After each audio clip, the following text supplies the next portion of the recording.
Chapter 1 Writing a Diary. 001 The Villain's Diary. Today, I've decided to start writing a diary. After my immediate superior gave me a task today, I decided to start writing a diary. Judging by the timing of starting this diary, it is definitely related to my boss. Judging from the main subject of the diary, I am undoubtedly its principal narrator. After all, this is my diary. It will be something I remember in my mind rather than recorded on any medium. As for why the diary is kept in my mind and not written down on anything, that's because I'm someone who values privacy. I may not care about others' privacy. However, I must protect mine because I can't afford to lose face. More specifically, my diary isn't suitable for public viewing. After all, diaries still contain some honest thoughts, though maybe not too many. My immediate superior and some of my colleagues will be included in my diary. Because their absurdities compel me to criticize them, their actions leave me no choice but to comment. These years of experience can basically be summed up as, on why my boss is so absurd and why my colleagues are just as crazy. On the life of a normal person among absurd people. That said, keeping a diary solely in one's memory isn't really safe either. The era I live in is after all an age where superhuman abilities and technological power coexist in space. Things in the mind could be exposed under the effect or combined effects of these two powers.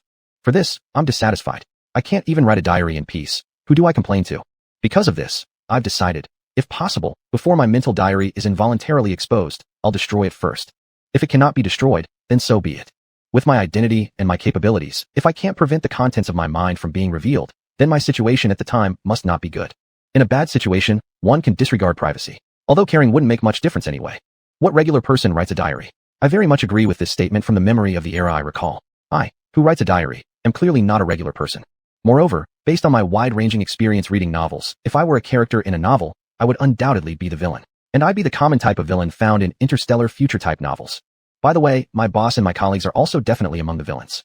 As for what kind of villain I am, I don't yet want to write it down in this diary. Wait. Writing in my own diary that I'm a villain, speaking ill of myself, this seems somewhat wrong. If I wanted to write such things, it should be about others. Though saying it in the diary rather than in person does bring me pleasure. Yes, not only do I insult people in my diary, I also mock and ridicule them in person. From this perspective, it's impossible that I'm not a villain. Why am I writing somewhat proudly? Even though I truly take pride in being a villain and take pride in being a heartless worker serving a fellow villainous boss, should I write this in the diary?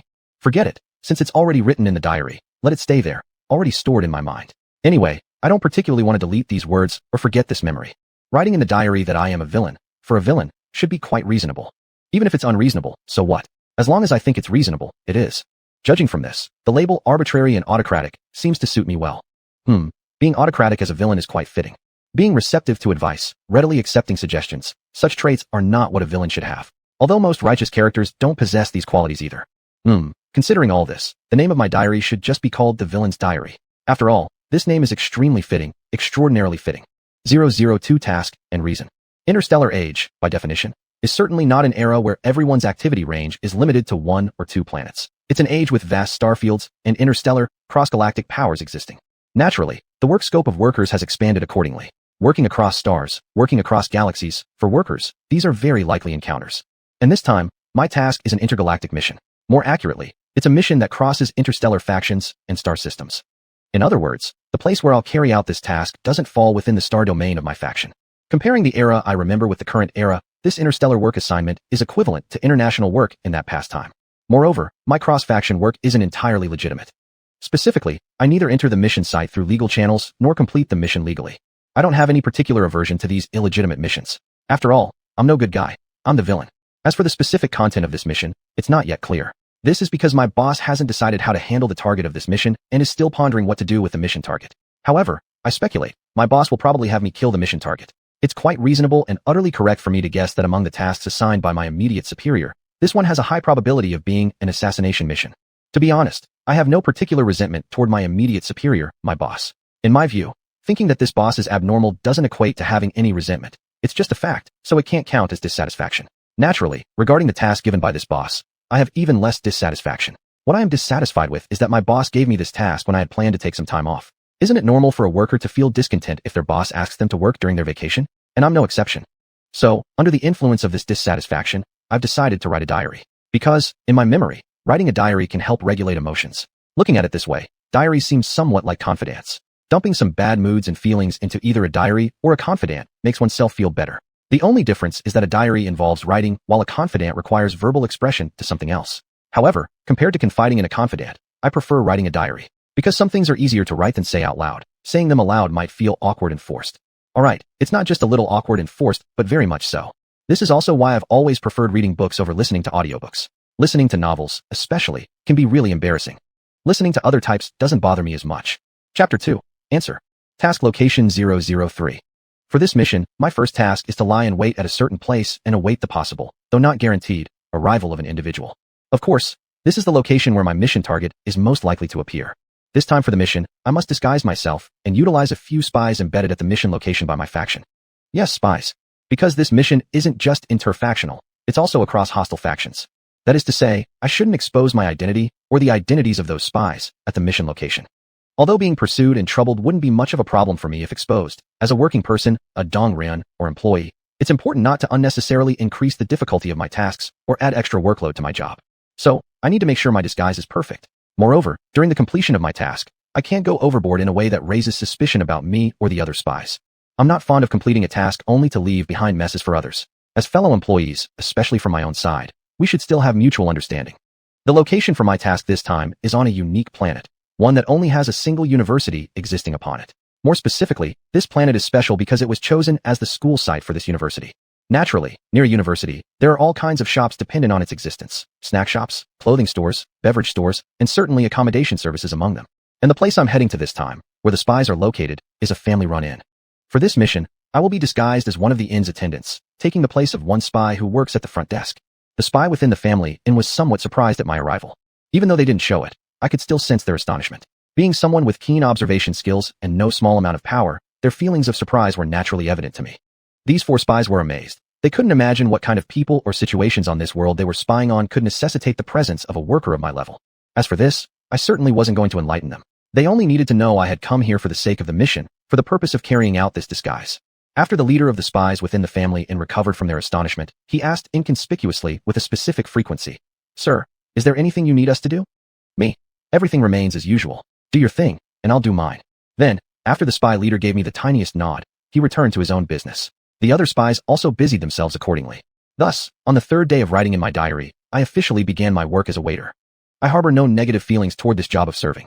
After all, for me, every job is still a job. It's merely the difference in wages. Moreover, compared to the impressions in my memory, whether it's the generic server role or the specific in front desk server role, the front desk position I now occupy is incredibly simple, almost idiot-proof. In my memory, back in that era, a family-run inn's front desk attendant might not always be solely a front desk attendant. They could also serve as cleaning staff, security guards, chefs, and so on, potentially all responsibilities combined into one role. However, in the Starship age, identity registration remains highly valued. Although accommodations without clear identity registrations still exist, the family inn I'm currently stationed at is impeccably legitimate. Concerning the matter of identity registration, this family inn operates similarly to most hotels and inns, entrusting it not only to the front desk, but also to machines. When each guest steps into the inn, the machine placed at the entrance automatically records their appearance and then cross-references it with their revealed terminal identity. If verified successfully, the guest may check in smoothly. If verification fails, the guest may face inquiries from the police and even a visit to the station. What the hotel front desk needs to do while the machine compares the guest's identity is simply greet them with a welcome, asking which room type the guest prefers. Upon registering the guest's room number in the lodging system, the front desk's responsibility regarding identity registration is complete. In summary, my job at the front desk is to greet each incoming guest with a welcome and register the rooms they will occupy. University 004. The spy whose role I've taken over serves as the front desk officer of this family-run inn, while the other 3 spies function as the inn's chef and security personnel. Spy Leader 1 and Spy Leader 2 are the chefs responsible for the breakfast and late-night snacks of the inn's guests, while Spy Leader 3 is the security personnel of the inn. The front desk clerk I've replaced is Spy Leader 4. By the way, Spy Leader 4 hasn't left the inn. She's still here, just hidden in the shadows. Because I'm not here to carry out a covert mission. Instead, the university on this planet will be my next investigation target. Therefore, I don't have to constantly replace Spy Leader 4 as the front desk clerk. Hence, Spy Leader 4 hasn't left and remains here waiting for orders in secret. As another couple made their way affectionately toward the levitating staircase heading to their room, I blinked. The university schedule is indeed lighter compared to high school. What's more, this university isn't a military one but a comprehensive one. In my view, the biggest difference between a comprehensive university and a military university lies in vacation time and frequency. Compared to the limited vacations at military universities, this comprehensive university offers many more holidays. It's worth noting that among all the comprehensive universities within this faction, this one is rather special. For military universities, it's common to occupy an entire planet as a campus due to defensive and training needs. But for non-military universities, owning a whole planet is quite challenging.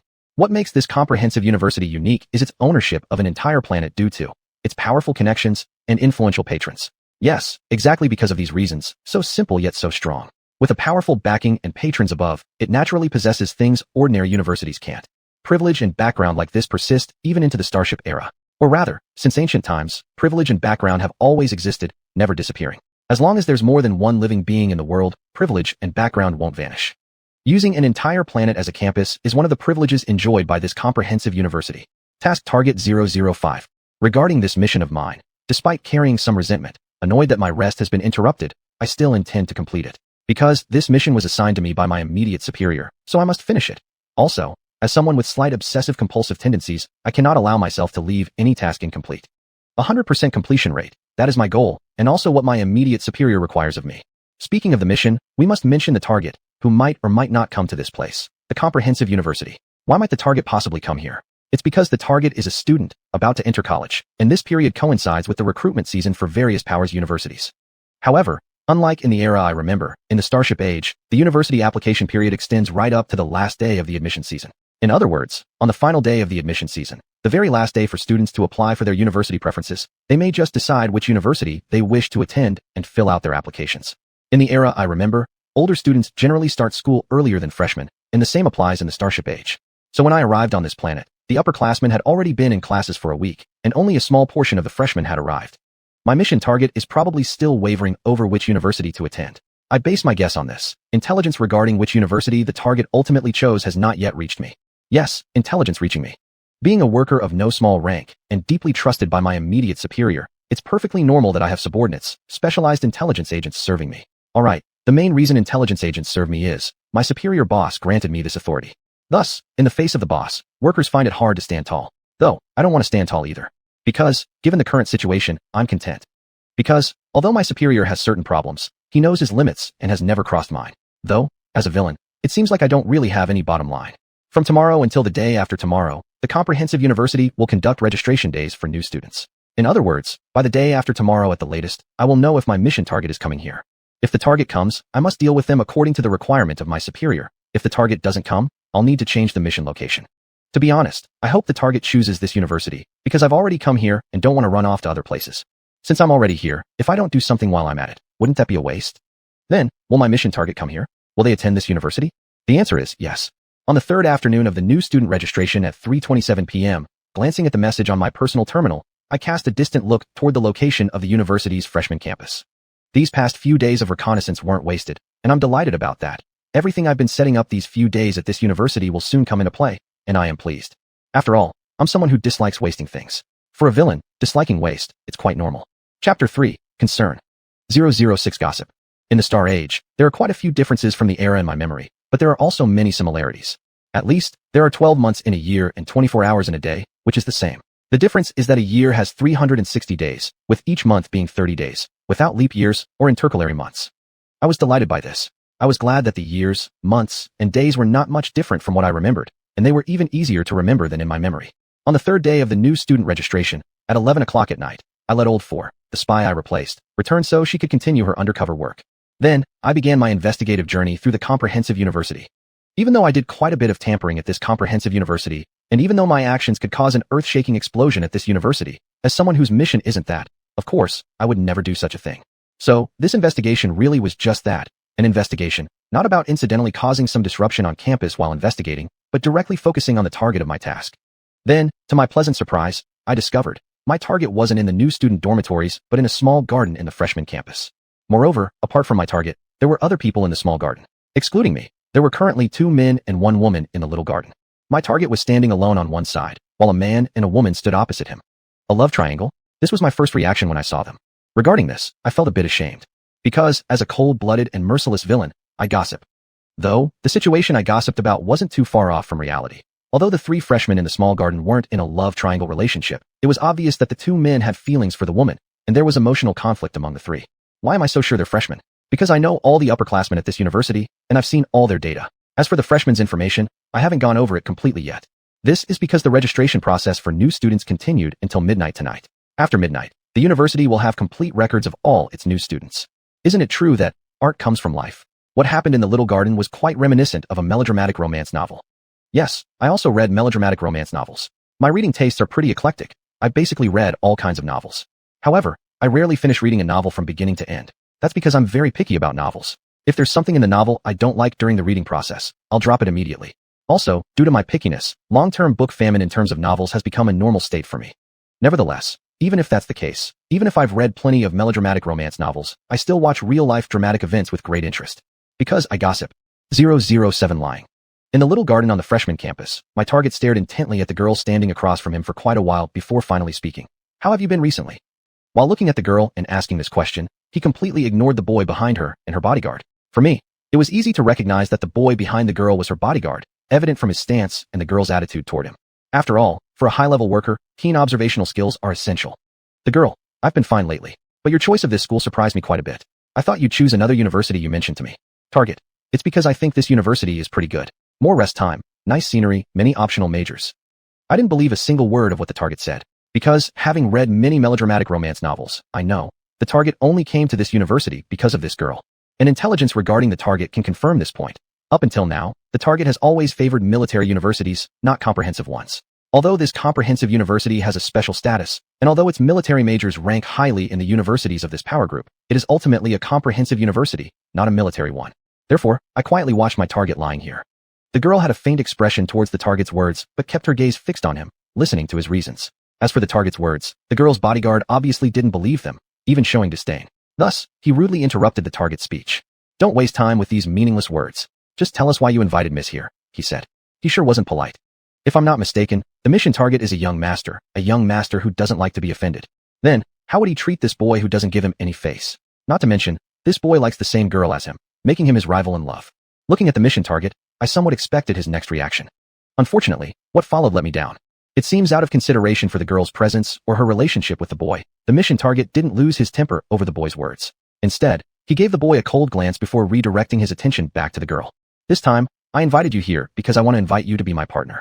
Little Yun, are you willing to become my partner during the freshman military training?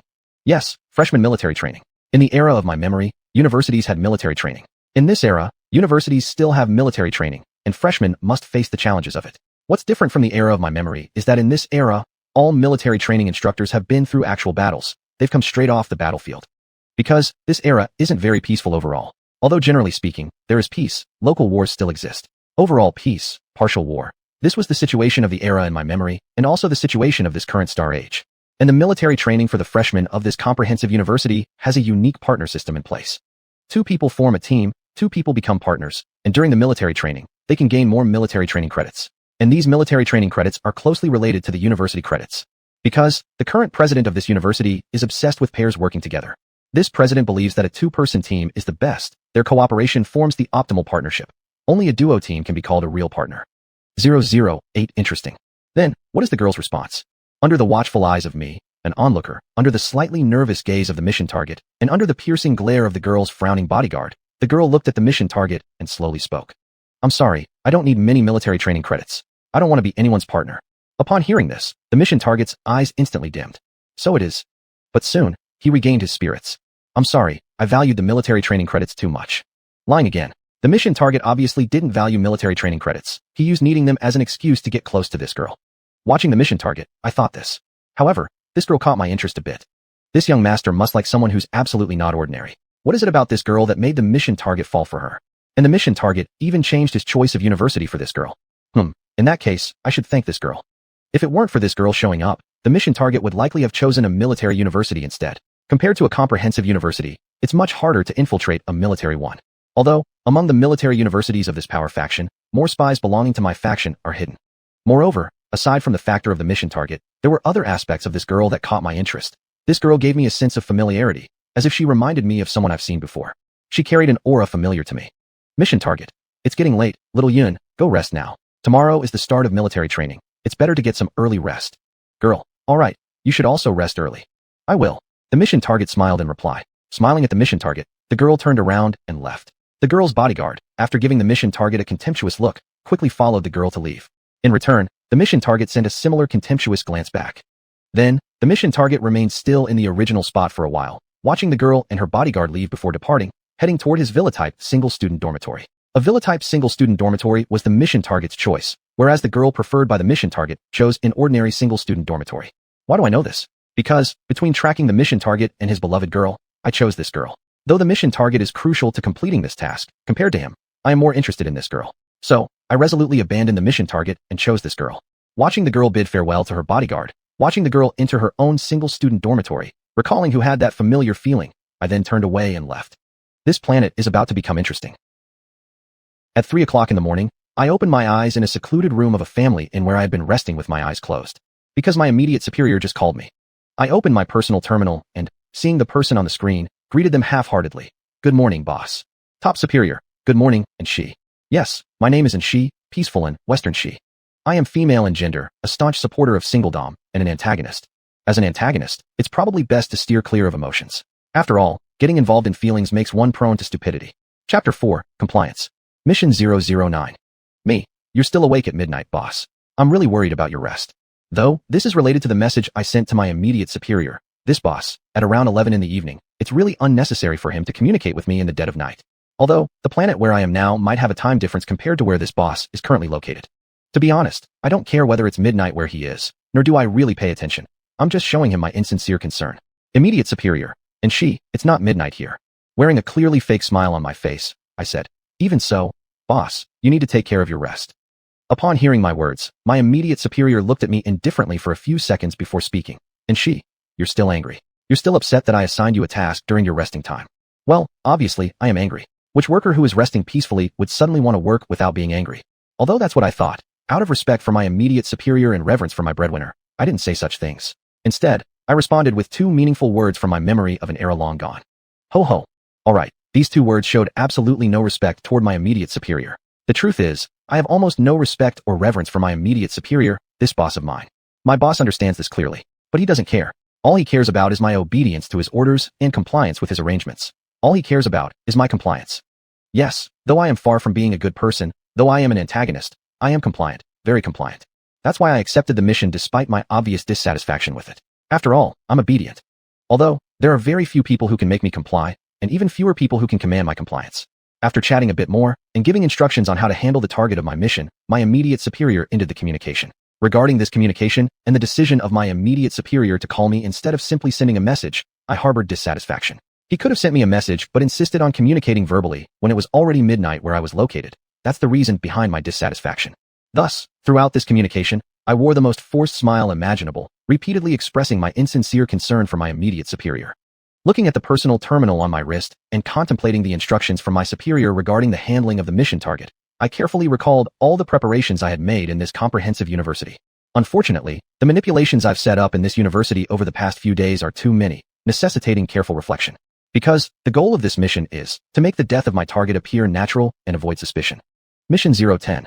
In the era I remember from my memories, killing someone is a criminal act, regardless of motive or intention, whether out of malice or vengeance. Those who kill generally face legal consequences. However, the severity of legal punishment depends on various factors like the relationship between the victim's family and the killer, as well as the age, power, and wealth of both parties. In this interstellar age, murder also leads to legal consequences and remains unacceptable to the majority of people. But I don't fall into the majority of those who feel this way. After all, I'm an antagonist who frequently carries out assassination missions. Moreover, the laws of this power structure do not apply to me. The laws governing my faction, they generally don't affect me either, despite my usually law-abiding behavior. Why? Because I'm a highly ranked employee, because my immediate superior, this boss of mine, is one of the most powerful and influential figures in the faction I belong to. Still, making the mission target die naturally is a matter that requires thought. Although I'm the strongest person on this planet and can easily kill the mission target, that does not mean I can effortlessly make their death appear natural or unsuspicious. Therefore, this issue needs some contemplation. After reviewing and pondering for a while, I ultimately decided to arrange for the target's death during the freshman military training at this comprehensive university. Because, unlike the military training from my remembered era, the military training in this age is real. This training includes projects that can cause the deaths of freshman participants. Nearly every university has its own deadly military training projects. So, I can manipulate events during the freshman military training and during the deadly projects, enabling the mission target to die naturally. However, the lethal military training project at this university is held on the 5th day of the training. This means I have to stay here for at least 5 more days. Since the start of the military training, my mission target's life has been exceptionally colorful. Because he, along with the girl he admires and her bodyguard, were placed in the same team under the guidance of the same drill instructor. It's very normal that 3 students with the same major would end up in the same team. On the first day of the freshman military training, my mission target confronted the girl's bodyguard. For every military training project, the two competed fiercely, each striving to be number 1. The girl they both admired tried to mediate a few times, but seeing that they still wouldn't listen, continuing to compete against each other without any heed, she decided not to care about this matter anymore. Although all these events took place in the designated military training zone specifically divided for this university, and occurred while I was working at the family motel, I knew everything.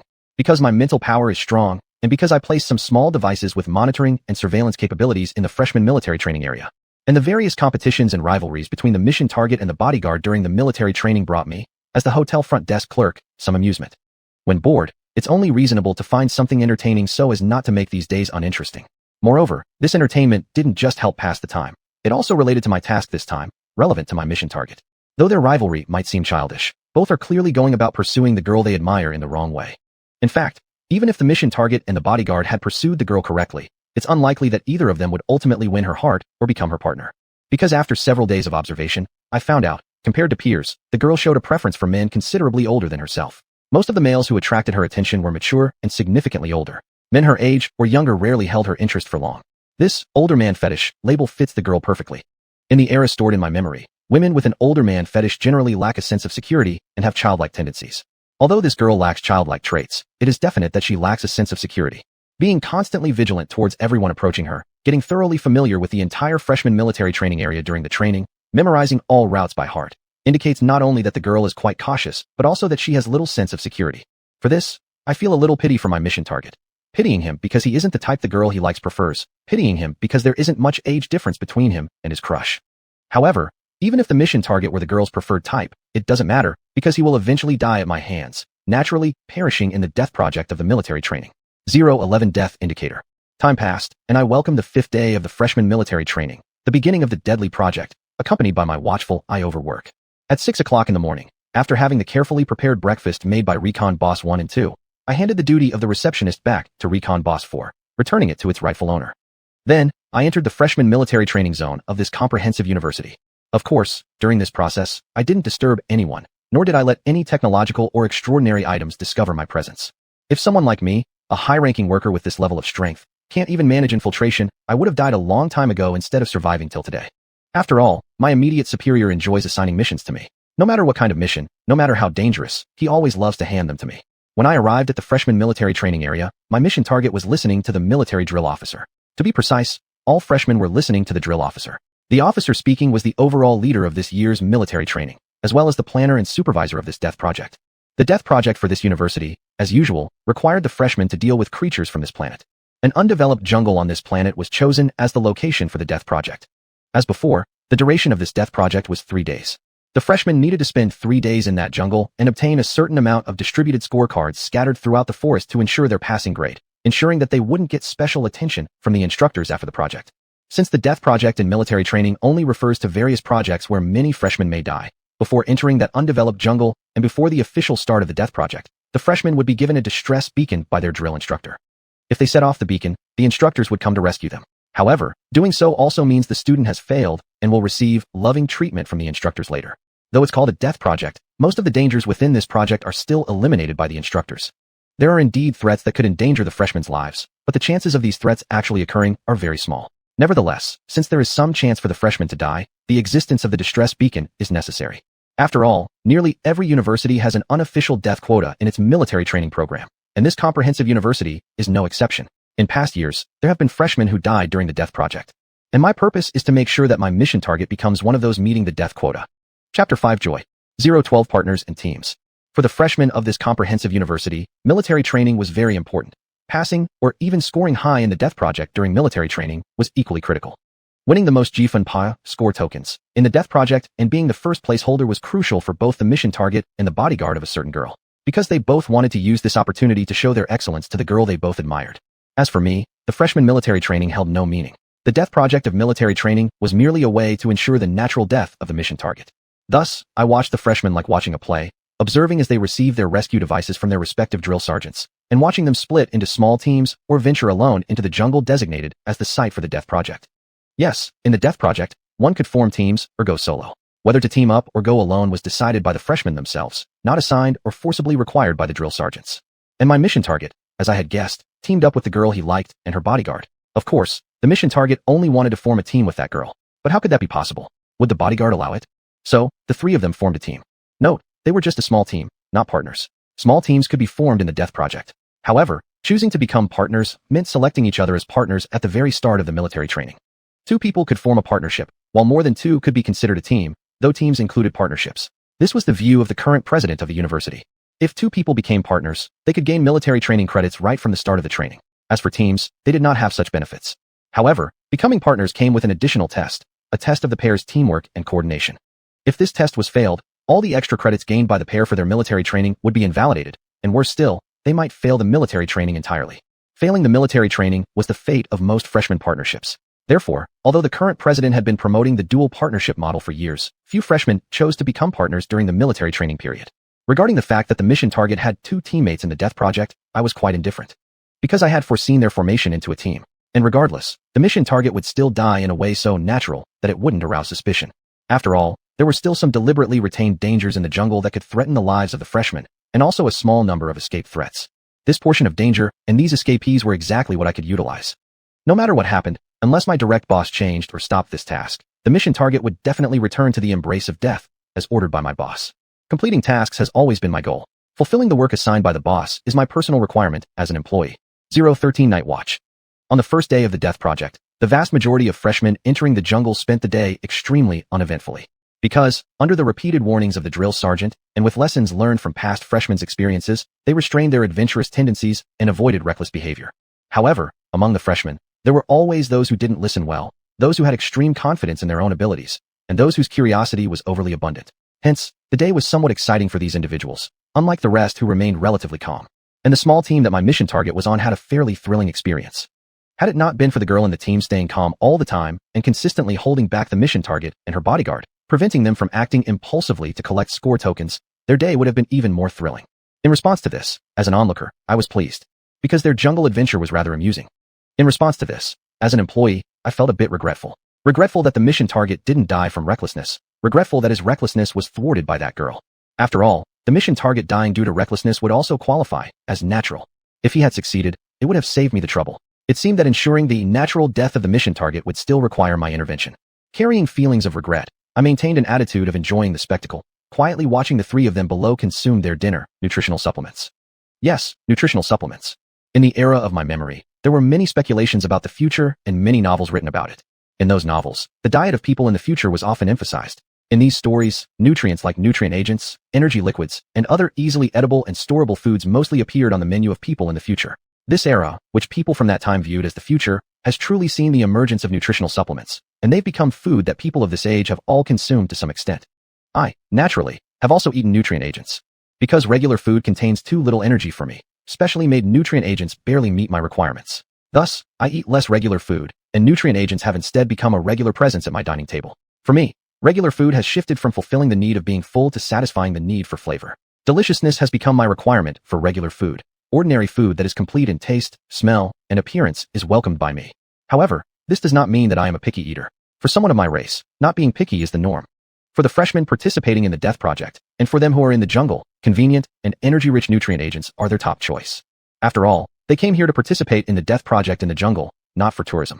Wanting to eat something good, wanting to have cooked food, and starting a fire to cook, for them who are in the jungle, would be no different from asking for death, or acting like they don't want to live anymore.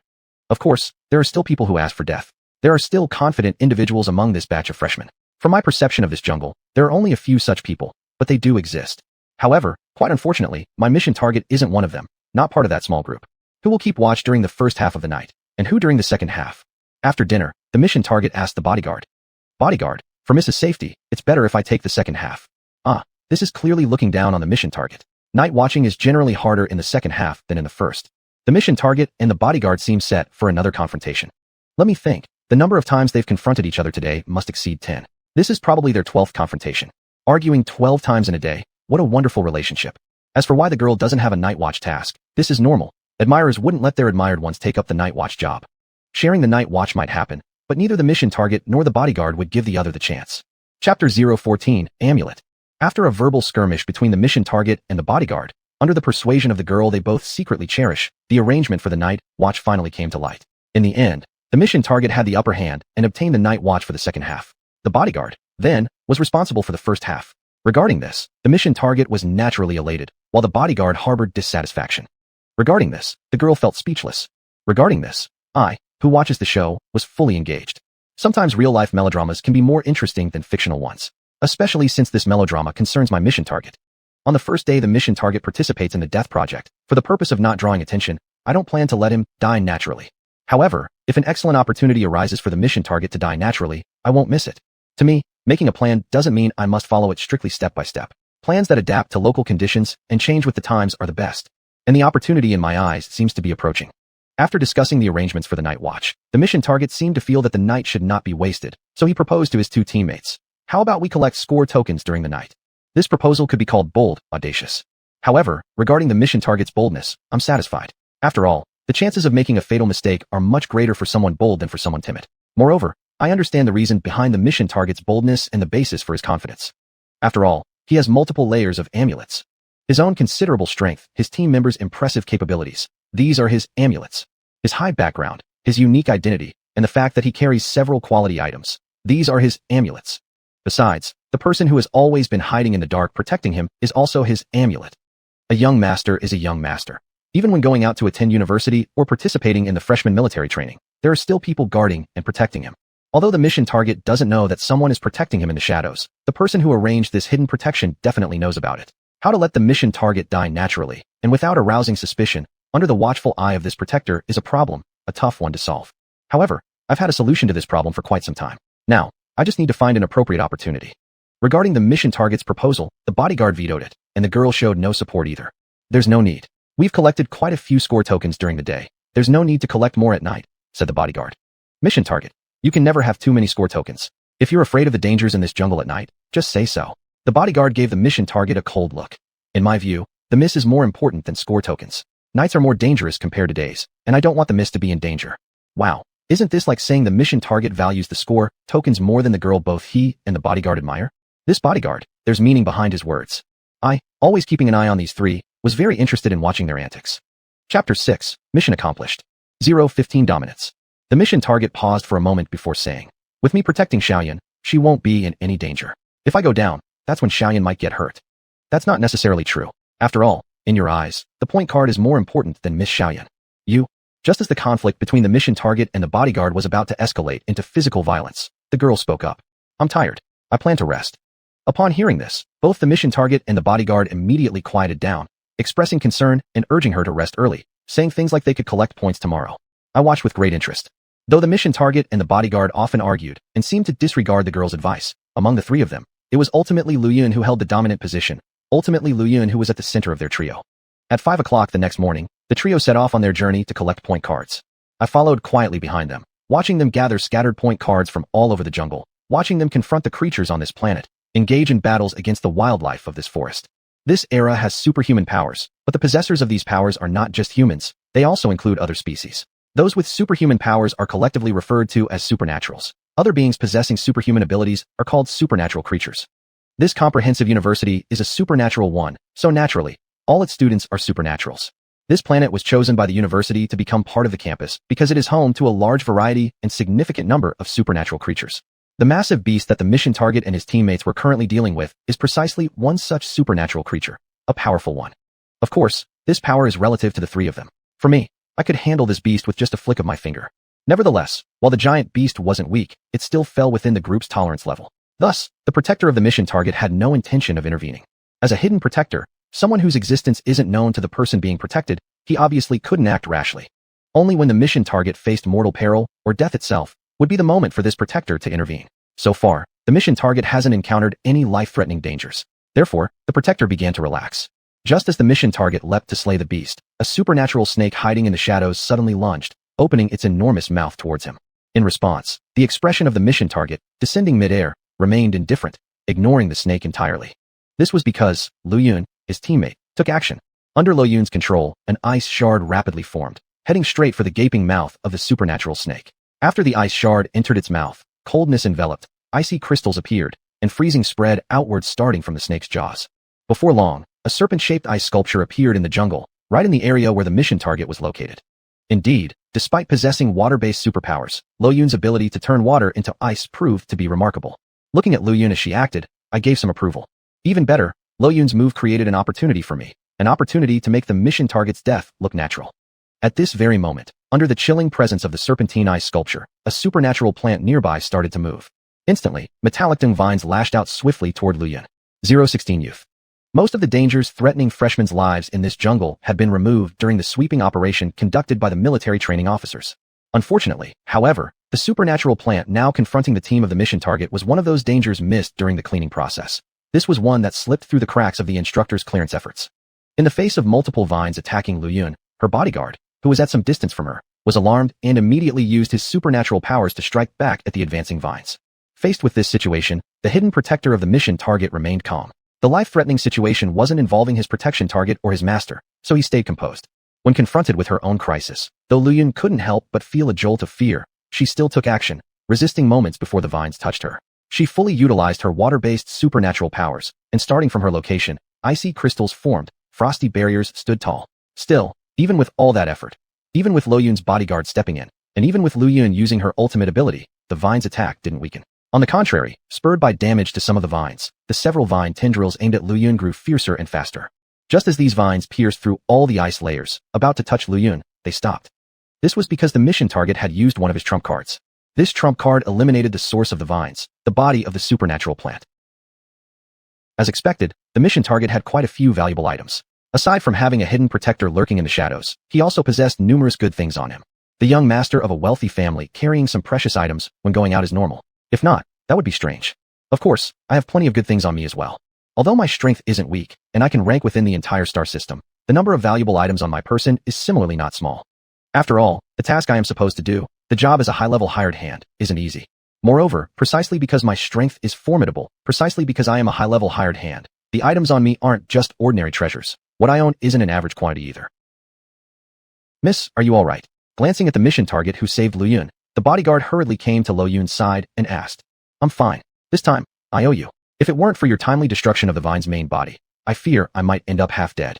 Looking at the approaching mission target, Luyun spoke softly despite her pale complexion from overusing her supernatural abilities. Mission target, you saved me from under the super snake earlier. Solving the vine's main body to save you is simply returning the favor, nothing more. It's not just returning the favor. I can be sure that even if Luyun hadn't intervened, the mission target could have avoided the sudden attack of the supernatural snake on his own and dealt with the supernatural snake by himself. What the mission target did was merely so Luyun wouldn't owe him any favors, won't feel indebted for saving his life. The entanglements between youths during adolescence are just like this, so childish, so careful. Even though according to the age classification of this era, I am also in adolescence, and there isn't much difference in age between me and the mission target, it doesn't stop me at 22 years old from feeling like someone who has already passed through adolescence to reflect on youth like this. In my view, psychological age cannot be mixed up with physical age. Therefore, it's quite reasonable for me to have such reflections. Although my physical age is only 22 years old, my psychological age is far more than that. What I possess is the psychological age of someone who has worked for many years. Speaking of which, calculated according to physical age, calculated according to the legal system of the stellar era, my direct superior should count as employing child labor. No, the law cannot bind my direct superior, this boss of mine. So, he shouldn't count as employing child labor. Of course, even if he is employing child labor, it wouldn't make much of a difference. I, the one he employs as child labor, have no objection, so others' objections don't matter much either. After all, I could try to strike if I had any objections. After all, my superior always looks down on others, someone completely self-centered. 017 Ability. Xiaoyan, you've consumed too much energy, it's best to rest for a while. The commotion we caused just now wasn't small, so it's better to leave here quickly. The mission target said. Okay. Watching the mission target support Luyun, preparing to leave this place, seeing the three of them about to leave this area, I still remained where I was, unmoving, unlike before when I quietly followed behind them. Because the mission target will die in this area. Because the opportunity created by Luyun dealing with the supernatural snake hasn't been utilized by me yet. I admit, I've meddled in this area. However, what I've interfered with isn't something that hasn't appeared so far, but something that has already surfaced. Just as the mission target supported Luyun passing by that serpent-shaped ice sculpture, 2 beams of red light flashed, and 2 beams of red light came from the serpent-shaped ice sculpture. Supernatural snakes aren't limited to just one. That supernatural snake which attacked the mission target was a rare symbiotic-type supernatural creature among snake-like supernaturals, a supernatural mother and child snake. The child snake resides inside the mother snake's belly. The child snake survives relying on the mother snake. If the mother snake dies, the child snake goes berserk. If the child snake goes berserk, whatever kills the mother snake faces death attacks, likely leading to its own demise. Let alone that inside this supernatural mother and child snake's belly, there were 2 supernatural child snakes. Let alone that I deliberately used mental power to suppress them after the mother snake's death, not letting them immediately kill their enemy upon her death, but instead making them accumulate rage and power. Then, could my purpose in doing so be achieved? The answer is yes. Facing the two beams of red light heading towards her, Lu Yun, who was currently in a weakened state, sharply contracted her pupils. By the side of Lu Yun, facing the girl he admired who was encountering life-threatening danger again, the mission target pushed away the person he was supporting. Thus, his left ear and left chest were pierced through by two beams of red light. The mission target died. As expected, the girl the mission target liked wasn't an ordinary person. As expected, the mission target would give everything for Lu Yun. As expected, Lu Yun could help me ensure the mission target's death seemed natural. Intercepting attacks for others is something the mission target wouldn't do. Even though the mission target harbored feelings for Lu Yun, he wouldn't act this way. Because the education he received from childhood prohibited him from doing so, because he lacked any concept of sacrificing his life for someone else. Then why did he do this? This is because, as a member of the insect race, the mission target was influenced by his beloved fellow insect race member. Yes, the mission target and Lu Yun are members of the insect race, a humanoid form of the insect race. Incidentally, I am also a member of the insect race, one of the humanoid insect race. Chapter 7, Identity. 018 Self-Introduction. Writing my diary up to this point, I realized I've never introduced myself. Speaking of which, does a diary need an introduction from its owner? In the era I remember, it seems that someone did introduce themselves in their diary. Wait, I think I have already introduced myself in my diary, though I only mentioned my name and gender, and this introduction was as concise as it could be. Since there are some details about me at the beginning of the diary, let me introduce myself more comprehensively. I've said this before, the era I live in is the interstellar age. Naturally, this era also has powers, just like the nations of the era I remember. In this interstellar age, there exist 4 major powers, 2 federations and 2 empires, and 2 races, the insectoid race and the human race. The 2 federations and 2 empires divide the entire star domain, located respectively in the southeast, northeast, southwest, and northwest corners, forming a situation where the east and west are dominated by insectoids, and the north and south by humans, with each quadrant ruled separately. Moreover, the East Insect Federation, West Insect Empire, North Human Federation, and South Human Empire are all mutually hostile. And me, and she, am a member of the East Insect Federation. More specifically, I am one of the top generals under the 4th Elder, one of the 8 most powerful elders in the East Insect Federation. By the way, though I am an insectoid and a humanoid insectoid at that, I possess human memories. The era I remember is when humanity was still on its home planet, Blue Water Star, and the memories I possess are human memories from the Blue Water Star era. However, despite this, my essence is still insectoid. Having human memories doesn't make me dislike my insectoid identity or treat humans favorably. After all, these are just memories, and they are implanted memories given to me by my immediate superior, the 4th Elder. As for why he implanted human memories from the Blue Water Star era into me, I don't know. Since we're talking about memory implantation, let me tell you about my birth. I wasn't born naturally. My birth was orchestrated entirely by the 4th Elder. Because I am an artificially created insectoid, a creation of the 4th Elder, designed specifically as a weapon of slaughter. Among my insectoid colleagues, including those who are somewhat dysfunctional, there are quite a few who are artificially created insectoids made by the 4th Elder.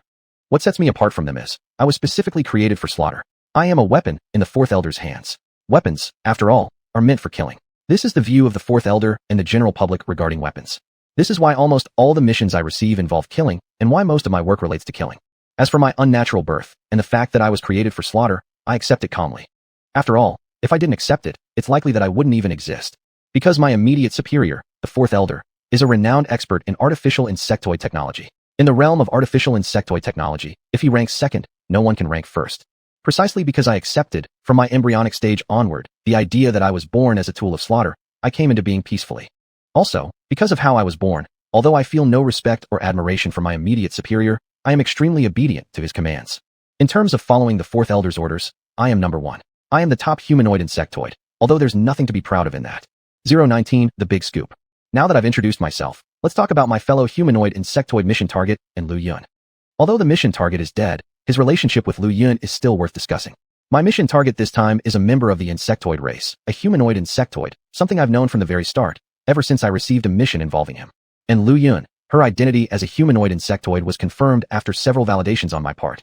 It's worth mentioning that the mission target didn't know his own insectoid identity, nor did he realize he was a humanoid insectoid. Additionally, based on Lu Yun's behavior and my observations of her, it seems that Lu Yun herself doesn't know she is insectoid, or that she belongs to the humanoid insectoid race. Therefore, these two people, who were unaware of each other's insectoid nature, met under certain circumstances and developed quite a bit of entanglement. More precisely, my mission target developed a fondness for Lu Yun due to her unique insectoid characteristics, and even voluntarily sacrificed his life for her. Of course, the target's voluntary decision was tainted.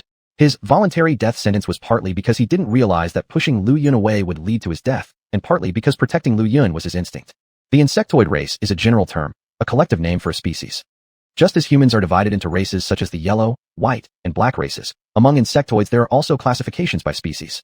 The bee clan is one of the most talked about insectoid species. This particular race captures attention due to its distinctive social system, and especially because of the unique position held by the queen bee, or the bee queen. In fictional terms, the bee queen is the classic overpowered female character with a everyone loves me aura, the ultimate Mary Sue. Because in the bee clan, whether it's male or female insectoids, almost all of them are obsessed with the bee queen, willing even to sacrifice themselves for her. Why almost?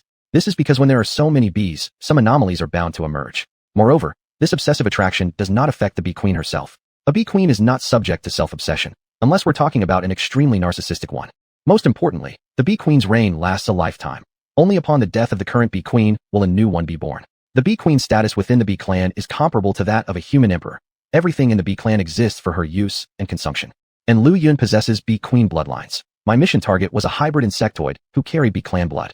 That's why he developed feelings for Lu Yun. That's why he gave his life for her, though it was part of my plan. To be honest, I'm genuinely curious about Lu Yun's origins and appearance. Because the current bee queen is alive and well, because I detect the scent of conspiracy surrounding Lu Yun, because I am deeply interested in what her fate might be.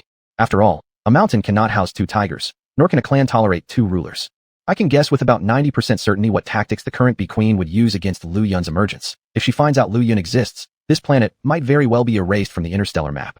As someone who thrives on gossip, as a spectator, as an instinctive observer of drama, how could I let this massive story slip by? Wait, did I forget something? Does the current bee queen know about Lu Yun's existence? Given that Lu Yun is still alive and has time to attend university on a human world, it seems unlikely that the queen knows. So, should I inform the queen about Lu Yun's existence? Nah, I'd better stay out of it. A spectator should act like a spectator, no meddling, just watch the show unfold. Besides, I've already informed my immediate superior about this matter. Without receiving specific orders from him regarding it, it's best not to take independent action. As an artificial weapon, as a tool, I must obey orders and refrain from taking unauthorized actions. 020 Irregular. Seemingly shocked by the death of the mission target, the protector hiding in the shadows took nearly 10 seconds to realize that their protectee was dead. Lu Yun, on the other hand, stared blankly at the mission target. Knight? He's not dead, is he? Her voice trembled as she asked her bodyguard, as she questioned the boy who had always been at odds with the mission target. Of course, he was dead, completely dead. Watching the mission target lying in a pool of blood, I mentally answered Lu Yun's question. The death of the mission target was determined the moment my immediate superior ordered me to ensure the target's natural demise. After one last glance at Lu Yun's varied expressions, the boy's demeanor, and the reaction of the mission target's protector, I left the scene. I don't need to know what happens next. I only need to confirm that the mission target is dead, and Lu Yun, who carries a significant conspiracy, remains alive. Because I still have things to do on this planet. Since Lu Yun possesses bee queen bloodlines, changes need to be made to the spies operating here. Broadly categorized, the spies on this planet belong to the faction I serve, the East Insect Federation. Narrowly categorized, they do not report directly to my immediate superior, the Fourth Elder. Internal struggles and conflicts within a faction are quite common, and the East Insect Federation is no exception. It's normal for the spies on this planet to belong to the East Insect Federation, but not to the Fourth Elder. I mentioned earlier that my current assignment wasn't serious. This lack of seriousness extends beyond the task itself and my method of entering the operation area. It even includes how I completed the mission. These past few days, I stayed at a base commanded by an elder who opposes my direct superior. In other words, my presence here not only created negative repercussions for the human empire I entered illegally, but also caused issues for another elder within the East Insect Federation. Moreover, I'm now planning to cause even greater negative effects for this elder. Looking at the four spies in front of me, I smiled. What? Don't welcome me anymore. They welcomed me just a moment ago, but now they act as if they're preparing for battle, revealing my true self. Am I really that terrifying? Even though I work for a different boss than these spies, I've spent some time with them nonetheless, although it was under a disguised identity. In response, the leader of the spies slowly exhaled and asked, Lord Anshi, are you here to kill us? Chapter 8, Public Perception. 021 Image. Regarding the question raised by the leader of the spies, I was speechless. Meeting me in person and asking me this question, discovering my true identity, and then asking me this, do I really appear so brutal in the eyes of these four spies? Although I was born as a weapon of slaughter and specifically created for killing by my direct superior, that does not mean I am someone who enjoys killing. Weapons are used for slaughter, but it doesn't mean the weapon itself is bloodthirsty. The perception these four spies have of me is completely off. It's like they think all I do is kill people, though most people indeed view me this way. What's most important is, if I truly wanted to kill them, I wouldn't let them see my real appearance, nor give them a chance to speak. What do you think? I asked. After giving a glance at the leader of the spies, spy number 4, who had been temporarily replaced by me as a front desk clerk, stepped forward. Though you, Lord Anshi, are famous throughout the galaxy for your fondness of slaughter, I believe you don't want to kill us right now. Me.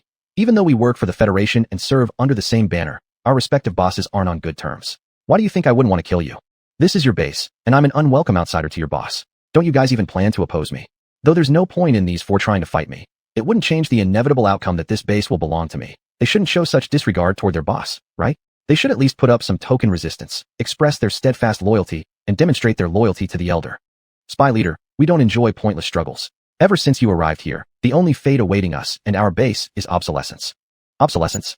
Indeed, when intelligence operatives are exposed and their base is compromised, the result can only be that these four individuals and their operational base would be abandoned. Rescue? For insectoid races like the bugs, rescuing exposed spies isn't even worth considering unless those exposed spies hold significant positions and the information they gathered is invaluable. Clearly, these four within the family and don't fall into the exceptional category, from what can be gleaned from information related to them. Because they haven't discovered yet, Lu Yun, with Queen bloodline, resides on this planet. It's because of this that I, who originally planned to play around in this base which doesn't belong to my superior, intend to reassign the personnel of this post. These four could be considered victims of an unforeseen calamity, a calamity brought by me and Lu Yun. Me. So, instead of accepting obsolescence, you intend to change bosses and continue serving the Federation loyally? If these four were truly thinking like that, and answered with a yes, their fate would likely only end in death. As a mere worker, I may not care whether they remain loyal or not, but the elders, as their employers, certainly place great importance on the loyalty of their subordinates. Spy 2. No, we just have no intention of resisting you, Lord Anshi. We four will always stay loyal to our boss and never entertain thoughts of switching sides. Judging from your lack of resistance, it's hard to see evidence of your loyalty to your boss. Nevertheless, since you understand the current situation so well, I'll spare your lives. Even though I've had this intention from the start, it's mainly because their non-resistance stems from fear of me. 022. Listening in class. I'm standing outside the classroom listening to a lecture. More specifically, I'm standing in the corridor, near the window of the classroom, listening. If one overlooks the playful look on my face and the fact that the corridor's surveillance system fails to reflect my presence, this could resemble a picture of a student penalized by being made to listen from outside the classroom, or a poorer student listening in the hallway. How touching it must be that a student, even standing outside in the corridor, still attends the class. Unfortunately, those two factors cannot be overlooked. My act of listening outside the classroom will also fail to elicit any moving response. At least, not for the teacher currently lecturing inside the classroom. My arrival and my eavesdropping not only don't move him, but they also represent something of a bad omen. After all, I came here to find him. A humanoid bug teaching human students, an image I have yet to witness. After all, the relationship between the bug race and the human race can hardly be described as favorable under any circumstances. Especially when what she sees before her is a higher-tier bug teaching a class full of human students rather than a medium-tier bug pretending to be human and mingling with humans. Do you all know how the insectoid race was born? The teacher standing at the podium with a gentle smile on his face asked the students below. Yes, it said that when our ancestors were about to step out of our home planet, Aquamarine, and expand the range of human activity, an accident occurred in the laboratory of a secret base, and thus, the insectoids were born. A student who had raised his hand high spoke his answer under the teacher's indication, reciting the general understanding humans had of the origin of the insectoid race. That's correct. Nodding approvingly at the student, the teacher looked around at all the students in the classroom. The insectoid race was born due to a leakage incident. The secret base where the accident occurred was experimenting with a large variety of insects. After the experiment leaked, those insects began mutating. With the sheer quantity and diversity helping them achieve a qualitative leap, they developed exceptional evolutionary abilities, and thus the insectoid race was born. Subsequently, the insectoids relied on their evolutionary abilities, growing stronger step by step. From being entirely disadvantaged in the initial conflicts between humans and insectoids, to gradually becoming challenging for humanity, then reaching parity, and finally surpassing us in certain aspects. Looking at the students below, he said gently. Upon hearing this, a student muttered, "Judging from the current state of the insectoids, it's hard to imagine they were once completely suppressed by our ancestors." That's right, the insectoids evolved too fast. In a short period, they went from something our ancestors could crush effortlessly into an adversary equal to ours. Unfortunately, our ancestors didn't completely eliminate those mutated insects back then. If they had done so, now it would be solely our human race dominating. The human race might not have dominated even if it had been the only power. Given the tendency of the human race to make fatal mistakes, the emergence of the insectoids likely prevented the human race from getting too obsessed with intelligent robots. A robotic crisis is far more difficult to handle than the current human insectoid crisis. Thinking of some historical records, I glanced at the student who had made the comment. 023 Mimicry. While listening to the murmurs of the students and their opinions on what he had just taught, the teacher kept a gentle smile on his face. After 5 minutes, he lifted his hand to signal silence, stopping the students' conversations. All right, your free discussion time is over. Now it's time to listen to me teaching again. We all know that today's insectoids are divided into high-tier insectoids, mid-tier insectoids, and low-tier insectoids. So, do you know how they are classified? Without giving the students a chance to answer, the teacher continued. Apart from individual strength, insectoids are classified by their degree of mimicry. Except for a very few exceptions, insectoids who resemble humans more closely are of higher rank. High-tier insectoids today can almost perfectly mimic human appearance. Hence, they're often referred to as humanoid insects or insect humans. At this point, one student raised a question. Teacher, why do high-tier insectoids mimic humans instead of other creatures? Aren't there plenty of extraordinary beings stronger than us? Why don't insectoids mimic those creatures instead? As for why high-tier insectoids mimic humans, the most widely accepted explanation among the public is, since humans created the insectoid race, the insectoids as creations prefer to mimic their creators, humans. Whether it's the senior insectoids of the Eastern Insect Federation or the senior insectoids of the Western Insect Empire, almost all of them like to mimic humans, existing mostly in the form of humanoid insectoids. It's possibly because of this that insectoids, who eat almost everything, never target humans. Consuming human flesh is a strictly forbidden behavior for the insectoid race. Insectoids not eating human flesh doesn't mean they won't harm humans. The struggle between the human and insect races will ultimately see the human race emerge victorious. Don't say that. Isn't peace between humans and insects desirable? The current peace between the two races should not be disrupted. Whether the human-insect relationship moves toward conflict or peace, wars between races aren't decided by these students, but by the strong. Oddly enough, none of the people in the classroom meet the standard of a true powerhouse. That's incorrect. One person does qualify. The teacher pretending to be human, but who's actually a high-tier insectoid barely reaches the standard of a powerful being. Though he is perhaps among the weakest among high-tier insectoids, he has still managed to evade countless pursuits and hide until now. Unfortunately, his days of hiding are about to come to an end at my hands. 20 minutes later, the teacher finished his class. He saw all the students leave the classroom and then walk towards his destination, the library of the school. However, what he didn't realize was, I had been following him all along, advancing towards the library together with him. In the library, the teacher who was about to open a paper book stopped his action. Because I spoke. In this era, those who like reading paper books are but a minority among humans, let alone among insectoids. I'm a bit curious about why you like reading paper books. I smiled as I met the teacher's gaze that turned towards me. I've been following you for a while. Allow me to introduce myself. My name is in she, and as in peace, and she as in west. The person you don't want to see right now. Chapter 9, The Gift. 024, A Convenient Task. To be honest, not only does this guy in front of me not want to see me, I also don't particularly want to see this humanoid insect. Even though this guy is talented, an insect on the wanted list of the Western Insect Empire, a very valuable humanoid insect. Although he's related to one of my tasks and is my current mission target, I'm here for him. Eastern Insect Federation, Blade and she? The teacher asked with a slight trace of doubt in her tone, almost confirming and she's identity. Yes, I smiled and nodded. The nickname Blade suits me better than other nicknames. At least it's more accurate and less pretentious. With a slow exhalation, the teacher holding a paper book slightly narrowed her eyes. And she? Are you here to kill me? Her public image has become overly bloodthirsty. This reputation has even spread to the Western Insect Empire, causing this member of their empire to truly believe it. I am just a weapon created for killing, and the label of bloodthirstiness doesn't belong to me. It should instead be placed upon my creator. Unfortunately, the common folk tend to pick on the weak. Between my immediate superior, my boss, and myself, they decisively chose to pin the bloodthirsty tag on me. You've misunderstood. Although I often carry out killing missions, I'm not here to kill you. I just want to take you to a place. Where? I smile without speaking. And if I don't want to go there with you, how will you treat me? Well, if being gentle doesn't work, then force will. I'll use violent means to make you come. However, if you really refuse to come, I don't mind eliminating you here. After all, it's not like it has to be alive. Touching the star-shaped earring on my right earlobe, I spoke softly.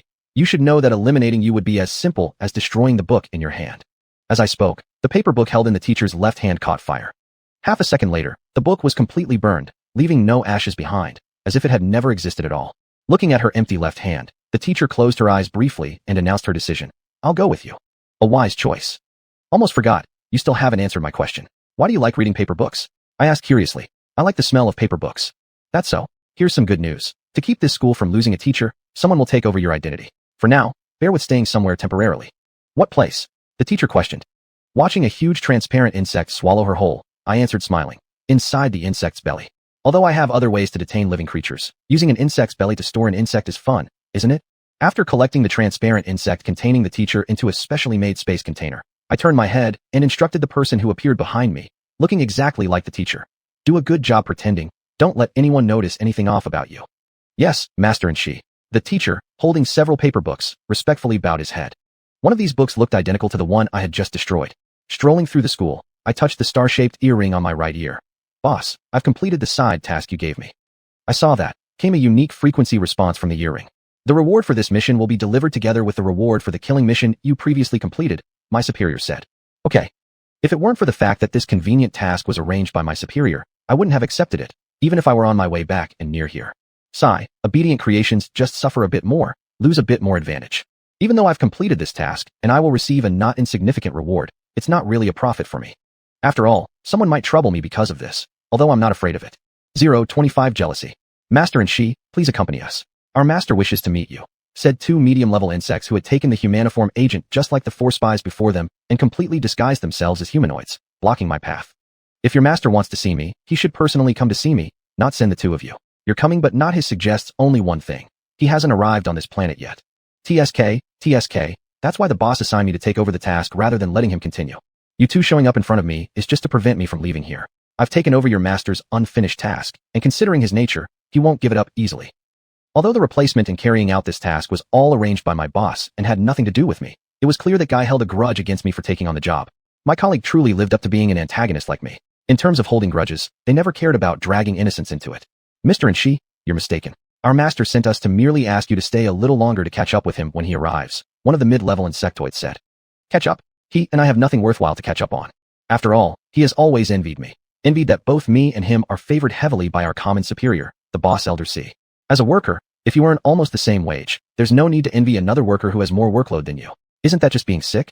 As a worker, treating the boss's words as commands without the boss even requiring so and demanding other workers to follow suit. Isn't that also being sick? Me. It doesn't matter whether I've misunderstood him or not. What matters is that he isn't here right now, and you two cannot stop me. Please convey my regards to him, and tell him I've already finished the task he hasn't completed. Having said that, I disappeared from where I stood. I don't have the patience to waste time on a problematic coworker, especially one with whom my relationship is already strained. What should we do next? After realizing I had vanished, the younger mid-level insect frowned slightly.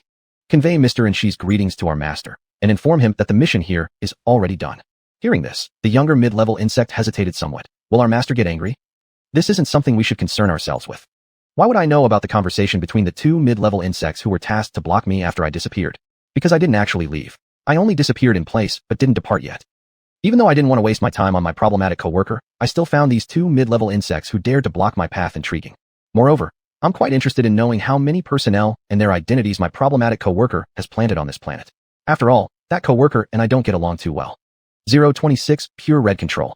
Walking through pure white corridors, brushing past mid-level insects dressed in lab coats, hearing respectful salutations of Mr. and she again and again, I arrived at a laboratory painted entirely red. Sensing my arrival, the person in a red coat cutting something on the experimental table turned her head toward me. And she? You're here, she said. Let me introduce her. She's my colleague, another problematic colleague. She's a mad experimenter with a passionate obsession for the color red. If it weren't for our mutual boss, Elder C, who rejected her idea of building a completely red experimental base, this facility wouldn't just be a few labs in red. Me. Sister Hongyan, if you called for me, I can't possibly refuse to come. So, what's the reason you've called me this time? The person in the red coat, Su Hongyan, set down the knife in her hand and stepped closer to me. What, little one? Can't I reach out without a reason?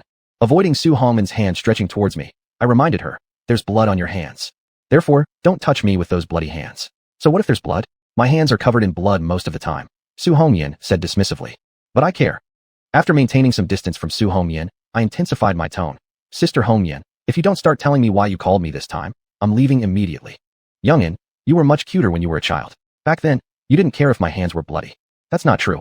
When I was young, it wasn't that I didn't care, it was because I knew there was no way you could touch me, which made me indifferent to your bloody hands. You're wrong. I cared even as a child. From childhood to now, I've never let your bloody hands touch me.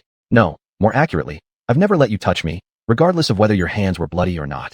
Sister Hongyan, you should treat your obsession with keeping someone else's blood always on your hands. I spoke earnestly. Yes, my colleague is not only obsessed with the color red, but also has a peculiar preference for blood red. So much so that she keeps someone else's blood constantly on her hands. I don't think it's an illness, and moreover, having blood on my hands makes me feel good, said Su Hongyan. But this is unhygienic. Fresh blood is a primary medium for virus transmission. No longer dwelling on the issue of hygiene, I returned to the original topic. Sister Hongyan, why exactly did you call me this time? Someone plans to send me a gift, but I need to go and fetch it. I thought you could help me collect it. It's rare that someone sending a gift requires the recipient to personally fetch it. Me? Why don't you just have the person gifting you deliver it directly? Su Hongyan, because the gift is quite special. I became curious. How special? Su Hongyan decided to keep me waiting. You'll see when you get there. Chapter 10, Wedding. 027 Wedding Terminator.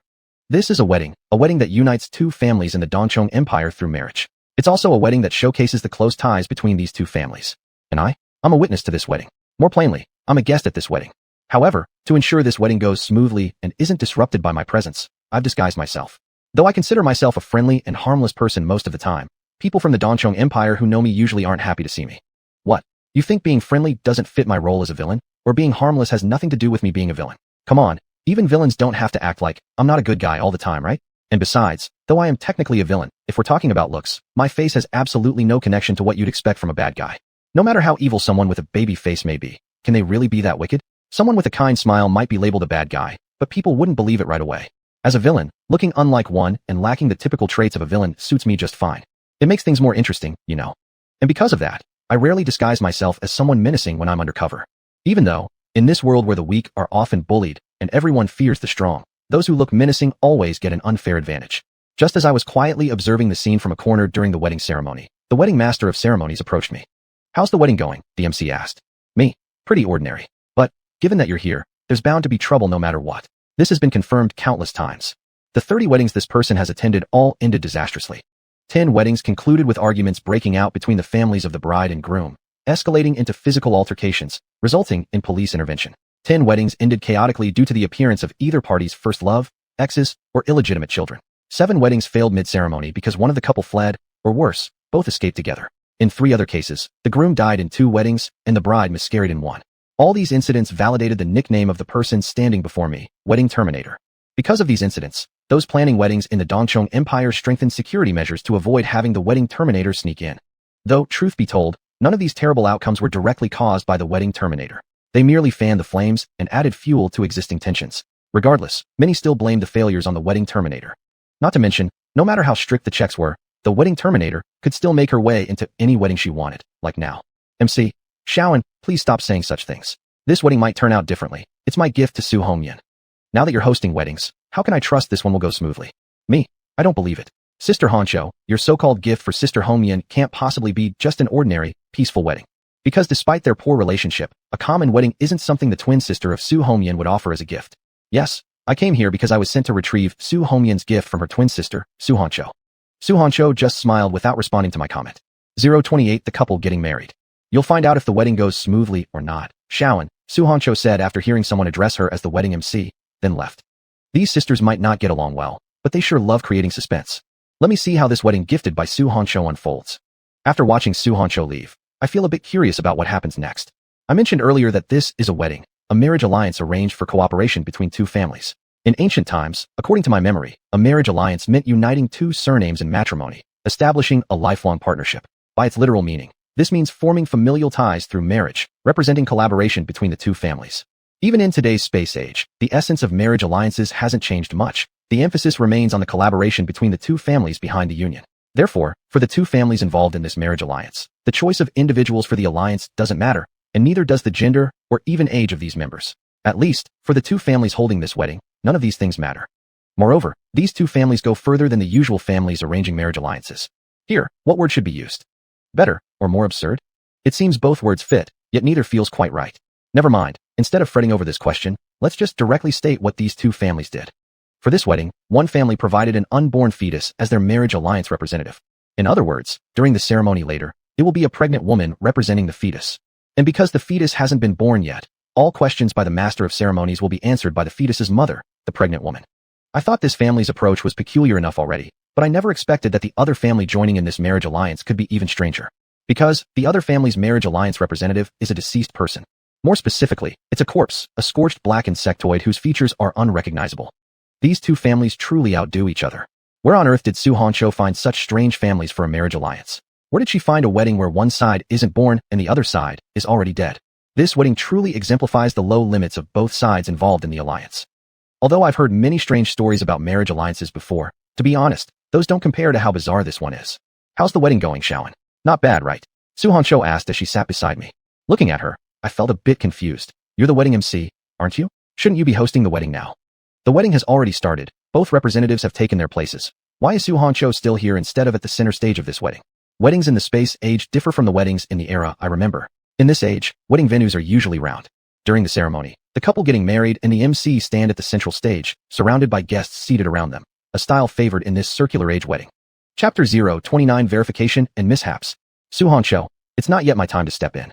There are a few steps before I begin my duties as the MC. What kind of steps? I became curious. To verify that the two people getting married truly belong to those two families. Verification? How is that done? Is it based on bloodline validation or something else? And anyway, with these two families' chosen representatives being so unconventional, do they really need this verification? The operations of these two families are a bit confusing. However, speaking from the perspective of fun, Su Hongcho's gift is indeed interesting. At the very least, her gift is memorable and makes me look forward to what comes next. Under the watchful eyes of everyone present at the wedding venue, the verification process that Su Hongcho mentioned began. For the family whose marriage alliance representative is the fetus in the womb, referred to as the fetus family, after collecting the genes of the corpse and its relatives, they began their genetic comparison work. For the family whose marriage alliance representative is the corpse family, they started examining the body of the pregnant woman to confirm her pregnancy. Must these verifications be done at the wedding site and not beforehand? I asked Su Hongcho. This is what the two families require. They believe that marriage alliances are significant matters, and the identities of the two marrying parties must be verified at the wedding. Su Hongcho smiled as she spoke. Don't you think, Shaoan, this is very interesting? Indeed, it is very interesting, an interestingness that leaves one speechless. Nevertheless, this wedding is indeed entertaining. Not only are the marrying individuals interesting, but the organizers of the wedding, the people of the two families, are quite interesting as well. The families full of clan supremacists are among the most intriguing clans in existence. And if I'm not mistaken, both of these families are precisely such kinds of clans.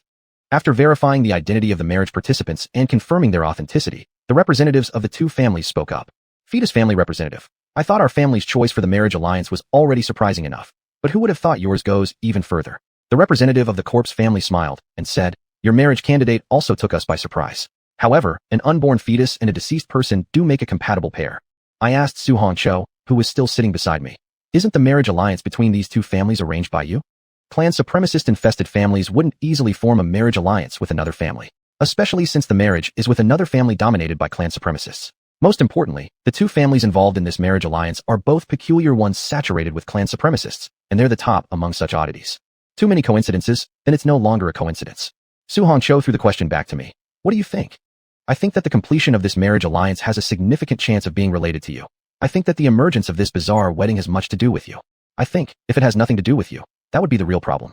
At this moment, the representative of the corpse family made a suggestion. The living have infinite possibilities, but the dead have none. For the sake of our two families' relationship, how about letting the unborn skip the process of life altogether and die directly? Wow, this is aiming for both sides of the wedding to end up as the dead. I knew it. Under the participation of Su Hongcho, who is known as the wedding terminator, there will be mishaps during this wedding. Look, here comes the mishap, and here comes the show. Chapter 11, Alliance by Marriage. 030 matched. After a brief silence, the representative of the fetal family spoke. Your meaning is, for this marriage alliance, to let one member of our family die?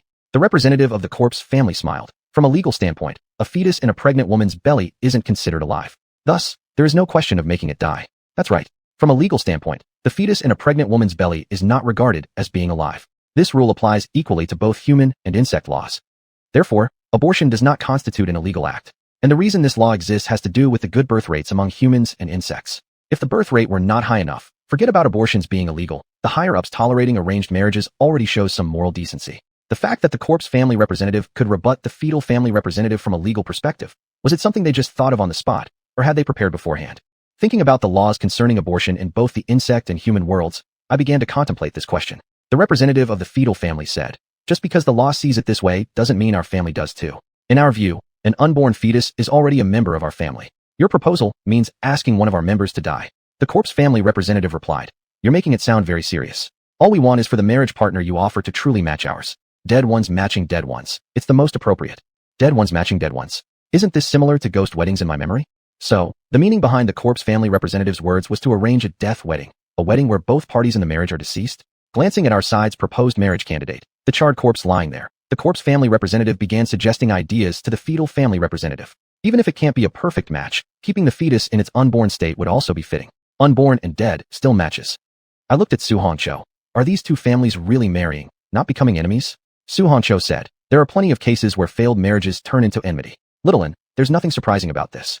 It might not be worth shocking me, but I am curious whether this wedding will end up shedding blood, and if so, how much? If these two families decide to fight during the wedding, everyone except people like me and Su Hongcho, who are pure bystanders, are likely to join the battle. Wait, that's wrong. I'm sure I'm just a bystander, but Su Hongcho might not be. Fetal family representative. Thank you for your suggestion, but I believe the suitability of the marriage candidates is less important than the family backing them. Of course, if your family cares so much about the compatibility of the marriage candidates, we don't mind switching. We have many living family members, and quite a few deceased ones as well. No need for that, the corpse family representative said. Since the two marriage candidates have already met each other on the wedding stage, there's no need to switch. It seems a fight won't happen. Why do I feel a little disappointed? Although it's true that these two families didn't come to blows, and it makes me a bit sad, wouldn't writing that down in my diary be inappropriate? Oh well, since I've written it, I'll leave it be. 031 Expectation. Little N, it's my time to take the stage. I'll stop chatting with you. Seeing that the two family representatives standing in the center of the main stage were about to step down, Su Honcho said. All right, Director Su. This wedding presided over by Su Honcho. Is it going to end smoothly after all? Although one family representative made quite a stunning remark during the wedding, so far everything has gone smoothly without any problems. Could it be that Su Honcho's title of Wedding Destroyer will come to an end today? Or perhaps, the gift Su Honcho gave her sister is truly a normal wedding, one that will successfully conclude with her participation? Watching Su Honcho on the stage asking questions to the two parties involved in the marriage alliance, I felt puzzled. I forgot to mention, the representative speaking on behalf of the corpse family is a bug-shaped robot with a voice similar to the deceased corpses, which means, in this wedding, neither party's appearance is clearly distinguishable, and their responses to the MC's questions are being provided by someone else on their behalf. After asking several common wedding questions, Su Honcho, acting as the MC, asked such a question. This marriage alliance is intended to unite two surnames and form cooperative ties. Then may I ask the two families in the alliance, do you truly wish to become in-laws? This question should not be asked at a family marriage ceremony. What does Su Honcho mean by asking this? Is it her idea, or someone else's? If my memory serves correctly, this question represents another meaning, a truly united in-lawship, a kind of marital bond that fuses together never to separate. Under the somewhat solemn atmosphere, under Su Honcho's gaze as the MC, filled with hidden interest, and under my serious eyes, one of the clan leaders hosting the wedding spoke. Our Murdoch family confirms that we wish to become in-laws with the Rex family. Our Rex family also confirms that we wish to become in-laws with the Murdoch family. After glancing at the leader of the Murdoch family, the Rex family's leader looked calm. Then, let us bless the successful union of the Murdoch family and the Rex family, and may their families endure forever. After speaking, Su Honcho clapped her hands. Subsequently, a round of applause echoed through the wedding venue. Everyone at the scene except me began clapping after the two clan leaders started applauding. When I caught Su Honcho's eye, I also began to clap. Su Honcho prepared such an impressive play for her sister and presented such an intriguing gift. As someone representing her sister Su Hongyan, how could I not reciprocate in some way? Clapping is only proper. Clapping also represents my anticipation, my excitement as a bystander, for what will follow from this rare alliance. 032 Doubt. While reading novels, I often have one question. Why do two families always use marriage as a means of cooperation instead of choosing other methods? Moreover, in reality and throughout history, when two families, forces, or organizations have formed alliances, they've mainly done so through marriage. This raises many questions in my mind. Do both parties in a marriage alliance really not fear that it might bear no results? Do they not fear that instead of uniting, they might end up as enemies? Do they not fear that one side might use the marriage to completely swallow the other, leaving no bones behind? One must know, emotions are the most uncontrollable. People caught in emotions are also the ones who easily make foolish mistakes. Even if the couple involved in the marriage alliance has no feelings for each other, complications are bound to arise, and these complications are mostly emotional. In such an uncontrollable relationship, in such an unstable relationship, marriage without a doubt becomes a ticking bomb, ready to explode anytime. With these doubts lingering, I became particularly interested in the cooperative alliances between two organizations, forces, or families formed through marriage. I paid attention to their choices of marriage partners, the effectiveness of the alliances through marriage, and the outcomes of these marriages. It was during this period of focus that I noticed a very unique marriage, an alliance named marriage, but in essence, aimed at swallowing the other party. Now, such a marriage would be unfolding right before my eyes. Littlein, what do you think of this wedding? Leaning back in her seat after finishing her duties as the MC, Su Honcho smiled and asked me. It's an interesting blood-red wedding. A wedding where two families fake an alliance to carry out a Denbang takeover. A battle of survival where only one family can survive this so-called marriage. Leaning back against the chair, while watching the family war unfold at the wedding site, I commented, Sister Honcho, your title of Wedding Destroyer seems irremovable. After all, there's no way this wedding could be called a perfect conclusion. Su Honcho clicked her tongue. Littlein, at such a crucial time for watching the life and death battle of clans, don't say such disappointing words. Although blood-colored weddings are rare, and this kind of direct takeover during a wedding is even rarer, Sister Honcho, this family war is a bit dull. Because I'm not fond of evenly matched battles, I prefer those where one side dominates. So, though I'm curious about this struggle and I anticipated the show, it doesn't stop me from thinking it's boring. So, I can only scatter my thoughts and talk about other things. And since you're sitting right next to me, who else should we talk about if not you? Littlein, do you think Su Hongyan will like my gift? Su Honcho rolled her eyes at me and then asked. Based on my understanding of Sister Hongyan, her impression of your gift should be rather average. After all, weddings like this have had precedents in the past, and this type of alliance is not the first of its kind. Su Honcho laughed. If she doesn't like it, that's good. I didn't plan to give her a gift she'd like anyway. Giving her such a present still reflects our years-long sisterhood. Indeed, the fact that you gave your sister a gift she wouldn't dislike, or even loathe shows you did consider your sisterly bond with her. Me? You have so many gifts that would leave Hongyan's sister unimpressed. Why must you give her a wedding like this? Because I have a strong interest in families dominated by family supremacists. And because this will be my next research topic. At this point, Su Hongqiu sat up a little straighter. Precisely because I want to study this topic, this alliance through marriage has come about, and thus, this wedding has taken place. Yes, just like her sister Su Hongyan, Su Hongqiu is a researcher. Me. So, this time you didn't fan the flames or stir things up from behind the scenes, but instead took the stage directly? This explanation makes sense, why the Murdoch and Rex families, both brimming with family supremacists, would suddenly join in matrimony. Chapter 12, The Mose Family. 033 Reviews. Su Hongqiu, personally getting involved? That's not a wrong statement. Because I provided an opportunity for the Murdoch family and the Lex family to be hostile towards each other.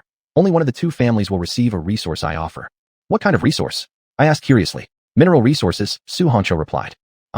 So, in order to obtain mineral resources, the Murdoch and Lex families conceived the idea of a marriage alliance. Hence we have this blood-stained wedding to watch. No, more accurately speaking, it is Su Hongqiu and Su Hongyan who have this bloody wedding to watch. After all, this wedding is a special gift that Su Hongqiu gave to Su Hongyan. Me? I am merely here on behalf of Su Hongyan to receive the gift. Su Hongqiu nodded. That's naturally the case. If it weren't for my interference, these two families wouldn't choose to engage in a struggle through a marriage alliance. Her tone was full of pride. This colleague of mine is indeed one of the villains, just like me. What is the topic of your research? Among all the families, the ones saturated with family supremacists are the most interesting and intriguing to me. Su Hongqiu glanced at me. On the distinctiveness of families saturated with family supremacists. Distinctiveness? If you're studying this, why not study that particular family, the most famous clan in the interstellar realm known for being filled with family supremacists? When discussing uniqueness, any family populated by family supremacists cannot match that family. That family is quite difficult to study. They may rarely follow the development path I've imagined for them, said Su Hongqiu, glancing at the current confrontation between the head of the Murdoch family and the head of the Lex family. Follow the development path you've envisioned? Follow the plan you imagined involving fighting tooth and nail over mineral resources with another family? That family would never fall for such a scheme. One doesn't get up early without profit. But as for that family, the Mose family of the Donchong Empire, it's their real motto. I nodded in agreement. Indeed, the Mose family isn't easy to study. The Mose family, a family that would let no member who hinders the family's development or violates its rules escape, with even a trace of their body left. At this moment, the two of you might be overestimating our family. Just then, a man who had sat behind Su Hongqiu and me during the skirmish between the Murdoch and Lex families spoke. Oh, a member of the Mose family. Turning around, I looked at this person. What brings you here as a member of the Mose family? If I remember correctly, the guest list for this wedding did not include the Mose family. Similarly turning around, Su Hongqiu's eyes sparkled. Mose, sir, would you mind if I studied you a bit? I knew it. Given her research topic related to families saturated with family supremacists, Su Hongqiu has an interest in the Mose family. Although I'd love to agree to Ms. Hongqiu's request, my sense of duty to my family tells me I should decline, answered the member of the Mose family. He knows who Su Hongqiu is, does he? Knowing that already and still daring to approach. Should I say this guy is brave, or just too carefree? After all, in the general public's perception, Su Hongqiu's reputation isn't exactly stellar, though better than mine. So, you're declining, right? Su Hongqiu asked. Yes, Lady Hongqiu, and he then continued, looking at me, Lord Anshi. 034, First one. Since you know our true identities, why do you dare come near us? What's your purpose? Though neither Su Hongqiu nor I concealed much of ourselves, among all the people present who deduced our identities from our actions and the way we addressed each other, only this guy dared defy our reputations and come forward, becoming the first crab to taste danger. So what does this guy intend to do? I merely wanted to greet both of you properly, not acknowledging Lord Anshi and Lady Hongqiu upon knowing of your presence here. Well, that wouldn't make sense, he said with a polite smile, his tone gentle. The education within the Mose family is commendable. At least, their teaching on courage for its members appears to be good. Do you think which family will secure the ultimate victory in this conflict? Su Hongqiu asked, with a look full of intrigue. Ms. Hongqiu, regarding this survival battle between the two families, I can't hastily reach a conclusion. Is it that you can't hastily reach a conclusion, or that you don't want to disclose your assumptions? I feel it's the latter. Su Hongqiu, isn't that so? Clearly, you've got some guts to dare speak with me and little one. Because I hold admiration for Lady Hongqiu and Lord Anshi, he replied. Both of them harbor admiration. Why does my deranged colleague only envy me, instead of showing more initiative to our common superior, the elder four, whom he reveres? Sometimes, the disparity between bugs can be even greater than the gap between bugs and humans. Thinking about that sickeningly envious colleague who works less than me, I suddenly lost all interest in conversing with this member of the Mose family, so I turned away. So, it turns out, associations sometimes just ruin the mood. Su Hongqiu glanced at me, then at the man from the Mose family. In the end, like me, she stopped the conversation and focused silently on the bloody wedding drama that wasn't over yet. It's over. Watching the Lex family patriarch struck in the chest, Su Hongqiu looked completely unfazed. The dead versus the unborn. Ultimately, it is the dead that triumphed. The Murdoch family, whose matrimonial choice was a corpse, has won. This means people with no moral bottom line have higher chances of success? If that's true, should I lower my standards even further for success? No. As an antagonist, I don't seem to have much of a moral bottom line anyway. What's even further? Striding over the bodies of their rival family, stepping across blood-stained floors, the patriarch of the Murdoch family arrived before Su Hongqiu. Ms. Hongqiu, the Murdoch family has won. He bowed his head, unusually respectful. Su Hongqiu, the newly discovered mineral resources belong to your family now. Thank you, Ms. Hongqiu. The patriarch of the Murdoch family became even more courteous. What do you think about this scene, Mr. Mose? Leaning back against the chair, I asked the man from the Mose family sitting behind Su Hongqiu and me. In terms of family words, the family interest comes above everything else. That's correct. For family members, family interest is always the top priority. Unfortunately, not every member of a family agrees with this principle. And even in the Mose family, there are people who refuse to put family interests first. Recalling the records about the Mose family, I smiled. You're right. 035 fame. Before the event, the Mose family was just an ordinary, little-known family in the Dongchong Empire. After the event happened, the Mose family became famous, becoming a model and standard for families filled with family supremacists. So, what was that event that made the Mose family famous? It was how the Mose family handled its family traitors. If the family traitor back then had been the protagonist of a novel and the entire Mose family were the antagonists, the story could be summarized as such: an unimportant protagonist seeking revenge on the family that didn't care about him for those unimportant decades. Only, the protagonist failed in his vengeance, and the antagonist gained the ultimate victory. Yes, it's a heartless protagonist story. It's a novel where the protagonist eventually dies. Of course, if the Mose family were the protagonists, then this wouldn't be a cruel main character story anymore. Rumor has it, when the traitor broke through all obstacles and reached the patriarch of the Mose family, there was such a dialogue. Patriarch, surrender. Even you are no match for me. The whole Mose family, no one is my rival. The satisfied traitor declared. At that moment, the patriarch asked, do you know how much harm your actions have done to the family's interests? Staring furiously at the Mose family members present, the traitor exclaimed resentfully, family interests. You guys always talk about family interests. To preserve family interests, you completely ignore the well-being of the clan members, forcing them to sacrifice everything for the sake of the family. Patriarch, as a part of the family, contributing yourself to the family is natural. Don't forget, you're also a part of the family. The traitor scoffed. Who needs it? My identity as a member of the Mose family. If anyone wants it, they can take it. But Patriarch, as long as you apologize to me, I'll spare everyone in the Mose family. Even though you ignored my talent back then, causing me to waste many years, I will forgive everything if you just apologize. I'll consider it over. Why do I believe the traitor was the protagonist? It's because he was brimming with overconfidence. Judging by the traitor's statements, it seems implausible for him not to be the protagonist. Hearing this, the expression of the patriarch did not change. He still remained calm. It appears the family's original assessment of you was indeed accurate. From any perspective, you are merely an ordinary person. The traitor immediately exploded. Clearly you're wrong. An ordinary person? How can someone who is separated from the family for merely a few years and is already capable of defeating it, forcing you to bow down, be considered an ordinary person? I am clearly a genius. In the end, it's all because you harbored hatred towards the family for its original evaluation of you. Because you thought you were not an ordinary person and hence held ill intentions against the family. After years of education that prioritized the family, a person like you has emerged. As the head of the clan, I am deeply ashamed. The patriarch sighed, his tone filled with shame. Traitor. So what if I am? And what if I'm not? In this world, those with the biggest fists have the final say, and that is right, that is truth. Unfortunately, my fists are bigger than everyone else's in the Mose family. I am stronger than all of you. Patriarch. Not only arrogant, but also brainless. I am ashamed to have had someone like you as a member of the Mose family. Fortunately, this discarded piece still served some purpose by luring out the enemies of the family. And then, the traitor died, killed by the patriarch who had been hiding his true strength all along. Afterward, the Mose family became famous. Of course, the strength displayed by Mose patriarch was a crucial reason for the family's newfound fame. Because, this is an era where only the strong are respected. No, it should be said that from the past to the present, it has always been an era where only the strong are respected. Fortunately, although I am not a top-tier powerhouse, I am not weak either. Chapter 13, The Illegitimate Daughter. Pyramid 036. What? The idea that the strong are respected is incorrect? Isn't it quite normal for a villain to believe that the strong should be respected? Moreover, society itself respects the strong. Whether in the era I remember or in this era, it has always been like this. Wealth, knowledge, power, and physical strength, everything that can be compared is divided into strong and weak, all following the rule that the strong command respect. Based on wealth, those with more wealth are the strong. Based on knowledge, the well-versed are the strong. Based on power, the powerful ones are the strong. As long as there's comparison, there's strength and weakness. As long as there's strength and weakness, there will be respect for the strong. Respecting the weak and allowing them rights similar to the strong merely comes from the mercy of the strong, or rather, is forcibly implemented by the strongest. The strong respect the weak out of pity, because they cannot resist the strongest, because they respect the strongest.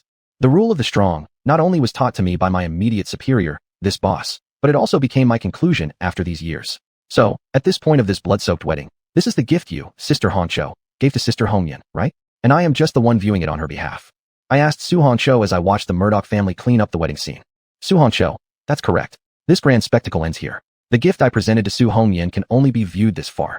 Why does Su Honcho seem somewhat regretful? Could it be because this bloody wedding didn't satisfy her? Didn't she find the wedding satisfactory before? Why is she regretful now? Sister Honcho, do you plan to continue regarding the Murdoch family as your research subject? Su Honcho shook her head. No, I don't intend to study the Murdoch family anymore. My research on them has reached its conclusion here. Next, I need to choose another family full of family supremacists as my research object. Unfortunately, the family I most want to study cannot be studied. At this point, she glanced at someone from the Moss family sitting in the back row. Clearly, she hasn't given up on the Moss family. Unfortunately, the Moss family isn't comparable to the Murdoch family or the Lex family. With Su Honcho's current status, it's impossible for her to manipulate the Moss family so easily. After all, the Moss family maintains good relations with the 5th elder among the 8 elders of the Federation and stands as no small force in the Eastern Insect Federation outside of the elders and their direct descendants. If we were to divide the forces of the Eastern Insect Federation using a pyramid structure, the 8 elders of the Federation would sit at the first level, the elders' direct descendants at the second, and the Moss family at the third. And both Su Honcho and I belong to the second level, because we are direct subordinates of the 4th elder. To clarify further, I belong to the group closest to the first level within the second level. As the specially created weapon by the 4th elder, as his trusted blade, it is very reasonable that I hold such status. Though, in the eyes of the public, the reason I have such high status is due to an unusual relationship between me and the 4th elder. I am supposedly his illegitimate daughter. Why do they think I am the 4th elder's illegitimate daughter? It's because he has never married. It's because my appearance mimics that of a black-haired, black-eyed, yellow-skinned East Asian race which he likes. Even more so, because I bear some resemblance to him, especially around the eyes.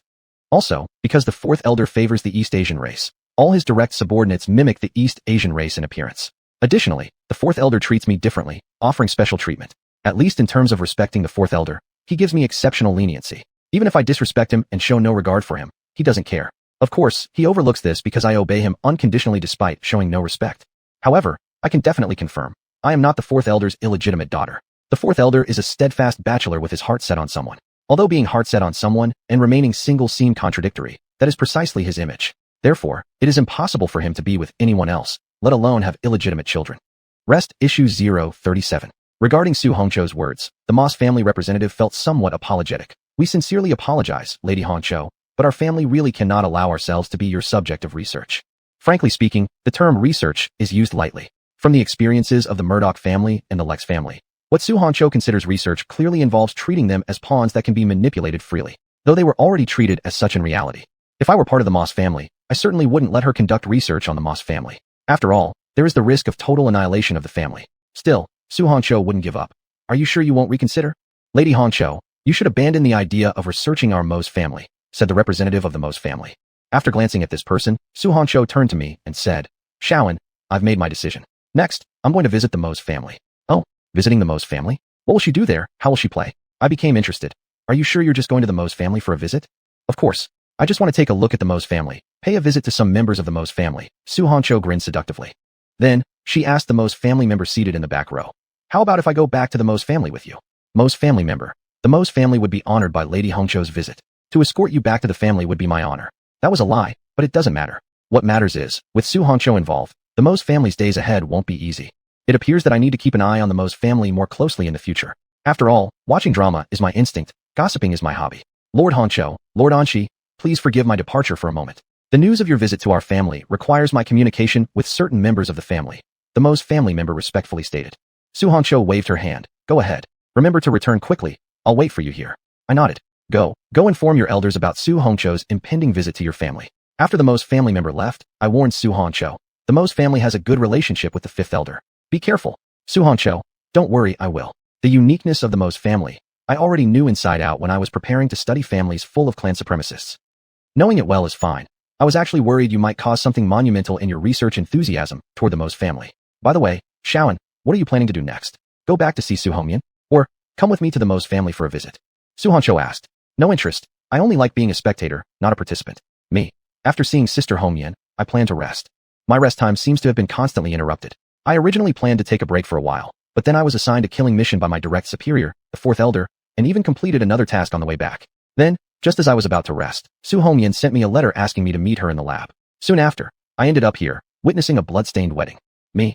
Come to think of it, it feels like I haven't rested properly for a long time. Suhan Cho was surprised. Do you need rest? I always thought you enjoyed working. Enjoy working? How could that be? As a worker, there is no way I'd enjoy work. If it weren't for the lure of salary and its close relationship with survival and living standards, very few workers would be willing to work. Suhan Cho. Shaoan, in my impression, you seem to be always busy without any resting moments. Although it's annoying, Su Hongcho's perception of me isn't wrong. Indeed, I don't get much rest.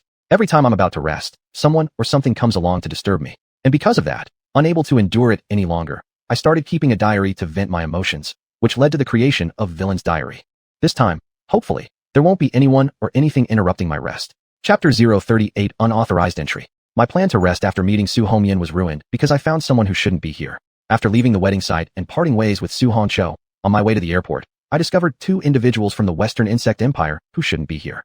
Because this planet is neither located at the border between the Eastern Insect Federation and the Western Insect Empire, nor does it host diplomatic personnel from the Western Insect Empire. Therefore, regardless of why these two people from the Western Insect Empire are here, their presence constitutes unauthorized entry. Upon discovering them, I stopped walking and disappeared from sight. Let's call these two people from the Western Insect Empire number 1 and number 2. Number 1. How much longer until the spaceship departs? Number 2. I asked the staff. They said half an hour? Apparently, number 1 is impatient. Half an hour? We have to stay here for another half an hour? Don't you know we can't stay long? Weren't you saying that this spaceship wouldn't stop halfway and would directly take us to our destination? He said angrily but quietly. Destination? Where exactly is the destination of these illegally entering individuals? I am somewhat curious. Number 2 defended himself. I didn't expect the spaceship to make a midway stop for supplies. What's the use of not expecting it? We still have to wait here for half an hour. If I had known earlier, I wouldn't have agreed with your suggestion to take this spaceship. Number 1 regretted. We were about to catch up with Miss Xiao, but because of this delay, we might lose sight of Miss Xiao again. Miss Xiao? This title is kind of interesting. Is Miss Xiao the daughter of Miss? Or is Xiao her name? You too, tell me more. Number 2. We shouldn't lose track of Miss Xiao again. Besides us, there are others looking for Miss Xiao. Shouldn't? Do you know where we are now and where Miss Xiao is now? If something happens to Miss Xiao, do you have any idea how sad Miss will be? Number 1 said furiously. The mystery is solved. Miss Xiao is the daughter of Miss. However, I can't help but feel that. Number 1 has unusual feelings for his Miss. Chapter 14, Confrontation. Songhua. That's right. After my detailed observation, Number 1 does indeed like the young lady he often mentions. Subordinates liking their bosses and servants loving their masters. What a cliched story. In novels, I've seen such plots become tiresome. Number 2. If anything happens to the young Miss, it would deeply sadden the lady. However, we must remain calm, not panic, and not lose our composure. After all, this place isn't our territory. Smart of you to realize that this isn't your turf, and you also know where you are now. Unfortunately, no matter why you're here or what you intend to do, your actions have to stop. Who could blame your bad luck for running into me? I raised my hand as I watched the two from afar. Then, a massive, transparent insect appeared behind the two people from the West Insect Empire, swallowing them whole. Once I returned, I just tossed these two over to the interrogation team. They'll extract any secrets these guys may hold. After one final look at the spot where the two from the West Insect Empire had stood, I left. 3 hours later, while aboard my personal spacecraft, I received a call from Su Hongcho. Su Hongcho, little one, what did you do to Songhua? He's searching everywhere for you, seemingly intent on causing you trouble. Songhua was supposed to be the designated executor of the task that came my way. Me? I simply completed a task that he hadn't yet finished. Because of that, he wants to cause you trouble? Su Hongcho seemed perplexed. Me? Of course. To tell the truth, I'm surprised Songhua decided to personally confront me only after I completed the side mission. Usually, he'd immediately chase after me if something irked him. This made me curious. Where had he been these last few days? Typically, whenever I angered him in some way, it wouldn't take long before he showed up looking for trouble. But ultimately, I always triumphed, and he always failed. The term constantly beaten suits Songhua perfectly. Su Hongcho, even though Songhua often causes you trouble, I didn't expect him to do so because of this. It's normal that you didn't expect it. Songhua's irrationality isn't something everyone can understand. Me? Why should he keep disliking me when I consistently earn more favor from the boss than he does? Being heavily relied upon by our common superior, Elder 4, is, in his eyes, my original sin. Because he reveres Elder 4 and loves him as a parent. In a certain sense, Songhua could indeed be called Elder 4's son. Of course, this son has a diluted meaning. Because creations might call their creators father, but creations aren't truly their biological offspring. Yes, both Songhua and I are artificial insect races, creations entirely engineered by Elder 4. What? Should I also regard Elder 4 as my father? Are you kidding? My life is fine without seeking unnecessary discomfort. Regarding Elder 4 as a father? No thanks. I'm not Songhua who holds him in utmost respect. Plastic sisterhood. Does Littleland plan to display another round of verbal attacks against Songhua? Su Hongcho asked with a smile. Me? Those aren't verbal attacks. They're truths, things he refuses to acknowledge. In my view, truth doesn't fall under the category of verbal assaults. Because truth is fact, It's merely facts others refuse to accept. Self-deception and deceiving oneself are nearly universal traits in humanity. Su Hongqiu sighed regrettably. A pity. I'm off to visit the Mo's family, so I won't get to witness the grand spectacle of your confrontation with Songhua. Me. Constant domination can hardly be called a spectacle, but if you want to watch, I don't mind live streaming it for you. Su Hongqiu shook her head. No, watching live ads intrigue. Watching a stream lacks that essence. You're really picky. Thinking of something, I said. I remember Sister Hongyan also liked being present for such shows. That's right. Su Hongyan is just like me. She enjoys live performances. That's why I specially chose a time when she couldn't escape, inviting her to this arranged marriage play. Su Hongqiu explained. Indeed, Su Hongqiu and Su Hongyan clearly don't have a good relationship. Their bond isn't even as strong as plastic sister friendships. At least plastic sister pairs pretend to hide their superficial emotions. Me. Your squabble with Sister Hongyan really seems like gods fighting while mortals suffer the consequences. Although I am not a mortal, I did indeed interrupt my rest because of Su Hongyan. Su Hongqiu smiled silently. Sister Hongqiu, you should be on your way to the Mo's family now, right? I asked. You're already on the spaceship, so you must be on your way to the Mo's family. Su Hongqiu replied. Not yet. I don't intend to go to the Mo's family right now. Why? Could it be that you no longer wish to visit the Mo's family? If Su Hongqiu doesn't go to the Mo's family, wouldn't that mean I'd miss out on their drama? Yes, as a villain who loves watching shows, my focus is indeed quite peculiar. What I care about is whether I can watch the show at the Mo's family. Su Hongqiu, the Mo's person who greeted us plans to see someone before returning to the clan. I'll join him in seeing the person he wishes to meet. That makes sense. But, just how eager are you to go to the Mo's family with that guy? You'd rather follow him to meet someone than leave him and head to the Mo's family first. Me. Then Sister Hongqiu have fun. Of course, I will have fun, Su Hongqiu smiled. Sigh, Su Hongqiu gets to travel around and have fun while I have so much to do. We are all workers under the fourth elder, but why does my workload seem so much heavier? Sometimes, the difference in workloads between workers can be greater than the difference between insects and humans. Well, let's not dwell on this heartbreaking matter. After returning, I still have things to do. I need to hand over those 2 people from the West Insect Empire for interrogation. As for Songhua causing trouble, dealing with him isn't even an issue for me. At most, it's just some entertainment to pass the boring time. Chapter 40, Mistake. After handing over those 2 people from the West Insect Empire to the interrogation team, I encountered Songhua. Seeing Songhua standing outside my place, I walked up smiling. Yo, Songhua, you came looking for trouble personally? I said. Songhua, I'm not here to cause trouble. I wasn't sure if that was true. Out of respect for our collegial relationship, I kindly asked, then why did you come? Songhua, I've come because of the task you completed, which should have been my responsibility. Yet, he claims he's not here to cause trouble. Me. You've come due to me finishing a task you couldn't finish, haven't you? Yes. After a moment of silence, Songhua answered. That task was mine, I was the executor. Anshi, you shouldn't have interfered. One should complete one's own work without involving others. This is the view of the fourth elder and the behavioral standard for all his subordinates. Naturally, I'm no exception. However, this time, it's an exception. Me. According to normal logic, I shouldn't have meddled in your task. Even if your method of completing the task was inappropriate or slow, it's none of my business, nor something I should interfere with. Everything should be decided by the boss. But this time, it was the boss himself, someone you deeply respect, who ordered me. It's because you failed to timely accomplish the task given by your highly regarded boss that he assigned a new executor. Since you didn't complete your task, it ended up with me being roped in. And now, you still dare to come bothering me? Upon hearing the words, ordered by the boss, Songhua's pupils suddenly contracted. To this, I am speechless. With the boss being Songhua's Achilles heel and having known this fact, he still dared to come cause me trouble, clearly having nothing better to do. He clearly knows that any clash between him and me is destined to end in his failure, yet he insists on finding me trouble, insisting on determining who the boss values more. Isn't this sickness?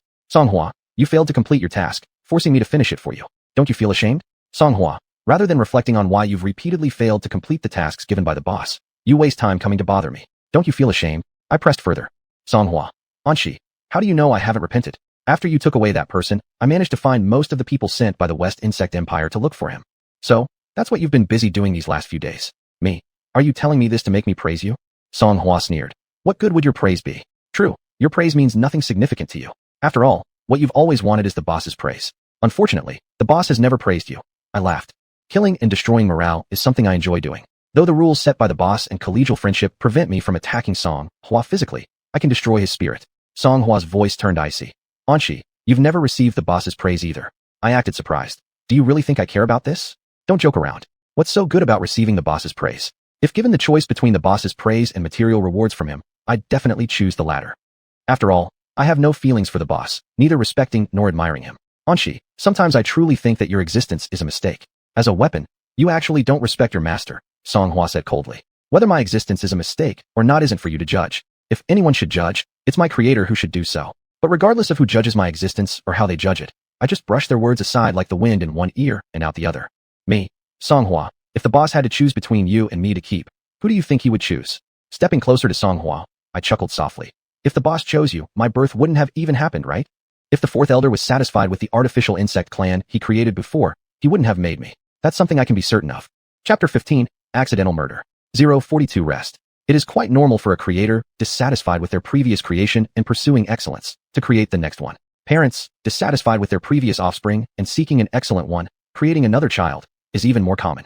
In the era I remember, it was like this. In this era, it's also the same. However, if parents have feelings for their earlier children, they will give up on later ones for the sake of the earlier. But creators don't feel that deeply for their creations, let alone my direct superior, Elder 4, who is just as cold-blooded and heartless as me. I stood beside Songhua and said, Songhua, if you were excellent enough, if you satisfied the boss, then I wouldn't have been created, would I? If someone disrespectful to the boss appears or is born, it's because you're not good enough, not satisfying enough to the boss, isn't it? I knew I was somewhat changing the subject.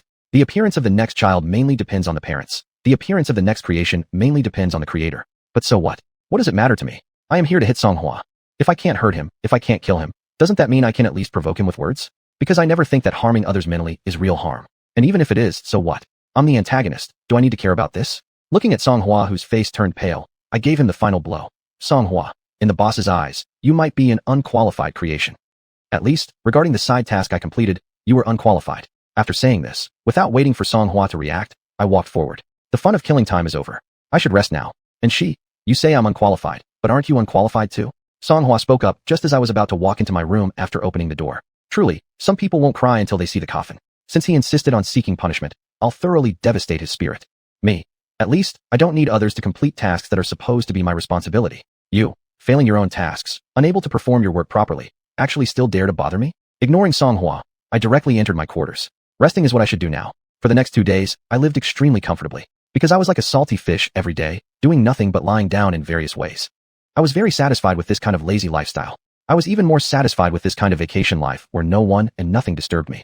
As a worker, naturally we crave vacations. Even if I'm a villainous worker, it's the same. Not only that, I hope for it year after year, day after day. Though it's absolutely impossible, but dreams are still allowed, right? One must have dreams, just in case they come true. Unfortunately, even though I hypnotized myself, I am still clearly aware that such a dream is absolutely impossible to realize. See, isn't my work here already? Looking at the information on my personal terminal, I slowly exhaled. Each time I rest, it seems like I can only rest for 2 days at most. Once the third day comes, work arrives, and tasks arrive. Let me see which guy has caused trouble this time. Opening the message, I carefully read it. An unintentional mistake, is it? 043 Unintentional versus intentional. Unintentional and intentional acts, for some people, make a big difference. Accidents caused unintentionally versus those caused intentionally, for certain people, make a big difference as well. In these people's view, unintentionally obstructing others' work, unintentionally causing hindrance, unintentionally killing versus doing so intentionally, are completely different concepts. In my opinion, these people focus on the process rather than the result. Even if someone unintentionally causes significant losses to others, even if someone unintentionally causes death or ruins families, in these people's view, that person is still better than someone who intentionally did it and deserves forgiveness. Unintentional and intentional acts, in their eyes, are completely different. But my direct superior, Elder 4, does not hold the same view. He is a person who focuses on results rather than processes. That is to say, whether it's unintentional or intentional, in his eyes, they are all the same. As long as you cause him losses, as long as you obstruct him, regardless of whether it was unintentional or intentional, unintentional or purposeful, the result will always be the same. Punishment will be given as deserved, without favoritism. Therefore, my direct superior is a cold-blooded and ruthless person, a person who completely disregards the feelings of others. Unfortunately, I, as his sharp blade, under his command, am also this kind of person, one who values the result more than the process. After all, creations resemble their creators, don't they? However, unlike others, although I focus more on results, I still pay attention to the process. I care whether someone causes a certain outcome by accident or on purpose, because I love gossip. Being a gossipy person, of course, I need to be interested in the process and why the protagonist acts in a certain way. Of course, I only love gossip. I wouldn't go easy on anyone just because I feel sorry for the protagonist or find them pitiful or tragic. That's not something an antagonist should do. Stubbornness, or some might say being stubbornly opinionated, is the virtue of me, the antagonist. The former term usually describes the protagonists, while the latter suits the antagonists. And this time, the case I need to handle involves considerable losses caused unintentionally. More precisely, it's about handling the person responsible for these losses to our side. In the interstellar era, the existence of spies is very normal. As long as there are disputes, as long as there are different factions at play, the presence of spies, secret agents, and moles will always exist. And the event I'm dealing with this time is related to a spy, because the person I have to deal with accidentally killed a spy of ours who had just returned to transfer intelligence. Moreover, that person didn't just accidentally kill the spy, but also several other people around the spy. But neither my direct superior nor I care much about those killed alongside the spy. Although those individuals, like the spy, were citizens of the Dongchong Federation, we don't care. Because both the Dongchong Federation and the Xichong Empire believe in the principle of might makes right. Both adhere firmly to the concept of survival of the fittest and the supremacy of the strong. The weak being killed by the strong is a completely trivial matter. The victims, at most, are considered as expendable resources for the powerful. Though the insect races have been increasingly influenced by humanity in recent years and become more human-like, the belief in might makes right remains deeply rooted in their minds. Actually, humans are no different when it comes to this philosophy. It's just that they don't display it as explicitly as the insect races. If a noble kills someone for no apparent reason and it isn't exposed, well, fine. But if it is made public, such nobles will receive punishment, at least superficially. From the perspective of the insect race, this is hypocrisy of humanity, a hypocritical form of might makes right. Because if the perpetrator were a true elite noble of the human race, someone extremely powerful, there would be no possibility of exposure. Unlike the insect race, where such incidents, if disclosed, wouldn't stir up much reaction beyond perhaps muttering something like, the deceased was unlucky. Therefore, I cannot punish or eliminate my target simply because they accidentally killed the spy. Thus, my mission this time is more complex.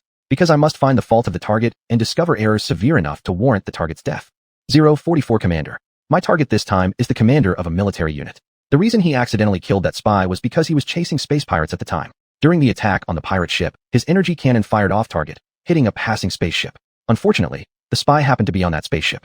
Judging from this, the fate of the spy returning to deliver intelligence perfectly exemplifies the idiom, an unwarranted disaster. Moreover, it was precisely because of the spy's unfortunate demise that I received this mission. So, how should I thank this target? Let him die meaningfully and return to the embrace of death sooner. This is my thankfulness toward him. This is a desolate planet, specifically speaking, a planet that's half desolate. Is the other side of the planet flourishing? No, the other side of the planet isn't thriving either. It's an undeveloped primordial forest. However, given that there is an insect race military unit here, this undeveloped forest will likely turn barren soon, matching the desolation on the other side. Because compared to creation, the insect race leans more towards destruction. As for preservation, what's that? The insect race doesn't have the concept of protection at all.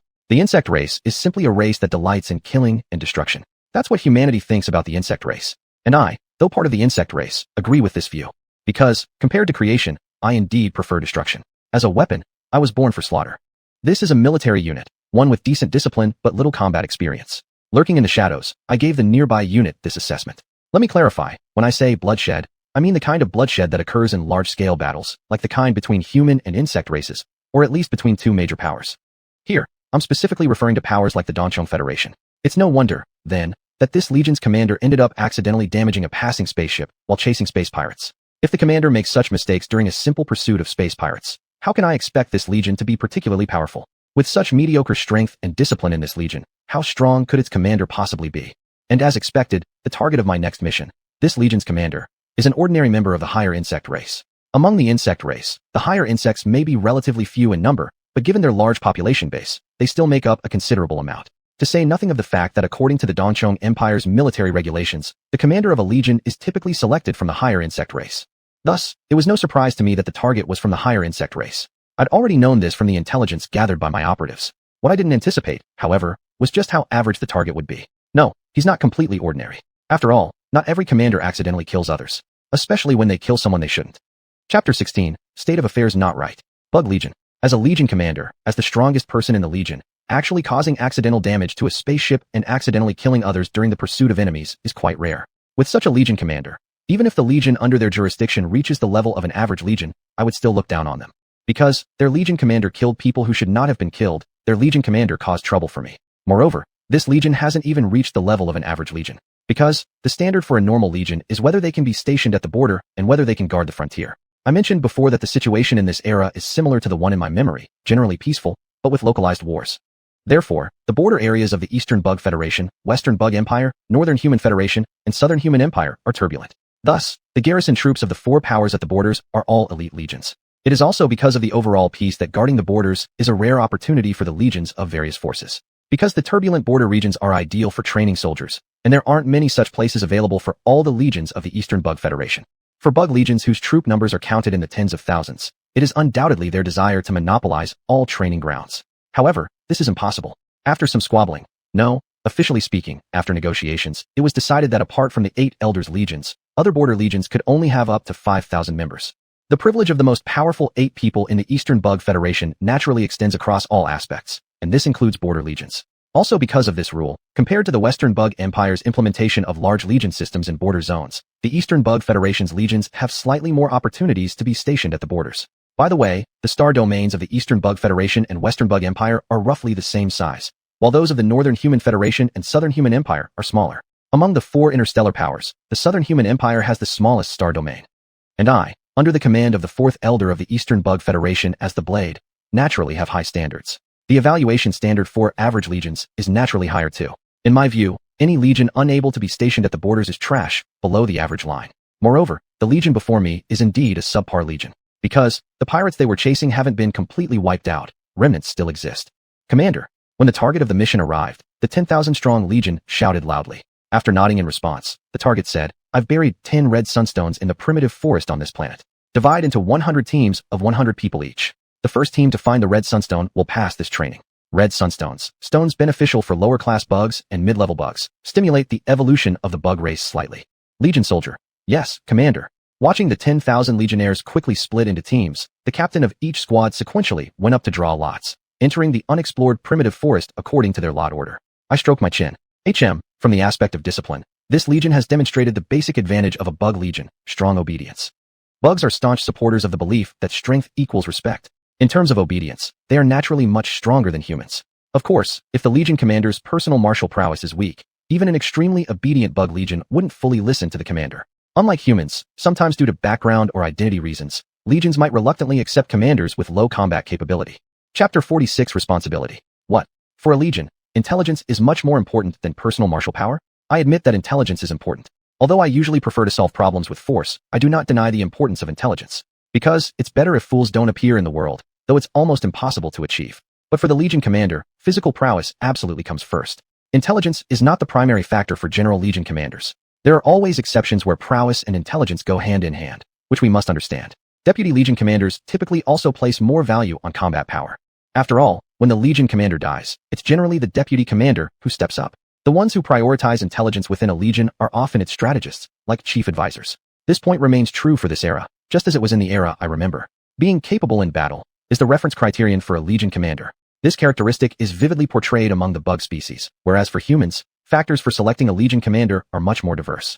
Thus, even if the mission target's attack went awry and accidentally killed someone, as long as his combat power didn't decrease, and there was no one under his command with equal or higher martial prowess, his position as legion commander remained secure. Although, for the bug race, accidental killing isn't really considered a big issue anyway. However, the chief advisor of the legion did care about this matter. After all 10,000 legion soldiers had entered the primitive forest, the chief advisor approached the mission target. Let's talk. This statement carried a strong implication of causing trouble or deliberately picking faults. That was my commentary. If I hadn't gleaned from intelligence that the mission target and his chief advisor had no emotional disputes, I would have interpreted this completely differently. Maybe along the lines of some love triangle or unrequited romance drama. There's nothing like reading too many melodramatic romantic novels during your rest days to skew your mind in such directions. It's understandable though. Mission target. What do you want to discuss with me? The incident where you accidentally damaged a spaceship and the people you accidentally killed, the chief advisor replied. The mission target was surprised. Does this even need discussion? Haven't you always not cared about the lives of the weak? Indeed, from the chief advisor's profile, even though he was the strategist of the Legion, even though he was the most human-like within the Legion, he truly didn't give a damn about the lives of the weak. For him to bring up the matter of accidental killings was rather unusual. Chief advisor, it is without question that the lives of the weak don't deserve our attention. What concerns me is your state back then, your condition when you accidentally damaged the spaceship. Your state at that time was clearly abnormal. I want to know why. I want to know why you were off. That's pure bug mentality. Caring about the strong, disregarding the weak. Me? I'm somewhat like that too. Only, I'm also nosy and enjoy watching the drama unfold. Mission target. Seems like you've been idle recently, bored enough to care about this. Not answering directly. It seems that the mission target has a secret he can't disclose. This accidental killing incident must carry hidden details. But so what? Although I am curious about how this unfolded, I am more interested in the outcome. Since the mission target mistakenly killed that scout, he will inevitably pay the price for it. Chapter 47 Speaking versus Acting. Chief advisor.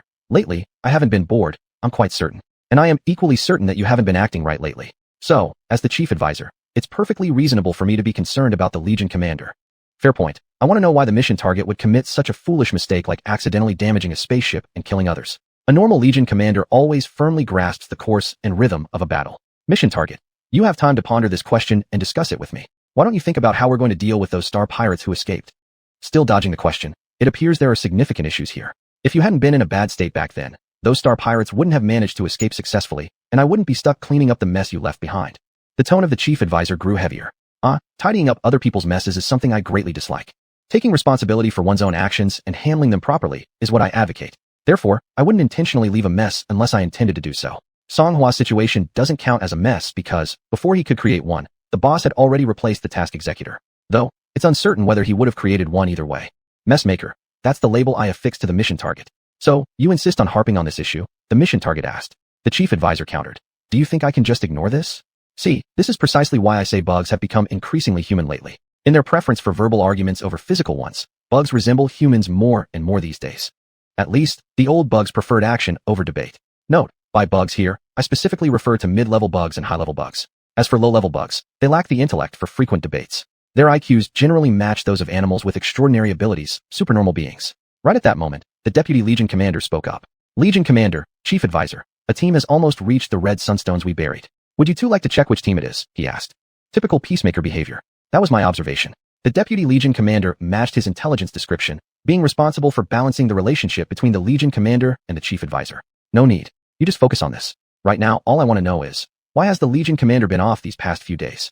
The Chief Advisor directly declined. The mission target nodded slightly towards the Deputy Legion Commander. Training matters will temporarily be under your supervision. Sounds like you could manage it all right. If you don't answer the Chief Advisor's question, I'm afraid you won't be able to do anything or have any control. At this point, the Chief Advisor seems determined not to give up until he achieves his goal. However, I appreciate it. After giving instructions to the Deputy Legion Commander, the mission target looked back at the Chief Advisor. Or, how about we have a fight? If you win, I'll tell you the reason. He sought the Chief Advisor's opinion. Good, very much in line with the bug race's style, solving problems with brute force. Chief Advisor, let's change the person you're fighting. Who should it be? The mission target was confused. Me.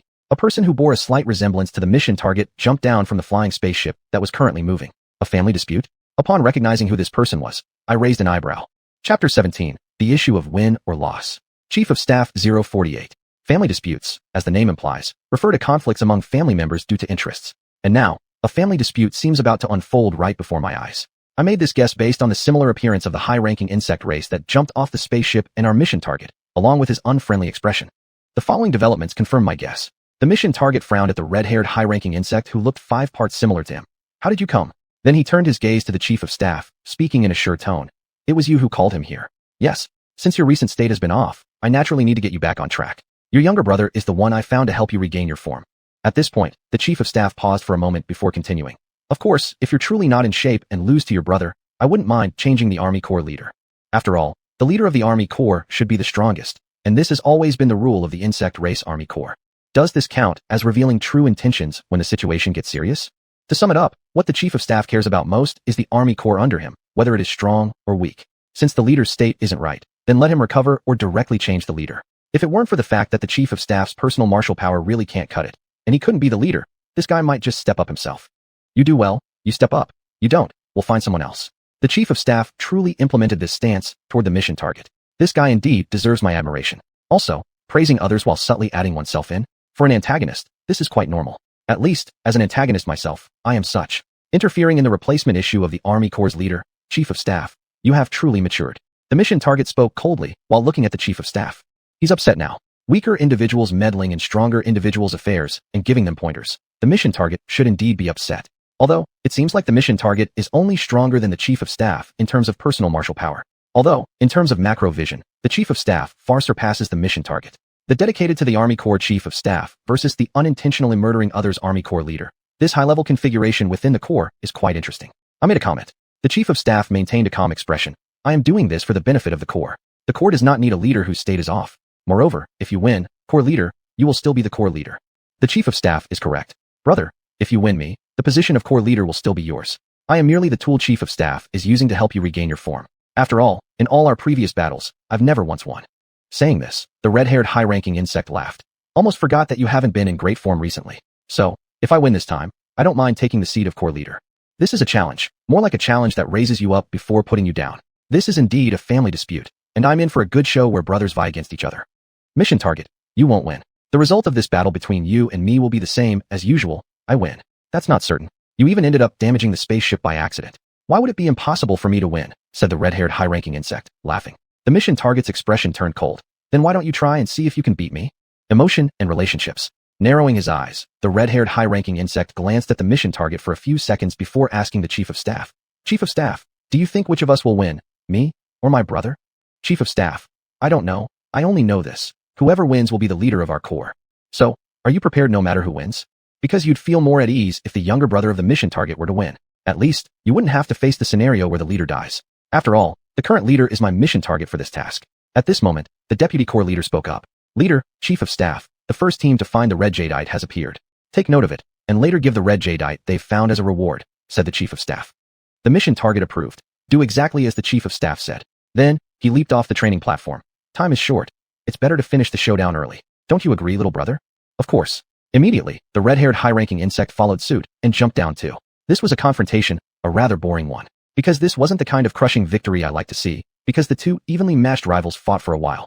Moreover, they both seemed destined to continue fighting evenly for a while longer. Because their strength was nearly equal. No wonder you dare to covet the position of corps leader. It turns out you've made significant progress, said the mission target as he wildly clashed with the red-haired high-ranking insect. The red-haired high-ranking insect. Brother, it's not necessarily because I've improved. Maybe, it's because you've regressed. After all, you still haven't gotten into your usual state. After speaking, he sent the mission target reeling back several steps. Looks like it's because brother has regressed, he laughed. Such reckless provocation, this guy? Isn't he afraid the mission target will really recover their form due to his words and completely dominate him? Or is he up to something else, actually here to help the mission target get back into shape? Is this guy, perhaps, a Big Brother enthusiast? I started guessing. The mission target said nothing, just shook his reddened hand. Then, silently rushed towards the red-haired high-ranking insect. Different from before, his eyes showed signs of bug transformation. Bug transformation refers to the insect race in human-like form no longer maintaining that appearance and instead returning to their true insect-like form. On the training platform, since the duel began, the deputy corps leader had been paying attention to the mission target's condition. Chief of Staff, do you think between the corps leader and his younger brother, who will win? He asked. The Chief of Staff replied. If the corps leader cannot restore himself, he will lose. The deputy corps leader frowned. So, our corps leader will be replaced by someone else? The Chief of Staff remained calm. The strong eat the weak. Respect belongs to the stronger. This is the norm. If the corps leader isn't as capable as his younger brother, then let the younger brother be the corps leader. Truly merciless. After all, the mission target has partnered with you for many years. But I like it. Cold-blooded ruthlessness should indeed be what the insect race strives for. Only lately, the insect race has been increasingly influenced by the human race, becoming more emotional. This thing called emotion is definitely not something the insect race, which thrives on slaughter and destruction, should encounter. And for me, an artificial insect born as a weapon of killing, it's the same. The Chief of Staff reminded. Deputy Corps Leader, you should focus on the training situation of the Corps soldiers, not on this match. Deputy Corps Leader, I understand, Chief of Staff. 050 Outcome of the duel. The outcome of the duel came out. It seems that the Chief of Staff will inevitably face the situation where the Corps Leader dies. What is unclear is whether he will promote the Deputy Corps Leader or have the mission target's younger brother take over. Looking at the mission target, as the winner of the duel, my thoughts began to wander. You lost. The mission target said, looking down at the red-haired high-ranking insect pinned beneath him. Red-haired high-ranking insect. I lost, but I don't think you won as brilliantly as usual this time. Oh, how so? I became interested. In the past, you wouldn't enter bug transformation so quickly. Although, this might be due to your soldiers soon returning from the forest. Brother, you're in a rush. The red-haired high-ranking insect evaluated.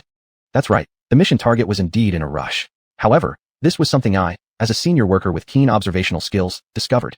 The mission target's younger brother could find this out, probably confirming that old saying. Those who know you best are always your enemies. Brother, even though you defeated me, your state hasn't fully recovered. Can such a you lead the corps to become a border corps? The red-haired high-ranking insect, gripping the mission target's hand pressing against his neck, said. The mission target stood up. This does not concern you. The red-haired high-ranking insect sat up, clutching his neck. Because caring is useless. Is it because the corps you lead will not become a border corps? Mission target. By the way, how do you understand that? I only like to speak through actions. That's right, one should indeed speak through actions. So, the fact is, this guy, you will inevitably die by my hands. This is the result of you killing that scout, and it is the order given by the boss. Staring directly at the Chief of Staff for a while, the mission target withdrew his gaze. There must be no next time. If you make this kind of mistake again, you won't be fit to be the Corps' Chief of Staff. Chief of Staff, yes sir. However, I don't think this is a mistake. Whether something is a mistake or not is decided by the strong. These words shouldn't have been said by the Chief of Staff. Nevertheless, I admire the Chief of Staff's stubbornness, his rebuttal against the mission target. A troublemaker like the mission target deserves whatever rebuttal he receives. Seems like I'm showing favoritism a bit. But favoritism is something every living being possesses, be it insect or human. Living beings without bias are few, almost non-existent. Moreover, as an antagonist, I take pride in showing favoritism. Not showing favoritism, treating everything and everyone equally. is something the righteous side pursues. Although there are hardly any in the righteous side who can truly achieve that. Favoritism, like privilege, has always existed, from ancient times to now, from the era in my memory to this current star age. The mission target. If I say you're wrong, then you're wrong. Don't forget, between you and me, who is the stronger one? The chief of staff. In terms of physical strength, you are indeed stronger than me. This was the truth, and I could be certain of it. At this, the deputy corps leader interjected, forcibly changing the topic of conversation between the mission target and the chief of staff. Corps leader, chief of staff, look, the squad that found the first red sunstone has returned. What a poor attempt at diverting the topic. The deputy corps leader should practice his conflict avoidance skills more. I don't expect him to reach the average level of humans, but he should at least get better and stop being so bad. And what conflict were they even trying to avoid? I wanted to continue watching the show between the mission target and the chief of staff. Chapter 18, Taboo. Nightlife of Task Target 051. What is the nightlife like for the regiment commander? To this question, I am not entirely sure. Because, though I have a colleague who is a regiment commander, I'm not close to him. We are merely nodding acquaintances. Also, despite executing numerous missions, I've never undertaken any directly involving the regiment's commander. This mission is my first related to a regiment commander. Even so, my role is to address issues pertaining to the regiment commander's objectives. The nightlife of the task target is extremely monotonous. After training his soldiers, he begins his own personal training regimen before returning to his quarters. I must stress that his personal training process is incredibly dull as when he trains his soldiers. Compared to him, resolving the military training life of the insectoid noble through the use of sublime mother-son snakes was far more interesting. Most of the insectoid noble's classmates had never seen blood, thus during their training, they often experienced sudden situations and faced greater danger. After all, inexperienced individuals have a much higher chance of making fatal mistakes compared to those who have been exposed to combat. Upon returning to his quarters, the task target's nightlife remains just as monotonous and unexciting. He watches training videos of the regiment, which I find uninteresting, specifically from his own group. Not only does he watch them, but he also makes notes on the terminal screen. Is he analyzing strengths and weaknesses of his regiment's training methods from these videos? I thought the task target wouldn't do this himself, delegating such work to the chief of staff. Apparently, the task target takes his regiment seriously. Even so, his fate will remain unchanged. Death became an inevitable outcome after he killed that scout. Regardless of reasons or personal conditions, be it illness, special circumstances, or high status, if you hinder our side, if you compromise our interests, you must pay the price. This is the viewpoint of my immediate superior, Boss 4, who values results, and it is also my belief. I was wrong. The task target's nightlife isn't monotonous after all. His nightlife should be considered rich. After all, someone is hidden in his place of residence. An insectoid keeping a human inside its dwelling. That's intriguing. As I watched the task target approach his basement where a person was concealed, slowly moving closer until standing face to face with that person through glass, I trailed leisurely. An interspecies romance. That was my first impression upon seeing the kaleidoscopic expressions on both the task target and that individual's faces. Still for the same reason, I've been reading too many melodramatic romance novels recently, and my mind hasn't fully returned from their world. How did you come here? The person, a frail-looking woman resembling a delicate lily, questioned. The task target didn't respond to her question but asked instead, "Are you feeling any better recently?" Woman, same as always. I understand my body well. I can only live out my days like this. The task target's eyes darkened for a moment but quickly recovered. I came here to tell you. The pirate group responsible for your abduction and the destruction of your family. Only a few low-level minions survived. Wow, it truly is an interspecies romance. My prediction regarding matters of the heart is spot on. Could it be due to all the melodramatic romance novels I've read? It turns out there are benefits to consuming them. It seems the task target pursued space pirates because of this woman. To eliminate a pirate gang for love? How touching. Not at all. I won't be moved by love. In my view, only fools dabble in something as ridiculous as love. After all, people in love tend to act absurdly foolish even.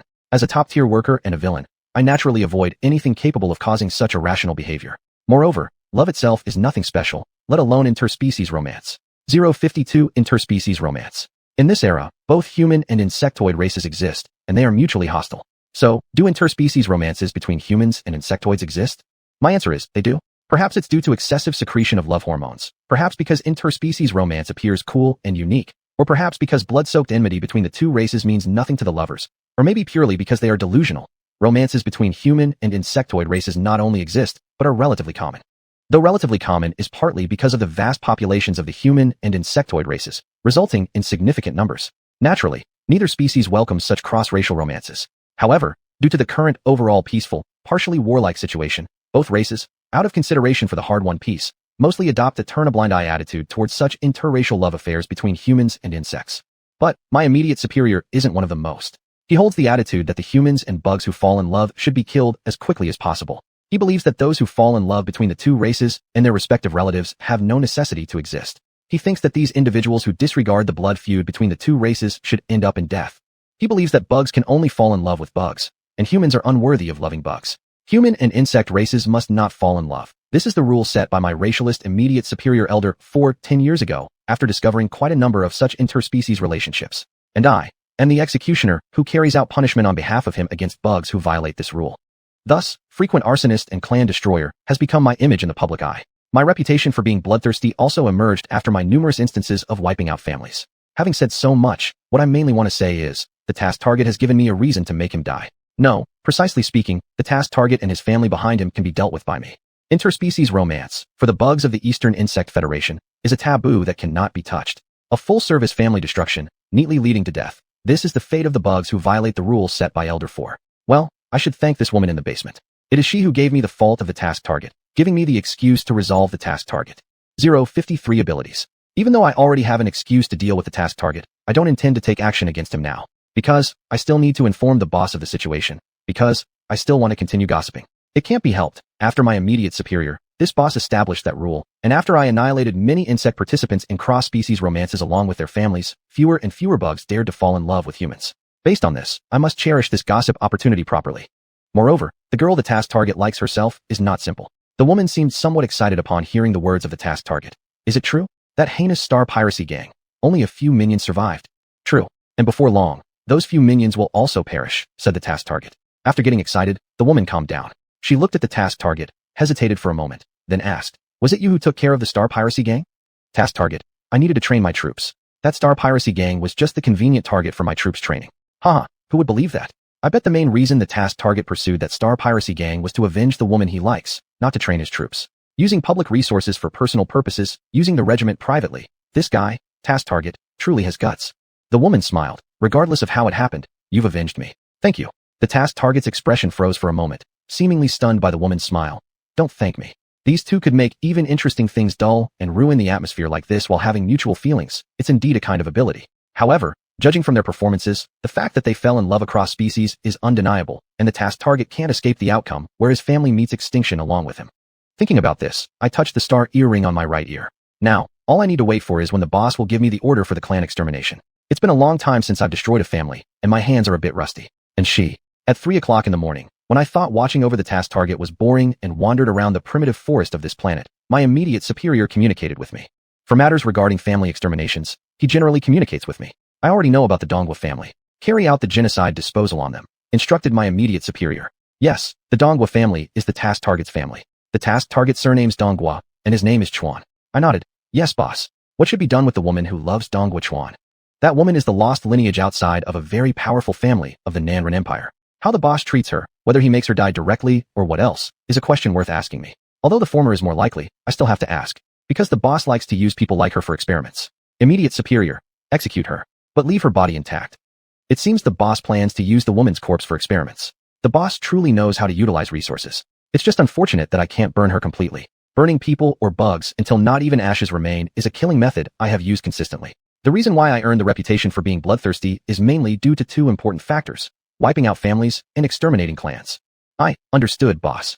After hearing my response, my immediate superior ended this communication. As for me, I started pondering a question. More than half of the troops in Dong Guochuan's legion carry the bloodline of the Dongwa family. If they are removed, fewer than 5,000 soldiers will remain in the legion, and a force with less than 5,000 troops cannot be called a legion.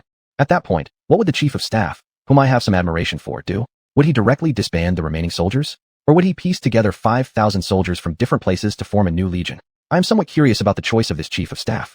After all, in the legion where the task target is located, only this chief of staff is worth my attention, worthy of my consideration. Chapter 19, Cremation Treatment. 054 Soulfire. In the era that lingers in my memory, there was a saying, 1,000 people have 1,000 different Hamlets. In this age, however, there is another saying, 1,000 transcendents see 1,000 different worlds. There are no two identical extraordinary abilities in the world. Therefore, each transcendent perceives the world differently, not entirely the same.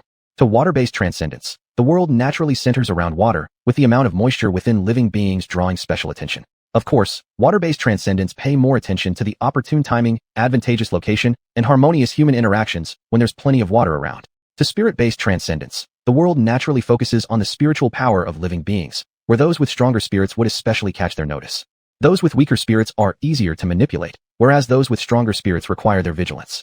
But for me, a mutated fire-based transcendent, The world I see is an ocean of flames. Each flame in this sea of fire represents the soul fire, teeming with life force within living beings. When the soul fire extinguishes, it signifies the total demise of its owner, leaving no possibility of continued existence. Thus, I prefer extinguishing the soul fire as a means to accomplish killing. This way, it helps me confirm the death of the target. This also makes me feel cheerful, because, compared to the lively state of a burning soul fire, I prefer the tranquil moment when the soul fire is forcibly extinguished. Moreover, rather than allowing deceased beings to leave behind remains, I prefer burning them to ashes without a trace. Since they're already dead, there's no need to keep their corpses in the world. That's my view. Performing cremation for the deceased, advocated in the era from my memory, is also something I enjoy doing. So, for the Dongwu clan, I also plan to perform cremation. As for the woman the mission target fancies, I will leave her body intact. Although I'm somewhat dissatisfied, this is after all the directive from my direct superior, my boss. His orders, of course, I will follow. After all, I am obedient. It's a dark and windy night, perfect for slaughter. Though, I don't really need to care about the timing of killing. Looking at a transcendent creature that's hunting for food, I clapped my hands, making the applause echo across the entire planet. The army on this planet, get ready. A feast of death awaits you. Anshiba run. Seeing me appear on the drill platform, the chief of staff's expression changed, and he respectfully called out. The deputy commander who arrived later followed with, Anshiba. I looked at the deputy commander and asked, your voice trembles, are you afraid of me? The deputy commander looked at the floor of the drill platform and replied, no, I'm just excited that you, Anshiba, have come to our army. Excited? As a senior worker, if I couldn't tell whether this guy was excited or scared, it would be ridiculous. This man, clearly afraid of me. However, whether this man is excited or scared doesn't matter. I asked him just to pass some time. Now, the main character has arrived. Seeing the fully armed mission target, I smiled. Dongwu Chuan Commander, you're here. Dongwu Chuan saluted me, addressing me as Anshi Commander. Let me mention, although I am not part of the military nor command any army, I do hold a military rank, specifically the rank of a division commander. It was granted to me when I was 12, by my direct superior sending me out on a bloody rampage. 055 standing death. Do you know why I've come? Looking at the mission target, I asked with a smile. Mission target? I don't know. Your intentions, Anshi Division Commander, are beyond my prediction. Me? I thought you knew why I've come. After all, you've committed a great wrong. In the Dongcheng Federation, for an insect species individual to fall in love with a humankind is punishable by destruction of family and extinction of lineage. With such boldness, do your kinsmen know? They probably don't. If they did, they would have quietly eradicated the disgrace themselves instead of letting matters escalate to my being sent here for extermination. A flicker of panic flashed in the mission target's eyes as he forced calm, asking, I don't know what grave error Anshi Commander refers to. Deputy Commander, since your excitement over my arrival indicates familiarity with me, why don't you guess what grave error I'm referring to? I said to the Deputy Commander. Since you're afraid of me, you must know something about me. Why don't you guess why I'm here? Betraying the insect race, betraying the Federation, and falling in love with a human. All these constitute the great wrong mentioned by Anshiba. The answer didn't come from the Deputy Commander whom I questioned, but from the Chief of Staff. I glanced at the Chief of Staff with an amused expression. Chief of Staff, tell me, which great wrong did your Corps Commander commit? Regardless of which grave error was committed, the outcome would be annihilation of the clan. By revealing these three mistakes, was it intentional or unintentional? The Chief of Staff responded. The Corps Commander is loyal to the Federation and could never betray the Federation or the insect race. So, you believe he fell in love with a human? I asked. The Chief of Staff fell silent for a moment before answering. Yes. I looked at the mission target. Do you have anything to say? Even if you do have some last words, there might not be anyone to receive them. The mission target took a deep breath. Am I the first member of the Dongwu family you intend to eliminate? Would you prefer not to be the first? If you ask, you can be the last one to die. You are the first batch. Those under your command who carry Dongwu blood will be the second, and your other clansmen will follow as the third. This order isn't unchangeable. Dongwu Chuan Corps Commander, is there really no room for compromise? The mission target asked me. Do you think there's any leeway? Falling in love with a human is strictly forbidden by my direct superior, the fourth elder. Do you believe that you and your clan still have any chance of survival? Me. Romance between humans and insects is forbidden. This is a golden rule. Therefore, you, who violated this iron law, had better not entertain any Jiaoxing psychology. You and your clansmen only have death as their conclusion. Mission target, I understand. Dongwu Chuan wishes to battle you, Commander Anshi, unable to live on knees, thus opting to die standing up, right? In that case, I shall give you this opportunity.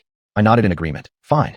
There is nothing worth mentioning about the outcome of the battle. Naturally, I emerged victorious. Even less worth discussing is the process of the battle where the mission target didn't even touch me before his soul fire went out. Against opponents not on my level, extinguishing his soul fire is as easy as blinking an eye. The entire battle is not worth mentioning. What is worth noting is that while I extinguished his soul fire, I also extinguished the soul fires of all soldiers in his jurisdiction who shared the Dongwu bloodline. Letting his soldiers die along with him, the Corps Commander, was my reward for choosing to die standing up. Although, I think he may not want this reward. But who cares? As a villain, there's no need to care about others' opinions. 056 Propaganda. Smiling at the chief of staff and the deputy corps commander, I said, "The matters here, I entrust to your handling." The chief of staff, "Understood, Master Anchi." The deputy corps commander just nodded palely at me. As the physical backbone of the corps, the deputy corps commander found it harder to face this feast of death than the intellectual support of the chief of staff. This guy truly isn't worthy of my attention. The mess left behind by the mission target probably has to be handled by the chief of staff. I instructed the chief of staff and the deputy corps commander. There's no need to keep secret what I've done here. The matter of interspecies romance, it's been too long since I dealt with it. Some individuals perhaps forgot the consequences of such actions. Remember to publicize this for me well. Seizing homes and eradicating families. Although I have a neutral feeling towards it, I don't want my workload to increase. Thus, there should be less interspecies romance. The chief of staff, the deputy corps commander. Yes, Commander Anchi. With the mission target dead, it's time to meet the woman he fancies. His clansmen can wait until after I deal with her. With this thought, I disappeared on the spot. Looking at the woman in the basement, I asked, curious where the applause coming at midnight originates from. "Who are you?" Seeing me, the woman clearly became nervous. Stop looking around. Dong Wuchuan won't come to save you. A dead man. How could he possibly rush to save you? Moreover, a dead person cannot save another dead person. Since your fate of death is already decided, why not spend this remaining time well? Woman, are you his enemy? Of course not. Dong Wuchuan isn't qualified to be my enemy. He's merely a troublesome insect scum to me. What do you think? I countered. The woman tightened her fists. I don't know whether you are his enemy, but his death must have something to do with you. Me. It was me who killed him. Knowing this information, do you want revenge for him? The woman chuckled bitterly. How can someone whose family has been destroyed and who has lost everything seek revenge for him? Yet, you're not displaying the behavior of someone who doesn't want revenge. Clearly, you hate killing me. Me. You're wrong. You aren't a person whose family has been destroyed. Your identity is not as simple as you imagine. The woman guessed. What do you mean? Do you plan to use me? No. I just want to confirm whether you know your true identity. I'm telling you these things mainly to satisfy my gossipy heart. No, I don't plan to use you. I'm just here to send you on your way. Romance between humans and insects is forbidden. Since Dong Wuchuan, the insect involved, is dead, how could you, as the human involved, possibly survive? My voice was gentle. The only difference between you and Dong Wuchuan is that you can keep your body intact after death, while he cannot. Although, your body will be used for experimentation. I still need to emphasize, I do support cremation for corpses and deceased beings. Cremation is clean, hygienic, cost-effective, and deserves promotion. Looking at the woman who collapsed due to her soul fire being extinguished, I sighed. My specially made space container for storing corpses will have to be used again. Chapter 20, however, 057 Grand Deed. There's not much to say about the process of dealing with the Dongwu family. Although I haven't done anything like confiscating properties and wiping out clans in a long time, this does not mean that the people of the Dongwu family can escape my punishment. Compared to the families I dealt with in the past, the Dongwu family's strength could only be ranked as medium level at best. The romance between insectoids and humans has occurred many times in the old Eastern Insect Federation. Most of these numerous taboo romances were initiated by middle-tier insectoids or higher-tier insectoids. As a result, most of the families I dealt with were well-known families within the Eastern Insect Federation. This caused my reputation for enjoying slaughter to spread widely each time a clan was exterminated. Although the insectoids like killing and destruction, it doesn't mean they like someone who thoroughly wipes out entire families, leaving no trace behind. In my view, this is another proof of how much insectoid behavior has been influenced by human nature. The first evidence is that disputes among insectoids have increasingly become verbal rather than physical due to human influence. Leaving no loose ends, this was originally what the insectoids always did. What I am doing is reasonable. Moreover, though the extermination of clans was carried out by me, the order came directly from my immediate superior, Elder 4. The public does not think Elder 4 is bloodthirsty, but instead believes that I am bloodthirsty. This obviously shows favoritism, punishing the weak and sparing the strong. At 8 in the morning, while I was having breakfast, I received a communication from Su Hongqiu. Su Hongqiu, Shaoan, you wiped out the Dongwu family? Since it happened late last night, the news must have traveled fast. It seems that the chief of staff and the deputy corps commander followed my instructions to properly publicize the annihilation of the Dongwu family. Me, yes. Dong Wuchuan of the Dongwu family violated the unbreakable rules set by the boss by having a romance with a human. The Dongwu family was thus removed from interstellar existence. Romance with a human? Shaoan, it looks like because you haven't acted in so long, they dared to even consider such an idea, said Su Hongqiu. Coincidentally, that's exactly what I thought. After all, when it comes to bad tendencies, insectoids are not much different from humans. They believe they are special cases and deserve exceptions for good fortune while escaping punishment for bad deeds, a mindset common to both insectoids and humans. More importantly, it's been a while since we've had a case of interspecies romance between insectoids and humans. Under the influence of Zhaoxing psychology, lucky gambling mentality, some insectoids inevitably develop thoughts of trying. Regarding this, my opinion is, go ahead and try. Anyway, your relatives will accompany you to death, albeit passively. Me. That's exactly what I thought too. The fall of the Dongwu family can serve as a warning bell to some insectoids. They should know clearly what they can do and what they cannot even touch. Even if they don't get it, it's no big deal. It just means I'll have more work to do, snuffing out the fires of their souls one by one, eradicating them clan by clan. Of course, I still hope they understand the rules. Who in the working world wants more workload or an increased amount of tasks under the same salary? Su Hongqiu laughed. You're right, Shaoan, your act of exterminating a clan has indeed served as a warning. By the way, it's already been 4 years since your last extermination.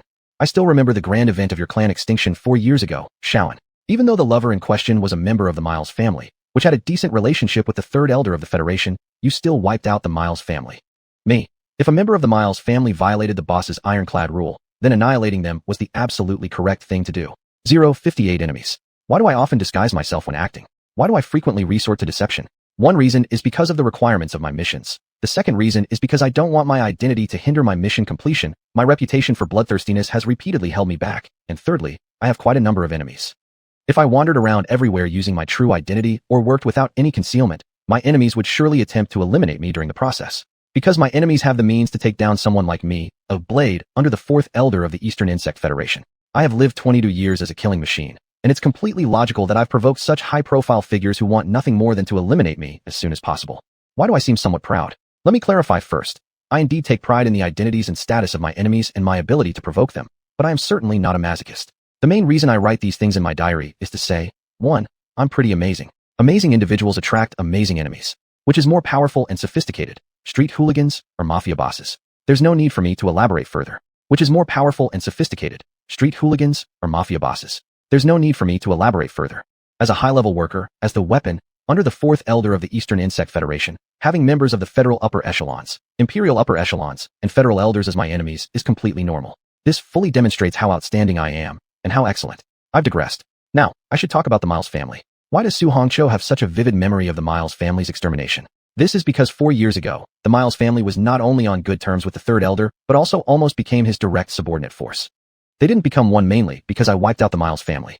I've said before that the 8 elders are at the top of the Eastern Insect Federation, the first tier of the pyramid. The second tier consists of the 8 elders' direct subordinates, and the Miles family at the time was located between the second and third tiers. It just needed an appropriate time. Just needed for the third elder to publicly announce that the Miles family was his direct subordinate force, and the Miles family would have completely left the third tier and formally become part of the second tier forces. This led to the fact that even though many people knew that some members of the Miles family were in a romance with humans, they hesitated to speak up due to the presence behind the Miles family, none other than the third elder. This also led to the fact that when I came to the Miles family after learning about this matter, they didn't take me very seriously. For this, I smiled as I sent them to their deaths. At the same time, because I wiped out the Miles family, I deeply offended the third elder, becoming someone he could never tolerate. 059 The Miles family. For years ago, the family residence of the Miles family. Looking at the scene of revelry and debauchery in the main house of the Miles family's compound, I laughed. You're really living it up. Dying here, dying now, must be quite regrettable for you. After all, soon enough, you were going to become the direct subordinate force of the third elder, sitting side by side with me. Even if you had already reached the second tier of the pyramid and were equal with me, I still wouldn't hesitate and would still sentence you to extinction. How dare you violate the ironclad rule that prohibits romances between humans and insectoids? Who are you? Who invited you? At this moment, one of the Miles family's attendants saw me. Me. My name isn't she. No one invited me. I came uninvited. By the way, mine means peace, and she refers to West. The attendant widened his eyes, and she? Peace West? Could it be that you're the and she under the fourth elder of the Federation? That's right. I nodded. So, go ahead and summon your master. Attendant. Master and she, please wait a moment. I'll go get our clan leader. After a while, the clan leader of the Miles family arrived in front of me, led by the attendant. Me. Clan leader Miles. Seeing me, clan leader Miles smiled and said, your arrival at our Miles family is truly an honor for us. While my arrival may indeed be your honor, if you knew the purpose of my visit, you probably wouldn't welcome me. I smiled silently. Upon seeing this, the eyes of clan leader Miles flickered as he asked, is Master and she here to congratulate us on the Miles family becoming a direct subordinate force under the third elder? Me. I've heard that there are members of the Miles family who are in a romance with humans. I would like to ask the clan leader whether this is true. The Miles family has at least been favored by the third elder, and rushing into action without any conversation might be too disrespectful to the third elder's face. It would be better to talk first. Besides, I'm curious whether this clan leader knows about the members of the Miles family who are romantically involved with humans. Knowing or not knowing makes no difference to the boss, nor to me, but I'm interested out of curiosity. Clan leader Miles kept his composure. Master and she, what you say is absurd. How could we possibly have members of our family in a romance with humans? This is purely a rumor. Our Miles family always abides by the rules. Clan leader Miles, you're lying. And, without solid evidence, do you think I'd come here? I asked. As a busy worker, unless your family had committed a violation, do you think I'd bother coming here? Isn't being idle at home a better option? Do you think I'm so bored that I come to celebrate your family's affairs? Without mentioning that the Miles family isn't yet a direct subordinate force of the third elder, even if it was, what does it have to do with me, a subordinate of the fourth elder? I don't even care about or pay attention to my colleagues who are also subordinates of the fourth elder, let alone you. So, what exactly has brought Master and She here? Clan Leader Miles asked with a heavier tone. Me. Clan Leader Miles, surely you know the fate awaiting the insectoid who is romantically involved with a human. It doesn't matter if you don't know.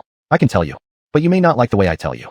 If I use the deaths of some of your clan members to inform you of this outcome, you probably wouldn't be able to accept it. Clan Leader Miles, Master and She, our Miles family is heavily favored by the third elder and is about to become a direct subordinate force under him. Are you threatening me? Do you think I'm the kind of person who can be threatened? Do you think I care about the influence or status of those I kill? I can clearly tell you. No, I am not. Me. However, members of your clan are in love with humans. Clan Leader Miles, Master and She, the third elder highly values our Miles family. Me. However, your Miles family has violated the strict rule prohibiting romances between humans and insectoids. Chapter 21. You're not bad. Muda. Even if you talk a good game, even if you wield more power or influence, as long as someone from your family violates the iron law set by my direct superior, Elder 4, I will carry out his orders and destroy your entire family. This is my responsibility as a worker, my duty as an obedient subordinate. Elder Miles, Anshida, Elder 3 and Elder 4 are both elders of the Federation with equal status. In my view, the biggest difference between the Empire and the Federation is, there's no one who can make the final decision. Everything is ultimately decided by voting. In other words, compared to the Empire, the Federation is a loose collective. The upper echelons of the Federation hold equal power. The 8 elders of the Dongsheng Federation, in my opinion, resemble the feudal states of the era I remember, none of them submitting to the others, none giving face to each other. So what if Elder 3 and Elder 4 have the same status and power? I am not under Elder 3, why should I care about him? Me. However, members of your family, the Miles family, are engaging in forbidden relationships with humans. Elder Miles seemed angered. Anshi, we are under the command of Elder 3, not Elder 4. Me. But it is against both Elder 4's iron law and the Federation's rules for insect and human races to intermingle romantically. My direct superior ensured this law was enforced throughout the entire Dongsheng Federation. Speaking of dislike for humans and aversion to interspecies romance, my boss ranks first among insects. After all, he's a racist and has always disliked humans. Elder Miles, Anshi, must you make things difficult for our family? You overestimate your family. I'm not deliberately targeting you. You simply aren't qualified enough. Me. A member of your clan violated the prohibition on romantic involvement between the human and insect races. Thus, they must be punished with extinction. Seemingly understanding my implication, Elder Miles took a deep breath. Lord Anshi, regarding this matter, I shall give you a satisfactory response. Please allow us some time. Oh, are you planning to execute the family member who dared to fall in love with a human? But it's already too late. I've already come to your door. Even if you decide to kill that person because of me, it's still too late. I am a stubborn worker who places my boss's tasks as top priority. Me.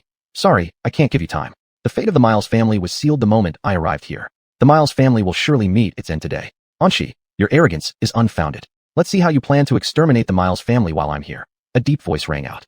Looking in the direction of the voice, I saw an old acquaintance. Muda, you're here too? Muda, direct subordinate of Elder 3. His presence here is likely on behalf of Elder 3. Me. So, are you planning to stop me? The Miles family has indeed violated the iron rule prohibiting relationships between the human and insect races. Muda, even if they broke the rule, it's up to us to handle it, not you as Elder 4's subordinate. I knew it. This mission wouldn't go smoothly. Boss, you really gave me quite the fine job. Are you saying, Muda, that you intend to prevent me? I asked. Muda, I'm not stopping you. I just won't let outsiders interfere in our internal affairs. Anshi, you'd better return where you came from. Young people having ambition is good, but it's best to know one's limits. Anshi, consider this advice from someone much older than you. Me, oh? But right now, I don't want to leave. My time to go back is only after the Miles family is annihilated. Right? Uncle Muda, much older than me. As I finished speaking, someone in the main hall of the Miles family estate suddenly caught fire. Uncle Muda, I just killed someone from the Miles family right in front of you. What do you plan to do? I asked with a smile. No matter how well you speak, everything ultimately comes down to strength. Coincidentally, every single person present is weaker than me. In other words, none of them can fight. For this, I naturally feel reassured. After all, I'm not a masochist seeking stronger opponents to torture myself. Of course, if there were stronger individuals present who weren't on my side, I would still firmly carry out my plan to annihilate the family. Because I do have professional ethics. As a villain, perhaps I shouldn't. 11, Muda was furious. Me. I'm here. No need to shout so loud. I'm not deaf and can hear you perfectly. Muda leaped down from the 3rd floor and raged. You are bold indeed, killing my people right in front of me. I've killed in front of my direct superior, Elder 4, without flinching, so why would I fear doing it in front of you? Though, that was under Elder 4's orders. Me. I know I'm good, but wait till you see what's coming next. Killing one person from the Miles family is nothing. Soon enough, I will annihilate the entire Miles family. Muda. Anshi. It seems I really need to teach you a lesson. Me. Prove it first. As I said this, I extinguished another flame of soul fire. People from the Miles family inside the hall began to combust spontaneously. It was the kind of combustion where not even ashes remained. Seeing this, Muda's expression grew increasingly serious. He raised his hand and waved it towards me. Then, gale force winds rushed toward me, accompanied by wind blades. Yet, my expression remained unchanged as I stood still. It's merely a breeze. Why should I dodge? Not only did I not move, I quickened my pace in extinguishing their soul fires. Before Muda made his move, there were survivors on the second and third floors of the main residence within the Miles family estate. After Muda acted, everyone except for a few remaining members in the ground floor hall were dead. Me. Uncle Muda, looks like your power wanes with age. Your wind has done nothing more than keep me cool. Not a single scratch on me. And Uncle Muda, is this all you've got? If you keep pulling such soft punches, the Miles family is truly going to be eradicated. Let me clarify, I'm not asking for trouble. I simply wish to ascertain the precise strength of those working under Elder 3. Of course, knowing Muda's strength does not necessarily help me deduce the strength of others under Elder 3. Why am I interested in knowing this? Well, obviously after what happened to the Miles family, I've angered Elder 3's camp beyond repair. One must not only have theoretical knowledge of their enemies, but also engage them in real combat. Knowledge gained from books alone is shallow. Real understanding requires personal experience, a lesson imparted from the era of my memories. The memories I carry from when humanity resided on Water Blue Planet aren't just for show. Chapter 062. Support from Muda. Muda. Anshi, you seem to genuinely want to die. Me. Uncle Muda, your statement suggests that you could kill me if you wanted. Weaker than me as you are, what can you do to someone you cannot defeat? Could you truly achieve it? Boom. A massive sound resonated through the area, shattering the entire mansion belonging to the Miles family. Walls crumbled into pieces, light bulbs shattered, steps fragmented, all items succumbing to the pressure of Muda's presence. Destroying an estate while fighting. How wasteful. The assistant to Elder 3 appears to be quite expensive to maintain. Unlike him, every time I fight or kill, I remain orderly and refrain from damaging any property. Extinguishing another soul fire won't harm anything else. I grinned and said, Uncle Muda, raiding and eradicating a family. Well, you've helped me out with the raid. Don't worry, I'll handle the extermination part myself. I mentioned earlier that I prefer mental annihilation over physical. And by the way, there are only a few members of the Miles family left. And here I am, slaughtering so many people right before your eyes, yet you're powerless to stop me. If word gets out, what would others say about you? Will they say your power pales in comparison to mine? Or will they think you don't care about your subordinate faction under Elder 3 and let them die willingly? Anshi, today you shall die at my hands. Out of the dust caused by the broken main residence, Muda charged at me, throwing a heavy punch. His punch was aimed straight for my head. Seems he's pretty confident in his fists, targeting one of the hardest parts of the insect race, the skull. Unfortunately for him, it's an ineffective attack, because before Muda's fist could reach me, I set it ablaze. As a fire-type extraordinary individual, naturally I can ignite anything. Even being a mutated fire-type extraordinary individual doesn't change this fact. I simply favor extinguishing other people's soul fire to kill, but that doesn't mean I lack alternative methods. Moreover, regarding Muda, I have no intention to kill him outright. If I truly killed him here, Elder 3 would likely issue a bounty on my head without hesitation. I understand the difference between ruining someone's face and pushing them into genuine rage. Realizing his hand caught fire, Muda predictably tried extinguishing it urgently. After all, my flames are potent. If he doesn't put it out in time, his hand will really be completely useless and he'll need to grow a new one. I watched Muda as he was putting out the fire, asking, Uncle Muda, do you need help? Muda responded coldly, Anshi, I don't need your phony kindness. I said, this isn't phony kindness. I just respect my elders and care for the young. Uncle Muda, you are much older than me, so it's only natural that I respect you. Not at all. As an antagonist, how could I truly respect elders or care for the young? This is just fake kindness. Muda chose to ignore me. I chuckled. From the looks of it, Uncle Muda, you won't be able to stop me from wiping out the clan. In that case, I won't hold back anymore. The remaining members of the Miles family, accept the death I bestow upon you. Miles clan leader, it seems no one can save you now. I said, looking at the clan leader. Yes, the clan leader was deliberately spared by me. Being the last person in the Miles family to die, this is my reward for welcoming my arrival. Anshi, you're impressive. As I extinguished the soul fire of the third-to-last Miles clansman, a projection suddenly appeared. Chapter 22, Short Life. 063 Not minding. What is the most embarrassing thing in the world? This question, asked to different people, yields different answers. In my opinion, I'm most embarrassed right now, because while I was bullying an underling of a big shot, the big shot just so happened to catch me in the act. Let me clarify, the big shot's underling refers to Madar, not the Miles family. The Miles family still belongs to the third tier and isn't yet directly part of the big shot's power structure. Madar, despite his average strength, like me, is a direct subordinate of the big shot. Looking at the projection behind me, Madar respectfully greeted, Elder. And I, smiling broadly, turned around to face the projection, bowed my head, and said, and she greets Elder 3. A question arises, was Elder 3 already paying attention here, or did he just start paying attention? Judging by his evaluation of me, it seems he knows everything that happened before. So does this mean my mission has gone wrong? Elder 3's projection glanced at me for a moment and then directed his gaze to Madar standing behind me. Madar, you've been negligent. Negligent? I don't think Madar has been negligent. His skills are simply no match for mine. Calling him negligent is almost laughable. Though I thought this way, my expression remained unchanged, and I kept smiling. Even if Elder 3 clearly ignores me and deliberately skips over me to converse with Madar, I maintain my smile. When a superior discusses matters with their defeated subordinate and looks unfavorably upon the person who beat that subordinate, I understand. Even if I don't, it makes no difference. Elder 3's projection. Remember to take your punishment after returning. After saying this, the flame on Madar's clenched fist that had been burning fiercely went out. Yes, from the beginning until now, Madar hadn't extinguished the flames on his fists. All he managed to do was prevent the flames from spreading, keeping them confined to his right hand. I've already stated, my flames are exceptional. I reaffirm that fact. Madar spoke deeply. Understood, Elder. After finishing speaking with Madar, Elder 3's projection turned to me. And she, must you exterminate the Miles family? This is a difficult question to answer.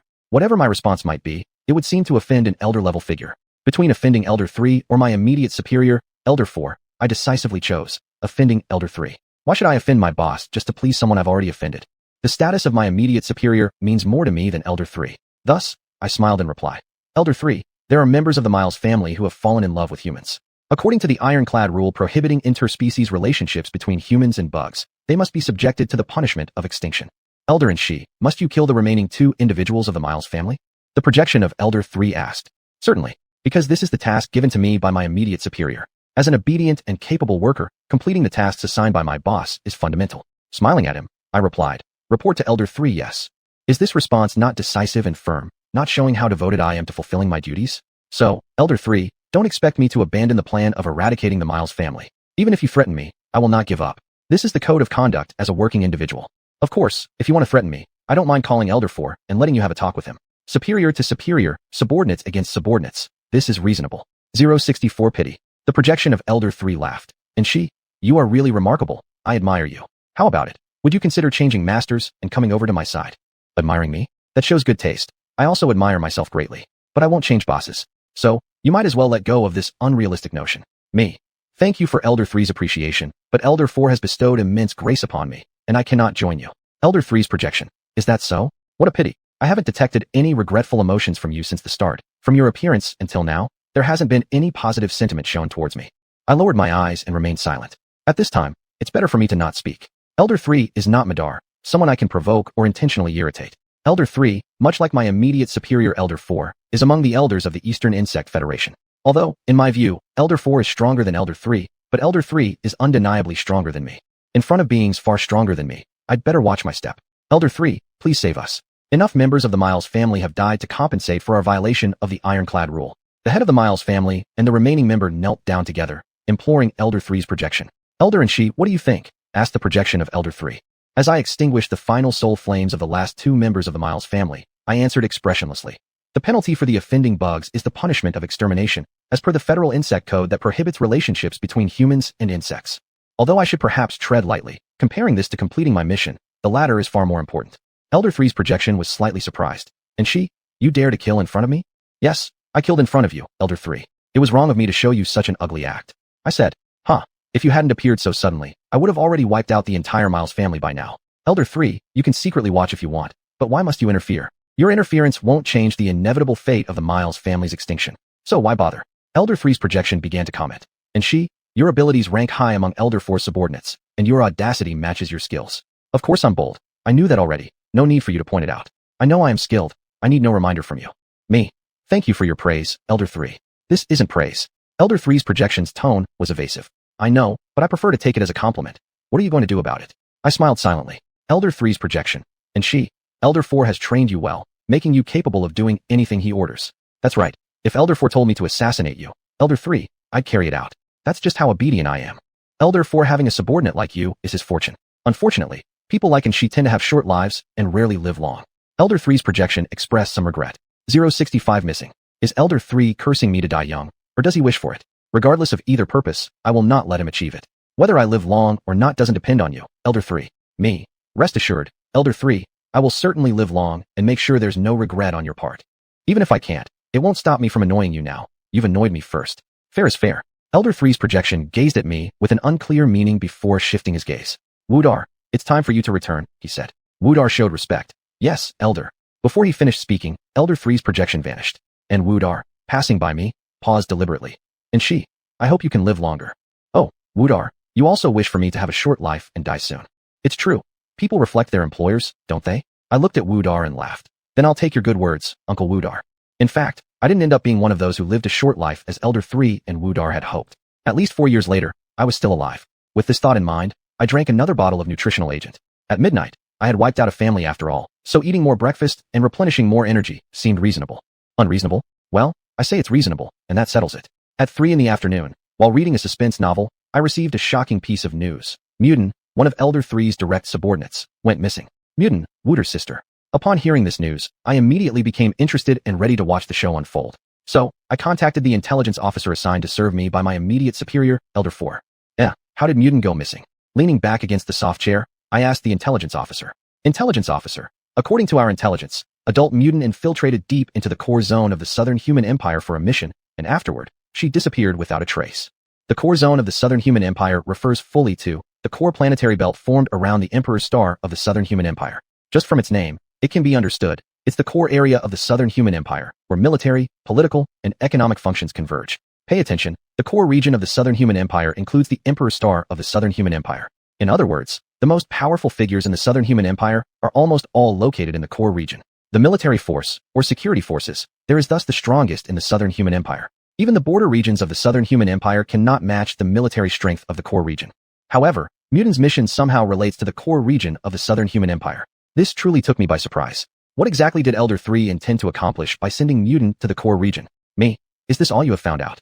Intelligence officer. Yes, adult and she, that's all we've found so far. If you wish to know more, it will require some additional time. Then how is Uncle Wudar faring? What does he think about his sister Muden's disappearance? I asked. I have called him Uncle Wudar ever since I wiped out the Miles family 4 years ago. Since he is much older than me, this title suits him well. Intelligence officer. Adult Wudar is enraged and reportedly plans to personally enter the Southern Human Empire core zone to retrieve adult Muden. Of course Wudar would be furious. His relationship with Muden is far closer than that of the twin sisters Su Hongyan and Su Hongqiu. However, whether he will actually go is uncertain. Though Wudar's strength matches Muden's, his overall ability falls short of hers. Were he to venture into the core region of the Southern Human Empire, it might be like sending a bun after a dog. Once gone, never coming back. Though this was my suspicion, I still asked, will Elder 3 allow Wudar to go to the Southern Human Empire? Chapter 23 Disguise. 066 Happiness and Misfortune. If this happens, Elder 3 is likely to lose another direct subordinate. If the two siblings both go missing, Elder 3 would probably become a laughingstock in the Eastern Insect Federation. Of course, those who dare to laugh at him would be people with power and status similar to his. No, even those whose strength and status are less than his would also laugh about this matter. For example me. Intelligence officer. Elder 3 forbids Master Muda from going to the Southern People's Empire. I knew it would turn out this way. I asked. So, does Elder 3 plan to send anyone else? Do you have any information? Intelligence officer. Not yet. Me. I'm quite interested in Master Muron's disappearance. Please investigate more. The intelligence officer lowered his head. Yes, Director Anchi. After finishing the communication with the intelligence officer, I adjusted my posture to lean back against the chair. Muron's disappearance seems to hold much intrigue. What is the relationship between Elder 3 and the Southern People's Empire that requires Elder 3 to send Muron to the core area of the Southern People's Empire? As a mere bystander, this is quite an interesting event. Unfortunately, my thoughts of happiness didn't last long. Because, upon returning, my immediate superior called both me and Su Hongyan together due to Muron's disappearance. In the bright hall, the projection of my immediate superior, Elder 4, was seated on the throne. Elder Anchi, you're responsible for figuring out how Muron disappeared. And retrieve Muron, no matter if she's dead or alive. Su Hongyan, assist her. He instructed. Truly unfortunate. I found myself in the middle of what I was only watching from afar. I prefer to be a spectator, not wanting others to watch my drama. However, there's no way I can refuse Elder 4's orders. After all, why wouldn't I obey, as I'm a hard-working employee? Still, even though I must comply, certain clarifications need to be made. Me.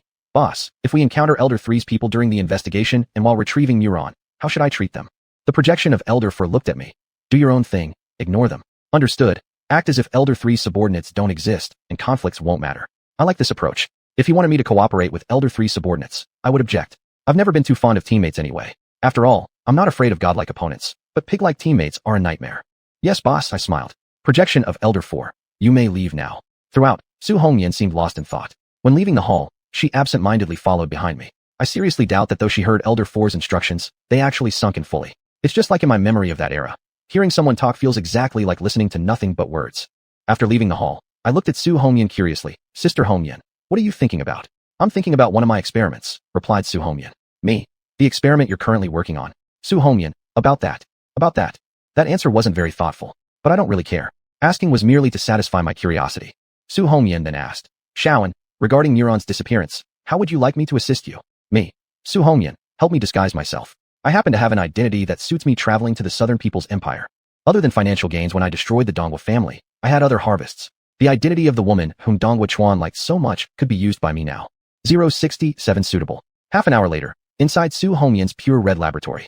With bloodstained hands, Su Hongyan looked at the brand new version of me and smiled. Shaoan, your current disguise suits you more than before, she said. Me. Sister Hongyan, are you praising yourself? My previous disguises weren't assisted by you. Su Hongyan, my skills certainly deserve praise. But, Shaoan, this current disguise truly suits you best among all your disguises I've seen.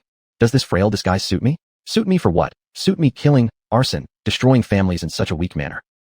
Doing these things in this state is somewhat thrilling. How does it suit me? Does it suit me better than my true appearance?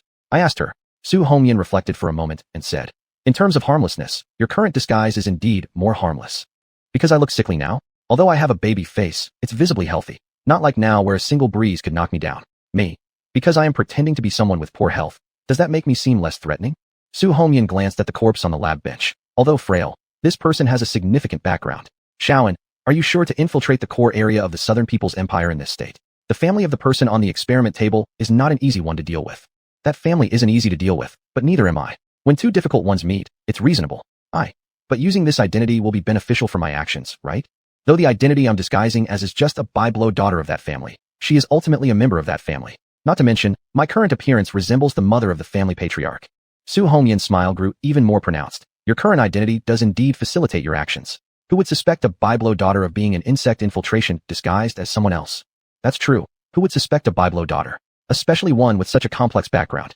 By the way, what's Su Hongcho doing these days? Shaoan, do you know? Su Hongyan asked me after thinking about something. Sister Hongcho is currently visiting someone with a Mo's person. Yes, Su Hongcho is still visiting people, visiting the one the Mo's individual wishes to meet. Su Hongyan clearly knows her twin sister Su Hongcho well.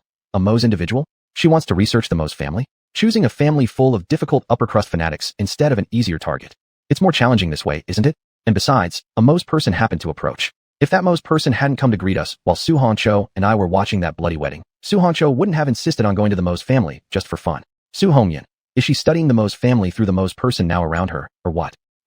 She probably wants to study both the Mo's person and the Mo's family. If Su Hongcho had no interest in the Mo's person following her, she would likely have already reached the Mo's family by now. Sigh, I thought the drama involving the Mo's family would start soon, but it turns out the main character isn't delivering, so she hasn't made it to the Mo's family yet. Hungry tiger. Swallowing too big a bite. Su Hongyan sneered coldly. I laughed without responding. This comment was tricky to reply to. It's normal for a sister to evaluate another sister or mock her. An outsider should not interject. Even if Su Hongyan and Su Hongcho don't have a great relationship, like plastic sisters, it's still their business. As an outsider, I just need to remain silent in situations like this. Chapter 068 Peaches and Plums. I am now on a spacecraft heading to the core area of the Southern People's Empire. Worthy of note, despite my delicate and fragile appearance, during this time aboard the ship, few people judged or mistreated me based purely on looks. This isn't because the people on this spacecraft have high morals and refrain from bullying those who appear weak or lacking in background. Although I didn't witness it firsthand, through the use of my expanded mental force, I observed it happen several times.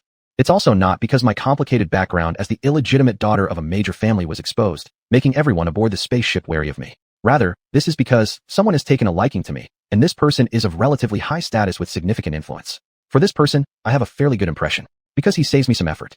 After all, currently, I'm the illegitimate daughter of a major family in the core area of the Southern People's Empire, not the artificial insect Anshi. The frail and pitiable persona needs to stick for a while longer. At least until I've completed the mission assigned to me by the boss. Before then, I mustn't expose my real identity. Miss Chu, there you are.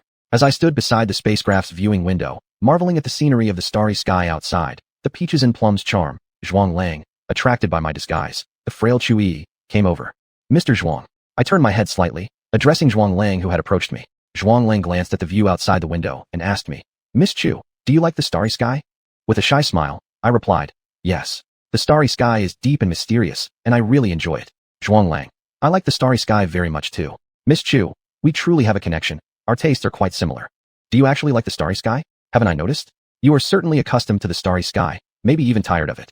I became somewhat excited. Really? Mr. Zhuang, you also like the starry sky? Unexpectedly, I could encounter someone aboard the spacecraft who shares my love for the stars. It seems that there aren't many people who like the starry sky anymore these days. Zhuang Lang. Nowadays, indeed, there aren't many people who still admire the starry sky. It might be due to restless hearts. Miss Chu, which planet in the core area is your destination this time? I wonder if our destinations are along the same route. The most peripheral planet in the core area. As a frail and vigilant person, I can't easily tell you my destination. Even though we've known each other for days and you've helped me a lot, it's still not possible. This is Chu Yi's character setup. The outermost planets? I've heard that those planets are all pretty chaotic. Miss Chu, it might be unsafe for you to go there alone, Zhuang Lang frowned. Whether Chu Yi is safe or not is uncertain, but I am certainly safe. Me. Mr. Zhuang, those planets are part of the core area after all. The security situation won't be bad. You don't need to worry about my safety. His offer of protection is a ruse, while surveillance is the reality. Is this overwhelming desire to control driven by your infatuation with Chu Yi, or because you haven't gotten her? Me. That wouldn't be right, Mr. Zhuang. We've only known each other for a few days. You really don't have to go this far for my sake. With such overeager displays of kindness, how is Chu Yi supposed to feel at ease? Chapter 24, Dispute. 069 A good show. Zhuang Lang. Miss Chu. Although we've only known each other for a few days, the friendship between us has become quite deep. You and I are good friends, close confidants, so it is natural for me to care about you. It's also natural for me to worry about your safety and assign bodyguards to protect you. Deep friendship? Let's not even discuss whether our friendship is indeed that deep. Let's first address if there exists any friendship between us at all. As a scion of the Southern Empire family, how can you possibly have a bond with someone like me from Dongchong Federation's artificial insect race? Moreover, Chu Yi is a cautious person. How could she develop any sort of friendship in just a few days with someone she doesn't know well, let alone a deep one? Considering either my true identity or the identity I am pretending as Chu Yi, there shouldn't really be much of a connection between us. At best, it might be a shipmate's camaraderie. I frowned slightly and said softly, Mr. Zhuang, even if we are good friends, confidants, assigning bodyguards to protect me goes too far. There won't be much danger in the core region of the empire. The core region of the Southern Empire being dangerous, this is something that is certain, especially for the insect race. Otherwise, as a high-level insect and direct subordinate of Elder 3, Mu Ran wouldn't have disappeared. Because this is where the most powerful individuals of the Southern Empire congregate, where those with the greatest authority gather. Zhuang Lang spoke gently. Miss Chu, I know you don't wish to owe others favors or cause them trouble, but between us, what need is there to talk about these things? I assign bodyguards to you simply because I want to protect you. As the ancient saying goes, never intend to harm others, but never fail to guard yourself. Even if you go to the Imperial core area, extra caution is still necessary. The bodyguards I assign will merely provide an extra layer of protection. If Chu Yi were truly here, perhaps she would find it harder to assess which is more dangerous, the fringe planets of the core region or the possibility of you harboring ill intent. Incorrectly put, were Chu Yi here, she probably wouldn't even board this spaceship. Knowing Dong Wuchuan's nature, he wouldn't let Chu Yi stay far from him. I hesitated somewhat, but before I could finish my sentence, Zhuang Lang interrupted me. That's settled then, Miss Chu. Either I assign bodyguards to protect you, or I personally escort you to your destination. Zhuang Lang offered two choices. What? Are you dissatisfied with just assigning bodyguards? Are you thinking of guarding me personally? Don't you think, compared to possible dangers on the fringes of the core region, you pose a greater threat to Chu Yi? I glanced at Zhuang Lang and lowered my head. Mr. Zhuang, you have your own affairs to handle. I do not wish to disturb you. Just send the bodyguards to see me off. Even though, whether being escorted by bodyguards or by you personally makes no difference, the place I will reside at my destination, the people I interact with, you will learn everything clearly anyway. However, from Chu Yi's perspective, she would prefer the bodyguards over you personally. This was due to intelligence investigations into her. It fits her character. Zhuang Lang's tone became increasingly gentle. Then, Miss Chu, we shall proceed with this arrangement. As if anything was truly agreed upon. Did you give me the right to refuse? You are simply making arrangements without consideration of my stance, merely showcasing your controlling tendencies. It's bad luck for Chu Yi to encounter someone like you. For me, encountering you does seem promising for some good entertainment. Though as her impersonator, I must play a role in this drama. However, these kinds of dramatic interactions between rich family sons and illegitimate daughters of wealthy families aren't exactly uncommon, but they're not entirely ordinary either. 070 Masochistic tendency. After chatting a bit more with me, Zhuang Lang busied himself with his own matters. Miss Chu, your bodyguards, I'll arrange them shortly, were his last words to me. So, this fellow just came to tell me this? Arranging bodyguards for me. Does this mean he doesn't plan to pursue me intensely during the upcoming period? Is it because he's too occupied with tasks leaving him no time for romance? Or is he trying to slowly win my affections like boiling a frog? In the latter case, I doubt it will work. Chu Yi isn't the type to fall for such a charm offensive. Take Dong Wuchuan for instance, he had to bring her near him, arranging her stay beneath his home's basement, allowing for their feelings to develop through frequent exchanges before she fell for him. After all, back then, she knew full well that Dong Wuchuan was from the insect race. Yet, amidst his aggressive, passionate pursuit, she came to like him. Ironically, precisely because of this infatuation with Dong Wuchuan, she met her demise. Recalling the romance between Chu Yi and Dong Wuchuan, I turned my focus back to Zhuang Lang onto whom I left a little surprise. Life aboard the spaceship is rather dull, and I require some quality entertainment to relieve my boredom. And conveniently, the leading man chosen for today's drama happens to be this flower of temptation, Zhuang Lang. Young master. Upon seeing Zhuang Lang return, the bodyguard standing by his room door immediately greeted him respectfully. Taking a glance at the room, Zhuang Lang asked, has the butler gone inside? By asking this question, isn't it clear that Zhuang Lang has granted room access to his butler? Otherwise, even the butler wouldn't be able to enter his room. I, standing by the panoramic window, pretended to be admiring the view while actually watching the drama unfold. Bodyguard, yes. Zhuang Lang. Did he say why he was looking for me? Why does young master ask the bodyguard at the door instead of coming in and asking me? The door opened, revealing a middle-aged man in a tailcoat with perfectly combed hair, standing at the entrance. Butler. Upon seeing the middle-aged man, Zhuang Lang pressed his lips together. Then, he stepped forward and entered the room. After closing the door, the butler asked, Young master, did you see that woman again? Why must I report to you just because I'm spending time with a woman? Zhuang Lang's displeasure showed. Zhuang Lang and his butler have an awkward relationship. My observation. The butler maintained an unchanging serious expression, seemingly unaware of Zhuang Lang's dissatisfaction with him. It is not necessary for me to approve. Young master can meet or date whichever woman he pleases, and as a butler, I would have no objections. However, I would like to inform young master, some women are only meant for play. Misstatement there. Zhuang Lang and his butler don't just have a strained relationship. It's clearly a very strained one. Furthermore, the conflict between the two seems quite significant. A normal butler wouldn't speak so boldly to his young master. Respect for rank and hierarchy. Humans value them far more than insect races. Am I courting a woman, and you need to warn me? Zhuang Lang's voice turned cold. Butler, I'm merely offering advice, young master. Strange, their relationship is so poor. Why then did Zhuang Lang grant room access to this butler? Could it be that he enjoys being made uncomfortable, seeking others to upset him? It does seem like it. Before, when I paid little attention to him, he became even more enthusiastic towards me. So, does Zhuang Lang truly enjoy discomfort? There aren't many people with such masochistic tendencies. 071 Fizzle. Zhuang Lang let out a cold laugh. Advice. That was obviously a warning. Mr. Zhong, if you really find me disagreeable, you could simply quit as my butler. Anyway, my butler isn't really you. You're just sent by my elder brother to manage me. Even though I'm not as favored by the family as my elder brother, I still have the ability to change my butler. This statement carries a sour undertone. Is Zhuang Lang jealous that his elder brother receives more family favor? Moreover, I don't believe you could easily replace your butler. If you could, your butler wouldn't be who he is now, but someone else entirely. So just accept it, Zhuang Lang. Mr. Zhong appeared calm. Young master, the woman you met earlier, her name is Chu Yi, correct? Even though your relationship is strained, isn't it inappropriate for you to monitor your young master like this? To be honest, I am indifferent about Zhuang Lang being monitored by his butler, but what I do care about is whether I will become the fish in the pond caught up in the fire at the city gate. People from powerful families often do such things where they drag others into trouble. However, I definitely don't want to be one of those fish affected. Zhuang Lang looked somewhat incredulous. You've been monitoring me? The butler remained calm. No, I just happened to know that young master went to see Miss Chu Yi, and that you've met her these past few days. Just a coincidence? You're too coincidentally aware of all this. Why don't you also say that you've coincidentally become Zhuang Lang's guardian spirit these few days, which is why you know who he's seen and what he's done? Are today's butlers all like Zhuang Lang's butler, bold enough to monitor their masters? It seems only Zhuang Lang's butler dares to act this way. Zhuang Lang, do you expect me to believe your lies? Mr. Zhong, if young master doesn't believe me, there's nothing I can do. I'm simply stating facts. Infuriated, Zhuang Lang approached Mr. Zhong. Zhong Buyu, you're just a butler. How dare you spy on me? How dare you meddle in my affairs?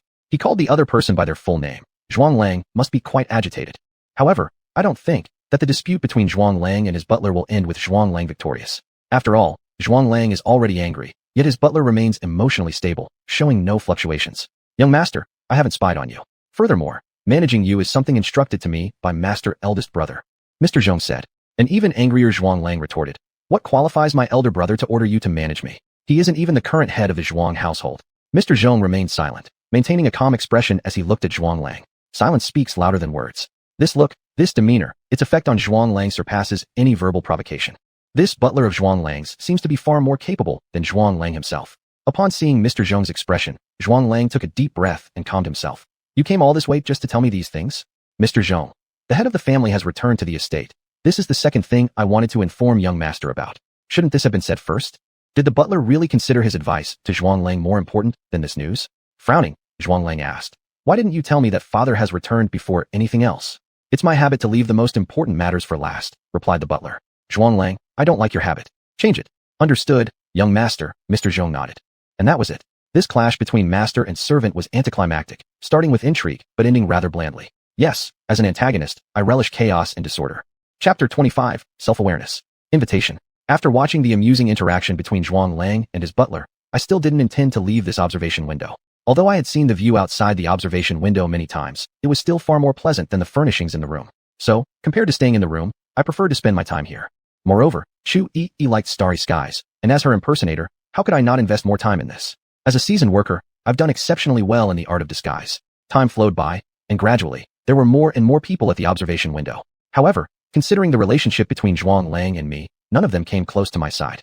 Power, whether you have it or not, truly makes a huge difference. Because Zhuang Lang was interested in the Chu Yi I was pretending to be, none of these observers on the spaceship dared to take my place or the best spot in this observation area where I stood. So, it goes to show that power and respect are reflected in every aspect of life. After all, power is one of the criteria for judging whether an entity is strong.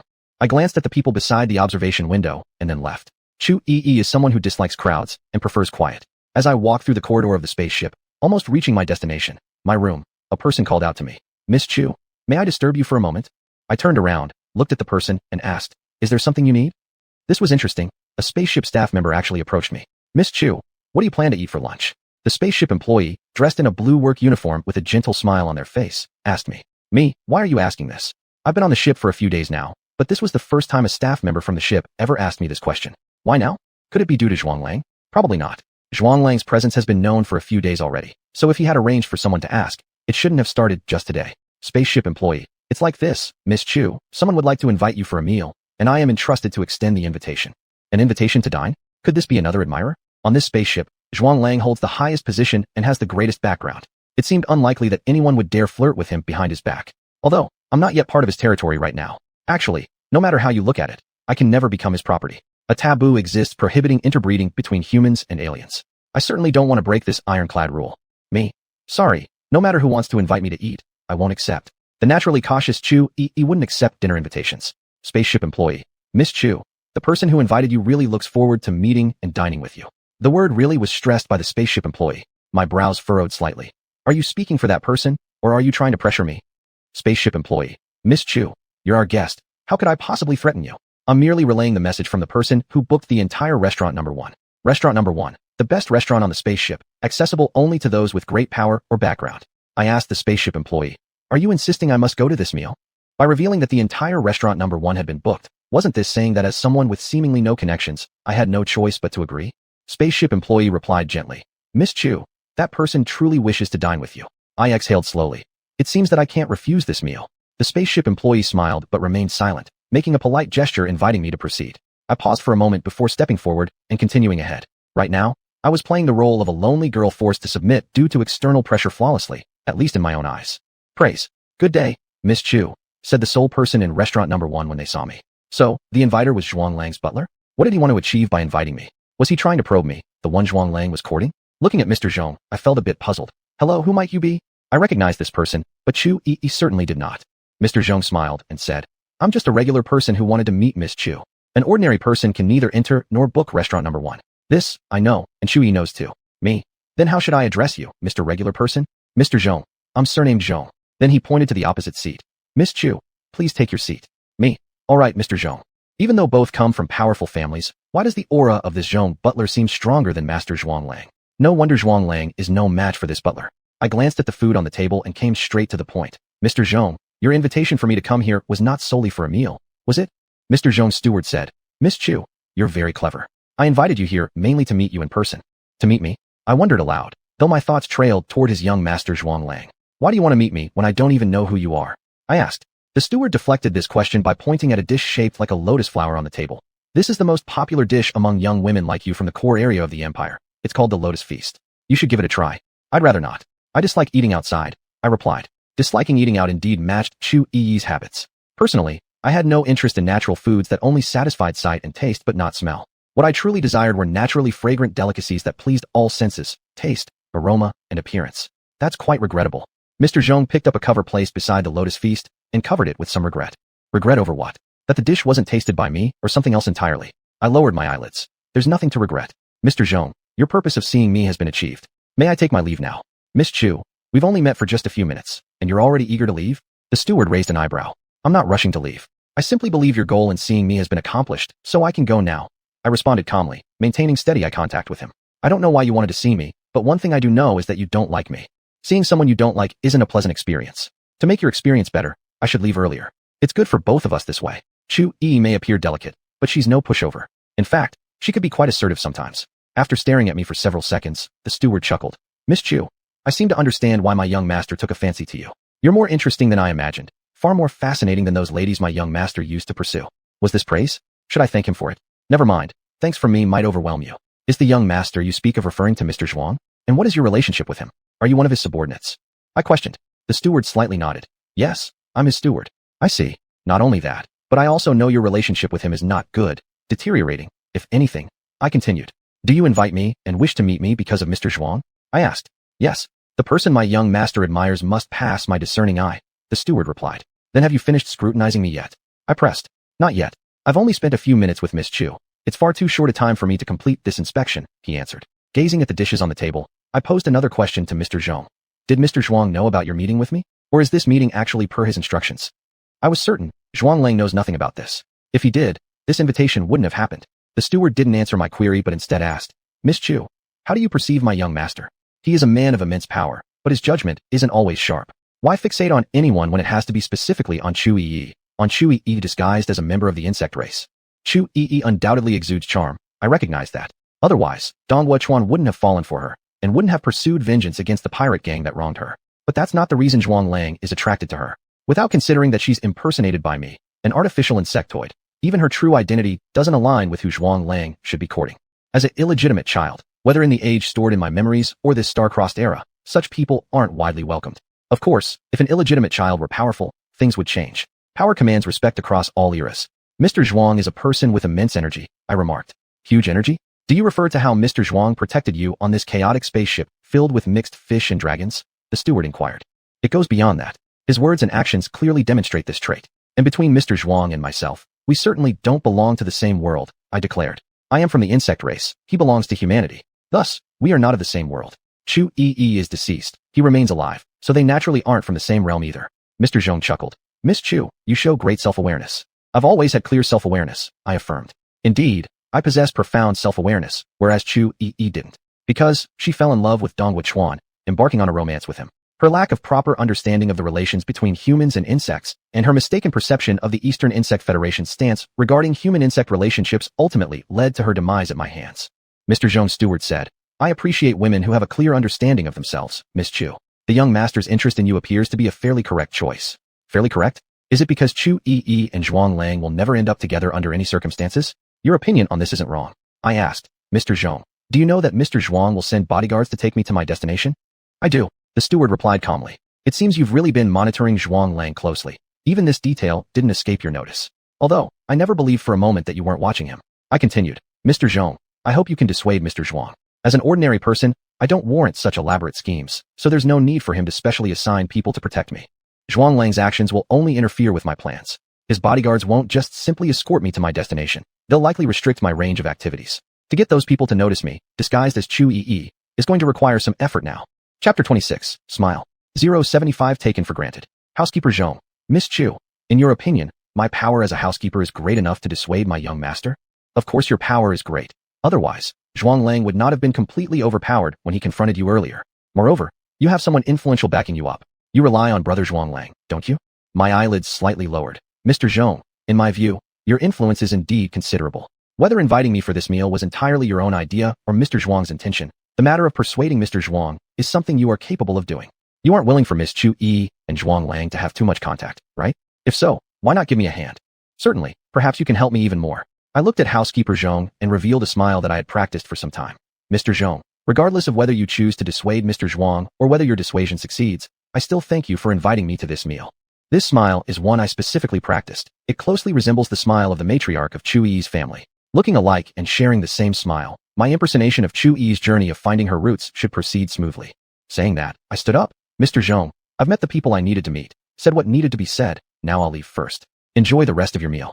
Nodding at housekeeper Zhong, I turned around and left here, departing from this exclusive #1 restaurant that only those with substantial backgrounds and high authority can enter. Well, though the Chu Yi I am pretending to be is a bastard child, regarding identity and background, entering this restaurant isn't the least bit inappropriate. Glancing at the signboard of the #1 restaurant, I gave this assessment. Simultaneously, I activated the small device I left on housekeeper Zhong, ready to watch his show unfold. Leaving behind little gadgets on others for such performances is quite characteristic of my role as the villain. As an antagonist, privacy is only necessary to safeguard for oneself.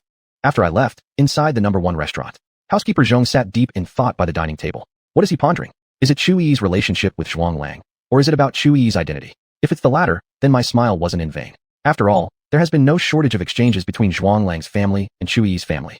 Housekeeper Zhong reached out and began to cover each dish on the table with their lids. At that moment, a spaceship steward entered. Seeing housekeeper Zhong's actions and the untouched dishes, the steward was somewhat apprehensive. Sir, are you dissatisfied with the food we've prepared for you?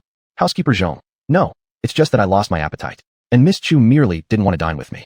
Absolutely correct. I did not want to have dinner with you.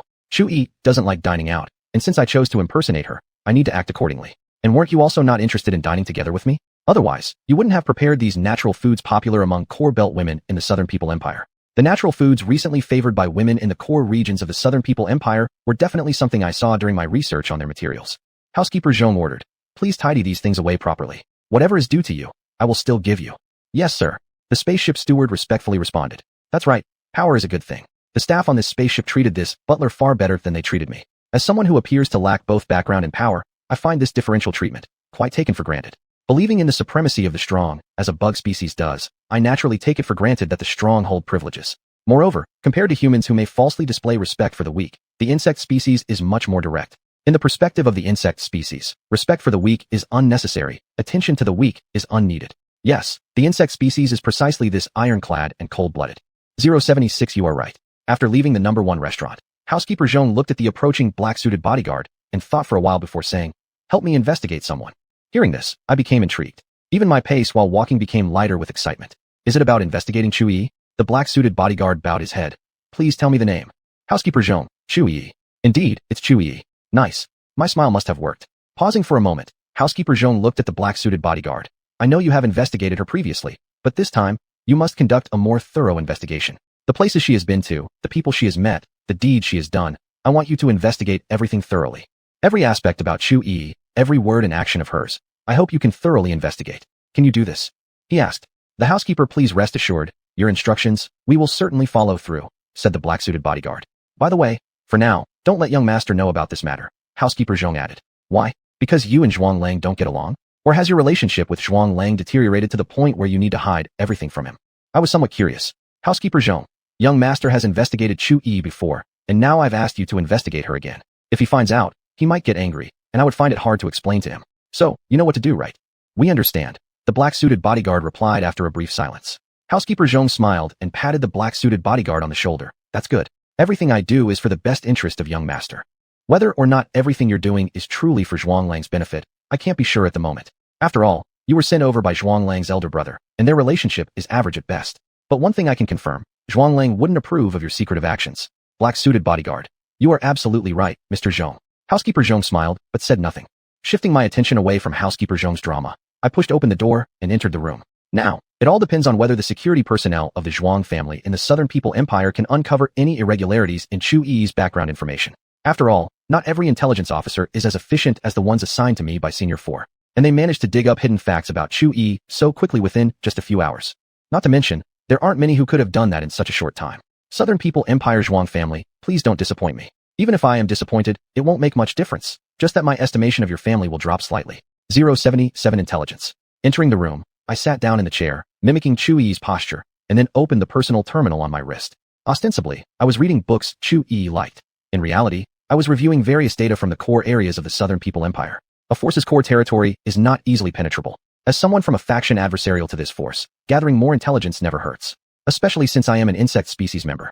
The Southern People Empire is the most hostile among human factions toward the insect species. The Northern Federation, though not particularly fond of us either, still maintains some face-saving courtesy. However, the Southern People Empire does not even pretend to care. If it weren't for the fact that the Southern People Empire dislikes the Northern Federation even more than they dislike the insect species, the current quadrilateral balance in space would not exist. The four major forces in the universe mutually despise and oppose each other, making collaboration nearly impossible, which is the main reason for the overall peaceful, yet regionally war-torn situation we see today. Although, it seems like this fragile peace may not last much longer. My intelligence officer is calling. Have you found out who the third elder sent to the Southern People Empire? After conjuring an illusion, using mental energy to show myself focused on reading from my terminal, as Chu Yi would be, I answered the call. Looking at the intelligence officer on the terminal screen, I asked, did you manage to find something regarding the investigation I gave you? Intelligence officer. Yes, Lady Anchi. The person the third elder sent to the Southern People Empire to look for Miss Mu Ran is Senior Mu Yubai. Mu Yubai, one of the direct subordinates of the third elder. Incidentally, all direct subordinates of the third elder bear the surname Mu. Even if they didn't originally have the surname Mu, the third elder will add it for them. This is because the third elder has a particular fondness for the Mu surname. However, he doesn't impose this preference on his broader circle of followers. Me, Muyubai? It makes sense to send him to the Southern People Empire. Space-type supernaturals are known for being the best at escaping. In my view, the biggest strength of space-type supernaturals is their ability to flee swiftly, but paradoxically, that's also their greatest weakness. Why is it a disadvantage? If my assassination target were a space-type supernatural, it would typically waste both my time and money. Why money? Because to expedite completing missions against space-type targets, I use special insect species called space bugs, which come at quite a steep price. Admittedly, as a senior operative under the Fourth Elder, I receive free space bugs every year. Still, these are included in my salary. Thus, using space bugs depletes my resources. Regarding my evaluation of space-type supernaturals, the intelligence officer pretended not to hear and continued reporting about Mu Yubai. Based on reliable intelligence, Senior Muda met with Senior Mu Yubai before setting off for the Southern People Empire. It's normal for Muda to meet with Mu Yubai, considering his missing sister Mu Ran. However, it's unusual for the intelligence officer to specifically highlight this detail. Me, then? What happened that makes you tell me this? Intelligence officer. Senior Muda emerged from the meeting with facial injuries. My interest was piqued. Did Muda and Mu Yubai get into a fight? Though both served the Third Elder, they had no prior interaction before this incident. Why would they fight? Intelligence officer. We cannot confirm yet, but since then, Senior Muda has become increasingly irritable. I commented. So it seems he lost the fight. With his sister missing and losing a fight, he's getting more irritable, which is quite normal. Thinking of something, I asked, after Senior Muda met with Senior Mu Yubai, did the Third Elder make any gestures toward him? Unaware. The esteemed Third Elder isn't someone we can easily investigate, the intelligence officer replied. That's true, almost forgot about that. As one of the most powerful and prestigious individuals in the Eastern Insect Federation, information related to him isn't easily obtainable. At least, the intelligence officers assigned to me by the Fourth Elder struggle to do so. Chapter 27. Is it true? 078. Not necessarily. I instructed the intelligence personnel. Since the Third Elder has already determined the person to find Mu Ran, there's no need to focus on the Third Elder anymore. You all, direct all your efforts into investigating Mu Ran's disappearance. Intelligence personnel? Yes, Anshi, sir. Thinking of something, I asked. By the way, give me a list of those who have been tracking my movements recently. As the Sharp Blade, under the command of the Fourth Elder, my superior, and as a capable subordinate of the Fourth Elder, my intelligence and movements have always been of interest and importance to certain people. The intelligence personnel arranged by the Fourth Elder for me, in addition to collecting information and investigating cases for me, are also tasked with monitoring those who secretly track my movements. Intelligence personnel? Understood. After organizing, the list will be sent to your terminal, Anshi, sir. I nodded in acknowledgement. After concluding communication with the intelligence personnel, I dispelled the illusion I had set earlier. With Anshi out of the picture, Chu-Yi naturally needs to step in. Thus, illusions like that should vanish. Even though there may not be anyone stronger than me on this spaceship, I still can't let my guard down too much.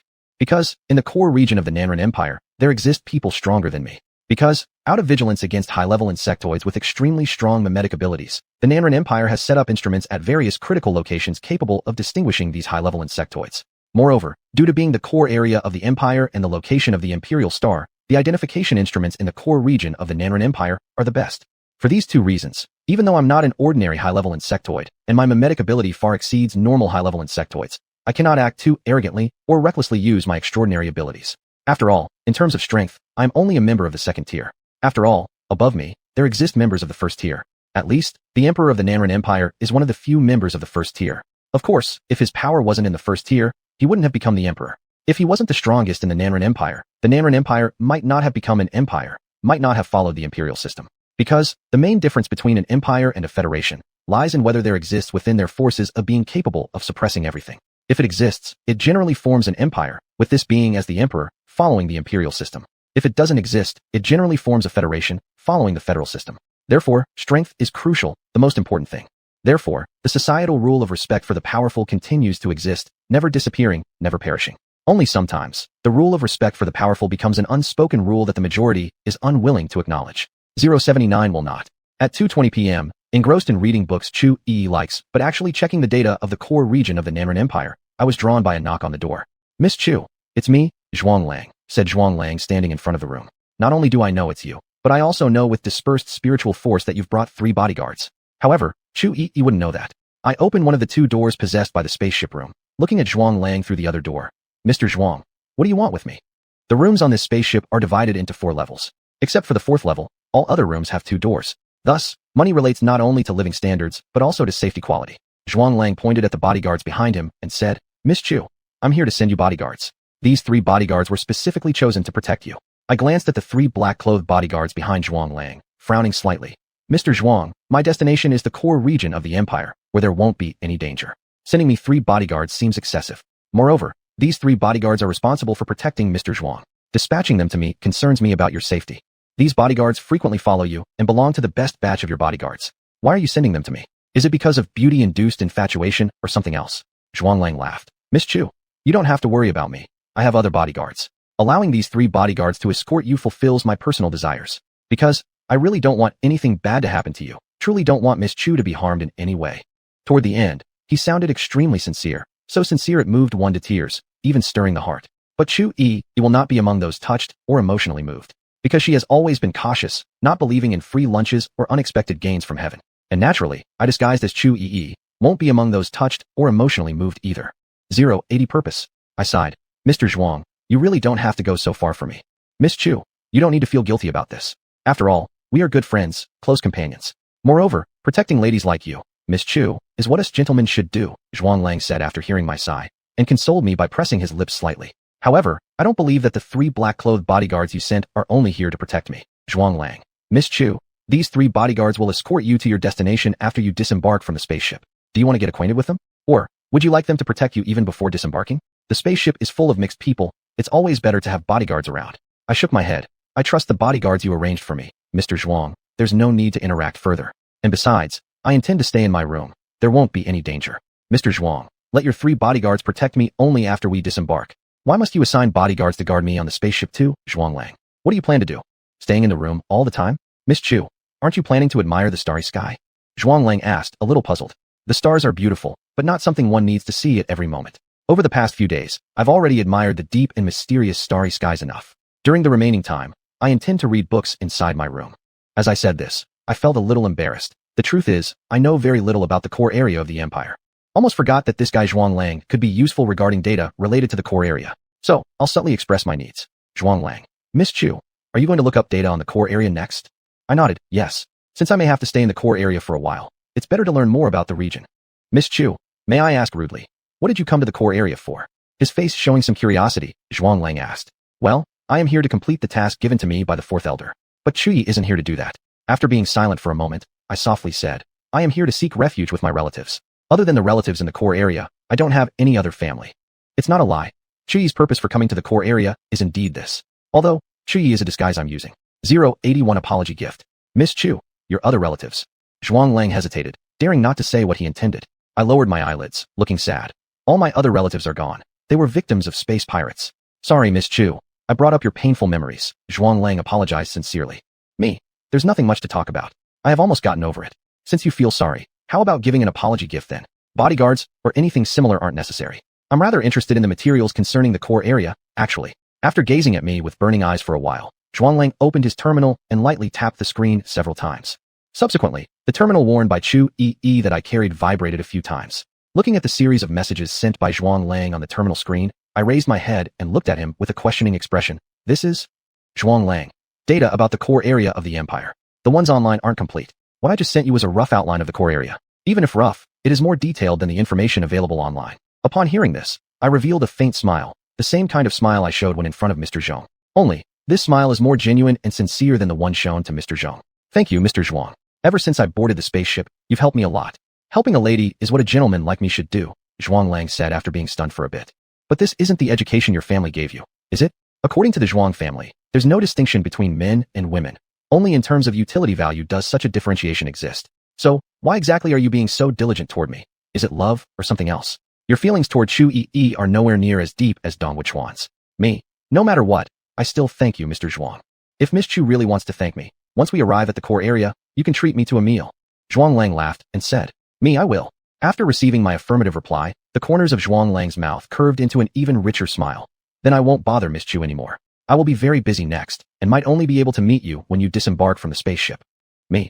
All right, Mr. Zhuang, you go and do your own things. What you're busy with, I don't care. But I care what your steward is busy with, and I care what those black-clothed bodyguards who obey your steward's orders and investigate me are busy with. After all, their level of busyness might influence the progress of my quest to find relatives. Chu Yi is someone who places great importance on family ties. After all, how could I not care about when my relatives will discover my existence and come to take me back? As for the core area of the Nanren Empire, although I wouldn't dare to force my way in, I can enter it by using Chu Yi's identity. After giving me a smile, Zhuang turned around to leave. But halfway through his turn, he stopped. Miss Chu, my butler mentioned that he had lunch with you today. Is this true? Zhuang turned his head and asked me. It was less of an invitation for a meal and more of a deliberate move to meet me and deliberately warn me. It is true. We talked for a while at restaurant number 1. Chapter 28, Assassination. 082 End. After quietly observing me for a while, Zhuang Lang turned around and faced me, saying, Miss Chu, the butler inviting you to dinner was not my idea. I hope you don't mind what he said. You asked me about the butler just to say this? The cautious Chu Yi, who knows her place. How could she not care about what the butler said? Your hope is going to be dashed. I remained silent for a moment, lowering my eyelids. I will. Of course it's a lie. You can listen if you want. Anyway, what you said before may not have been true either. That's good. Miss Chu, we'll meet again after we get off the ship. After flashing me a gentle smile, Zhuang Lang turned around and left. As for me, I watched him leave and then closed the door that was slightly ajar. Well, it might not be that easy to determine the winner between Zhuang Lang and his butler. Zhuang Lang indeed lost to the butler earlier, but things are different now. After all, only one of Zhuang Lang's personalities couldn't match up to the butler. Personality disorder has too many variables. Yes, Zhuang Lang is a patient with dissociative identity disorder. This is something I inferred during our conversation just now. And the reason I came to such a conclusion wasn't due to my excellent observational skills as an advanced worker, but because of my extraordinary ability. Through my Be Fire element extraordinary person eyes, this world is filled with soul fire. But everyone's soul fire isn't the same. For a period of time, I was particularly interested in schizophrenia and personality disorders, especially their unique types of soul fires. However, the fact that I paid attention to Zhuang Lang's soul fire also benefited from my outstanding observational skills. Because his attitude towards me today, more specifically, towards the fake Chu Yi, was not like his usual self. Young Master Zhuang Lang, third son of the Zhuang family. Does the Zhuang family know he suffers from dissociative identity disorder? Regardless of whether they know or not, the Zhuang family will surely experience some drama, which is certain. As a bystander, I just need to know where the good show is. The good drama within the Mo's family hasn't started yet, which makes me somewhat regretful. Hopefully, the Zhuang family won't be like this. Back at the chair where I was originally seated, I began to look through the materials on the core zone sent by Zhuang Lang. Although the information he sent may not necessarily be useful to me, it might entirely overlap with the data collected by the intelligence personnel under my command. But what if it's useful? There is value in reviewing his materials as long as there's any possibility. Moreover, wouldn't it be natural for Chu Yi, someone without much background, to pay attention to the core zone out of caution? What I'm doing completely aligns with the character Chu Yi, and Zhuang Lang's act of sending me the materials perfectly matches his behavior after meeting me. After all, he's taken a fancy to the Chu Yi I've portrayed. This type of frail woman is exactly his preference. In the following days, I led an extremely tranquil life. Aside from staying in my room reading materials, there was nothing else. My life was so simple. Not really. My life wasn't this boring or monotonous. As someone who loves gossips and good dramas, even if I can't watch them all the time, I would certainly watch them every day. And I do exactly that. Though the frequency of the drama was not high, it brought me quite a lot of joy. And my spaceship life filled with amusement and boredom is coming to an end. Because the South Human Empire core zone is right in front of us. 083 Star Miracle Architecture. What does the South Human Empire core zone look like? For the South Human Empire, this is their most crucial area. If enemies reach here, it would bring eternal shame. For the South Human Empire, this region symbolizes the empire, the face of the empire in this era, their unyielding dignity. Politically speaking, this is the core of a country, the political center. Economically speaking, this is the economic center, the decider of the direction of the empire's economy. From an architectural perspective, this is one of the 3 great star miracles, the White Light Belt. The starry river shines brilliantly, but it cannot match the glory of the empire. The starry river dazzles magnificently, but it cannot compare with the illumination of the white light. This is the South Human Empire's opinion of the core zone, its admiration for the White Light Belt. Wang Pa selling her melon, praising herself. This was my thought when I first heard this famous quote from the South Human Empire. This famous quote, listen to it, but don't believe a single word. With the smallest star territory among the 4 major forces in the star system, the South Human Empire still makes such bold claims, truly leaving one no choice but to praise their thick-skinned nature. Of course, the majority of the citizens of the South Human Empire will not be among those offering praise. The Starry River is much more beautiful to look at than the core zone of the South Human Empire. Even though the White Light Belt is a star miracle architecture, it cannot compare with the natural beauty of the Starry River. I stood by the viewing window and commented as such. Of course, this was an internal commentary within my mind. Miss Chu, how do you find the scenery of the core zone? Zhuang Lang asked beside me. Behind him trailed a group of bodyguards who had cordoned off the entire viewing area. With some astonishment on my face, I said, today, I finally understand the true meaning of these words. The brilliance of the Starry River pales in comparison to the glory of the Empire. Its splendor does not shine as bright as the white light. The core zone of the Empire truly deserves the name of one of the stellar wonders. There's nothing I could do. After all, Chu Yi is a citizen of the South Human Empire, so for the sake of maintaining my disguise, I had to say such hypocritical things. Although, as the antagonist, it seems like I don't have a conscience anyway. Zhuang Lang appeared proud. The first time I saw the core zone, I was also as astonished as Miss Chu you are now. As a part of the Empire, I have always been proud of the core zone. Oh, but I am certainly not proud. As a bug race that loves killing, I may not be interested in landscapes or sceneries, but I can clearly tell you. the core zone of the South Human Empire isn't as beautiful as the Starry River. In my view, even the Great Star Miracle building of the West Bug Empire, the Imperial Arena, doesn't match the beauty of the Starry River. I couldn't help but feel surprised. Does the core zone leave even Mr. Zhuang impressed? Then, without waiting for Zhuanglang to respond, I started answering myself. It makes sense. With such beauty of the core zone and such dazzling brilliance of the white light belt, even someone like Mr. Zhuang would surely find it hard not to be affected and marvel at it. Zhuanglang laughed. Even His Majesty the Emperor is captivated by the miraculous beauty of the core zone. How much more so for me? Rubbish talk. Of course the Emperor of the South Human Empire would be captivated by it. Isn't it because of his order that the core zone looks like it does now? Isn't it because of him that the reputation of the core zone has emerged? For the appearance of the three major interstellar miracles, the Emperor of the South Human Empire did play a huge role. Without him, the title of the core zone of the South Human Empire as one of the great star miracles wouldn't have become so widespread, nor would the other two wonders of the Northern People's Federation and the Western Bug Empire have appeared. Yes, among the three major powers in the interstellar realm, only the Eastern Bug Federation does not possess a star miracle. The Eastern Bug Federation almost disregards the concept of star miracles. Why bother with something like this when you could instead enhance your own strength? That's their view. Look, this is the difference between the practical school and the fame-focused school. Being a member of the practical school, I've always taken pride in this. After all, I genuinely have no feeling towards sceneries, whether they're natural landscapes or artificial constructs. Even the star river and the star sky, I merely hold an attitude of look and be done with it. 084 Uneasy. Half an hour later, the spaceship arrived at the core zone. To be precise, it arrived at my destination, the 34th planet of the core zone. Including the Emperor's star, there are a total of 49 planets in the core zone of the South Human Empire. Among them, planets numbered from 30 to 49 are part of the third ring of the core zone, which means they are located at the edge of the core zone. Therefore, I began bidding farewell to Zhuanglang. Me, Mr. Zhuang, I have reached my destination. We shall part ways here. Miss Chu, let me see you off the ship. After all, once we part today, we won't know when we'll meet again, Zhuanglang said with some gloom, seemingly sad due to our separation. Do you really not know if we will meet again? You have already sent your bodyguards to escort me. Are you still worried about not meeting again? Why does what you're saying sound like a final farewell? I gently refused. Mr. Zhuang, there's no need for that. I don't want to waste your time because of me. Zhuanglang shook his head. Miss Chu, as good friends and close acquaintances, seeing you off the ship is not wasting time. I felt a little helpless. If Mr. Zhuang wishes to send me off, then go ahead. Chu Yi, even if she doesn't like it, generally doesn't refuse others' kindnesses. As her impersonator, naturally, I can only agree to Mr. Zhuang's request to see me off the spaceship. Even if this request seems too watered down, even if Zhuanglang's request is more akin to a command. At this moment, Zhuanglang's butler approached. Master, Miss Chu, he called out. Zhuanglang looked puzzled and asked, Butler, didn't I ask you to wait at the lower cabin deck? Butler Zhong replied, Master, the spaceport is under strict quarantine. All spaceships have been ordered to remain in place. Quarantine? Standby? What has happened at the spaceport? This sparked my interest, and I awaited Zhong Butler's next words. Though I could use my mental energy to learn exactly what happened at the spaceport, I don't intend to do that. I'm a bug race, after all, and this is the core zone of the South Human Empire. It's better for me to tread carefully. Zhuanglang's expression turned serious. What has happened on the 34th star? Zhong Butler, the high-ranking officials of the star have been assassinated, and the killer is on the run. Hence, the entire star is under martial law. High-ranking officials assassinated? Did something so explosive really happen on the 34th star? It's a pity that I didn't arrive at the 34th star earlier. Otherwise, I would have had a front-row seat to enjoy the assassination drama. What? As a bug, in the core zone, should I be careful? Of course, I do need to proceed with caution. But that's usually what I do before figuring out the situation. Once I've assessed the situation, whether or not I remain cautious will depend entirely on my mood. After pondering for a moment, Zhuanglang looked at me. Miss Chu, it seems unlikely that the martial law will be lifted soon. For safety reasons, it might be better for you to stay with me.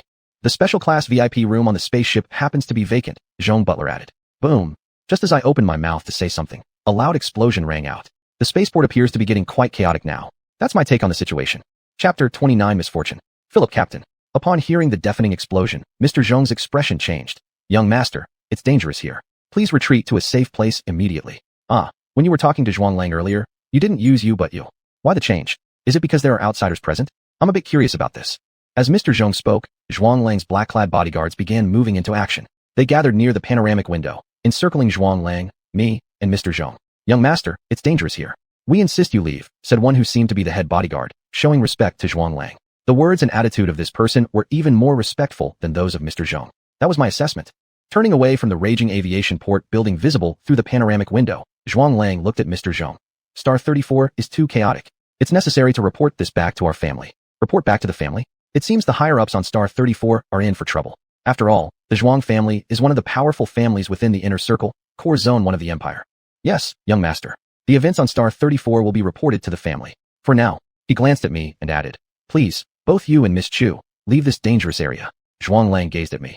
Miss Chu, let's move to the VIP lounge. It's not safe here. Before he finished speaking, another tremendous sound reached our ears. Boom. Another building exploded and then burst into flames. Me, alright. Chu Yi is just an ordinary citizen of the Nanren Empire, though she possesses extraordinary abilities. Still, she hasn't faced such attacks before. Accepting Zhuang Lang's invitation to seek safety in the VIP lounge makes sense. How could I, as Chu Yi, possibly refuse? Thus, 5 minutes later, I joined Zhuang Lang and his group inside the special VIP lounge of the spaceship. Not long after we sat down, the captain of the ship appeared at the entrance to the VIP lounge. Once permitted entry, the captain headed directly to Zhuang Lang, seated at the center of the lounge, repeatedly apologizing. Mr. Zhuang, I am truly sorry that your journey has been so unpleasant. His face was pale, and beads of sweat dotted his forehead. Watching the captain, Zhuang Lang remained silent, but signaled for a black-clad bodyguard with a wave of his hand. Has the situation at the aviation port stabilized? He asked. My lord, no, the explosions have not ceased yet. The bodyguard replied after glancing at his terminal screen. The special VIP lounge is the safest and best soundproof part of the spaceship. Hence, before entering, Zhuang Lang specifically instructed several bodyguards to stay outside and keep tabs on the situation at the aviation port. Additionally, things at the port were getting worse. Not only were the individuals who initially caused the explosions involved, but now another group had surfaced, engaging fiercely with the aviation port guards. This was how I responded to Zhuang Lang's question inwardly. And how do I know this? Because I employed my mental power. Of course, I did so cautiously, conserving my strength, since I'm still unclear about what's happening on Star 34. But precisely due to this confusion, I decided to utilize my mental power to check on the external situation. I'm not doing it merely out of curiosity for entertainment. As a high-level worker, I'm not someone who would jeopardize their whole life for a fleeting pleasure. After hearing the bodyguard's response, Zhuang Lang turned to the captain. This journey has indeed been unsatisfactory and distressing, but I don't want it to get any worse. Captain Philip, do you understand my meaning? Captain Philip lowered his head and responded firmly. Mr. Zhuang, we will ensure the aviation port stabilizes as soon as possible. Zhuang Lang, I hope so. Chapter 86 A Glimpse. After Captain Philip left, Mr. Zhong approached. Should we reveal our identity to the aviation port to help them quickly quell this disturbance? He asked. Zhuang Lang, no need. I'd like to see how capable the authorities on Star 34 are in dealing with this situation, and whether our Captain Philip will disappoint me. It sounded as if you were sent by the Nanren Empire to investigate Star 34. In truth, the authority you wield does allow you to evaluate Star 34. Judging by this, the upper echelons of Star 34 are certainly facing misfortune. Not only did they encounter an assassination attempt against the leadership, but they also ran into Zhuang Lang, a man whose presence can significantly shake up their higher ranks. Ironically, I'll be staying on Star 34 next. As a bug-type individual residing on human territory, although I don't intentionally create chaos, responding to or taking advantage of situations naturally falls under my scope. And Star 34 right now is far from peaceful. Given current circumstances, it likely won't calm down anytime soon. Assassination of the high-ranking officials is not something that's typically done on a sudden whim by the executor. There's much more beneath the surface of this situation, and this suits me just fine to take advantage of. As an antagonist and as a bug-type individual who revels in slaughter and destruction, creating chaos and inciting disorder is all too common. Mr. Zhong, young master, would you like to eat anything? It's almost lunchtime. I hope the events at the aviation port won't affect your appetite. Upon hearing this, Zhuang Lang looked over at Chu Yi who was seated nearby. Miss Chu, what would you like to eat for lunch? Me? I'll just drink my own nutritional supplement. And once again, Chu Yi doesn't like eating out. Moreover, Chu Yi remains cautious of Zhuang Lang. Therefore, the nutritional supplement became Chu Yi's choice.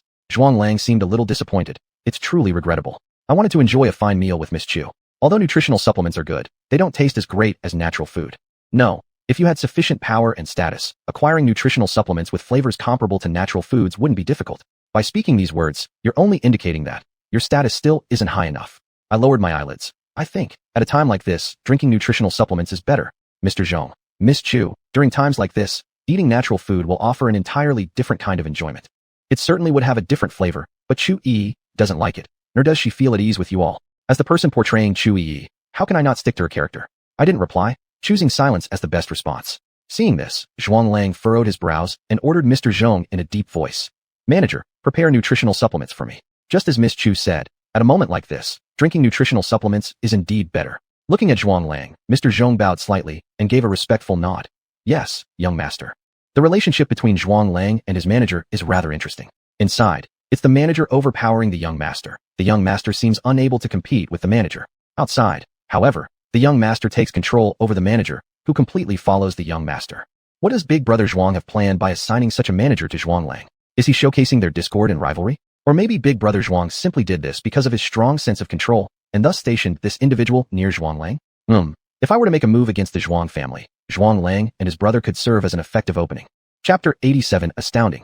15 minutes later, after finishing his nutritional supplement, Zhuang Lang met Captain Philip again.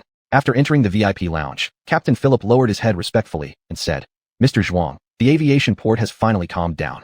"Very well. Your Philip family hasn't disappointed me," Zhuang Lang nodded. "No, the Philip family has let you down. The attackers of the aviation port were not completely wiped out. At least, their key figures survived. An attack on the higher-ups, the assault on the aviation port, Zhuang Lang questioning the Zhuang family, and as a member of the bug race, my arrival. Today is certainly an unlucky day for the upper echelons of Star 34. But no need to worry, worse luck awaits them. Compared to their future misfortune, today's issues might seem insignificant. Zhuang Lang. I will inform our family about the excellent performance of the Philip family today." Captain Philip was delighted. "Thank you, Mr. Zhuang. By the way, Captain Philip, is the aviation port still under martial law?" Zhuang Lang recalled something and asked. "Mr. Zhuang, the aviation port is currently still under martial law." Seemingly feeling embarrassed to say it, Captain Philip paused before continuing. "The individuals responsible for the assassination attempt have yet to be found." Zhuang Lang was somewhat irritated. The action capability of Star 34 really makes me astounded. The tone for astounded was noticeably emphasized. You haven't seen real astonishment yet. What's about to happen next on Star 34 will truly leave you astounded. Because one of the 10 prominent families of the Nanren Empire, the illegitimate daughter of the Hua family from the core zone, is now on Star 34.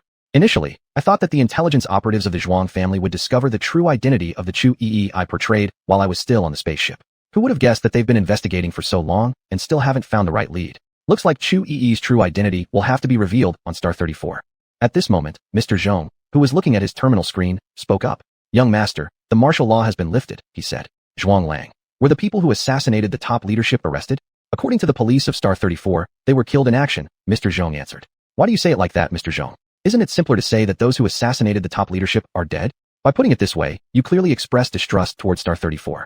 If their higher-ups find out, they're bound to cry. Even though a steward is merely a 7th-rank official outside the premier's door, Mr. Zhong is the steward of the Zhuang family from the core zone after all. After pondering for a while, Zhuang Lang looked at me. "Miss Chu, are you in a hurry to reach your destination?" I shook my head. "Not really," Zhuang Lang suggested. "Then, Miss Chu, why don't you stay on the spaceship for one more night? The current situation on Star 34 isn't something I find reassuring. Our spaceship happens to need a day of rest and repair here," Captain Philip added helpfully. This gesture earned him an approving glance from Zhuang Lang. Me. "All right, let's do as you suggest, Mr. Zhuang." Then, I stood up and faced Zhuang Lang. "Mr. Zhuang, now that the martial law at the aviation port has been lifted, may I return to my room? Wouldn't you like to stay a little longer?"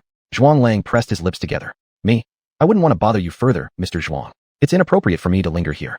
When martial law was still in effect, it was acceptable for Chu Yi to stay, but staying after its lifting was unacceptable. Zhuang Lang. "All right then, Miss Chu, please go back to your room. The 3 bodyguards I assigned to you will begin protecting you from this moment on. Under the current circumstances, I would not feel comfortable with you moving around alone." I nodded. Chu Yi doesn't argue much against things she can't resist. Moreover, what Zhuang Lang did was indeed for her benefit. After all, the core zone of the Nanren Empire is not as peaceful as Chu Yi had imagined. This world has never truly been peaceful. That's the truth about this world. And that's also how I perceive this world. Chapter 30, Communication. 088 Honor. The 34th star, a planet in the core region of the Nanren Empire, is located on the periphery of the core region and belongs to the 3rd ring of the core area. In terms of geographical location, although it is in the core area, it is just one of the peripheral planets. Therefore, it does not stand out much. From an economic standpoint, like other core area planets, its geographical position attracts numerous merchants for investment. Regarding the environment, aside from being part of one of the 3 great interstellar wonders, the White Light Belt, there isn't much about its natural or man-made beauty that would amaze the public. In summary, the 34th star is just an ordinary edge planet of the core area. But today, the 34th star is no longer ordinary, because it has caught the attention of one of the 10 great families of the Nanren Empire, the Zong family, who reside in the core area. Although, this attention is due to its chaos. More importantly, today, I have arrived at the 34th star. As a higher-level insectoid race, and as the blade under the 4th elder, my arrival at the 34th star is an honor for it. Although, the people of the 34th star do not wish for this honor. Sitting in the chair in the room, I opened the star network and began searching for news related to the 34th star. I'm quite interested in what just happened on the 34th star. Since there are signs of chaos, as an insectoid, I don't mind letting these signs flourish. At the same time, I also keep track of the situation with Zhuang Lang. The little thing I left on Zhuang Lang was not done without purpose. As a bystander, regarding various disputes, I cannot rely only on chance encounters. Spreading the net wide and catching more fish is the method of someone like me, who loves gossip and enjoys watching drama. At the moment, in the VIP room of the spaceship, only Zhuang Lang and the Zhong butler were present. Looking at the Zhong butler, Zhuang Lang's expression was cold. "Zhong butler, you weren't very respectful to Miss Chu just now." The Zhong butler. "Young master, Miss Chu is merely an object for your amusement. When I was around before, when addressing your young master, you used your excellency. Now it's become you.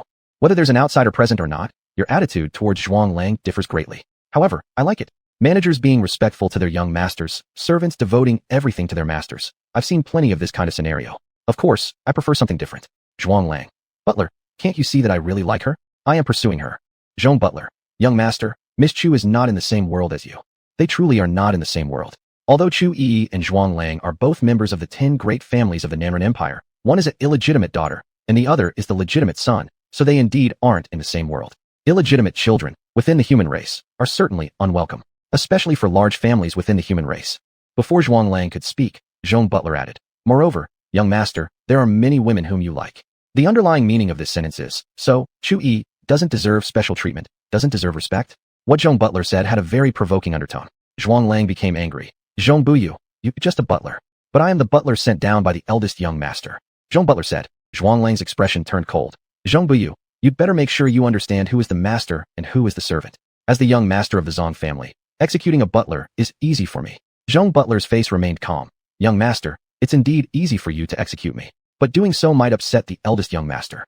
089 has arrived. Zhuang Lang stood up. Are you threatening me? Zhong Butler, I'm just speaking the truth. After staring directly at Zhong Butler for a few seconds, Zhuang Lang sneered. Zhong Buyu, I hope you'll never be found out by me. A weakness? As the young master, needing to find faults with his butler is a form of shame. Even more shameful is, you, as the young master, intentionally displaying yourself in such a way in front of your butler. Zhuang Lang, your dissociative identity disorder probably stems from this, I suspect. Zhong Butler remained calm. I will surely fulfill the young master's expectations and not let you down. Zhuang Lang was silent, looking at his butler with a gloomy expression. You've lost again, Zhuang Lang. How pitiful. Because of certain concerns, you have no choice but to let Zhong Butler serve as your butler. No choice but to endure him. Speaking of which, I also feel somewhat pitiful. To complete my mission, using Chu Yi's identity, I must restrain the use of my abilities and act cautiously in the core area. By saying this about myself, it sounds rather shameless. As a villain, being shameless is quite normal. This thing called face, it's optional. If you're strong, being shameless on you becomes a positive term. Therefore, the rule of society has always been the supremacy of the powerful. After watching another good show from Zhuang Lang, I stopped paying attention to him and instead immersed myself in the news of the 34th star. Miss Chu, I look forward to our next meeting. At 8 a.m. the next day, stepping off the ship cabin, Zhuang Lang looked at me and smiled, saying, when you already have your bodyguards guarding me as I'm pretending to be Chu Yi, are you worried about not meeting me again? Me, Mr. Zhuang, I also look forward to our next meeting. The smile on Zhuang Lang's lips grew even more pronounced. Miss Chu, please disembark. Your relatives must be anxiously waiting for you. All right, I nodded. Then, I walked down the spaceship toward my destination. Along with me were 3 black-clothed bodyguards sent by Zhuang Lang. Where are you headed, Miss Chu? After boarding an unmanned floating car, one of the black-clothed bodyguards asked me. In my memory, there is a word that can describe this kind of unmanned floating car. Interstellar taxis, but they're the autonomous driving type. This taxi stuff, it will probably exist forever as long as the carless won't die out. I made a comment. Looking at this black-clothed bodyguard, I slowly uttered an address. Please take me to this place. I showed a shy smile and said, black-clothed bodyguard. Understood, Miss Chu. 40 minutes later, I arrived at my destination for this trip, Uncle Chu's house. Thanking the 3 bodyguards and watching them leave, I immediately took on my acting skills, filled with anticipation and nervousness, walking towards Uncle Chu's house. According to intelligence provided by agents, Uncle Chu does not know Chu Yi's real identity, but his wife seems to know something. Standing at the gate of Uncle Chu's villa, I took a deep breath, opened my terminal, and contacted Uncle Chu. Uncle, I've reached your front door. Looking at the middle-aged man on the screen who resembles Chu Yi, I softly said, Uncle Chu. You've come. Yes, I've come. As Chu Yi, I've come. As Anshi, the artificial insectoid, I've come. 090 the big scoop. Chu Yi, an ordinary woman of the space age. Even though she has extraordinary abilities, her strength is weak. Although her true identity is the illegitimate daughter of a great family, she doesn't know her origins, growing up happily and joyfully under the care of her loved ones and the consideration of her friends, despite her frailty. If it weren't for the sudden attack of the pirate gang, if it weren't for her loved ones being killed by the pirate gang, if she hadn't met Donghua Chuan and fallen in love with him, she would have perhaps lived happily in her hometown forever. Unfortunately, there are no ifs in this world. Her death was destined from the moment she fell in love with Donghua Chuan. And me, the one who let her die, will use her identity to complete my mission. Looking at the room prepared for me by Uncle Chu, I activated the little thing I left on him. How could I only understand Chu Yi's relatives through data? After all, they are people I will spend some time with. At 11 p.m., following Chu Yi's daily routine, I was preparing to rest when a communication made me create an illusion that I was already asleep. Then, I answered the communication. Anshi, are you in the Nanren Empire? This sentence was stated extremely confidently by the person on the terminal screen. Looking at the person on the screen, I laughed. Uncle Madar, what are you probing my whereabouts for? Are you trying to lecture me again? If so, I hope this lecture isn't like last time where you not only failed to discipline me, but ended up being punished by Elder 3. Yes, the person contacting me was Madar, someone with considerable conflict with me, who viewed me as an enemy. As for why he contacted me this time, I thought it was because of his missing sister, Muran. But even so, that wouldn't stop me from provoking him. Ignoring my taunts, Madar came straight to the point. Anshi, I know you're in the Nanran Empire. I'd like to ask for your help. I interrupted him. Helping you find Muran? Madar, yes. If you help me, I'll owe you a favor. Me. Uncle Madar, your favors mean absolutely nothing to me. Honestly, I don't look up to Madar's favors at all. I've always been disdainful of favors from those weaker than me. Moreover, compared to such ethereal things as favors, I prefer concrete things. After all, not everyone repays favors. Madar bit his lips and asked, so, what will make you help me? I tilted my head to look at him. Muran, isn't Mubai responsible for finding her? What do you need my help for? Do you need my help because you know my current mission is related to Muran, or just because I'm in the Nanran Empire? If it's the former, I'm curious about your intelligence source. Madar, your information is indeed up to date. The elder dispatched Mubai to look for Muran, and you already know. I smiled but kept silent. It's not that my information is up to date, but rather, my immediate superior, Elder 4, has sent highly effective intelligence personnel to me. Madar, but precisely because Mubai is responsible for finding Muran, I hope you can help me. I asked curiously, why? Does Mubai have any grudge with you, or Muran? Madar, no, Mubai likes Muran. Mubai likes Muran. This is truly a big scoop. I was wrong. I shouldn't have allowed my subordinates' intelligence personnel to focus all their energy on investigating Muran's disappearance. Otherwise, I would have already indulged in this big scoop long ago. I asked, if Mubai likes Muran, isn't that a good thing for the missing Muran? Why do you need my help? Chapter 31, Strong and Weak. 091 Match. In response to my question, Muda was silent for a moment and evaded the issue. Muda, Anshi, just tell me if you will help me or not. No reason given? Is it because the reason is hard to say, or something else? I looked at Muda and smiled. Uncle Muda, this isn't about whether I want to help, but rather whether you can provide a reward that satisfies me. Moreover, what does Mu Ran's disappearance have to do with me as one of the 4th Elder's subordinates? Mu Ran is under the 3rd Elder. Her disappearance is the 3rd Elder and his subordinate's responsibility, isn't it?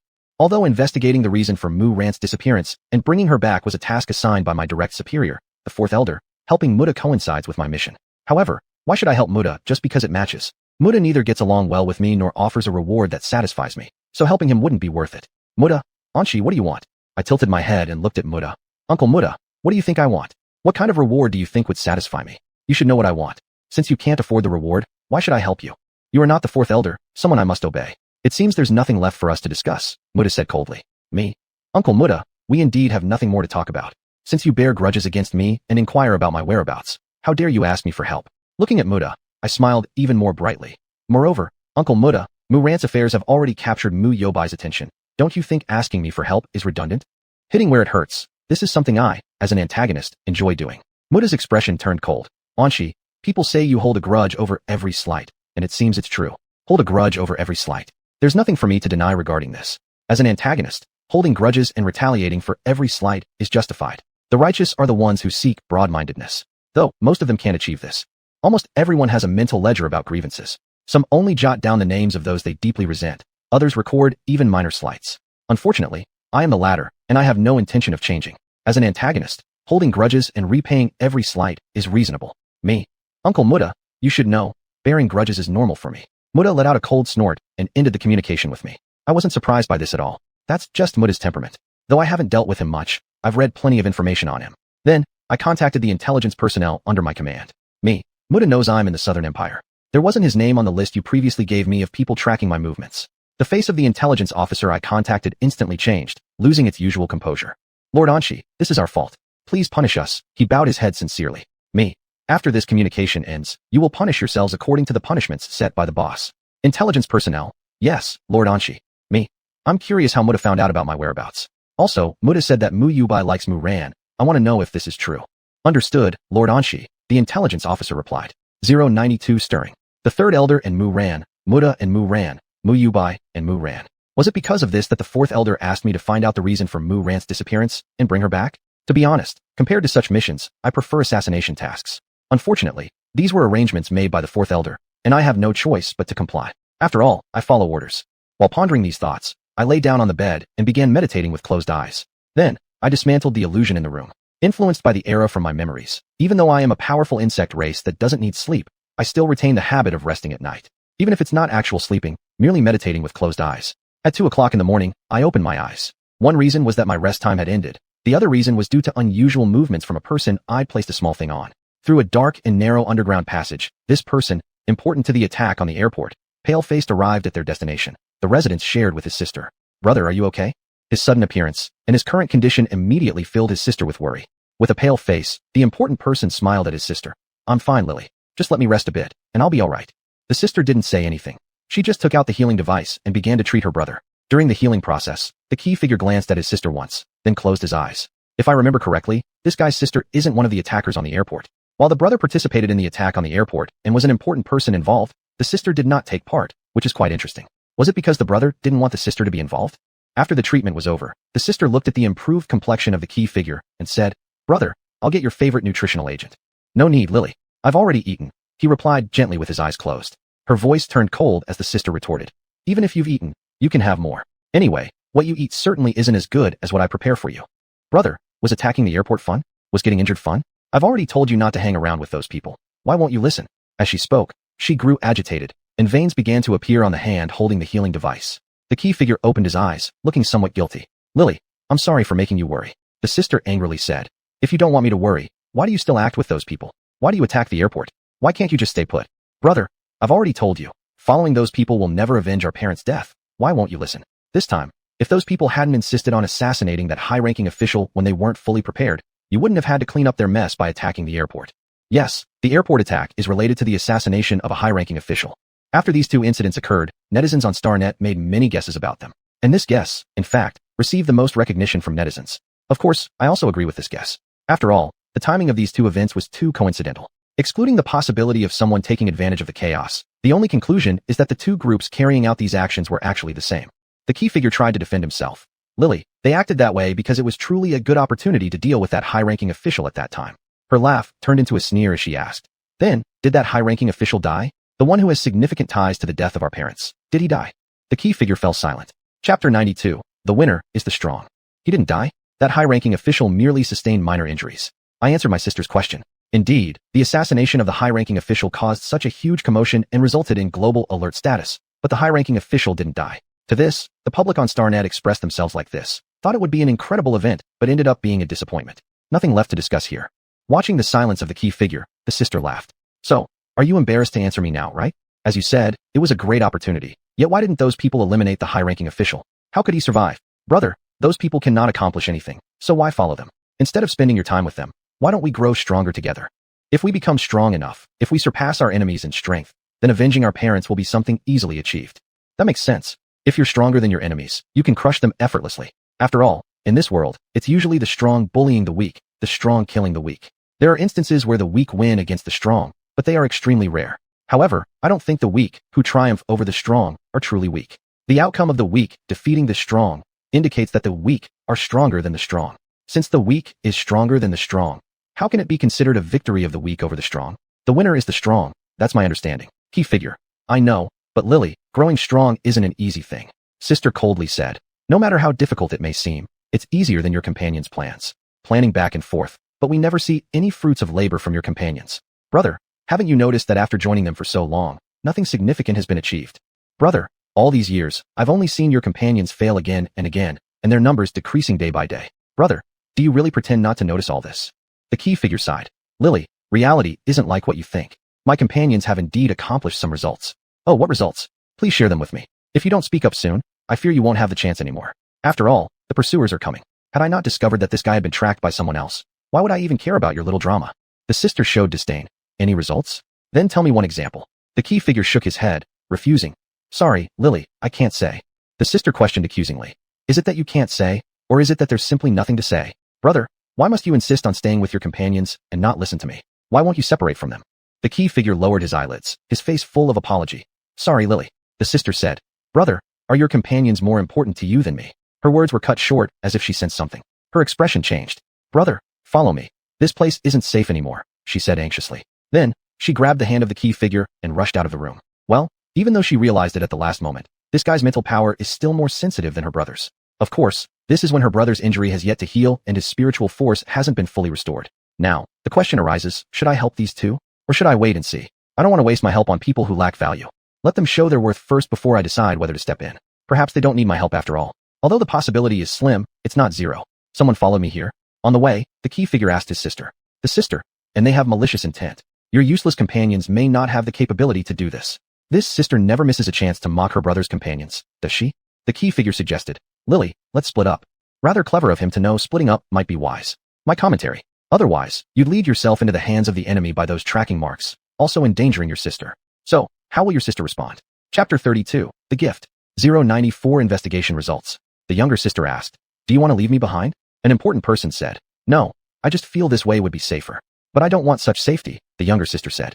Accompanying her words was the fall of the important person. Catching the fallen important person, the younger sister whispered, brother, I'd rather die with you. We siblings, if we live, we'll live together. If we die, we'll die together. Truly decisive. My commentary. To keep her brother from separating from her, the younger sister decisively knocked him out. Compared to her brother, the younger sister was much more decisive. After all, if the brother were as decisive as the younger sister, how would she have had the right to refuse? Then, should I help these two? I admit, they are currently quite useful, but I still don't plan to lend a hand. Because, the people chasing them are about to arrive, but their reinforcements have also come. This good show is ultimately coming to an end. Taking one last look at the younger sister, I left something small on her. Well, even though you don't need my help now, I believe there will come a day when I'll find use for you. So, just like your brother, become my reserve tool person. In the next few days, aside from some changes in the upper levels, the 34th star was extremely peaceful. My life was also very peaceful. Under the care of Chu Yi's uncle and aunt, and under the overt and covert supervision of Zhuang Lang's bodyguards, I lived the life of an ordinary interstellar woman. Alright, having bodyguards watching isn't exactly ordinary, but for me, this kind of life is truly an ordinary life. For this sort of life, my feelings were average. For the insect race, which enjoys slaughter and destruction, a mundane life cannot bring them much happiness. My average feelings were mainly influenced by the memories of that era, as well as the realization that this period wouldn't last long. If I were to live such a life for a long time, I would definitely not be able to resist stirring up trouble. Even so, these past few days, I haven't stopped stirring things up. For example, getting someone to guide Zhuang family's intelligence personnel to investigate the real identity of the fake Chu Yi. And now, the investigation results have come out, just waiting for Zhuang Lang and the Zhuang family's reaction. At this moment, Zhuang Lang looked at the things displayed on the terminal screen, his expression lost in thought. Being lost in thought is normal. After all, you only took Chu Yi as amusement. How could you have imagined that Chu Yi, this source of amusement, would bring you so much amusement, or should we say shock? Zhuang Lang's current state really resembles being scared speechless. Such was my critique as an observer. Zhuang Lang questioned the butler standing before him, disbelief evident in his tone. Miss Chu, no, Chu Yi, is really a descendant of the Hua family? Clock, butler remained calm. Young master, I've verified this news over a dozen times. Moreover, I've already compared Miss Chu's hair with the Hua family's. After verification, Miss Chu is indeed of the Hua family lineage.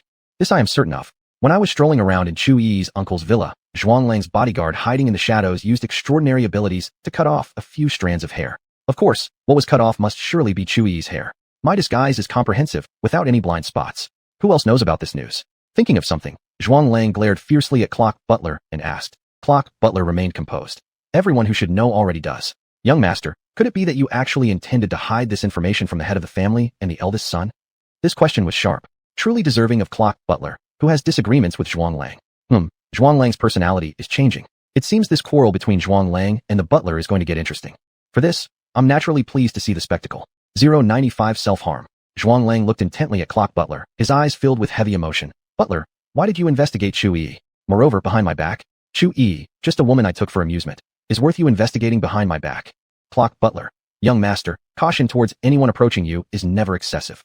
Zhuang Lang. Your cautiousness refers to you secretly investigating Chu Yi behind my back? You should know, Chu Yi only got close to me because I found her attractive. Clock Butler. Young master, if Miss Chu had intentions, learning your preferences wouldn't be difficult. Suspecting Chu Yi deliberately approached Zhuang Lang? Indeed, it's a reasonable suspicion. The illegitimate daughter of the Hua family might intentionally use her frail appearance to attract the attention of young master Zhuang Lang, thereby drawing others into investigating this illegitimate daughter. If I weren't the party involved, I fear I would also support this suspicion. However, initially, I didn't plan to expose my identity through the Zhuang family at all. Initially, I planned to cause a big disturbance on the 34th star, making Chu Yi's face appear in the public eye, thus attracting the Hua family's attention.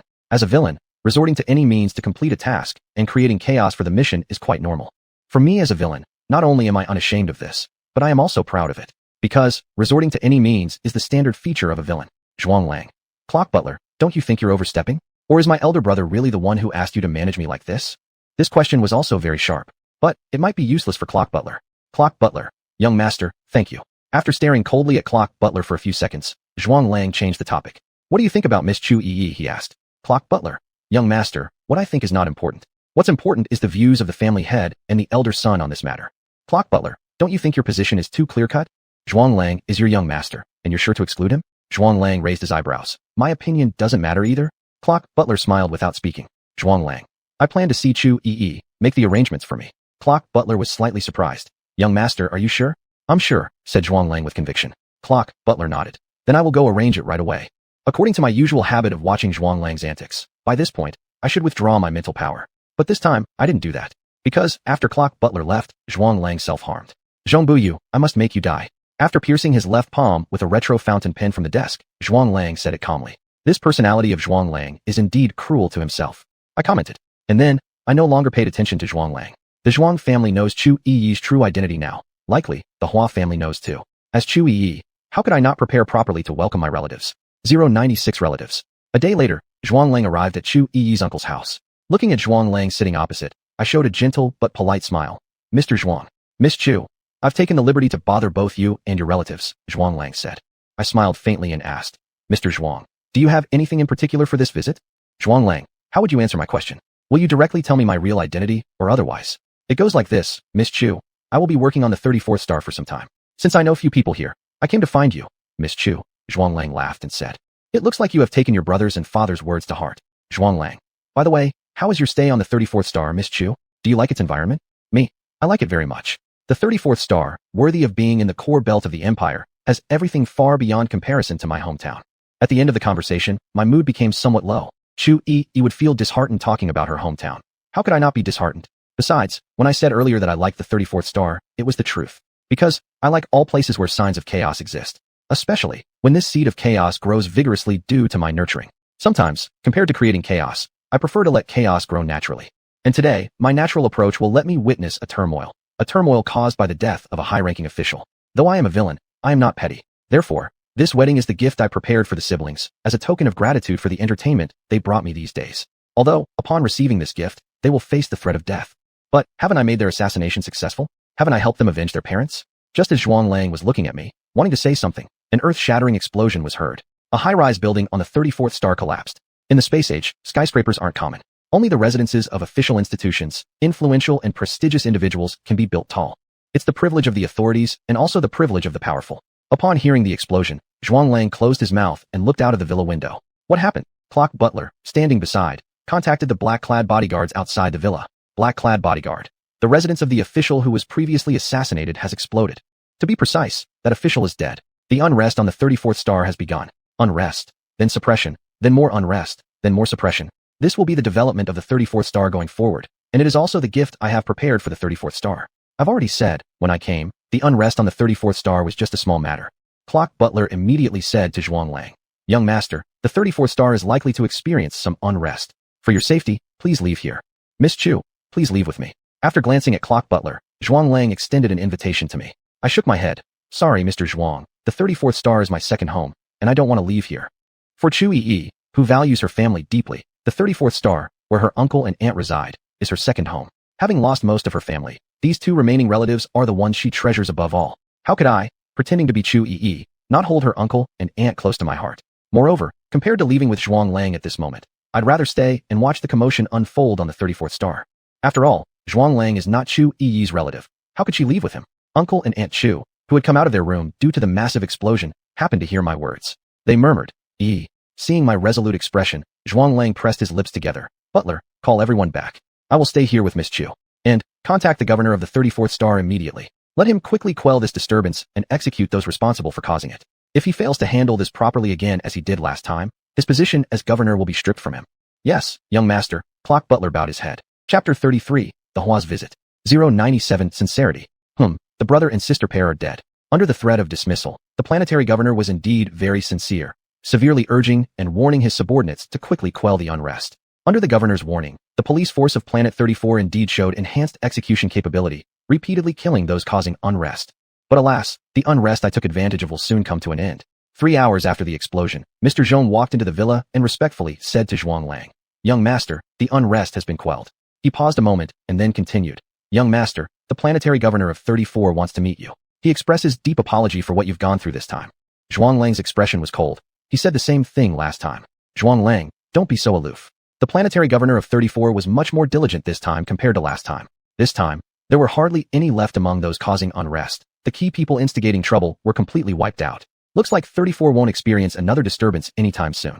No way, this is after all the core region of the Nanren Empire. As part of the insect race, I can't go all out here and cause chaos. Moreover, there are now members of one of the 10 great families of the Nanren Empire on 34, the Zhuang family and the Hua family.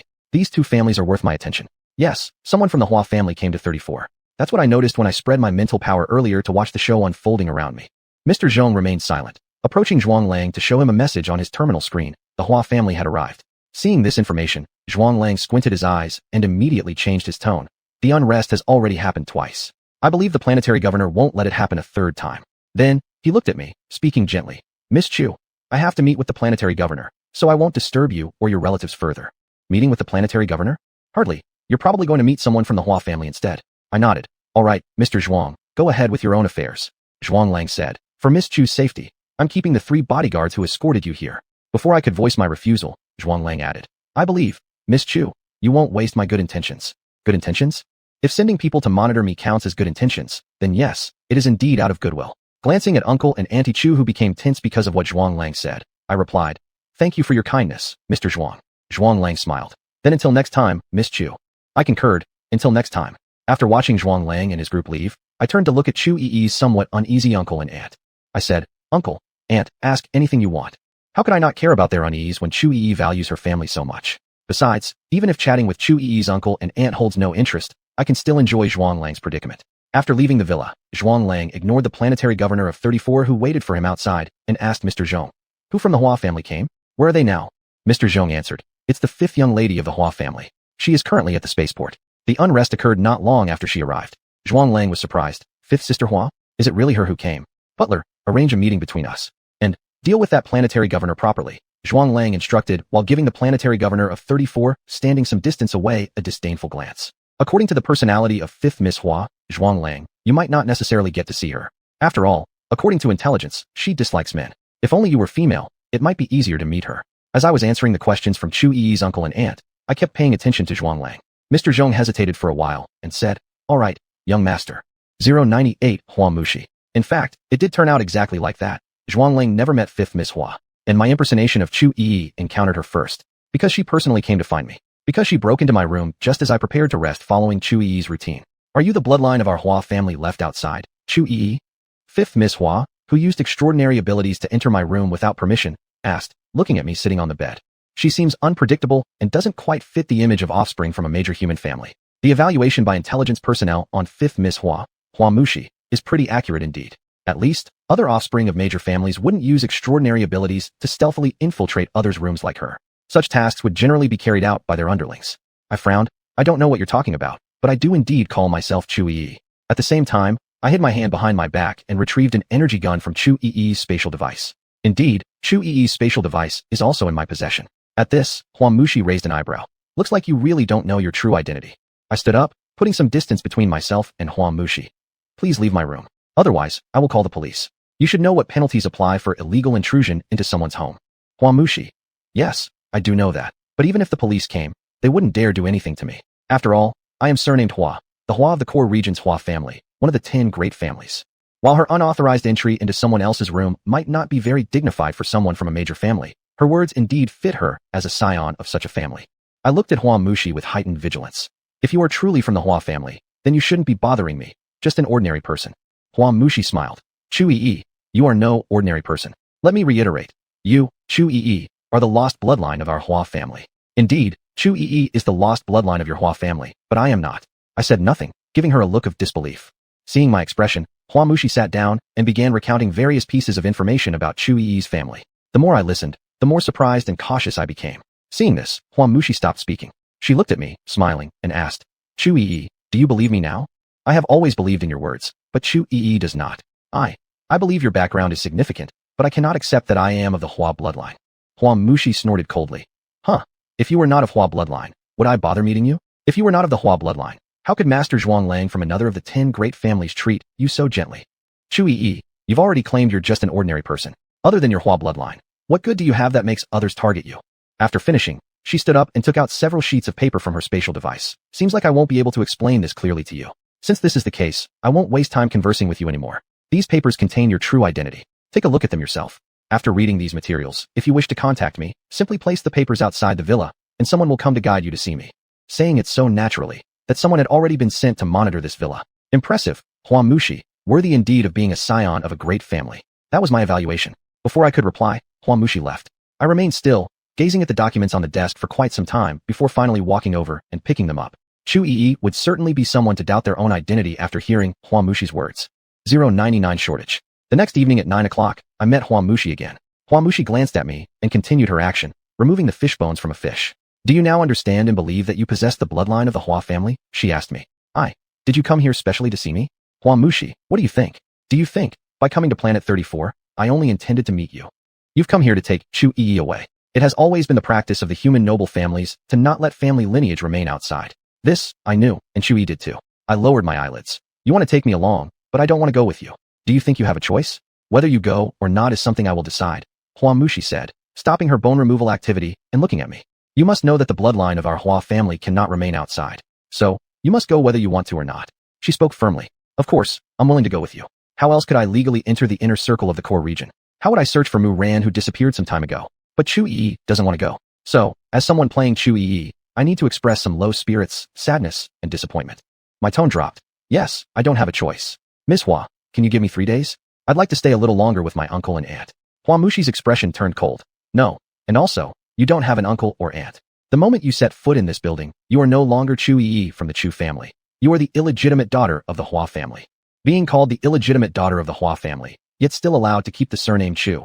Isn't that proof that the Hua family looks down upon illegitimate daughters like any other privileged clan? Nevertheless, this helps my mission. Who would suspect me, the newly discovered illegitimate daughter of the Hua family, of being an insect? 20 minutes later, Huamushi brought me aboard the Hua family spaceship. This ship's destination this time was the inner circle of the core region, the main residence of the Hua family. Half an hour later, Huamushi arranged for me to stay in a room nearest to hers. Stay here properly, Chu Yi. This was the last thing Huamushi said to me before leaving the room. Of course, I will stay here properly. All the efforts I made to reveal Chu Yi's true identity were for the purpose of boarding this spaceship. Of course, efforts is an exaggeration, don't take it too seriously. Moreover, I am quite interested in the main residence of one of the 10 great families of the Nanren Empire, the Hua family's mansion in the core area. Such a great opportunity to leave a little something at the Hua family's main residence. I will definitely cherish it. At 11:30 p.m., under the illusion that the Chu Yi I was portraying was asleep, I opened my terminal. Looking at the person on the terminal screen, I said, Sister Hongyan, what do you need me for? Su Hongyan, someone wants me to persuade you to help him. In the past few days, the only person seeking my help has been that one. Me, Muda? Su Hongyan nodded. Yes, that's him. What did Muda offer you, Sister Hongyan? I asked. If Muda hadn't offered Su Hongyan any benefit, she wouldn't have come to persuade me. After all, Su Hongyan is just like me. She won't act without personal gain. Su Hongyan. He gave me a batch of excellent experimental subjects. As expected, the only thing that could move Su Hongyan, the research fanatic, are experimental subjects. Me. So, you're here to persuade me? Do you guarantee success? Su Hongyan. No guarantees, that would be another price. What Muda gave is insufficient. Chapter 34. This is because 108 taste of their own medicine. I chuckled. So, Sister Hongyan, you're here just to persuade me a bit? Whether the persuasion succeeds or not, it's none of your concern. Su Hongyan. That's right. Muda only gave me enough to convince you. Even if it's because what you want and what I want, Muda can't provide either. Suddenly remembering something, Su Hongyan asked, By the way, how's your mission progressing, Shaoan? Everything's going smoothly, I replied. Though the process of Chu Yi searching for her relatives wasn't exactly what I initially expected, I eventually met the Hua family and am about to visit the main house. Moreover, watching the Zhuang family in the core area of the Southern People Empire will also be my next amusement. Su Hongyan, do you need me to do anything now? I'm about to seclude myself to conduct some research. I raised an eyebrow. Are your experimental results about to come out? Generally, Su Hongyan would only seclude herself when she conquered experimental difficulties and was about to achieve some results. Su Hongyan nodded. Yes, that's thanks to you, Shaoan. Because of you, Muda provided me with a batch of high-quality test subjects. I smiled without answering. Your test subjects were supposed to be enough, but you consumed them too quickly while conducting experiments. If that weren't the case, the test subjects distributed by the fourth elder to you, along with those collected by your subordinates, would have already been sufficient for you to complete several experiments and produce several results. If that weren't the case, there would be no need for Muda to send you test subjects so that you could use them for your experiments. Su Hongyan, Shaoan, during my seclusion, can you keep an eye on Su Honcho? Oh, has Su Hongyan become more emotionally connected to her sister? I was surprised. Before I could speak, she immediately changed her tone. Forget it. You'd better not watch over her. Letting her suffer a bit is good for her. The most family isn't that simple. Still plastic flower sisters bond. Sister Hongyan, are you sure you don't want me to look after Sister Honcho? Su Hongyan yawned while raising her hand. Her hands were covered in dark red blood. I'm sure. Since she wants to study the Mo's family, let her bear the consequences of her choice. If I, as her older sister, don't have the heart to let her endure hardships, then let others make her suffer. You don't have the heart to let her endure hardship? Those words don't align with your actual actions at all. Specifically, they're completely opposite. Alright. Su Hongyan. That's settled then. Shaoan, before I emerge from seclusion, I hope you've completed the task assigned by the elder to both of us. So, you finally acknowledge this is our shared mission. But why should I let you assist while leaving everything else to me? Your approach of letting me handle it all is understandable, even satisfactory to me. After all, I've always disliked group tasks. Pig team members aren't just part of the era in my memories. They exist in this era as well. Rather than worrying about pig team members showing up, I prefer starting without any teammates. This has always been my opinion. Regarding my opinion, my immediate superior, the fourth elder, is fully aware. That's why he rarely assigns me team missions and rarely arranges teammates for me. See, with such a considerate boss, how could I dare to resist him or disobey his orders? That sentence sounds a bit nauseating, so it's probably best deleted. 011 added nutrition agent. At 8 o'clock in the morning, I met Huamushi for the third time, because she sent someone to invite me out of my room and requested I join her for breakfast. Saying invite might not be quite appropriate. To be precise, her people disregarded Chu Yi's wishes, forcing Chu Yi to leave her room to eat breakfast with her. Joining Huamushi for breakfast was fine with me, but not so much with Chu Yi. Huamushi forcibly separated Chu Yi from her aunt and uncle. Why would she have a favorable impression of Huamushi and willingly join her for breakfast? Therefore, as the person impersonating Chu Yi, I naturally had to act uninterested. What do you want to eat for breakfast? Picking fish bones, Huamushi asked me. On the edge of her plate, there were countless fish bones. From the number of fish bones alone, it should definitely not have come from just one fish. Huamushi must be a lover of fish, I thought. I'm still full, I don't want to eat. In the space age, nutrition agents come in types that sustain for a meal, a day, a month, or half a year. And what Chu Yi usually consumed sustained her for a day. Still, the amount of food she eats is far from enough for me.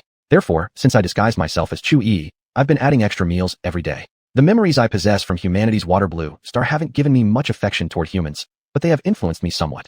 As a high-level worker and as an excellent tool under my boss, not only is my nutrient solution specially prepared, but its duration of effectiveness is extraordinarily long. But even so, under the influence of my memories, I chose to eat once a day and opted for a specially made nutrient agent that kept me full for only a day. Pausing her fish deboning, Huamushi looked at me and said, your nutrient agent does keep you full for a day. But Chu Yi, didn't you forget to drink it yesterday? That's some bold-faced surveillance right there. Huamushi and kids from these great families certainly have an antagonist style. Wait, protagonists monitor others too. Although, they claim it's for justice. What they do is justified by their righteous actions. I don't feel like having breakfast right now. Huamushi, do you not want to eat or simply refuse to eat with me? Chu Yi, do you really think you have the right to say no? I remained silent, staring down at the tablecloth patterns. Chu Yi has no right to say no, but she can choose not to speak. Huamushi turned to the maid standing nearby. Bring Chu Yi a bottle of her regular nutrient agent. Maid, yes, Mississippi. Then she left, and when she returned, she carried a bottle of the nutrient agent I had been drinking almost every day. Why almost? This is because since I reached star 34 and met Chu Yi's aunt and uncle, I usually ate meals with them, consuming less nutrient agent. Miss Chu Yi, please. The maid placed the nutrient agent on my plate and said, Huamushi, drink it, Chu Yi. It's your usual nutrient agent.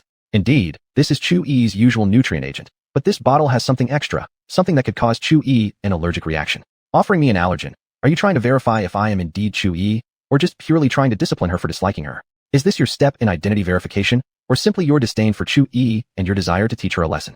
0102 Allergic reaction. Staring at Huamushi, I lifted my hand, picked up the bottle of nutrient agent, and drank it. Regardless of what Huamushi intends to do, since Chu Yi has no right to refuse and no ability to resist, she has no choice but to drink it. As the impersonator of Chu Yi, naturally, I must drink it. Anyway, given my comprehensive disguise capabilities, I can feign an allergic reaction easily. Anyway, this bottle of nutrient agent only affects Chu Yi, not me at all. Of course, most importantly, who says I swallowed this bottle of nutrient agent that contains the substance which would cause Chu Yi an allergy? As a villain, refusing to consume unidentified items is a basic necessity. As a villain like myself, this remains true, despite my knowledge of the origins of this nutrient agent. After all, allergic reactions are within my acting abilities. No matter how severe the allergy, I can fake it convincingly. I've mentioned before, I excel at the art of disguise. Moreover, my immediate superior specifically trained me in dealing with allergies. Although compared to humans, insects have an extremely low chance of experiencing allergies. Almost none. Elder 4 still trained me in this regard. You see, sometimes an allergic reaction can affect the outcome of a war. Furthermore, as Elder 4's sharp blade, as a specially created weapon by Elder 4, how could I possibly possess such a weakness as allergies? Thus, with excellent acting skills, without actually swallowing that nutrient agent containing substances harmful to Chu Yi, after evaluating to what extent Chu Yi would react, I started exhibiting symptoms of allergy. Red dots appeared on my arms, causing unbearable itching. Of course, this was fake. Watching the footage from surveillance in my room where I was scratching my arm, Huamushi turned her head and instructed the maid beside her, "Go. Bring the anti-allergy medicine suitable for Chu-yi." The maid lowered her head. "Yes, Mississippi." Was it that obvious? Are you worried Chu-yi doesn't know this reaction came from you? Yes, not only did Huamushi monitor me, but I also monitored her. For people who interest me, I usually leave some small traces on them, enabling me to track their every action and word. Seems a bit psychopathic, doesn't it? Psychopathy aside, anyway, there are plenty of psychopaths among villains. And of course, psychopaths exist among the protagonists too. Psychopathy doesn't differentiate by race, age, gender, nor between villains and heroes. However, I usually wouldn't constantly use these devices to watch what others are doing. This is because, 1. I find those marked by me interesting, but I don't think everything they do is interesting. Just like a novel, not every plot point is liked by readers, and not every scene finds favor with readers. 2. While I might be considered a pervert for leaving little surveillance and listening devices on others, I personally believe I am not a pervert. Continuously monitoring and eavesdropping on someone isn't being a pervert, it's being a stalker. But in my view, a stalker is a type of pervert. 3. With so many people having my little gadgets on them, why must I focus on one person? Even harvesting leeks doesn't happen all the time. You need to give leeks some time to grow. Plucking wool doesn't mean relentlessly targeting one sheep either. You need to let the sheep have time to regrow its wool. This metaphor might not be quite right, but never mind, as long as the meaning is there. And anyway, this is my diary, so as long as I understand what I write, that's fine. 4. What I do drains my mental energy. Although the amount is negligible to me, I still value my mental strength. Chapter 35 The Sorrow of the Week. 0103 Wondrous. The person communicating with Wamuxi disagreed with her actions. "Little she, are you sure you want to do this?" Glancing at the person on the terminal screen, Wamuxi looked back at me in the surveillance video. "I'm sure. Even if she knows that I caused her allergy, what can she do?" she said. "Well, that's not necessarily true.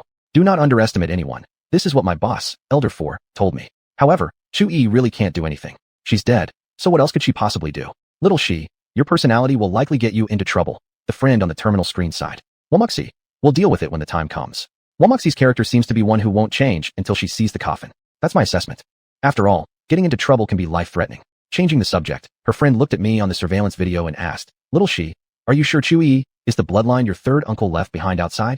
"Wamuxi, I'm sure. Ever since the family found out about this, they've conducted multiple investigations into Chu-yi's identity and lineage. That guy, Uncle 3, not only was he promiscuous, but he also allowed an outsider to give birth to his offspring. It's truly foolish," she scolded, clearly disappointed. "Well, regarding Chu-yi's birth, it was actually a stroke of serendipity. After all, your third uncle couldn't have known that the contraceptive pill he gave Chu-yi's mother was ineffective on her. The human body is indeed mysterious. Just like some people are naturally allergic to certain things, certain substances are naturally ineffective for others. Unfortunately, the woman your third uncle met just happened to be someone for whom the contraceptive pills he used were ineffective. Moreover, had your third uncle not lost interest in Chu-yi's mother and vanished immediately thereafter, showing no further concern, Chu-yi's mother wouldn't have had the opportunity to bear Chu-yi. So, Chu-yi's birth could be said to have been a result of coincidence." Ignoring Wamuxi's criticism of her third uncle, the friend continued talking about Chu-yi. "If that's the case, isn't Chu-yi the sole bloodline of your third uncle?" "Yes, as of now, Chu-yi is Wamuxi's third uncle's only bloodline. Because Wamuxi's third uncle hasn't married yet, and when he was promiscuous outside, he took good precautions with contraception. Had it not been for the exception of Chu-yi's mother, he might not have any offspring to this day. Although factually speaking, he doesn't have any living offspring now. Dead children don't count inside the circle. Wamuxi, if Uncle 3 wanted to, he could have countless descendants. And besides, she's just a bastard daughter. What does it matter even if she's his child? If Uncle 3 truly cared about Chu-yi, I wouldn't be the one sent here to receive her." Curious, the friend asked. "Then little she, how do you plan to deal with Chu-yi?"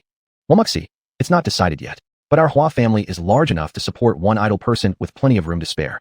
Being an idle person sounds pretty good, and it would also help my operations." Gossiping, the friend remarked, "I heard that Zhuang Lang from the Zhuang family is quite interested in Chu-yi." "Wamuxi, what difference does it make if he's interested? Chu-yi may be inadequate in many ways, but she's still the blood of our Hua family. Zhuang Lang, who is as promiscuous as my third uncle, will not get to treat Chu-yi as a toy to play with. If we were to compare Zhuang Lang's and your third uncle's promiscuity, Zhuang Lang is much better than your third uncle. After all, Zhuang Lang never dates more than one person at the same time." "Wamuxi, your statement is rather unfair. This is my evaluation." 0104 Handling Method. Knock knock. A knocking sound came from the door. Scratching my arm, knowing who was outside the door, I deliberately asked, "Who's there?" "Miss Chu-yi, I've been ordered by Miss Wamuxi to bring you some medicine," said the maid outside the door. I bit my lip and walked over to the door, opening it. Looking at the maid standing outside, and recognizing the medication she was holding, I pursed my lips. How did Miss Huan know I had an allergic reaction? Or, was it something she arranged herself? I asked, my tone filled with dissatisfaction and questioning. At this moment, I fully expressed the image of a young woman who feels wronged, heartbroken, dissatisfied, and angry. Miss Chu Yi, please accept the medicine from Miss Wamuxi, the maid insisted, ignoring my question and extending the antihistamine slightly towards me. After looking at the maid for a while, I accepted the antihistamine from her hand. If possible, I'd like to meet with Miss Wamuxi. Regarding my allergic reaction and the sending of this medicine, I'd like to discuss these matters with her. The maid nodded slightly. I will convey Miss Chu Yi's words to Miss Wamuxi. If Miss Wamuxi agrees to see you, I will bring you to her. I softly replied, thank you for your trouble. Although Chu Yi was cautious and had considerable suspicions, she was a polite person. Even though the maid was someone who didn't like her, sent by Wamuxi, she still treated the maid politely. The maid glanced at me and then left. Seeing the scene on the screen where I opened the door, her friend asked with interest, smiling at Wamuxi. Little she, what do you think? What will Chu Yi do when she finds out that it was you who caused her allergic reaction? If I were Chu Yi, I would definitely retaliate. An allergy isn't something easy to endure. Whoever makes me uncomfortable, I'll make them even more uncomfortable, and I'd double the retaliation. That's how I handle things. She then answered her own question. I really like this way of handling things. Unfortunately, Chu Yi isn't that kind of person. She belongs to those who wait for the right moment. Wamuxi, but Chu Yi is not you. Chu Yi will likely just swallow her anger. Do you think Chu Yi will resent you and seek revenge? The friend asked. I can tell you for sure, Chu Yi will. She will wait for the right opportunity to seek revenge. Chu Yi may look like a delicate and sickly flower girl, but she's not a naive one. Otherwise, Dong Wuchuan wouldn't have acted so quickly against the star pirate gang that ruined Chu Yi's family. Wamuxi looked at her friend with a cold expression. Let her hate me. Do I even fear her hatred? She can't do anything anyway. If Chu Yi were alive, she might indeed be unable to do anything, since waiting for the right moment requires the right conditions. Besides, she's dead. However, I can retaliate. This hasn't caused me any harm at all, and I've already been keeping an eye on the Hua family. No matter how the Hua family treats me, leaving something small in their main residence has already been planned. 0105 tone. Her friend smiled and continued watching my surveillance video together with Wamuxi. Little she, are you going to meet Chu Yi? The friend asked while I was taking the medicine and talking to the maid. You seem quite interested in Chu Yi. Is this communication just about discussing matters with me? Or is it to talk about Chu Yi? Wamuxi narrowed her eyes while looking at her friend. I think the latter is more likely. After all, gossip is human nature. As for Chu Yi, a rare illegitimate daughter of a major family, your friend is probably very interested in her. The friend smiled. Isn't this a coincidence? If it came up, let's talk about Chu Yi. She looked at me in the surveillance video for a moment, resting her chin in her hand, saying, by the way, Chu Yi, he doesn't look much like your family, Hua. No, her eyes do resemble your third uncle's. Wamuxi, it's a good thing she looks like her mother. I don't want some illegitimate daughter who looks like us Hua people. Looking unlike the Hua family should be a good thing for Chu Yi. Looking similar might mean her real identity couldn't have been hidden until now, and she might not have lived until the time I killed her. When there are issues with illegitimate offspring, the noble families blame these illegitimate children far more than the people who allowed them to appear. Her friend, intrigued, said, if she were to appear, what would you do? She wouldn't get the treatment Chu Yi got. Wamuxi looked indifferent. So, Chu Yi's treatment isn't that bad? Still, Chu Yi doesn't want this kind of treatment, nor does she wish to be acknowledged by the Hua family. Chu Yi, despite never having a father, received double love from her mother. Therefore, although she values relatives, she only values those on her mother's side. Thinking back on Chu Yi's past as I closed the door, I did not use the antihistamine that Wamuxi had the maid send me, but instead placed it aside. Based on Chu Yi's personality, she wouldn't use it. One reason being that the incident of the allergy made her trust Wamuxi even less, so she didn't want to take anything from Wamuxi. The second reason is that she feared Wamuxi had put something harmful in the medicine. Once bitten by a snake, 10 years fearing the rope.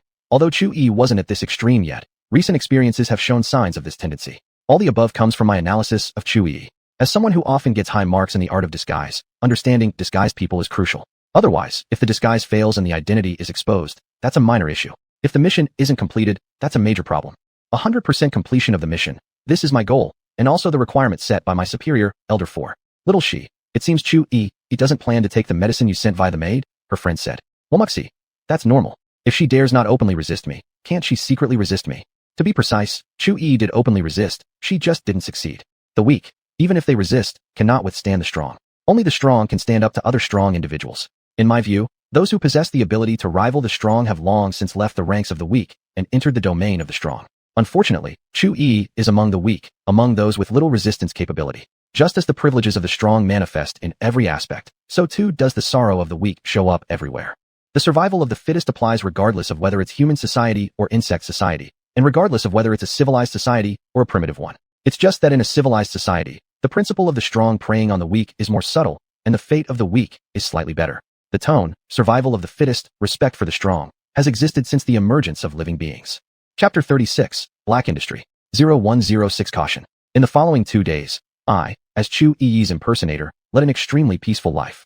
Although Hua Mushi did not discuss the matter of the allergy with Chu Yi, she also did not force Chu Yi to do anything. It seemed like Hua Mu she started adopting a more laissez-faire attitude toward Chu Yi. For this, I felt a bit regretful. Regretful because I could not witness the good show between legitimate and illegitimate children. For this, I felt a bit happy. Happy that Hua Mushi's practice of treating me as idol would be conducive to my actions. However, whether I could stay this idol in the coming days was still uncertain. Because our spaceship had arrived at its destination, the main residence of the Hua family, which was now just around the corner. After disembarking from the spaceship, Hua Mushi walked toward me after 2 days of separation. Once we arrive, you behave yourself, she said. I lowered my eyelids. I will. For Chu Yi, it was the truth. For me, it was a lie. Since I have come all the way to the Hua family's residence, how could I leave without leaving some small things behind? Behaving myself is simply impossible. I hope you keep your word. Even if you carry the bloodline of the Hua family, it does not mean you are the master of the main residence. At most, you're merely a guest. As though she didn't feel secure enough, Hua Mushi gave me another warning. I understand, this is not my home. For Chu Yi, her first home was the one she shared with her mother, and her second home was the one where her uncle and aunt lived. Apart from these, she had no other home. Hua Mushi laughed. Good, at least you have some self-awareness. Carrying the Hua family bloodline does not equate to being part of the Hua family. I don't care whether you think you're part of the Hua family or what your views on the Hua family might be. Just know this. You, as an illegitimate daughter of the Hua family, cannot aspire to the Hua family. You do seem to know something about Chu Yi's views regarding the Hua family, don't you? So, you clearly understand Chu Yi, the illegitimate daughter of the Hua family. However, this indicates your caution towards Chu Yi. You don't just supervise her. You even go out of your way to specifically understand her. Huh? Well, my next move may require extra caution. Identity exposure is a minor issue. Failure to complete the mission is the real problem. I glanced at Hua Mushi. Miss Hua, I understand. Hua Mushi. Let's hope so. Then, she walked past me towards the nearby hovering car. Miss Chu Yi, please follow me. Hua Mushi's maid said. Me? All right. The Hua family, one of the 10 great families of the Nanren Empire. These 10 great families are the most powerful ones outside the royal family in the Nanren Empire. Therefore, the main residence of the Hua family must be extraordinary, luxurious and opulent, intricately carved railings, stunning beauty, incomparable elegance.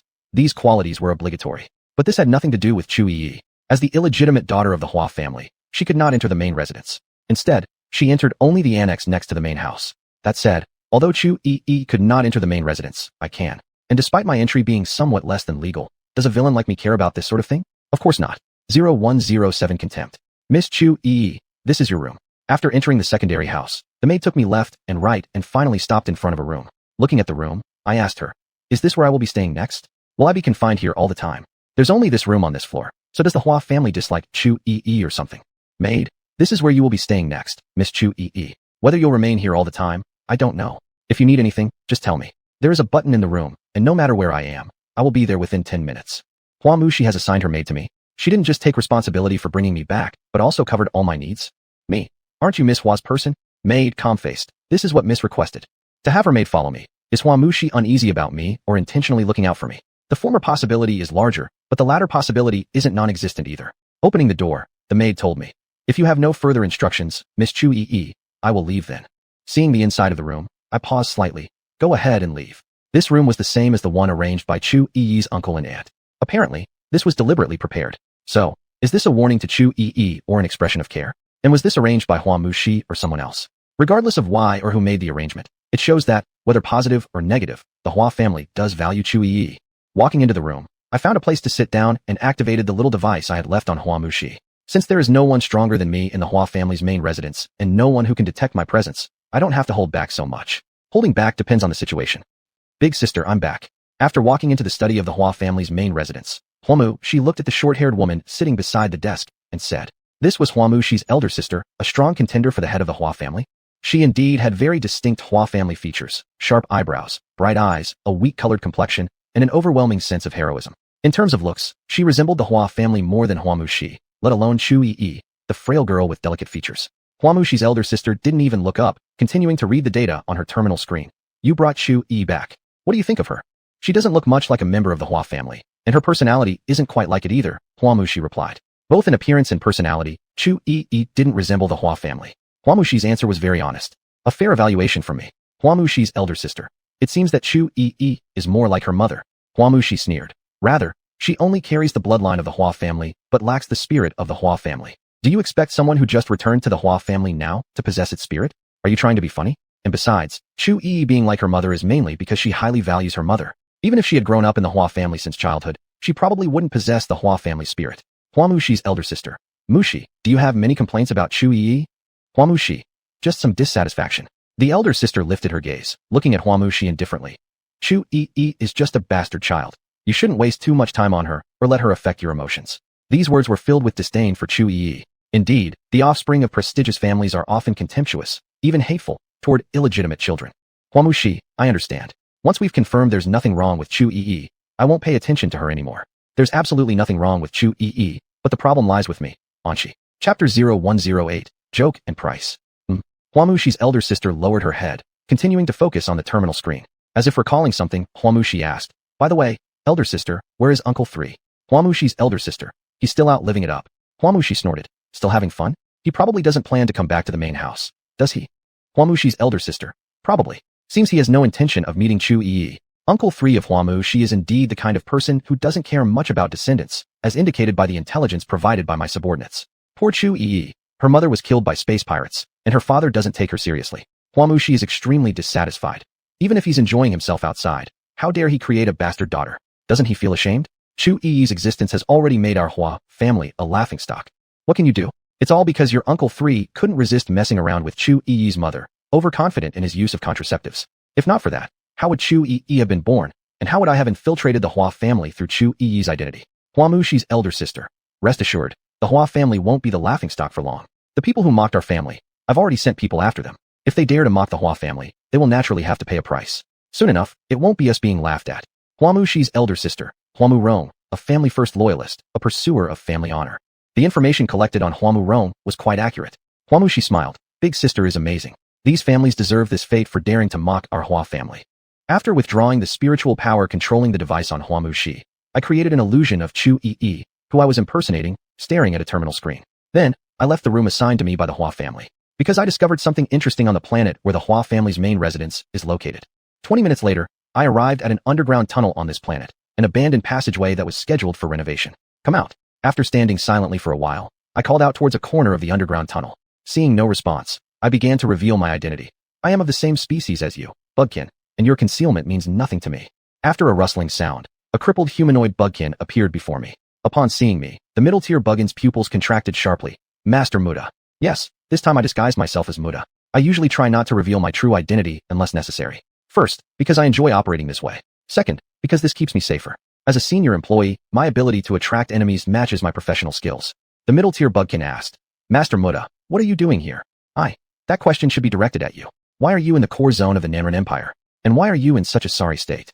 This guy's mimicry has deteriorated so much, his real body must have suffered even more severe injuries. Moreover, something was off about the energy emanating from him. Too chaotic, as if he'd been injected with a large amount of random drugs. Before the mid-tier Bugkin could respond, I voiced my speculation. Are you a bug illegally transported here by a human merchant? There are arenas not just in the West Bug Empire, but also in the Nanren Empire and the Northern Federation. And because of the Nanren Empire's hatred and animosity towards Bugkin, they particularly enjoy throwing Bugkin into arenas. Thus, a black market industry emerged to transport Bugkin to various arenas throughout the Nanren Empire.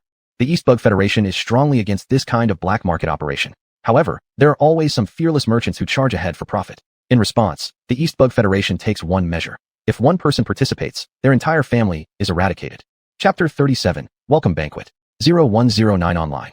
I forgot to mention, the punishment for anyone involved in this black market, including their families being executed, was set by my immediate superior, Elder 4. This punishment, like the ironclad rule that humans and insectoids shall not fall in love, was promoted across the entire Eastern Insect Federation after he established it. From this we can infer, my boss is someone who particularly likes to impose punishments involving the extermination of clans. We can further infer, Elder 4 is a bloodthirsty person. The creators of weapons are bloodthirsty. How can weapons be any different? Weapons, of course, can only obey the orders of their creators and carry out round after round of killing. So, it's not me as a weapon who's bloodthirsty. It's me as Elder 4's blade, who must make a living through killing. So, it's not me who's bloodthirsty. It's Elder 4 who's bloodthirsty. Moreover, the appearance of this medium-sized insectoid signals that another wave of killings is coming. In response to my conjecture, the medium-sized insectoid remained silent for a moment before nodding and saying, Yes, Master Muda, I was brought here by human merchants. Then, did you successfully escape from the arena here? I asked. Yes, the medium-sized insectoid's eyes dimmed slightly. Other insectoids fled with me, but they all died. There were quite a number of smuggled insectoids.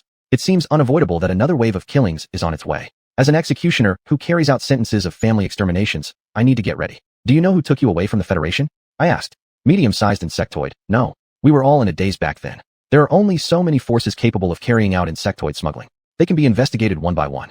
My subordinates in intelligence will have their hands full soon, though they haven't had it easy these past days anyway. Throwing a specialized insect healing device to the medium-sized insectoid, I asked him, "How long have you been here?"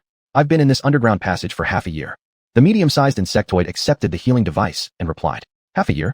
I remember Mu Ran, who came to the Southern Human Empire on a mission, arrived here half a year ago. And this guy says he escaped the arena half a year ago, so maybe he knows something about clues." "So, has anything unusual happened in these 6 months?" I asked. The medium-sized insectoid shook his head. "I don't know. I've stayed in the underground passage for the past half year and didn't pay attention to what was happening upstairs." Looking at the medium-sized insectoid, I smiled. "Since that's the case, take a good rest." After I said this, the transparent insect that appeared behind the medium-sized insectoid opened its big mouth and swallowed it up. Something's wrong with this guy, I knew it. But this isn't something I should handle now. So, putting him into the special space container for handling later is my move. Right now, what I need to do is follow my boss's instructions. "Boss, please give your orders." After touching the star-shaped earring on my right ear, I said. A special frequency sounded. An Elder Four's voice appeared. "The people involved in the insectoid smuggling on this planet and their families do not deserve to live." "I understood, boss. That's why I say, a massacre cannot be avoided. Because even though the medium-sized insectoid I put into the special space container has issues, there really is an arena on this planet where insectoids are used as gladiators." 0110 Good luck. I opened the terminal and contacted the intelligence personnel under my command. After the connection was established, the intelligence officer greeted respectfully, "Master Anshi. Find out everything you can about this person." I showed the intelligence personnel what the medium-sized insectoid looked like and continued with, "Also, find out which people among the 8 stars near the Hua family's main residence have been involved in the smuggling of insectoids." The core belt of the Southern Human Empire consists of a total of 49 stars. The core inner circle of the core belt refers to stars 1 to 10. Stars 11 to 29 make up the core middle circle. Stars 30 to 49 form the core outer circle, or the external stars of the core belt. All stars in the inner and middle circles of the core belt have names and aren't simply numbered. In fact, the stars within the inner circle have all been personally named by the Emperor of the Southern Human Empire. However, even so, the insectoid race prefers to refer to the numbers assigned to the stars of the Southern Human Empire's core belt rather than their proper names. What's so memorable about the names of the stars in the core belt of the Southern Human Empire? Just calling them first, second, third, fourth, fifth star isn't just easier? That's the general opinion of most insectoids. Being an insectoid myself, I also share this view. These aren't the stars of the Eastern Insect Federation. Why bother memorizing the star names? Intelligence personnel? Yes, Master Anshi. An hour later, I returned to my residence in the Hua family's secondary residence. After performing an action identical to Chu Yi's in the illusion I created, I dismissed the illusion. Hua Mushi really doesn't trust me. Not only did she monitor me, as Chu Yi, on the spaceship, but even after arriving at the Hua residence, at their secondary estate, she still didn't ease her surveillance of me. However, this is actually beneficial. With such dense monitoring, no matter what I do, there will be witnesses and alibis. I've definitely borrowed the identity of Chu Yi correctly. Coming to the Hua family was also the right move. At 11:30 in the evening, while I was sitting quietly, I activated the little thing I had left in Zhuang Lang's possession. This guy must have a body type that easily encounters insectoids. Not long after we parted ways, he ran into an insectoid again. On the second floor, with Zhong Butler and a team of bodyguards standing behind him, Zhuang Lang asked Captain Philip beside him. "Captain Philip, so this is the welcome ceremony you've prepared especially for me?" Before his eyes lay a night banquet scene filled with red lanterns and green wine, a hedonistic spectacle of decadence. Celebrities, heirs of powerful families, and superstar kings were all gathered here for this welcome banquet. "Captain Philip, Mr. Zhuang, this is the welcoming banquet I specially prepared for you. The people attending are all admirers of yours. You said you wanted some excitement, so I called them all." Zhuang Lang responded indifferently, praising, "You have been thoughtful. Those you've chosen happen to be useful to me." "You're wrong. One person among this group may not only be useless, but something you'd rather avoid encountering. Among these people is one just like me, a high-class insectoid, and someone under the elder. First, they met me when I was pretending to be Chu Yi. Then they encountered Mu Yubai, and thought he could be useful to you. Zhuang Lang, your luck is truly good, exceptionally good." Captain Philip lowered his head. "Mr. Zhuang, if you're satisfied, that's all that matters." 0111 results. After watching the lively scene downstairs for a while, Zhuang Lang looked at Zhong Butler. "Butler, let the bodyguards go back. There won't be any danger in the welcome ceremony Captain Philip has prepared." Zhong Butler, "Young master, the crowd here is mixed. It's best to keep the bodyguards." Zhuang Lang, "Are you distrusting Captain Philip or doubting Captain Philip's judgment? The guests attending the banquet have been checked multiple times by Captain Philip. Whether you trust Captain Philip or not, I'm unsure. But Captain Philip's judgment certainly has major issues. Inviting Mu Yubai, a high-class insectoid, to participate in the banquet. Should we say Captain Philip's judgment is good or poor?" Zhong Butler, "Young master, your safety is paramount. Allow me to decline your request." In response, Captain Philip kept his gaze downward and remained silent, observing his nose and heart, not uttering a word. It's wise of him not to get involved in the dispute between Zhuang Lang and his butler. I comment. Zhuang Lang narrowed his eyes. Butler, what if I insist on dismissing the bodyguards? Zhong Butler. Pardon me, but I can't follow your order. Captain Philip, surely, agrees with my perspective. You're dragged into the dispute after all. Captain Philip, how will you respond? For someone who keeps meeting high-class insectoids and subordinates of the elder, like Zhuang Lang, I find you interesting. Captain Philip glanced at Zhuang Lang, then at Zhong Butler, and said, this welcome banquet is for Mr. Zhuang, to make Mr. Zhuang happy. If Mr. Zhuang isn't pleased, it's all my fault. Such words, offending neither side. Unfortunately, the participants in the banquet won't let you off easily. More precisely, Mu Yubai won't. Just as Captain Philip finished speaking, the entire banquet hall went dark. A bloody stench followed the darkness. So, Mu Yubai came to this banquet to kill? Within a short time, killing 5 people using a well-known human family's murder technique. This seems to suggest framing, right? Master, there's a smell of blood, said one of the bodyguards closest to Zhuang Lang behind him. From his positioning and the overall strength of Zhuang Lang's bodyguards, this person should likely be the captain of the bodyguards. My analysis. Elite Saiyans always come with plenty of bodyguards, and this bodyguard captain isn't among those I've seen before. Zhong Butler. Young master, it's best we leave immediately. You can't leave now. Mu Yubai has completely sealed off the banquet hall. Although it wasn't done through spatial abilities, breaking his blockade isn't easy either. At least, trapping you for 10 to 20 minutes is more than sufficient. Without saying anything, Zhuang Lang took something out from his space gadget and opened it. Suddenly, the whole banquet hall became brightly lit again. Then, the 10 corpses cruelly killed by Mu Yubai appeared before everyone, killing 10 people in 5 seconds. This result is quite impressive. Though, if Mu Yubai were to use his spatial ability to kill these 10 individuals, it wouldn't take even half a second. However, Mu Yubai ultimately employed the killing technique of the human race. To reach this level, he deserves commendation. Yet, what I'm curious about is, why did Mu Yubai kill these 10 people? At the sight of 10 people lying in pools of blood, some with weak stomachs who haven't seen death screamed instantly. Their screams also caused Zhuang Lang to frown. Captain Philip, make them shut up, he said. Captain Philip slightly nodded. All right, Mr. Zhuang. Then, he stepped down and personally calmed those panicked by the deaths at the banquet. Chapter 38. Do as one pleases. Mu Yubai, a direct subordinate of the 3 elders of the Donchong Federation, is an advanced insectoid and an extraordinary spatial ability user. He cares for Muron and has come to the Nanren Empire regarding her disappearance. This is my understanding of Mu Yubai, and also a summary of the intelligence collected by my operatives about him. However, this shouldn't be my current impression of Mu Yubai. The current Mu Yubai is disguised, just like me. The current Mu Yubai isn't simply Mu Yubai anymore. Just as I am now Chi, Mu Yubai is currently Gao Xiao. Gao Xiao, do you know what happened in the dark just now? A person approached Mu Yubai, or more accurately, Gao Xiao is disguised by Mu Yubai. After glancing at the 10 deceased individuals, Mu Yubai softly said, someone killed people. More specifically, it was you who did the killing. Of course, those killings were not necessarily done out of your own intentions, Mu Yubai, but rather on behalf of Gao Xiao in whom you are disguised. This person sharply inhaled. Gao Xiao, are you sure the dead were murdered and not poisoned or died from sudden illness? He asked. Mu Yubai rolled his eyes. If you don't believe me, why not check the corpses? Oh, that's right, you can't stand looking at them. In his final statement, there was a tone of ridicule. Can't stand looking at corpses?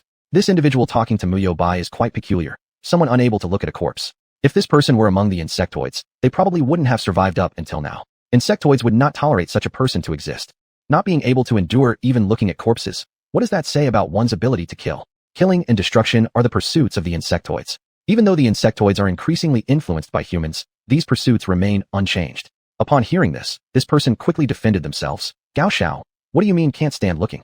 Young master here simply chooses not to look at something so ugly and devoid of beauty. Why would anyone want to look at something so grotesque? Mu Yubai responded indifferently, clearly disbelieving. At that moment, a guard of the Philip family entered and whispered quietly to Captain Philip, who had just managed to calm down panicked guests and was heading towards the second floor of the banquet. Captain, there's been an issue outside. What issue? The Captain Philip continued walking without stopping. Guard, the entire building has been sealed off. Philip, what about the roof and underground areas? Are they sealed too? Looking at the terminal screen, the guard answered. We tried accessing the roof. It's sealed. Underground trials are still ongoing, but up to 20 meters deep, it's all locked down. Was this caused by extraordinary powers or technology? Have we clarified that yet? Philip paused and asked the guard. It was due to extraordinary abilities, all right. The seal around the building was created by an artifact wielded by an extraordinary individual. I provided the answer. Still investigating. The guard bowed lower, feeling nervous. Philip adjusted his attire. I want answers in 3 minutes. You know the consequences if you fail. Yes, Captain, the guard replied, his voice trembling slightly. Seems like the repercussions might be harsh if results aren't delivered promptly. His voice trembled after all. Based on my guess, Philip likely imposes strict punishments for subordinates failing in their duties.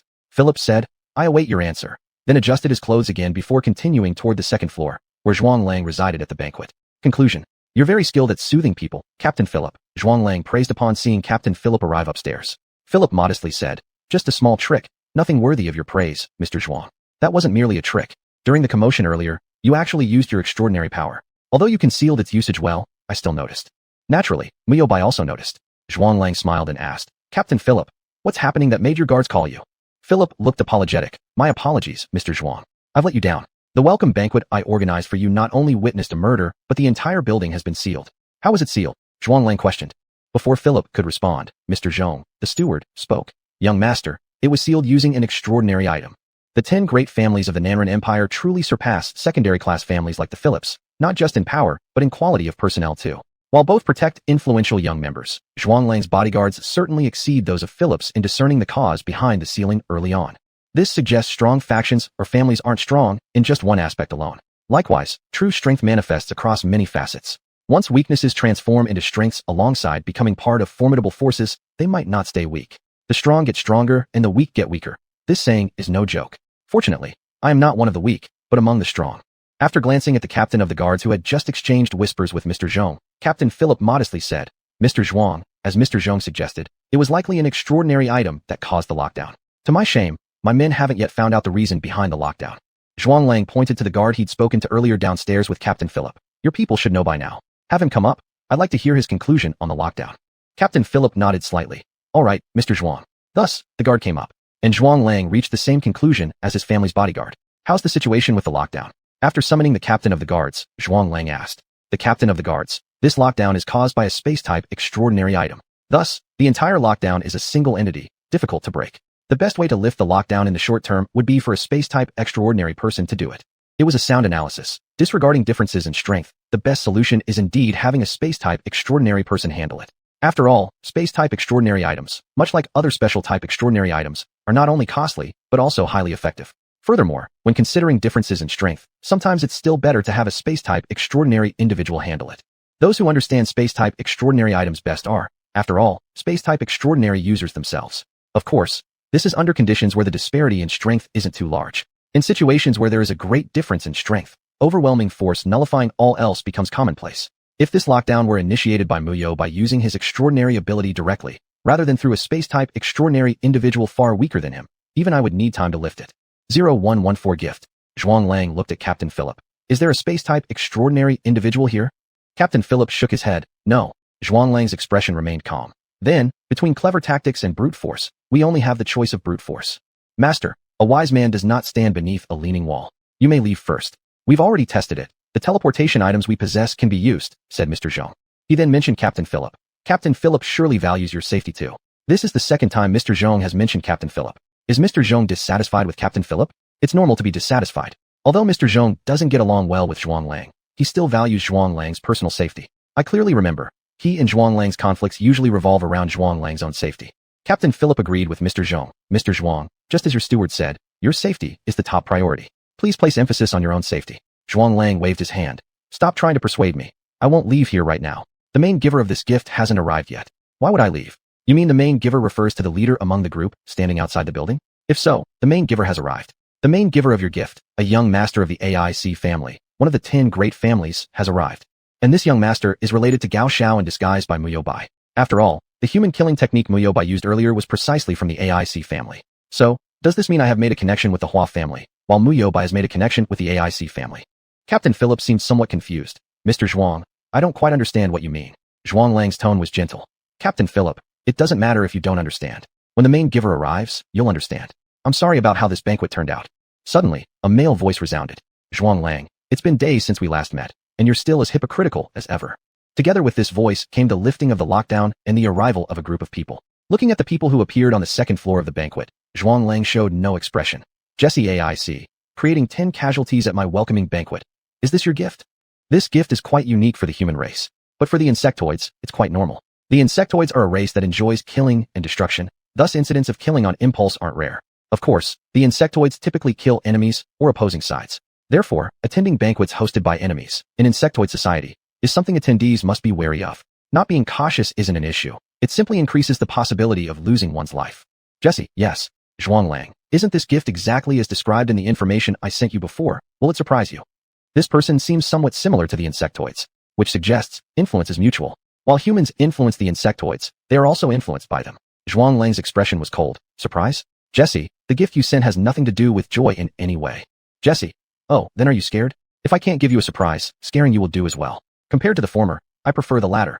According to the information provided by the intelligence personnel, it seems that the people of the AIC family all have a disposition similar to this AIC young master.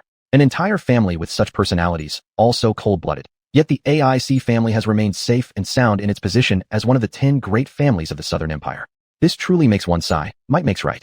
Of course, this is not my sigh. I've known about the fact that the strong do as they please since I was very young. Chapter 39, Undercover. 0115 Adding fuel to the fire. When I reached this point, I withdrew my spiritual power and stopped paying attention to Zhuang Lang and his group. All I needed to know was that Mu Yubai had successfully connected with the AIC family and entered the core area of the Nanren Empire. As for Zhuang Lang's conflict with this young master AIC, I wasn't particularly interested.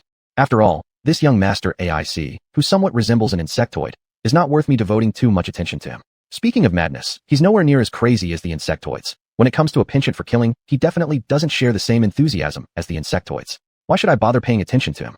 As for keeping tabs on Mu Yubai, or leaving some little things on him, that's simply impractical. After all, I'm not on the scene, and using the spiritual power I left on Zhuang Lang to do such a thing would make it very easy for Mu Yubai to detect my presence. We are working on the same mission, but while I know he has accepted the task to retrieve the missing Mu Ran, there's no guarantee he knows I've taken it on as well. Would revealing myself in front of him be akin to begging him not to question the intention behind me leaving my spiritual power on Zhuang Lang, the noble heir of the Nanren Empire? If he discovers me after knowing my mission, there could indeed be a possibility of us cooperating. But why should I cooperate with him? I am someone who dislikes the existence of teammates, barely able to endure colleagues with whom I have a decent relationship as partners. So why should I seek out cooperation with someone who isn't even a colleague, making them my teammate? Moreover, Mu Yubai and I are competitors. I am under the 4th Elder's orders, tasked to investigate the disappearance of Mu Ran and bring him back. Mu Yubai serves under the 3rd Elder, also given the mission to bring Mu Ran back. And the relationship between the 3rd and 4th Elders is lukewarm at best. Under the clear instructions from the 4th Elder that I don't need to concern myself with whoever the 3rd Elder sent to look for Mu Ran, why should I go against the 4th Elder and collaborate with my competitor? So, regarding Mu Yubai, I only need to keep track of his progress on the mission. Anything else is irrelevant. Of course, if I find Mu Ran first, then even his mission progress doesn't matter. But if he finds Mu Ran before me, then I not only need to pay attention but also act according to the situation and follow the boss's orders, contemplating whether it's necessary to take action to snatch him away. As an antagonist, seizing others' hard work is quite normal. Although, in this mission, I may not necessarily do so. At 3 o'clock in the morning, after creating an illusion of Chu Yi, who was disguised as me, sleeping soundly, I opened my eyes. There was a big guy at the airport. Sending this big guy to the beast fighting arena is pretty dangerous. Although the big guy was passively asleep and heavily bound, that doesn't mean it's harmless. It won't like the atmosphere of the beast fighting arena, nor will it like the people in the arena. With these 2 points combined, it's already prone to agitation. Coupled with the pervasive bloodiness of the arena, how can it remain calm? How can it be harmless? The guys in the arena are looking for thrills in the wrong way. Even though those individuals have made my must-kill list for later days, letting them die earlier is perfectly fine. After all, they've created an excellent opportunity for their own deaths, haven't they? I merely added fuel to the fire, at most accelerating the end of some lives. 0116 Source of Fear. The outcome of the beast fighting arena is basically settled, and it's time for me to explore the main residence of the Hua family. The main residence of the Hua family has long been one of my targeted areas for investigation. I cannot forget about it. After observing the illusion I just created and adding a few more details to it, I left the room, preparing to explore the secondary residence of the Hua family first. The secondary residence is where I plan to stay for a period, so investigating it first is reasonable. Besides, the secondary residence is also part of the main estate. The secondary residence should be the place for the unimportant and undervalued members of the Hua family. However, now, another group resides here, Hua's illegitimate children. Though the illegitimate children of the Hua family can also be counted among the undervalued, listing them separately is still better. After all, before Chu Yi, the Hua family had never had an illegitimate daughter. Moreover, the Hua family allocated an entire floor solely for Chu Yi to live. Speaking of which, Chu Yi truly holds a unique status within the Hua family. Unfortunately, the Chu Yi with such special status has long passed away, and the one who moved in is actually me, an insectoid disguised as Chu Yi. Compared to the secondary residence, the main residence of the Hua family is far more upscale. Not to mention the exotic flowers and grasses that shouldn't thrive under an 8-star environment, yet are growing peacefully in the main residence of the Hua family, or the precious materials extremely scarce outside, yet extensively used in the Hua's main estate. Even disregarding these factors, the protective mechanisms of the main residence alone surpass those of the secondary residence by leaps and bounds. In terms of protection alone, it seems as though the main residence of the Hua family has been favored like a legitimate child, while the secondary residence is treated like a stepchild. Because the security systems of the main residence can pose a threat to someone of my caliber, who stands firmly at the second tier of power. Of course, for me, this is just a trivial matter. While I am classified as part of the second tier in terms of strength, to be more precise, I am at the pinnacle of the second tier. Thus, the protection mechanisms of the Hua main residence, which could only cause some threat to average members of the second tier, have no effect on me. Therefore, strength is crucial, extremely so. If we overlook the environment, building materials, and protective measures of the Hua family's main residence, it is essentially similar to the secondary residence. At least, the overall layout of both residences is roughly the same. Although, perhaps, that's the only aspect from which one might deduce that the inhabitants of both the main and secondary residences belong to the Hua family. At 4 in the morning, when all was quiet, I strolled through the Hua family's main residence. Were I a character in a horror novel, there would be no doubt that I'd currently be in a precarious situation. A luxurious mansion, deep night, solitude. These three elements combined undoubtedly make up the terrifying plot of any horror novel. But alas, this is not a horror novel. For the people within the main residence of the Hua family, my insectoid self is their source of terror. No, for those locked in the underground interrogation chambers of the Hua family's main residence, the Hua clan itself is the root of their fear. How pitiful, unable to rest in the dead of night, subjected instead to harsh interrogations. Looking at a man being tortured by the Hua clan, I feel sympathy for him. Or rather, no, I wouldn't become a top-notch professional working under Elder 4 if I were prone to feeling sorry for others or letting others' emotions affect me. All I have toward this blonde-haired man currently being interrogated and tormented by the Hua family is curiosity. After all, no other prisoner in the other interrogation rooms enjoys the same treatment as him. 0117 contact. The Hua clansman holding the whip paused his beating of the blonde man. Still not going to say who sent you to infiltrate the Hua family? An infiltrator. No wonder he receives such treatment. No matter the faction, infiltration always brings hatred that borders on wishing nothing less than the dismemberment of the infiltrator. So, infiltration is a high-risk occupation. Non-elite candidates need not apply. Speaking of which, I seem rather similar to an infiltrator now myself. At least, I am half of one. I might still call myself this. The blonde man remained silent, but gave the Hua clansman holding the whip a look of disdain. Enraged, the clansman responded, daring to look down on me? Apparently, I haven't hit hard enough. Change to the wooden cane whip. Let me show him what it's like to taste the power of the wooden cane whip. The wooden cane whip, an extraordinary item crafted by a wood-type supernatural expert.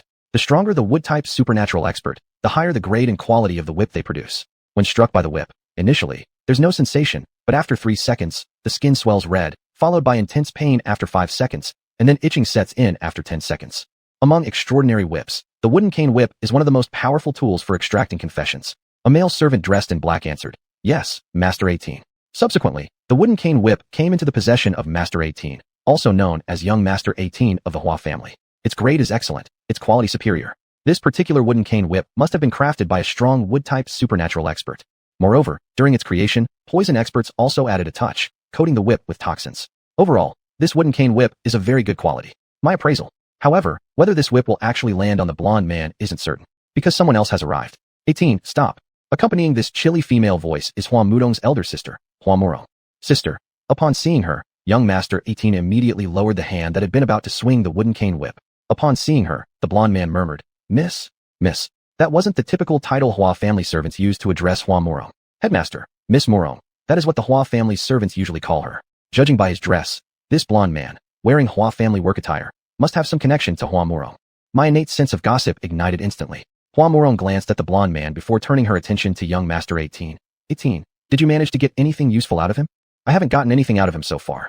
Give me a bit more time, Sister One, and I promise to extract everything from this guy. Pointing at the blonde man, Young Master 18 said. Hua Murong's expression was indifferent. 18, it's been 3 days already. So, Hua Murong had given Young Master 18 3 days to interrogate this blonde man. Once the 3 days were up, she came to check on the results? I surmised. Young Master 18 deflated instantly. Yes, Sister One, I understand. Then, he began packing his interrogation tools and left the room.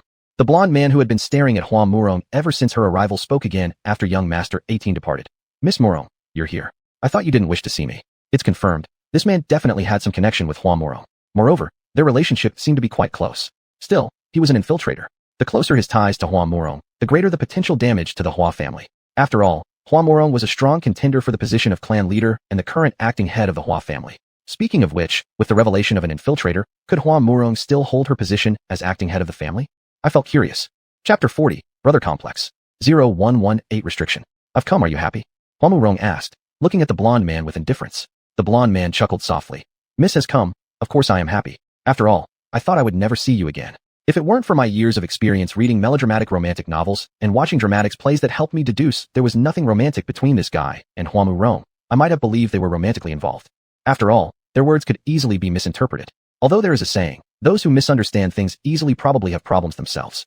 To some extent, I agree with this. At least, these people's imagination surpasses ordinary people. Huamu Rong's expression remained unchanged, still indifferent. Who sent you to spy on the Hua family? The blonde man smiled and said, Miss, why don't you guess? The forces capable of infiltrating the Hua family are only a few. Huamu Rong, but I think you're not from those forces. Your identity isn't that simple. Those few powers in the 10 great families that rival our Hua family aren't your ultimate allegiance. The blonde man sighed. Miss, no wonder it's you who became the acting head of the Hua family. Among your peers, none are as perceptive as you. I've always known my own excellence. Huamu Rong said calmly. The blonde man. The Hua family knows your excellence, but you're not the most excellent one. Otherwise, you wouldn't still be the acting head, but the real head of the Hua family. In terms of handling family affairs, Huamu Rong is the most outstanding. However, in terms of personal strength, she is not. In an era where superhuman abilities and technological power coexist, individual martial prowess has undoubtedly become an important criterion for evaluating a person's worth. And Huamu Rong does not have an advantage when judged by the standard of personal martial ability, equating to overall capability. Moreover, in handling family affairs, she doesn't hold an absolute advantage either. Her role cannot be said to be irreplaceable. This is the crucial reason why Huamu Rong has become the acting head, but hasn't ascended to the position of head, or even remains one of the serious contenders for the headship. Combining intelligence gathered by subordinates, I analyze. Huamu Rong, do you want to anger me? What? The blonde man, reminiscing.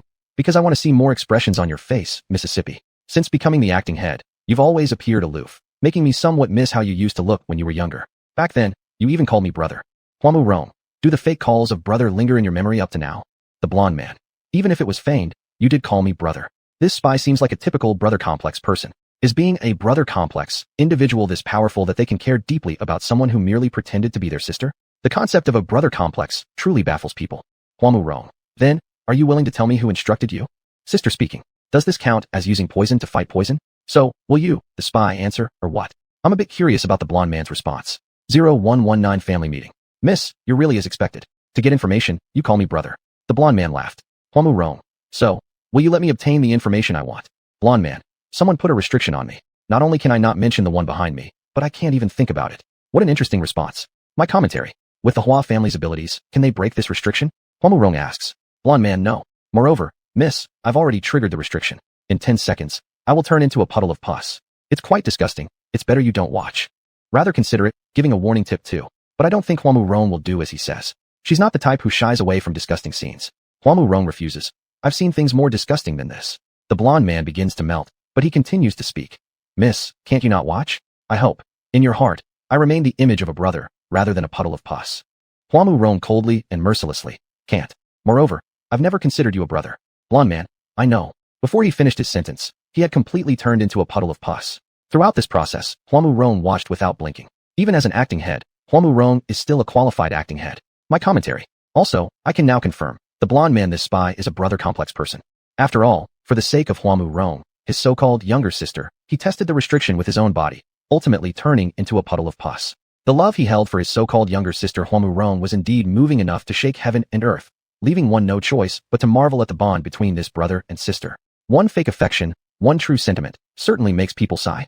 The person who assigned the blonde man as a spy in the Hua family lacks vision, employing someone so irremediably obsessed with his sister.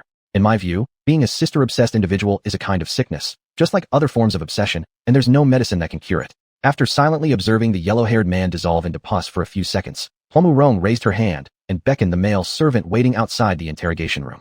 Clean this up, she ordered. The servant bowed his head respectfully and said, yes, acting head. As Huamu Rong turned to leave, she seemed to remember something. Facing away from the servant, she issued further instructions. By the way, notify everyone.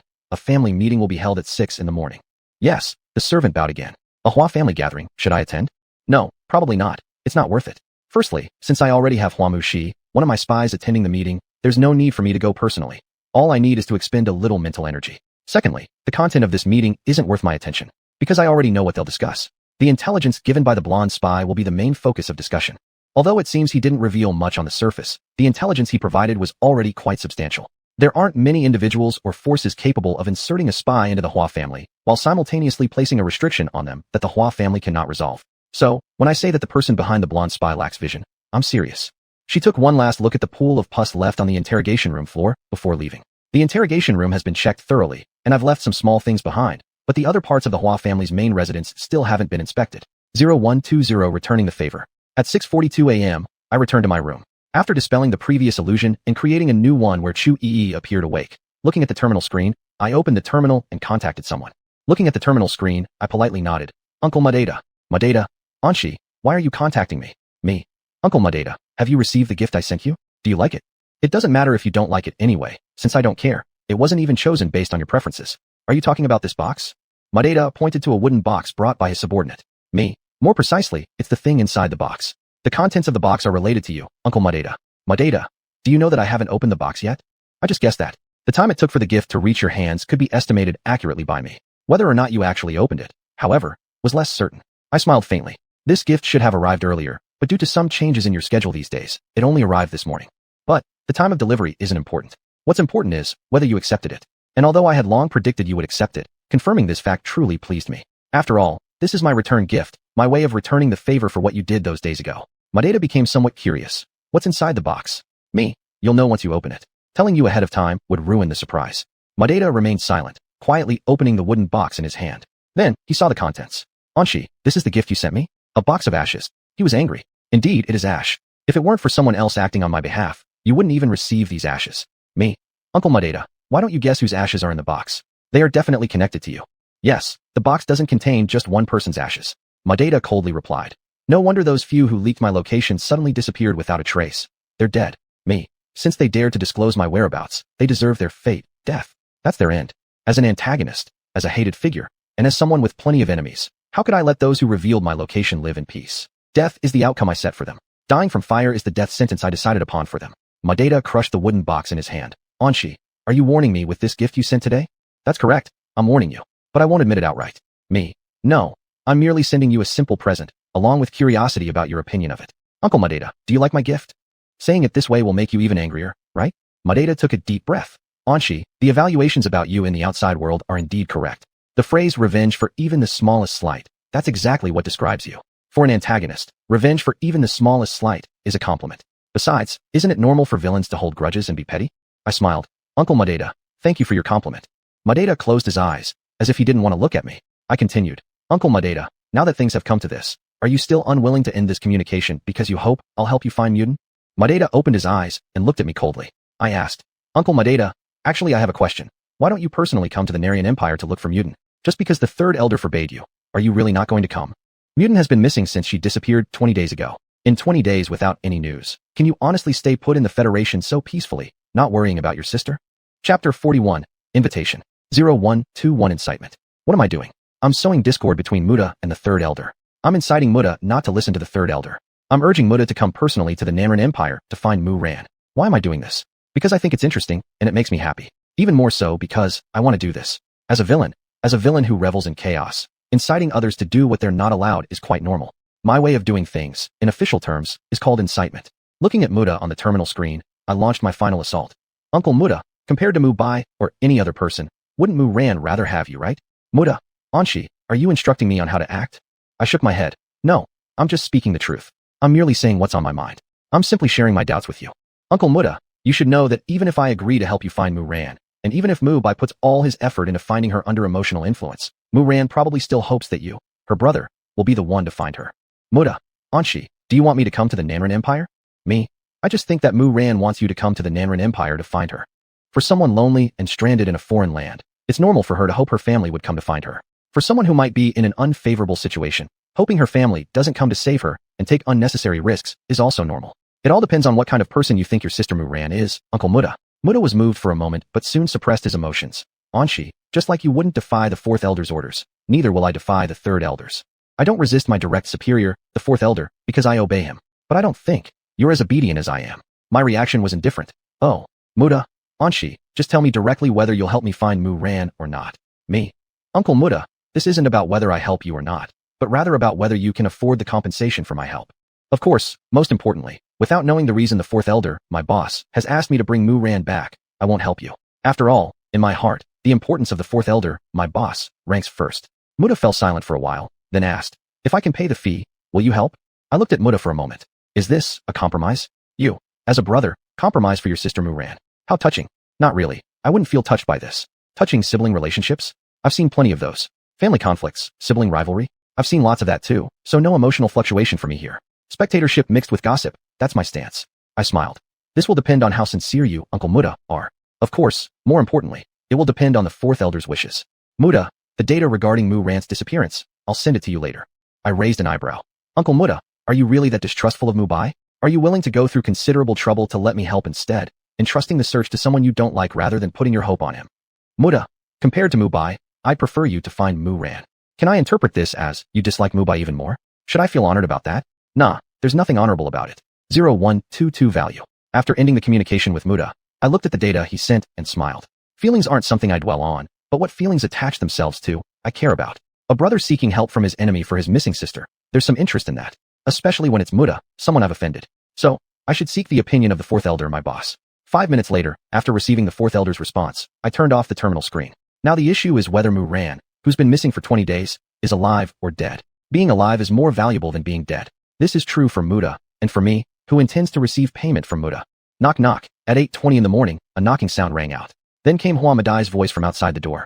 Chu Yi, open the door, she said. I responded, okay. Coming to find me, the fake Chu Yi, immediately after a family meeting. What does she intend to do? Although I wasn't paying attention to the Hua's family meeting, my spiritual power was always dispersed. The entire Hua family falls within my spiritual observation range. I've already gotten a grasp of the bottom line of the 8-star Hua family, so naturally, I won't hold back anymore. When the inside information is already clear, doing things cautiously and making myself uncomfortable, what's the point? However, I thought that after Hu Madai brought me to the Hua family, she would treat me as heir all along. Ms. Hua, is there anything you need? I asked, standing at the door after opening it. Ignoring me, Hu Madai walked directly into the room. If there is nothing, can't I still look for you? Chu Yi really doesn't want you to find her. As for me, I don't care. Me? Ms. Hua generally looks for me only when there's something. Hu Madai turned around and looked at me standing at the door. Chu Yi, by the tone of your words, it seems like you have a lot of opinions about me. Of course Chu Yi has a lot of opinions about you, because you are the one who made her leave her uncle and aunt. I lowered my eyelids and didn't answer. Silence sometimes represents agreement. If Chu Yi has opinions about you, how could I, as the person playing Chu Yi, not have opinions about you? Hu Madai let out a cold snort and stopped discussing this topic. Chu Yi, I do have something with me this time. You come with me once. Oh, go out, where to? I looked at Hu Madai, a little confused. Where to? Hu Madai, to Zhuang Lang's new house. As the person he's recently taken a fancy to, he specially invited you. After all, even though you are the illegitimate daughter of our Hua family, your status is still higher than those he's previously taken an interest in. Inviting you will not cause embarrassment.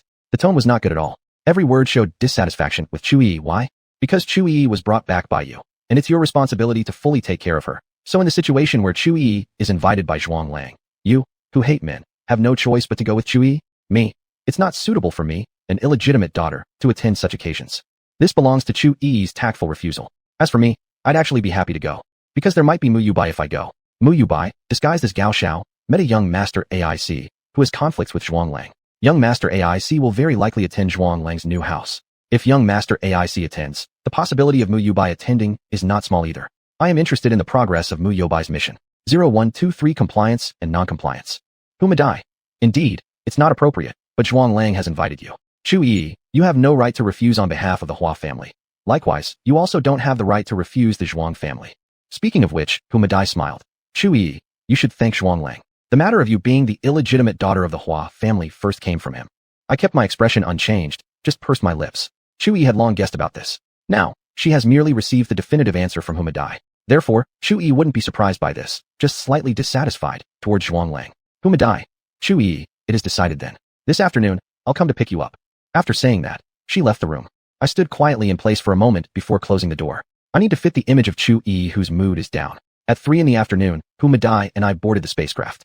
Hu Madai warned me, when we arrive at Zhuang Lang's new house, you'd better behave yourself. Even if you're the illegitimate daughter of the Hua family, it doesn't mean I will clean up the messes you create. Me, I will behave, Ms. Hua. Never, I won't comply. Zhuang Lang's new house is located in the core belt's second star. Second star is the planet closest to the Emperor's star of the Nanren Empire. How can I possibly miss the opportunity to observe the Emperor's star properly? Even if the Emperor of the Nanren Empire, who has first-tier strength, is on the Emperor's star, it won't stop me from observing the Emperor's star. Or rather, precisely because of his presence, the Emperor's star is worth my attention. Hu Madai looked at me. That you will comply, I believe. However, the person who invited you is not complacent. Zhuang Lang isn't someone who complies. Of course, Zhuang Lang isn't someone who complies. If he were, he wouldn't pay too much attention to Chu Yi, the illegitimate daughter. Chu Yi is Dong Wuchuan's true love, but he isn't Dong Wuchuan. So, knowing that Chu Yi's identity is awkward, why does Zhuang Lang insist on inviting Chu Yi? Inviting Chu Yi, at most avoids any chilliness. Me? What Ms. Hua means is, let me stay away from Zhuang Lang. Hu Madai laughed. Chu Yi, you should know that staying away doesn't help at all. I'm just preparing you mentally. What kind of mental preparation? Will Zhuang Lang exploit my mental readiness? I've had this preparation early on. One who exploits others will inevitably be exploited. When I use Zhuanglang's steward to verify the real identity of Chu Yi I pretend to be, Zhuanglang will definitely use me. I was prepared for this long ago. However, what Hua Madai was trying to tell me, is it that the Hua family has decided to abandon Chu Yi and let Zhuanglang exploit Chu Yi as he pleases? This doubt, I have, and so does Chu Yi. I asked Hua Madai, if I let Zhuanglang have his way with me, would that be the Hua family's arrangement for me? Hua Madai replied, no, we're just observing the situation. What Zhuanglang wants to do can be seen from how he exploits you. Chu Yi, right? Everyone should be put to their best use. Isn't that what the Hua family is thinking? Unfortunately, I, like the Hua family, also possess such a fine quality. Tonight at the 8 Stars, it will be especially lively. The big beast in the arena has been enduring for quite a while. Bloodshed, combat, wailing, death. These will be the scenes at the arena tonight. Only, those suffering these things will no longer be the creatures on the arena platform. Chapter 42 Symbolism. 0124 Teaching. At 7 in the evening, while I was reviewing materials in my room, Hua Mushi called me to the dining room. Seeing me arrive, she stopped her task of picking fish bones. Chu Yi, would you like to eat something? If I'm not mistaken, Hua Mushi always eats fish at every meal. Her reputation as a fish lover seems completely justified. Me. I've taken the nutritional supplement. Hua Mushi. I know you've taken it, and also know you won't eat other things. I was just asking. No, though Chu Yi doesn't like eating outside, she would be willing if she were with her family. The reason Chu Yi doesn't want to eat is because she doesn't consider the Hua family her own. Both Chu Yi and the Hua family do not regard each other as family, and from this point, their similarities and their relationship as relatives can be seen clearly. I make my comments. Hua Mushi lowered her head and continued picking fish bones. I called you here to discuss something with you. Discuss? You actually used that word with Chu Yi, or with me pretending to be Chu Yi? Me. Ms. Hua, please go ahead. Hua Mushi. Our spaceship met Zhuanglang's spaceship. He wants to come aboard ours. Do you agree? You ask me. Not only do I have no right to agree, but considering your dislike of men, would you willingly let Zhuanglang come aboard the spaceship? This spaceship, under your orders, has no males on board whatsoever. My expression turned colder. Ms. Hua, it's your spaceship. You decide. Hua Mushi looked up and glanced at me. It seems you don't think very highly of Zhuanglang. Isn't it what you wish to see? Chu Yi holding a poor impression of Zhuanglang? And didn't you tell Chu Yi who revealed her true identity, just to ensure Chu Yi wouldn't like Zhuanglang? Me, Mr. Zhuang, and I are not from the same world. Hua Mushi. You seem more self-aware than I thought. Zhuanglang's butler also thought so. Me, Ms. Hua, may I leave now? Chu Yi dislikes the Hua family, and even less enjoys staying with them. As the impersonator of Chu Yi, I should act similarly. Hua Mushi ate a piece of fish with all its bones removed. Not yet. Let me ask you another question. What do you think if I let Zhuanglang come aboard our spaceship? If you disregard your misandry, then go ahead. If you do so, although it might disgust Chu Yi, it will hurt you, the misandrist, even more. Me, Ms. Hua, you decide. If you insist on doing this, there's nothing I can do about it. Anyway, it's Chu Yi who would feel sickened, not me. For my reaction, Hua Mushi praised. Chu Yi, you've gotten smarter. You realize you have no right to refuse. After being reminded by you again and again, how could Chu Yi fail to understand that? Me. All thanks to Ms. Hua's good teaching. However, this doesn't stop Chu Yi from resisting secretly. Direct refusal might not work, but subtle resistance is still possible. This is Chu Yi's understanding, as well as her mother's teaching to her. Hua Mushi laughed softly and summoned a female maid. Escort Chu Yi back to her room. So, under the guidance of the maid, I left the dining room. But although my body left, my spiritual awareness remained. To be precise, the moment I stepped out of the dining room, I activated the small thing I had placed on Hua Mushi. I haven't paid attention to Hua Mushi for a while, so it's necessary to check her game. Besides, this time, Zhuanglang plays a part in it. 0125 speed. After I left, Hua Mushi continued picking the fish bones leisurely. Miss, Zhuanglang is still waiting for your reply, said her female housekeeper as she came forward to remind her. Hua Mushi was nonchalant. What of it? It's him waiting for me, not me waiting for him. Why should we hurry? There's nothing worth replying when it comes to men's communications. The degree of her hatred towards men is quite severe. It looks like men should be excluded from her pool of potential partners. Or maybe not. Perhaps she is like me, a single-person advocate. The housekeeper kept silent and stepped back. 15 minutes later, Hua Mushi finished her dinner. Then, she opened her terminal and contacted Zhuanglang. Specifically, she voice-called Zhuanglang. Hua fifth sister. Zhuanglang's voice came through the terminal. More accurately, his feminized voice came through the terminal. Has Hua Mushi's aversion to men reached such a level? Even when speaking with a man, she disguises his voice into a more feminine one. Is this only towards Zhuanglang or towards all men? I was somewhat surprised. Hua Mushi got straight to the point. Zhuanglang, your proposal to come aboard my spaceship isn't approved. Zhuanglang's voice remained unchanged, still gentle. All right. Miss Hua, please convey my regards to Miss Chu. Hua Mushi. Miss Chu Yi probably wouldn't want to accept your regards. Your proposal was not only rejected by me, but also by her. You're not wrong about that. Chu Yi indeed doesn't want Zhuanglang to board the spaceship. However, saying it like this is somewhat biased, as Chu Yi does not have the right to reject Zhuanglang's proposal. Zhuanglang was silent for a while. Is that true? Miss Chu doesn't want me on the spaceship? Hua Mushi raised an eyebrow. Do you think I would lie to you? Zhuanglang admitted his mistake, It's unnecessary. Sorry, Miss Hua, I said something inappropriate. Hua Mushi laughed. Judging by how quickly you apologized, Zhuang Lang, you really don't seem like someone from one of the 10 great families. That's because Zhuang Lang is dealing with you, a member of the Hua family. He isn't like this when he faces Chu Yi. Gentle, yet domineering. That's his attitude towards Chu Yi. Unfortunately, Chu Yi doesn't prefer that type. She prefers Dong Wuchuan's type. Cherishing and dominance are what Chu Yi experienced in Dong Wuchuan's attitude towards her. Zhuang Lang switched to another topic. Miss Hua, I'm glad you can attend my new house party this time. Hua Mushi, you should be glad. I never agreed to your previous invitations. And so, the conversation died there. Hua Mushi truly had the style of a conversation ender. But I like it. Killing and breaking hearts is something I enjoy doing. Even just breaking hearts, I like it too. Moreover, perhaps fueled by misandry, Hua Mushi treats Zhuang Lang worse than she treats Chu Yi. She didn't give Zhuang Lang a chance to speak further, continuing. Alright, I've given you my response. This chat can come to an end. Before the words had even faded, she ended the voice call. The speed at which Hua Mushi hung up was impressive. I made my remarks. 0126 reward. No longer paying attention to Hua Mushi, I entered my room and sat down. Then, the terminal screen unfolded before my eyes. After casually opening a news piece related to the core belt's second star of the Namran Empire, I began watching another fine play. We finished with Hua Mushi's drama, but now the thrilling show at the 8-star Beast Arena is about to begin. Most importantly, I am not just a bystander in this grand drama. I need to stir things up a bit. Otherwise, the excellent death opportunity those fellows created for themselves would be wasted. Darkness, gloom, cold. This was the impression the creatures on the arena testing grounds had of the room arranged for them by the arena. Naturally, this was also the feeling of the big guy, and as I activated the little device on the big guy, it shared this same impression. However, compared to other creatures on the arena platform, the big guy had an additional sensation. Agitation, an agitation that started as soon as the big guy was sent into the arena. Its experience agitated it. The environment of the arena agitated it. The actions I took on its body agitated it. This agitation did not diminish over time. Instead, it grew stronger. This agitation reached its peak when the arena staff approached it. Thus, the big guy went berserk, and the staff who approached it died. Clang. This was the sound of the iron gate confining the big guy hitting the ground. Boom. This was the sound of the charging staff being smashed against the wall. Ha. This was the laughter of the creature released from its iron cage onto the arena platform. Subsequently, screams and cries of anguish echoed throughout the entire arena. However, unlike earlier occasions, these were not screams of joy, but screams born of fear. Also different from earlier, these cries of anguish did not come from the arena platform creatures, but from the arena staff and audience. Now, the roles have reversed, folks. May you all enjoy this magnificent spectacle of slaughter. Enjoy this wonderful slaughter performance aided by my own doing. To make this performance more spectacular, I might as well add some strength to the big guy. After all, it hasn't reached its strongest form yet. Extraordinary being, mammoth lion elephant, weighing 3 tons as a juvenile, 30 tons as an adult, and 300 tons in its full form. As its weight increases, the mammoth lion elephant's extraordinary abilities grow stronger, and so does its overall power. Though this mammoth lion elephant has already matured and weighs 33 tons, it hasn't reached the limit of its body. Its internal potential hasn't been fully unleashed. So, I'll help it along. Anyway, causing such a commotion in the 8-star, it won't survive. Letting it unleash its full potential before dying, letting it express its agitation fully, is my reward to it. Although, most creatures wouldn't accept such a reward, but do I care? As a villain, I naturally act on my own accord, completely centered around myself, and that's how it should be.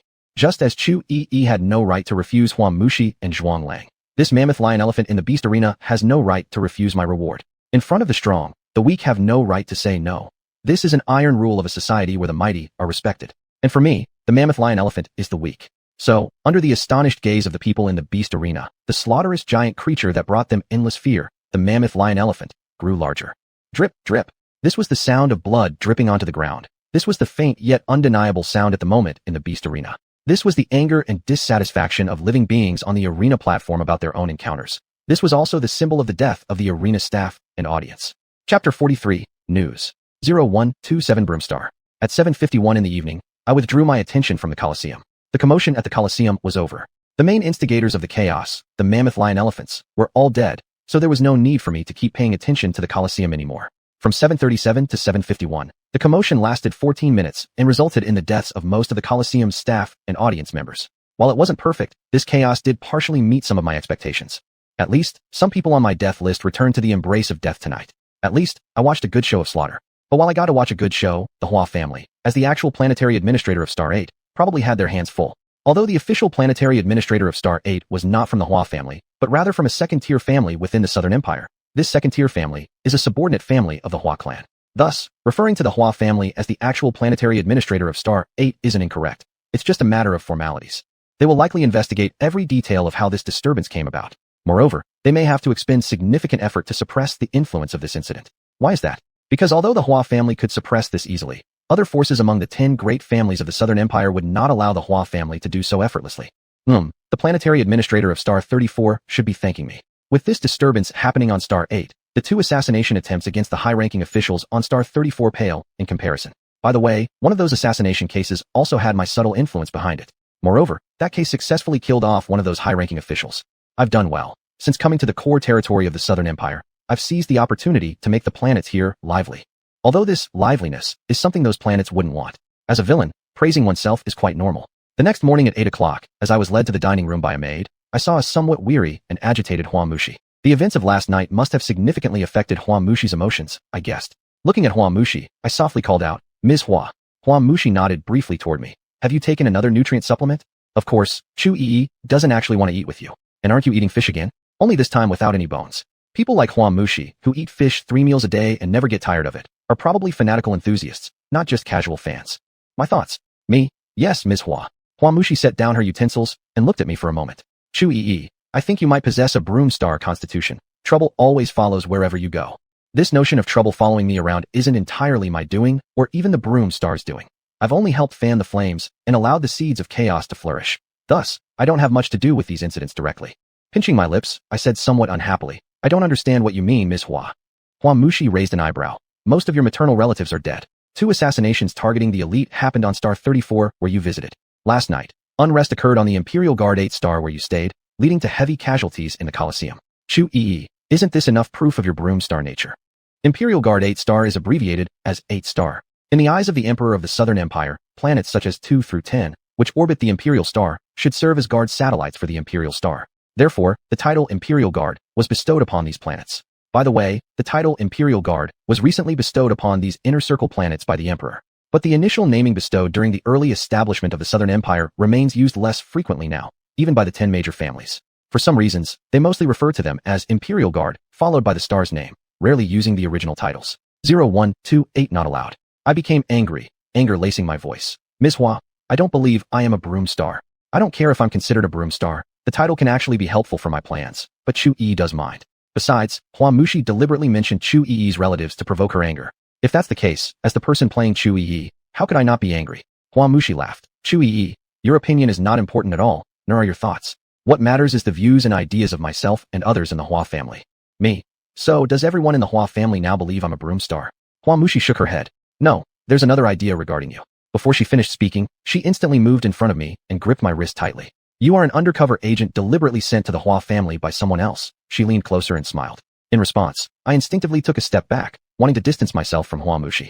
However, I was unsuccessful. This is because Hua Mushi had employed her extraordinary abilities, leaving me immobilized. Well, for me personally, breaking free from Hua Mushi's mental energy restraint would be rather simple. But for Chu Yi, with her low-level abilities, resisting Hua Mushi is beyond her capacity. Still, even so, there's no way Hua Mushi could discover my true identity. Feeling Hua Mushi's mental force infiltrating my body, while appearing unable to endure it, internally, I remained unfazed. Glaring at the hand that gripped my wrist, my anger was hard to suppress. "Ms. Hua, it was you who forcibly brought me back to the Hua family. And now, you suspect me? Don't you find this ironic?" Hua Mushi replied, "Whether something is ironic or not isn't up to you to decide. Chu Yi, behave and let me thoroughly investigate you." After she finished speaking, another wave of mental power struck me, making it difficult for me to speak. Thus, all I could do was glare furiously at Hua Mushi. So, it appears that being weak is truly pitiful. Even opening one's mouth isn't an option. 5 minutes later, Hua Mushi released her grip, finally letting go of my wrist, which had been tightly restrained and left with imprints. She then retracted her mental influence over me and returned to her seat.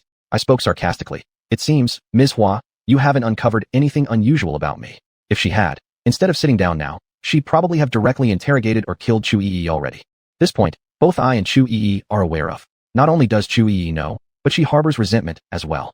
Hua Mushi, resting her chin on her hand, said, "Chu Yi, provoking me like this is far from a wise decision." Of course Chu Yi knows it's unwise, but still, she wants to provoke anyway. And not just in the open. Chu Yi also intends to ridicule subtly behind the scenes. I continued, "Once you've discovered my existence, you will definitely look into my past, scrutinize my background. But, you doubted me today. Big brother shouldn't criticize little brother. Wasn't it foolish for Chu Yi, as the weaker party, to taunt you, the stronger one? Yet, wasn't your suspicion of Chu Yi equally unwise? Doesn't that indicate your investigation into Chu Yi prior was inadequate?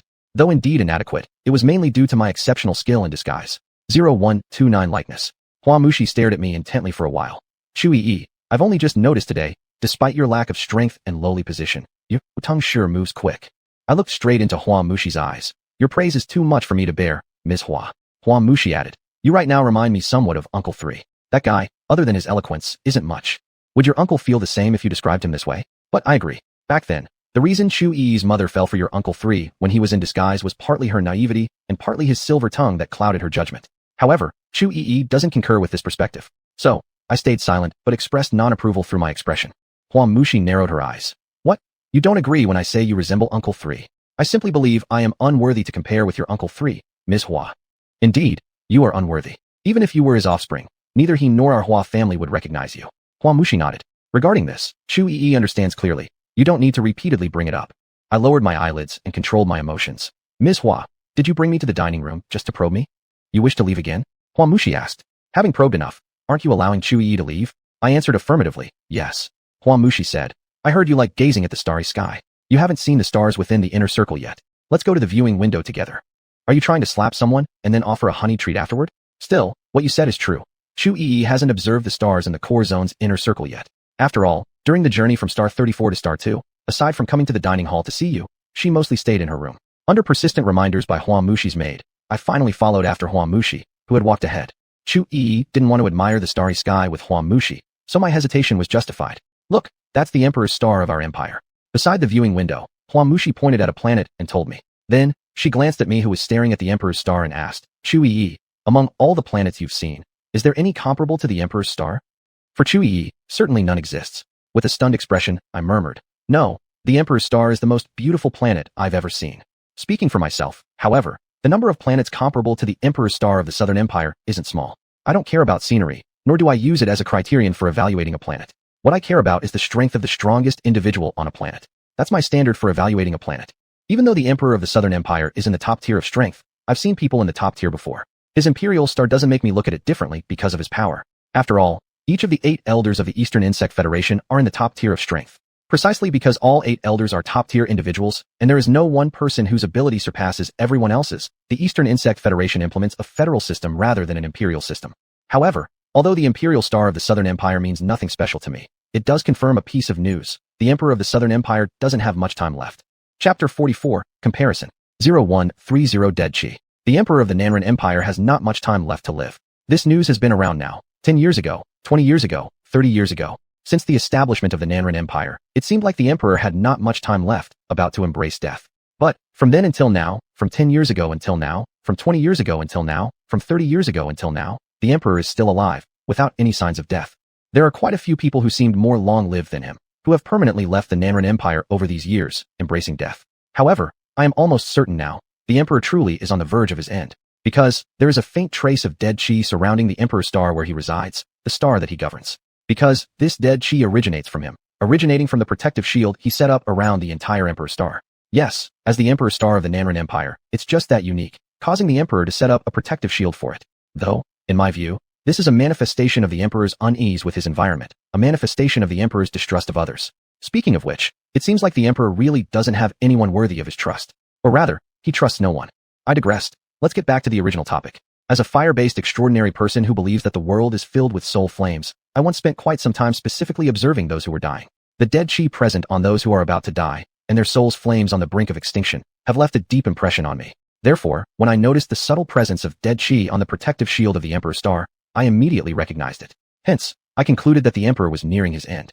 Although I was somewhat surprised by the emergence of this conclusion and the validation of the news that the Emperor's lifespan was limited, I wasn't too surprised. The human race's lifespan is inherently short, even for the strong. This is a common understanding among interstellar civilians. That the Emperor of the Nanren Empire will eventually die. This is also a shared recognition among interstellar civilians. It's just that, from the perspective of interstellar civilians, it's uncertain when the Emperor will die. But this is only a general perception. The top figures of the interstellar era do have a rough estimate of when the Emperor will pass. I learned this rough estimate of the Emperor's end from my direct superior, Elder 4. This time, I merely witnessed it personally, verifying it firsthand. After hearing my response, Hua Mushi looked at the Emperor's star. Chu-Yi, for you, the Emperor's star is the most unparalleled planet you've ever seen, but I don't think so. Among the planets I've seen, there are some that can be compared to the Emperor's star. Oh, then why don't you tell us the name of the planet you believe can match the Emperor's star? However, judging from your appearance, it seems like you don't want to say. Pity, given Chu Yi's relationship with you. Chu Yi wouldn't ask you what planet it is. As the impersonator of Chu Yi, naturally I can't ask either. I can only listen and answer your questions. Her eyes wandered for a moment. Then Huamu she turned her head and warned me. Chu Yi, there are only 2 hours left before we reach Dwei Ershing, the second defensive satellite. Although you're a bastard child of the Hua family, this time you can be considered a representative of the Hua family, and I don't want you to embarrass yourself at Zhuang Lang's housewarming party. Me, Miss Hua, I understand. Huamu Shi, I hope so. If you still want to gaze at the starscape, then continue. I'll leave first. After escorting Huamu Shi out of the observation area, I finally retracted my sight. Huamu Shi's mood dropped drastically. Her emotional downturn seems to have started from when she saw the Emperor star 0132 in the past. For an official, having an unfeeling, stubborn, harsh, and paranoid emperor is a terrible thing. Worse yet, such officials coexist with an emperor in a superhuman world where individual might can suppress a nation, and their emperor happens to be the strongest in the state. What could be worse, perhaps what might be considered the worst, is these officials face an emperor who is precisely in his later years. And all people of the Nanren Empire now have to face this aging period of their unfeeling, stubborn, harsh, and paranoid emperor. To be more precise, it's the emperor's impending doom period. Because, for others, they may become soft-hearted and merciful due to their old age. But for this emperor, not only will his methods not soften, they will become increasingly stringent instead. This point can be illustrated by the increasing number of people executed by the emperor year after year in recent years. The heavy restrictions placed by the emperor on the 10 great families over the years, and the layers of vigilance against them, also exemplify this. Thus, for the people of the 10 great families and the citizens of the Nanren Empire to have an emperor like this, it truly is the misfortune of 8 lifetimes. However, I will not feel sorry for them, because they chose him themselves, knowing fully well that the emperor was unfeeling, stubborn, harsh, and paranoid. Then, why did they choose him in the first place? Because of comparison. Yes, it was because of comparison, and not because the emperor had the strongest power. Because, before the establishment of the Nanren Empire, there were people in this star domain with strength comparable to his. He gained public support, he built the Nanren Empire, and became the emperor because the person whose strength was equal to his had even worse character. That emperor might be harsh and ungrateful, but the other individual was a typical example of ingratitude and repaying kindness with enmity. The emperor may be stubborn and dictatorial, but the other individual was autocratic, killing those who disagreed with him. Therefore, after such comparisons, or rather comparisons of the worse, the 10 great families and the populace chose the less bad one. This is akin to a saying from my memories. As long as you run faster than your companion, the tiger won't eat you. Before the establishment of the Nanren Empire, bad conduct was the tiger, the emperor was you, and the individual was the companion. Thus, through these comparisons, results emerged, and conclusions were determined. Comparison is the most tragic thing in this world. This was the feeling I had when I studied the history of how the Nanren Empire was established. Of course, the history related to the Nanren Empire that I read wasn't written by the people of the Nanren Empire, but by the Dongchong Federation's records about the Nanren Empire. Naturally, the Nanren Empire does not recognize the records of the Dongchong Federation. But, would the Dongchong Federation care whether the Nanren Empire recognizes their records or not? Whether they recognized it or not, it meant nothing to the Dongchong Federation. 0131 likes. If the ancestors of the 10 great families knew that their gaming descendants were now stuck in the core area of the empire like this, if they knew that the top fighting force of their descendants' families was now afraid to enter the core area easily, they would probably regret it. They should regret it. However, regretting is useless. The emperor was chosen by them themselves. The predicament of their descendants could be said to be self-inflicted. So, those who dig traps for their descendants are not ordinary descendants trap diggers. After quietly observing the Emperor star for a while, I left the observation area. According to Chu Yi's persona, she wouldn't stay here too long because the person who showed her around was Huamu Shi, whom she disliked. At 10:33 in the morning, the spaceship arrived at the second planet. I had just disembarked, my foot just landed on the airport floor, when I heard a familiar male voice. Hua Five sister Miss Chu, Zhuang Lang, who had just disembarked from the ship, quickly walked towards Huamu Shi and me. Behind him were Zhong Butler and Captain Philip. Captain Philip is doing well. He's even invited to Zhuang Lang's housewarming party. So, has he completely aligned himself with Zhuang Lang?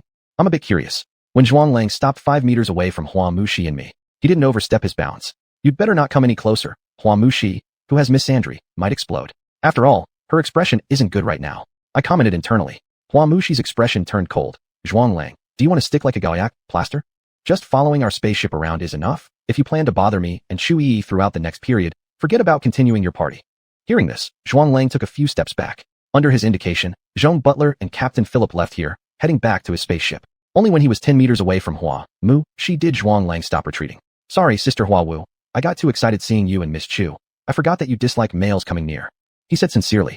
You didn't forget. Even when you were excited, you kept a 5-meter distance from Huamu Shi, didn't you? I thought. You simply underestimated Huamu Shi's disdain for men, or specifically for you. Huamu Shi's tone turned icy, refusing to look at Zhuang Lang. Since you know I dislike men coming near, why appear in front of me? Why don't you just stay on your spaceship instead of forcing yourself here? Hua Muxi's disdain and hatred for Zhuanglang were clearly expressed. I wonder if her foul mood now also includes her dissatisfaction when viewing the Emperor's star. It should be included. Ever since I met her as we disembarked from the spaceship, her mood has been bad, her face sour. Just attending Zhuanglang's housewarming party wouldn't be enough to make her so upset. Because, although Hua Muxi dislikes men quite intensely, as a member of the Hua family, she has met and conversed with Zhuanglang before. Her attitude towards Zhuanglang should not be like this. Even if the factor of my disguise as Chu Yi is present, her attitude shouldn't have been like that. Zhuanglang's expression stiffened for a moment, but he quickly reverted to his usual gentle self. Sorry, Sister Hua Wu, I will leave now. Then, he slightly nodded at me and left.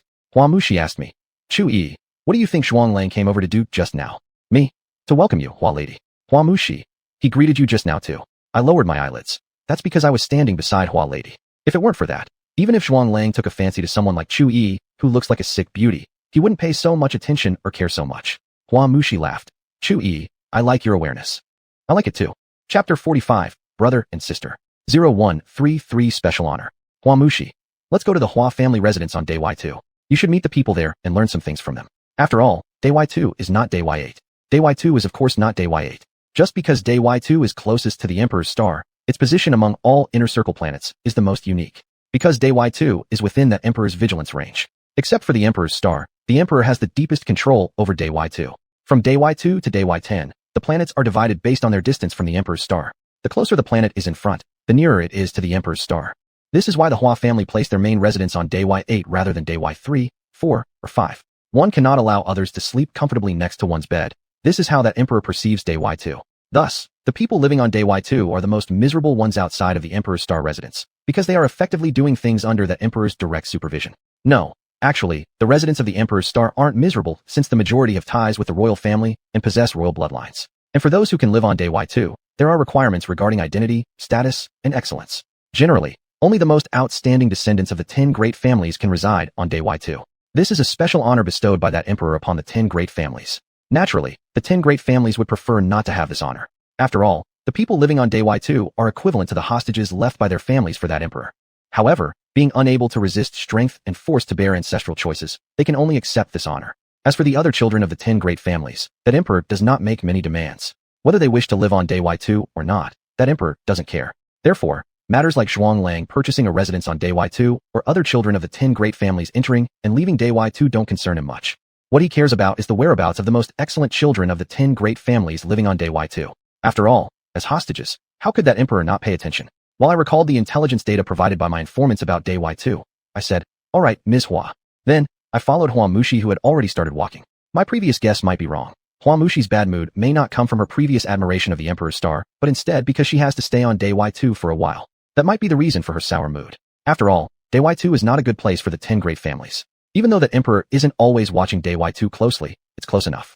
So, when ancestors ruin the lives of descendants, it's really something extraordinary. That's why choosing a less terrible situation from among terrible options is so tragic. 16 minutes later, I followed behind Hua Muxi and entered the Hua family residence on day Y2. The layout of the Hua family residence on day Y2 is similar to the main and secondary residences on day Y8. However, the decoration of the residence is even more luxurious than the main residence. Is this intentional compensation for the residence? Or is it intentionally shown to that emperor? Or is there another reason, such as the resident's preference for luxury? Long time no see, fifth sister. A male voice came from the second floor of the residence. Hua Muxi looked up at the young man on the second floor and smiled, saying, indeed, it's been a long time. The last time I came, you were still a shorty. I also turned my head to look. Was this slim-looking man the most talented offspring of the Hua family, Hua Muyao? The intelligence personnel were right about him being the weakest member of the Hua family. Excluding Chu Yi, every other Hua family member exceeds 2 meters in height, robust, and strong. He alone stands at 1 meter 80 and is weaker than even the female members of the Hua family. 134 sibling relationship. Not quite, you're still not tall now. However, you're much taller than when I last saw you. As she watched Hua Muyao, Hua Muxi added a sentence. Their relationship isn't good, but it's normal since Hua Muxi sides with Hua Murong. In her eyes, Hua Murong is the most suitable person to take the position of the head of the Hua family. Hua Muyao. Fifth sister, you're just the same as before, you don't approve of me. Hua Muxi. 11th brother, it's not that I don't approve of you. I'm simply stating the facts. Your height is indeed an issue. Moreover, your physique seems to have become even weaker since the last time we met. Your health genuinely worries me. If you're worried, you should at least show a hint of concern on your face. Your emotionless expression doesn't reveal any sign of worry. Speaking of which, is it better to express false worry when worrying about someone, or is it better to remain emotionless? Both are fine, I suppose. When expressing such concerns to someone with whom I have a strained relationship or who has offended me, their thoughts don't matter at all. Thank you for your concern, fifth sister, but I know my own body well enough. There's no need for you to worry about it, Huamu Yao said with a smile. His smile seemed extremely sincere. His skill of fabricating lies with open eyes truly matches his reputation as one of the outstanding members of the Hua family. Huamu Rong stays emotionless and always appears indifferent, while Huamu Yao conceals his true emotions and often greets others with a smile. These two siblings are quite interesting. I added my commentary. Afterward, Huamu Yao turned his gaze toward me. Fifth sister, is the lady beside you Miss Chu Yi? Huamushi raised her eyebrows. If it's not Chu Yi, then who else could it be? Before I came to Dway too, didn't I tell you who was coming with me? Her tone was rather sharp. Huamushi's attitude toward Huamu Yao was worse than her attitude toward the Chu Yi I was impersonating. She even treated Zhuang Lang better than she treated Huamu Yao. If Huamu Yao were ultimately the one to ascend to the position of head of the Hua family, would Huamushi regret her attitude toward him? I'm a bit curious. Huamu Yao smiled and looked at Huamushi, asking, Fifth sister, do you want your room to be next to Miss Chu's? Huamushi, there's no one left in the residence who needs you to arrange our rooms, 11 brother. Do you want me to replace the staff you've assigned here? The replacement of residential personnel is something you can't decide. Only the head of the Hua family and Huamu Yao have that authority. This is the right granted by the 10 great families to their most talented children who must reside on Dway too. Additionally, they enjoy many rights that ordinary family members don't have. What Huamushi just said doesn't amount to anything beyond giving her mouth some exercise. Huamu Yao, fifth sister, you're my relative, and Miss Chu carries Hua family bloodlines. It's only proper for me to arrange your rooms. However, compared to having you arrange the room for Huamushi, she would probably prefer the servants in the house to handle it. Her dissatisfaction with you runs deeper than her dissatisfaction with Chu Yi. I suddenly formed a guess. Could it be that Huamushi dislikes Huamu Yao so much that she supports Huamu Rong? Or perhaps not necessarily. After all, she dislikes men, and opposing male contenders for the position of head of the Hua family isn't unreasonable. 135 reward. Huamushi refused. Then let the house servants handle it. Your arrangements are too grand for me. Huamu Yao. As you wish, fifth sister. Butler, since fifth sister hasn't been here in a while, please help familiarize her with the residence. Let her stay in whichever room she chooses. He ordered the butler standing behind him. Is this taking Huamushi around the residence? I can't help but feel. You sent the butler to monitor both Huamushi and me, didn't you? Yes, young master. The butler bowed. He came up to Huamushi and me and said, Mrs. Five and Chu, please follow me. 11 brother, every time I come here, you always send someone to tail me. Huamushi said as she glanced at the butler. Huamu Yao smiled without answering. Half an hour later, Huamushi pointed to a room and asked me, Chu Yi, what do you think of this room? It's pretty good. Be more specific. Huamushi requested. This room has a star-observing instrument, which is very nice. According to Chu Yi's persona, she would love this room. With the star-observing instrument here, how could someone who loves stargazing like her dislike it? Huamushi nodded. Good, then you stay here, and I'll take the room next to yours. Is this normal? This certainly isn't the usual way you treat Chu Yi. I looked at Huamushi with a bit of doubt and confusion showing on my face. This is how Chu Yi should react. Huamushi. This is the reward for the self-awareness you've shown. After speaking, she looked at the butler and said, You may go inform 11 brother of my room selection. Butler. Yes, Miss Five. Wishing you and Miss Chu a pleasant stay. Huamushi scoffed softly as a response to the butler. After the butler left, Huamushi looked at me and asked, What do you think of my 11 brother, Huamu Yao? Compared to Miss Hua, he seems more genuine. At least, you show obvious dislike for Chu Yi, while Huamu Yao's dislike is much more subtle. Huamushi laughed. That's right, I am more genuine than him. So, Chu Yi, for your own good, you'd best keep your distance from him. Is this a warning or a reminder? It should be a reminder, as Huamushi clearly prefers Chu Yi over Huamu Yao. I will, Miss Hua. Huamushi. Then rest well here.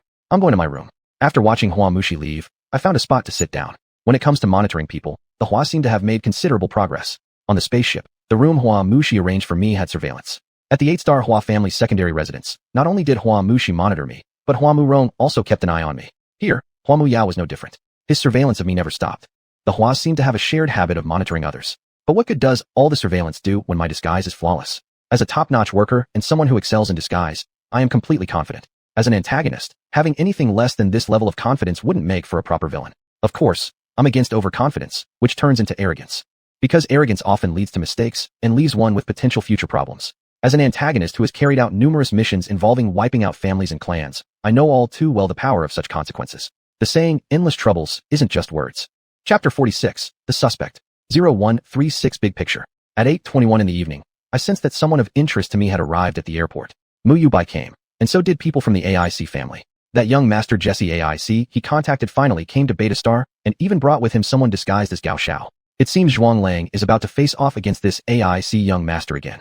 I don't believe for a second that this AIC young master coming to Beta Star has nothing to do with Zhuang Lang.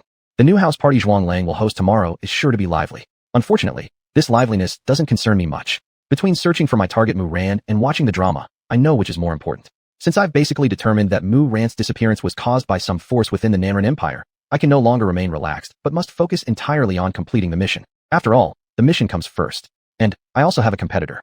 Mu Yubai chose to ally with the AIC family, one of the 10 major families of the Nanren Empire, not without reason. The AIC family is one of the 10 families that are very close to the Imperial Royal family, and Mu Ran's disappearance is most likely the handiwork of the Imperial Royal family.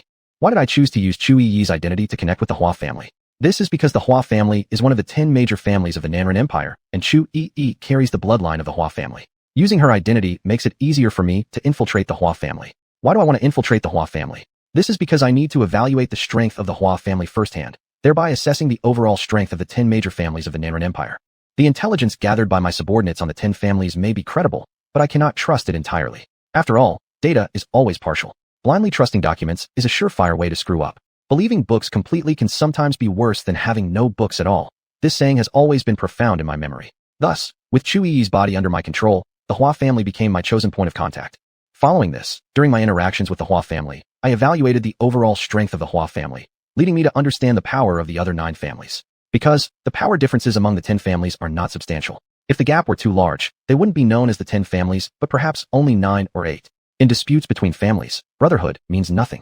Ultimately, the royal family of the Nanren Empire became my suspect. Among all the forces in the Nanren Empire, only the 10 families and the Imperial Royal family could make Mu Ran, whose strength ranks 2nd tier, vanish. But based on the overall strength of the 10 families in the core zone, the 10 families simply don't have the ability to accomplish this. After all, the top-tier warriors of the 10 families aren't located in the core zone.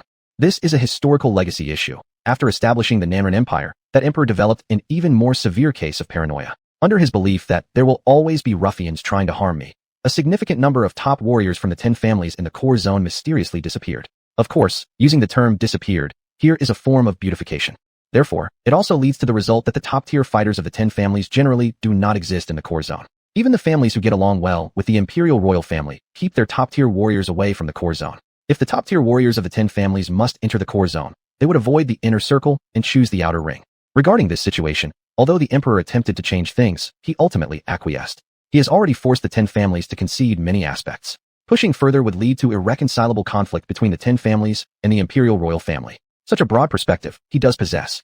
I think the emperor possessing a broad perspective is an important factor why he was chosen by the ancestors of the 10 families and the people at the time.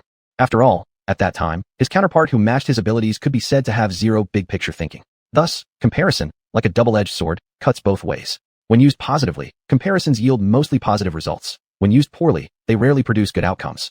0137 Control Desire. I got sidetracked. Let's return to the original topic. Because the overall strength of the 10 families in the core zone is truly not sufficient, the Imperial Royal family becomes my suspect, which means I am bound to go to the Imperial Star. For this mission, I actually have to venture into the territory of a hostile power ranked 1st tier, truly pitiful. However, everything is for the mission. To find the missing Mu Ran, I must definitely go to the Imperial Star. That said, the Imperial Star of the Nanren Empire might not just be my destination as the only high-level insect race. Guy Mu Yubai disguised himself as Gao Xiao and allied with a young noble of the AIC family who enjoys close ties with the Imperial Royal family. There must be a reason behind this. The biggest suspect in Mu Ran's disappearance is the Imperial Royal family, and he might also have this suspicion and has prepared accordingly. Therefore, as a high-level insect race member like myself, I may very well have a companion who will also be heading to the Imperial Star. Sigh. Although from the moment I learned that Elder 3 had dispatched Mu Yubai, an escape-skilled first-class spatial superhuman, to carry out the mission of retrieving Mu Ran, I suspected that the Imperial Royal family of the Nanren Empire was responsible for Mu Ran's disappearance. I really didn't want to consider the Imperial Royal family as the primary suspect. That emperor whose strength ranks at the top tier is not someone easily provoked. His territory, the Imperial Star, is no place to intrude on lightly. The journey to the Imperial Star will likely require me to use the thing I've been cultivating for so long. Well, there's no point thinking about this anymore. Right now, I should align with the character profile of Chu Yi, whom I'm pretending to be. It's past 8, and even if Chu Yi feels somewhat uneasy about her surroundings, under her love for the starry sky, she would still put aside her unease and admire the stars. After all, for her, appreciating the starry sky on a planet versus doing it on a spaceship are entirely different experiences. After all, Huamushi placed the most advanced stargazing instruments currently available in the Nanren Empire in this room. This sense of control, probably all members of the Hua family possess it. Huamuxi arranged Chu Yi's cabin on the spaceship and monitored her throughout. Hua Morong set up a room for Chu Yi in the secondary residence of the Hua family on one of the stars, maintaining some form of surveillance. Hua Muyao, through strategic arrangement, guided Chu Yi to choose this room with stargazing instruments and kept an eye on her continuously. These three siblings share much in terms of monitoring others and having a strong desire for control. They truly are worthy of being called siblings. However, I don't particularly enjoy looking at the stars. Gazing at the starry sky isn't something I particularly like.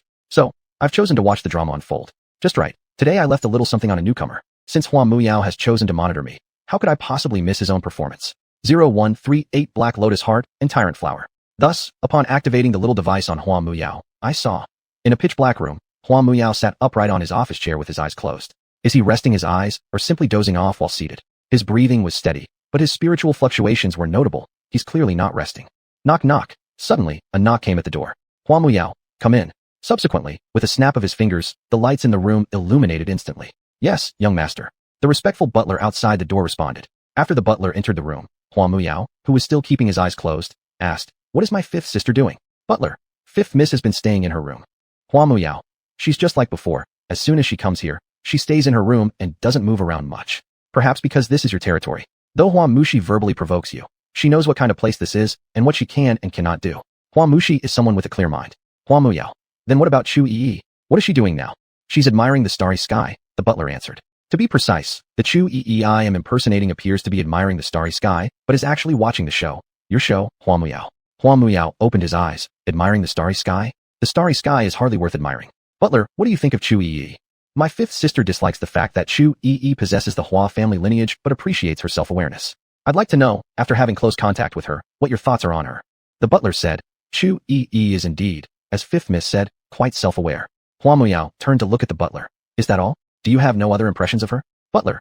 Chu Yi harbors resentment toward fifth miss and is always on guard against her. She's unlike the Hua family members and doesn't like the Hua family. Sharp judgment. Accurate viewpoint. Chu Yi indeed doesn't like the Hua family, nor does she resemble its members. At most, she's a black-hearted lotus flower, whereas the Hua family is the tyrant flower. Due to her low personal strength, she likes to rely on others' help. The pursuit of the pirate gang by Dong Guochuan was a typical example of her leveraging others' strength. As for the Hua family, as one of the 10 major families of the Nanren Empire, though there are moments when they leverage forces, they prefer direct confrontation. Hua Muyao laughed. It seems there's quite a bit of conflict between fifth sister and Chu Yi. Butler, tell me, should I give Chu Yi a little help? Never mind, I shouldn't do that. After all, fifth sister is my blood-related kin. How could I assist Chu Yi, who opposes her? If only your expression had been more sincere when you said that, I might have believed you. You're obviously getting excited from your own words. As if he remembered something, Hua Muyao changed the subject. By the way, Butler, will Brother Zhuang attend Zhuang Lang's new house party? The butler shook his head. Young master, apparently, that person won't attend. Hua Muyao. It's truly surprising, he actually won't attend his younger brother's new house party. Could it be that since he has already placed someone close to his younger brother, he no longer worries about him? Zhuang Lang is no ordinary person. His covetousness of his older brother's status as the Zhuang family heir has never ceased. He is just like those who vie with me for the position of head of the family. I can't agree with this. Zhuang Lang is far inferior to his elder brother. Otherwise, he wouldn't have become a person with split personality under the pressure of his elder brother. The people vying for the position of head of the Hua family with you are not as far behind as Zhuang Lang is from his elder brother. Without even mentioning other competitors within the Hua family, your elder sister Hua Murong alone is a formidable rival whom you must guard against. Her position as the acting head of the Hua family is quite secure. Moreover, compared to you, whose activities are restricted to 2 stars, Hua Murong in the 8-star region undoubtedly has many more opportunities and resources at her disposal. I make comparisons. Chapter 47, Seeking Trouble. 0139 Communication. Hua Muya squinted his eyes and asked, Butler, do you think that Sister 5 came here because of an order from our elder sister? How could Sister 5 hate me so much and still step foot into the 2nd star of the Imperial Guard just because Chu Yi, that illegitimate daughter, was invited by Zhuang Lang? Why would she come here? Indeed, Hua Mushi wasn't merely here for Chu Yi. Her presence here surely stemmed from instructions given by Hua Mori. Without those instructions, she wouldn't even bother with Chu Yi, let alone come to this place. As for Chu Yi, Hua Mushi approached her warily, monitoring due to mistrust. It's a responsibility to the Hua family, not because she wants to meddle in Chu Yi's affairs. That person Mushi merely appreciates Chu Yi's self-awareness. But as for liking her, not at all. I know it, and Chu Yi knows it too. The butler said, Young master, there is indeed such a possibility. The eldest miss has never fully trusted you. To be honest, trust is strange. In Hua Mori's eyes, you, the strongest person of this generation in the Hua family, are likely her biggest rival. And aren't you also suspicious of your elder sister? How could she possibly trust me? If her strength were comparable to mine, she wouldn't have remained the acting head. As he spoke, Hua Muya's gaze darkened slightly, changing the topic. Butler, what are your thoughts on last night's incident at the 8th star of the Imperial Guard? The largest beast arena in the Imperial Guard 8 star caused such turmoil. This undoubtedly disrespects the Hua family and strikes against their reputation. Someone from the Hua family should bear responsibility for this. Who do you want to hold accountable? Hua Mori. Since Hua Mori is the acting head, one of the most high-ranking people within the Hua clan at 8-star, that's unlikely. Even if someone has to take the blame, it would be unlikely for Hua Mori herself to do so when she has subordinates. Besides Hua Mushi, plenty among this generation of the Hua family work under her orders. In terms of personal charm, Hua Mori should definitely be the most charming of her generation in the Hua family. Unfortunately, her power falls short. Unfortunately, you exist in the Hua family, Hua Muya. Recalling intelligence collected by my informants about the Hua family, I analyzed. Hua Muya smirked. Of course, who bears responsibility isn't the most important thing. The key lies in my stance, and my elder sister's stance. If I've already learned about this while being in the 2nd star of the Imperial Guard, how could I not show some reaction? You're planning to stir up trouble big time. When the situation gets chaotic, more people will inevitably get involved, making it easier for you to gain advantage and confusion, right? Moreover, 8-star is Hua Mori's territory. Are you trying to inflict greater losses on her by doing this? The butler bowed his head. Yes, young master.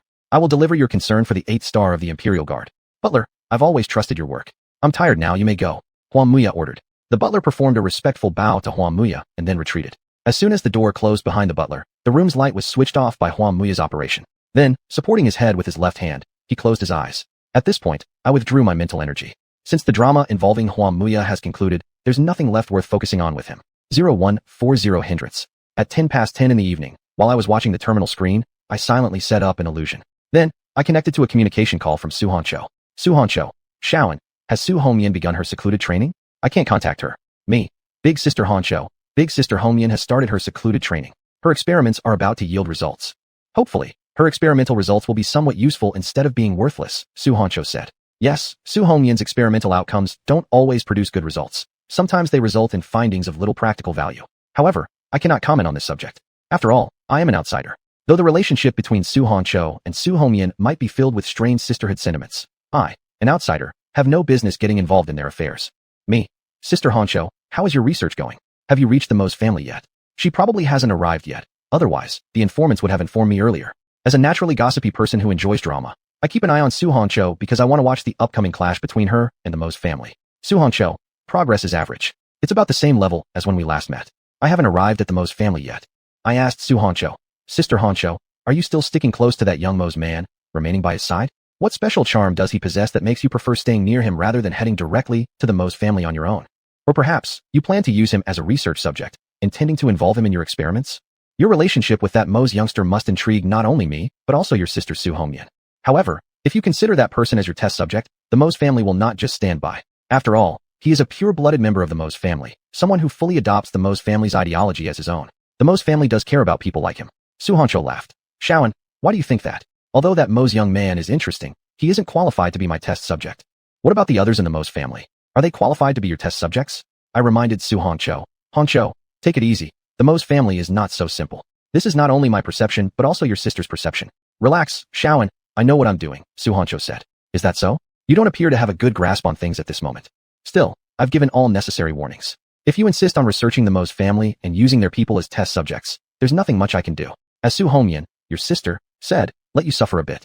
The Mo's family, at most, would only make you endure some hardship. They won't jeopardize your life. Because, even if the Mo's family is complicated, they cannot afford the consequences of killing Su Honcho. After all, Su Honcho works under the 4th Elder and has a sister who also serves under the 4th Elder. Strength in identity, status, and background is still a kind of strength, one characteristic of a strong individual. Not to mention, Su Honcho herself isn't weak. Her power is ranked in the 2nd tier, same as mine.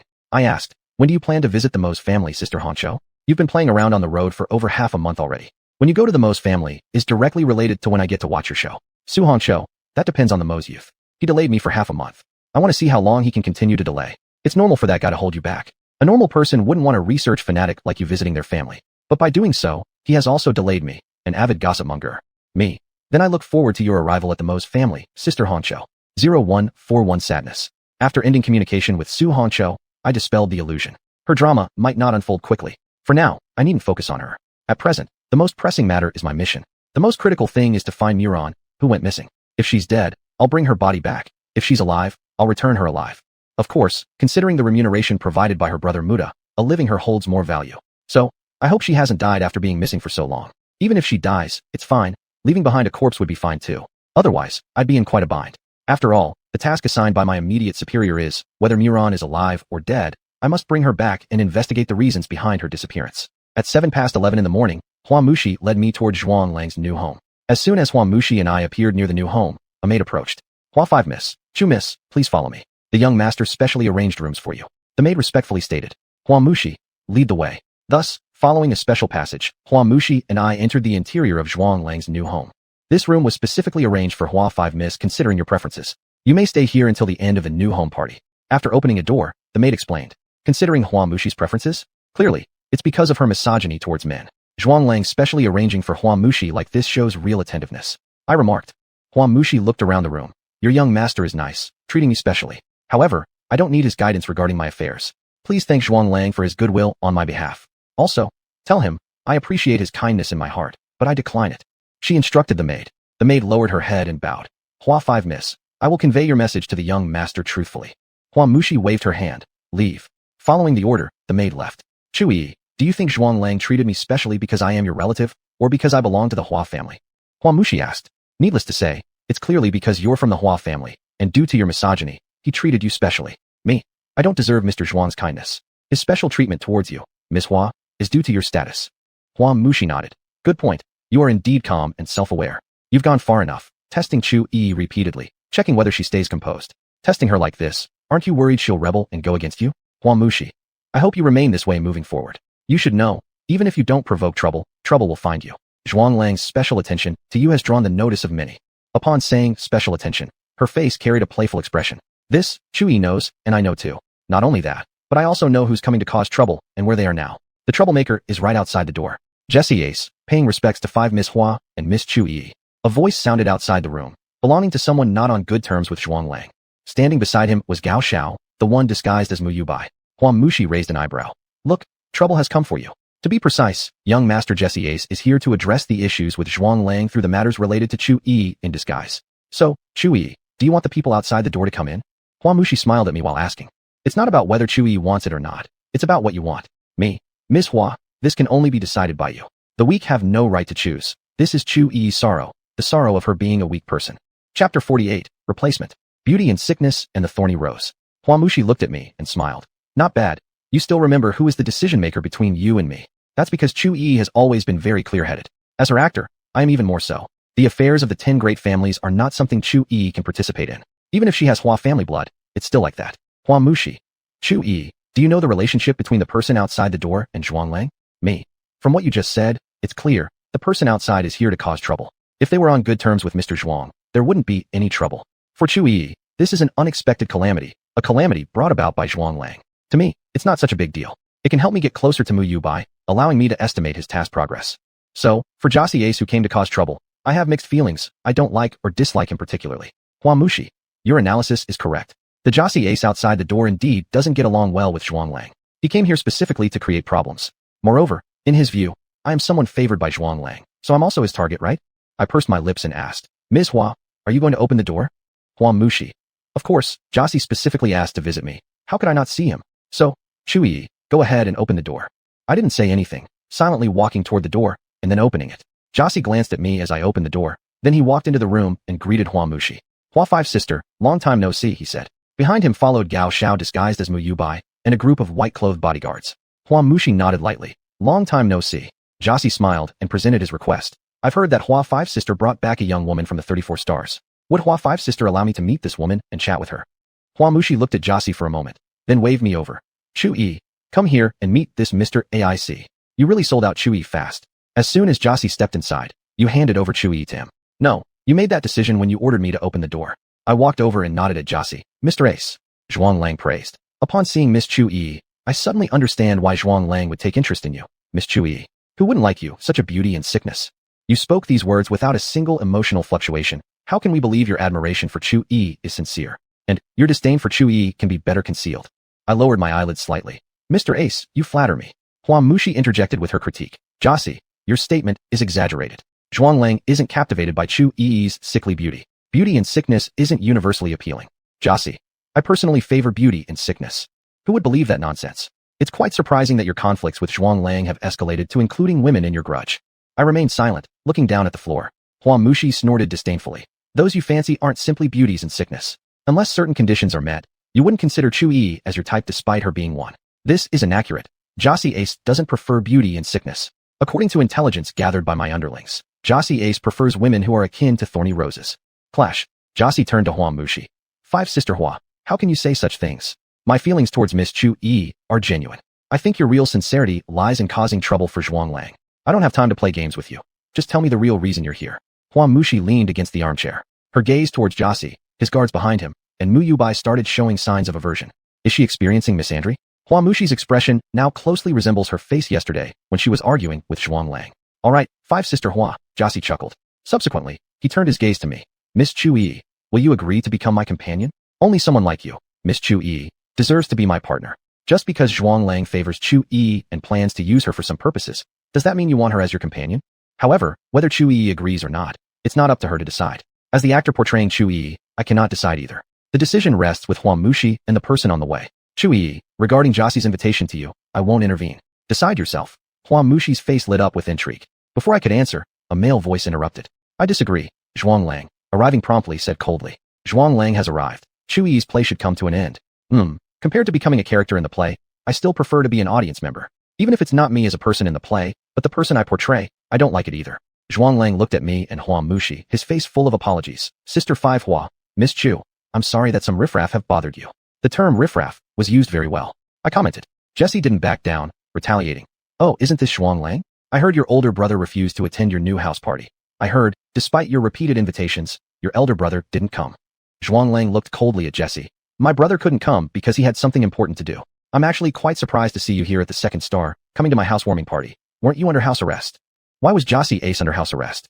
This is because his order for his subordinates to kill 10 people during the welcome banquet hosted by Captain Philip for Zhuang Lang was known by one of his distant relatives from the Ace family who did not get along with him. Under this distant relative's complaints and constant exaggerations, he received a punishment of being grounded for 10 days. Yes, the punishment was that light.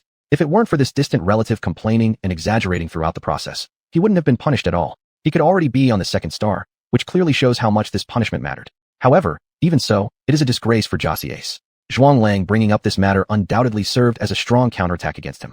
Then, over the next 3 minutes, Zhuang Lang and Jossie engaged in a series of affectionate greetings, everywhere showcasing their close relationship. Finally, Hua Mushi spoke. Do you two insist on quarreling right here at my place? She asked. Her tone was extremely icy. A wave of pressure emanated from her. Hua Mushi was getting angry. In a room filled with men except for me and her anger is understandable. After all, she hates men. Sorry, Sister 5 Hua, I'll leave now, said Zhuang Lang. Sister 5 Hua, I'll leave soon. Miss Chu Yi, consider my proposal. I look forward to having you as my companion, said Jossie. I will certainly not become your companion, but whether Chu Yi would remains uncertain. As of now, I am heading towards the Emperor's Star. With the purpose of the new house party achieved, it's time for me to set out for the Emperor's Star. After all, my competitor, Mu Yubai, is already en route to the Emperor's Star. After entering this room, he quickly investigated the fake Chu Yi that I portrayed, then discarded his disguise as Gao Xiao, taking possession of another person prepared for his use instead. It's much safer to invade the Emperor's Star with a partner than alone. So, it's time for me to leave here. After watching Zhuang Lang and Jossie and their group depart, I created an illusion. Subsequently, a Chu Yi appeared beside me. A Chu Yi made from a special kind of insect called brainworm, mimicking Chu Yi perfectly. I instructed in a particular frequency. Don't let anyone discover your true identity. Mu Yubai has already left the Second Star. If others discover your real self, the outcome won't be good. Though I'll leave a portion of my mental strength in you. When I'm on the Emperor's Star, I won't pay attention to or help you in times of crisis. Therefore, you'd better rely on yourself. Yes, Anshi Master. The brainworm mimicking Chu Yi responded in a specific frequency. After dismissing the illusion, I gave Hua Mushi one last glance before leaving. Mu Yubai has gone to the Emperor's Star, I can't lag behind. Moreover, the perfect replacement for Chu Yi I've chosen is about to leave Zhuang Lang's new home. How can I linger here idly? 10 minutes later, I extinguished the soul flame of a person. But I didn't burn it completely. I left him with a complete corpse. His body might prove useful, so I couldn't let him remain without even ashes. I placed his corpse into a specially designed spatial container. Then, pretending to be this person, I met up with his colleagues, heading toward the Emperor's Star together with them. Among those attending Zhuang Lang's new house party are the nobles from the Emperor's Star of the Southern People's Empire. When these nobles come to the Second Star, they naturally bring followers. However, not all their followers stay close by the nobles all the time. After the nobles reach their destinations, part of the followers return to the Emperor's Star. This is the usual practice of the Emperor's Star's nobility. I am disguised as one such follower, among the entourage of a noble destined to return to the Emperor's Star. Mu Yubai also descended upon someone similar. Yu Huan, the Zhus really have a big network of connections. Only the housewarming party of one of their young lords. Yet all the big shots from the Emperor's Star showed up, said a colleague quietly. Disguised as Yu Huan, I also said softly. This is the Zhu family we're talking about, one of the 10 great families of the Empire. My tone was filled with admiration. Yu Huan is a servant who deeply admires the 10 great families of the Southern People's Empire. As his impersonator, I naturally had to stay true to his character. The colleague asked curiously, "Are these 10 great families really that powerful? I thought the big shots on the Emperor Star were already among the strongest in the Empire. If they were truly that powerful, they wouldn't still be confined to the Emperor Star." At first, the 10 great families were indeed restricted to the Emperor Star by the Emperor of the Southern People's Empire, just like everyone else. However, through their continuous efforts, they successfully broke free from this constraint and no longer limited their activities to the Emperor Star. The Emperor Star is the domain of that emperor, a place where he holds absolute power. I replied, "The 10 great families are the most powerful entities outside of the royal family." Chapter 49, The Star of Surveillance. 0145 Greatness. A colleague asked curiously, "Why don't the 10 great families live on the Emperor's Star?" I know the reason, but Yu Huan doesn't. Me? I don't know, perhaps it's out of fear of the royal family. This is Yu Huan's guess, a guess that matches reality. The 10 great families have grown too powerful to remain bound by the Emperor's restrictions and limit their activities to the Emperor's Star anymore. Seemingly thinking of something, my colleague shrank back and said, "The royal family really is quite formidable. If the imperial family wasn't so formidable, if that emperor wasn't so competent, the Nanren Empire might not be an empire, but a federation instead. Unfortunately, for me to complete my task, it seems I must oppose the imperial family. Still, fortunately, I do have a partner who can take the blame for me. Of course, maybe I will end up taking the blame for him." At 3:22 p.m., after numerous inspections and repeated verifications, I set foot on the soil of the Emperor's Star in the Nanren Empire. What impressed me most about the Emperor's Star was not its extravagant greenery or its various styles of architecture, but rather, its dense surveillance system. The surveillance on the Emperor's Star isn't just visible everywhere, it's even more extensive behind the scenes. Describing the surveillance on the Emperor's Star as comprehensive and no blind spots feels almost insulting, as it surpasses such simple descriptions. Guards posted every 3 steps, sentries every 5 steps. That's normal on the Emperor's Star. Plus, the Emperor of the Nanren Empire occasionally scanning with his mental powers makes the Emperor's Star truly worthy of being called the Star of Surveillance. Indeed, that Emperor's strong vigilance and emphasis on his personal safety are well-deserved. That's why he's managed to survive this long, able to withstand multiple assassination attempts. Looking at the statue of the Emperor on the square, my colleague marveled aloud. Whenever I see the statue of the great Emperor, I always lose myself in awe. How could the great Emperor be so great? How did he overcome so many difficulties and establish an empire? The great Emperor is what the worshippers of the Emperor of the Nanren Empire call him. It's because people chose him over someone worse than him during those days. I remained silent, not planning to echo my colleague's words. Yu Huan isn't exactly a worshipper of that emperor.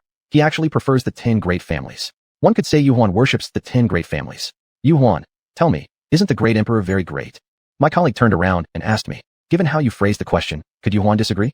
And your words drew the attention of the guard stationed beside the statue to the person I'm impersonating. I concurred, he is very great. It's a blessing to have the great emperor in the empire. To ordinary citizens who aren't much of a threat to his rule, that emperor really is a decent ruler.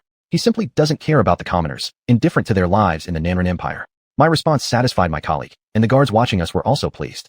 So, the guards stopped paying attention to us and continued guarding the statue of the emperor like sculptures. By the way, does that emperor station guards in front of every one of his statues for fear that someone might damage them? It probably goes beyond that. These guards' capabilities far surpass those of the soldiers stationed on the streets. Anyone who underestimates these guards will likely suffer. As I glanced at my colleague immersed in admiration of the emperor's statue, I reminded him, let's go. We still have work to do. Our superior has arranged tasks for us. All right.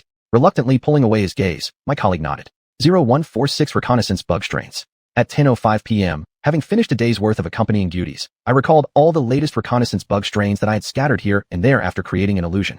Although the Nanren Empire detests insectoids and possesses robust methods for detecting and counteracting reconnaissance bug strains, ultimately, technology outpaces defenses, and under relentless research efforts by the Federation insectoids, new generations of reconnaissance bugs have emerged that the Imperials find difficult to detect. And as one of the advanced blades under Elder Four's command and part of the hard-working team, naturally I possess the latest reconnaissance bug strain from the Federation. Speaking of which, I owe Zhuang Lang my thanks. Had it not been for his hosting a housewarming party on Star 2, that Emperor wouldn't have diverted most of his focus there, allowing my scattered reconnaissance bug strains to effortlessly gather some useful information. Thus, timing is crucial when doing something, whether for villains or heroes. Seizing the right opportunity is key. After retrieving all the scattered reconnaissance bug strains, I stood up and stretched my body. Even Mu Yubai has taken action, so I cannot sit idly by. Why do I know this? When Mu Yubai, disguised as Gao Xiao, was nearby yesterday, I planted a little something on him. Although Mu Yubai and I are both in the second tier of strength, I at the peak of this tier am significantly stronger than him. It's not easy to remotely plant something small on Mu Yubai through intermediaries. It would be easily noticed. But up close, Mu Yubai wouldn't detect the tricks I pulled on him. There's nothing I can do. It's just that I'm stronger than Mu Yubai. After jumping down from the window, I silently followed Mu Yubai's trail. and arrived at a spy base embedded by Elder 3 on the Emperor's star within the Nanren Empire. At the base, Mu Yubai asked the head of the base, "Have you discovered any traces of Mu Ran these days?" The head shook his head. "No, Lord. We've never been able to find Mu Ran. If Mu Ran's disappearance was truly orchestrated by the royal family, you finding Mu Ran would be absurd. After all, this is the Emperor's star, territory controlled by the imperial family." Mu Yubai pursed his lips. "Have you noticed anything worth mentioning recently?" "Yes. Based on our gathered intelligence, Prince 4 of the royal family has prepared a special gift for the Emperor's birthday." The head replied, "Prince 4? If my memory serves me correctly, he is one of the strong contenders for the throne. By the way, given how long the current Emperor has lived, aren't his ambitious offspring filled with grievances? There should be. Otherwise, why would the Emperor cleanse his offspring every 10 years? Mu Yubai narrowed his eyes and looked at the head. "Are you implying that there's something wrong with Prince 4? The head nodded. "Yes, lately, Prince 4 has become quite active, abandoning his usual discretion. Being active doesn't necessarily mean there's an issue. You know, the dogs that bite don't bark. However, Prince 4 is still worth paying attention to. His sudden change might just be a cover-up for something." Mu Yubai asked, "Is there anything else?" "Head, that's all." Mu Yubai's voice turned cold. "You summoned me just to tell me this?" The head hurriedly defended himself. "Lord, about Master Mu Ran, I truly only know this much. I called you because I found this on the black market of the Emperor's star." As he spoke, he took out a small bottle. Inside the bottle were larvae, the corpses of larvae. Moreover, they were the corpses of deformed larvae. 0147 Trust and Betrayal. Insectoid experiments. Someone on the Emperor's star is conducting insectoid experiments. I came to this conclusion after activating the little device I left on Mu Yubai. Mu Yubai's expression grew colder. "This kind of thing, is it being openly sold on the black market?" Head, "Yes, Lord. This thing has been on the black market since 2 months ago. Who stands behind the sale of this?" Mu Yubai began answering his own question shortly after asking it. "No, those involved in this business on the Emperor's star must have ties to the royal family." "You're absolutely correct. Because on the Emperor's star, the imperial family participates in every kind of business. When it comes to insectoid experiments, the imperial family definitely takes part. Because, in the Nanren Empire, if anyone dislikes the insectoids more than the imperial family, no individual or organization could take second place. Because, the reason the star domain of the Nanren Empire is the smallest among the 4 major interstellar powers is due to the efforts of the insectoids. Because, the current emperor of the Nanren Empire was once injured by the insectoids. That injury almost caused the Nanren Empire to lose its imperial surname and the royal family to be wiped out. Now I suspect that Mu Ran's disappearance has something to do with the insectoid experiments." Mu Yubai also thought of this. "Does Mu Ran know about this matter?" Head, "Master Mu Ran knows, and she was furious about it. Naturally, insectoid experiments are acceptable for the insectoids themselves, but not for humans. Just as human experimentation can be conducted secretly by humans, but isn't allowed for the insectoids. Normal insectoids would feel angry about humans experimenting on their species, and so do I. Mu Yubai, did Mu Ran investigate this? Is her disappearance related to this?" Master Mu Ran did investigate the matter of the insectoid experiments, but I cannot confirm whether her disappearance is related to it. There are no clues suggesting her disappearance is tied to this. The head said, "But there are also no clues indicating Mu Ran's disappearance is unrelated, right?" However, from Mu Yubai's conversation with the head, I can confirm one thing. Mu Ran's disappearance absolutely has something to do with the imperial family. The label of prime suspect for the royal family can be removed now. The problem now is who, among the imperial princes or princesses, carried out Mu Ran's disappearance. No, it's not necessarily an imperial offspring. Perhaps it's that emperor himself. If it's the former, it would be better. But if it's the latter, my mission this time will be difficult. To be precise, it will be even more challenging. After all, Emperor's star is not easy to infiltrate. Successfully bringing Mu Ran back is no simple task." After pondering for a while, Mu Yubai asked the head of the base a question. "How long have you been working here?" The head was taken aback and replied, 10 years. After being dispatched to Emperor's star by Elder 3, I've already worked here for 10 years. Mu Yubai praised him. "You've been here for 10 years. Being sent here by the Elder must mean you're highly trusted by him. But how could you betray his trust? Don't you know the consequences of betraying the Elder?" In an instant, Mu Yubai teleported behind the head and whispered in his ear. In response, I stayed calm. That the head was a traitor was something I'd known for a long time. My reconnaissance bugs didn't crawl around for nothing. I came here just to learn something from this traitor. By the way, Mu Yubai is smarter than I thought. He has discovered that the head betrayed the Elder. Chapter 50. Incomplete. Loyalty 0148. Leader. Master, what are you talking about? How can I be a traitor? How could I betray Mr. Elder 3? Master, I who am loyal to Mr. Elder 3 will never betray. A betrayer, after all, lacks loyalty. In reality, it's questionable whether someone labeled as a betrayer even possesses the concept of loyalty. Thus, how can you, as a traitor and betrayer, talk about loyalty or fealty to Elder 3? Both by Mu and I would not believe such words. The leader's tone became more intense. Master, I have worked for Mr. Elder 3 for many years. I've been an undercover agent for him in the Southern Empire, spending a decade on their imperial planet. You cannot doubt me. In response, Bai Mu used his extraordinary abilities to reinforce the independent space he had already created around himself and the leader before their conversation. Is this preparation for a big move? After all, space has been reinforced. Not necessarily. Perhaps it's a plan to subject the leader to extreme torture. Regardless, whether it's a big move or severe torture, Bai Mu will surely expend a lot of his extraordinary abilities. Reinforcing the space around them was undoubtedly the right move. My commentary. After utilizing his spatial abilities to confine the leader, Bai Mu's expression turned cold. You don't need to justify yourself anymore. You're no longer loyal to Elder 3. Indeed, you've betrayed him. The disappearance of Mu Ran is definitely related to you in some way. At least, your negligence and indifference regarding this matter are certain. And it certainly is definite. As an undercover agent entrusted with significant responsibilities by Elder 3, one who spent a decade undercover on the Imperial planet, the leader's investigation into Mu Ran's disappearance has been extremely perfunctory.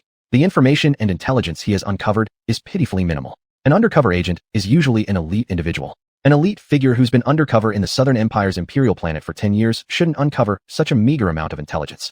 Leader, Director Bai Mu, do you really suspect me because of this? Do you truly doubt my loyalty to Mr. Elder 3?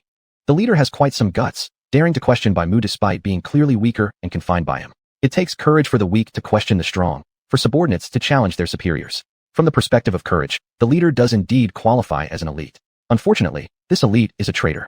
Even though I have conflicts with Elder 3 and have offended him, at the very least we belong to the Eastern Insect Federation. The appearance of a traitor under his command naturally makes me regretful. Of course, there is also some schadenfreude involved.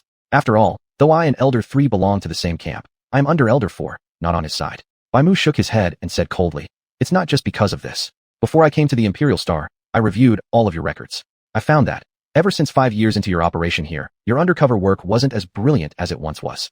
Combining your indifference towards Mu Ran's disappearance case with the scant clues you have gathered, I grew suspicious of you and your loyalty. Looking at the silent leader, Bai Mu's tone became colder. What?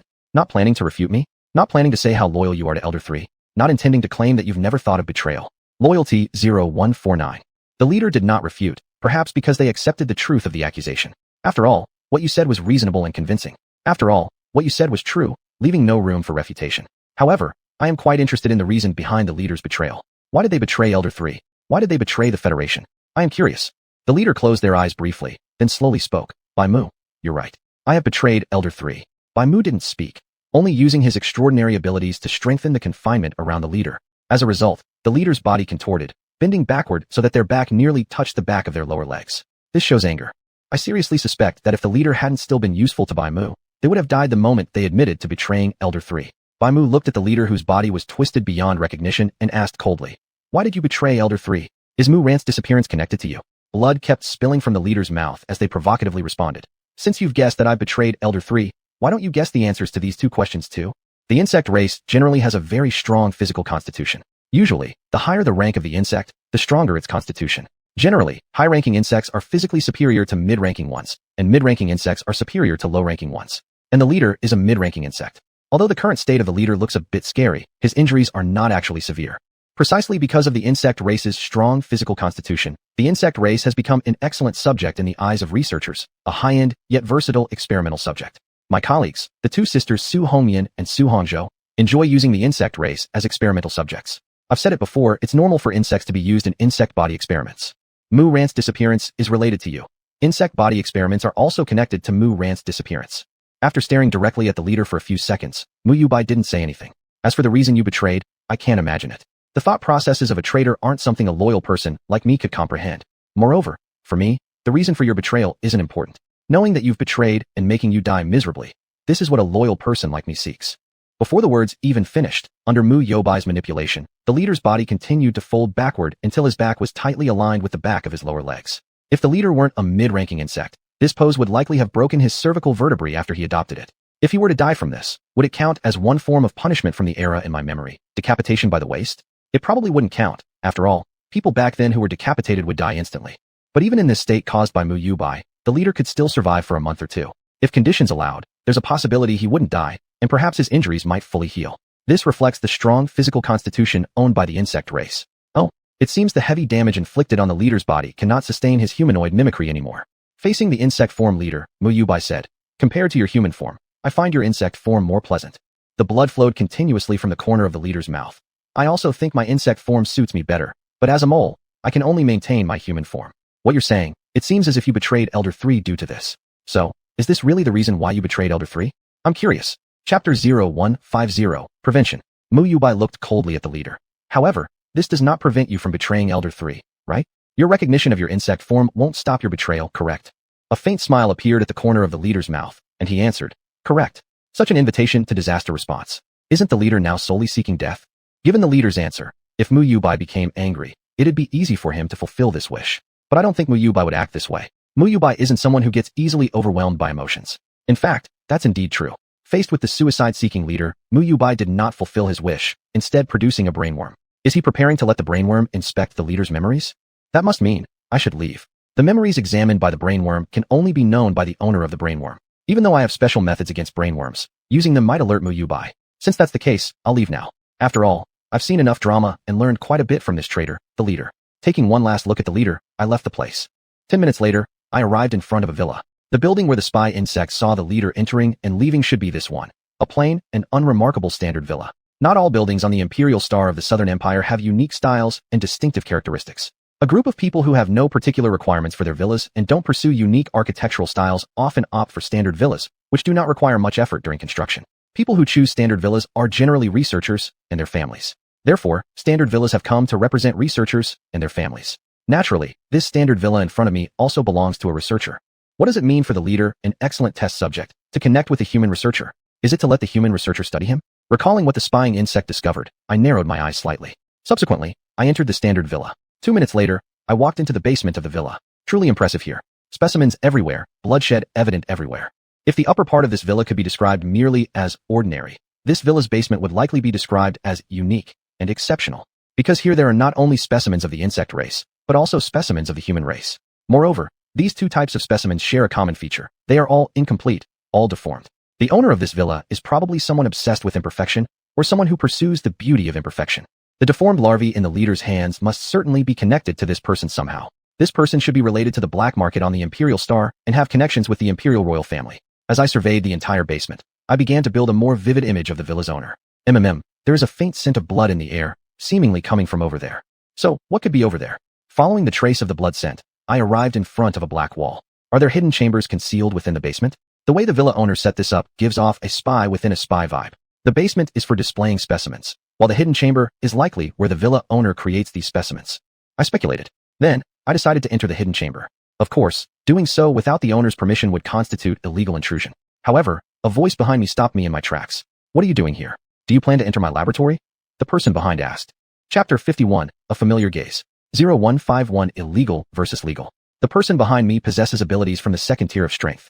And not just any second tier strength. This is someone who can pose a threat to me. This was my first impression of the person behind me. Yes, I am indeed very interested in the lab located behind the wall. I turned around, smiled at the figure behind me, and said. The person behind replied. So after illegally breaking into my house, you also intend to break into my laboratory? I answered. It could be put that way. But sir, let me emphasize that your residence does not qualify as either a legal or normal one. Having a basement is normal for some houses. Having a hidden room inside the basement is less common, but still within acceptable limits. A hidden laboratory inside a basement is normal for researchers. However, if the basement has specimens of humans and insects and the lab is used for making such specimens, that's certainly not normal and is, in fact, illegal. After all, for the general public in the Nanran Empire, insect experimentation is tolerable, but human experimentation is absolutely unacceptable, especially creating human specimens. The person behind said, my residence is completely legal. Legal? For the general public, your place isn't legal, but for the elite class, they don't care about whether it's legal or not. To them, your house isn't considered illegal. That statement of yours only implies the Imperial family, the rule makers of the Nanran Empire, tacitly approves of your actions. I turned around and faced the person behind directly. What you do may be lawful, but it's far from morally reasonable. But your act of illegal intrusion is both unlawful and unreasonable, the person behind said. I asked, so what do you plan to do with me? Kill me outright, or something else? Instead of attacking immediately after appearing behind me, you're asking questions and having conversations with me. What are you trying to do? Do you believe that you've already won against me? The person behind me said, it's rare to encounter someone like you, who illegally breaks into others' homes. I want to have a chat with you, and then take you on a tour of my lab. I asked, in the end, what do you plan to do? The person sincerely said, I haven't decided yet. You're much more interesting than my experimental subjects. I can't bear the thought of turning you into a specimen. Only a damaged version of you would be worth dealing with. This guy really seems to have an obsession with imperfection. I said, then take me to tour your lab. If there's a choice, I'd rather use legal means. Listen to this carefully, don't take it seriously. As an antagonist, I don't mind resorting to illegal methods. Between legal and illegal tactics, I prefer the latter. An antagonist tends to favor illegal ways over legal ones. Legal is the pursuit of the hero. However, even among heroes, there aren't many who consistently follow legality. The person behind took a step forward, passing by me. Then come along. I turned and followed. Subsequently, under the operation of the person behind, a passage appeared in the wall concealing the hidden room, wide enough for two people to pass through. Let's go. The person looked at me and said. Silently, I followed closely behind the person into the passage. For the owner of the residence to invite an intruder to visit his underground lab, that's truly fascinating. 0152 high versus low standards. Walking down the passage, I asked the person behind, am I the first person you've invited to tour your lab? I always get the feeling that your invitation feels practiced. It seems like you've extended this offer to many people before. The person shook their head. No, you're not the first. There were others before you. But so far, you're the most intriguing one I've invited.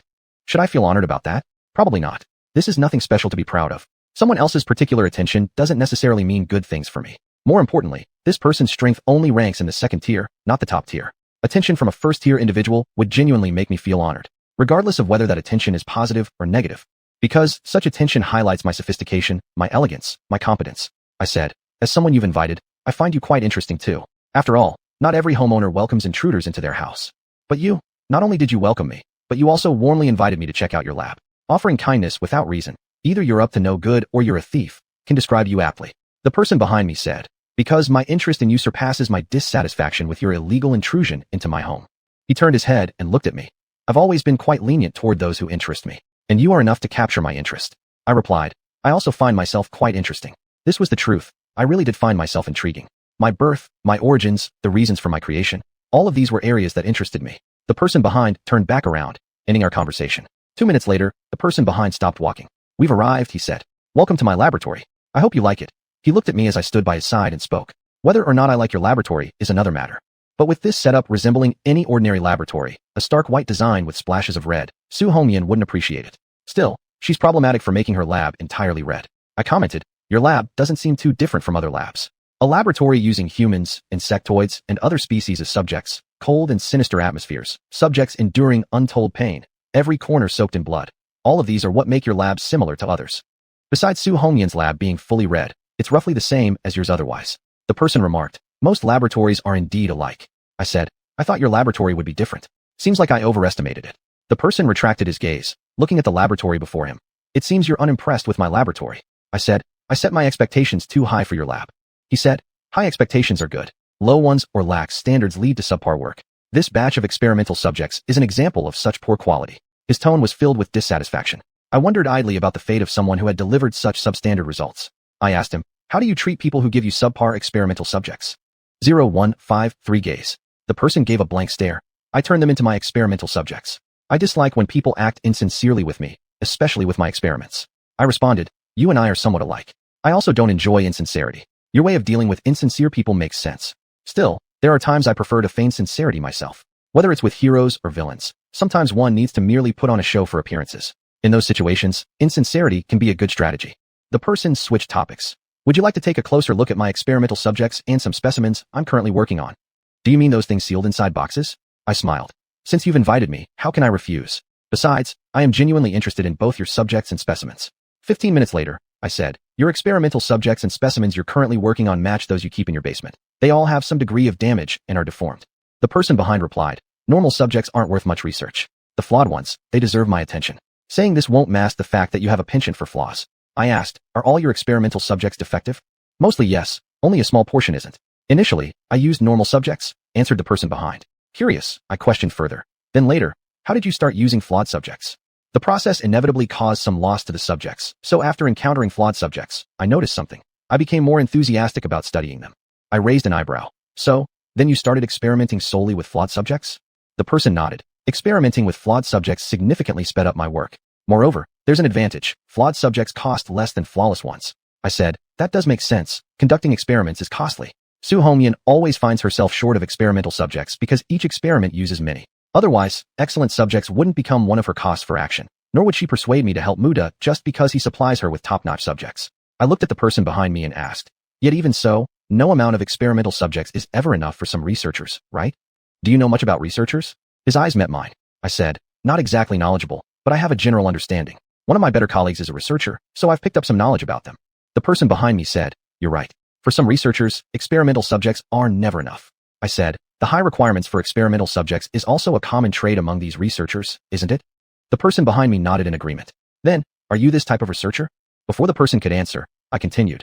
You are, not only that, but you're also the type who personally seeks out experimental subjects. You're interested in me because, in your eyes, I'm an excellent subject. The person asked, how did you figure that out? I replied, your gaze, it's very familiar to me. My colleague, who's a researcher, often looks at me with that same gaze. When Su Hongyan and Su Hongzhou look at me, it's generally with this kind of gaze. More specifically, they almost regard all living beings as potential research objects. Chapter 52, Experiment 0154Y. Su Hongyan and Su Hongzhou's title as research fanatics wasn't undeserved. This title was earned from the lives of countless experimental subjects and the misery of numerous research objects. I looked at the person behind me and said, from your gaze, I can see that you are of the same kind as my colleague. You and Su Hongyan and Su Hongzhou both value the quality of experimental subjects and consume them in large numbers without regard for cost to achieve experimental results. The person behind me replied, did my eyes betray me? Sorry, I got too excited after seeing you and didn't conceal my emotions well. Even if you could hide your emotions well, I would still discover your true intentions and what you plan to do with me. As a high-level worker, I'm pretty good at seeing through people's intentions, let alone someone whose intentions I already recognize clearly.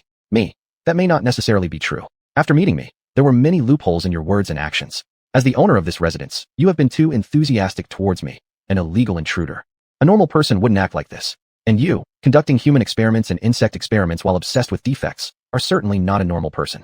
Because it's been a long time since anyone has illegally entered my home. For someone who is an illegal intruder like you, it's hard for me not to be interested. The person behind me looked at me, their eyes tinged with obsession. Besides, you are the best experimental subject I've seen in my many years of scientific research.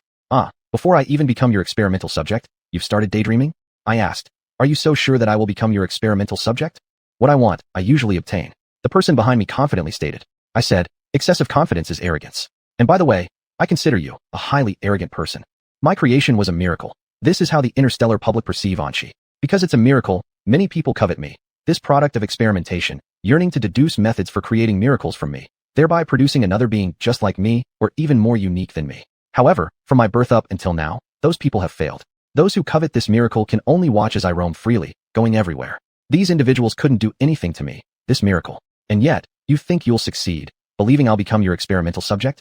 You're truly laughable. I criticized the person behind me. The person behind me said, arrogance isn't a bad thing. You will definitely become my experimental subject. I smiled and asked, why should I? Is it because you've been using your superpowers on me since just now? Or because you've kept making me smell something unusual ever since we met?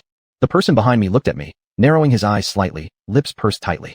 Is this you feeling unhappy? Are you unhappy that I noticed your small tricks, or what? Not giving the person behind me a chance to speak, I continued. Your abnormal smell doesn't work on me, and neither do your superpowers. Do you have any other tricks up your sleeve? If not, I will be disappointed.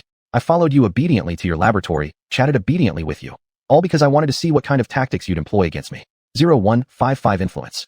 The person behind me was slightly delighted. You really live up to being my most outstanding experimental subject. Noticing this. The previous illegal intruder into my residence, no, bug, didn't notice this. Illegal intruder bug? Which bug? Did the scout species who infiltrated your residence actually know about you? Could it be that the supervisor betrayed the third elder and is somehow involved with you? I started guessing. Me, bug? Are you referring to a bug species? Yes. That bug infiltrated my house illegally 5 years ago. He was not only an excellent experimental subject, but also provided some useful information. The person behind me said, 5 years ago. I remember Mu Mobai mentioned that starting from 5 years ago, the supervisor who acted as a spy began neglecting his duties and became increasingly perfunctory in his work. Could the bug he referred to really be the supervisor? How is that bug now? I curiously asked the person behind me. The person behind me looked puzzled. Are you asking me this because you're afraid of ending up like him? Then, he reassured me. Don't worry. I won't treat you the way I treated him. After all, you are the most excellent experimental subject I've ever encountered. So, should I thank you for treating me specially? Your face is larger than I imagined. Me. If you insist on thinking that way, there's nothing I can do. The person behind me. That bug was very interesting, a spy sent by the Eastern Bug Federation's third elder to the Imperial Star. It's confirmed. The supervisor is indeed that bug, the bug who illegally infiltrated your home 5 years ago. From this, it can also be confirmed. The betrayal of the supervisor is related to this guy. I don't believe that this guy hasn't done anything to the supervisor. In his eyes, the supervisor was an excellent experimental subject. The person behind me. After knowing his true identity, I conducted an experiment on him. Me. That insect's identity was far more valuable than being your experimental subject. Did no one know about it? Did no one stop you? I was somewhat curious about this question. If this guy insisted on using the supervisor as an experimental subject, I understood. But the supervisor's identity wasn't as simple as other experimental subjects. That was a fact and represented the supervisor's value. The expression of the person behind me was indifferent. Some people knew, some tried to stop me, so I got more experimental subjects. I don't like others hindering me. Those who hinder my experiments lose their reason to exist. People who have no need to exist are suitable to become my experimental subjects. Suitable to become your experimental subjects? those people probably wouldn't see it that way. Falling into your hands would make them feel life isn't worth living. Compared to a life not worth living, they would rather you kill them directly. After all, you didn't just conduct experiments on them, but also made specimens out of their corpses. I asked the person behind me, what were the results of the experiment? Was it successful or did it fail? The person behind me, it succeeded halfway. That insect lost loyalty to the third elder of the Eastern Bug Federation under my experiment, but he became lazy and stopped working hard like before. So, this was the reason why the supervisor started slacking off 5 years ago. Because of this partially successful experiment? This guy could cause such changes in the supervisor. He was quite capable. I commented. The person behind me sighed. Unfortunately, since then, I haven't succeeded again. The quality of experimental subjects really affects the progress and results of experiments. 0156 level. This statement reminds me of something Su Hongyan said before. If you knew Su Hongyan, you might become her confidant, the kind who treats each other as experimental subjects. Su Hongzhou would also consider you a confidant. Wait a moment, something seems odd. The supervisor, wasn't he supposed to be free of defects? Is that insect also a defective experimental subject? I looked at the person behind me and asked. The person behind me. No, he was a normal experimental subject. For excellent experimental subjects, not being defective doesn't matter. Even if you're not defective, you're still the most outstanding experimental subject in my heart. I laughed. Chatting with you is quite interesting. The person behind me. I think so too. I actually enjoy conversing with experimental subjects. Unfortunately, none of my experimental subjects want to talk with me. Your experimental subjects wanting to converse with you would be strange. Who would willingly talk with someone conducting experiments on them? As for me, I'm certainly not your experimental subject. Me? Maybe it's because you aren't likable to your experimental subjects. The person behind me. That's fine. I just like experimental subjects. I enjoy when experimental subjects let me conduct research on them. But they don't like it, nor do they willingly agree. However, this doesn't matter. Survival of the fittest and respect for the strong. These are the unchangeable rules of society. As weaklings, experimental subjects cannot resist the strong, nor can they resist you taking them for experiments. After glancing around the entire laboratory, I said, do you know that some of your experimental subjects' defects were caused intentionally? The person behind me remained calm. I know. Defective experimental subjects are cheaper in price compared to normal ones, but there are far fewer of them. I understand why those who provide me with experimental subjects do this. I also understand your cold-bloodedness. How could scientific researchers conducting human experiments and insect experiments be sentimentalists? Being cold-blooded is their norm. You are this way, and so are Su Hongyan and Su Hongzhou. Me. Were the malformed larvae appearing in the imperial black market from your place? The person behind me. Yes. Those things earn me a lot of research funds. You know, doing research is expensive. Me. I understand. My colleague's financial situation isn't good either. Though, Su Hongyan's poor finances were because she spent most of her money on experimental subjects. Though, compared to me, her financial situation wasn't ideal. Even so, Su Hongyan was under the command of one of the most powerful people in the Eastern Bug Federation, the Fourth Elder. Her financial condition wasn't ideal only when compared to me, a subordinate of the Fourth Elder, not ordinary people. Compared to ordinary people, her wealth was comparable to that of billionaires in the eras stored in my memory. The look in the person behind me's eyes carried tenderness.